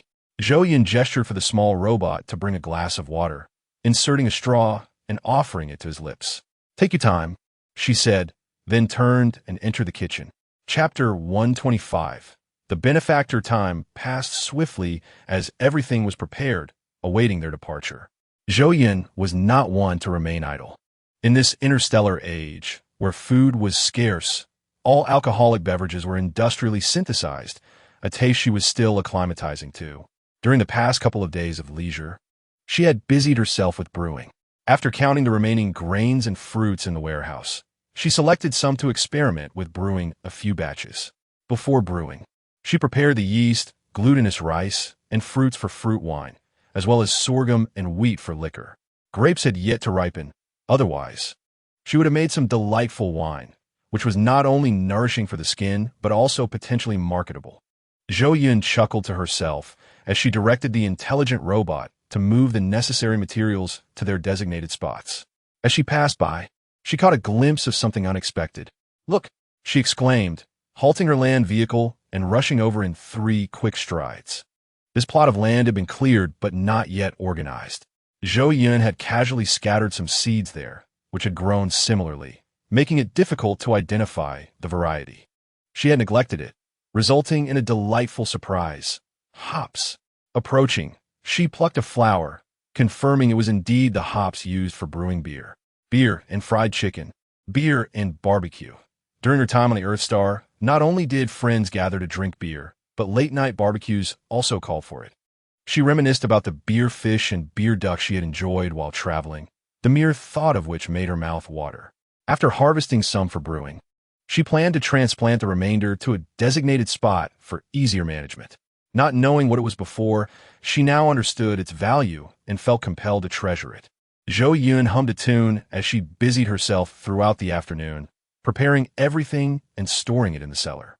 Doubts lingered, prompting her to check on the small robot several times, leaving Fong Lin and Tang Yuan somewhat speechless.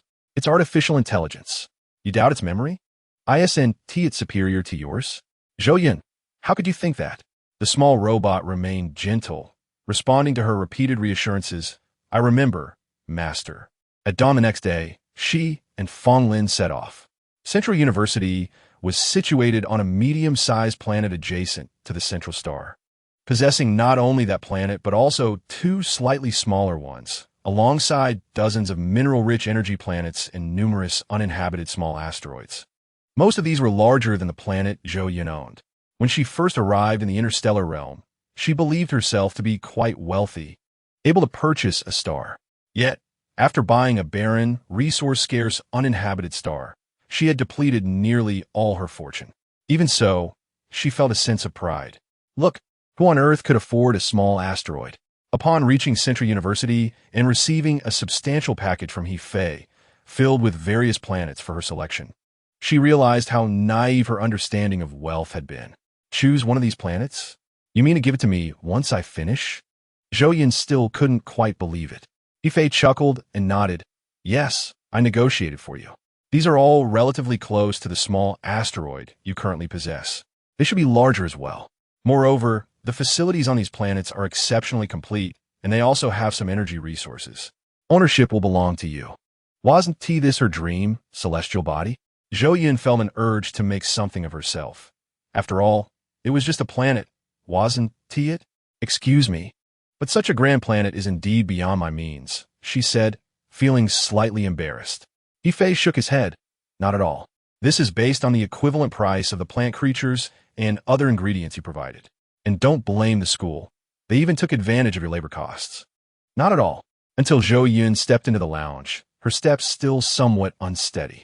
Once the lounge door closed, she could no longer contain her excitement, exclaiming, I can own a small planet again? Indeed, Fong Lin affirmed with a smile, finding her greedy expression quite endearing. He thought to himself that perhaps after this matter was concluded, he could select a few energy planets to gift her. Surely, that would bring her even more joy. How incredible! The previous planet was hard-earned. I never imagined I could acquire another so easily. Zhou Yun continued to express her delight. Easy? Not at all, Fong Lin countered. Zhou Yun turned her gaze towards him, her eyes sparkling with disbelief and joy. Consider this. The plant creatures you cultivated are worth an immense fortune alone. This doesn't even account for the fact that you cultivated special varieties. Without you, they would have never realized that plant creatures could be edible, nor would they have developed such a variety of delicacies from them. They profit immensely from you. You're truly too innocent. Fong Lin approached Zhou Yun, ruffling her hair. She flinched slightly, but soon understood that this planet was not a stroke of luck, but rather a reward she rightly deserved. Tilting her head playfully, she remarked, Major General, does this mean I can support you now? I am quite wealthy now, with 2 planets. You want to find many wealthy women like me who are foolish with money. Fong Lin withdrew his hand, momentarily taken aback, before breaking into a laugh. Foolish with money? You only have the last 2 words, foolish. I possess more than you can imagine. To support me? I'll see your sincerity. Who speaks of their benefactor in such a manner? Zhou Yun pouted in discontent. I am not foolish at all. Indeed, very clever. Fong Lin replied with a teasing smile, sounding somewhat dismissive. Infuriated, Zhou Yun turned to distance herself from Fong Lin. I have things to attend to. After taking a few steps, she glanced back, a facade of modesty masking her eyes filled with eagerness. Would you care to join me? Of course. It would be my honor, Fong Lin replied, quickly catching up to her. As your benefactor, I shall do whatever you ask, he added softly. Zhou Yun felt a blush creep up as she found his address somewhat juvenile. Don't call me that. Just refer to me as Zhou Yun. But how can that reflect your status in my heart? Perhaps I should call you the wealthy benefactor who possesses 2 planets? Fong Lin teased, clearly enjoying the banter. Zhou Yun playfully acknowledged her own status, delivering a light punch to Fong Lin's arm before darting away. Fong Lin watched her retreating figure, unable to suppress a smile. Chapter 126. Successful weight loss. By the time he arrived at the designated location, Zhou Yun was already preparing to board the spaceship. What is this? Is the benefactor dissatisfied with my service, planning to flee under the cover of night? Fong Lin approached, taking a seat across from Zhou Yun. Zhou Yun chose not to respond to his question, instead shifting the conversation to an unrelated topic. Do you know when you look your most handsome? Huh, this time. Fong Lin appeared somewhat bewildered. When you're silent, Zhou Yun replied expressionlessly before breaking into a smile, finally returning the jest. Upon her arrival at the planet, within half a day, The items she had prepared were already delivered. The intelligent robots here vastly outnumbered those on her little asteroid. Zhou Yun inspected the state of the soil and discovered it had been tilled and watered according to her specifications. The land vehicle was parked beside an endless expanse of fields. Zhou Yun directed the robots to plant the vegetable seedlings in the soil. With so many robots available, the efficiency was remarkable. Within less than a full 24 hours, all the seedlings were neatly planted. Zhou Yun slightly raised the temperature of the entire planet, as a higher temperature would promote faster plant growth. After completing these tasks, Zhou Yun felt a sense of relief. If all went well in a few days, they could return home. After uttering this thought, Zhou Yun paused for a moment. Home? When did that little asteroid begin to evoke such a sense of belonging? Perhaps it was because there she had first met her beloved, made her first friend, began her exploration of this world, and narrowly escaped death. So many firsts. Unbeknownst to her, so much had transpired. Fong Lin, too, gazed at the neatly arranged green seedlings standing like soldiers in the brown soil. A gentle breeze swept through, causing them to bend in unison, as if bowing to Zhou Yun in gratitude. At last, I can finally acknowledge that you are a true farmer. Through you, I can glimpse how farmers in the pre-interstellar era created miracles with their own hands, Fong Lin remarked, his eyes filled with awe, his tone almost reverent. A true farmer? If she had been unaware of the conditions on Earth, this would have been a commendable compliment. Yet, Zhou Yun preferred to be recognized as an agronomist. After 2 more days, upon confirming that all the seedlings had survived, she entrusted the subsequent plans to the intelligent steward there and was eager to return. Although she could contact Xiao Bao at any time during these 2 days, she remained anxious, uncertain about how Tang Yuan and Mao Tuan were faring together. Would their relationship improve in her absence? At that moment, Fong Lin's terminal suddenly beeped. Zhou Yun and Fong Lin simultaneously glanced at his wrist. What is it? Zhou Yun inquired. Fong Lin gazed at the familiar symbol and, with difficulty, replied, I have something to attend to. Given the extent to which he had revealed his identity, there were few things he could conceal from Zhou Yun. After uttering this, he instinctively turned his head to see Zhou Yun's expression dimming. He moved his lips to add, a comrade from my time in the army has gone missing, and I need to investigate his whereabouts. I believe I may have found a lead, so you should go and check. Before he could finish, Zhou Yun understood the significance of the matter, feeling somewhat ashamed of her sensitivity. I'm sorry. It was my mistake. I'm just used to handling things on my own. I will remember to report everything to my benefactor from now on, as I depend on you for my livelihood. There was a depth in Fong Lin's gaze. Zhou Yun's irritation dissipated, and she no longer pressed the matter. Just be aware and return soon. All right, Fong Lin replied, a smile breaking through. He swiftly piloted his spacecraft away. It seemed this comrade was quite important, Zhou Yun mused. The reason Fong Lin felt comfortable letting her return alone was that Central University had specifically sent someone to escort her. Once Zhou Yun returned to the familiar port and her escort departed, she felt a sense of reality wash over her. It seemed she missed this place more with each passing day. She called for a land vehicle and drove back to her residence, the busyness of the past 2 days leaving her little time to rest. She desperately needed sleep. Upon reaching her doorstep, she listened carefully, relieved to hear no clattering noises from inside. It appeared Mao Tuan and Tang Yuan were getting along quite well. Indeed, they should spend more time together, Zhou Yun thought, approving of her spontaneous decision. Entering, she instinctively scanned the living room. Everything was as she had left it, and her heart settled as she took in the familiar surroundings. Suddenly, she spotted an unfamiliar figure. Who is that? Did Tang Yuan invite a friend? Zhou Yun wondered, puzzled. The person skillfully poured water, turning to head back to the room, and caught sight of Zhou Yun in the corner of his eye. Zhou Yun, you're back. The familiar voice immediately revealed the identity of the person. Is that you, Tang Yuan? What happened? Zhou Yun exclaimed in surprise. You've successfully lost weight. Haven't you? Tang Yuan's tone carried no hint of joy, only deep anguish. You finally returned. I was nearly starving. He lamented, his eyes welling up. What happened? Zhou Yun frowned, confused, as she had left enough food for him. After you left, I was fair about it. I split the remaining food with Mao Tuan. But who would have thought that little Mao Tuan could eat so much? It finished its portion and then devoured mine too. After that, I tried to get another serving, but it gobbled that up as well. In just one day, it consumed everything you prepared. I wanted to find some snacks, but all I found were empty containers. The only thing left was that nutrient liquid, which it refuses to drink. So that's what I had to fill my stomach with. And it didn't stop there. It kept taunting me to chase after it. I ran every day until I could run no more. Tang Yuan's plight was indeed pitiable. Yet Zhou Yun couldn't help but smirk at the absurdity of the situation. Was this what they meant by the plight of the unfortunate is often amusing? I'll prepare a proper meal for you after I put things away, all right? Zhou Yun turned away, covering her mouth with her hand, trying to hide the smile that threatened to escape. Tang Yuan watched her retreating figure, feeling strange. Why was she so tense? But he dismissed the thought as quickly as it came. Zhou Yun closed the door to her room and laughed heartily, the sound muffled by the room's excellent soundproofing. Mao Tuan quickly scampered up to her neck, nuzzling against her chin affectionately. Zhou Yun half-heartedly scolded, half amused. Mao Tuan, you've gone too far. How could you treat Tang Yuan like that? Mao Tuan blinked innocently, feigning ignorance. But didn't Tu ask me to help him lose weight? Wasn't that effective? Chapter 127. Formula.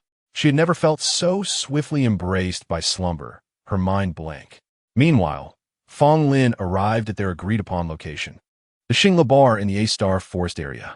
He was unsure why Jin Zhangpeng had arranged to meet in such a place. The night's lights cascaded down as figures swayed and intertwined on the dance floor. Fong Lin passed through the edge of the dance floor and entered the designated private room.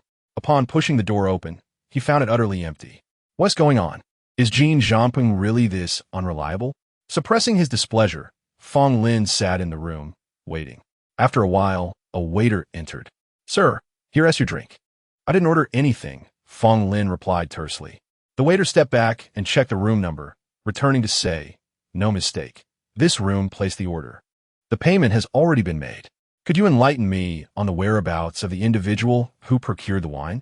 Fong Lin gradually lost his patience, initially believing that there was some significant news prompting such a hurried arrival. Yet, the person merely lingered, appearing sporadically, and, after a prolonged wait, only ordered a bottle of wine. Was this a jest at his expense?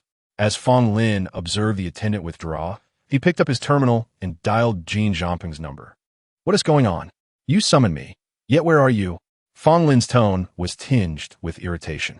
Jin Zhangpeng, equally perplexed, responded, Did I send you a message? I don't recall any. Who else could it be? This unique emblem is known only to you, me, and Zhang Yuni, Fong Lin inquired. Major, are you suggesting that you received that distinctive emblem? Jin Zhangpeng replied, a hint of astonishment in his voice. Fong Lin quickly pieced together the implications. Yuni? He has returned? Indeed, the colonel had come back. Have you encountered him? Jin Zhangpeng's voice trembled with excitement. No. Fong Lin scanned his surroundings. He grasped the chosen bottle of wine. What did this signify? Zhang Yuni had not visited this bar. Why summon him here? Was there progress regarding the treatment he previously mentioned? Was he safe now? Fong Lin paced within the booth, his mind racing. He attempted to pour out the contents of the bottle, believing that these industrially synthesized substances, which numb the senses, ought not to exist. As he drained the last remnants, a small piece of paper emerged. It was not merely a paper note, but crafted from transparent polyethylene, rendering it nearly invisible unless viewed meticulously. Fong Lin lifted the note, scrutinizing it under the light, yet remained blank. Zhang Yuni would never convey useless information. He pressed the note against his warm palm, sitting quietly for a moment, contemplating his departure to seek alternative methods. He then slipped through the crowd to a secure location, and upon opening the note, words appeared. The contents resembled a collection of unrelated plant creatures, alongside instructions on their utilization. Had it been his former self, he would have been utterly bewildered. How could these plant beings cure ailments? They could hardly be less toxic. However, now, with Zhou Yun by his side, he realized that the original plant creatures were not harmful, and some could even be consumed. Thus, utilizing them for medicinal purposes was not entirely implausible. Fong Lin saved the formula onto his private chip, intending to inform Zhou Yun of this discovery. Perhaps the individuals responsible for propagating this disease were also those targeting Zhou Yun. Despite their previous attempts to uncover the motives behind the repeated assaults on Zhou Yun, they had found no leads. However, Zhang Yun's formula allowed him to speculate on the intentions of the shadowy figures behind the scenes. Initially, he had been reluctant to disseminate the cultivation methods of these plant creatures, but had not resorted to extreme measures, merely instructing a subordinate to incite trouble for Zhou Yun. He believed that attributing the mistreatment of the plant creatures to Zhou Yun would lead the public to doubt the efficacy of such cultivation methods. Consequently, the ensuing chaos could have been averted. Yet unexpectedly, a renowned expert in plant creature research, Cheng Guang, emerged to endorse her, catapulting Zhou Yun into the limelight. This alone would not have been problematic. After all, it merely increased the success rate of cultivating plant creatures, allowing Zhou Yun to live peacefully for a while. The continued targeting of her seemed futile until Zhou Yun began broadcasting her barbecue livestream, which once again attracted the attention of the shadowy figures. The notion that plant creatures could be consumed was absolutely unacceptable. Should this fact come to light, the interstellar research institutions might draw inspiration to develop a cure for the disease. The stakes were exceedingly high for those behind the scenes, making Zhou Yun's demise a necessity in their plans. This marked the second attempt on Zhou Yun's life by a high-tier star beast. They had patiently infiltrated and compromised the control systems of Zhou Yun's planet, deploying a star beast egg onto her territory. Had Zhou Yun not been startled by Mu Yuan's demise, searching for defensive items, or if he and Li Zian had not recognized the gravity of the situation and gifted her mechs, or if Mao Tuan had not ventured out to discover the impending hatching of the advanced star beast, or had Zhou Yun not heeded Mao Tuan's warnings to flee in time, she might have perished, not merely facing death, but also bearing the blame for the demise of the plant creatures, dying alone. When he saw Zhou Yun lying there, his mind blank. He felt a pang of anguish. The mere thought of her passing was maddening. This situation had escalated beyond the realm of negotiation. They were irrevocably at odds with the shadowy figures. Once he had cured the disease, he could focus entirely on uncovering the identities of those orchestrating these events. Fong Lin, filled with anticipation, hastened his journey, eager to reach Zhou Yun's side. Chapter 128. Busy upon waking, Zhou Yun was greeted by the bright light of day. After inquiring with Xiao Bao, she realized that she had slept straight through to the following noon. I wonder how my wine is fermenting? She hastily rose from her bed, rubbing her eyes, still heavy from oversleeping. The alcohol content is rising. I can't ascertain the fermentation process, Xiao Bao replied, standing nearby. Why didn't Tang Yuan wake me? Zhou Yun mused, puzzled. Isn't he supposed to ensure I eat? I'm not sure. It seems he hasn't risen yet, Xiao Bao replied.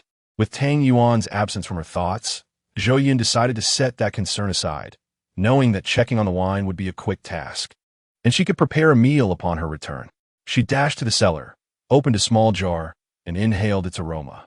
Ah, the scent of wine. It seems this batch is nearly successful. In another month or so, I can taste it.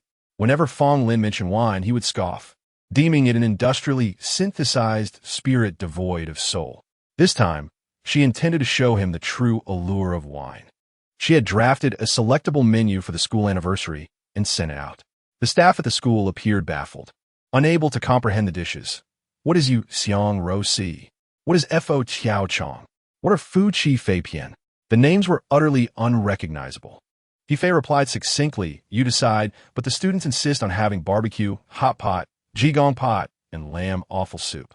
Zhou Yun understood. Thankfully, her infrequent live streams meant that if she had streamed more, she might not have needed to consider the anniversary menu at all.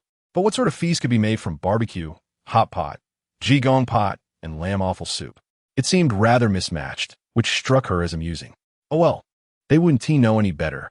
Zhou Yun proposed a selection of simple, plentiful dishes with decent flavors and sent them, including a few soups.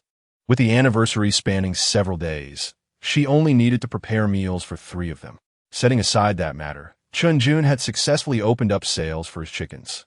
To speak of his marketing prowess, he was a genius. The over 100 chickens he had initially distributed were now nearly sold out. and he had cultivated a loyal customer base.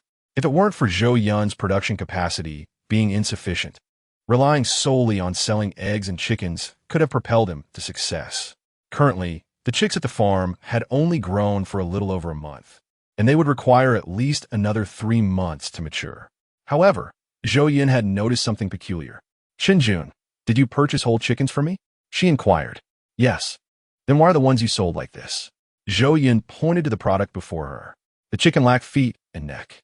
Those are waste. No one wants them." Chenjun clarified, glancing at her in realization. "Are there any of those left?" Zhou Yun gazed sorrowfully at the missing chicken feet. Chenjun nodded, affirming that he had indeed stored them in the cold storage. "Then, would you be willing to sell them back to me? I can purchase them at your cost."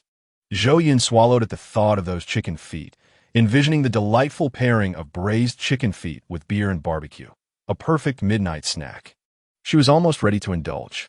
Initially, she had refrained from slaughtering the chickens to allow them to lay eggs, but now, with Chenjun's interest in buying them for sale, she regretted not having suggested it sooner. Had she known, she might have savored those chicken feet long ago. Chenjun chuckled lightly. "Since I have no use for them, keeping them is merely precautionary. If you need them, I can simply bring them over next time. No charge." Zhou Yun shook her head. "No, that won't do. I sold you the chickens for a price. I cannot accept them for free. I want a substantial amount. Not just once or twice. It wouldn't be fair to take advantage of you like that. Chicken feet are mostly bone with little meat. How about this? You weigh them and charge me 1/3 of the price per pound." Chenjun recognized that this arrangement wouldn't be sustainable in the long run and proposed, "I intend to sell these chicken feet." Zhou Yun replied honestly, "The selling price might exceed that of regular chicken meat. Would that be acceptable?" Chenjun shook his head. "It's of no concern. These chicken feet are worthless to me. They would fetch me not even a single star coin. If you can sell them for a higher price, that is your skill and not a justification for me to inflate their value." Zhou Yun gazed into his clear eyes, devoid of any insincere emotion, momentarily speechless. Realizing there was merit in his reasoning, she nodded. "All right then, we shall proceed as you suggested. Do you have any internal organs from the chickens for sale? I would like to purchase those as well." "Those are available, and I will bring them along next time," Chenjun responded. "What about the price?" Zhou Yun inquired. "Let us use the same rate as the chicken feet, if that's agreeable," Chenjun asked. "That works," Zhou Yun nodded. Xiao Bao quickly drafted a contract in the original format, and after both signed it, Chenjun stated, "Since you're eager, I will send them to you now." Zhou Yun's eyes lit up. She had thought the chicken feet would take weeks to arrive, not expecting Chenjun to be so considerate. "Thank you for your trouble," she replied with a shy smile. "It's no trouble at all," Chenjun assured, tapping his terminal. "It should arrive this afternoon." Indeed, by afternoon, Zhou Yun received a box of chicken feet and assorted chicken parts. It was evident that Chenjun had taken great care in preparing them. They were clean and glistening with droplets of water. Zhou Yun trimmed the nails from the chicken feet, rinsed and disinfected them once more, and then placed them in the prepared brine for a gentle simmer. Additionally, she planned to make crispy tiger skin chicken feet, heating oil in a wok. She fried the drained chicken feet until they were fluffy and the skin showed signs of crispiness, enhancing their flavor absorption. Following this, she submerged the feet in the brine for further flavor infusion. Zhou Yun instructed Xiao Bao to monitor the cooking, while she fetched rice noodles, pickled green beans, and bamboo shoots. It was at this moment that Tang Yuan finally rose from his slumber.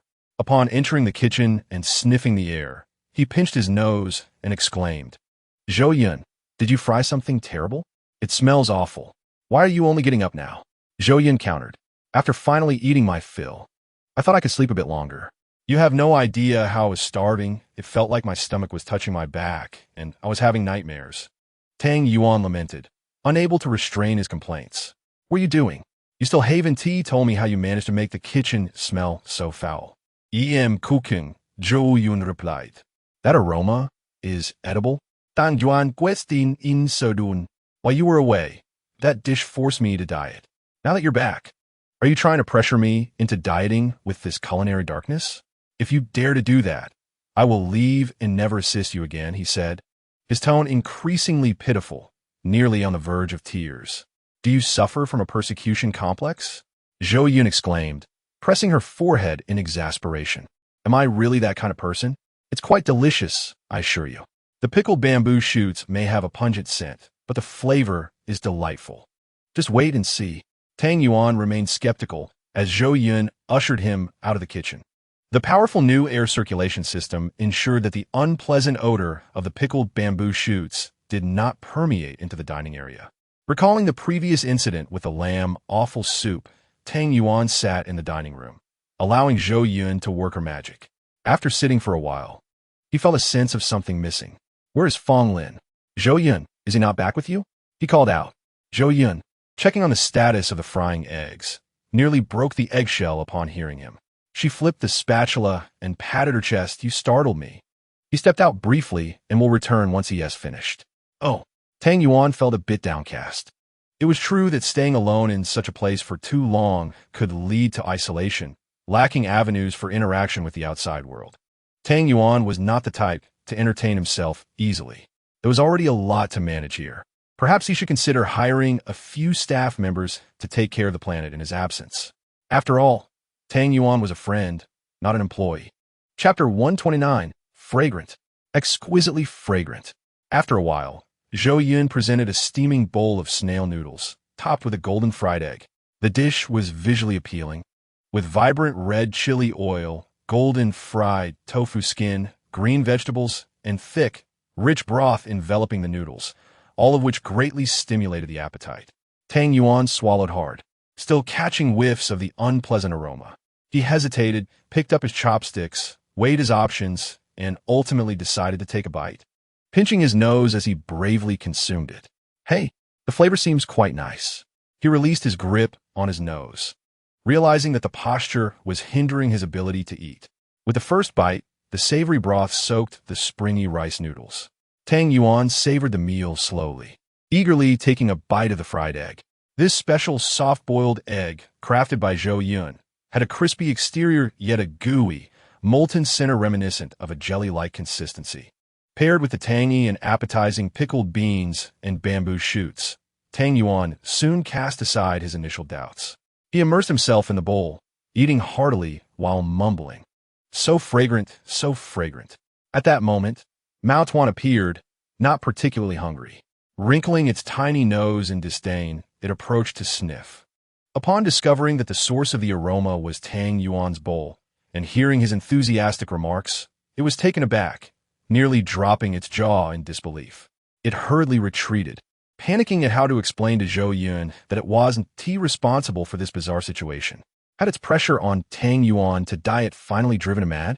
Otherwise, why would he indulge in such unmentionable food and proclaim it delectable? It rubbed its eyes and scampered over to Zhou Yun, pointing at Tang Yuan and shaking its head, as if to say he had lost his mind and needed to be taken for treatment. It waved its tiny paws at itself, insisting it was not to blame. Zhou Yun chuckled and shook her head, taking a bite herself and deliberately exclaiming, "So fragrant." The despair in Mao Tuan's eyes seemed to reflect a world crumbling around it. What should it do? Another one had gone mad. How could they claim it was fragrant when such a foul dish was present? It must be an illusion. Zhou Yun watched as Mao Tuan trudged forward, dejected, only to rally itself, waving its tiny paws as if to cheer itself on. She found its antics amusing, but little did she expect that Mao Tuan would slap its own fuzzy face in the process. Lowering its head in confusion, it inspected its paw, then touched its face, wide-eyed in astonishment at the pain. Wasn't it just a dream? It slapped itself again, feeling the sting, and upon lifting its head, it caught Zhou Yun's expression of amusement that hadn't yet faded. As Mao Tuan charged toward her in a mock rage, Zhou Yun clutched her stomach in laughter. Mao Tuan, you're so entertaining. Why are you hitting yourself? Mao Tuan thought Zhou Yun had purposefully set it up to eat such a dish and prepared to bite her in retaliation. However, upon making contact with her arm, it hesitated, fearing she might be hurt, and gently released its grip. I truly did not deceive you. It's genuinely delicious. Don't you want to try a bite? Zhou Yun coaxed Mao Tuan with the tone of a cunning wolf, enticing it with her words. Mao Tuan's fur bristled, its tiny paws covering its mouth, wholly rejecting the offer. Just one more bite, and you shall see, Zhou Yun insisted, picking up a morsel and savoring it. The luosafen truly lived up to its reputation as a culinary delight from a past life. There was a peculiar trait about it. Before tasting, its aroma was off-putting. Yet once consumed, the foul scent seemed to vanish. Zhou Yun displayed no reluctance, relishing the flavor, exclaiming how exquisite it was. Mao Tuan appeared tempted, cautiously leaning closer to the bowl for a sniff. Zhou Yun placed a strand of noodle into its small dish. With closed eyes, it wore a look akin to Tang Yuan's, a perfect imitation of bliss. The small mouth slurped up the noodle, eyes widening in surprise, quickly chewing, then sniffing at the remaining broth in the bowl. Could it really have lost its foulness? As it approached Zhou Yun's bowl for another whiff, it confirmed that indeed, it was no longer odorous. At this moment, having detected the fragrance, it moved closer to Zhou Yun, entranced. Zhou Yun added a small portion just for it. Returning to the harbor, Fong Lin felt a sense of relief and joy. He hurried back to his dwelling, eager to surprise Zhou Yun. Upon opening the door, he frowned. Was there a malfunction in the plumbing? What was that smell? Glancing around the room, he could vaguely see Zhou Yun and Tang Yuan seated in the dining area. Had they not noticed the odor in the living room? Fong Lin scrutinized the source of the stench, hoping to repair it before Zhou Yun noticed, sparing her from the unpleasantness. As he breathed in, something felt amiss. The odor seemed to emanate from the dining room. The closer he approached, the stronger it became. He tiptoed to the entrance, wanting to confirm, only to find the three of them deeply engrossed in their meal, oblivious to his return. Tang Yuan, with a slurping sound, sighed, "Ah, this is delicious, so fragrant." Beside him, the star beast Mao Tuan chirped in agreement, as if echoing his sentiments. Was the aroma in the dining room truly pleasant? Fong Lin hesitated to inquire, wishing to uphold his dignity. Upon entering, he pinpointed the source of the smell. It originated from 3 bowls. Was it fragrant? Had Tang Yuan's sense of smell failed him? He coughed, attempting to catch their attention. Zhou Yun turned first, her face lighting up with surprise. "You're back. What are you all eating?" Fong Lin hesitated. "What are you eating?" Zhou Yun, perceiving his reluctance, teasingly replied, "Luosafen. Doesn't it smell delightful? Would you like me to prepare a bowl for you? Fragrant?" Fong Lin could no longer contain his curiosity. Is that scent truly pleasant? Have I lost my sense of smell? On the other side, Tang Yuan finally raised his head from the bowl, eagerly urging Fong Lin, "Yes. Yes, this is truly delicious. I've never tasted anything so exquisite. You must try it." Fragrant? He remained skeptical. "Oh, it's incredibly fragrant." Tang Yuan nodded without hesitation, his earnest gaze fixed on Fong Lin, inducing a profound sense of doubt within him. Could it be that his affliction had some symptoms yet to be identified, like a loss of olfactory perception, turning delightful scents into repugnant odors? He turned to Zhou Yun. "Make me a bowl. I'm hungry too." Zhou Yun nodded and went to the kitchen to prepare one for him.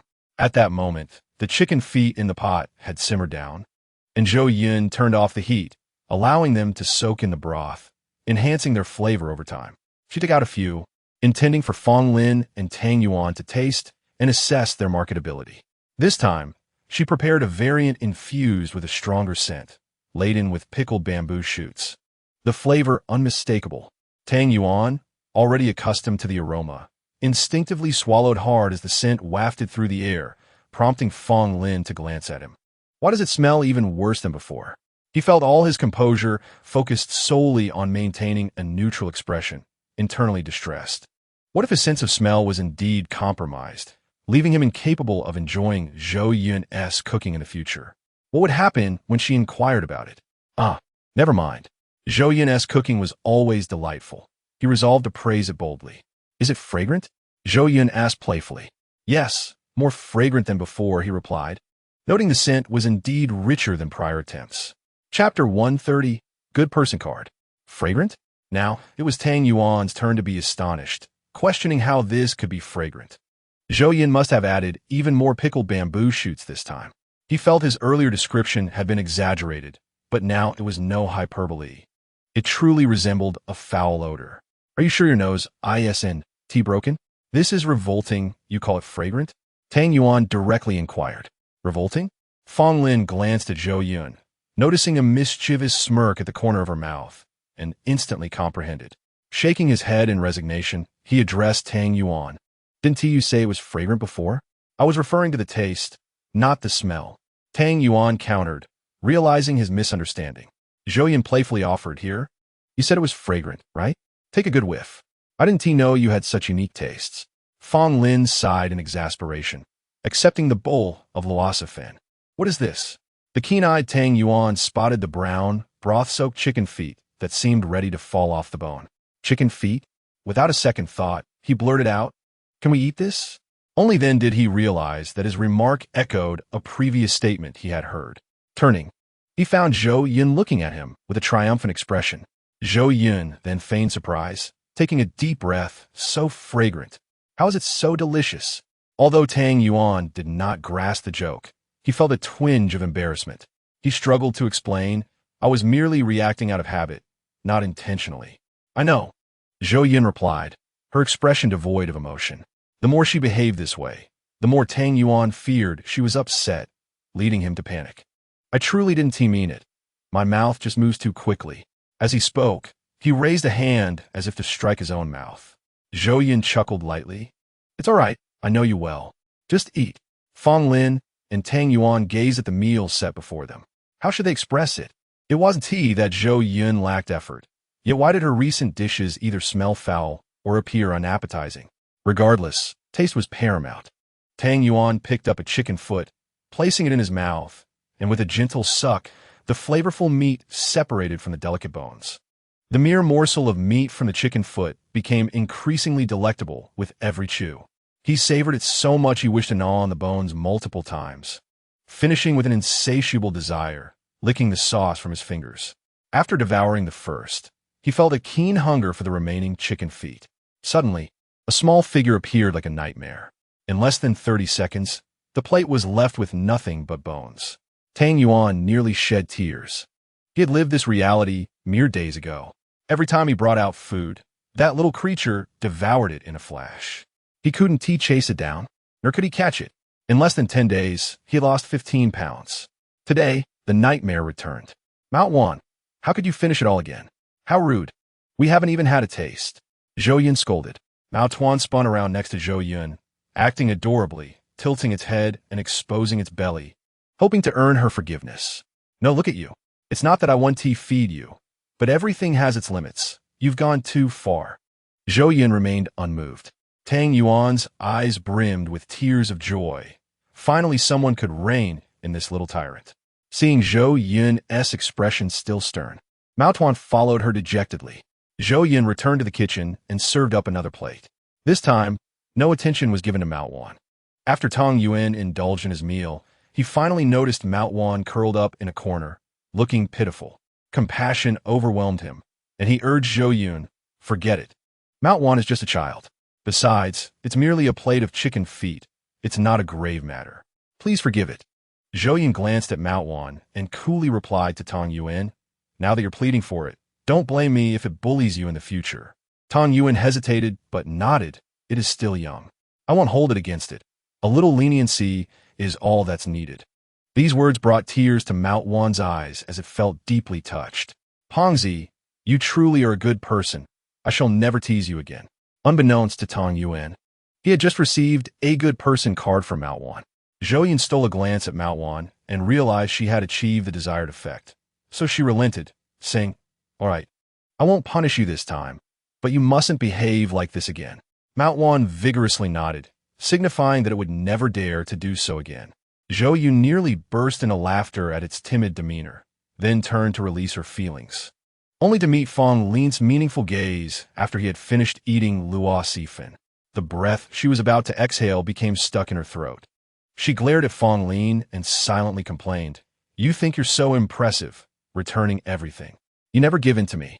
Fong Lin innocently blinked, implying, I didn't say anything. Isn't that enough concession? This incident successfully eased the relationship between Tang Yuan and Mao Wan. Zhou Yun asked Fong Lin, so how was it? Delicious?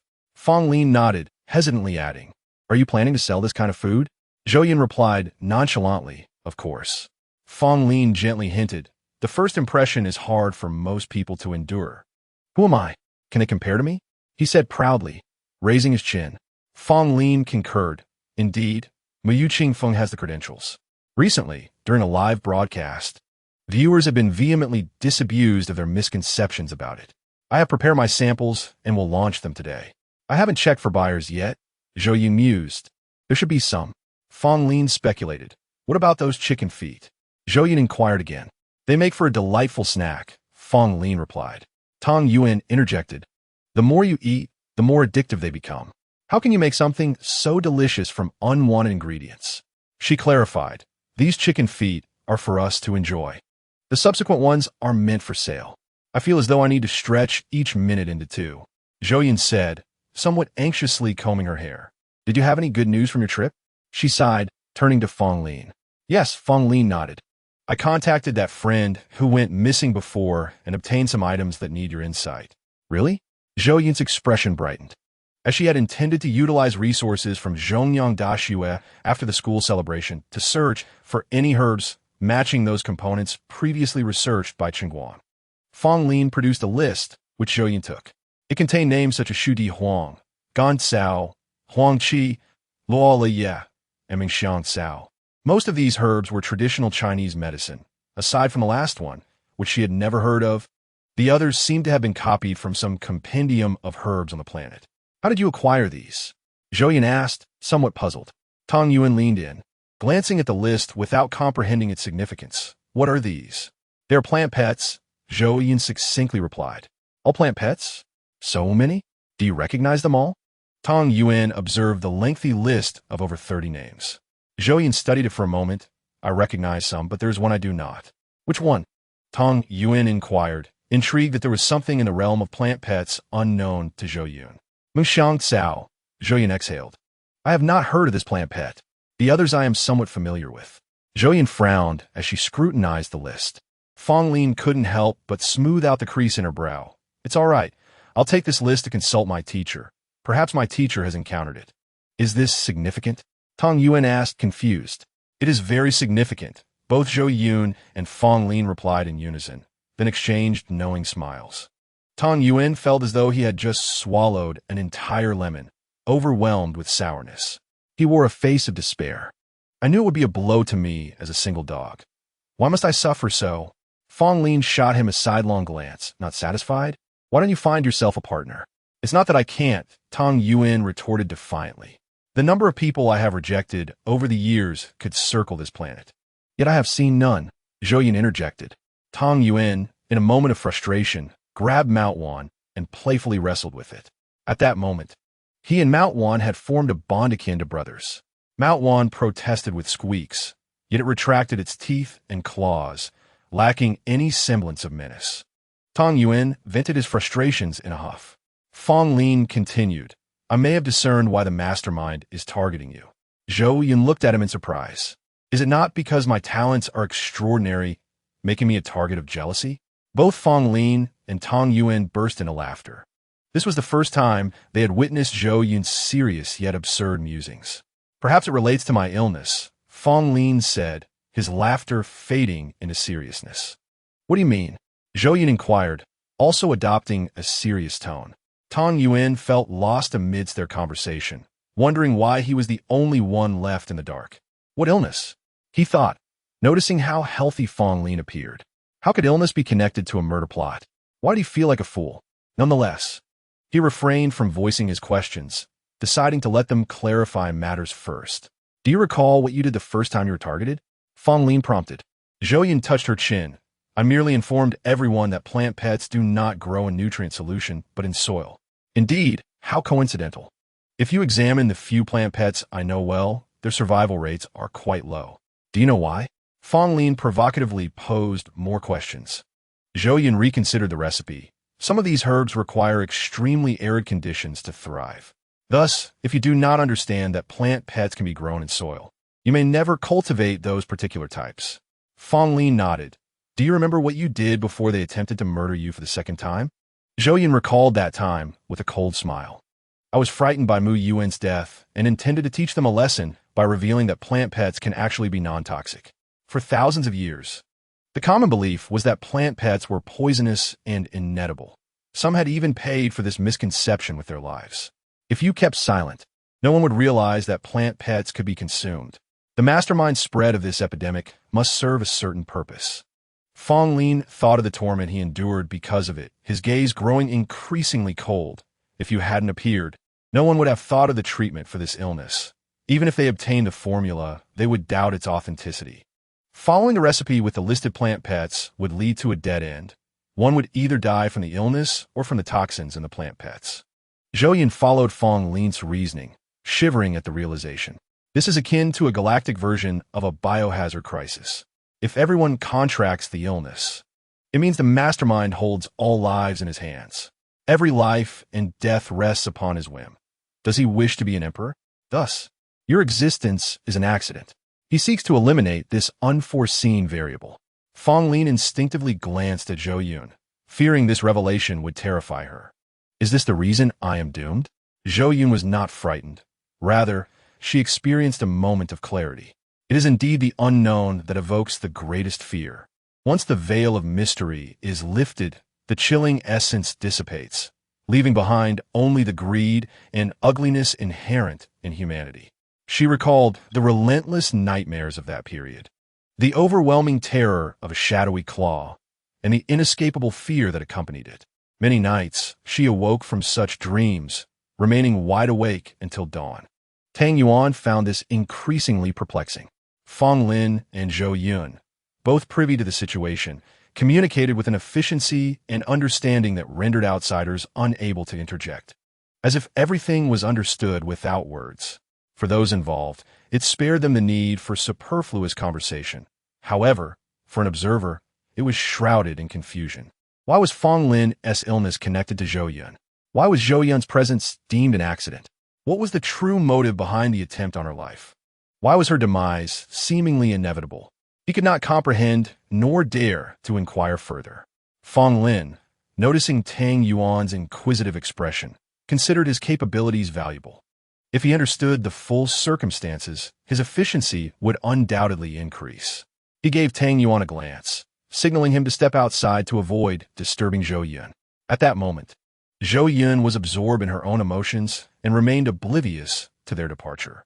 Fong Lin led Tang Yuan out, stopping not far away in a position where he could observe Zhou Yun's state and succinctly explain the situation to Tang Yuan. Thus it was. Chapter 132.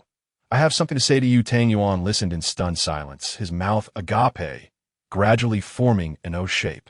He had initially thought Zhou Yun's ordeal was already absurd, more ludicrous than anything depicted in melodramatic television series. Yet he was taken aback to discover that reality was even more outrageous. The notion of a shadowy mastermind disseminating a bizarre virus to control humanity seemed ripped from the pages of a science fiction narrative. Could such an implausible scenario truly unfold in reality? Or was he inhabiting a different world altogether? His impression was that, aside from the lack of quality food, everyone had enough to eat and wear, with ample resources for survival. Peace-loving citizens inhabited this world, devoid of the so-called space pirates found in novels. Except for the hardships faced by the military stationed at the borders, crime rates had remained low for years within the jurisdiction of the federal government, with few cases of unnatural deaths. Why, then, did Fong Lin assert that humanity lingered on the brink of peril, oblivious to their own plight? Tang Yuan's mind became a chaotic jumble. Had anyone else conveyed such information, he would have scoffed, suggesting they seek a doctor for their delusions. However, the messenger was Fong Lin, whose reliability had been established through their interactions. He had never been vague on significant matters. Would he jest about something this grave? Simultaneously, a profound sense of absurdity welled up within him. He had believed Zhou Yun was pursued because her discovery of the edible implant obstructed others' business. Yet he had not anticipated the depth of the entanglement. He sighed, asking, "What should I do? Given the circumstances, can I just walk away?" He bore no resentment towards Zhou Yun. After all, until today, no one had known the truth of the situation. Shouldn't this matter be reported to the federal government? Tang Yuan inquired, a hint of trepidation in his voice. Indeed, but we can only report it once we have concrete evidence, Fong Lin replied, rubbing his nose. Our foremost priority is to find that evidence. You are crucial to this step. Among those we can reach, Only you can confront that mysterious hacker. I cannot think of a solution at the moment, Tang Yuan said with a bitter smile. After the last incident, I attempted to trace the source but found nothing. The other party clearly left no clues. Must we simply wait for them to strike again? Fong Lin pressed his lips together. After realizing the danger of this situation, he contemplated how to keep Zhou Yun out of harm's way. He was willing to risk his own life, but did not wish to witness any misfortune befall her. Moreover, now that the matter had been made public, any further attempts on Zhou Yun's life would merely serve as an act of vengeance. The puppeteer would surely opt for a more cautious approach, biding their time until the situation faded before acting. They were uncertain about their next steps or when Zhou Yun might be targeted. He too felt lost. The next time they strike, I may not even find a way to counteract it, Tang Yuan lamented. He felt a deep sense of frustration. He had always been exceedingly confident in his abilities, having navigated life without significant obstacles until now. His previous malaise stemmed from a sense of indignation and unwillingness to accept defeat. What good was that? Watching the perpetrator slip through his fingers time and again left him with a nagging feeling of ridicule. What kind of so-called genius was he? Being toyed with like a fool? Thus, his obsession with finding that individual was no less than Fong Lin's. Yet even so, he had little faith that he would capture them the next time. At that moment, Zhou Yun's voice broke through, regardless of the circumstances. That individual is undoubtedly on Sen Mishing. I will inquire if there have been any unusual activities from Sun Peng, the prime suspect. Fong Lin, could you investigate other related individuals? We will gradually piece together the clues. Zhou Yun's words seemed to illuminate a path for the two lost souls. Indeed, he had been ensnared in confusion. The murderer had either been active on Sen Mishing recently or had remained there all along. Any movement on their part would surely leave a trail, for the mastermind controlling the entire interstellar operation could not be under their control. Otherwise, the cosmos would have long since collapsed. I will check the IP addresses from Sen Mishing and filter out any suspicious individuals, Tang Yuan volunteered. Fong Lin nodded. I will arrange for someone to investigate the entry and exit records and any unusual events on Sen Mishing, particularly regarding the Sun family. Zhou Yun observed the two regaining their resolve and smiled. I will go and ask now.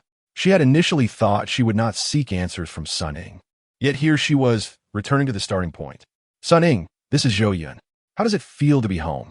Has Sun Peng exhibited any unusual behavior during Liu Yu's disappearance? Zhou Yun hesitated briefly before sending the message. On Sen Mishing, in a dimly lit room, heavy curtains blocked out the intense sunlight. Sun Ing had been in a state of despair for 2 days since viewing the recording. Her heart was filled with turmoil. On one hand, Sun Yao was her kin, who had been kind to her during her most challenging times. On the other hand, there was Sun Liang, her closest friend, with whom she had shared everything. The covert camera was a secret they had shared. Sun Yao was Sun Liang's elder brother. If Sun Liang were to return one day, how would she explain it? Would she say, "Sorry, I found evidence of your brother's crime using the camera you left behind"? Sun Liang would undoubtedly be shattered. Considering his frail health, what was she to do? In the darkness, she had sobbed countless times. Each message from Lu Meng felt like a lash upon her. Questioning her conscience, she could not bring herself to believe that Sun Yao could commit such acts. Yet the reality was undeniable. The terminal chimed again, and she instinctively recoiled, reluctant to see what new messages awaited her. After a moment, she picked up the terminal, glancing at it to discover it was Zhou Yun's inquiry about any anomalies from Sun Peng. In a moment of frustration, she tossed the terminal aside, watching it arc and crash against the wall with a resounding thud. Startled, she shivered, as if the noise had frightened her. Or perhaps it was her own reaction that startled her. She approached slowly, picked up the terminal, and focused on the screen, realizing it was Zhou Yun's question regarding Sun Peng's behavior. She exhaled slowly, her heart clear. They had mistaken the person. A bitter smile crept onto her lips, for even she had not anticipated it would be him. Sun Ing replied with a simple no. After putting down the terminal, regret washed over her. What should she do? Zhou Yun remained oblivious to everything. She had narrowly escaped death last time. If she offered no hints this time, would she survive again? Uncertainty loomed. Liu Yu, Zhou Yun. Who will be next? How many more must fall victim before the perpetrator ceased? She couldn't fathom nor dared to gamble. After pondering for countless days, Sun Ying stood by the window and abruptly opened the heavy curtains. A brilliant sunlight surged into the room, shattering the darkness. Turning her head, she caught a glimpse of herself in the mirror, her eyes brimming with tears from the sun's piercing rays. She did not wipe her tears, allowing them to flow silently. After a long while, Sun Ying picked up the terminal and sent a message. I have something to tell you. Chapter 133.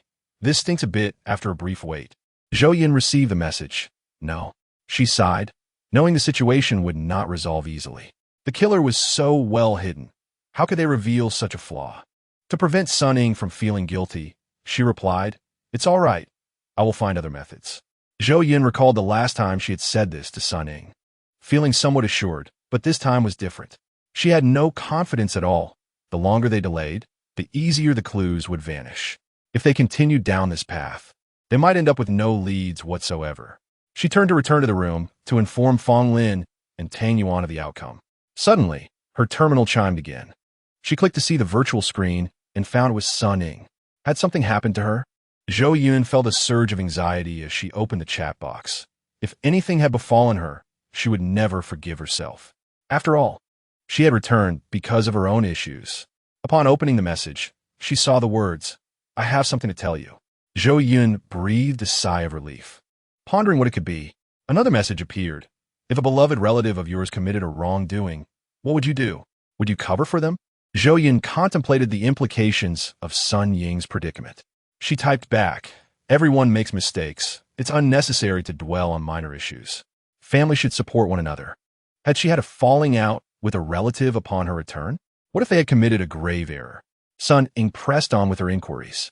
Zhou Yun hesitated before responding. Perhaps they have their reasons. You should talk to them. If they truly care for you, then it's worth the conversation. If you're uncertain, then perhaps it's best not to approach them. They might react in anger. I understand, thank you. Zhou Yun felt relieved upon receiving this message. Upon entering the room, she informed Fong Lin and Tang Yuan. Sun Ying found nothing. Sun Peng shows no signs of abnormality. That does not eliminate his suspicion, Tang Yuan remarked. Zhou Yun felt overwhelmed, collapsing onto the sofa, filled with frustration. Since arriving in the stars, she had been unable to farm properly.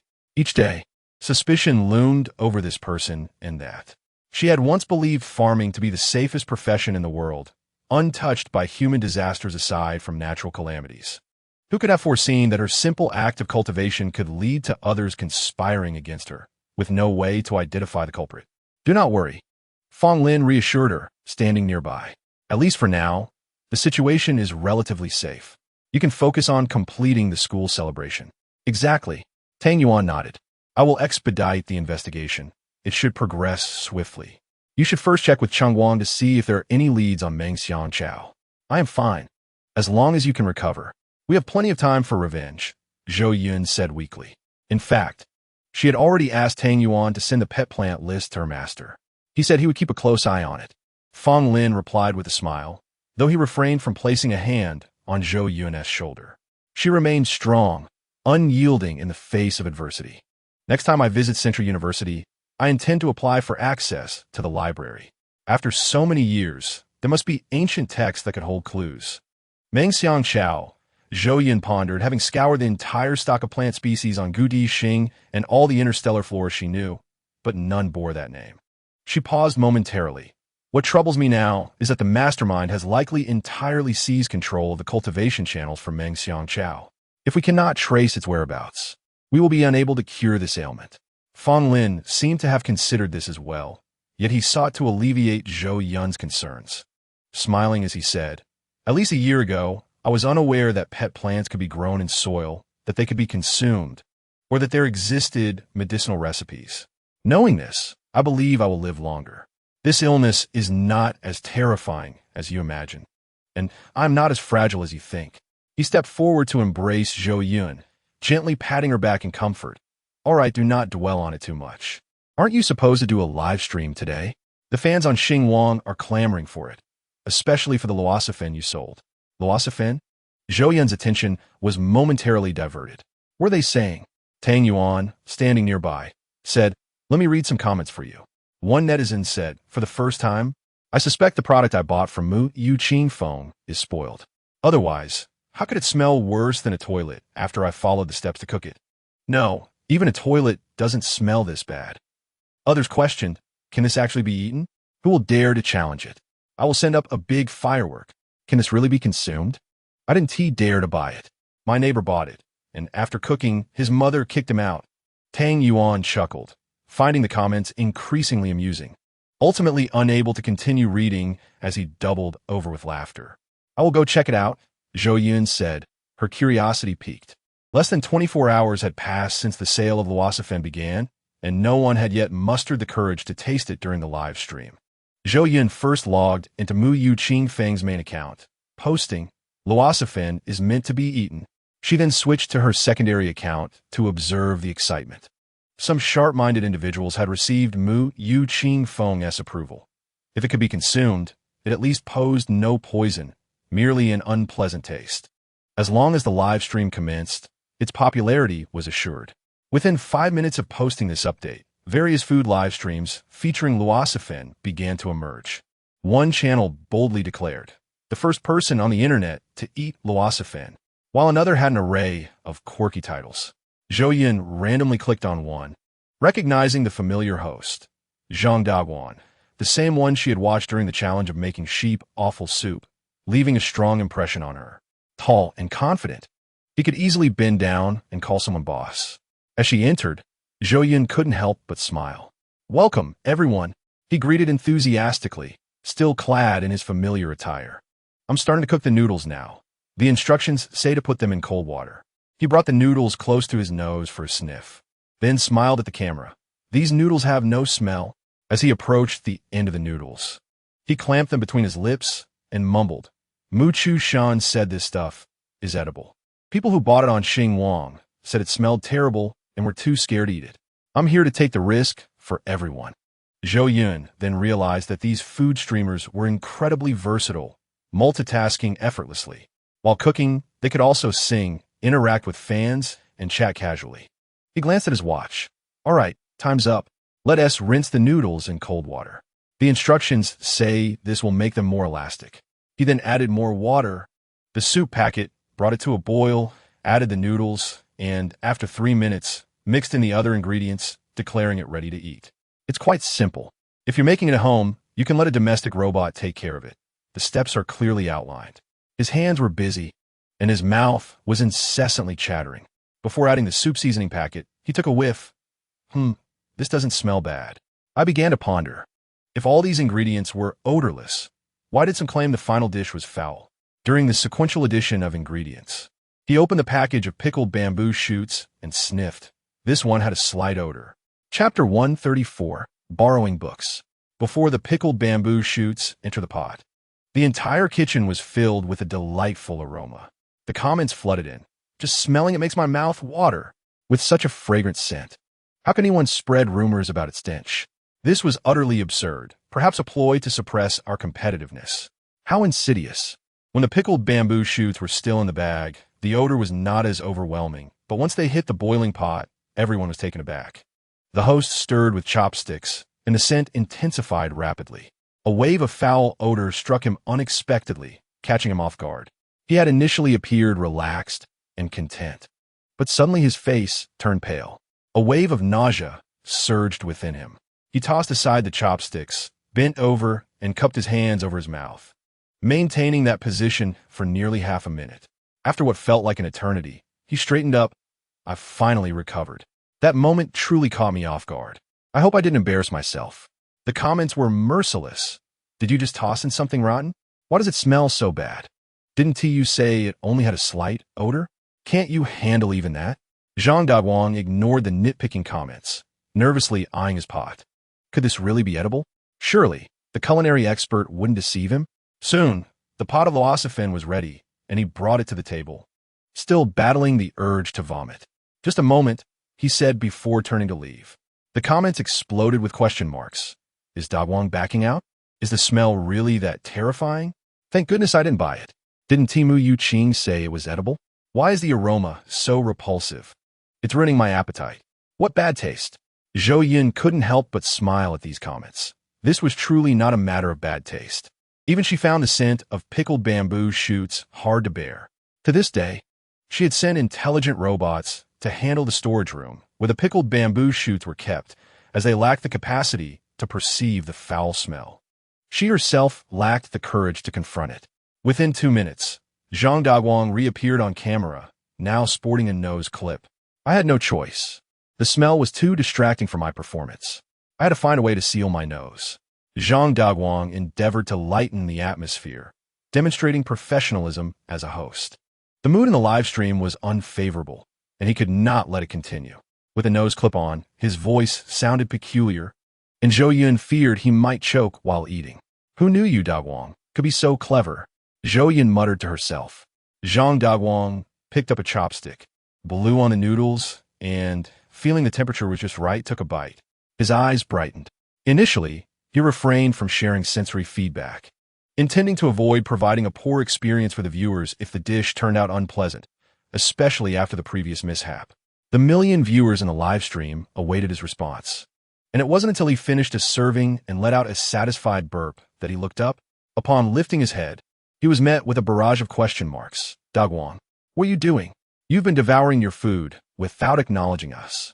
We've been waiting for you to eat. Why haven't you shared your sensory feedback? This is ridiculous. I forgot. Zhang Daguang sheepishly scratched his head. Shall I prepare another serving? Please wait a moment. Zhou Yun rolled with laughter on the couch.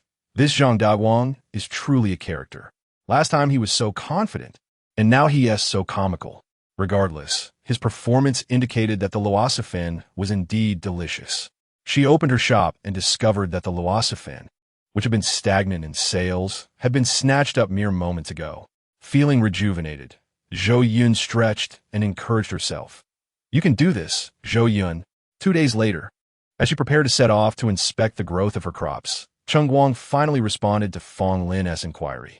His statement was that he recognized merely 22 types of plant pets, excluding Mengxiang Chao. Zhou Yun's mood once again grew somber. Cheng Guang was a leading scholar in interstellar plant pets, and if he had never heard of it, the quest for Mengxiang Chao would likely prove arduous, comparable to acquiring a formula. This visit to Central University would necessitate a thorough examination of their library for relevant records. Why must some individuals always harbor ambitions? Couldn't they allow others to live peacefully for a few days? Zhou Yun concealed her feelings as she boarded the departing spaceship. Ever since the recent inexplicable inquiry, she had lost contact with Sunning. Had it not been for her inquiry with Sun Jun, who assured her that Sunning was fine, she would have been left to wonder about the resolution of her troubles and whether assistance was required. Zhou Yun realized her own affairs were a tangled mess. How could she help others? Upon arriving at Central University, she was engulfed in a whirlwind of tasks. She came to the stark realization that agreeing to this endeavor was a monumental mistake. Preparing meals for hundreds of thousands was no trivial labor, and even with the assistance of intelligent robots, it was an arduous undertaking. Just as she completed one round of preparations, she encountered He Fei, who was heading to the cafeteria. Professor He, she greeted. He Fei looked at her with concern. Why do you look so exhausted? You should do less. Do you truly intend for everyone to be fed? Zhou Yun felt touched. No, I'm preparing extra, being meticulous, so there won't be any chaos later. Professor, I'd like to visit the library to check on the books I previously stored. Is that possible? What is stopping you? I'd be happy to take you. He Fei readily replied. She then inquired, what type of books are you looking for? You know our university has an extensive collection of various genres. Storing them all in one building is impractical. I'd like to see some books regarding plant pets, Zhou Yun responded. He Fei's face showed a contemplative expression. Books on that topic are quite scarce and not located in this campus. Must you see physical books? Zhou Yun inquired. He Fei continued. In fact, there's not much difference between physical and electronic versions. Our university employs special methods to preserve ancient texts. The existing books are all in the electronic library. I can provide you with an account, and you can access them. Chapter 135, Clay Pot Rice. Zhou Yun finally remembered and mentally chided herself for her lengthy discourse about returning to a simpler, pastoral life.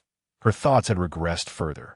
Back in school, there had already been an electronic library. not to mention now in the interstellar age. That's wonderful. Thank you. Zhou Yun rubbed her hands together. She glanced around, realizing that He Fei had arrived late, and during their conversation, the cafeteria had already closed. Feeling increasingly embarrassed, she said, "Professor, you haven't eaten yet, have you?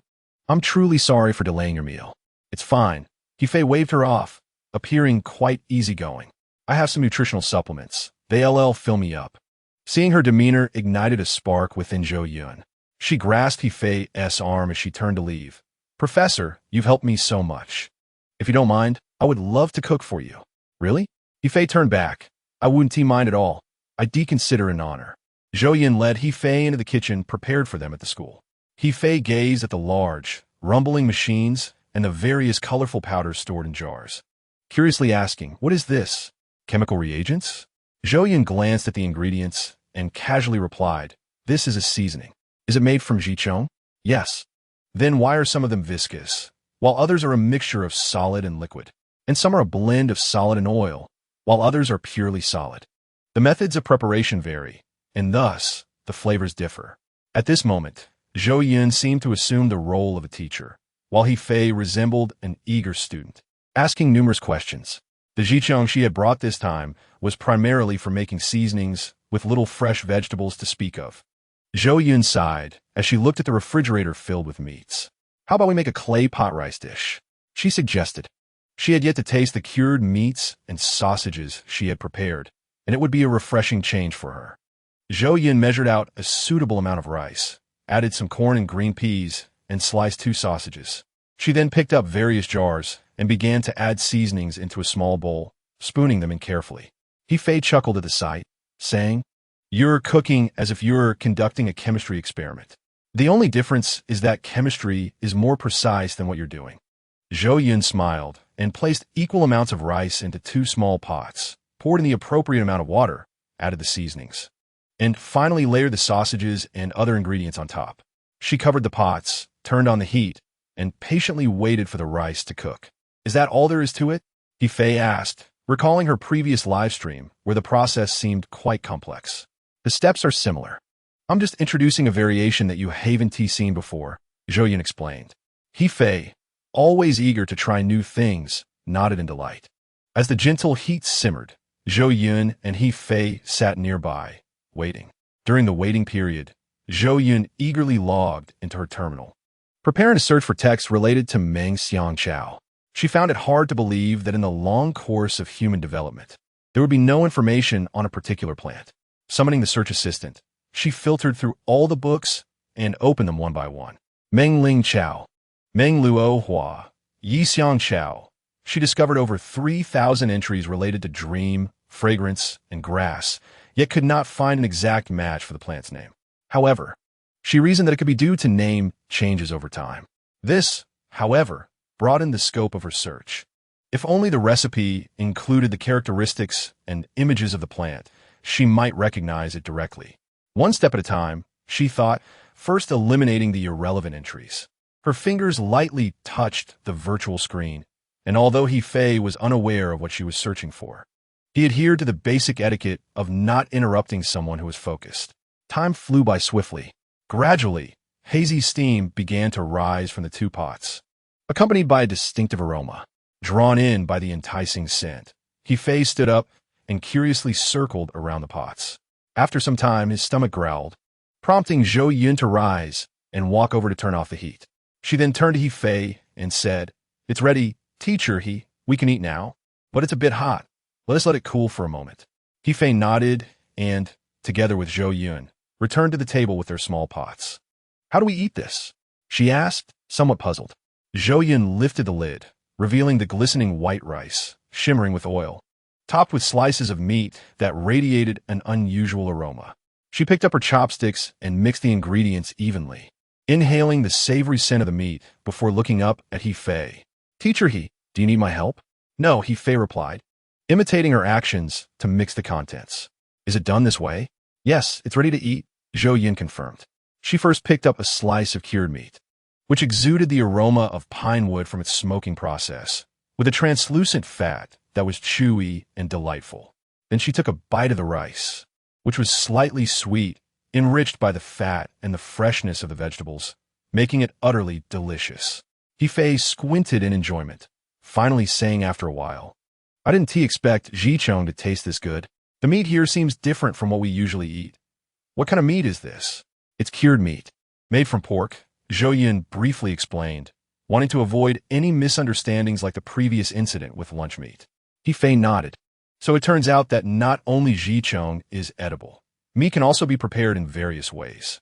"Zhou Yun, I always thought you had a talent for spaceship design and should pursue that field. I heard you switched to cultivating Zhicheng, and I was somewhat displeased. But now it seems you're doing quite well. I guess I'm just out of touch with times."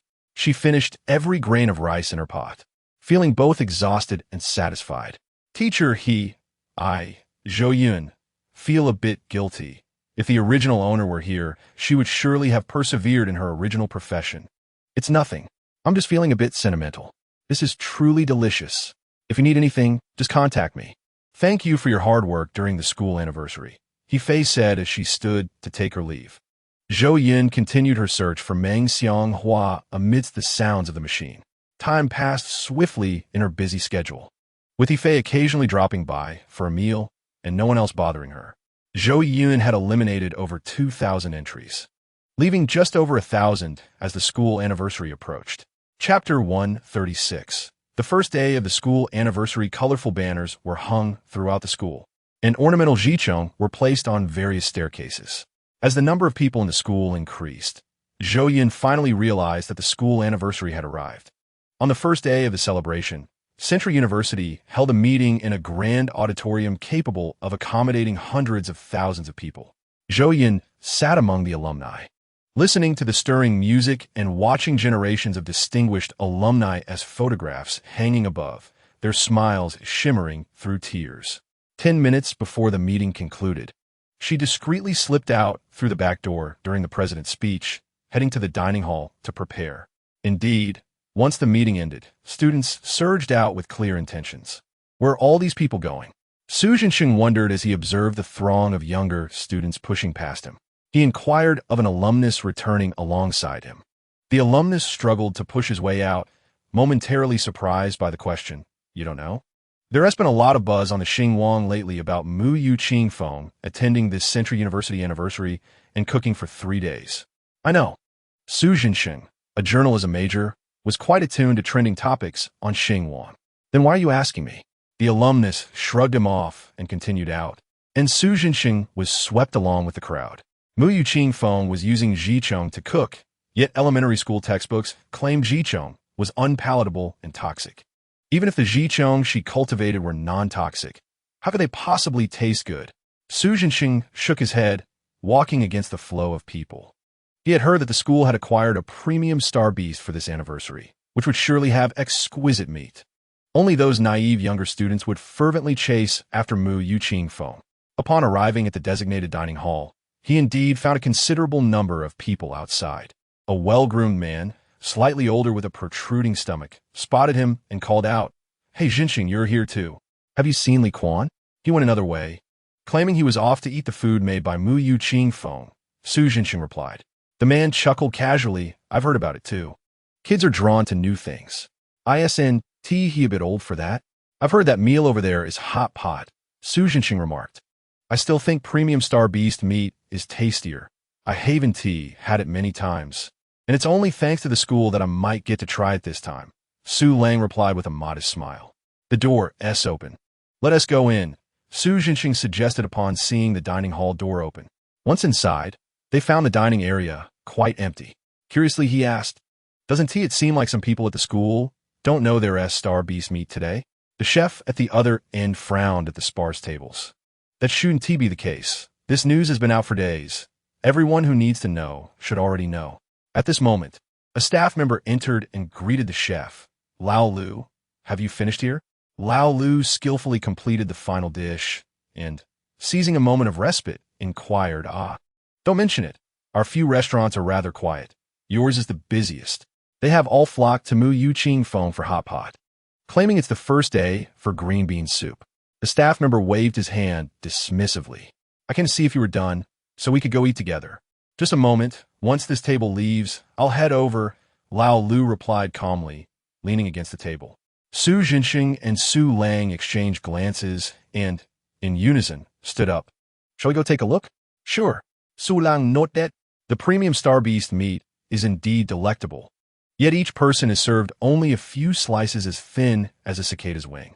If it weren't for the school, they would genuinely suspect that this chef was selected solely based on his knife skills. The thinner one cuts, the more likely they are to become the head chef. In other aspects, he is utterly incompetent, with flavors that are inferior even to nutrient solutions. Lao Lu waited for the last table to vacate, pondering with worry that if he had known not to slice so thinly, he would have thought there were too many guests and not enough food. However, based on the current customer flow, that piece of meat could last until next year. Su Jinxing and Su Lang emerged from within, patting their unfilled stomachs and recalling the taste buds ravaged by other dishes. They decisively followed the crowd to the most crowded area. The first batch of early arrivals had nearly finished eating. Bai Xiao and Guo, who had secured a table early on, excitedly ordered dishes: fatty beef, lamb rolls, squid rolls, beef balls, and various pet dishes, all of which they ordered. Will you be able to finish all this? Don't waste food. Zhou Yun laughed at the table of young fans. Of course we can finish. Look at our big group. Bai Xiao chimed in sweetly. We just came to reserve seats. The green bean soup is over there, in line to collect. There are chilled, room temperature, and hot options. Zhou Yun nodded, beckoning them to retrieve their meals. I got one and had a cup. It's delicious. Bai Xiao continued to stand aside, as at this moment, the meal had not yet commenced, and people had not yet arrived. Zhou Yun chatted with her adorable companions for a while. Is it green bean soup every day? Bai Xiao asked. Zhou Yun shook her head. Today is a bit rushed. Tomorrow we'll have seaweed, egg drop soup, and mint honey water. You can choose whatever you like. Wow. Both of them brightened at the news. Zhou Yun noticed their expressions as if they had never seen such offerings before, feeling a tinge of regret.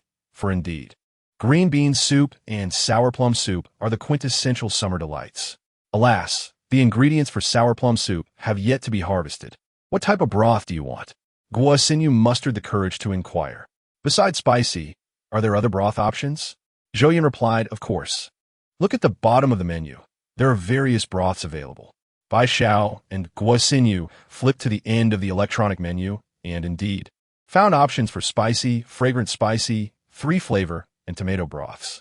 Currently, these 4 types are available, along with dipping sauces that you can mix as you please. Zhou Yun indicated towards the sauce area. Bai Xiao asked, is there any recommendation? I genuinely don't know how to mix them. What type of broth do you want?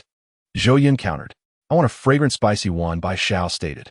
And I want a tomato, Guo added. Why are you asking this? Bai Xiao queried. Zhou Yun simply guided them over while explaining, this way, I can better recommend the dipping sauces to you. Different broths require different sauces, right? Guo perked up. Indeed, different broths yield different flavors, thus necessitating varied dipping sauces, Zhou Yun briefly explained. Bai Xiao sighed, so complicated. We truly wouldn't have figured out without you. Recognizing this gap, Zhou Yun adjusted the electronic menu after assisting the two in mixing their sauces, appending the preparation methods for each dipping sauce next to their respective broth types, making it clear and straightforward. After a brief chat, their ordered dishes arrived, filling the table to the brim. Another intelligent robot delivered the broths they had selected. Bai Xiao shared the electronic menu in her student council group, inquiring what broth they desired. Some who were hesitant opted for the fragrant spicy and spicy broths, while others who dared to try something new but preferred milder flavors chose the tomato and 3-flavor options. Bai Xiao took note of their preferences and pre-ordered for them, waiting for their arrival. Approximately 3 minutes later, a shadow appeared at the entrance. Bai Xiao and Guo exchanged glances, their mouths agape in astonishment. Chapter 137. Fishing in troubled waters, a throng of people surged towards the entrance like a tidal wave. Bai Xiao and Guo exchanged a relieved glance and patted their chests, thankful they had arrived early. Otherwise, they would be left wondering how long they would have to wait. The number of people at the entrance continued to swell, prompting Zhou Yun to direct them to queue for entry. Initially, she believed the venue was sufficiently spacious, and even with the influx of patrons, it would not be excessive. However, word had spread recently among the other school restaurants that they would serve premium star beast meat. For most interstellar individuals, premium star beasts are the legendary delicacies. Spoken of, but never seen. Zhou Yun speculated that her responsibilities might not be so overwhelming. To her astonishment, the reality was far beyond her expectations. As patrons were gradually allowed into the restaurant, the queue behind them showed no signs of diminishing. Peering back, Zhou Yun could no longer see the end of the line. My goodness, this is terrifying. How can there be so many people? Is the allure of premium star beasts not enticing to them? Or is the hot pot's appeal simply this strong? Soon, the vast first floor of the restaurant was filled. Guests began ascending to the second floor. This restaurant has a total of 5 floors and can accommodate over 10,000 people. Zhou Yun initially thought the school had overprepared, but when He-Fei responded, it was just in case. This was no mere contingency. Having lived 2 lifetimes, Zhou Yun had never witnessed such a grand spectacle, leaving her somewhat dizzy. Students were calling their friends to join the queue, which was to be expected. Zhou Yun raised her hand to stop one individual who looked up innocently. What is the matter? You don't seem to be a student, do you? Zhou Yun asked uncertainly. The person shrugged. I'm a student here, I used to be. Is that allowed? Zhou Yun's expression conveyed her helplessness. Hadn't teacher He-Fei stated that alumni were not permitted to dine here? Alumni dining in other restaurants is not accepted here. She displayed a polite refusal. I'm not an alumnus. I'm a student here, the individual persisted. Those waiting in line grew increasingly dissatisfied. If you can't go in, then don't. Why waste our time blocking the entrance? Exactly, lunchtime is precious. You should go eat at your assigned restaurant. The school has such regulations, and you must adhere to them.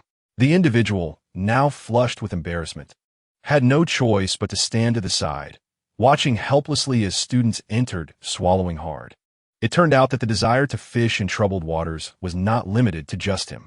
After a while, Zhou Yun caught several others attempting to sneak in. The crowd outside continued to swell, while those entering multiplied. The enticing aroma of hot pot wafted from within, making it increasingly difficult for them to remain patient. Some individuals slipped away from the crowd to make phone calls, presumably to lodge complaints with the school. At this moment, He-Fei was also feeling somewhat distressed. A highly respected elder from their school had returned. His greatest passion in life was food, and, after attending a meeting, he directly expressed to the principal his desire to dine at Mu Yuqing Feng. The principal turned to He-Fei and said, Xiao Fei, you handle this. We must satisfy Elder An's request. The moment Elder An articulated his wish, He-Fei's smile vanished. She knew such absurdities would arise. Just moments ago, the logistics personnel had already contacted her, reporting complaints from alumni. Director He, you stated that the school regulations prohibit alumni from dining at Mu Yuqing Feng for their safety. Why are they complaining to us? The logistics personnel spoke with a tone of deep grievance. The school would address this matter. At that moment, He-Fei was merely using this statement to deflect him. Now, facing the principal, He-Fei discreetly signaled to Lao behind her. Surely the principal would not forget? He was the one who opposed the alumni dining at Mu Yuqing Feng. On that day, she had already been persuaded by Bai Xiao, and, after consulting the principal, he had lightly dismissed the matter. If she were to bring Lao over now, wouldn't that be a slap in the school's face? It would also put Zhou Yun in a difficult position. Yet the principal, seemingly oblivious, said to her, Xiao Fei, why are you still here? Lao is waiting. He-Fei nearly crushed her silver tooth in frustration, but ultimately calmed herself and took Lao to Zhou Yun's restaurant. Upon arrival, they were met with an endless line, causing her to feel somewhat dizzy. Lao, beside her, kindly remarked, Xiao Fei, I'm getting old and lack the stamina. With such a long line, this old man might not manage. Helplessly, He-Fei raised her wrist to call Zhou Yun. After a considerable wait, Zhou Yun finally answered, Teacher He, what is the matter? I'm quite busy right now. Please wait until I'm done. While speaking to He-Fei, Zhou Yun was also shouting, Queue up for your numbers. I'll call you in.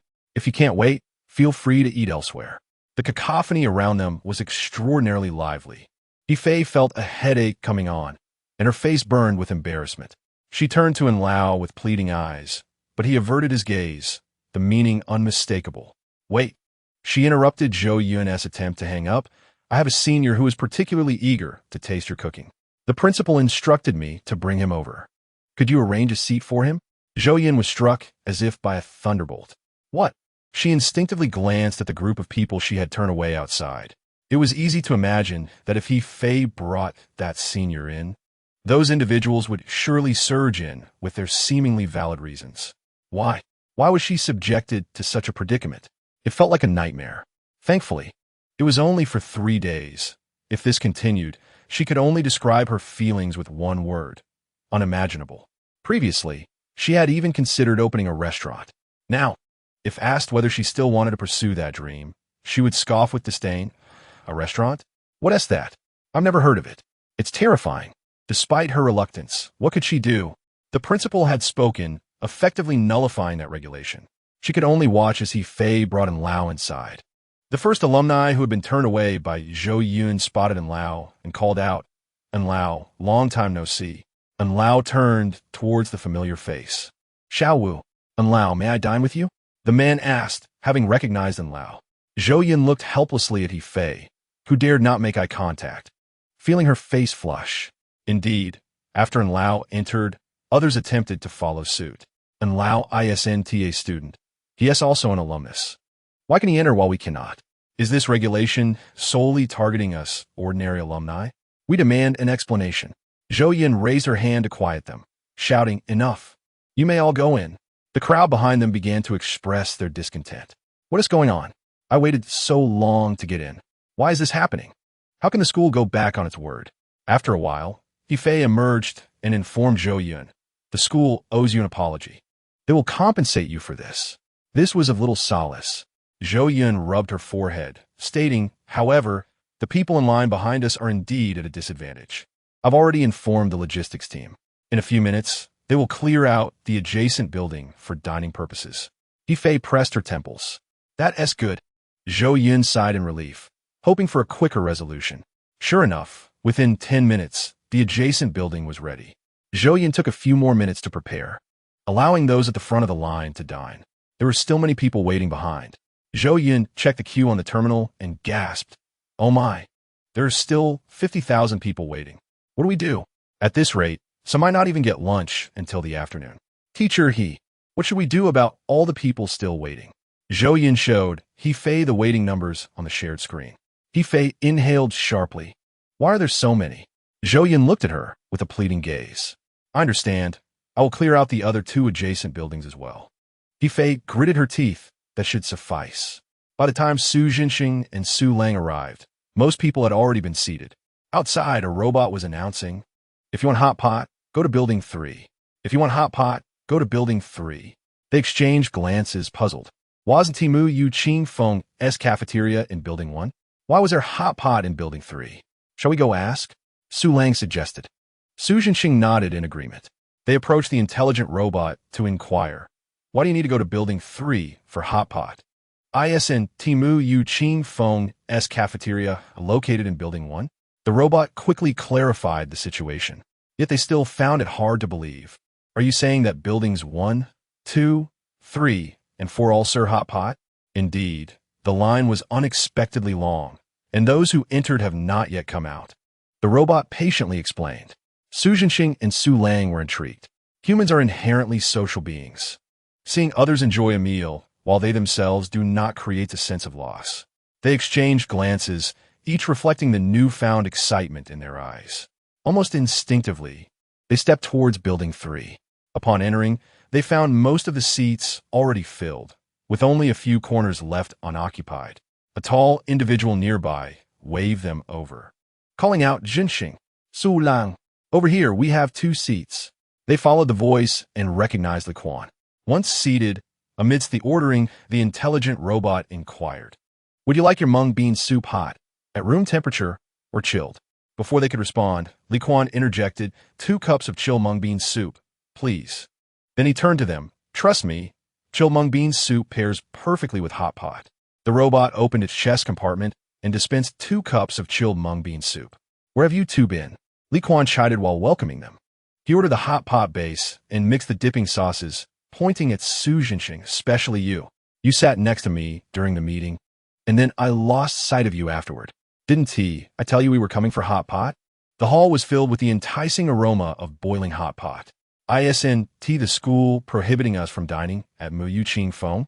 How did you manage to get in? Su Jinxing and Su Lang exchanged guilty glances and quickly changed the subject. They knew Li Quan all too well. As he spoke, Li Quan became animated. You have no idea. I was delayed in finding you two and ended up queuing for miles just to get here.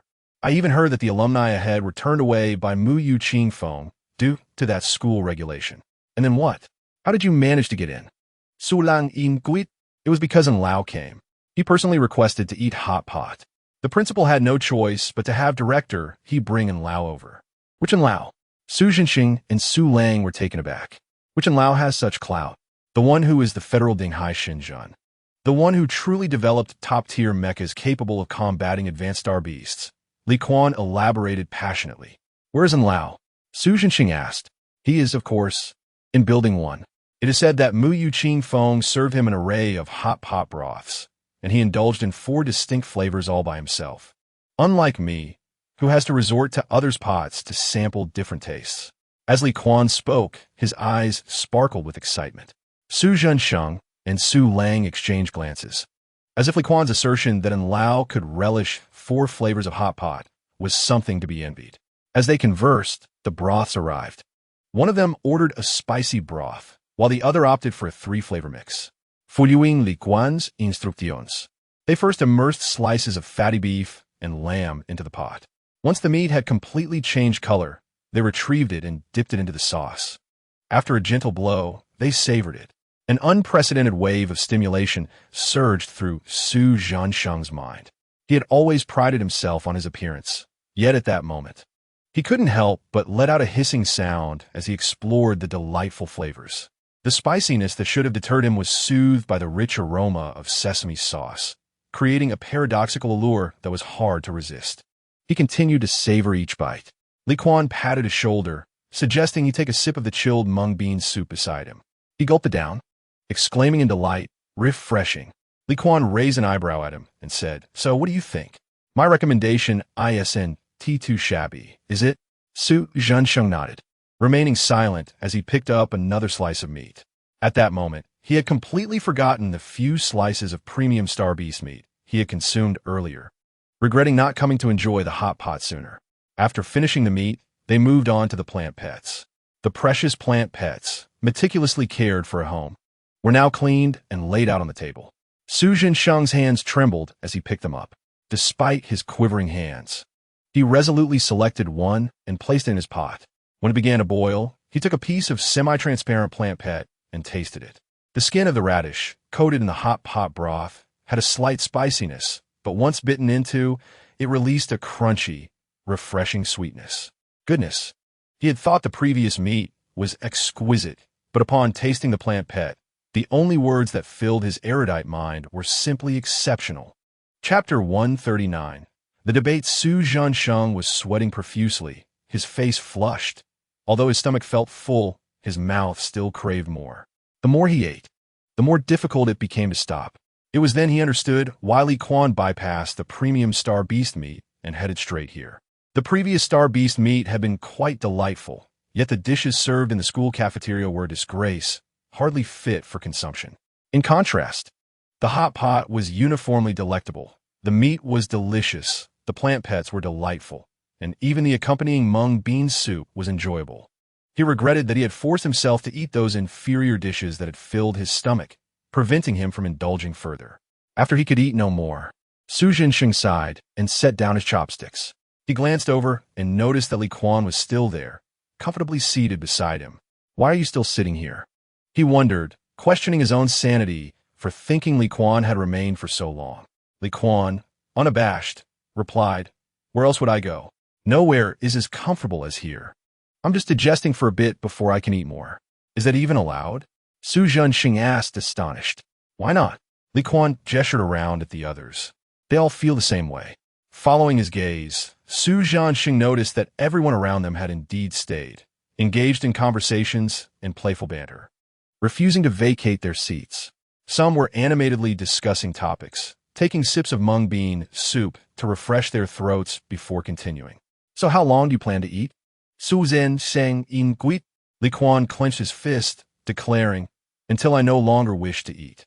This statement caught the attention of Zhou Yun, who happened to pass by the kitchen. She finally understood why none of those guys had left.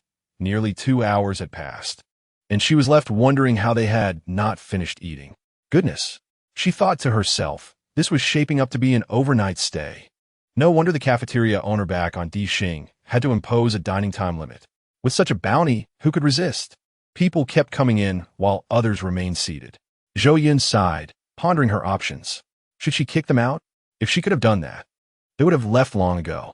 Meanwhile, Su Zhansheng found himself at a loss for words, reflecting on his own behavior. It seemed he was always out of place due to his lack of shamelessness. If I can't change them, then I shall join them. Once the boundary is crossed, there is no turning back. Su Zhansheng glanced at the hot pot, patted his stomach, and silently urged, "Come on, stomach, muster some strength, digest quickly, and let me have another round. Otherwise, your boss won't be pleased." At that moment, Su Lang, previously overlooked, raised his head and remarked contentedly, "I never imagined hot pot could be this delightful. I once watched Mu Yu Qing Feng's live stream and thought the flavors were too intense. It was delicious, but it didn't suit me. I had no idea that a milder hot pot could be even tastier."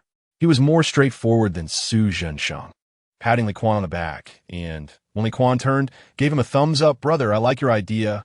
We haven't seen each other in ages. It's perfect for reminiscing, and we have mung bean soup to quench our thirst." "Absolutely," Li Quan agreed, throwing an arm around his shoulder. The two reminisced about their youthful days in school.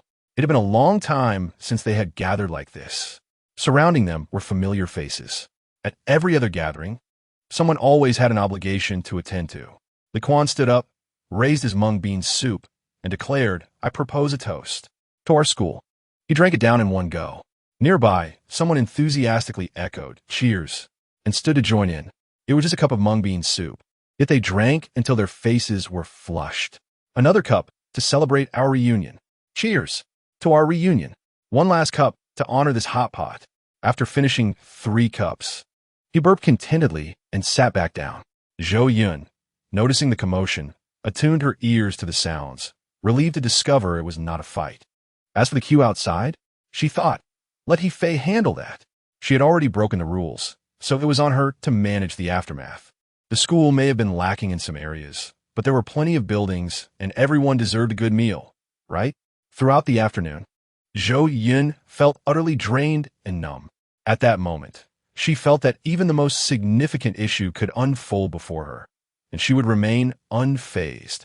Yet, in this world, there is no limit to the bizarre, only more bizarre occurrences. The previously serene and harmonious atmosphere was abruptly disrupted as it seemed a quarrel had genuinely erupted. How infuriating! Were they not all old classmates? What was there to argue about? After such a long time apart, how could they resort to fighting? Zhou Yun hurried over to see what was happening. She found Li Quan embroiled in a heated argument with another person. Upon hearing their disagreement, she wore a perplexed expression. How should one put it? Their squabble was even more childish than that of elementary school kids. "I told you the spicy broth is the best," one insisted. "That just shows your lack of taste. The 3-flavor broth is superior," the other retorted. As they argued, those nearby grew displeased. Su Zhensheng interjected, "Clarify your stance. How can eating the spicy broth equate to lacking taste? Are you trying to bully us 3-flavor enthusiasts?" Another person chimed in to support the opposing side. Su Lang subtly shifted towards the 3-flavor faction, but halfway there, Li Quan spotted him and lamented, "Su Lang, you traitor, after all we've been through." Su Lang fell, closing his eyes, wishing to dissociate from such a disgraceful matter. How can our friendship mean you can't enjoy the 3-flavor broth? Li Quan raturta. One of the 3-flavor advocates stepped forward, pulling Su Lang along while mocking Li Quan.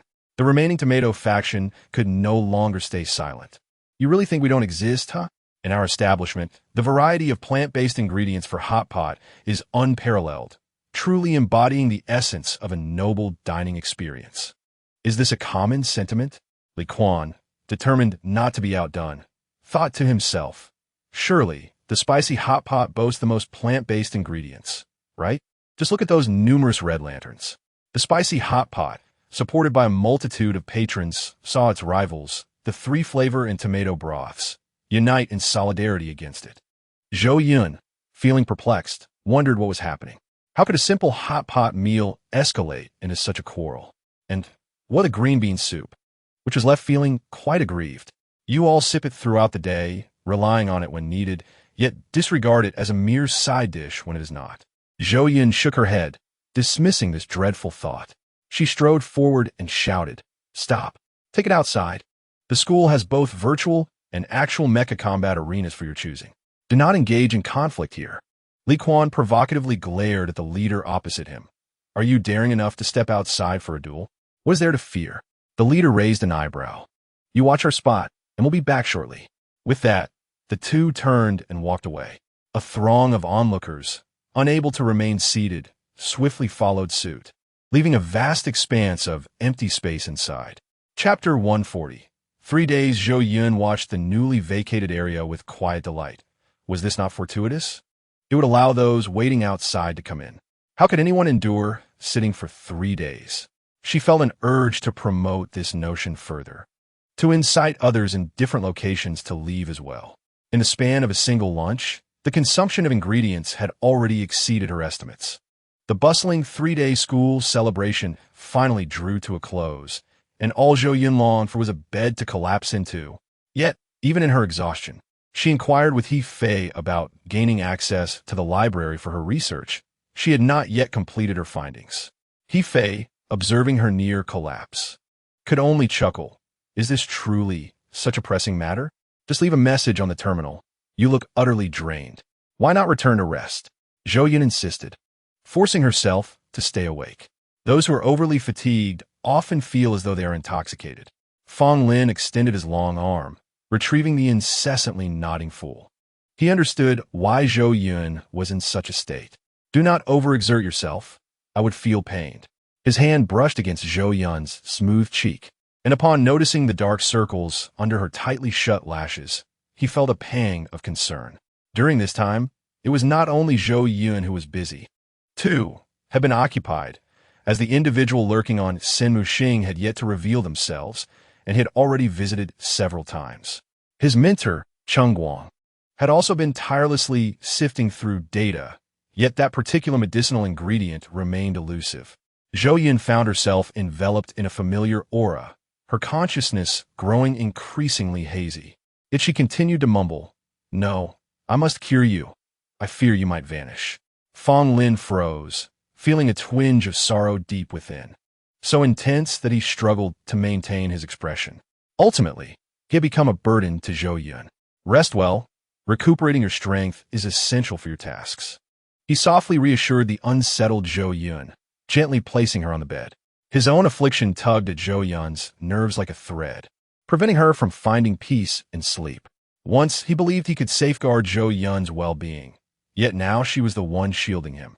Fong Lin gazed at Zhou Yun with a tender longing, a bittersweet smile gracing his lips. Suddenly, Zhou Yun turned over, her hands searching for something in the vicinity. He grasped her hand, his voice thick with emotion. "What is it?" "I'm here." "Fong Lin." Zhou Yun forced her eyes open. "You must hold on. I will find a solution. I believe in you." Fong Lin, appearing resolute yet gentle, pulled Zhou Yun partially into his embrace, patting her back. "Sleep now." "MHM." At last, Zhou Yun relaxed her brow and drifted into a deep slumber. "It is all right. As long as you allow me to persist, I can endure anything. Rest assured."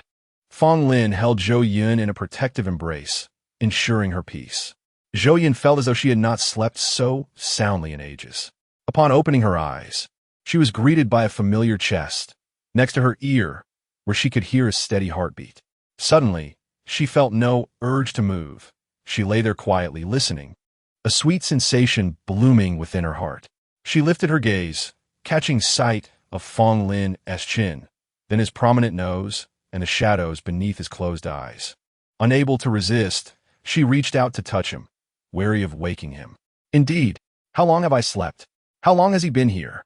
Zhou Yun quickly sat up, the movement startling Fong Lin awake.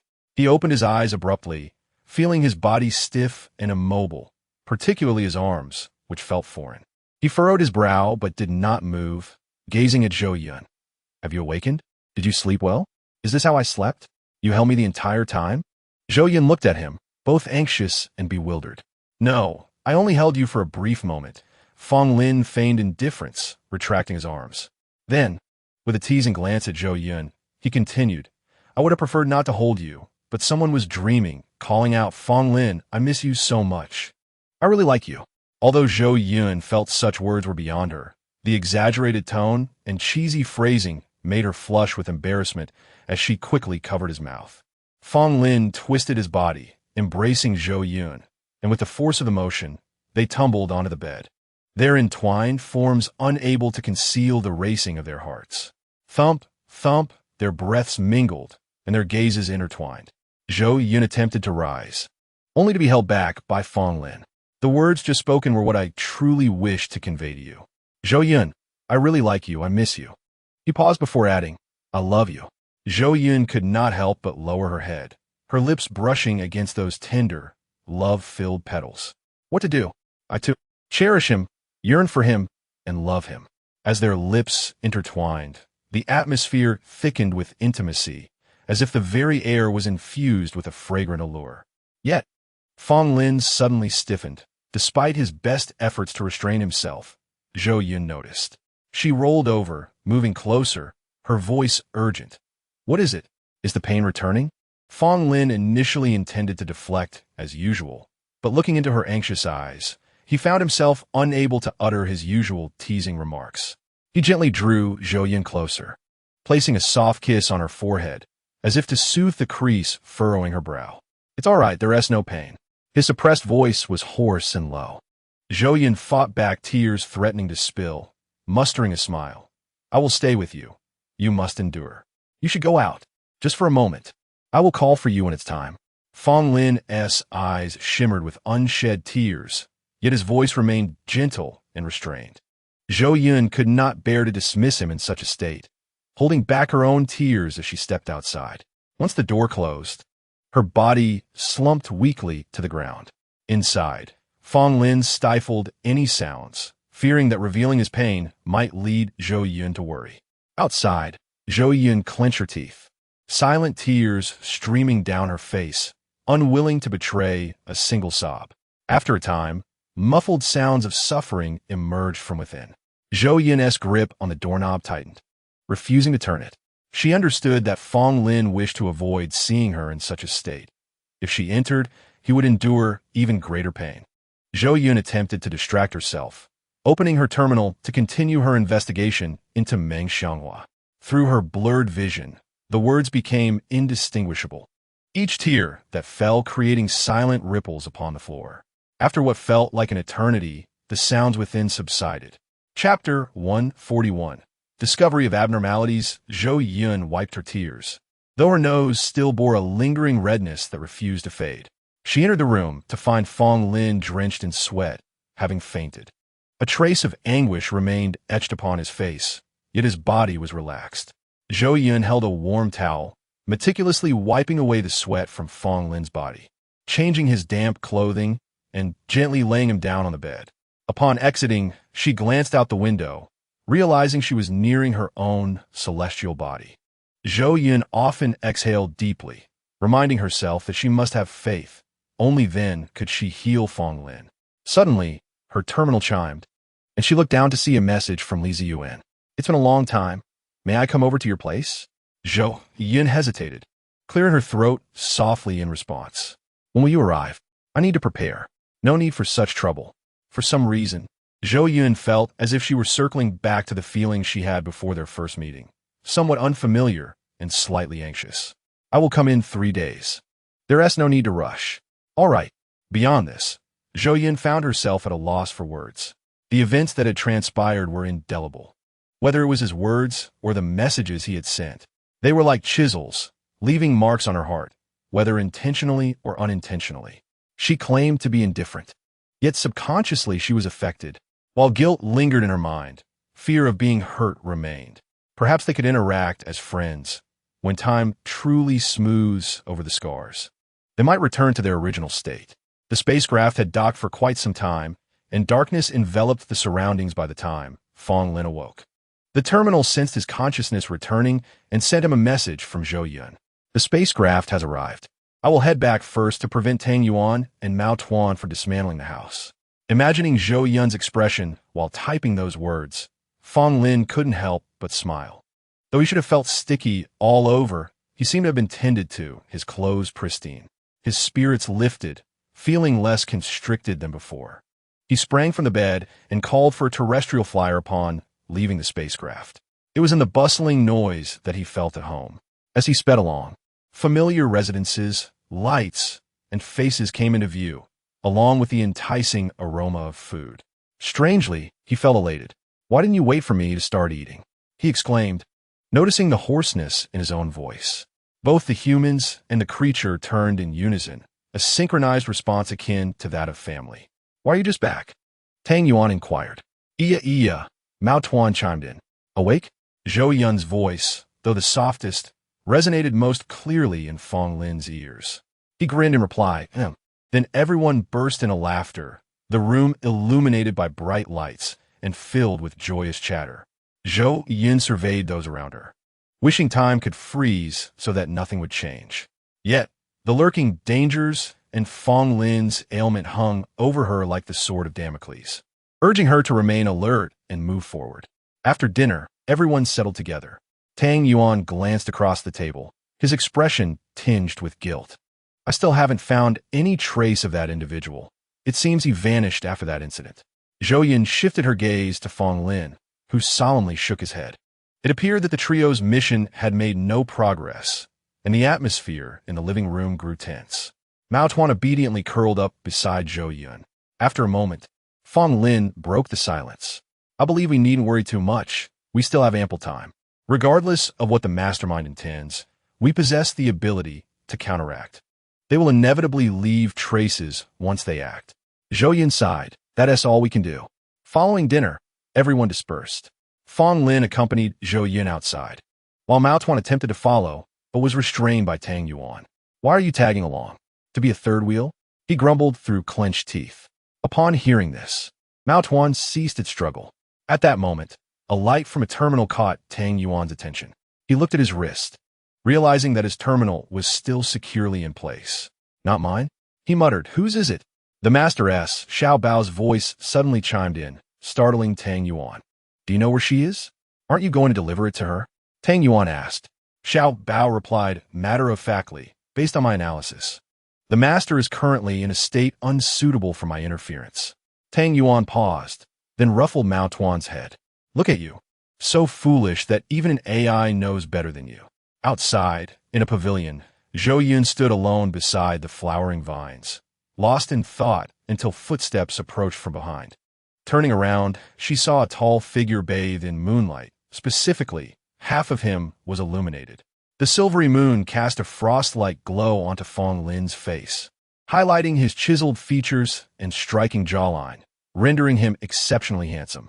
His voice, now clearly restored, resonated with a deep, cello-like richness. "Why are you out here alone?" "I wanted to contemplate a few things," Zhou Yun replied honestly, still somewhat dazed. "What are you thinking about?" Fong Lin inquired, stepping closer. Zhou Yun explained. "I found Sun Ying somewhat peculiar. She mentioned she had something to tell me, yet ultimately, she only asked me a few questions." "What is strange about that?" Fong Lin seemed to lose interest. "It just feels odd." Her demeanor was off. "I intended to comfort her, but I got so busy that I forgot." Zhou Yun frowned, struggling to articulate her feelings. "Did she reveal anything?" Fong Lin casually asked. "She seemed upset and asked me what I would do if I discovered a family member had done something wrong." "Isn't that a strange question?" Zhou Yun queried. Fong Lin pondered this, furrowing his brow. "When did she say that?" "It was during that time. I asked her if Sun Peng was acting strangely," Zhou Yun recalled. Fong Lin paused, then asked, "Don't you find that suspicious? Just as something happened to you, she suddenly discovers her family member has made a mistake?" "What did you say?"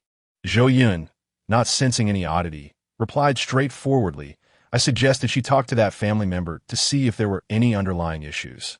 Fong Lin looked at her with exasperation. "Has Sun Ying contacted you during this time?" Zhou Yun thought for a moment and shook her head. "You should reach out. It's possible that Fong Lin hesitated, unwilling to tell her that another innocent life might be lost. What do you mean?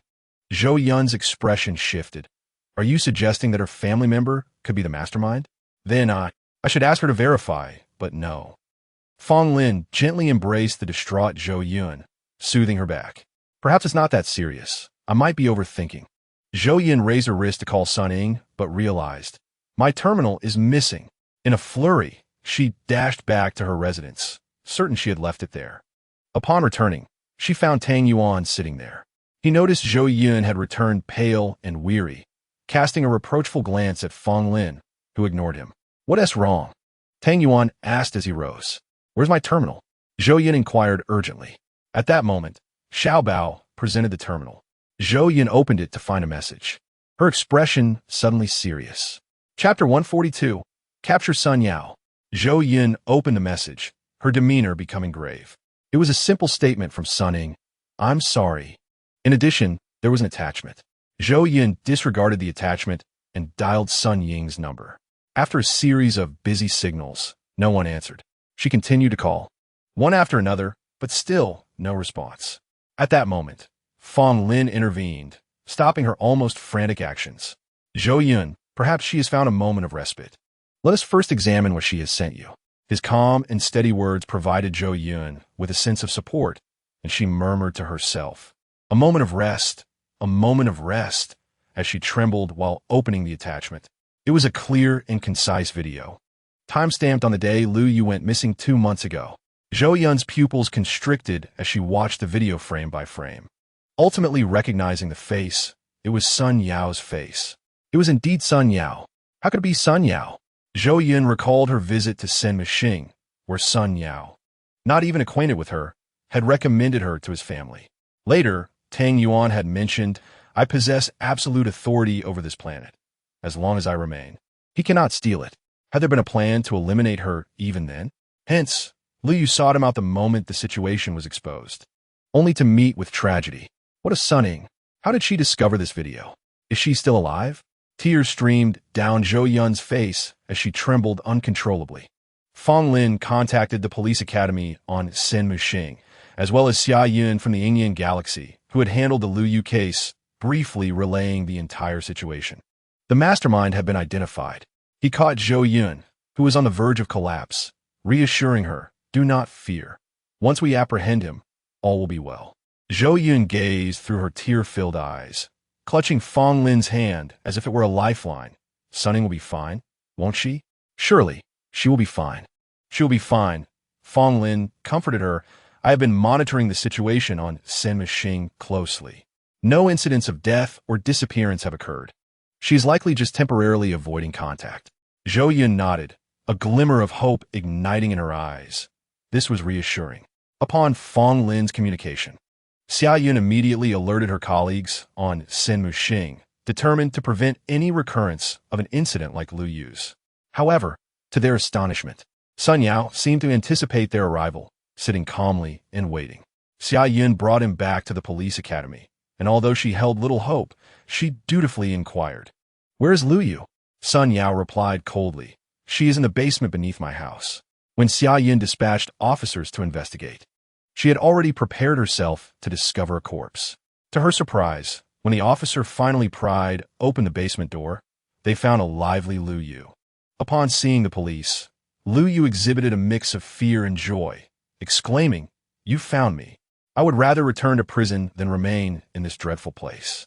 Lu Yu's answers throughout the journey gradually unveiled the truth of the matter.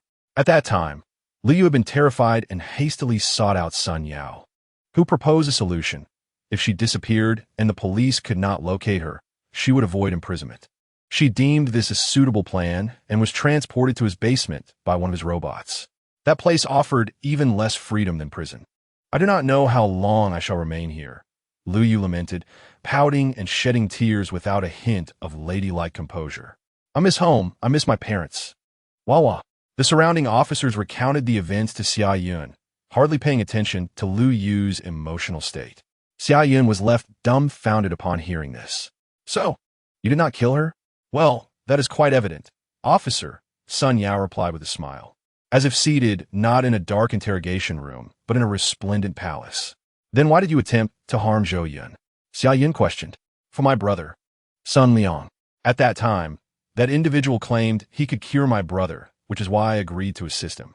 Sun Yao's lips tightened slightly as he recalled the day Sun Ying confronted him, throwing the video at his chest. Her tone laden with disbelief and anguish as she declared, even if you save him, he will never forgive you, nor himself. He will forever remember that his brother became like this to save him. He will suffer for a lifetime. Sun Yao remained indifferent to this. As long as his brother lived, he was unconcerned with the hatred directed at him. However, why? Then why? Zhou Yun was astonished by his prompt responses. Sun Yao's demeanor faltered. He has gone missing. Who? Zhou Yun inquired instinctively. My brother, Sun Liang. I was able to contact him via video calls previously, but now he is missing. I do not know what has happened. I want you to help find him, Sun Yao stated, his expression despondent. Zhou Yun furrowed her brow. Skepticism evident. Your quantum brain technology is so advanced. You cannot locate your brother? You do not understand. My brother's quantum brain technology surpasses mine significantly. Based solely on that, I cannot find him. A flicker of pain crossed Sun Yao's eyes. Zhou Yun decided to bypass this topic for the moment and resolve the previous matters. Why did you instruct Liu Yu to eliminate Lu Ziqing? Liu Yu aimed to tarnish Zhou Yun's reputation, which would benefit my plans, so I naturally assisted her. Who instructed you? This was a question of great interest to Zhou Yun. I do not know. My previous contact with him was on a border planet, and I was unconscious and unable to discern my location. When I met him, he wore a mask and a black hood, and his voice was altered by a voice changer. He was a clandestine individual. Sun Yao recalled every detail and divulged everything he knew. Yet, despite his caution, he had made some revealing remarks. From the way he conducted himself, he somewhat resembled someone from the military. Zhou Yun granted him a considerable amount of time, collaborating with professionals to create a composite sketch of a person with vague features. Chapter 143. Surface emerges. Who provided you with the advanced star beast? How does he control the advanced star beasts? Zhou Yun inquired calmly. It was given to me by him, Sun Yao replied, furrowing his brow. I do not know how he obtained the advanced star beast. He merely provided me with a gray substance resembling concentrated smoke, claiming that the star beasts would follow it. It must be said that Sun Yao was quite taken aback by the events of that night, for such a small item could command advanced star beasts. Do you still possess that substance? Zhou Yun's expression turned unusually serious. No. To be precise, it never came into my possession. It was deployed directly to Zhou Yun's planet along with the star beast egg. I had no contact with it, thus I do not know what it is. Zhou Yun continued to pose questions one by one, and as the inquiries deepened, some Sun Yao knew, some he had only a vague understanding of, and others he simply did not know. Nevertheless, regardless of how things unfolded, even if another layer emerged behind Sun Yao, they managed to uncover some leads. For the final question, are you willing to redeem yourself? Zhou Yun asked. Sun Yao stared at Zhou Yun, momentarily taken aback, then replied with a smile. Do you think I can lure out that clandestine individual? Why not? This time, it was Zhou Yun who was left in shock. You possess so much information about him, yet your apprehension has not attracted significant attention. If this matter can be concealed, it may be possible to use you to draw out the mastermind. Zhou Yun paused, continuing, Are you not curious? I do not fear for my life. Sun Yao shook his head, leaning back against the chair.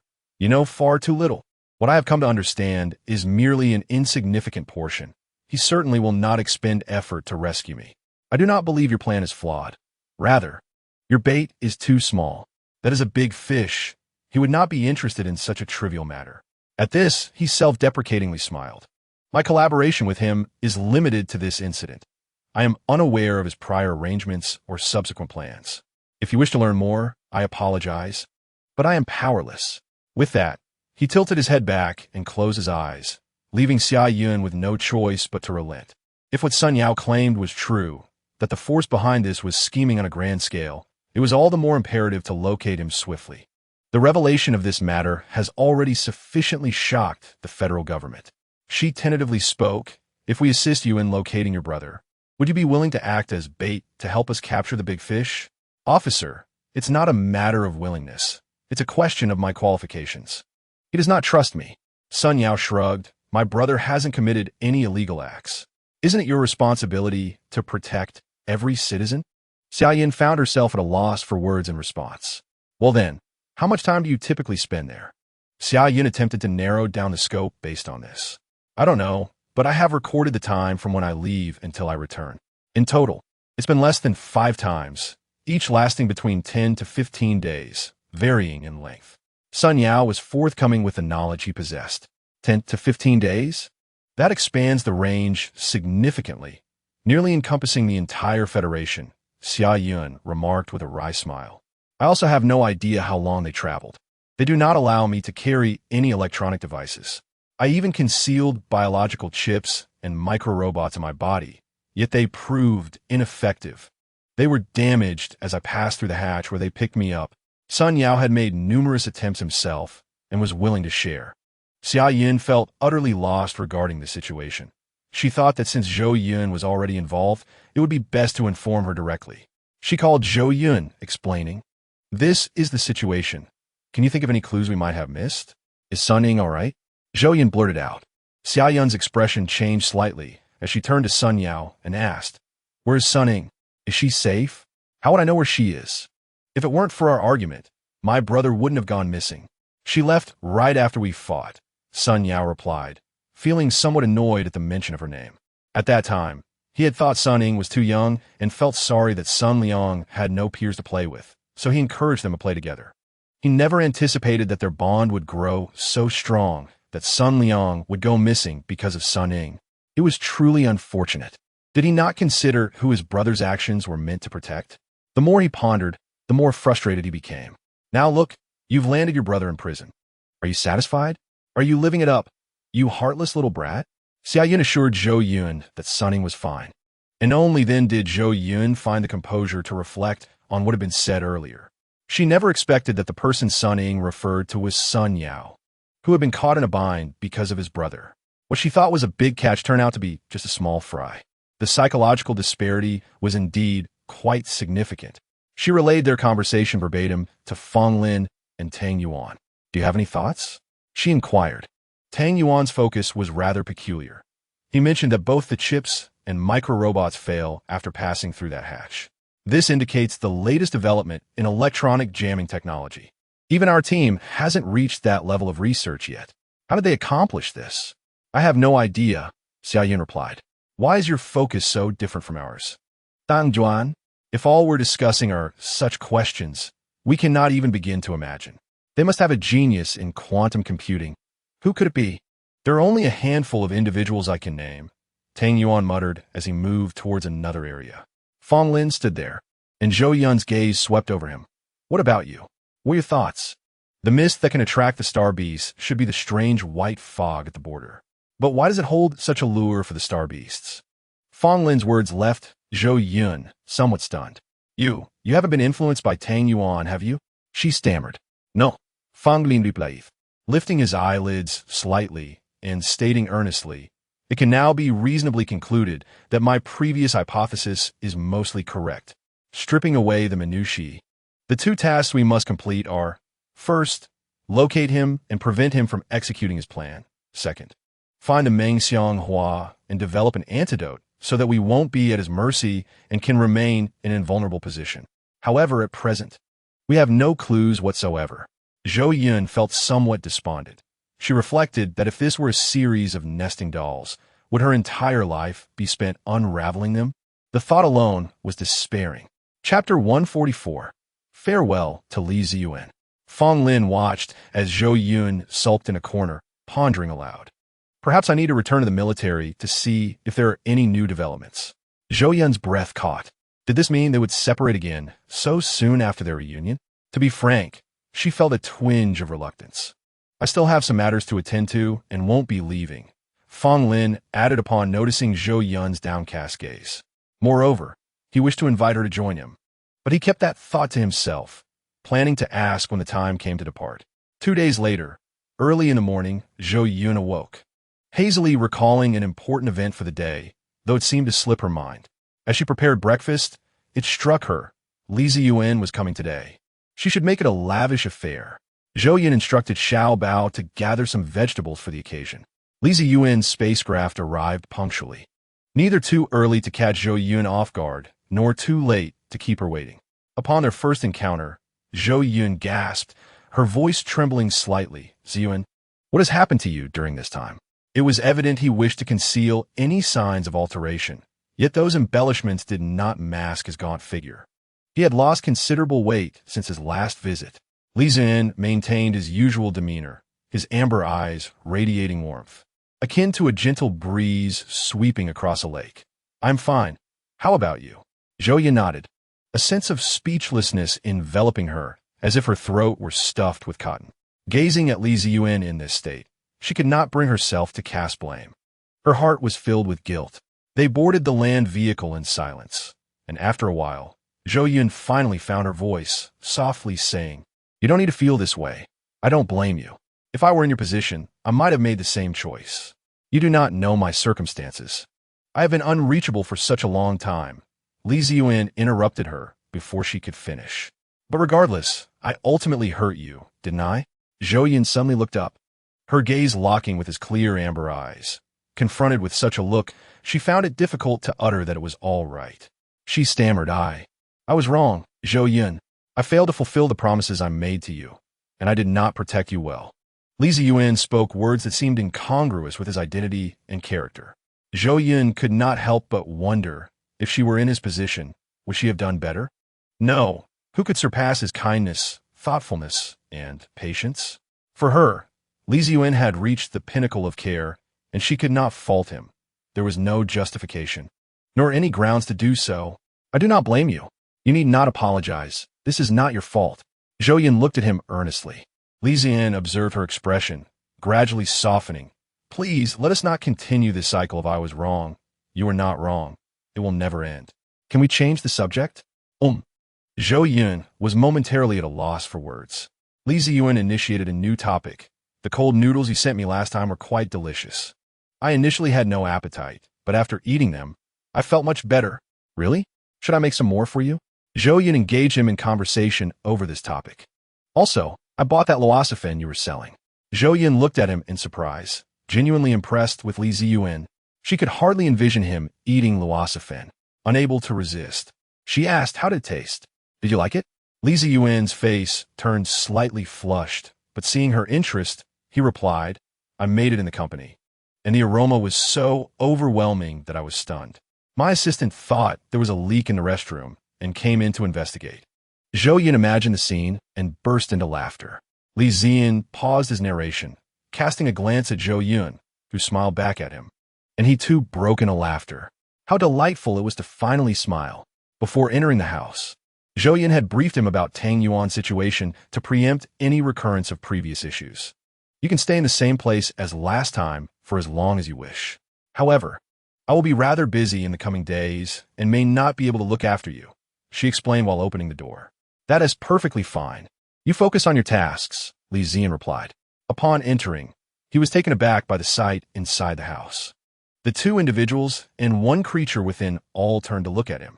Tang Yuan regarded him with a hint of unfamiliarity, adopting a proprietorial stance as he addressed Zhou Yun. "This is Li Ziyuan?" His tone was discomforting, both in its inflection and delivery. Zhou Yun shot Tang Yuan a glare, then turned to Li Ziyuan, noticing his expression remained unchanged, which allowed her to breathe a sigh of relief. "Ignore him. He's being particularly bothersome today," she said. Tang Yuan exchanged glances with Fong Lin, signaling that their rival had arrived. "Brother, I've got your back." Fong Lin cast a sidelong glance at him before shifting his gaze to Li Ziyuan, stating in a low voice, "Long time no see, Li Ziyuan." "Indeed. Long time no see, Fong Lin," Li Ziyuan responded. Their conversation was devoid of any palpable tension, disappointing Tang Yuan, who had anticipated a more dramatic encounter. Nevertheless, he thought to himself that this was merely the beginning. He doubted Fong Lin would remain calm for long. After all, such a formidable rival invariably exudes a sense of pressure, and Zhou Yun's relationship with him must be something special. Mao Tuan approached Li Ziyuan, greeting him eagerly. Li Ziyuan gently patted its body, his demeanor softening. Tang Yuan whispered, "Aren't you anxious?" Mao Tuan has already defected. It clearly shows more enthusiasm toward him than us. If you don't keep a closer eye, it's entirely possible that Zhou Yun might be whisked away. During their lunch, Tang Yuan's growing resistance only seemed to heighten Li Ziyan's calm composure. Zhou Yun must have warned Tang Yuan countless times throughout the meal. Once again, while filling her glass, she stood in front of Tang Yuan and whispered, "Try pulling another stunt like that, Tang Yuan. If you can stay, stay. If not, you can go back. I'll bring your meals to you. You can't treat someone like that." Tang Yuan could only nod, and from that point onward, he significantly restrained himself. Conversely, Fong Lin displayed an unusual tranquility, one that starkly contrasted with his previous demeanor. Zhou Yun cast a glance at him, finding him silently gazing into a corner, lost in thought. In the following days, Li Ziyan gradually integrated into Zhou Yun's daily life, to the point where even Tang Yuan was no longer surprised. Mao Tuan seemed to have been won over by some means, becoming its second favorite. Zhou Yun suspected that had she not been able to cook, Mao Tuan might not have developed such a fondness for Li Ziyan. Thus unfolded a tranquil routine, a day like any other. Zhou Yun was in the kitchen. Fong Lin had stepped out, and Tang Yuan was in his room when Li Ziyan approached. He knocked on the kitchen door. "Are you busy? Can we have a chat?" Zhou Yun hesitated, unsure of what Li Ziyan wished to discuss. "All right," she nodded. "Where shall we talk?" "Let us go to the pavilion," Li Ziyan suggested. "Very well. Your call." Zhou Yun accepted his proposal with ease. The two strolled to the pavilion, as spring had once again arrived outside. The stone columns beside the pavilion were entwined with climbing wisteria, clusters of flower buds swaying in the breeze, leaving a fragrant trail. Zhou Yun was the first to speak. "What is on your mind, Ziyan?" "I recall mentioning that I liked you," Li Ziyan replied, pursing his lips. Zhou Yun's previously relaxed posture suddenly stiffened. "Isn't it all right for us to just be friends?" she questioned. "Do you like Fong Lin?" Li Ziyan inquired, his tone a mix of inquiry and certainty. "Yes." Zhou Yun shut her eyes, realizing she could neither deceive him nor herself. "If I had been there for you every time you needed me, would things have turned out differently?" The sorrow, confusion, and helplessness in Li Ziyan's voice resonated with memories of the first incident with Mu Yuan, the misunderstandings during the pet incident, and the current situation. Each time he was absent from her side, he couldn't fathom why. He dared not turn his head, merely standing side by side with Zhou Yun, gazing into the distance. Zhou Yun watched the budding roses, listening to the rustling leaves of the small trees in the wind, the sounds blending with the breeze. Before Li Ziyan could finish his thought, she interrupted, "No, it's not like that. I once thought so, but it truly isn't. Ziyan, please don't blame yourself. It's not your fault.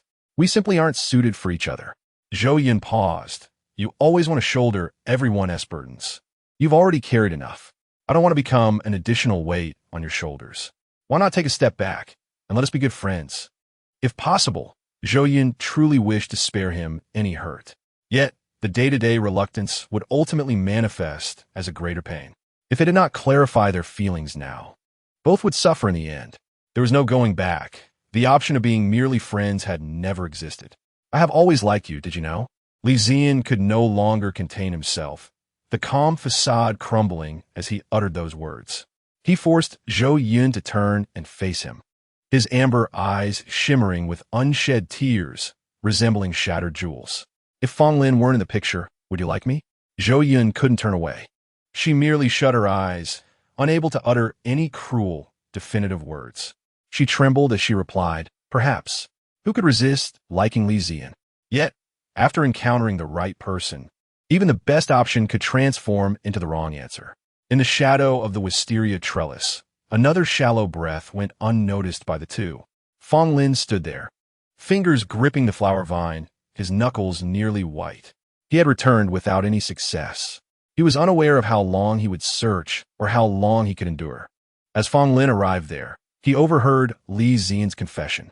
He felt an urge to rush out and tell Li Ziyan to leave.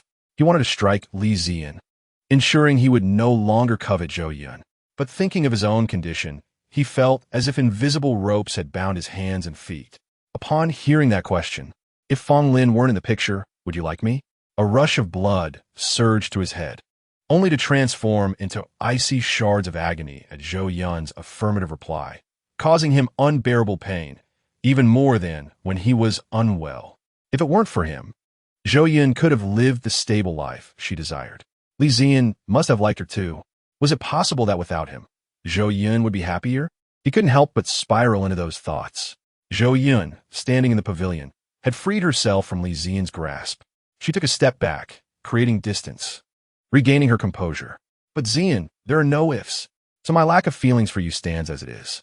If you cannot be friends with me, then we need not meet again. Must you be so ruthless, leaving me no room for hope? Li Ziyan's voice had become hoarse, and he lacked the strength to conceal his emotions any longer. Yes. Zhou Yun turned, walking away, silently whispering in her heart, I'm sorry. It was unclear how Li Ziyan composed himself, but by afternoon, he had resumed his usual demeanor, albeit with a shadow of melancholy in his eyes when Zhou Yun was not looking. Tang Yuan savored a sumptuous dinner, relishing every bite while the other three had no appetite. Zhou Yun observed her empty plate, pausing her mechanical act of shoveling food into her mouth, and asked, Are you done? Yes. Tang Yuan was the most enthusiastic responder, while Fong Lin, who had just returned, seemed lost in thought. Zhou Yun forced a smile, That's good. After the three individuals departed one after another, Tang Yuan finally responded and questioned Mao Tuan. Why do they all seem a bit strange? Mao Tuan raised his head, blinking innocently at him. Tang Yuan turned away and muttered softly, Why am I asking you? You understand nothing. He then smiled at Mao Tuan. Never mind, continue eating. In the following days, Fong Lin ventured out daily, returning late, while Zhou Yun isolated herself in her room. Li Ziyan, too, abandoned his previous attempts to assert his presence, confining himself to his quarters. Tang Yuan felt that the addition of another person should have brought more liveliness. Yet with Li Ziyan's arrival, the atmosphere grew even colder. He sighed for the 101st time in the empty living room. Xiao Bao, could you prepare a cold drink for me? He sought trivial tasks to occupy himself. Of course. What flavor would you like? A couple of days prior, Zhou Yun had instructed Xiao Bao on the art of beverage preparation, and Xiao Bao had even concocted new flavors, eager to serve. I'll have a strawberry milk ice, please. He selected the most reliable flavor. All right, that's not challenging at all. I don't like it, Xiao Bao replied, somewhat disappointed. I've installed a system for you. Are you planning a rebellion? Tang Yuan could hardly believe that even an artificial intelligence would oppose him. No, I wouldn't dare. Xiao Bao, lacking a physical form, directed a robotic assistant to prepare the cold drink and slipped away. Zhou Yun sat in her room, lost in thought. Over the past 2 days, she had exhausted all literature regarding plant companions from Central University, yet found no mention of Meng Xianghua. She was also reluctant to face Li Ziyan. When Li Ziyan confessed his feelings once more, Zhou Yun realized that their relationship would never return to its former state. She aimed to minimize their interactions to avoid awkward situations. A few days later, Fong Lin returned, bearing an air of exhaustion. He stood silently outside, hesitating several times before deciding against knocking. Eventually, he leaned against the wall, tilting his head back, appearing almost asleep under the dim light. When Zhou Yun opened the door, she happened upon him. His pale skin blended almost seamlessly with the surrounding wall, his rose-colored lips pressed into a straight line, and his eyelids drooped with fatigue. The atmosphere around him felt heavy and oppressive, making even the act of breathing laborious. Li Ziyan had departed 2 days prior, looking equally worn. Zhou Yun sighed, bemused by the three of them, each seemingly intent on tormenting themselves. She approached Fong Lin and gently shook him awake. If you're going to sleep, you might as well go back inside. Can you really sleep standing here? Fong Lin opened his eyes. His initially bewildered gaze softened upon meeting Zhou Yun's. Like a large dog, he sought to bury his head in the crook of her neck, inhaling her familiar scent, his breathing growing tranquil. Zhou Yun allowed his embrace, but felt the weight of her own burdens increasing and could no longer suppress her voice. Don't fall asleep. Go rest. Fong Lin murmured an indistinct reply, nuzzling against her neck, then spoke in an unfamiliar tone. I'll hold you for a bit longer, then I'll leave. Zhou Yun smiled as he held her. After a moment, Fong Lin seemed to gather courage, releasing her and asking, I need to leave for a while. Would you come with me? Zhou Yun widened her eyes in surprise. In Fong Lin's gaze, She resembled a startled rabbit, adorably inviting him to stroke her head. What do you mean suddenly leaving?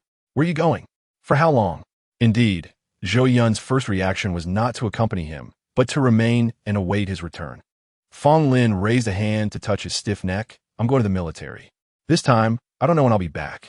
As he spoke, he observed Zhou Yun's reaction. To the military, and you don't know when you'll return. Zhou Yun repeated softly, looking up at him. Didn't you say that the closer you are to that strange place, the more frequent your episodes become, and the harder it is to control the illness? Why must you go?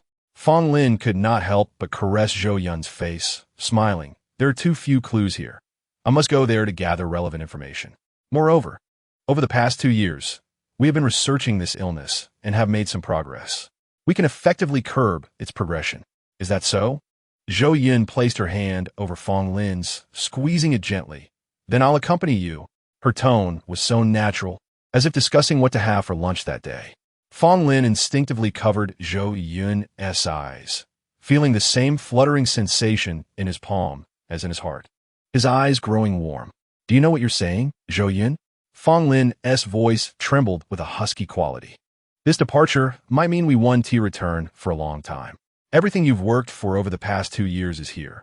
Zhou Yun located Fong Lin's lips solely by the sound of his voice, unexpectedly gentle and warm. She lightly pressed her finger against his lips, silencing him. None of that matters more than you. This place can be rebuilt if it disappears. If you were to vanish, I would be heartbroken. So, Fong Lin, please don't make me so sad, all right? All right. Fong Lin's response was firm and clear. Once the decision to leave was made, Zhou Yun began to pack her belongings. The various seeds she had collected over the years were divided into several portions for preservation. With each step, she realized how deeply she cherished this place. The fruit trees planted on the hillside had grown to nearly half her height, and as the gentle breeze swept over the slope, it stirred a continuous wave of green. She pondered whether she would ever witness their fruiting and savor their harvest, filling her heart with melancholy. All the items here could be entrusted to Xiaobao for management, and she could occasionally return. Fong Lin observed Zhou Yun's reluctant gaze and said, There's no other option. I feared you wouldn't agree when I didn't inform you. After agreeing, seeing Zhou Yun's reluctance, he felt a twinge of regret. He shouldn't have allowed her to accompany him. After a brief period of sadness, Zhou Yun appeared more liberated than he. With a wave of her hand, she called out, Let us go. We need to inform Tang Yuan and see where he is headed. Upon returning to the living room, they found Tang Yuan casually working under the window. Zhou Yun approached him directly and tapped his desk. I'm leaving. Tang Yuan suddenly looked up. What did you say? Am I mistaken? Why are you leaving again? You heard correctly. After this departure, I don't know when I'll return. Zhou Yun's words were direct. Tang Yuan could discern nothing from her expression and turned to Fong Lin, who mirrored his confusion. The school anniversary has concluded, and that person has been apprehended. What reason do you have to leave here? Tang Yuan could hardly believe it, nor did he wish to. Because of Fong Lin's illness. Those words rendered Tang Yuan silent. Then realization dawned upon him, and he exclaimed joyfully, Did he find a cure? That is wonderful. I want to go too. No. We're heading elsewhere to seek clues, Zhou Yun briefly explained. I'll arrange everything here over the next few days. If you wish to stay, you may continue residing here. If you want to leave, we'll see you off. Tang Yuan contemplated for a moment before muttering, Can I? What did you say? Zhou Yun did not hear him. He took a deep breath, closed his eyes tightly, and said, Can I go with you? Do you plan to discard me once you've used me? Or do you think I eat too much? Zhou Yun found it amusing. The bittersweet feelings of parting were nearly washed away. You should have said so earlier. I was just afraid you wouldn't want to come. What's there not to want? Zhou Yun replied. All right then, we'll pack for a week and then set off to a new place. Zhou Yun beamed at both sides, her smile bright like a ray of sunlight breaking through the clouds. As long as we are together, we have nothing to fear. Where to? Tang Yuan, the ultimate recluse, was somewhat curious. For specifics, you'll have to ask Captain Fong. Zhou Yun gestured towards Fong Lin with her eyes. Fong Lin nodded briefly and said, Go to the Iron Blood Legion in the east. Military? Tang Yuan et Golim. What's wrong? Are you unwilling? Zhou Yun's gaze gradually turned perilous. Who dares to go back on their word after agreeing? Tang Yuan shook his head. Then do you still have time to cook? What? This time, it was Zhou Yun being addressed. I ask you, are you unable to part with us, or is it my culinary skills you can't do without? Chapter 147. Arrival after a prolonged journey of over 10 days. Zhou Yun finally spotted a floating landmass glimmering with metallic luster, surrounded by a multitude of cruisers. She had anticipated encountering layers of inspections, but to her astonishment, as soon as the gates opened, they flew right in. Why no inspection? Aren't you afraid of bringing dangerous items inside? Zhou Yun inquired curiously. Fong Lin, standing beside her, explained, I had already applied for a pass when I entered. Otherwise, we would have received a warning as soon as we spotted the base. If we had insisted on advancing without returning, we might have been shot on sight. Zhou Yun was rendered speechless. She had thought the management here was lax, unaware that Fong Lin had made the arrangements in advance. How can you still get in? Didn't you retire? Zhou Yun, like a curious child, asked. I haven't retired. I merely applied for leave, Fong Lin replied, somewhat helplessly. Can you apply for such a long time? Zhou Yun questioned. Fong Lin blinked. Special tasks allow for that. Besides, both my parents are here. Zhou Yun gasped. Why didn't you say so earlier? She nervously scrutinized herself. Her appearance had suffered during this time. Due to late nights, her skin looked dull, and her hair was unkempt. How could she face Fong Lin's parents in this state? Zhou Yun felt increasingly restless. You haven't told them about us, right? Let's pretend we don't know each other. Just say I'm your friend, Zhou Yun suggested while pacing. Fong Lin grasped the nape of her neck and said, Calm down. It's me who wants to be with you, not my parents. Besides, they're quite busy, so if you don't wish to meet, it's perfectly fine. I'm just not ready yet. Zhou Yun took a deep breath. Fong Lin embraced her. Then we shall wait until you are ready. Okay, I'll go change my clothes. Wait for me. Fong Lin released her. All right, within 2 minutes. Fong Lin emerged from the room, dressed in a deep blue military uniform. He appeared even more handsome than usual, exuding an undeniable aura. The black military boots accentuated his long, straight legs, causing Zhou Yun's heart to race. In her mind, she couldn't help but think how incredibly handsome her boyfriend was. As Fong Lin approached her, the icy demeanor surrounding him transformed into a warm spring breeze. Let us go. Zhou Yun, not entirely lost in his charm, maintained a shred of awareness. What about Tang Yuan? At that moment, Tang Yuan popped up from behind Fong Lin. Were you talking about me? I'm ready. Let's go. Along the way, numerous individuals greeted Fong Lin. Hello, Major. Good to see you, Legion Commander. Greetings, sir. There were so many greetings that Zhou Yun felt somewhat perplexed. Moreover, she couldn't shake the feeling that they were all secretly observing her. She nudged Tang Yuan with her elbow. Hey, do you feel like those people are all looking at us? Tang Yuan glanced around nonchalantly. It's normal for people to look. Outsiders rarely come into the military camp. Zhou Yun considered this and agreed. Perhaps it was her own guilty conscience that made her feel so uneasy. They were merely curious. Fong Lin continued his customary explanations as they walked. To the west is the combat training base. You cannot enter, as it may be dangerous. The central area is the recreation zone. You can go there. The southern part is the virtual combat area, where many military students come to intern. The northern section is for mecha battles and strategic command. You cannot go there either. Zhou Yun and Tang Yuan felt like country folk visiting the city, their eyes wide with wonder. The apocalyptic backdrop and futuristic architecture gave Zhou Yun a genuine sense of having arrived in the stars. As they greeted more people along the way, Zhou Yun felt a bit exhausted by the time they reached their quarters, and she asked Fong Lin, Are you that well-liked in the military? How does everyone know you? Uh-huh. Fong Lin cast a furtive glance at Zhou Yun before averting his gaze, fearing she might catch on. The entire Iron Blood Legion buzzed with the tale of their stoic commander, Major Fong Lin, who had finally thawed after being an unyielding ice mountain. Returning with a smile, he seemed transformed. Most in the Legion had heard of his legendary reputation and were taken aback by his presence, as if struck by lightning. In a secret group chat within the Legion, brothers, guess what I've just seen? The unchanging old iron tree has finally bloomed. The sun will rise from the west tomorrow. Deputy Commander, are you serious? Should we change the direction of the sunrise? Is that the point?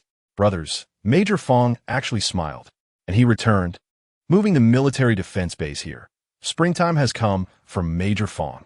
I don't believe it. I'll bet you a junior star beast. Junior star beasts are nothing. Let us wager something bigger. I'm not participating. I'm going to explore. Who is coming with me? Wait, I'm in. Major Fong is truly a god. He exceeds my wildest imagination. I thought he would end up alone forever, but he found a companion before I did. Indeed. Thus, Zhou Yun's suspicions were not unfounded. While they were indeed curious about Fong Lin, their primary interest lay in Zhou Yun herself, eager to see what miracle had brought her into his life. When Fong Lin returned, the most delighted was Jin Zhangpeng, whose hair had nearly turned gray from worry. With tear-filled eyes, he gazed at Fong Lin, his expression reminiscent of a forlorn hero awaiting his beloved. Major, you finally returned. He rushed to the entrance, only to see Fong Lin was not alone. Who are these two? Jin Zhangpeng shot Fong Lin a knowing glance, to which Fong Lin responded with a stern look. Zhou Yun discreetly pinched Fong Lin where Jin Zhangpeng couldn't see. Fong Lin signaled to Jin Zhangpeng to play dumb. Jin Zhangpeng chuckled. These are both my friends, residing in my area. This is Zhou Yun. He pointed to his left, then to his right, and this is Tang Yuan. Jin Zhangpeng stepped forward to greet her. Hello, Miss Zhou. I am Deputy Commander Jin Zhangpeng. If you need anything, please let me know. His words noticeably paused, and Zhou Yun did not catch the preceding title. Hello. Zhou Yun hesitated before shaking his hand. When he turned to the right, he was perfectly composed. Hello, Deputy Commander Jin Zhangpeng. Tang Yuan coughed lightly, covering his mouth. Tang Yuan. They shook hands, but there was a distinct lack of enthusiasm towards Zhou Yun. Even the most oblivious individual would sense the tension.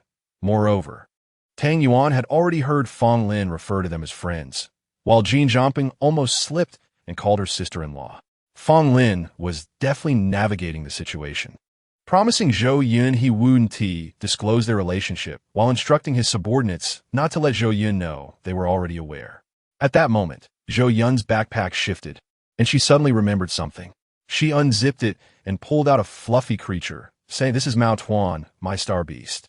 Please take care of it. No worries." No worries. Jin Zhangpeng's eyes twitched. You even have a star beast? This sister-in-law is truly impressive. No wonder even the major is captivated.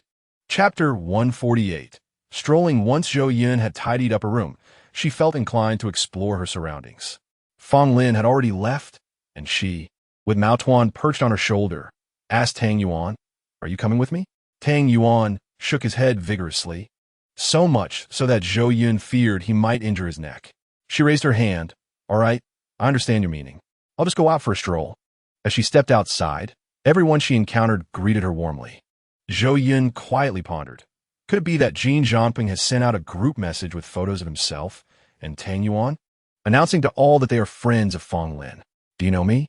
Or are you always this polite to newcomers? After giving the person who greeted her another smile, Zhou Yun inquired. The person appeared somewhat startled, but soon regained composure. Everyone here is quite friendly, as we seldom receive visitors from outside. Zhou Yun followed up with a question. Are outsiders not allowed in? The individual nodded. Indeed, you all are different, specially invited by Major General Fong. Our family members cannot enter. He added, ordinary soldiers' families are not permitted, and there is a limit on the number of officers' family members. So that was the case. Zhou Yun nodded, not bothering to dwell on the inconsistency in his words. If they did not know her, how could they recognize that she was brought by Fong Lin? The person then offered, since you are unfamiliar with this place, would you like me to show you around? Absolutely. Zhou Yun responded enthusiastically. Zhou Yun followed the individual on a tour, and he was quite talkative, engaging in various topics. When did you arrive here, Qian Fuxing? Zhou Yun asked. Qian Fuxing paused momentarily, then replied, I've been here for quite a while, around 6 or 7 years. Were you here at that time? Zhou Yun continued her inquiry. Qian Fuxing shook his head. The troops at the border rotate. We were reassigned here 3 months ago. The environment here is somewhat better. Our previous station was particularly close to the planet where the Xing Shou congregate. I see. Who was the commander before? Zhou Yun asked. It was Major General Fong. He was a colonel back then. He was already leading us then, Qian Fuxing said, a hint of nostalgia on his face. What kind of person was he? Zhou Yun probed, trying to gauge his impression. I was 2 years older than him back then. I was just a lowly soldier, and he was already our platoon leader. When I first met him, I felt he was a reliable commander, Qian Fuxing recounted. This was a stark contrast to Zhou Yun's initial impression. At this moment, Qian Fuxing countered, "When did you meet Major General Fong?" He had answered so many of her questions, and Zhou Yun thought her timeline with Fong Lin was hardly a secret. Thus, she replied, "I first met him around June of last year." Qian Fuxing relayed the information. "Met in June of last year." A group awaited further details. "Well done. Continue." "I heard Fong Lin say that his parents are also in the military?" Zhou Yun asked. "I wouldn't know. The Major General never mentioned it," Qian Fuxing replied. Zhou Yun spotted a large gate filled with various plant pets and pointed. "What is that place?" "That is the Plant Pet Research Institute. The head there is Academician Liu." "Those are her treasures," Qian Fuxing said with a hint of trepidation. "What do you do?" Qian Fuxing inquired. Zhou Yun replied, "I specialize in the same field as her. She studies plant pets." This news was quickly disseminated. Received. "I would like to go in and take a look, may I?" Zhou Yun asked. "It should be fine, I suppose." Qian Fuxing's tone was uncertain. "Then let us enter," Zhou Yun declared as she walked straight in. To her surprise, there was such a place within the military camp. Inside, Zhou Yun encountered several plant pets she had never seen before. As she examined each one, she gradually became captivated by a particular plant at the back. It was planted in a nutrient solution, with purple branches and leaves, and pink flowers that swayed rhythmically as if breathing, despite the stillness of the air. "What is this?" she asked, unable to contain her curiosity. "It was discovered on the cheesy star in the west. We call it dreamy blue light grass. It emits a blue glow in the absence of light. So marvelous." Zhou Yun exclaimed. "Yes, we brought back 10 specimens, but only this one survived. Its vitality isn't particularly high," Qian Fuxing explained. "What was its living environment like when you discovered it?" Zhou Yun asked. "We were extremely excited upon finding it, but we didn't stay long. We have no idea how to cultivate its surviving environment," Qian Fuxing admitted. Zhou Yun realized that the voice answering her was that of a woman. She turned to find Qian Fuxing standing behind her, visibly tense and silent, while beside her stood a stranger. The woman appeared ageless, clad in a research white coat, with gold-framed glasses that lent her an air of intellect and aloofness. For some inexplicable reason, Zhou Yun felt a sense of familiarity. "Who are you?" Zhou Yun inquired, somewhat puzzled. "I am Liu Xinping, conducting plant pet research here." "Who are you?" "I am Zhou Yun. I also study plant pets. The specimens here are fascinating. May I come by to observe in the future?" Zhou Yun asked. Liu Xinping replied, "Of course. You may come anytime, as long as you do not disturb this place." "Could I take 2 cuttings of this dreamy blue light grass?" Zhou Yun pointed to a small branch.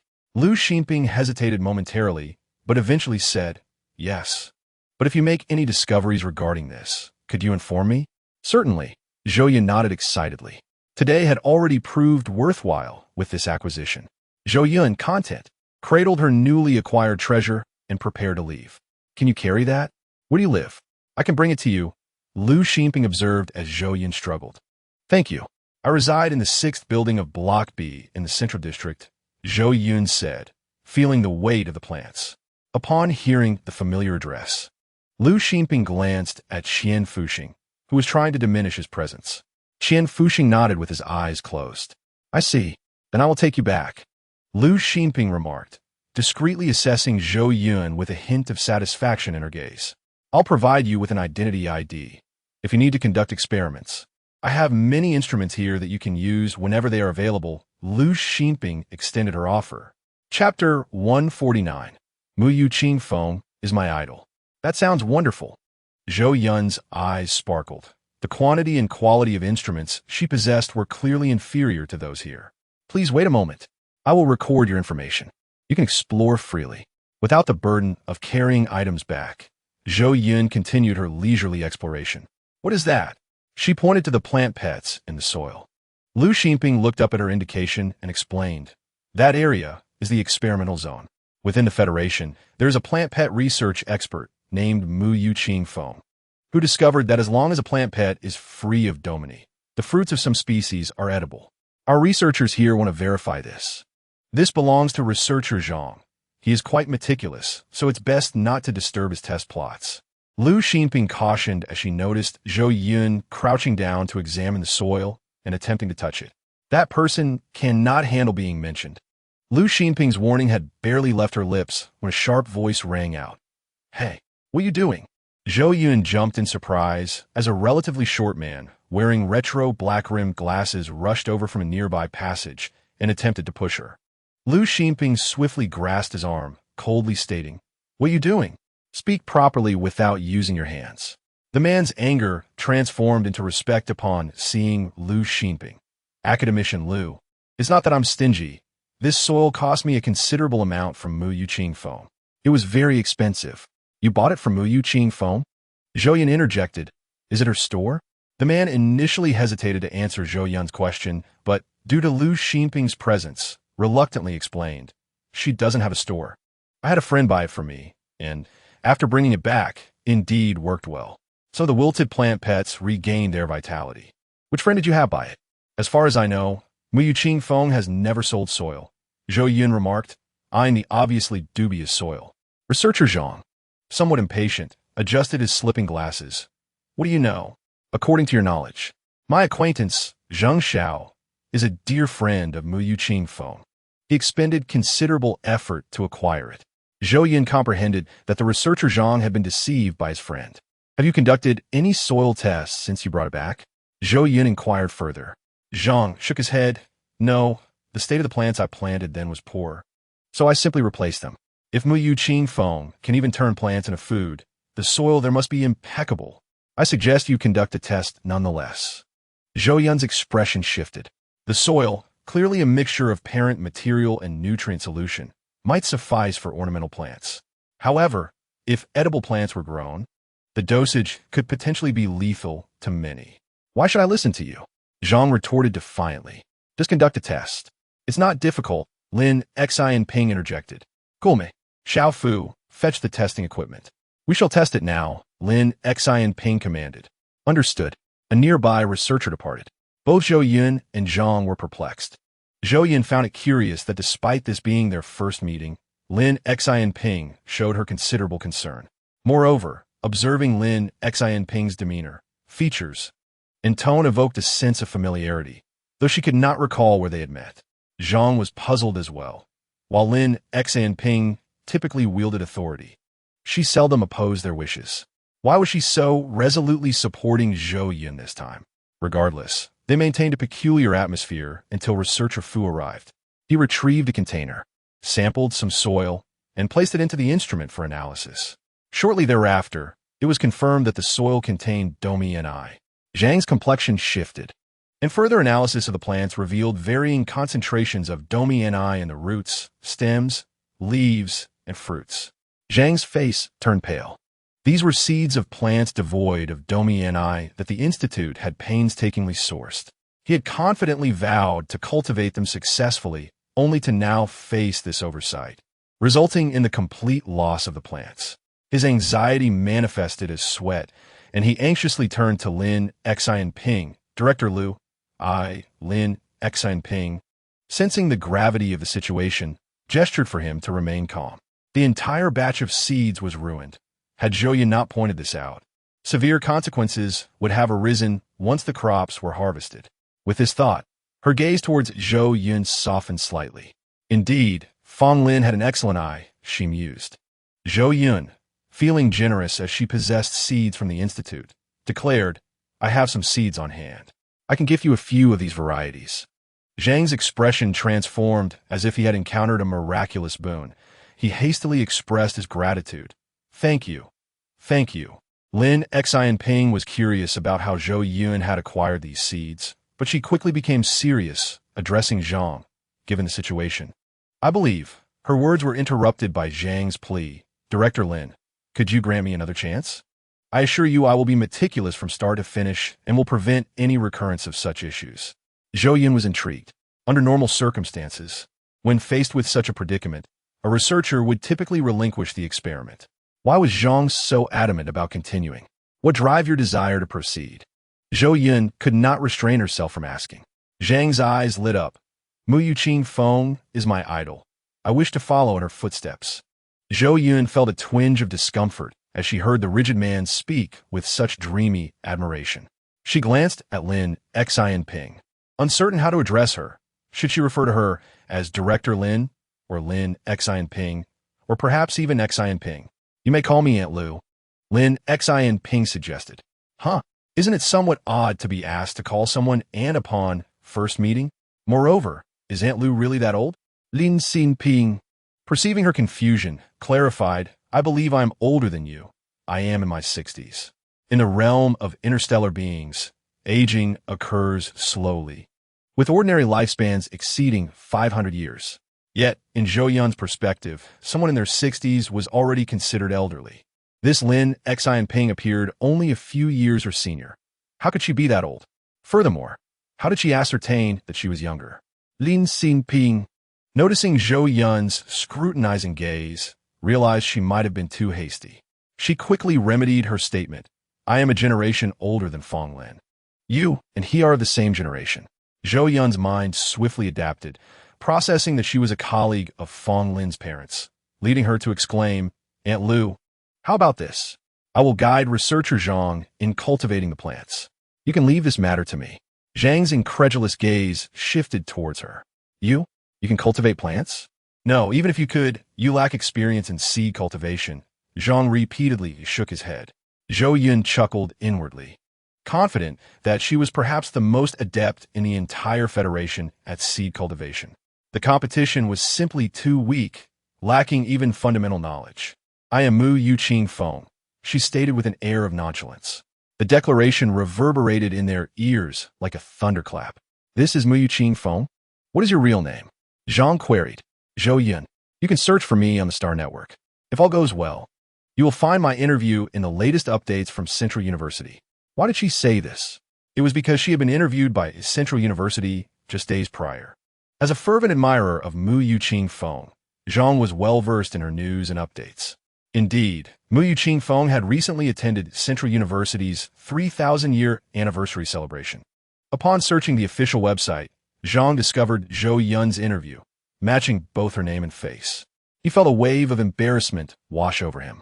Faced with his idol, he had not only made brash remarks, but had also claimed she lacked knowledge in plant cultivation, all while unwittingly purchasing fake soil. At that moment, Zhang wished he could find a crevice in the ground to hide. He truly felt ashamed to face anyone. In contrast, Lin Xianping's gaze towards Zhou Yun grew increasingly radiant. Goodness, Fong Lin has an exceptional eye. How can such a remarkable person be connected to him? Remove these, Zhou Yun instructed, pointing to the failed experimental specimens in the ground. Remove them? But these plants are thriving. If you claim they are inedible, they originally weren't. So why not let them continue to grow? Zhang was taken aback by her boldness and ruthlessness. These soils must be completely excavated and rendered unusable, Zhou Yun insisted. They must be thoroughly cleaned. Not a trace should remain. Director, I still have other experimental fields. We need not cultivate here, Zhang murmured. Very well. First, take me to see them. I will teach you how to prepare the soil, Zhou Yun replied. Zhang was so overwhelmed by this surprise that he felt dizzy, as if intoxicated, and wondered aloud, really? He scanned the expressions of those around him for confirmation. Lin Xianping, however, remained cautious, pondering whether Zhou Yun was being overly generous. In an era where intellectual property was fiercely protected, teaching Zhang meant granting him a license. Her authoritative gaze swept over the somewhat dazed Zhang as she admonished. Zhang Jiayu, shouldn't you express some gratitude? Zhang respectfully approached Zhou Yun, calling her master. Zhou Yun was taken aback. She had yet to accomplish anything significant and had already gained a disciple. Surely that is unnecessary? She attempted to decline. No. Otherwise he will gain an unfair advantage, Lin Xianping countered.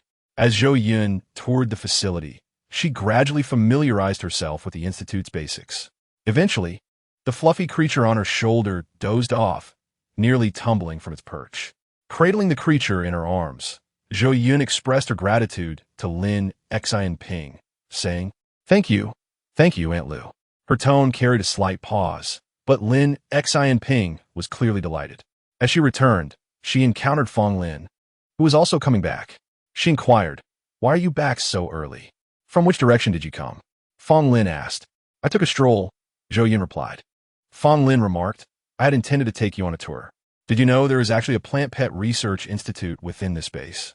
There are some plant pets there that I have never seen before. Today, I even split 2 plant pets with a researcher inside. Zhou Yun could hardly contain her desire to share. Fong Lin responded while protecting Zhou Yun. One of the plant pets is called Dreaming Bluegrass. A gift from Aunt Lin, Zhou Yun explained. Fong Lin hesitated for a moment.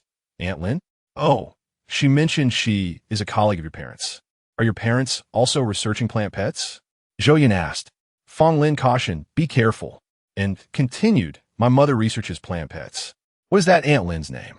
Her name is Lin Xinping, Zhou Yun replied. Upon hearing this name, Fong Lin visibly stiffened, realizing that his mother had unknowingly met his future daughter-in-law. That Lin Xinping is rather peculiar.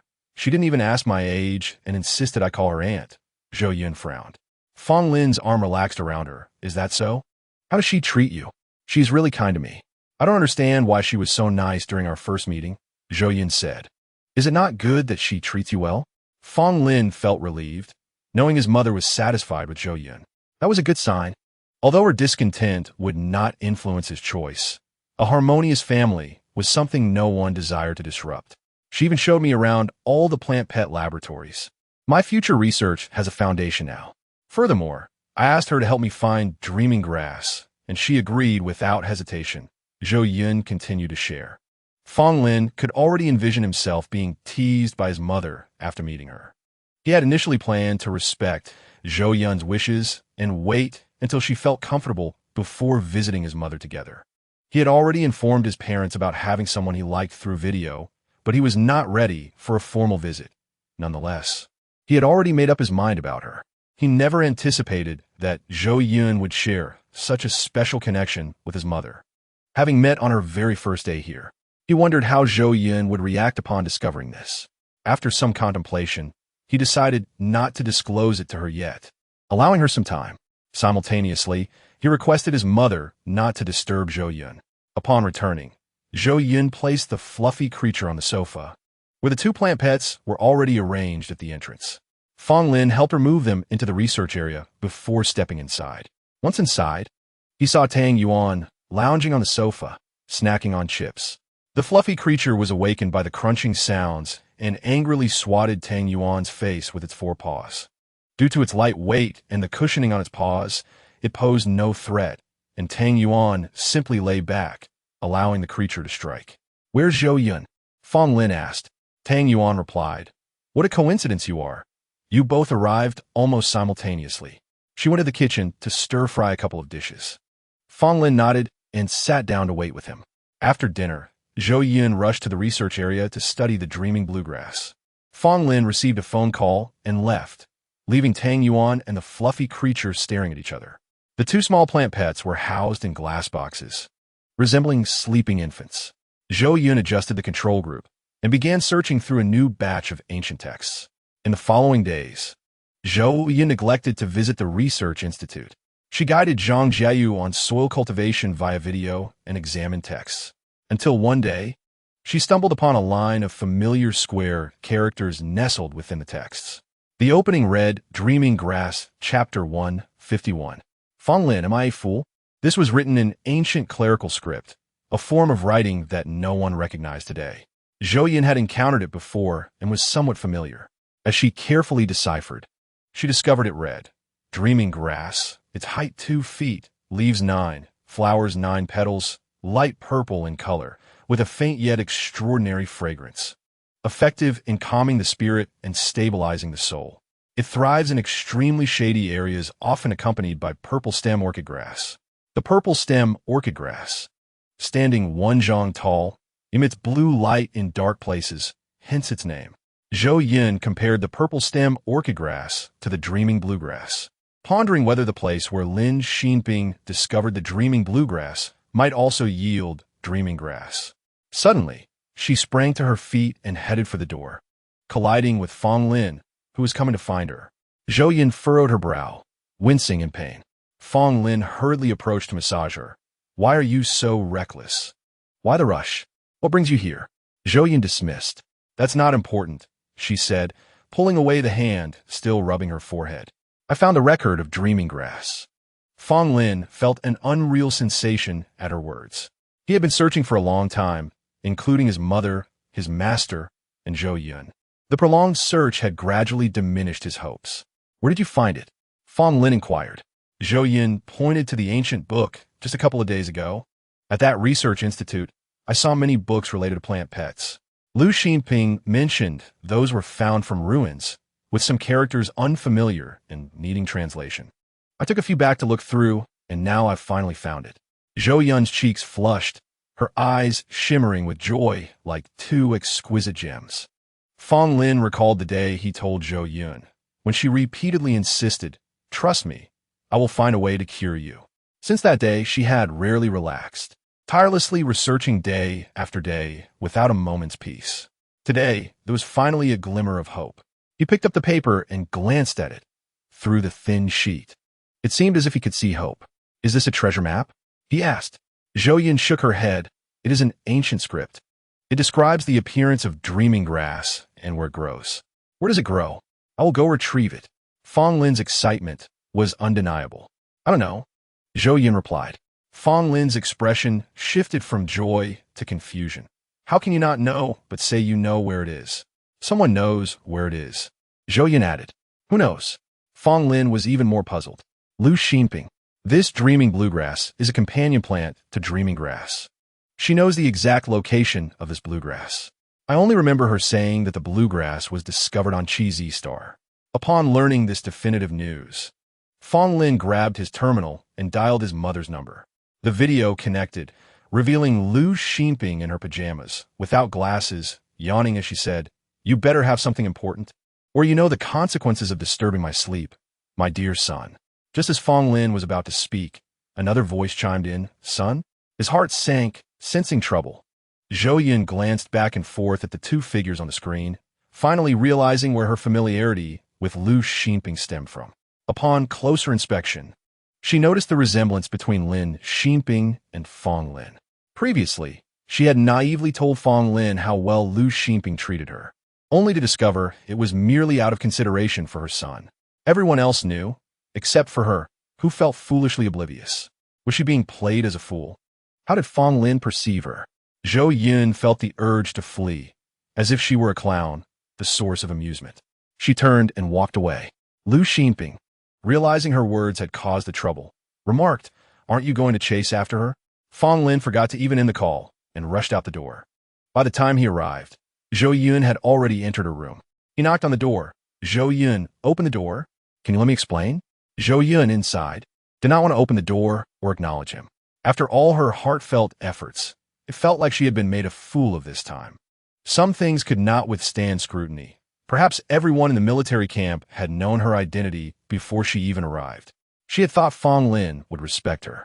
But it seemed she had overestimated herself. She is now unaware of the purpose behind her departure from the familiar surroundings and the stable life she once led. A sense of irony washes over her. Fong Lin stands outside, the two of them silently confronting each other through the door. After a moment, Zhou Yun finds the situation tedious and opens the door, stating, "I do not wish to hear your explanation. I intend to return tomorrow. May I leave directly?" Fong Lin stares at her incredulously, grabbing her hand as she attempts to shut the door, stepping inside. At this moment, the terminal has long been switched off. Zhou Yun finds herself pressed against the wall, unable to move, their breaths intertwining. The door slams shut with a resounding thud. Fong Lin, breathless and agitated, speaks. "Our time together has been brief, yet I believe you should understand me. When have I ever failed to fulfill my promises to you?" Zhou Yun closes her eyes, every pore resisting this invasion, remaining silent. "Why do you not trust me? From the moment we began our relationship, I informed my parents about you. They have only heard your name, never met you. As for before coming to the military camp, I did not disclose our relationship to anyone.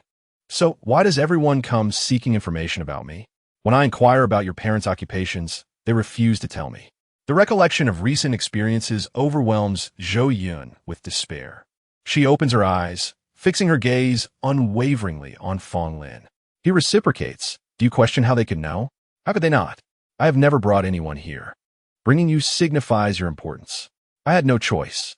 After promising to see my parents, I informed them. This was unexpected. I was not trying to deceive you. Do you understand? The final words escape him in a low growl. You may claim ignorance, but when I mentioned your mother, you withheld the truth. You all know, yet I am left in the dark, feeling like a fool. At last, Zhou Yun cannot contain her tears. They cascade down her cheeks, her eyes glistening with a hint of crimson. Fong Lin, do I appear foolish to you? Have you deceived me time and again? Under her gaze, Fong Lin retreats step by step, ultimately releasing her from his grasp, despairingly explaining, I truly did not intend for this. I planned to wait until you regained your composure to explain. After you said you did not wish to meet my parents, I feared you would think it was my arrangement and become angry.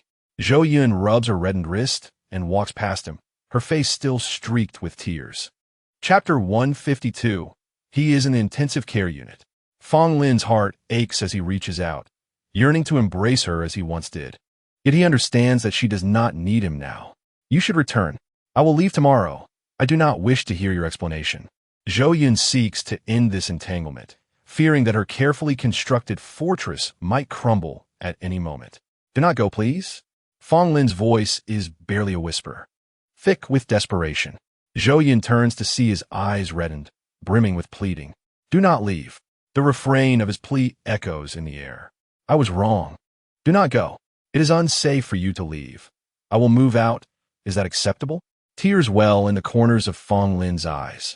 I do not wish to remain here. Do you understand? I do not want to. Being in this place serves as a constant reminder of their situation. Zhou Yun can no longer maintain her composure, disregarding her image. I do not want explanations. I do not wish for this to continue. Wherever you go, I shall follow. Fong Lin declares. Zhou Yun gazes at him. He continues, if you are not with me, living is more painful than death. Just allow me to observe you from a distance. Anger surges within Zhou Yun, a fierce fire igniting her thoughts. Your life is your own.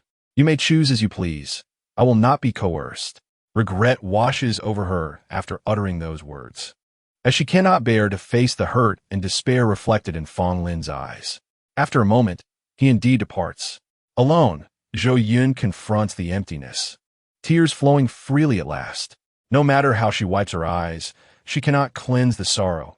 It feels insufferable, even if it seems trivial. A knock sounds at Jean Jiangping's door. Awoken in the middle of the night, he is irked and instructs only the butler to answer. Upon opening the door, he is met with a sight he never imagined.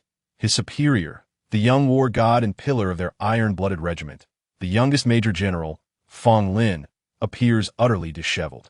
Shocked, he bites his tongue, the pain jolting him awake. Seeing the empty doorway, he chuckles to himself. That hurt. Thank goodness it was just a dream. Just as he mutters this, he hears the door creak open, and Fong Lin enters, his demeanor heavy. Due to his bitten tongue, his words are somewhat slurred. Sa Jiang, what troubles you? Fong Lin scans the room, then states, I have commandeered this space. You will need to find alternative accommodations.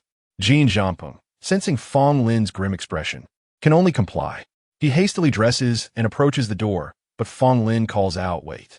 Jean Jiangping, thinking he might finally get some rest, responds, Major General, you are too kind. I will vacate by tomorrow morning. Have the intelligent butler tidy the room before you leave. Fong Lin instructs, slumping onto the sofa, his voice weary. Leaving, it feels somewhat liberating. It seems we are on the brink of something anew. The impact at the border is indeed significant. Despite the excruciating pain, as if his insides were churning, Fong Lin remains motionless, ceasing to struggle. After the intelligent butler finishes tidying up, Jean Jiangping, summoning his courage, greets Fong Lin but receives no response. Is he asleep? He wonders aloud, stepping closer to inspect. Only then does Jean Jiangping notice Fong Lin's pallor, drenched in cold sweat, as if he had just emerged from water. Though his muscles feel as hard as stone from the pain, he remains silent, his eyes open yet unseeing.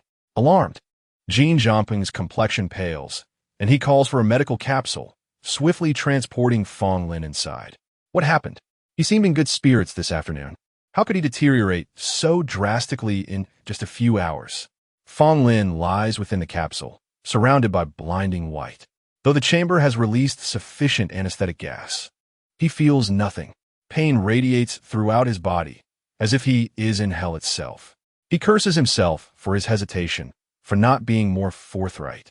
Memories of Zhou Yun's resolute and cold demeanor as he left flood his mind, along with a recent conversation with Li Ziyan. Without him, Zhou Yun would be with Li Ziyan.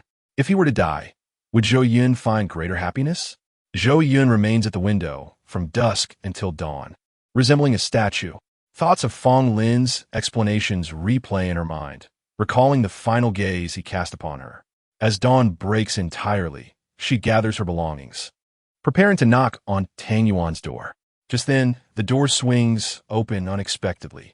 Tang Yuan's expression shifts slightly upon seeing her. "What brings you here?" he asks Zhou Yun. "I am leaving and wanted to ask if you will be joining me," Zhou Yun replies, her voice flat, tinged with profound exhaustion. "Where are you going?" Tang Yuan inquires. "I am returning. I have some matters to attend to. May I take a brief outing? Could you allow me a few days to consider?" Tang Yuan, observing her pale complexion, responds cautiously, "I will be leaving shortly. Take your time to think. Staying is also an option." Zhou Yun turns to depart, fearful that Tang Yuan might perceive something amiss. As she reaches the corridor's end, Tang Yuan calls out, "Zhou Yun." She turns back. "What? Have you made up your mind?" "I need to see Fong Lin. His condition worsened last night, and now he hasn't spoken a word. The doctors say he has lost the will to live." Tang Yuan et lai. "I did not mention this to encourage you to see him. Zhou Yun, you are my dearest friend, and I support any decision you make. However, I also believe that it has not been easy for you and Fong Lin to reach this point. He may not be able to endure this trial. Will you not go and take a look?" Zhou Yun trembled all over, unable to believe her ears. "What did you say?" "He does not wish to interfere with your decision even now and has asked me not to tell you. I think it is essential for you to know that Tang Yuan's expression was anything but a jest." Zhou Yun's mind was in a chaotic state. "Where is he now?" She forced herself to steady her trembling jaw. "In the intensive care unit of the military hospital," Tang Yuan replied softly. Upon hearing this location, Zhou Yun dashed out. Outside the entrance of the house, she spotted the terrestrial aircraft that had come to pick up Tang Yuan, and she climbed aboard. The person sitting in front seemed aware of her presence. His demeanor was markedly less warm than before, now tinged with coldness. He said, "Miss Zhou, I am unaware of your identity or achievements, but surely Major General Fong has treated you quite well? I have never seen him smile as he did a few days ago, nor have I seen him so distressed as he is today. I do not wish to deter you from visiting, but if you do go, please refrain from further upsetting him." Zhou Yun nodded in agreement. Chapter 153. It was all my doing. Throughout the journey, Zhou Yun felt a sense of unease. She glanced at the time, wishing to urge them to hasten, but felt it was not her place. After all, in their eyes, this predicament might be entirely their fault. Zhou Yun pressed her lips together, and Tang Yuan cast a worried glance her way. He too was uncertain whether calling out to Zhou Yun was the right decision. Yet, their attitude toward Zhou Yun on the terrestrial aircraft was telling. It is natural for people to exhibit varying degrees of closeness. But is it fair to misplace one's anger without understanding the full context? In less than 5 minutes, they arrived at the hospital's entrance. Once the person in front confirmed their arrival, they were guided to the appropriate ward. Zhou Yun hurried forward, peering through the glass, where she spotted Lu Xinping and others surrounding Fong Lin. She froze in place, glancing back at Tang Yuan. He gently patted her shoulder and said softly, "Shall I help you go in, or would you prefer I accompany you?" "Let's go together," Zhou Yun thought, closing her eyes for a moment. Some matters cannot be evaded.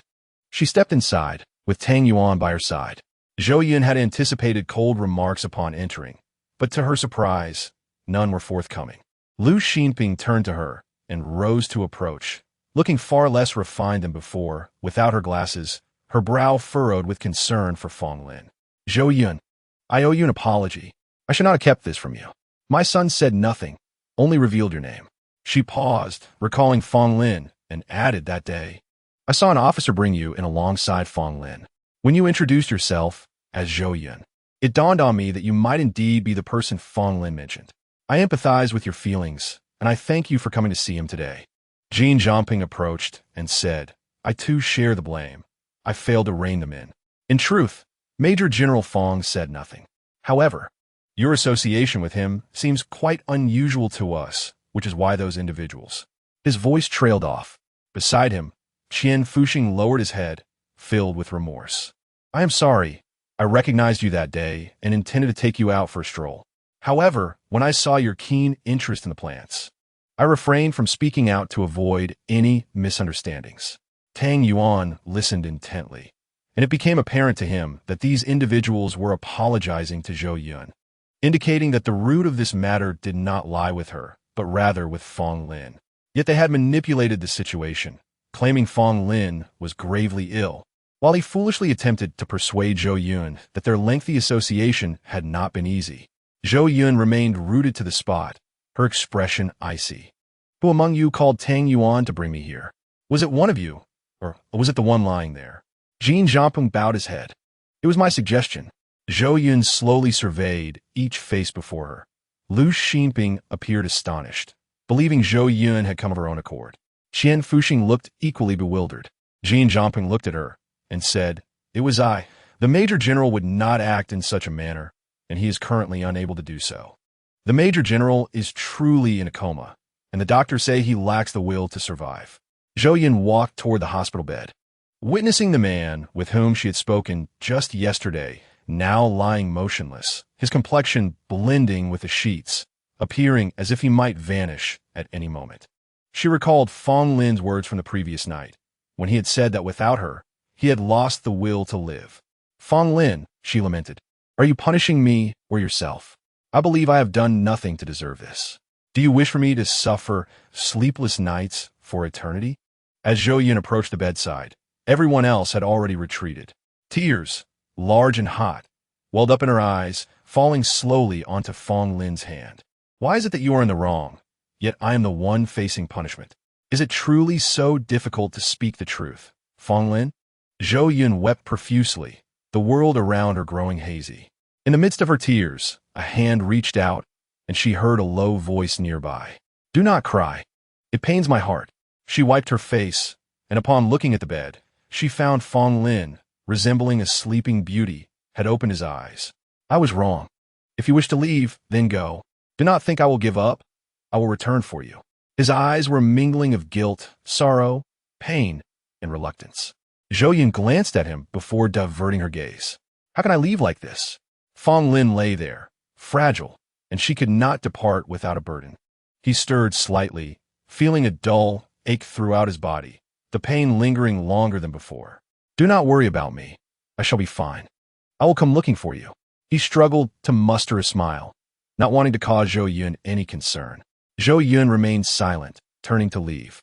Fong Lin's gaze followed her until she became a mere silhouette, the light in his eyes dimming with her departure. After Zhou Yun stepped outside, a group of individuals emerged from nowhere, surrounding her. Jin Zhampeng looked at her and inquired, How did it go? A hint of sarcasm colored Zhou Yun's expression as she replied, He has awakened. That is good news indeed. That is good news. He patted his chest, muttering to himself, then turned to Zhou Yun sincerely, saying, Thank you. Observing his demeanor, Zhou Yun suddenly found herself at a loss for words. What could she possibly say? Perhaps she was simply envious of their touching camaraderie. Tang Yuan approached and took her arm as if to lead her away.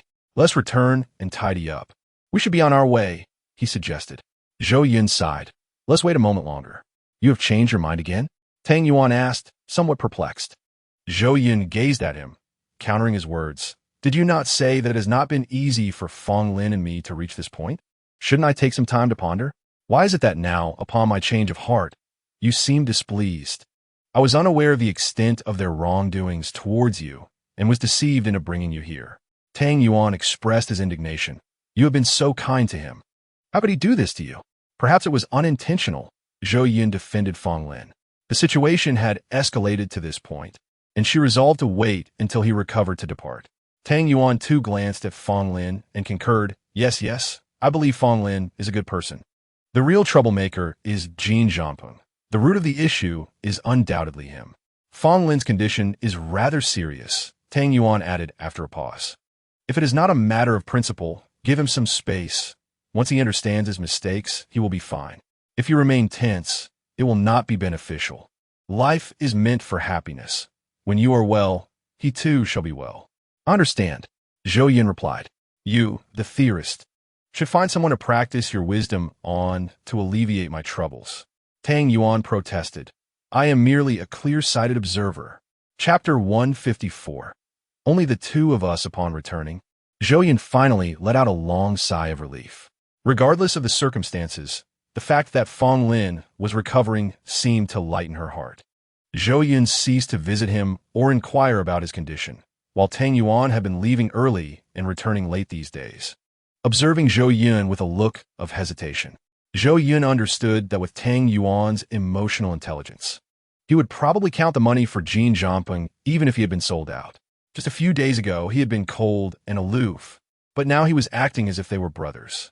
Through Tang Yuan, Jin Jiangpeng could keep track of Zhou Yun's movements. On this day, Fong Lin was finally able to get out of bed and move about. Originally, he thought that once the pain subsided, he would feel fine, but 4 days had passed, and the agony still lingered within him. Jin Jiangpeng entered the room, and Fong Lin turned his back to him. Are you feeling better, Major General? Jin Jiangpeng inquired. Fong Lin stood up, turned around, and coldly replied, Jin Jiangpeng, why did you inform Zhou Yun about my situation without my permission? This is a violation of military orders. Do you realize that? I understand, and I am willing to accept the consequences. Under those circumstances, I had no other choice, Jin Jiangpeng said, lowering his head under Fong Lin's imposing presence. I have awakened. Why are you still deceiving Tang Yuan? Fong Lin pressed. I just wanted to ensure you could recover in peace. Otherwise, with your personality, you would have left as soon as you felt better. I would never do anything inappropriate. I consider Tang Yuan a brother as well. This was merely a special circumstance, Jin Jiangpeng explained. There will be no next time.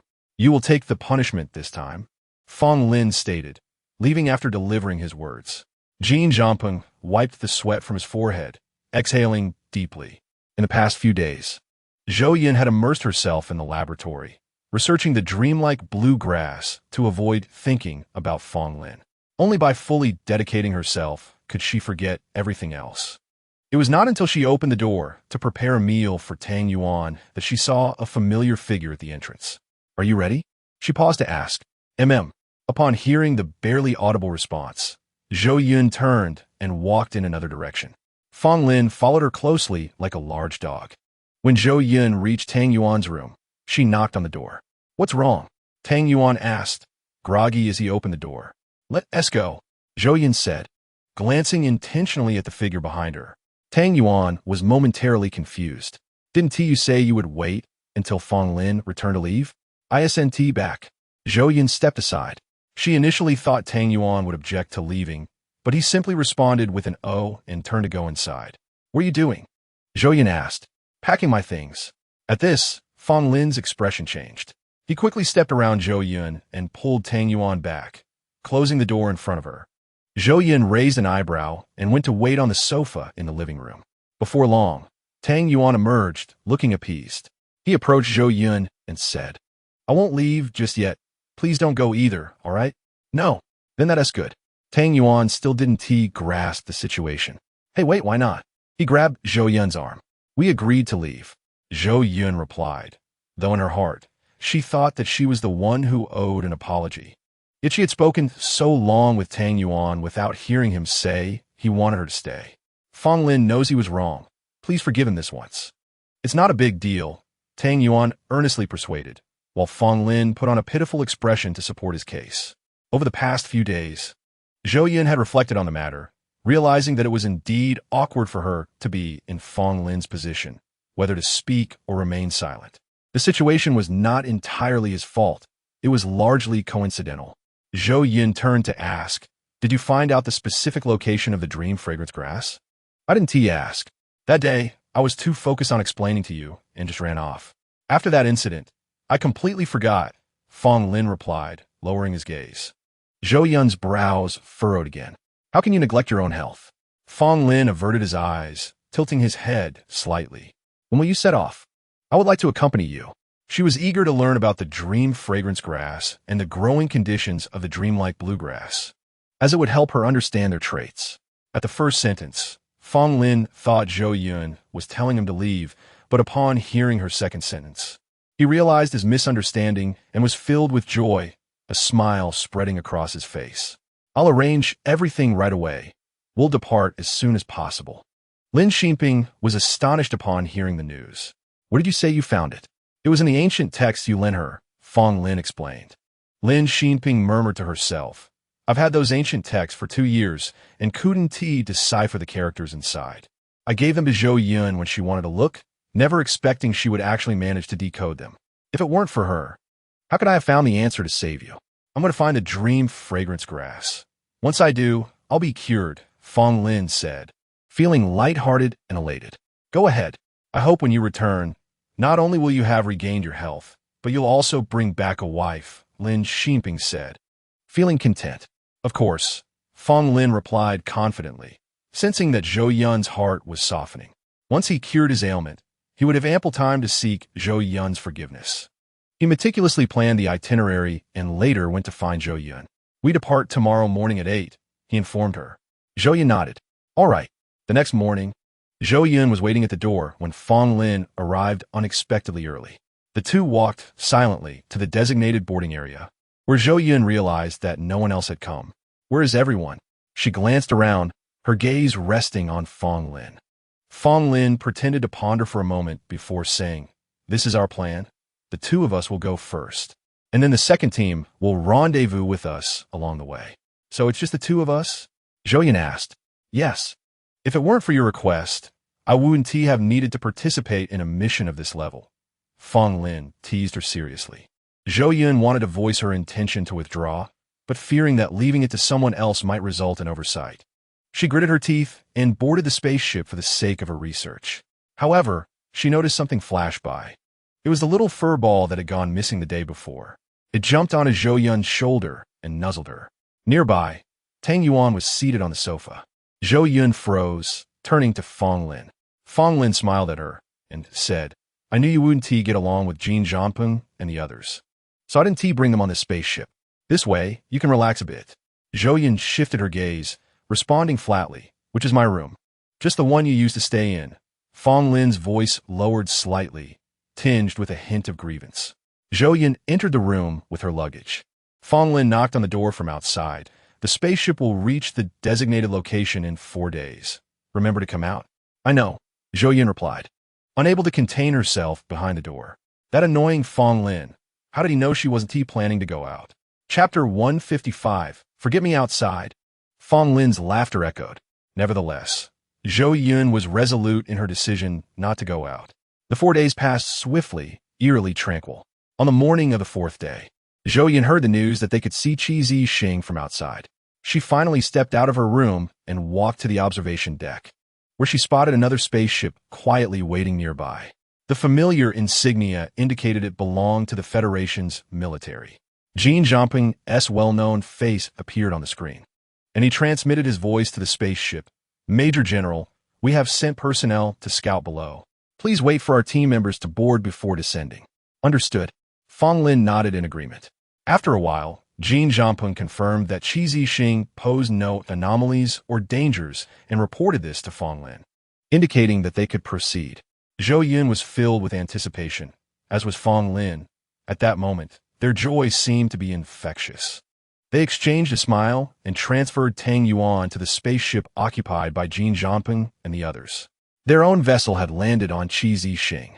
Upon reaching the designated location, they discovered that it was not as splendid and beautiful as Lu Xinping had described.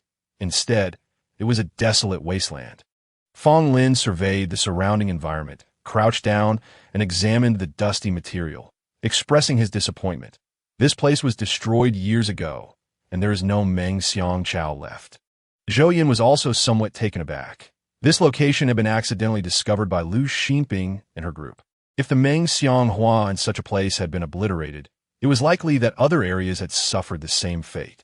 The mastermind was determined to orchestrate a grand scheme. Wait, let me assess the environment here. Such conditions exist in multiple locations on this planet, and throughout the universe, even more so.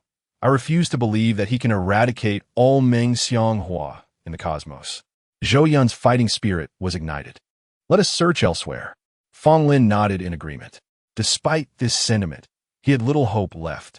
Since the unseen force was able to locate this place, it was likely that there was nothing they needed left on this planet.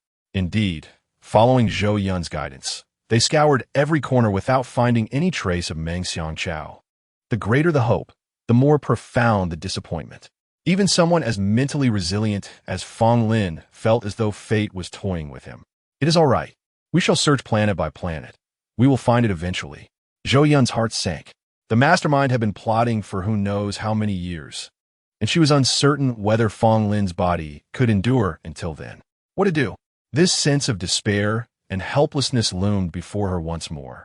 Akin to the previous incident where she had been inexplicably blamed, similar to facing death itself.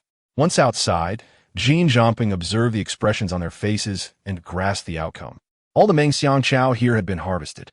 Jin Zhongping could not help but exclaim, "How could this be?" He was acutely aware of the immense hope this expedition had contained. Fong Lin was gravely concerned about another matter. If Lu Xinping were to learn of this, how regretful she would be.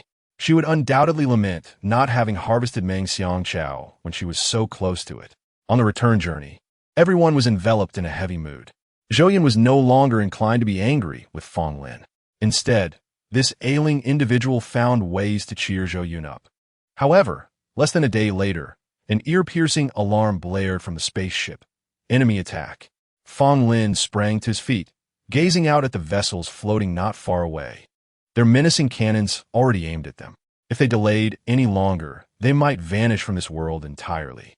A cannonball whizzed past, narrowly missing the spaceship's hull.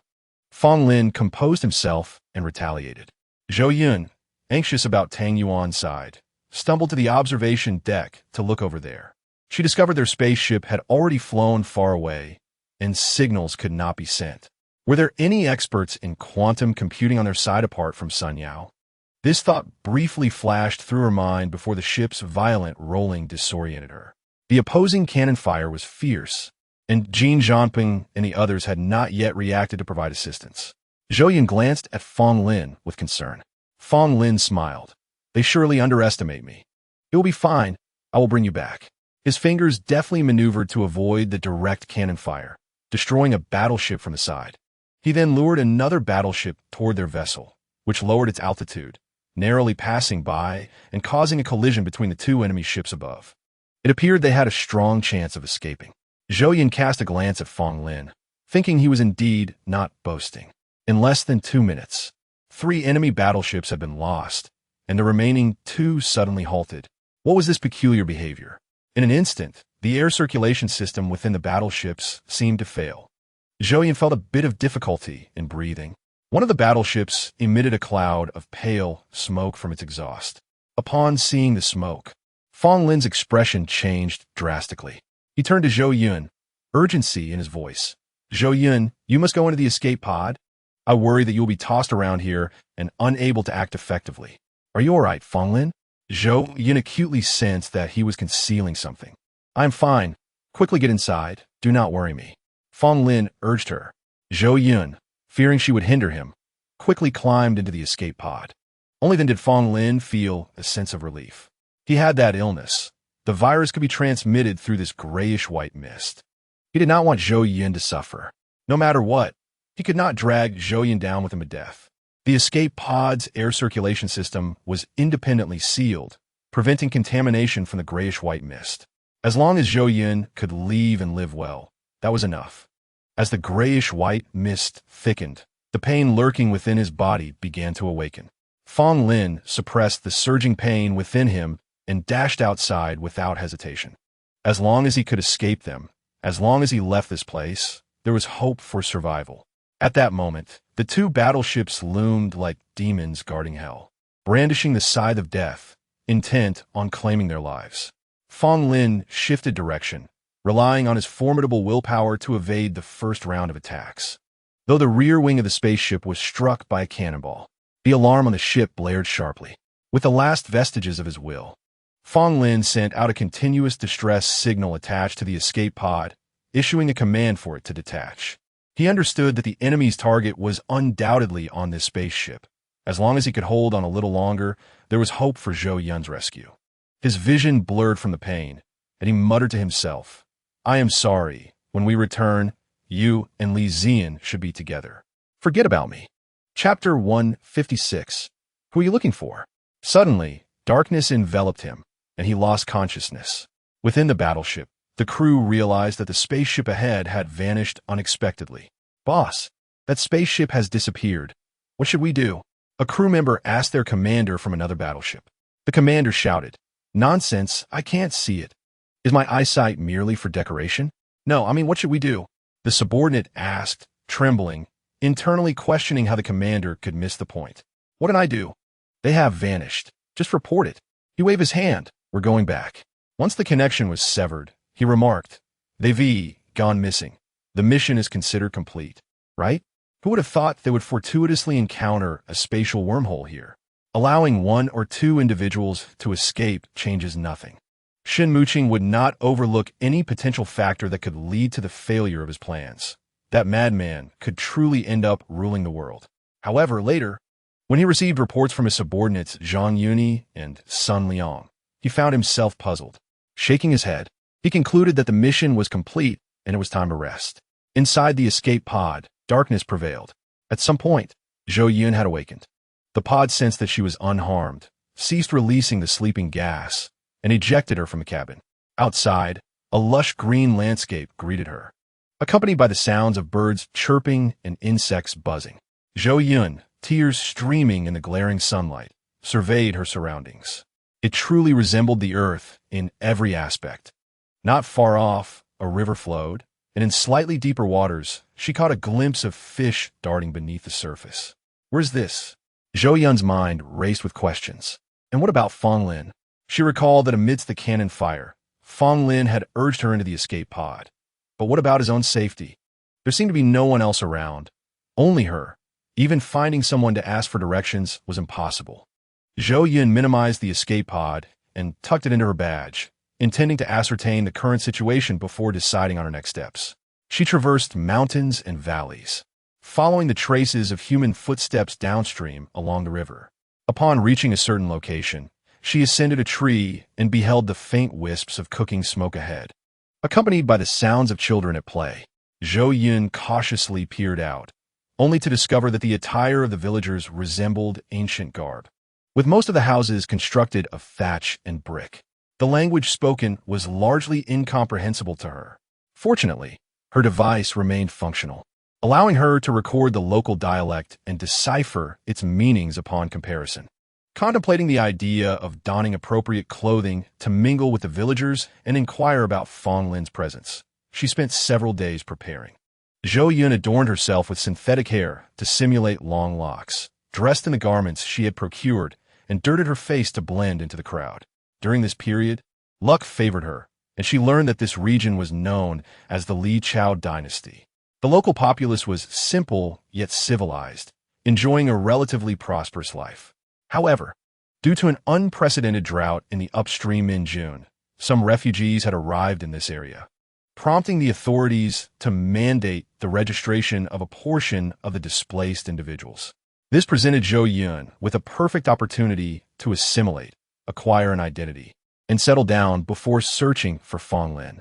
In such a remote historical setting, gathering information proved to be quite challenging. "You are Zhou Yun, 26 years old, a widow?" The official scrutinized her with a frown. Zhou Yun's choice of age was a reluctant fabrication.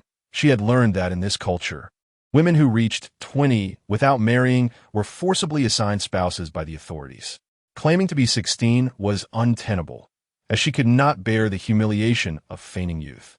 Conversely, stating an older age was implausible given her appearance. Zhou Yun held a cloth to her face, aware that the genetic advantages of interstellar beings like herself rendered her stature unmatched in this locale. Cloaked in voluminous robes, her fair skin was darkened to a bronze hue, making her appear like an imposing figure, towering even over the constable. The constable, visibly unnerved by her presence, waved her off. "I understand. Next." Meanwhile, the nearby families stared at her in astonishment. Once a group was registered, the authorities allocated them to a village. The villagers instinctively distanced themselves from this tall, robust, and dark-skinned widow, with some timid men glancing at her in fear. The group of about 10 was assigned to Zhou Yun village, a quaint settlement nestled at the foot of a mountain. Recently, there had been strange noises and ominous fires within the mountain, and wild beasts had been sighted in the area. The villagers speculated that these disturbances were the wrath of the mountain deity, while Zhou Yun suspected they might be linked to Feng Lin. She planned to settle in before venturing into the mountains to investigate.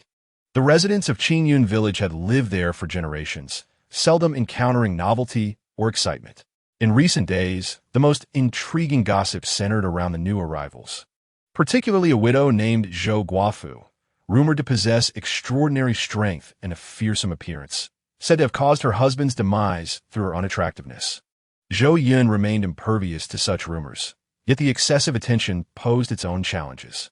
Every action of hers was scrutinized, and her departure would undoubtedly incite speculation, potentially leading to dire consequences. She concealed herself within the village, deliberately choosing a dwelling near the mountain. Her formidable presence deterred any ill intentions toward her.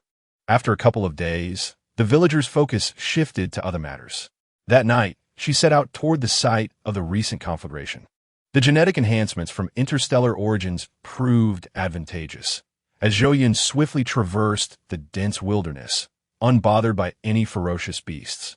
After a day's journey, she finally spotted a large crater surrounded by charred rocks. Approaching it, she discerned signs of human habitation. She began to call out, "Feng Lin, Feng Lin?" A handsome young man, engaged in hunting nearby, heard her cries and hurried toward her. Upon arrival, he found a dark-skinned figure, slightly shorter than himself, smiling at him. For reasons unknown, he felt a warmth in his cheeks upon seeing her face. He approached, stammering, "What are you looking for?"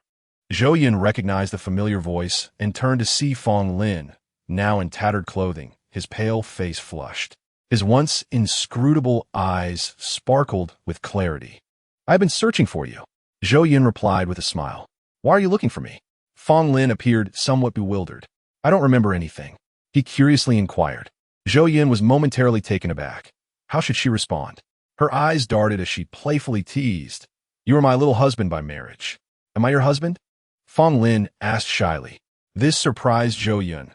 Could it be that despite her altered appearance, he still blushed? Was he truly suffering from amnesia, or merely pretending? "Do you really remember nothing?" she pressed. "No," he admitted. "I woke up here, all alone. Thankfully, you came to find me." His fair complexion turned crimson, extending from his cheeks to his neck. Zhou Yun examined the wreckage of the spacecraft, searching for salvageable items.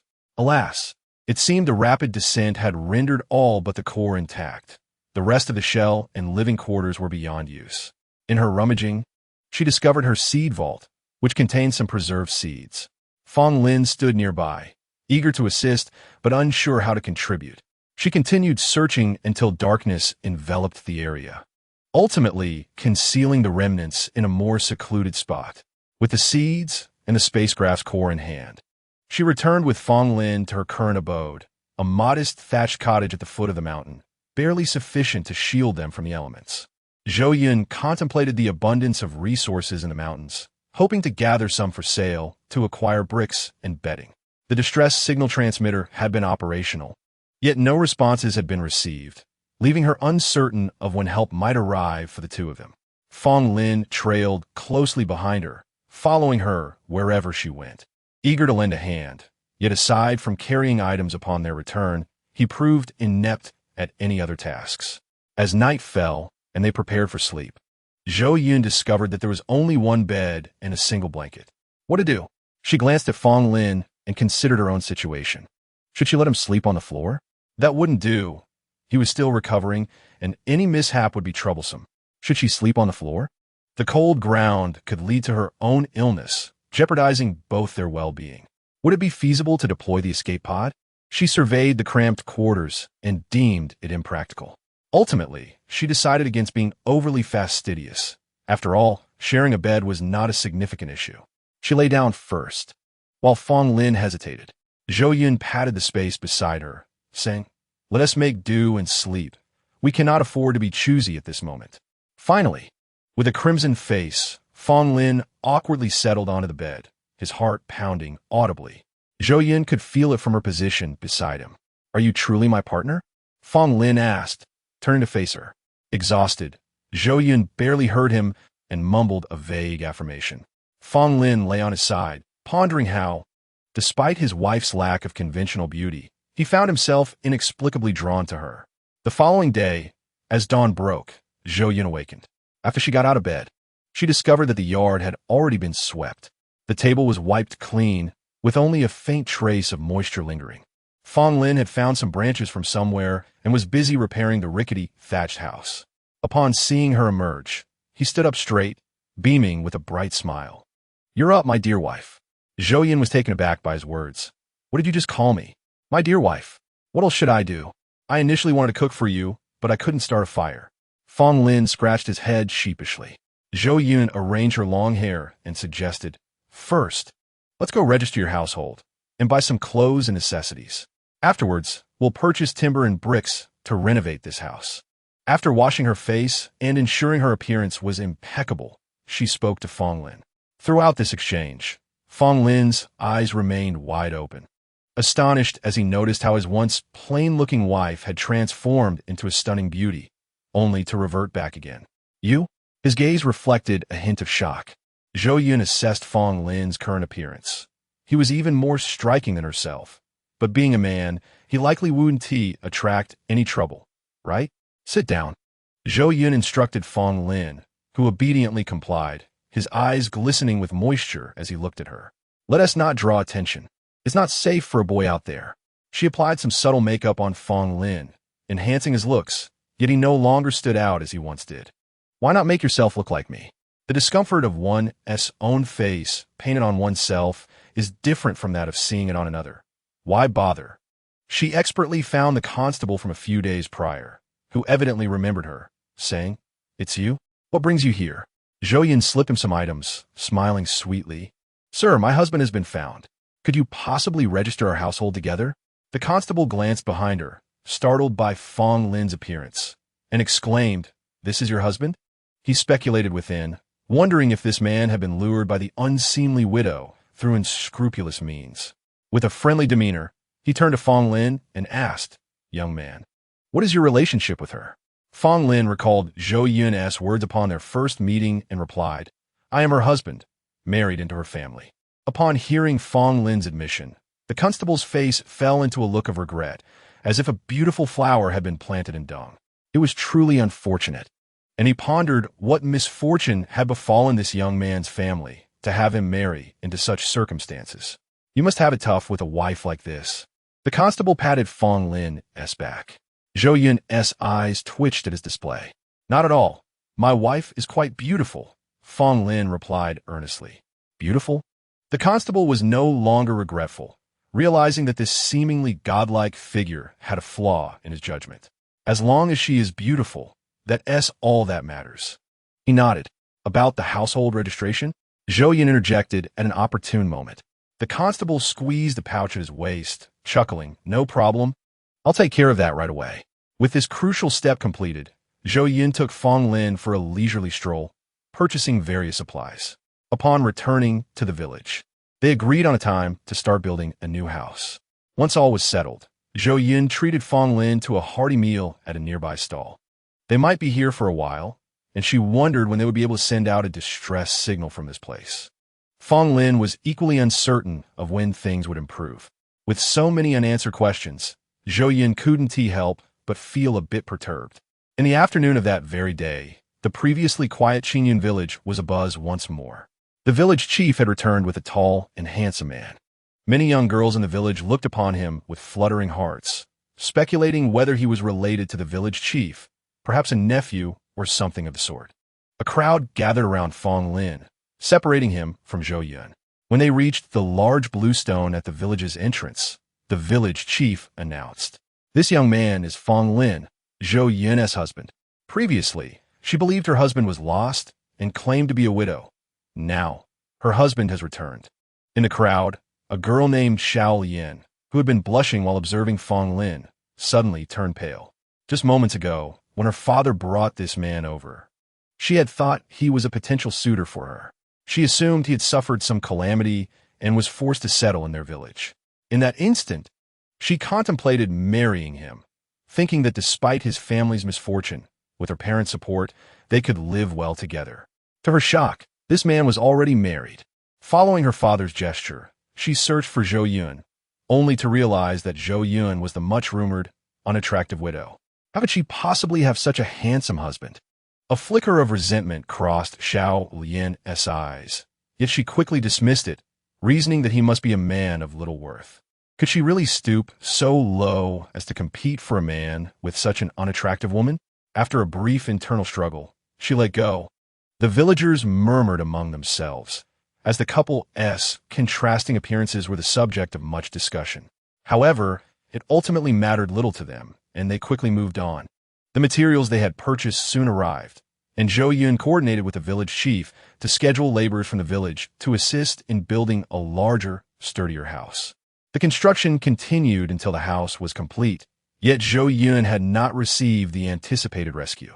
She had a plan for a long-term future for herself and Fong Lin. What could they do in Qingyun village? There was little they could manage. During this time, Zhou Yun had salvaged all usable items from the spacecraft.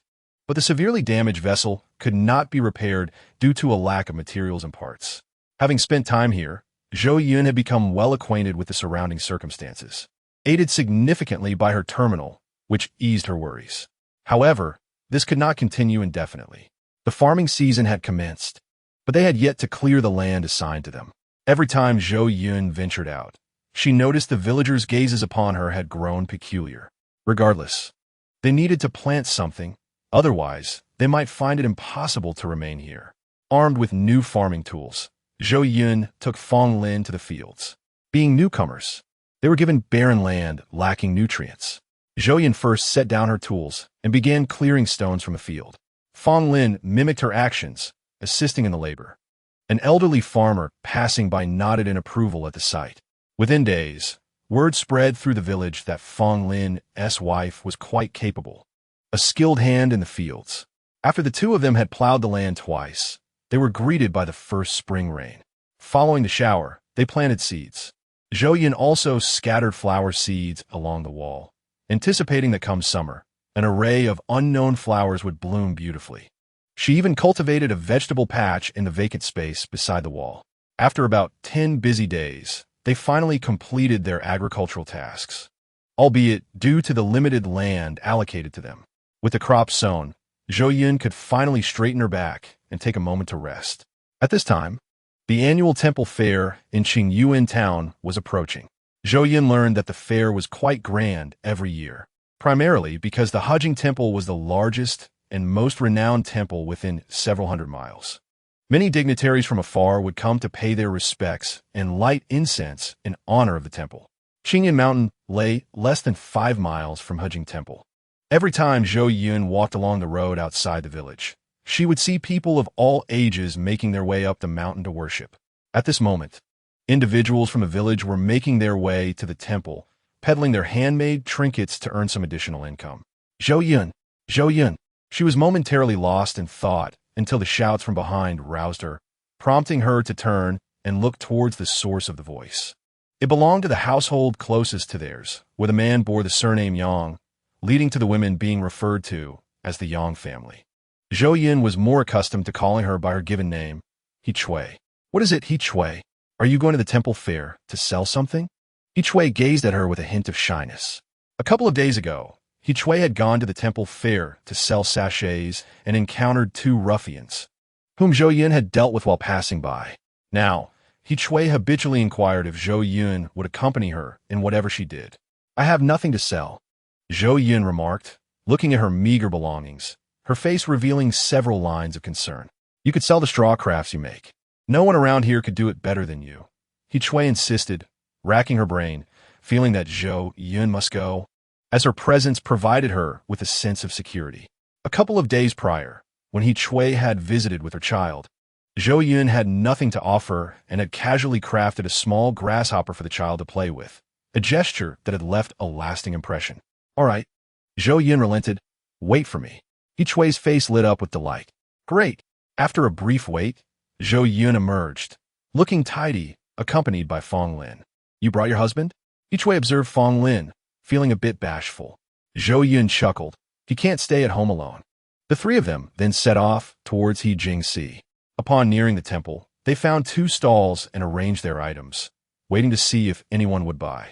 Zhou Yun casually crafted a few small animals to place there, not expecting any sales, merely participating in the festivities to gather information. Indeed, some farmers bypassed her stall. However, a few affluent children, climbing the hill, could not resist begging their parents to buy the lively straw crafts. Each sold for only a few coins. Yet, Zhou Yun managed to earn several. As noon approached, the sun outside grew increasingly relentless. Fong Lin shook his head, feeling an onset of pain throughout his body. Zhou Yun continued to weave small rabbits, not wanting to disturb her, merely biting her lip to endure. Chapter 159. I have seen this illness before. Nearby, a child purchasing a small rabbit innocently exclaimed to his mother, "Mother, this rabbit is beautiful. I want to buy one for my sister too." His mother, pleasantly surprised, replied, "Really? Then I'll get one for your sister. What kind does she like?" "My sister likes kittens," the child replied earnestly. Zhou Yun chimed in, "Then I will weave a kitten for you." Just as she finished the kitten, she heard He Chui exclaim, "Ah, what is wrong with you?" Zhou Yun turned to find Fong Lin pale and collapsed nearby. Clearly, he was experiencing another episode. What should she do? She needed to find a secluded spot to release the emergency capsule. Perhaps that would help. Fong Lin, she approached, lifting his upper body gently, calling softly to him. He slightly opened his eyes, the corners of his mouth twitching. "I'm fine." Those familiar words nearly brought Zhou Yun to tears. He Chui leaned in, inquiring, "How is he? Is it serious? I heard a divine doctor has come to the fair. Should we seek his help for your husband?" Zhou Yun, inspired by her suggestion, quickly grasped her hand and asked, "Where is the divine doctor? I will find him." He Chui shook her head in confusion. "I don't know. I just heard it from someone in the village." With no immediate way to locate the divine doctor, Zhou Yun resolved to adhere to her original plan, focusing on helping Fong Lin persevere through this episode. She hoisted him onto her back, disregarding the stall, and hurried homeward. Fong Lin remained pale and sweaty, passively allowing her to carry him, offering no resistance. The onlookers erupted in a murmur, parting to create a path for her. An elderly man with a young child happened to pass by. The old man, initially in high spirits as he stroked his beard, froze upon seeing Fong Lin's pallor. The child, pointing at a nearby street performer, exclaimed in delight, "Wow, so amazing. Master, look." However, the old man did not share in the enthusiasm, standing transfixed. Noticing his master's distraction, the child asked, "Master, what is wrong?" "Xiao Song, don't look just yet. Accompany me to a place." The old man snapped back to reality, grasping the child's hand and pursuing Zhou Yun's retreating figure. Throughout her journey, Zhou Yun continually reassured Fong Lin, "Hang in there. We will be home soon." Fong Lin weakly replied, "I'm fine. Don't worry, Zhou Yun." Upon reaching her yard, Zhou Yun locked the gate, preparing to release the emergency capsule to place Fong Lin inside. Just then, someone knocked urgently at her door. Frustrated, Zhou Yun considered ignoring it, wanting to first alleviate Fong Lin's condition. Yet the knocking grew increasingly frantic, accompanied by a strange, aged voice. "I know you are inside. If you wish to save your husband, open the door. His illness is not merely pain." Upon hearing his words, Zhou Yun sensed that this individual was no ordinary person. After a moment of hesitation, she opened the door. Standing outside was a sprightly old man with a youthful appearance, accompanied by a small child. "Elder, do you know what illness he has?" Zhou Yun inquired.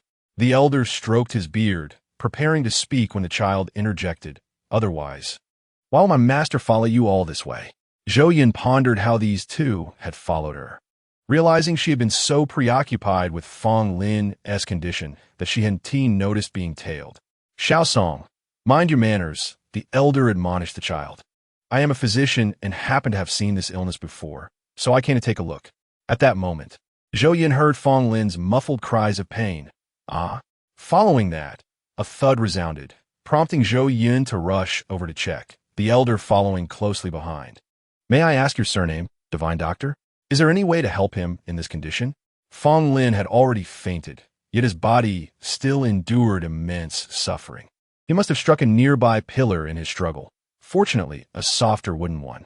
After assessing the situation, Zhou Yun felt somewhat relieved and turned to the elder. "My surname is Qiao, and my given name is Qing." He spoke in a calm manner while crouching to examine Fong Lin. "How long has he been in this state?" Zhou Yun hesitated but ultimately decided to reveal the truth, thinking perhaps Elder Qiao Qing might have a solution. "This affliction has persisted for about 3 years." The elder, having taken Fong Lin's pulse, examined his eyelids, palms, and soles, pressing gently on his body. 3 years? What methods have you used to alleviate his symptoms?" Qiao Qing inquired, a hint of surprise in his expression. "Just enduring it," Zhou Yun replied. Upon hearing this, Qiao Qing's demeanor shifted, revealing concern. "To be honest, I did not have complete confidence regarding this illness," he admitted. Zhou Yun felt a flicker of frustration. "I have seen this illness. Someone was cured of it in my youth," Qiao Qing remarked with a slight smile at Zhou Yun's reaction. A glimmer of hope appeared in her eyes. "May I ask who this divine doctor was? Where does he reside?" "He cannot be found." A hint of regret surfaced in Qiao Qing's gaze. "Why not?" Zhou Yun urged, unwilling to relinquish her newfound hope. "She has passed away." Qiao Qing's voice carried a note of melancholy. Zhou Yun had assumed the physician might be in seclusion, never considering that they had died. "I will prepare a prescription that may alleviate his suffering. Detailed information will follow shortly," Qiao Qing said, glancing at the anxious Zhou Yun. "Thank you." Zhou Yun expressed her sincere gratitude. Only these two individuals were present, and she felt uneasy leaving Fong Lin in the company of two strangers, even though they did not appear to be ill-intentioned. Zhou Yun hesitated with the prescription in hand. Her uncertainty did not go unnoticed by the two. Qiao Qing urged, "Xiaosong, please make a quick trip to the pharmacy." The young boy shot Zhou Yun an indignant glance. Feeling discontent that his master had kindly provided her with a prescription, yet she still harbored doubts about them. Grumbling, he turned and stormed out. Zhou Yun realized her thoughts had been perceived, and feeling somewhat embarrassed, she said, "Old Xiao, please take a seat. Allow me to fetch you some tea." With a gentle hand, she helped Fong Lin sit up, brushed off the dirt from his clothes, and laid him back on the bed. She then retrieved a tea jar, pouring out some leaves she had discovered while wandering in the mountains, untouched by human hands due to their remoteness.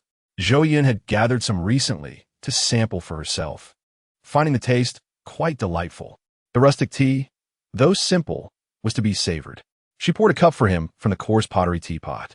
The tea was bright and fragrant, prompting Qiao Qing to inhale deeply and exclaim, "What a fine tea." Upon inspecting the pot, with the leaves fully unfurled, he remarked, "You're being modest." Zhou Yun joined Qiao Qing at the table, opening the door to the room, which allowed her to keep an eye on Fong Lin. "May I inquire where your husband contracted this illness?" Qiao Qing asked. Zhou Yun pondered for a moment, then shook her head, stating, "I cannot disclose that. However, I wish to ask you a question. How do you know he contracted this malady?" Qiao Qing, undeterred, gazed skyward and replied, "That is precisely the reason I have come here. If possible, I hope you can share this information with me. I do not wish to witness such a catastrophe again." He glanced at Zhou Yun and added, "You are still young. You may not have been born at that time. 34 years ago, this illness began to emerge, though it is unclear when it truly started.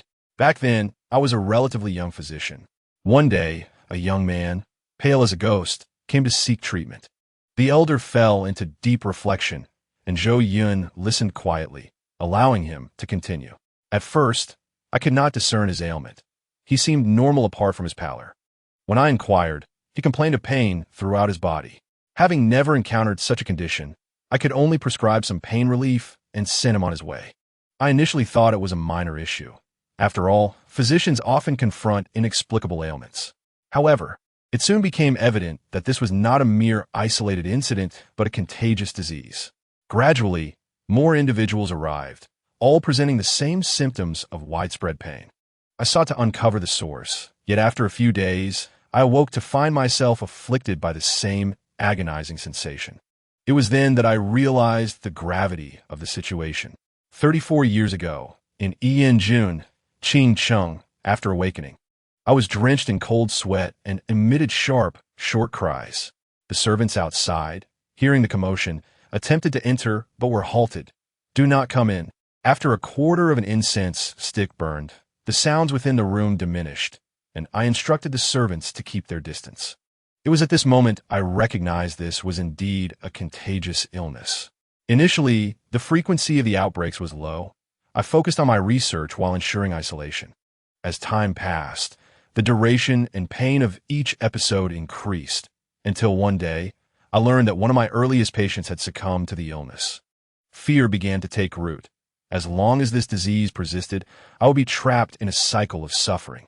One day, this strange illness spread beyond June to Shanghai June, and the court fell in a panic, issuing orders to seal off both regions. I believed I could not endure much longer. On the streets, 9 out of 10 were afflicted, and the living grew increasingly despondent. In the afternoon, I heard a disturbance outside. Upon investigation, I discovered my junior sister, along with a tall, handsome man. "Junior sister, why have you come here? Do you not realize how perilous this place is?" I maintained my distance. This junior sister, Hu Qingqing, was the only daughter of my master, Hu Shiming. She was exceptionally intelligent and possessed remarkable talent in medicine. Despite her youth, her medical expertise surpassed mine.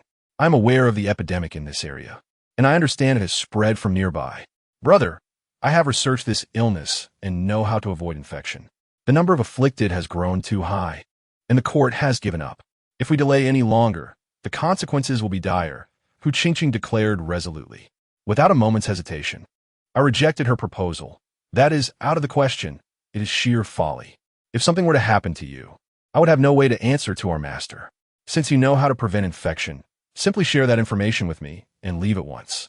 However, Hu Qingqing was obstinate, unwilling to relent. "Brother, to be frank, I did not come here intending to leave at this time.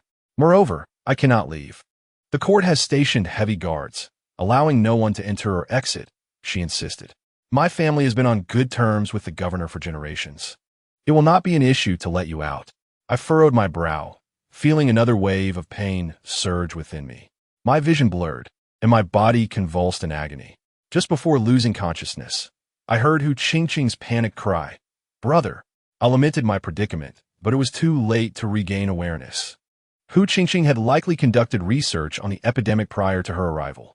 When I regained consciousness, I found my condition had improved somewhat compared to before my fainting spell. Hu Qingqing was in the pharmacy preparing medicine, and the handsome man sat beside her. Previously, I had been intent on sending my troublesome junior sister away and had not inquired about the man's origins. Now that I was awake, I stood at a distance and asked, "Junior sister, who is he?" Hu Qingqing turned in surprise, her face lighting up with joy. "Brother, you have awakened. The medicine will be ready shortly. Do try it." She then beamed sweetly at the man beside her, who returned her gaze with affection. Their eyes intertwined, and I immediately sensed the situation. Assuming a stern demeanor, I demanded, "Hu Qingqing, you must clarify this matter for me." "It is exactly as you see," she replied, wearing a charming smile that made it difficult to scold her. I shifted my attention to the man, scrutinizing him intently. He bore my gaze with composure. "Where are you from?" I inquired. The man shook his head. "I do not remember." Hu Qingqing quickly intervened. "Brother, I saved him. He lost his memory upon awakening and does not know where he hails from." Upon hearing this, my expression darkened. "Is this not reckless? You dare associate with someone who has lost their memory? What if he has a wife waiting for him back home?" "I do not have a wife," the man replied. "How can you be sure? You claim to have lost your memory," I retorted coldly. "This much I am certain of," he asserted. Yes, brother. I know he told me so. Otherwise, I would not be with him, would I?" Hu Qingqing deftly shifted the conversation. In the days that followed, I learned that the man's name was Shen Muqing. "Shen Muqing?" Zhou Yun murmured. "Do you know him?" Xiao Qing asked. "No, I do not. Is he as tall and handsome as you and your husband?" Zhou Yun inquired. "Indeed, he is quite tall, much like you and your spouse," Xiao Qing responded. Zhou Yun narrowed her eyes, suspicion brewing in her mind. Chapter 161. The Scent of Dream Grass. Zhou Yun pondered whether Shen Muqing shared a similar background as they did, and sought to understand the intricacies of this matter. My junior sister, Hu Qingqing, and I have spent several months researching without success in finding a cure. Today, I alone possess this remedy for alleviation. My junior sister, Zhou Yun, is unwilling to accept this. She gazes at Xiao Qing, her eyes filled with an extended longing. Is this not quite good? I feel significantly better now. Xiao Qing smiles at Hu Qingqing. Senior brother, you deceive me. Your condition has reached its advanced stage. This medicine offers little relief for you. Hu Qingqing's clear eyes stubbornly scrutinize Xiao Qing, piercing through his facade. Each day, hidden from Hu Qingqing's sight, Xiao Qing struggles to stifle his gasps, overwhelmed by pain, accompanied by various other symptoms. He even feels as though his internal organs are melting. The duration he can stand and move diminishes, compelling him to feign back pain when Hu Qingqing suggests studying together, requesting a chair.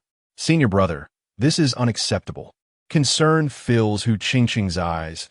I must investigate the source of this illness to discover what causes its spread. No, that place is far too perilous. Xiao Qing vehemently opposes. For he knows that even if Hu Qingqing understands how to avoid contagion, she would still be exposed to that environment. Given her physical condition, contracting this illness would be exceedingly dangerous. Simultaneously, he realizes that he cannot dissuade Hu Qingqing, so he seeks out Shen Muqing. Shen Muqing is generally silent, often trailing behind Hu Qingqing, his gaze following her figure, displaying tolerance during her unreasonable outbursts. At times, even Xiao Qing must concede that Shen Muqing is indeed well suited for Hu Qingqing. This marks the first and last occasion of their private conversation. Do you understand how dangerous it is where Qingqing is going? Can you prevent her from going? In despair, Xiao Qing resembles a cornered lion, hoping against hope for Shen Muqing's intervention. Shen Muqing merely regards him with a profound gaze, evidently aware of the gravity of the situation. What did she tell you? Xiao Qing inquires. Shen Muqing replies, she assured me there is no danger. Everything is under her control. After this, it may save the lives of everyone here. Xiao Qing bitterly shakes his head. That is the best-case scenario. Many unforeseen events may occur that we cannot endure. After a brief silence, Shen Muqing responds, I understand. Indeed, for a period following this conversation, Shen Muqing, employing some unknown method, manages to quell Hu Qingqing's insistence on visiting that location, until Xiao Qing finally breathes a sigh of relief. One morning, before he has even awakened, he hears someone knocking persistently at the door. Who is it? He barks hoarsely, still drowsy. Last night's agonizing episode had just concluded, and he feels utterly fatigued. Qingqing is missing. The voice from outside jolts Xiao Qing's hazy mind into clarity, and he realizes it is Shen Muqing. Struggling to rise from bed, he tumbles to the floor. The person outside hears the commotion and opens the door. What were you doing while she was with you? Xiao Qing, somewhat irate, feels a dull ache throb in his head. She said she was going to the restroom. By the time I sensed something was amiss, she had already left. Shen Muqing, typically impassive, now wears an expression of urgency. Hurry and chase after her. She must have gone to the site of the epidemic. Xiao Qing coughs as he speaks, attempting to rise. Prepare the carriage. I will go as well. Let me handle it. Just tell me the location. Shen Muqing frowns at Xiao Qing. Reluctantly, Xiao Qing nods and provides him with the landmarks and directions, prompting Shen Muqing to depart. The one you claim can cure this illness is Hu Qingqing? Zhou Yun can no longer contain herself. The boy named Xiaosong has already returned with the herbs and is preparing them for Feng Lin.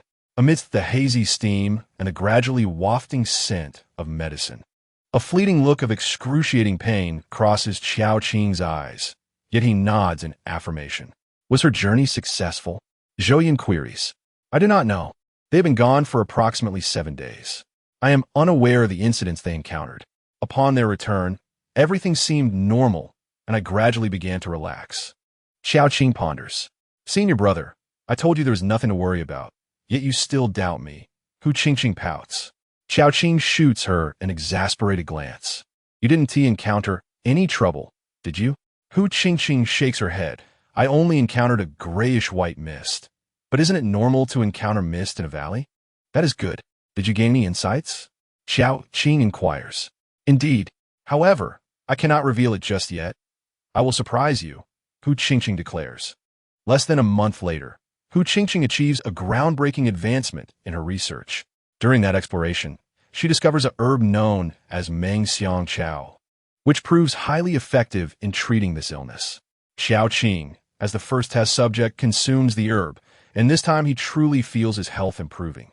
However, the potency of Meng Xiang Chao, when taken alone, is excessively strong, prompting Hu Qingqing to gradually incorporate other ingredients to temper its effects, resulting in a complete formula. Zhou Yun finally hears familiar herbs mentioned. Is the formula like this? She recites over 30 herbs in one breath. Yes, Xiao Qing strokes his beard. This recipe has been passed down for many years, and it is not surprising that everyone knows of it.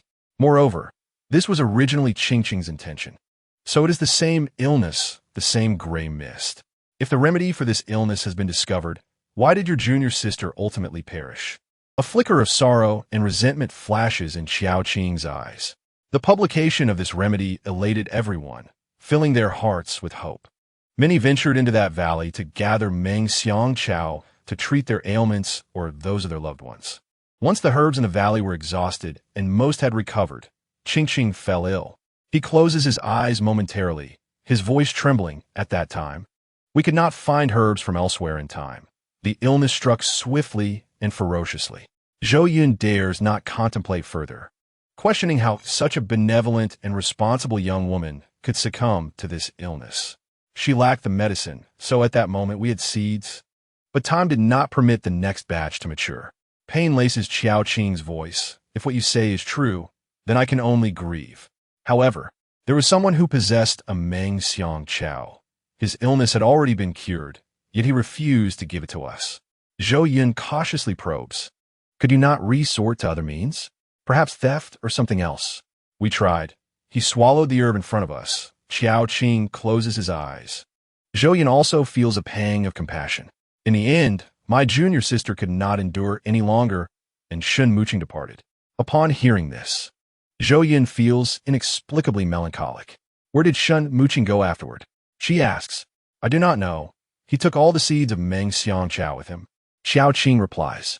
Zhou Yun's expression changes as she processes this information. So, you do not have any Meng Xiang Chao here? Correct. Xiao Qing affirms. What shall we do? We came here to find Meng Xiang Chao, yet there is none to be found. Zhou Yun bites her lip in frustration. Xiao Qing observes the sorrow on her face and sighs. I did not wish to give you false hope. However, seeing you reminds me of Qingqing from years past. I still have a few seeds left, but Meng Xiang Chao is a peculiar plant. For some reason, I have been unable to cultivate it, and I have even lost a few seeds. I can give you a portion of the remaining seeds. If you can successfully grow them, they may save your husband. Zhou Yun is overjoyed, standing up to exclaim, Thank you, esteemed healer. Thank you. Fong Lin takes the medicine, and the furrow in his brow gradually smooths. His body no longer tense. Xiao Qing and Zhou Yun agree that he will deliver the Meng Xiang Chao seeds in 3 days. Zhou Yun repeatedly expresses her gratitude as they leave, for regardless of the circumstances, possessing the seeds brings hope. As Fong Lin regained consciousness, her first instinct was to seek a way to trace the origins of the epidemic that had once wreaked havoc. She often pondered whether Shun Muqing was truly one of the interstellar beings, and whether he was the one stirring up trouble from behind the scenes. While deep in thought in the courtyard, a knock at the door interrupted her reverie. Is anyone there? Zhou Yun. Yes, she replied, recognizing the voice belonged to He Chui. Is Fong Lin all right? He Chui inquired, concern etched across her face. It's nothing serious, Fong Lin assured her. I passed by an ancient physician who prescribed a remedy, and I have improved significantly, Zhou Yun remarked, and He Chui chose not to enter further, relieved to hear the good news. That's a relief. I shall take my leave now. Zhou Yun expressed her gratitude with a glance and a nod. Meanwhile, at the Iron Blood Legion's border, Jin Zhangpeng and his team returned to the base, weighed down by their failure to locate the elusive Meng Xiang Chao. They had initially believed their success was nearly guaranteed, only to find themselves outwitted by an elusive foe. This is frustrating, Qian Fuxing lamented. Enough, Jin Zhangpeng interrupted wearily. When the Major General returns, refrained from mentioning this incident. They waited at the base for a considerable time, only to discover that the ship which had been tracking them had not returned. "This is unusual," Qian Fuxing remarked, surveying the surroundings. "It cannot be." Suppress those sordid thoughts. "Zhou Yun is not that kind of person," Fong Lin retorted coldly, perceiving the insinuation behind his words. "The Major General isn't like that either. We should contact them to avert any unforeseen circumstances," Jean Zhamping asserted, halting their antagonism with a decisive gesture. They connected with the technical personnel at the base station. "Colonel, we have not detected any other vessels behind you." "That cannot be true. Our ship's instruments indicate the presence of another ship," came the incredulous reply. "We will investigate immediately." The technicians quickly discovered that the ship's data had been tampered with. Jean Zhamping's expression darkened. "This is dire. Our instruments have been compromised. Our ship has returned, but what of the Major General? They may be in peril." Fong Lin and Qian Fuxing tightened their expressions, looking at Jean Zhamping, both exclaiming in unison, "What should we do? Should we go back to search?" "We must go, but we cannot use the small vessel. That would be too slow. We will utilize a large warship and make a spatial leap," Jean Zhamping stated, filing a report that was swiftly approved from above. Upon their arrival, they were met with devastation surrounding Qi Xing, with debris from unidentified warships strewn about, presenting a scene of chaos frozen in time. "What the Major General?" Qian Fuxing's face turned ashen. "He'll be unharmed. The wreckage contains none of our ship's core components. We must conduct a thorough search. They may be awaiting our rescue on that planet," Jean Zhamping coldly admonished Qian Fuxing, preventing any further speculation. "Deploy the Iron Blood Legion to conduct a comprehensive search of the area. We must locate the Major General and Miss Zhou," he ordered firmly. Feeling reassured by Jean Zhamping's words, Qian Fuxing took off to relay the mission. Once Qian Fuxing departed, Jean Zhamping rubbed his weary temples. "Major General, where have you gone?" Since Zhang Yunyi's departure, he had been bearing the weight of the Legion's responsibilities alone, and Fong Lin's return had provided him some solace. Now, with Fong Lin missing and in poor condition before her disappearance, Jean Zhamping felt a sense of uncertainty creeping in. The ship's communications system chimed, and he answered the call. "What is it?" The operator on the other end spoke urgently. "Colonel, the range of the gray mist has suddenly expanded, and many have been attacked by high-ranking star beasts. The commander orders you to return immediately to address this situation."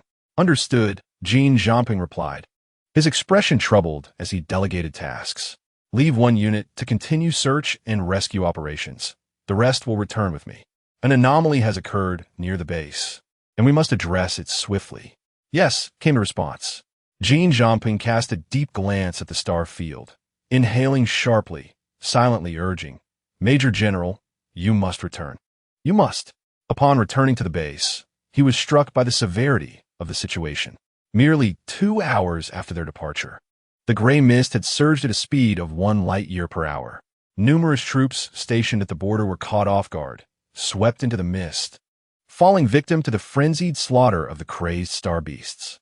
In just a few hours, nearly 1,000 soldiers had perished, an unprecedented casualty rate for the border forces in recent years. Jean Zhamping emerged from the base, approaching the turbulent boundary of the gray mist, his demeanor grave. At that moment, the expansion of the mist had ceased, as if waiting for the opportune moment to surge again. Within the mist, glimpses of the star beast's formidable limbs emerged sporadically, instilling fear in the hearts of the soldiers. They hesitated, staring at the roiling gray mist as if gazing into the maw of a colossal abyss. Memories flooded Jean Zhamping's mind, visions of Fong Lin, his former comrades, Zhang Yunyi, and Zhong Lan. So many lives, so much separation, all wrought by this gray mist. As Chapter 163 unfolds, on an unnamed planet in Xinyan Village, Zhou Yun waited anxiously, eventually hearing sound from Fong Lin's room. Fearing something was amiss, she rushed over, only to find Fong Lin ensnared once more in a deep nightmare. Observing his lips move, she stood at the doorway, unable to discern his words. Kneeling beside the bed, she leaned in closer, hearing Fong Lin murmur, "Zhou Yun, go away. Don't worry about me." It was as if he had been transported back to that fateful day. Taking his hand gently, Zhou Yun whispered soothingly, "It's all right, it's over now. All of it." Seemingly reassured by her words, Fong Lin's brow unfurled, and he sank back into a deep slumber. Noticing his pale, dry lips, she fetched a damp tissue to moisten them before retrieving the life pod to transfer him. The interruption caused by Qiao Qing and the subsequent events had made her forget. Fong Lin required care and maintenance within the pod for now. After attending to these tasks, she glanced back at the distress signal device, still emitting signals of desperation. Yet no response had been received. Was this place beyond the reach of the Interstellar Federation's exploratory borders? Why had they not been located after such a long time? Would they still be found? Zhou Yun raised her hands to cover her face, rubbing her temples. What good was fretting over this? She needed to prioritize the care of herself and Fong Lin. If they did not come, would she cease to exist? A self-deprecating smile graced her lips as she resolved to check on the growth of the crops in the fields. Upon returning from her rounds, she found Fong Lin awake. Seated at the edge of the bed, his gaze snapping to her the moment he heard movement. Zhou Yun, noticing his peculiar demeanor, called out, Fong Lin, what's wrong? Fong Lin's ears turned crimson, his gaze evasive. Huh, nothing. What's really going on? Zhou Yun approached. At that moment, Fong Lin was at a loss for words. He had recalled everything. Zhou Yun had claimed they were husband and wife. Although he understood that was merely a temporary arrangement, it brought him joy. For days, he had been addressing Zhou Yun as wife. Yet now, embarrassment seized him. When Zhou Yun had questioned him earlier, he had opened his mouth but could not articulate a response, feeling overwhelmed with shyness. He forced himself to endure her scrutiny until her face drew near. And upon seeing Zhou Yun's disguised expression, he could not help but chuckle. Zhou Yun, observing him laugh, maintained a stoic expression, though relief washed over her internally. Crossing her arms, she coldly remarked, Fong Lin, you have grown bold. You dare deceive me? Fong Lin looked at her nervously. I did not. I just remembered. How am I to know whether you truly remembered? You are being unreasonable, Zhou Yun exclaimed, covering her face with her hands as she dashed out the door. Fong Lin hurriedly pursued, exclaiming, It's true, it's true. Upon reaching Zhou Yun, he grasped her hands, only to find her face flushed and her lips curving into an unyielding smile. At that moment, Fong Lin realized he had been deceived. Yet, gazing into Zhou Yun's bright, shimmering eyes, he felt no resentment. Instead, both of them burst into laughter. How long was I out? Fong Lin inquired. Not even a day, Zhou Yun replied. How can it be so quick? Fong Lin remarked, a hint of astonishment gracing his features. Zhou Yun recounted the events following his fainting, and Fong Lin furrowed his brow in contemplation. This shenmooching is rather peculiar. I agree, but we have no means to investigate until we return, Zhou Yun said. They will find us. Do not worry, Fong Lin reassured her. He then spotted the distress signal device, lamenting its weak signal. I must venture deep in the mountains to deploy my mecha. Its distress signal has a far greater range. Indeed, Zhou Yun nodded, her gaze fixed on him. Once I cultivate the Mengxiang Chao upon our return, you will be completely healed. Very well. Fong Lin's deep voice resonated like the plucking of a cello string, sending a shiver through Zhou Yun, who instinctively touched her ear. Let us depart now. The night is more suited for our movements, Zhou Yun suggested. After reaching a consensus, they set off and, by the stroke of midnight, discovered a suitable valley to release Fong Lin's hermers. The silver-red mecha stood majestically, akin to a war deity. Although Zhou Yun had witnessed this mecha before, each encounter filled her with awe. Shall we take a look inside? Fong Lin proposed. Zhou Yun glanced at him, her outline obscured by the darkness of night. Yet she replied, Is that permissible? Why not? Fong Lin retorted. Zhou Yun touched her flushed face, allowing Fong Lin to guide her into the main control room of the hermers. Instantly, she felt as if the world lay beneath her feet, her heart swelling with admiration. This is incredible. This place is not suitable. Upon our return, I will guide you in operating the mecha. Fong Lin instructed as he observed her excitement, exploring every corner. Absolutely. This is the mecha of my dreams, Zhou Yun exclaimed with uncontainable enthusiasm. Once her excitement waned and her mind steadied, she asked, Have you completed the signal? Indeed, Fong Lin affirmed. Then let us descend and retrieve it. Otherwise, Someone may have nightmares if they happen upon it tonight, Zhou Yun cautioned. Fong Lin chuckled, ruffling Zhou Yun's hair. This Mecca has an invisibility layer. We are far enough away, and it is dark. Stay a while longer if you wish. Okay. Zhou Yun nodded vigorously. In the Star Federation, at the border battlefield, Jean Jianping gazed at the swirling gray mist, his thoughts tumultuous. After all these years, he found himself utterly alone, and it was finally his turn. He retrieved his spatial key, boarded his mecha, and ventured into the mist, prepared to investigate. The fog was denser than it had been years prior. After only a few steps, he encountered a star beast with crimson eyes. After a hard-fought battle to slay it, more emerged, one after another, an unending wave. Jean Jianping became ensnared in a chaotic melee, and after an indeterminate time, a star beast's tentacle struck his mecha, causing excruciating pain that rendered him unconscious. Is this the end? Is it truly over? His consciousness swayed, his spirit seemingly drifting through the mist. Who is it? Who has summoned me? Suddenly, he thought he heard someone calling his name. Jianping.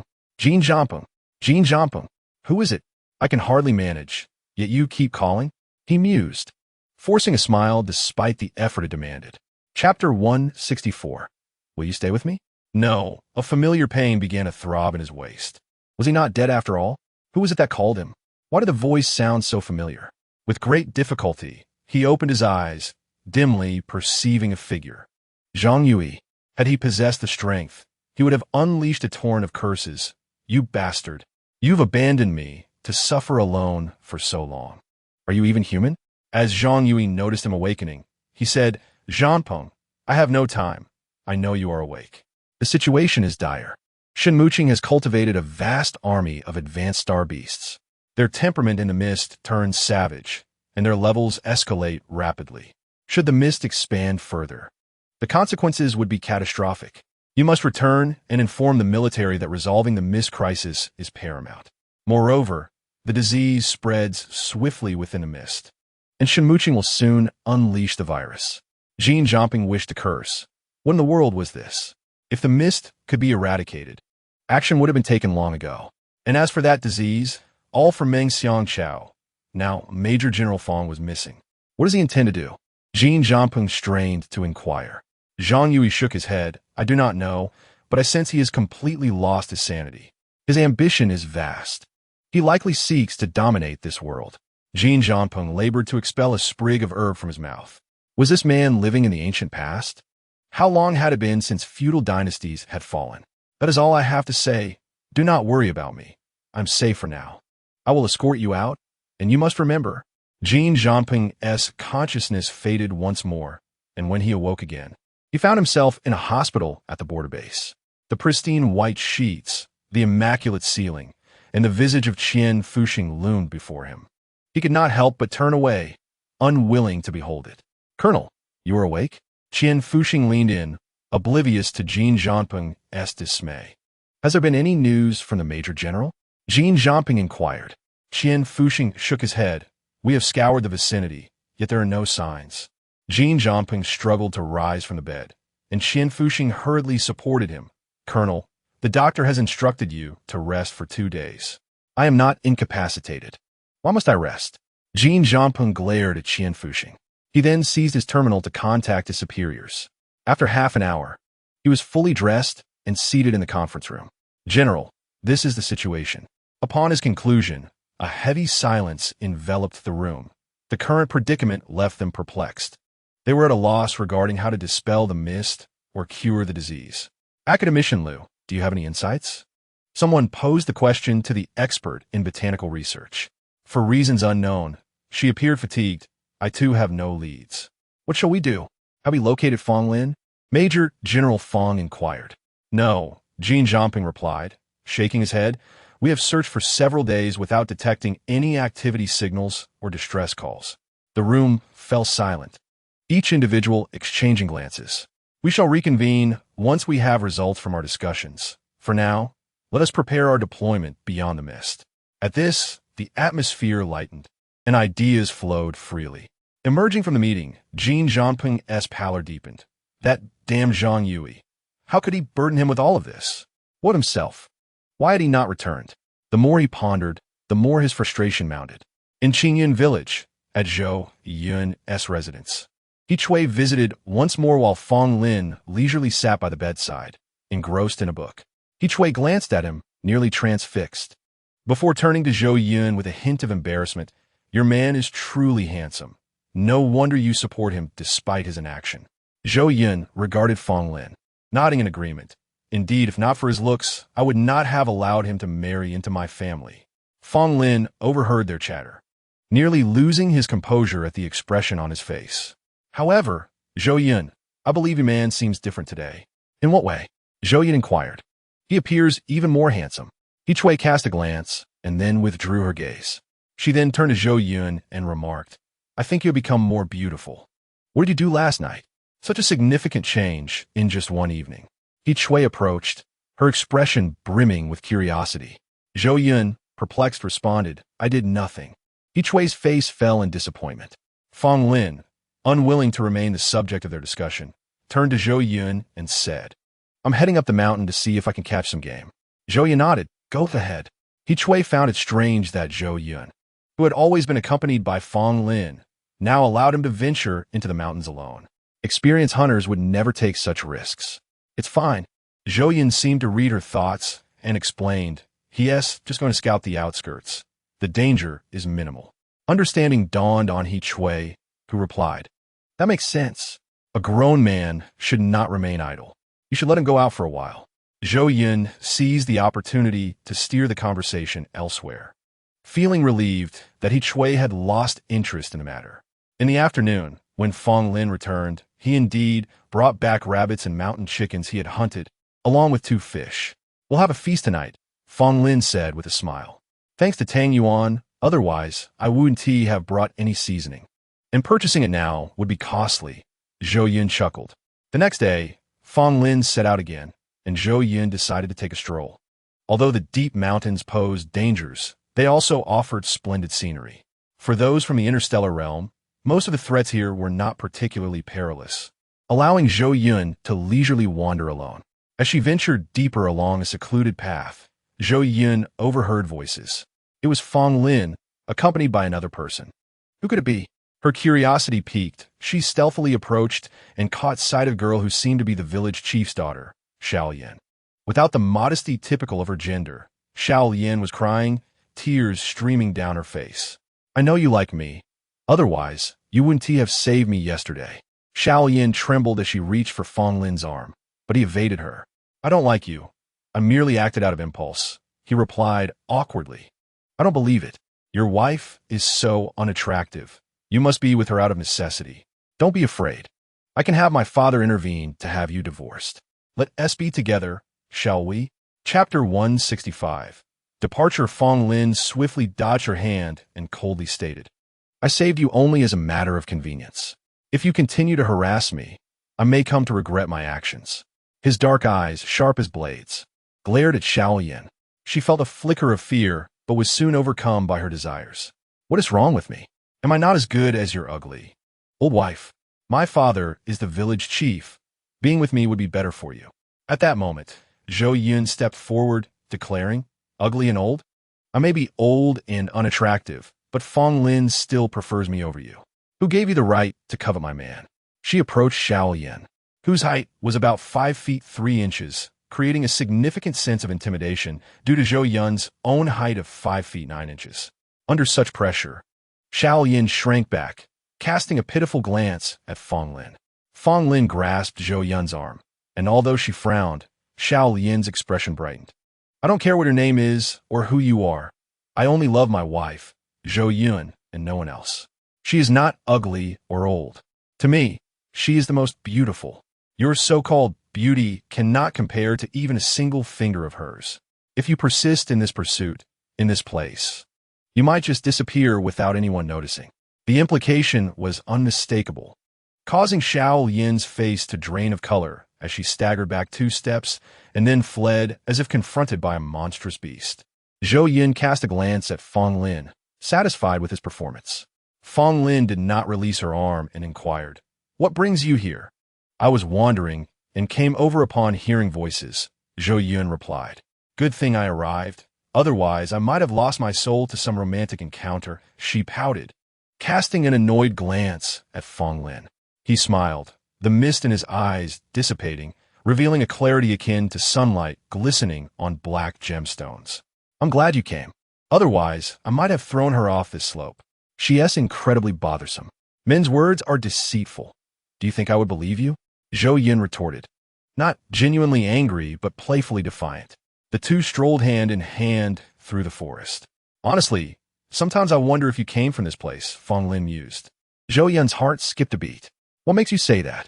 You seem so familiar with everything here, and they even plant living creatures in the soil. Fong Lin remarked casually. However, he quickly dismissed his own thought, saying, but how could that be? You are a person from the Federation. You are my Zhou Yun. A glint of mischief sparkled in Zhou Yun's eyes. What is it? Do you still think the term farmer is grand? She laughed. Fong Lin paused, taken aback. You are indeed impressive, and they're remarkable for being able to cultivate those things. The two ambled back leisurely, the sun gradually slanting westward, elongating their shadows until they blended into one. The next day, Xiao Qing arrived as promised, delivering seeds to Zhou Yun. He asked no questions, but wearily glanced at them, saying, I know you and Shin Muqing come from the same place. If you ever encounter him again, tell him that Qing, in her final moments, kept saying not to feel guilty or sad, but to live well. Zhou Yun was uncertain of when she would return home, yet she solemnly nodded, we will remember. On the western frontier, an exploration team piloted their spacecraft through space. Suddenly, the ship emitted a series of beeps. Xiao Jinhe, check what's happening, commanded Captain Wang Dehai, who was busy fiddling with his terminal and reluctant to move. Their current exploratory mission was far from complete when they received an urgent order to return for battle. He hadn't anticipated the situation had escalated to such severity. Just yesterday, the gray fog had expanded once more, nearly encroaching on habitable planets. Although the military had already relocated the residents to other areas, the sheer size of the Federation meant that further retreats would lead to dire consequences. Captain, there's a distress signal. Xiao Jinhe's voice was laced with surprise. Could it be a mistake? This area is beyond the Federation's border. Who could possibly be there? Wang Dehai grumbled, his mood sour. It's not a mistake. There is indeed someone in distress, and they are not far, approximately a few hundred light years away. Should we investigate? Xiao Jinhe asked. Wang Dehai shouted, You fool, are you really asking that? How can we ignore a distress signal? After 2 days of travel, following the distress signal, they arrived at their destination, discovering a blue planet enveloped in white gas. Xiao Jinhe exclaimed, How beautiful this place is. Captain, the distress signal originated here. Wang Dehai glared at him, his eyes wide open. Do you think I'm blind? It's not like I didn't see it. Go, send them a message, and ask for their location. Otherwise, on such a vast planet, it could take us ages to find them. Wang Dehai slammed the table, his voice booming enough to deafen anyone nearby. Xiao Jinhe rubbed his ears, complaining, Captain, could you lower your voice? My ears are about to burst. Every time we return from an expedition, others talk to me, and I can't hear a word. That's your ear problem. Go see a doctor when we return, and stop whining here. Nevertheless, Wang Dehai lowered his volume. What is taking so long? Why are you so slow? Wang Dehai grew impatient after waiting a moment. Wait a moment, Captain, it will be ready soon, said Xiao Jinhe, who was laboriously tinkering away. After a considerable time, he finally announced, All right, Captain, in Qingyun village. Deep in the night, Zhou Yun was still in slumber, suddenly awakened by an inexplicable sound, feeling a vibration beside her pillow.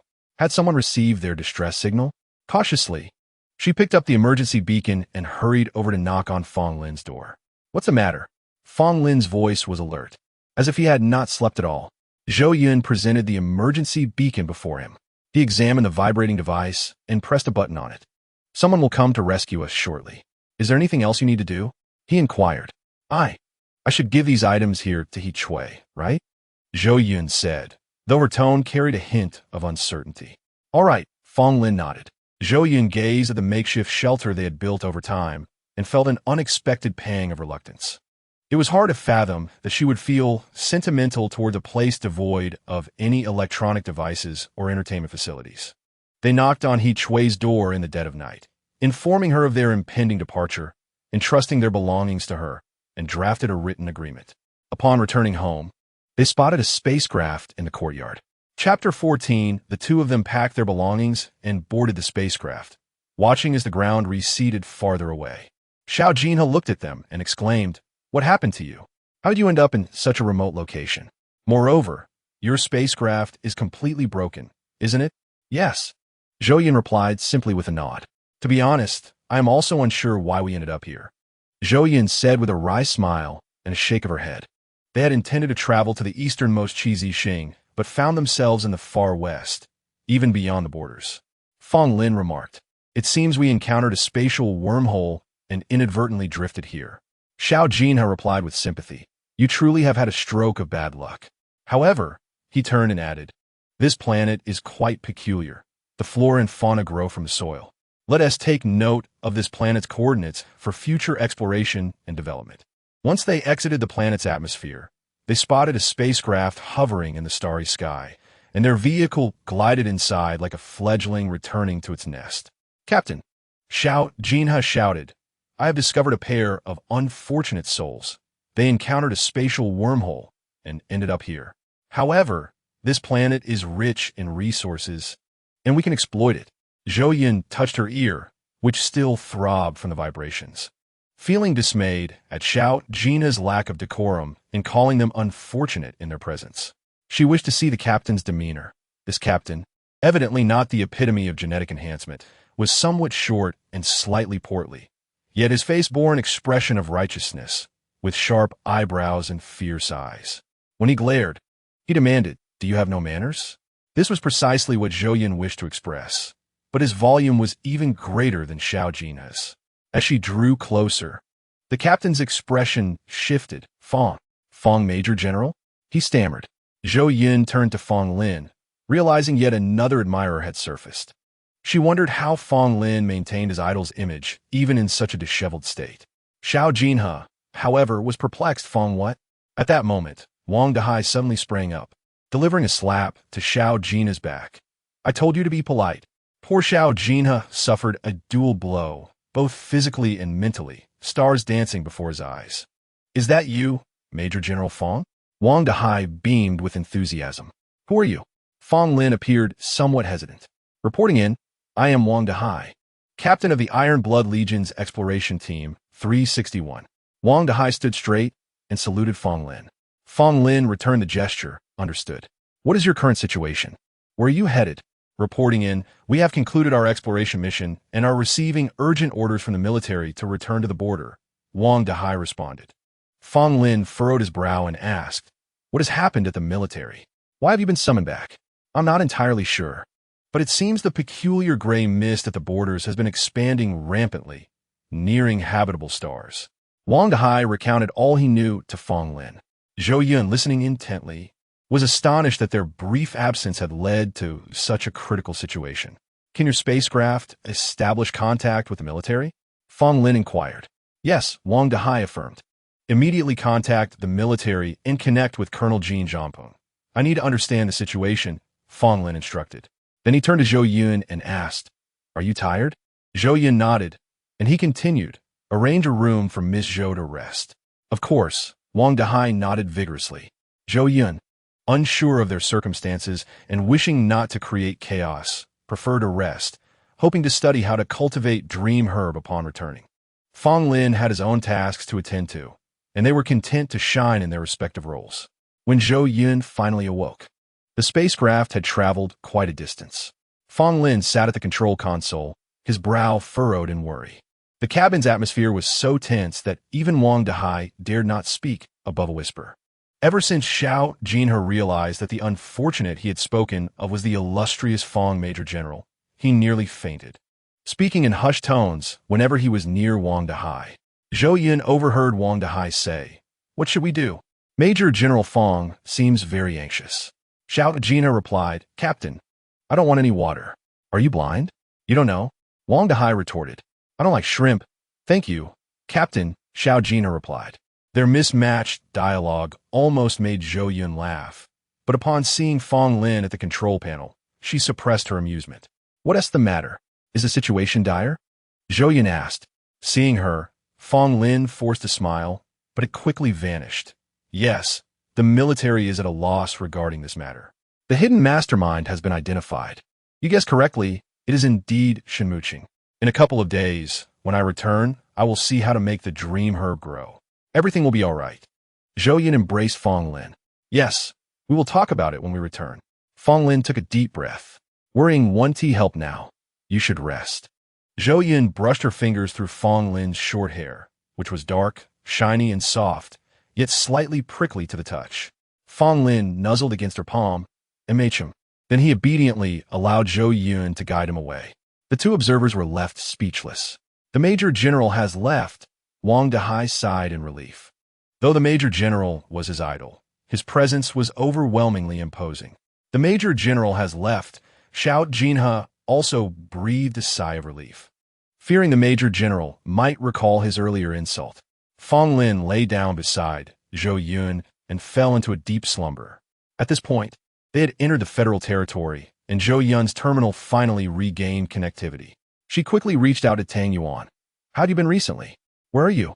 After some time, Tang Yuan initiated a video call, and Zhou Yun answered, noticing the redness around Tang Yuan's eyes.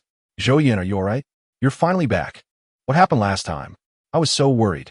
Tang Yuan's words tumbled out in a jumble, but Zhou Yun felt a wave of warmth wash over her. It was comforting to have a friend who cared and worried about her. Chapter 15 Soon, Zhou Yun found herself once again in the familiar base, which had been relocated significantly. In the distance, gray mist billowed, as if alive, rolling ominously across the landscape. The individuals gathered this time surpassed those of the previous occasion, with many experiencing a profound sense of despair after enduring countless days of searching. Although they still harbor hopes for miraculous return, their outlook on his return has become increasingly pessimistic. Now, Fong Lin is back. Their revered warrior has returned. Major General, you have finally come back, Jin Zhangping exclaimed, tears glistening in his eyes. The past days have been arduous, fraught with formidable star beasts and insidious viruses hidden within the rolling gray mist. Despite their stringent protective measures, some have inevitably fallen ill, casting a shadow over their spirits whenever the gray mist is mentioned. I am back. Whatever challenges lie ahead, we shall face them together, Fong Lin declared, embracing Jin Zhangping. Upon his return, Fong Lin wasted no time adjusting and immediately convened a meeting at the military headquarters to devise strategies. Meanwhile, Zhou Yun found herself staring blankly at the exceedingly rare Mengxianko seeds. Upon her return, she employed instruments to assess the seed's viability, only to discover that after years of dormancy, the active substances within had significantly diminished. The longer they waited, the more challenging it became for the seeds to thrive. Although they had gathered extensive data from the last location where they cultivated Mengxianko, that area had suffered considerable damage. Regrettably, due to receiving rescue information, they had not ventured to the site mentioned by Qiaoqing where Mengxianko was said to grow. Zhou Yun pondered whether they could revisit that place, and she shared this thought with Fong Lin, who in turn consulted Wang Dahai.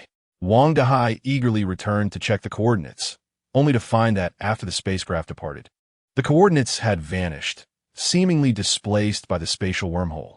Now, locating the precise coordinates was utterly impossible.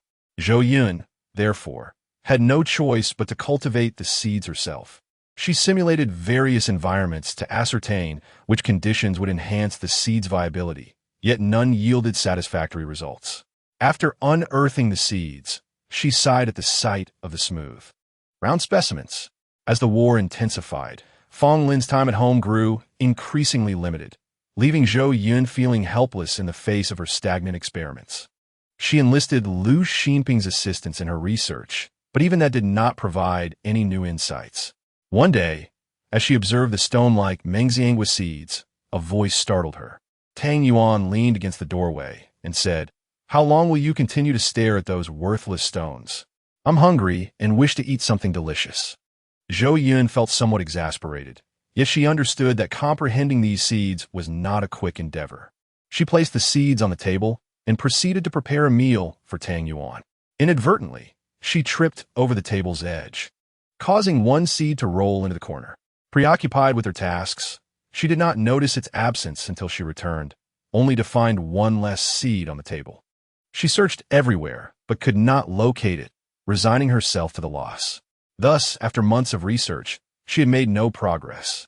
The seed that had been buried in the soil, subjected to simulated conditions, remained as inert as a small stone, devoid of any signs of germination. Zhou Yun's brow furrowed with growing anxiety and frustration. Meanwhile, the military's casualties mounted, and the gray mist expanded, enveloping half of the star domain, leaving everyone in a state of trepidation, uncertain of Shun Muqing's true intentions. As long as this matter remained unresolved, Shun Muqing would remain invincible. One day, Zhou Yun suddenly noticed that a tender new shoot had sprouted beside the Menghuan Langwankeo that Lu Xinping had gifted her. Curious, she realized she had not planted anything nearby. Would this new plant compete for nutrients with the Menghuan Langwankeo, potentially leading to its demise? However, after observing for 2 days, she found that not only was the Menghuan Langwankeo unaffected, but also thrived, while the new plant exhibited vibrant growth. What would this plant be? Zhou Yun had never seen it before, but its root structure suggested it was herbaceous. At that moment, she recalled the missing seed and wondered if it could be Menxianko. The resemblance grew ever more convincing. She decided to gather all the remaining seeds and plant them beside the Menghuan Langwankeo. Day by day, she monitored the seeds' changes and observed that those once as hard as stones seemed to swell under the pressure of the tender shoots. After several days, the seeds began to sprout, and the Menghuan Langwankeo flourished even more rapidly. Zhou Yun then understood that Menxianko and Menghuan Langwankeo existed in a symbiotic relationship, each dependent on the other for survival. Only when placed together could they thrive in harmony. With this newfound clarity, she dedicated herself to cultivating Menxianko, until one day, she opened the door to find a faint gray mist swirling in the room, dimming the light within. This mist was reminiscent of the rolling fog not far from the base. However, how could this mist have infiltrated the experimental area? Puzzled, she activated the fresh air circulation system to expel the gray mist. The following day, upon opening the door, she discovered the mist had returned. A new hypothesis began to form in her mind. Could this mist originate from either the Menxianko, the Menghuan Langwankeo, or perhaps from their union? The experiment was not particularly difficult. Both plants had grown substantially, and temporarily separating them would not lead to immediate death. Zhou Yun divided them into 3 groups, one containing only Menxianko, another solely Menghuan Langwankeo, and the last comprising both species, placing them in different rooms. The next day, upon reopening the doors, she noted that the room with solely the Menghuan Langwankeo exhibited the densest fog, followed by the room with both plants, while the room containing only Menghuan Langwankeo was entirely clear of mist. This outcome was to be expected if Menghuan Langwankeo emitted gray mist. Lu Xinping would have detected it long ago. It appeared that the gray mist enveloping half the star domain was indeed emitted by Menxianko. Zhou Yun marveled at the sheer quantity of Menxianko required. Furthermore, why were the star beasts within the gray mist so formidable? This posed yet another pressing question. Why had there been no gray mist when the 2 plants were previously grown together? Zhou Yun considered 2 possible explanations. Firstly, it was conceivable that the Menxianko had not yet reached maturity and therefore did not emit gray mist. Alternatively, the gray mist might have been absorbed by the Menghuan Langwankeo. Zhou Yun leaned toward the latter hypothesis, especially since the results of the 3rd group of the control experiment supported this theory. When Menghuan Langwankeo and Menxianko were combined, the mist concentration was notably higher than when only Menxianko was present. With this understanding, Zhou Yun had essentially deduced the process of gray mist formation. It was likely that Shun Muqing and Hu Qingqing, during their visit to that valley years ago, inadvertently discovered the symbiotic relationship between Menxianko and Menghuan Langwankeo. Moreover, the significant decline in Menghuan Langwankeo within the valley had led to the presence of gray mist. As for the cause of the ensuing epidemic, further research was necessary. Nonetheless, reaching this stage of understanding was already a source of considerable excitement given the current situation. The critical task now was to cultivate more Minghuan Langguan Ko to effectively suppress the spread of gray mist.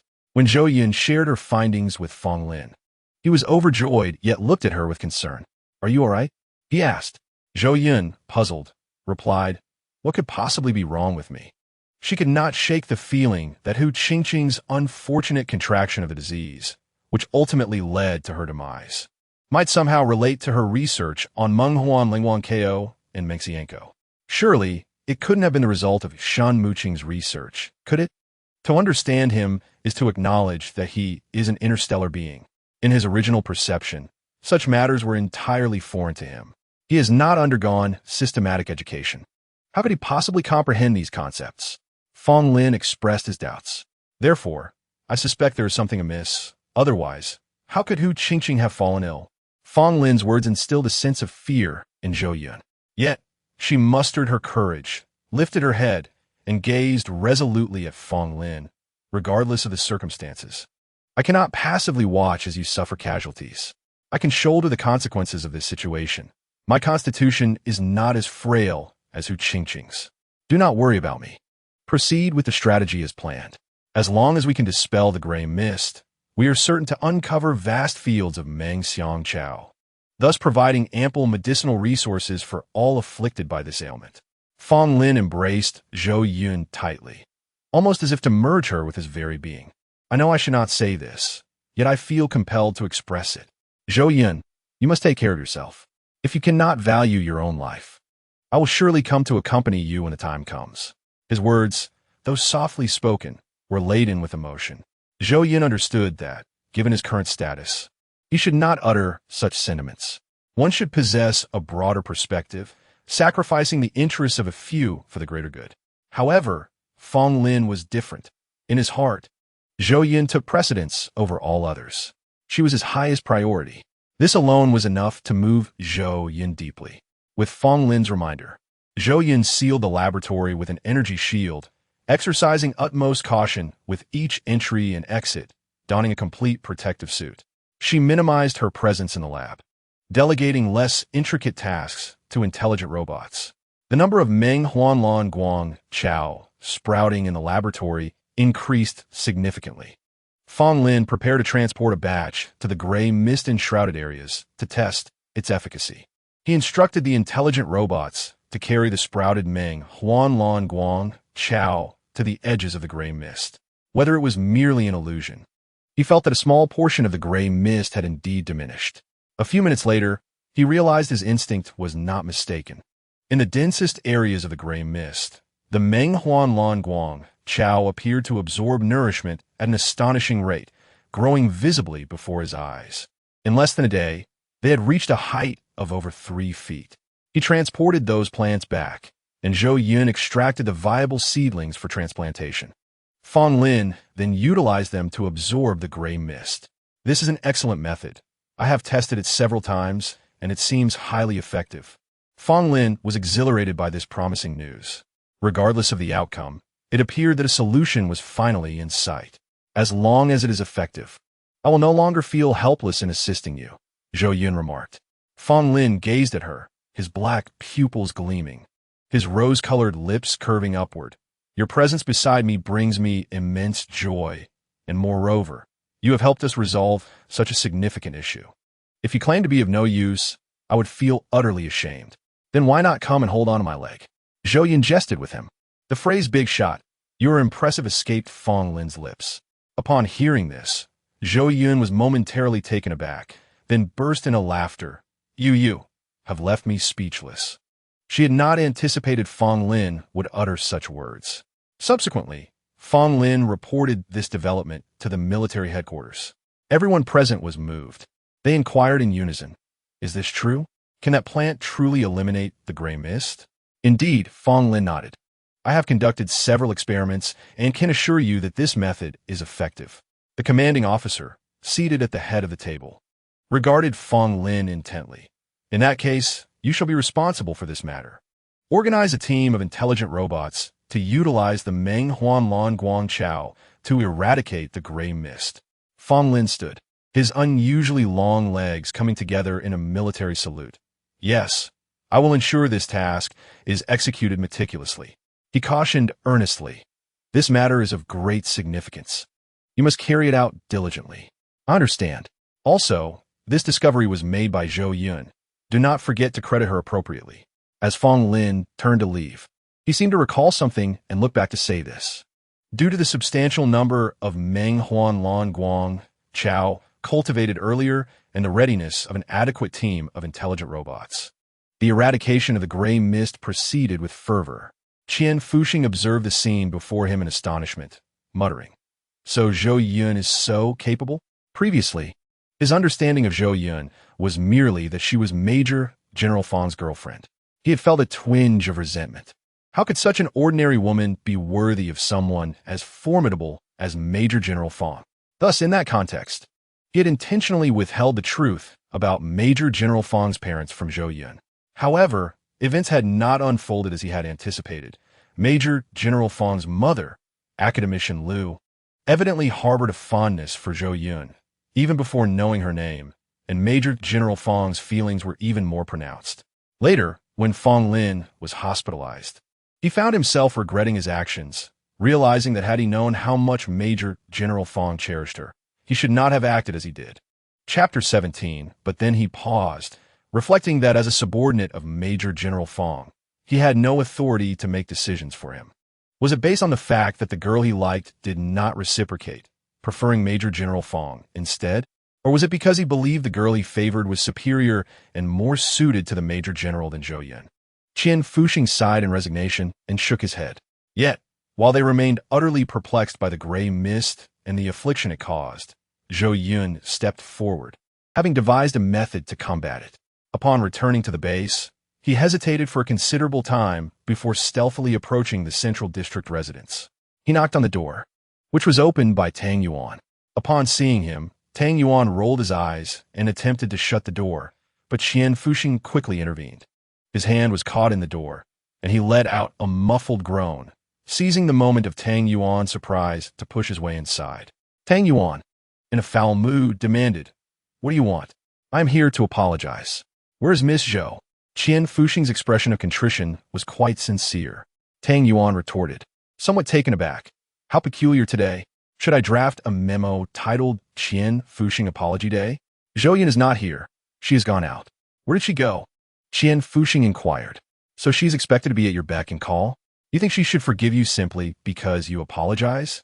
Did she owe you something in her past life?" Tang Yuan pushed him, attempting to force him out. Qian Fuxing stood his ground, as if his feet had taken root. "That is not my intention." "Then what is your intention? If not for your deliberate deception, none of these significant events would have occurred." "Fine. Fong Lin encountered trouble, and then you came rushing to me, asking me to find Zhou Yun. I was a fool to believe your misleading words. Do you think I am easy to bully? Does Zhou Yun not deserve Major General Fong? Let me tell you, regardless of her flaws, she is the one whom Major General Fong chose first. You can leave. She does not wish to hear your apology, nor does she want to see you." Tang Yuan unleashed a torrent of venomous words, but upon noticing Qian Fuxing still standing there, the sound of footsteps echoed in the corridor, prompting both to glance toward the source. Zhou Yun was approaching. "Tang Yuan, weren't you just clamoring for food? Why did I prepare it, and yet you have not come?" Her gaze then fell upon Qian Fuxing. "What brings you here?" "I apologize, Miss Zhou," Qian Fuxing replied, lowering his head. "I do not wish to hear your apology, nor do you need to apologize to me. Go back." Zhou Yun signaled for Tang Yuan to follow her. And naturally, an intelligent housekeeper would escort Qian Fuxing out in their absence. After all that had transpired, Zhou Yun still found it impossible to let go. The feeling of having been manipulated, filled with hope only to be made a fool of, was something she would never forget. She no longer wished to hear their superfluous explanations.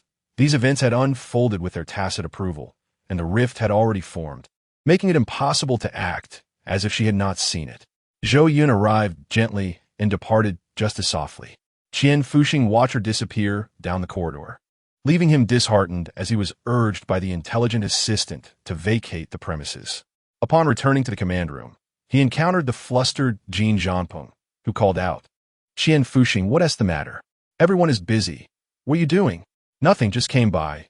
Qian Fuxing concealed his thoughts and followed along.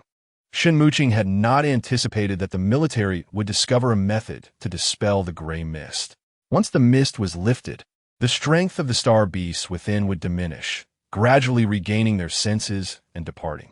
The once vast gray mist was systematically partitioned, its extent shrinking, no longer resembling its former grandeur. In the conference room of a two-story villa at the heart of the mist, a solid wooden chair was placed at the center. A broad figure occupied that chair. The individuals standing in the room, including Zhang Yui and Sun Liang, bowed their heads. What is going on? Shen Muqing sat in the chair, his head lowered, obscuring his expression. Didn't you all say everything was going smoothly? The crowd lowered their heads even further. Why is no one speaking? Shen Muqing raised his head and scanned the circle of bowed heads. Lu Mingquan, you speak first. The person called upon was the leader who had once pursued Zhou Yun and Feng Lin. Beads of sweat streamed down his face. I don't know. You don't know? Then how come Feng Lin and Zhou Yun returned? Shen Muqing's voice was calm, yet everyone sensed the tempest lurking beneath. At that time, we happened upon a spatial wormhole. When we pursued it, the wormhole vanished. Lu Mingquan struggled to explain, but despair filled his eyes. He had not expected their return to be so swift. Zhang Yui, listening with his head bowed, showed little change in expression, yet his hand, tucked within his sleeve, was nearly pinching his palm to the point of pain. It turned out that during the period when he was dispatched on a mission, the Major General had nearly lost his life. Thankfully, he was unharmed. He lifted his eyelids slightly, casting a cold glance at Lu Mingquan. Other team members can attest. Feeling the brewing storm ahead, Lu Mingquan could no longer contain himself and knelt in desperation, pleading, "Please give me another chance, Shingu. I promise I will not make such an error again." The others looked at Lu Mingquan with empathy. Shen Muqing, who had learned this method from somewhere, sat while others stood. When others pleaded, they had to kneel. Shen Muqing observed Lu Mingquan on the ground with a leisurely demeanor. I haven't said anything. So why are you kneeling? Shingu, Lu Mingquan's voice trailed off. And Feng Jia. Didn't you say all the blue light grass and dream fragrance grass outside were destroyed? Where did they get so much blue light grass? Feng Jia, knowing he could not escape, knelt silently. Shen Muqing seemed to relish the power he wielded over life and death, enjoying the way his words could evoke joy, fear, or tears from those around him, an experience he had never known before. He was unwilling to relinquish this newfound control. Sun Liang, go find out the reason. I believe you can do it. Shen Muqing's words struck Sun Liang like a hammer. Sun Liang's lips paled further. Zhang Yui glanced at him with concern. This young boy, in his eyes, was like a little brother. Sun Liang met his gaze subtly and then slowly stood. I understand. As Zhang Yui withdrew his gaze, Shen Muqing caught him. His icy stare bore down on Zhang Yui, attempting to intimidate him into kneeling like Lu Mingquan and Feng Jia. Yet, Zhang Yui appeared oblivious, fixated on his toes, standing tall and straight. After a lengthy silence, beads of sweat began to form on the brows of the gathered individuals, some weaker ones even swaying unsteadily, until Shen Muqing finally smiled. That will be all for today. We shall continue next time. As he departed, a collective sigh of relief escaped the crowd, with some even collapsing onto the ground. Zhang Yui and Sun Liang did not exchange glances, departing as if they were strangers. Chapter 18. The last time he had spared Jean jumping amidst the gray mist had indeed raised Shen Muqing's suspicions. However, he had behaved too normally, making it difficult for Shen Muqing to pinpoint anything against him. This time, his glance had been caught by Shen Muqing once more. It seemed he would be unable to engage in any other activities for a while. As Zhang Yui walked out, he glimpsed the slender figure of a boy through the crowd, resembling his younger brother. How pitiable. If not for his brother, he need not remain here. He had never revealed his acquaintance with Sun Liang outside. Had they been known to each other, many circumstances would appear abnormal. Zhang Yui dared not disclose such anomalies. At the border base, within the military, young soldiers finally revealed long-lost smiles. We have cleared the designated area today. The star beasts within were bewildered. They had once been formidable, but today they fled with their tails between their legs once the gray mist lifted. Nearby comrades laughed heartily. What is your area compared to mine? Here, the star beasts are lining up to run. I've never seen such an orderly retreat. Is it really that exaggerated? What do you mean exaggerated? Look at those above us. How are they so formidable in figuring out how to handle the gray mist? They no longer have the audacity to act so brazenly. The others laughed. Yet Jiqiang struggled to maintain a relaxed expression. A friendly comrade patted his shoulder. Jiqiang, what is wrong? It's nothing. I'm happy too. It's just that I wish we could have discovered the method to control the gray mist a bit earlier. Then mooching Wun Ti have. His comrades understood his thoughts and comforted him. Brother, try to see it positively. No one possesses the foresight to predict such situations. Nobody wants to witness this. Mooching doesn't T want to either. Besides, didn't we all prepare ourselves psychologically for this before the war? I would rather it be me than her. Jiqiang turned his head, struggling to suppress his tears. I know my teammates have also suffered casualties. When they left, I felt the same. Why were they taken and not me? Sometimes, it's genuinely heartbreaking to think about. The military was powerless to control such events. Life can sometimes hinge on fate. His words dampened the spirits of those around who had been joyful. The losses within the military had been greater than at any other time. Former comrades who had shared meals, slept together, and collaborated closely had been completely consumed by the gray mist. That is why we must live well, carrying their legacy forward. We must avenge them, ensuring those responsible face dire consequences. That is our duty. Slowly, the spirits of the others began to lift, eager to once again venture out and clear the gray mist. The first dream fragrance grass, nurtured by the dream blue light grass, had matured. Zhou Yun prepared the first dose of medicine for Fong Lin with that herb. Now that the gray mist had dissipated, the hidden dream fragrance grass was being discovered one after another. Others had taken their medicine and restored their health. Only Fong Lin awaited, for he remembered Zhou Yun's promise to save him, and she had indeed fulfilled it.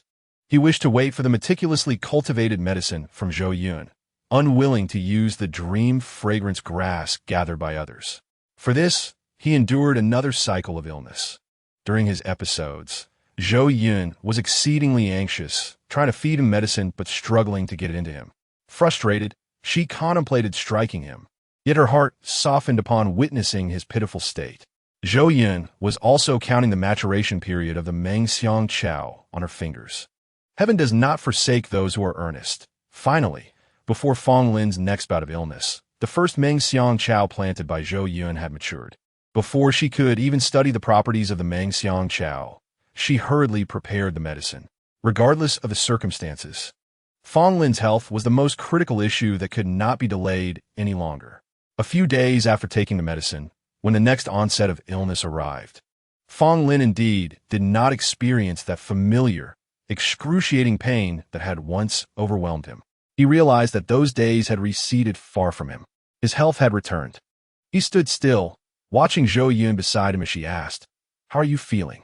Are you trying to drive me crazy? Speak up." He pulled Zhou Yun into his embrace, holding her tightly and whispering, "Thank you, thank you." Just as Zhou Yun was about to struggle free from his embrace, a warm drop fell on her shoulder. She ceased her struggle and obediently allowed Fong Lin to hold her, even extending her hand to embrace his back. Over the years, his struggles have been immense. When Zhou Yun listened to Qiao Qing recount the pain he had endured on that nameless planet, she understood the depth of his suffering. Fong Lin had endured far longer. Zhou Yun could not fathom how he had supported himself through such hopeless agony. "If it weren't for you, I might not have been able to hold on any longer. At that time, I didn't dare to confess to you, fearing that I would burden you. Fearing I wouldn't be able to endure, fearing I would frighten you. I am sorry, and thank you for not giving up on me," Fong Lin said, his voice choked with emotion. Zhou Yun allowed herself to be soothed by his words. After a long while, they parted, and Zhou Yun noticed the crowd that had gathered around them. She felt a blush creeping to her cheeks, but Fong Lin held her hand openly. The onlookers wore smiles of kindness and blessing. Standing in front of them was Fong Lin's mother, Lu Xinping. Zhou Yun hesitated to speak, unsure of what to say. "I'm sorry. I keep repeating this. And thank you for saving Fong Lin and saving everyone. Thank you for putting aside past grievances." Lu Xinping stood there, unwavering. Fong Lin cast a hesitant glance at Zhou Yun, fearing another conflict might arise between her and his mother. Zhou Yun smiled reassuringly at him. It's all right. I saved Fong Lin because it was my duty, not for any other reason, for him and for myself. Chapter 171. Defection following this. The military accelerated the clearing of the gray mist. The star beasts, once cleared, would enter a period of weakness, and they were queued for deportation beyond the Federation's borders.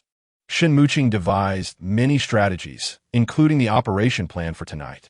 Sun Liang had learned through military communications that a batch of Meng Huanlan Guang Chao was likely stored at the One Xing's One port, awaiting shipment to Area B for gray mist clearance before dawn. Currently, the areas shrouded in gray mist were dwindling, and Shen Muqing's mood became increasingly unpredictable. Feng Jia, Lu Mingquan, and others faced repeated punishment for their inadequate performance. When this matter was raised, they were still in a daze from their recent punishments. Shen Muqing's gaze swept over them in disappointment, landing on a silent figure standing upright like bamboo. A malicious thought surged within him. Zhang Yuni, how about I send you to ambush the One port and destroy this batch of Meng Huanlan Guang Chao? Zhang Yuni's facial muscles remained still, yet a flicker of fear crossed his eyes. Such a response pleased Shen Muqing. I'll go, Zhang Yuni replied, and Shen Muqing nodded in satisfaction. Noticing Zhang Yuni cast a resentful glance at Sun Liang. Sun Liang feigned ignorance, yet a cold smile graced his lips when Shen Muqing mentioned Zhang Yuni. Shen Muqing mused that since Zhang Yuni had been at odds with Sun Liang since arriving, if he could send Sun Liang to assist in commanding this operation, it would be quite justified to punish him should the mission fail. Thus, he spoke blandly. Sun Liang will go too, assisting Zhang Yuni in command. Upon hearing this, Sun Liang's expression transformed into one of shock and confusion, as if struck by lightning. After a moment, disdain washed over his features, yet he remained silent, casting a sidelong glance behind him. Indeed, Zhang Yuni could no longer suppress his disgust, stiffly rejecting, I won't go with him. If he goes, I won't. Shen Muqing coldly replied, you have no say in this. What is what I said ineffective? Zhang Yuni turned his face away, choosing silence, which tacitly indicated his acceptance.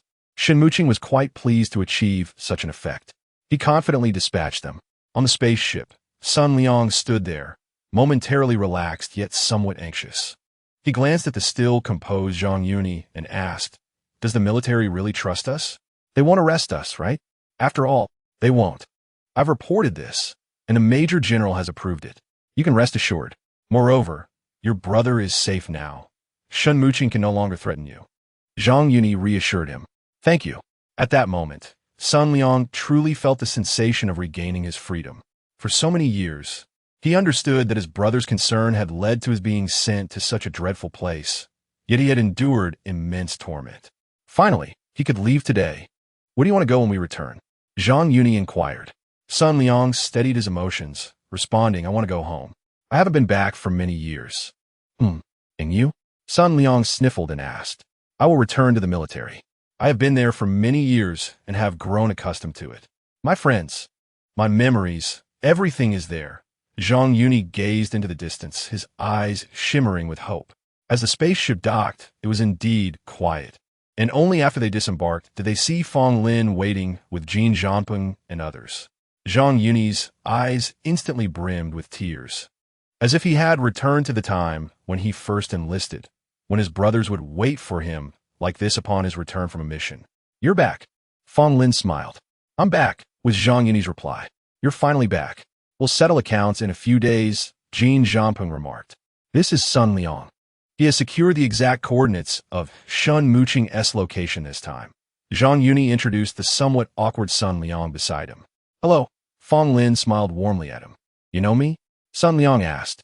Fong Lin replied. To be precise, I have met your sister, Sunning. How is she? Sun Liang looked up at Fong Lin. She misses you very much. Once you are safe, you could go back to see her, Fong Lin said. Thank you. Sun Liang nearly shed tears. What about my brother? Your brother has committed lesser offenses, is actively seeking reform, and may have his sentence reduced. You can visit him as well. Let's talk as we walk, Fong Lin suggested. noticing how foolishly the group stood there. All right, at that time, I didn't know what Meng Xiang Chao was, but with Sun Liang's assistance, I finally obtained the formula and sent it to you, Zhang Yuni remarked, gazing at the familiar face. Fong Lin replied, we had no idea either.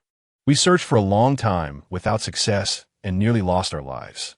If it weren't for Zhou Yun, I might not have survived. I've heard about this. You and Ms. Zhou are quite compatible. At that time, no one appreciated her, and she brought many military roses to tears. Now, she has finally captivated someone. Zhang Yuni teased. Fong Lin smiled sweetly, recalling Zhou Yun. So much had transpired between them, but none of it mattered now. They were meant to be together. When will you hold the wedding? Zhang Yuni asked.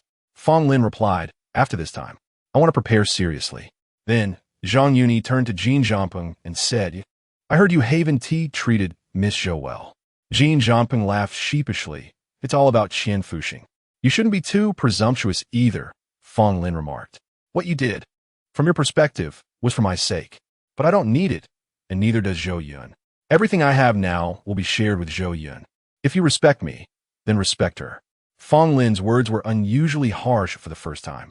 Jin Zhangpeng lowered his head, unable to muster a smile any longer. This matter was left unspoken by Zhou Yun, and he too refrained from voicing it. He understood that Zhou Yun would never forgive him. Thus they silently agreed to ignore each other's existence. You should apologize. You are the one at fault, and it is unacceptable that you display no remorse, Zhang Yui remarked. I understand, Jin Zhangpeng replied, standing there. After they departed, Shun Muqing observed the stillness on that side, fully aware that the situation had become hopeless. He finally rose from his seat, gazing down at the trembling individuals below.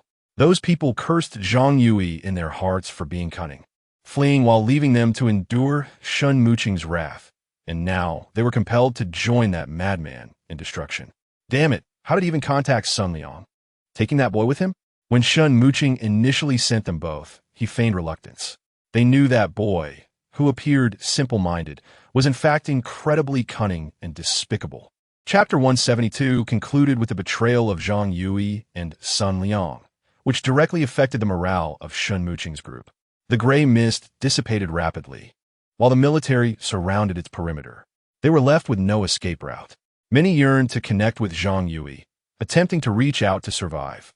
Zhang Yui selectively offered promises of escape to the innocent victims who were reluctantly embroiled in this affair. Each day, more individuals fled the gray mist. Yet Shun Muqing merely stared at their retreating figures without intervening. What is the point anymore? Is there any meaning? His life had concluded the moment Hu Qingqing passed away. He recalled the preserved body of Hu Qingqing, who had adored beauty, now withered like a flower deprived of water. He had long indulged himself in these actions, indifferent to the world around him. Yet the one person he cared for lay there, never to open her eyes to him again. Shun Muqing descended to the underground chamber of the villa, where a vast transparent liquid enveloped what appeared to be a sleeping body, albeit gaunt and weary. Why can't you open your eyes and see me? He murmured. I am so wicked, and you are so kind. Why can't you rise to stop me? Qingqing, I miss you dearly. I may soon join you. We will be together forever. With that, he pressed a button beside him, causing the transparent liquid to drain away.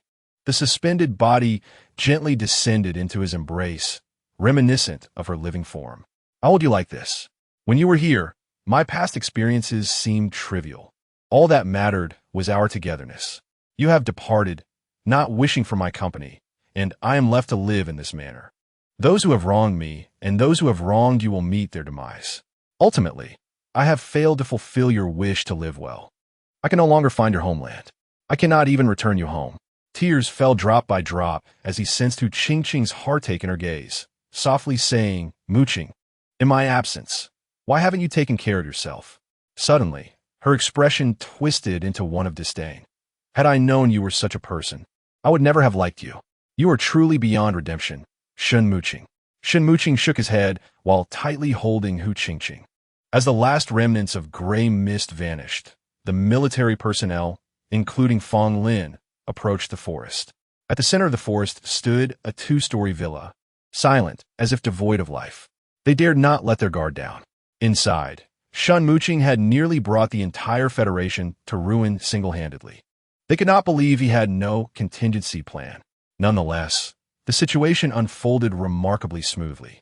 Shin Muqing offered no resistance, merely preventing them from approaching the body he held. They stood vigilantly nearby, allowing him to gradually move towards the land vehicle. Despite deserving the gravest punishment, Shin Muqing would first face the judiciary of the Federation and the military tribunal. Throughout the journey, he spoke not a word, remaining oblivious to the outside world. Upon nearing the prison room, those outside sighed in relief. Has Shin Muqing been captured?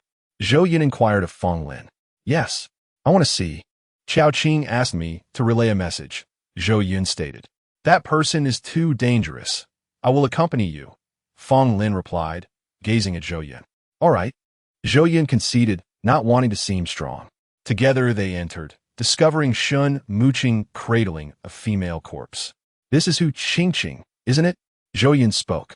In that moment, Shin Muqing appeared awakened, lifting his gaze to Zhou Yun. How do you know? Are you from the same place as Qingqing? His eyes then flickered to Feng Lin beside her. No, so Jun Kledefoth. I know because Qiao Qing informed me. Do you remember Qiao Qing? How could you have met him? When? Where? Shin Muqing's excitement was palpable. It was that time you forced us into the spatial wormhole. We ended up on that planet and encountered Qiao Qing, Zhou Yun explained. What is his current state?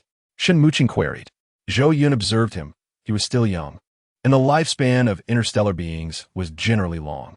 Shin Muqing was likely in his prime, showing little change from decades ago. Qiao Qing has aged. He's quite concerned about you. Do you have the coordinates of that planet? Shin Muqing asked.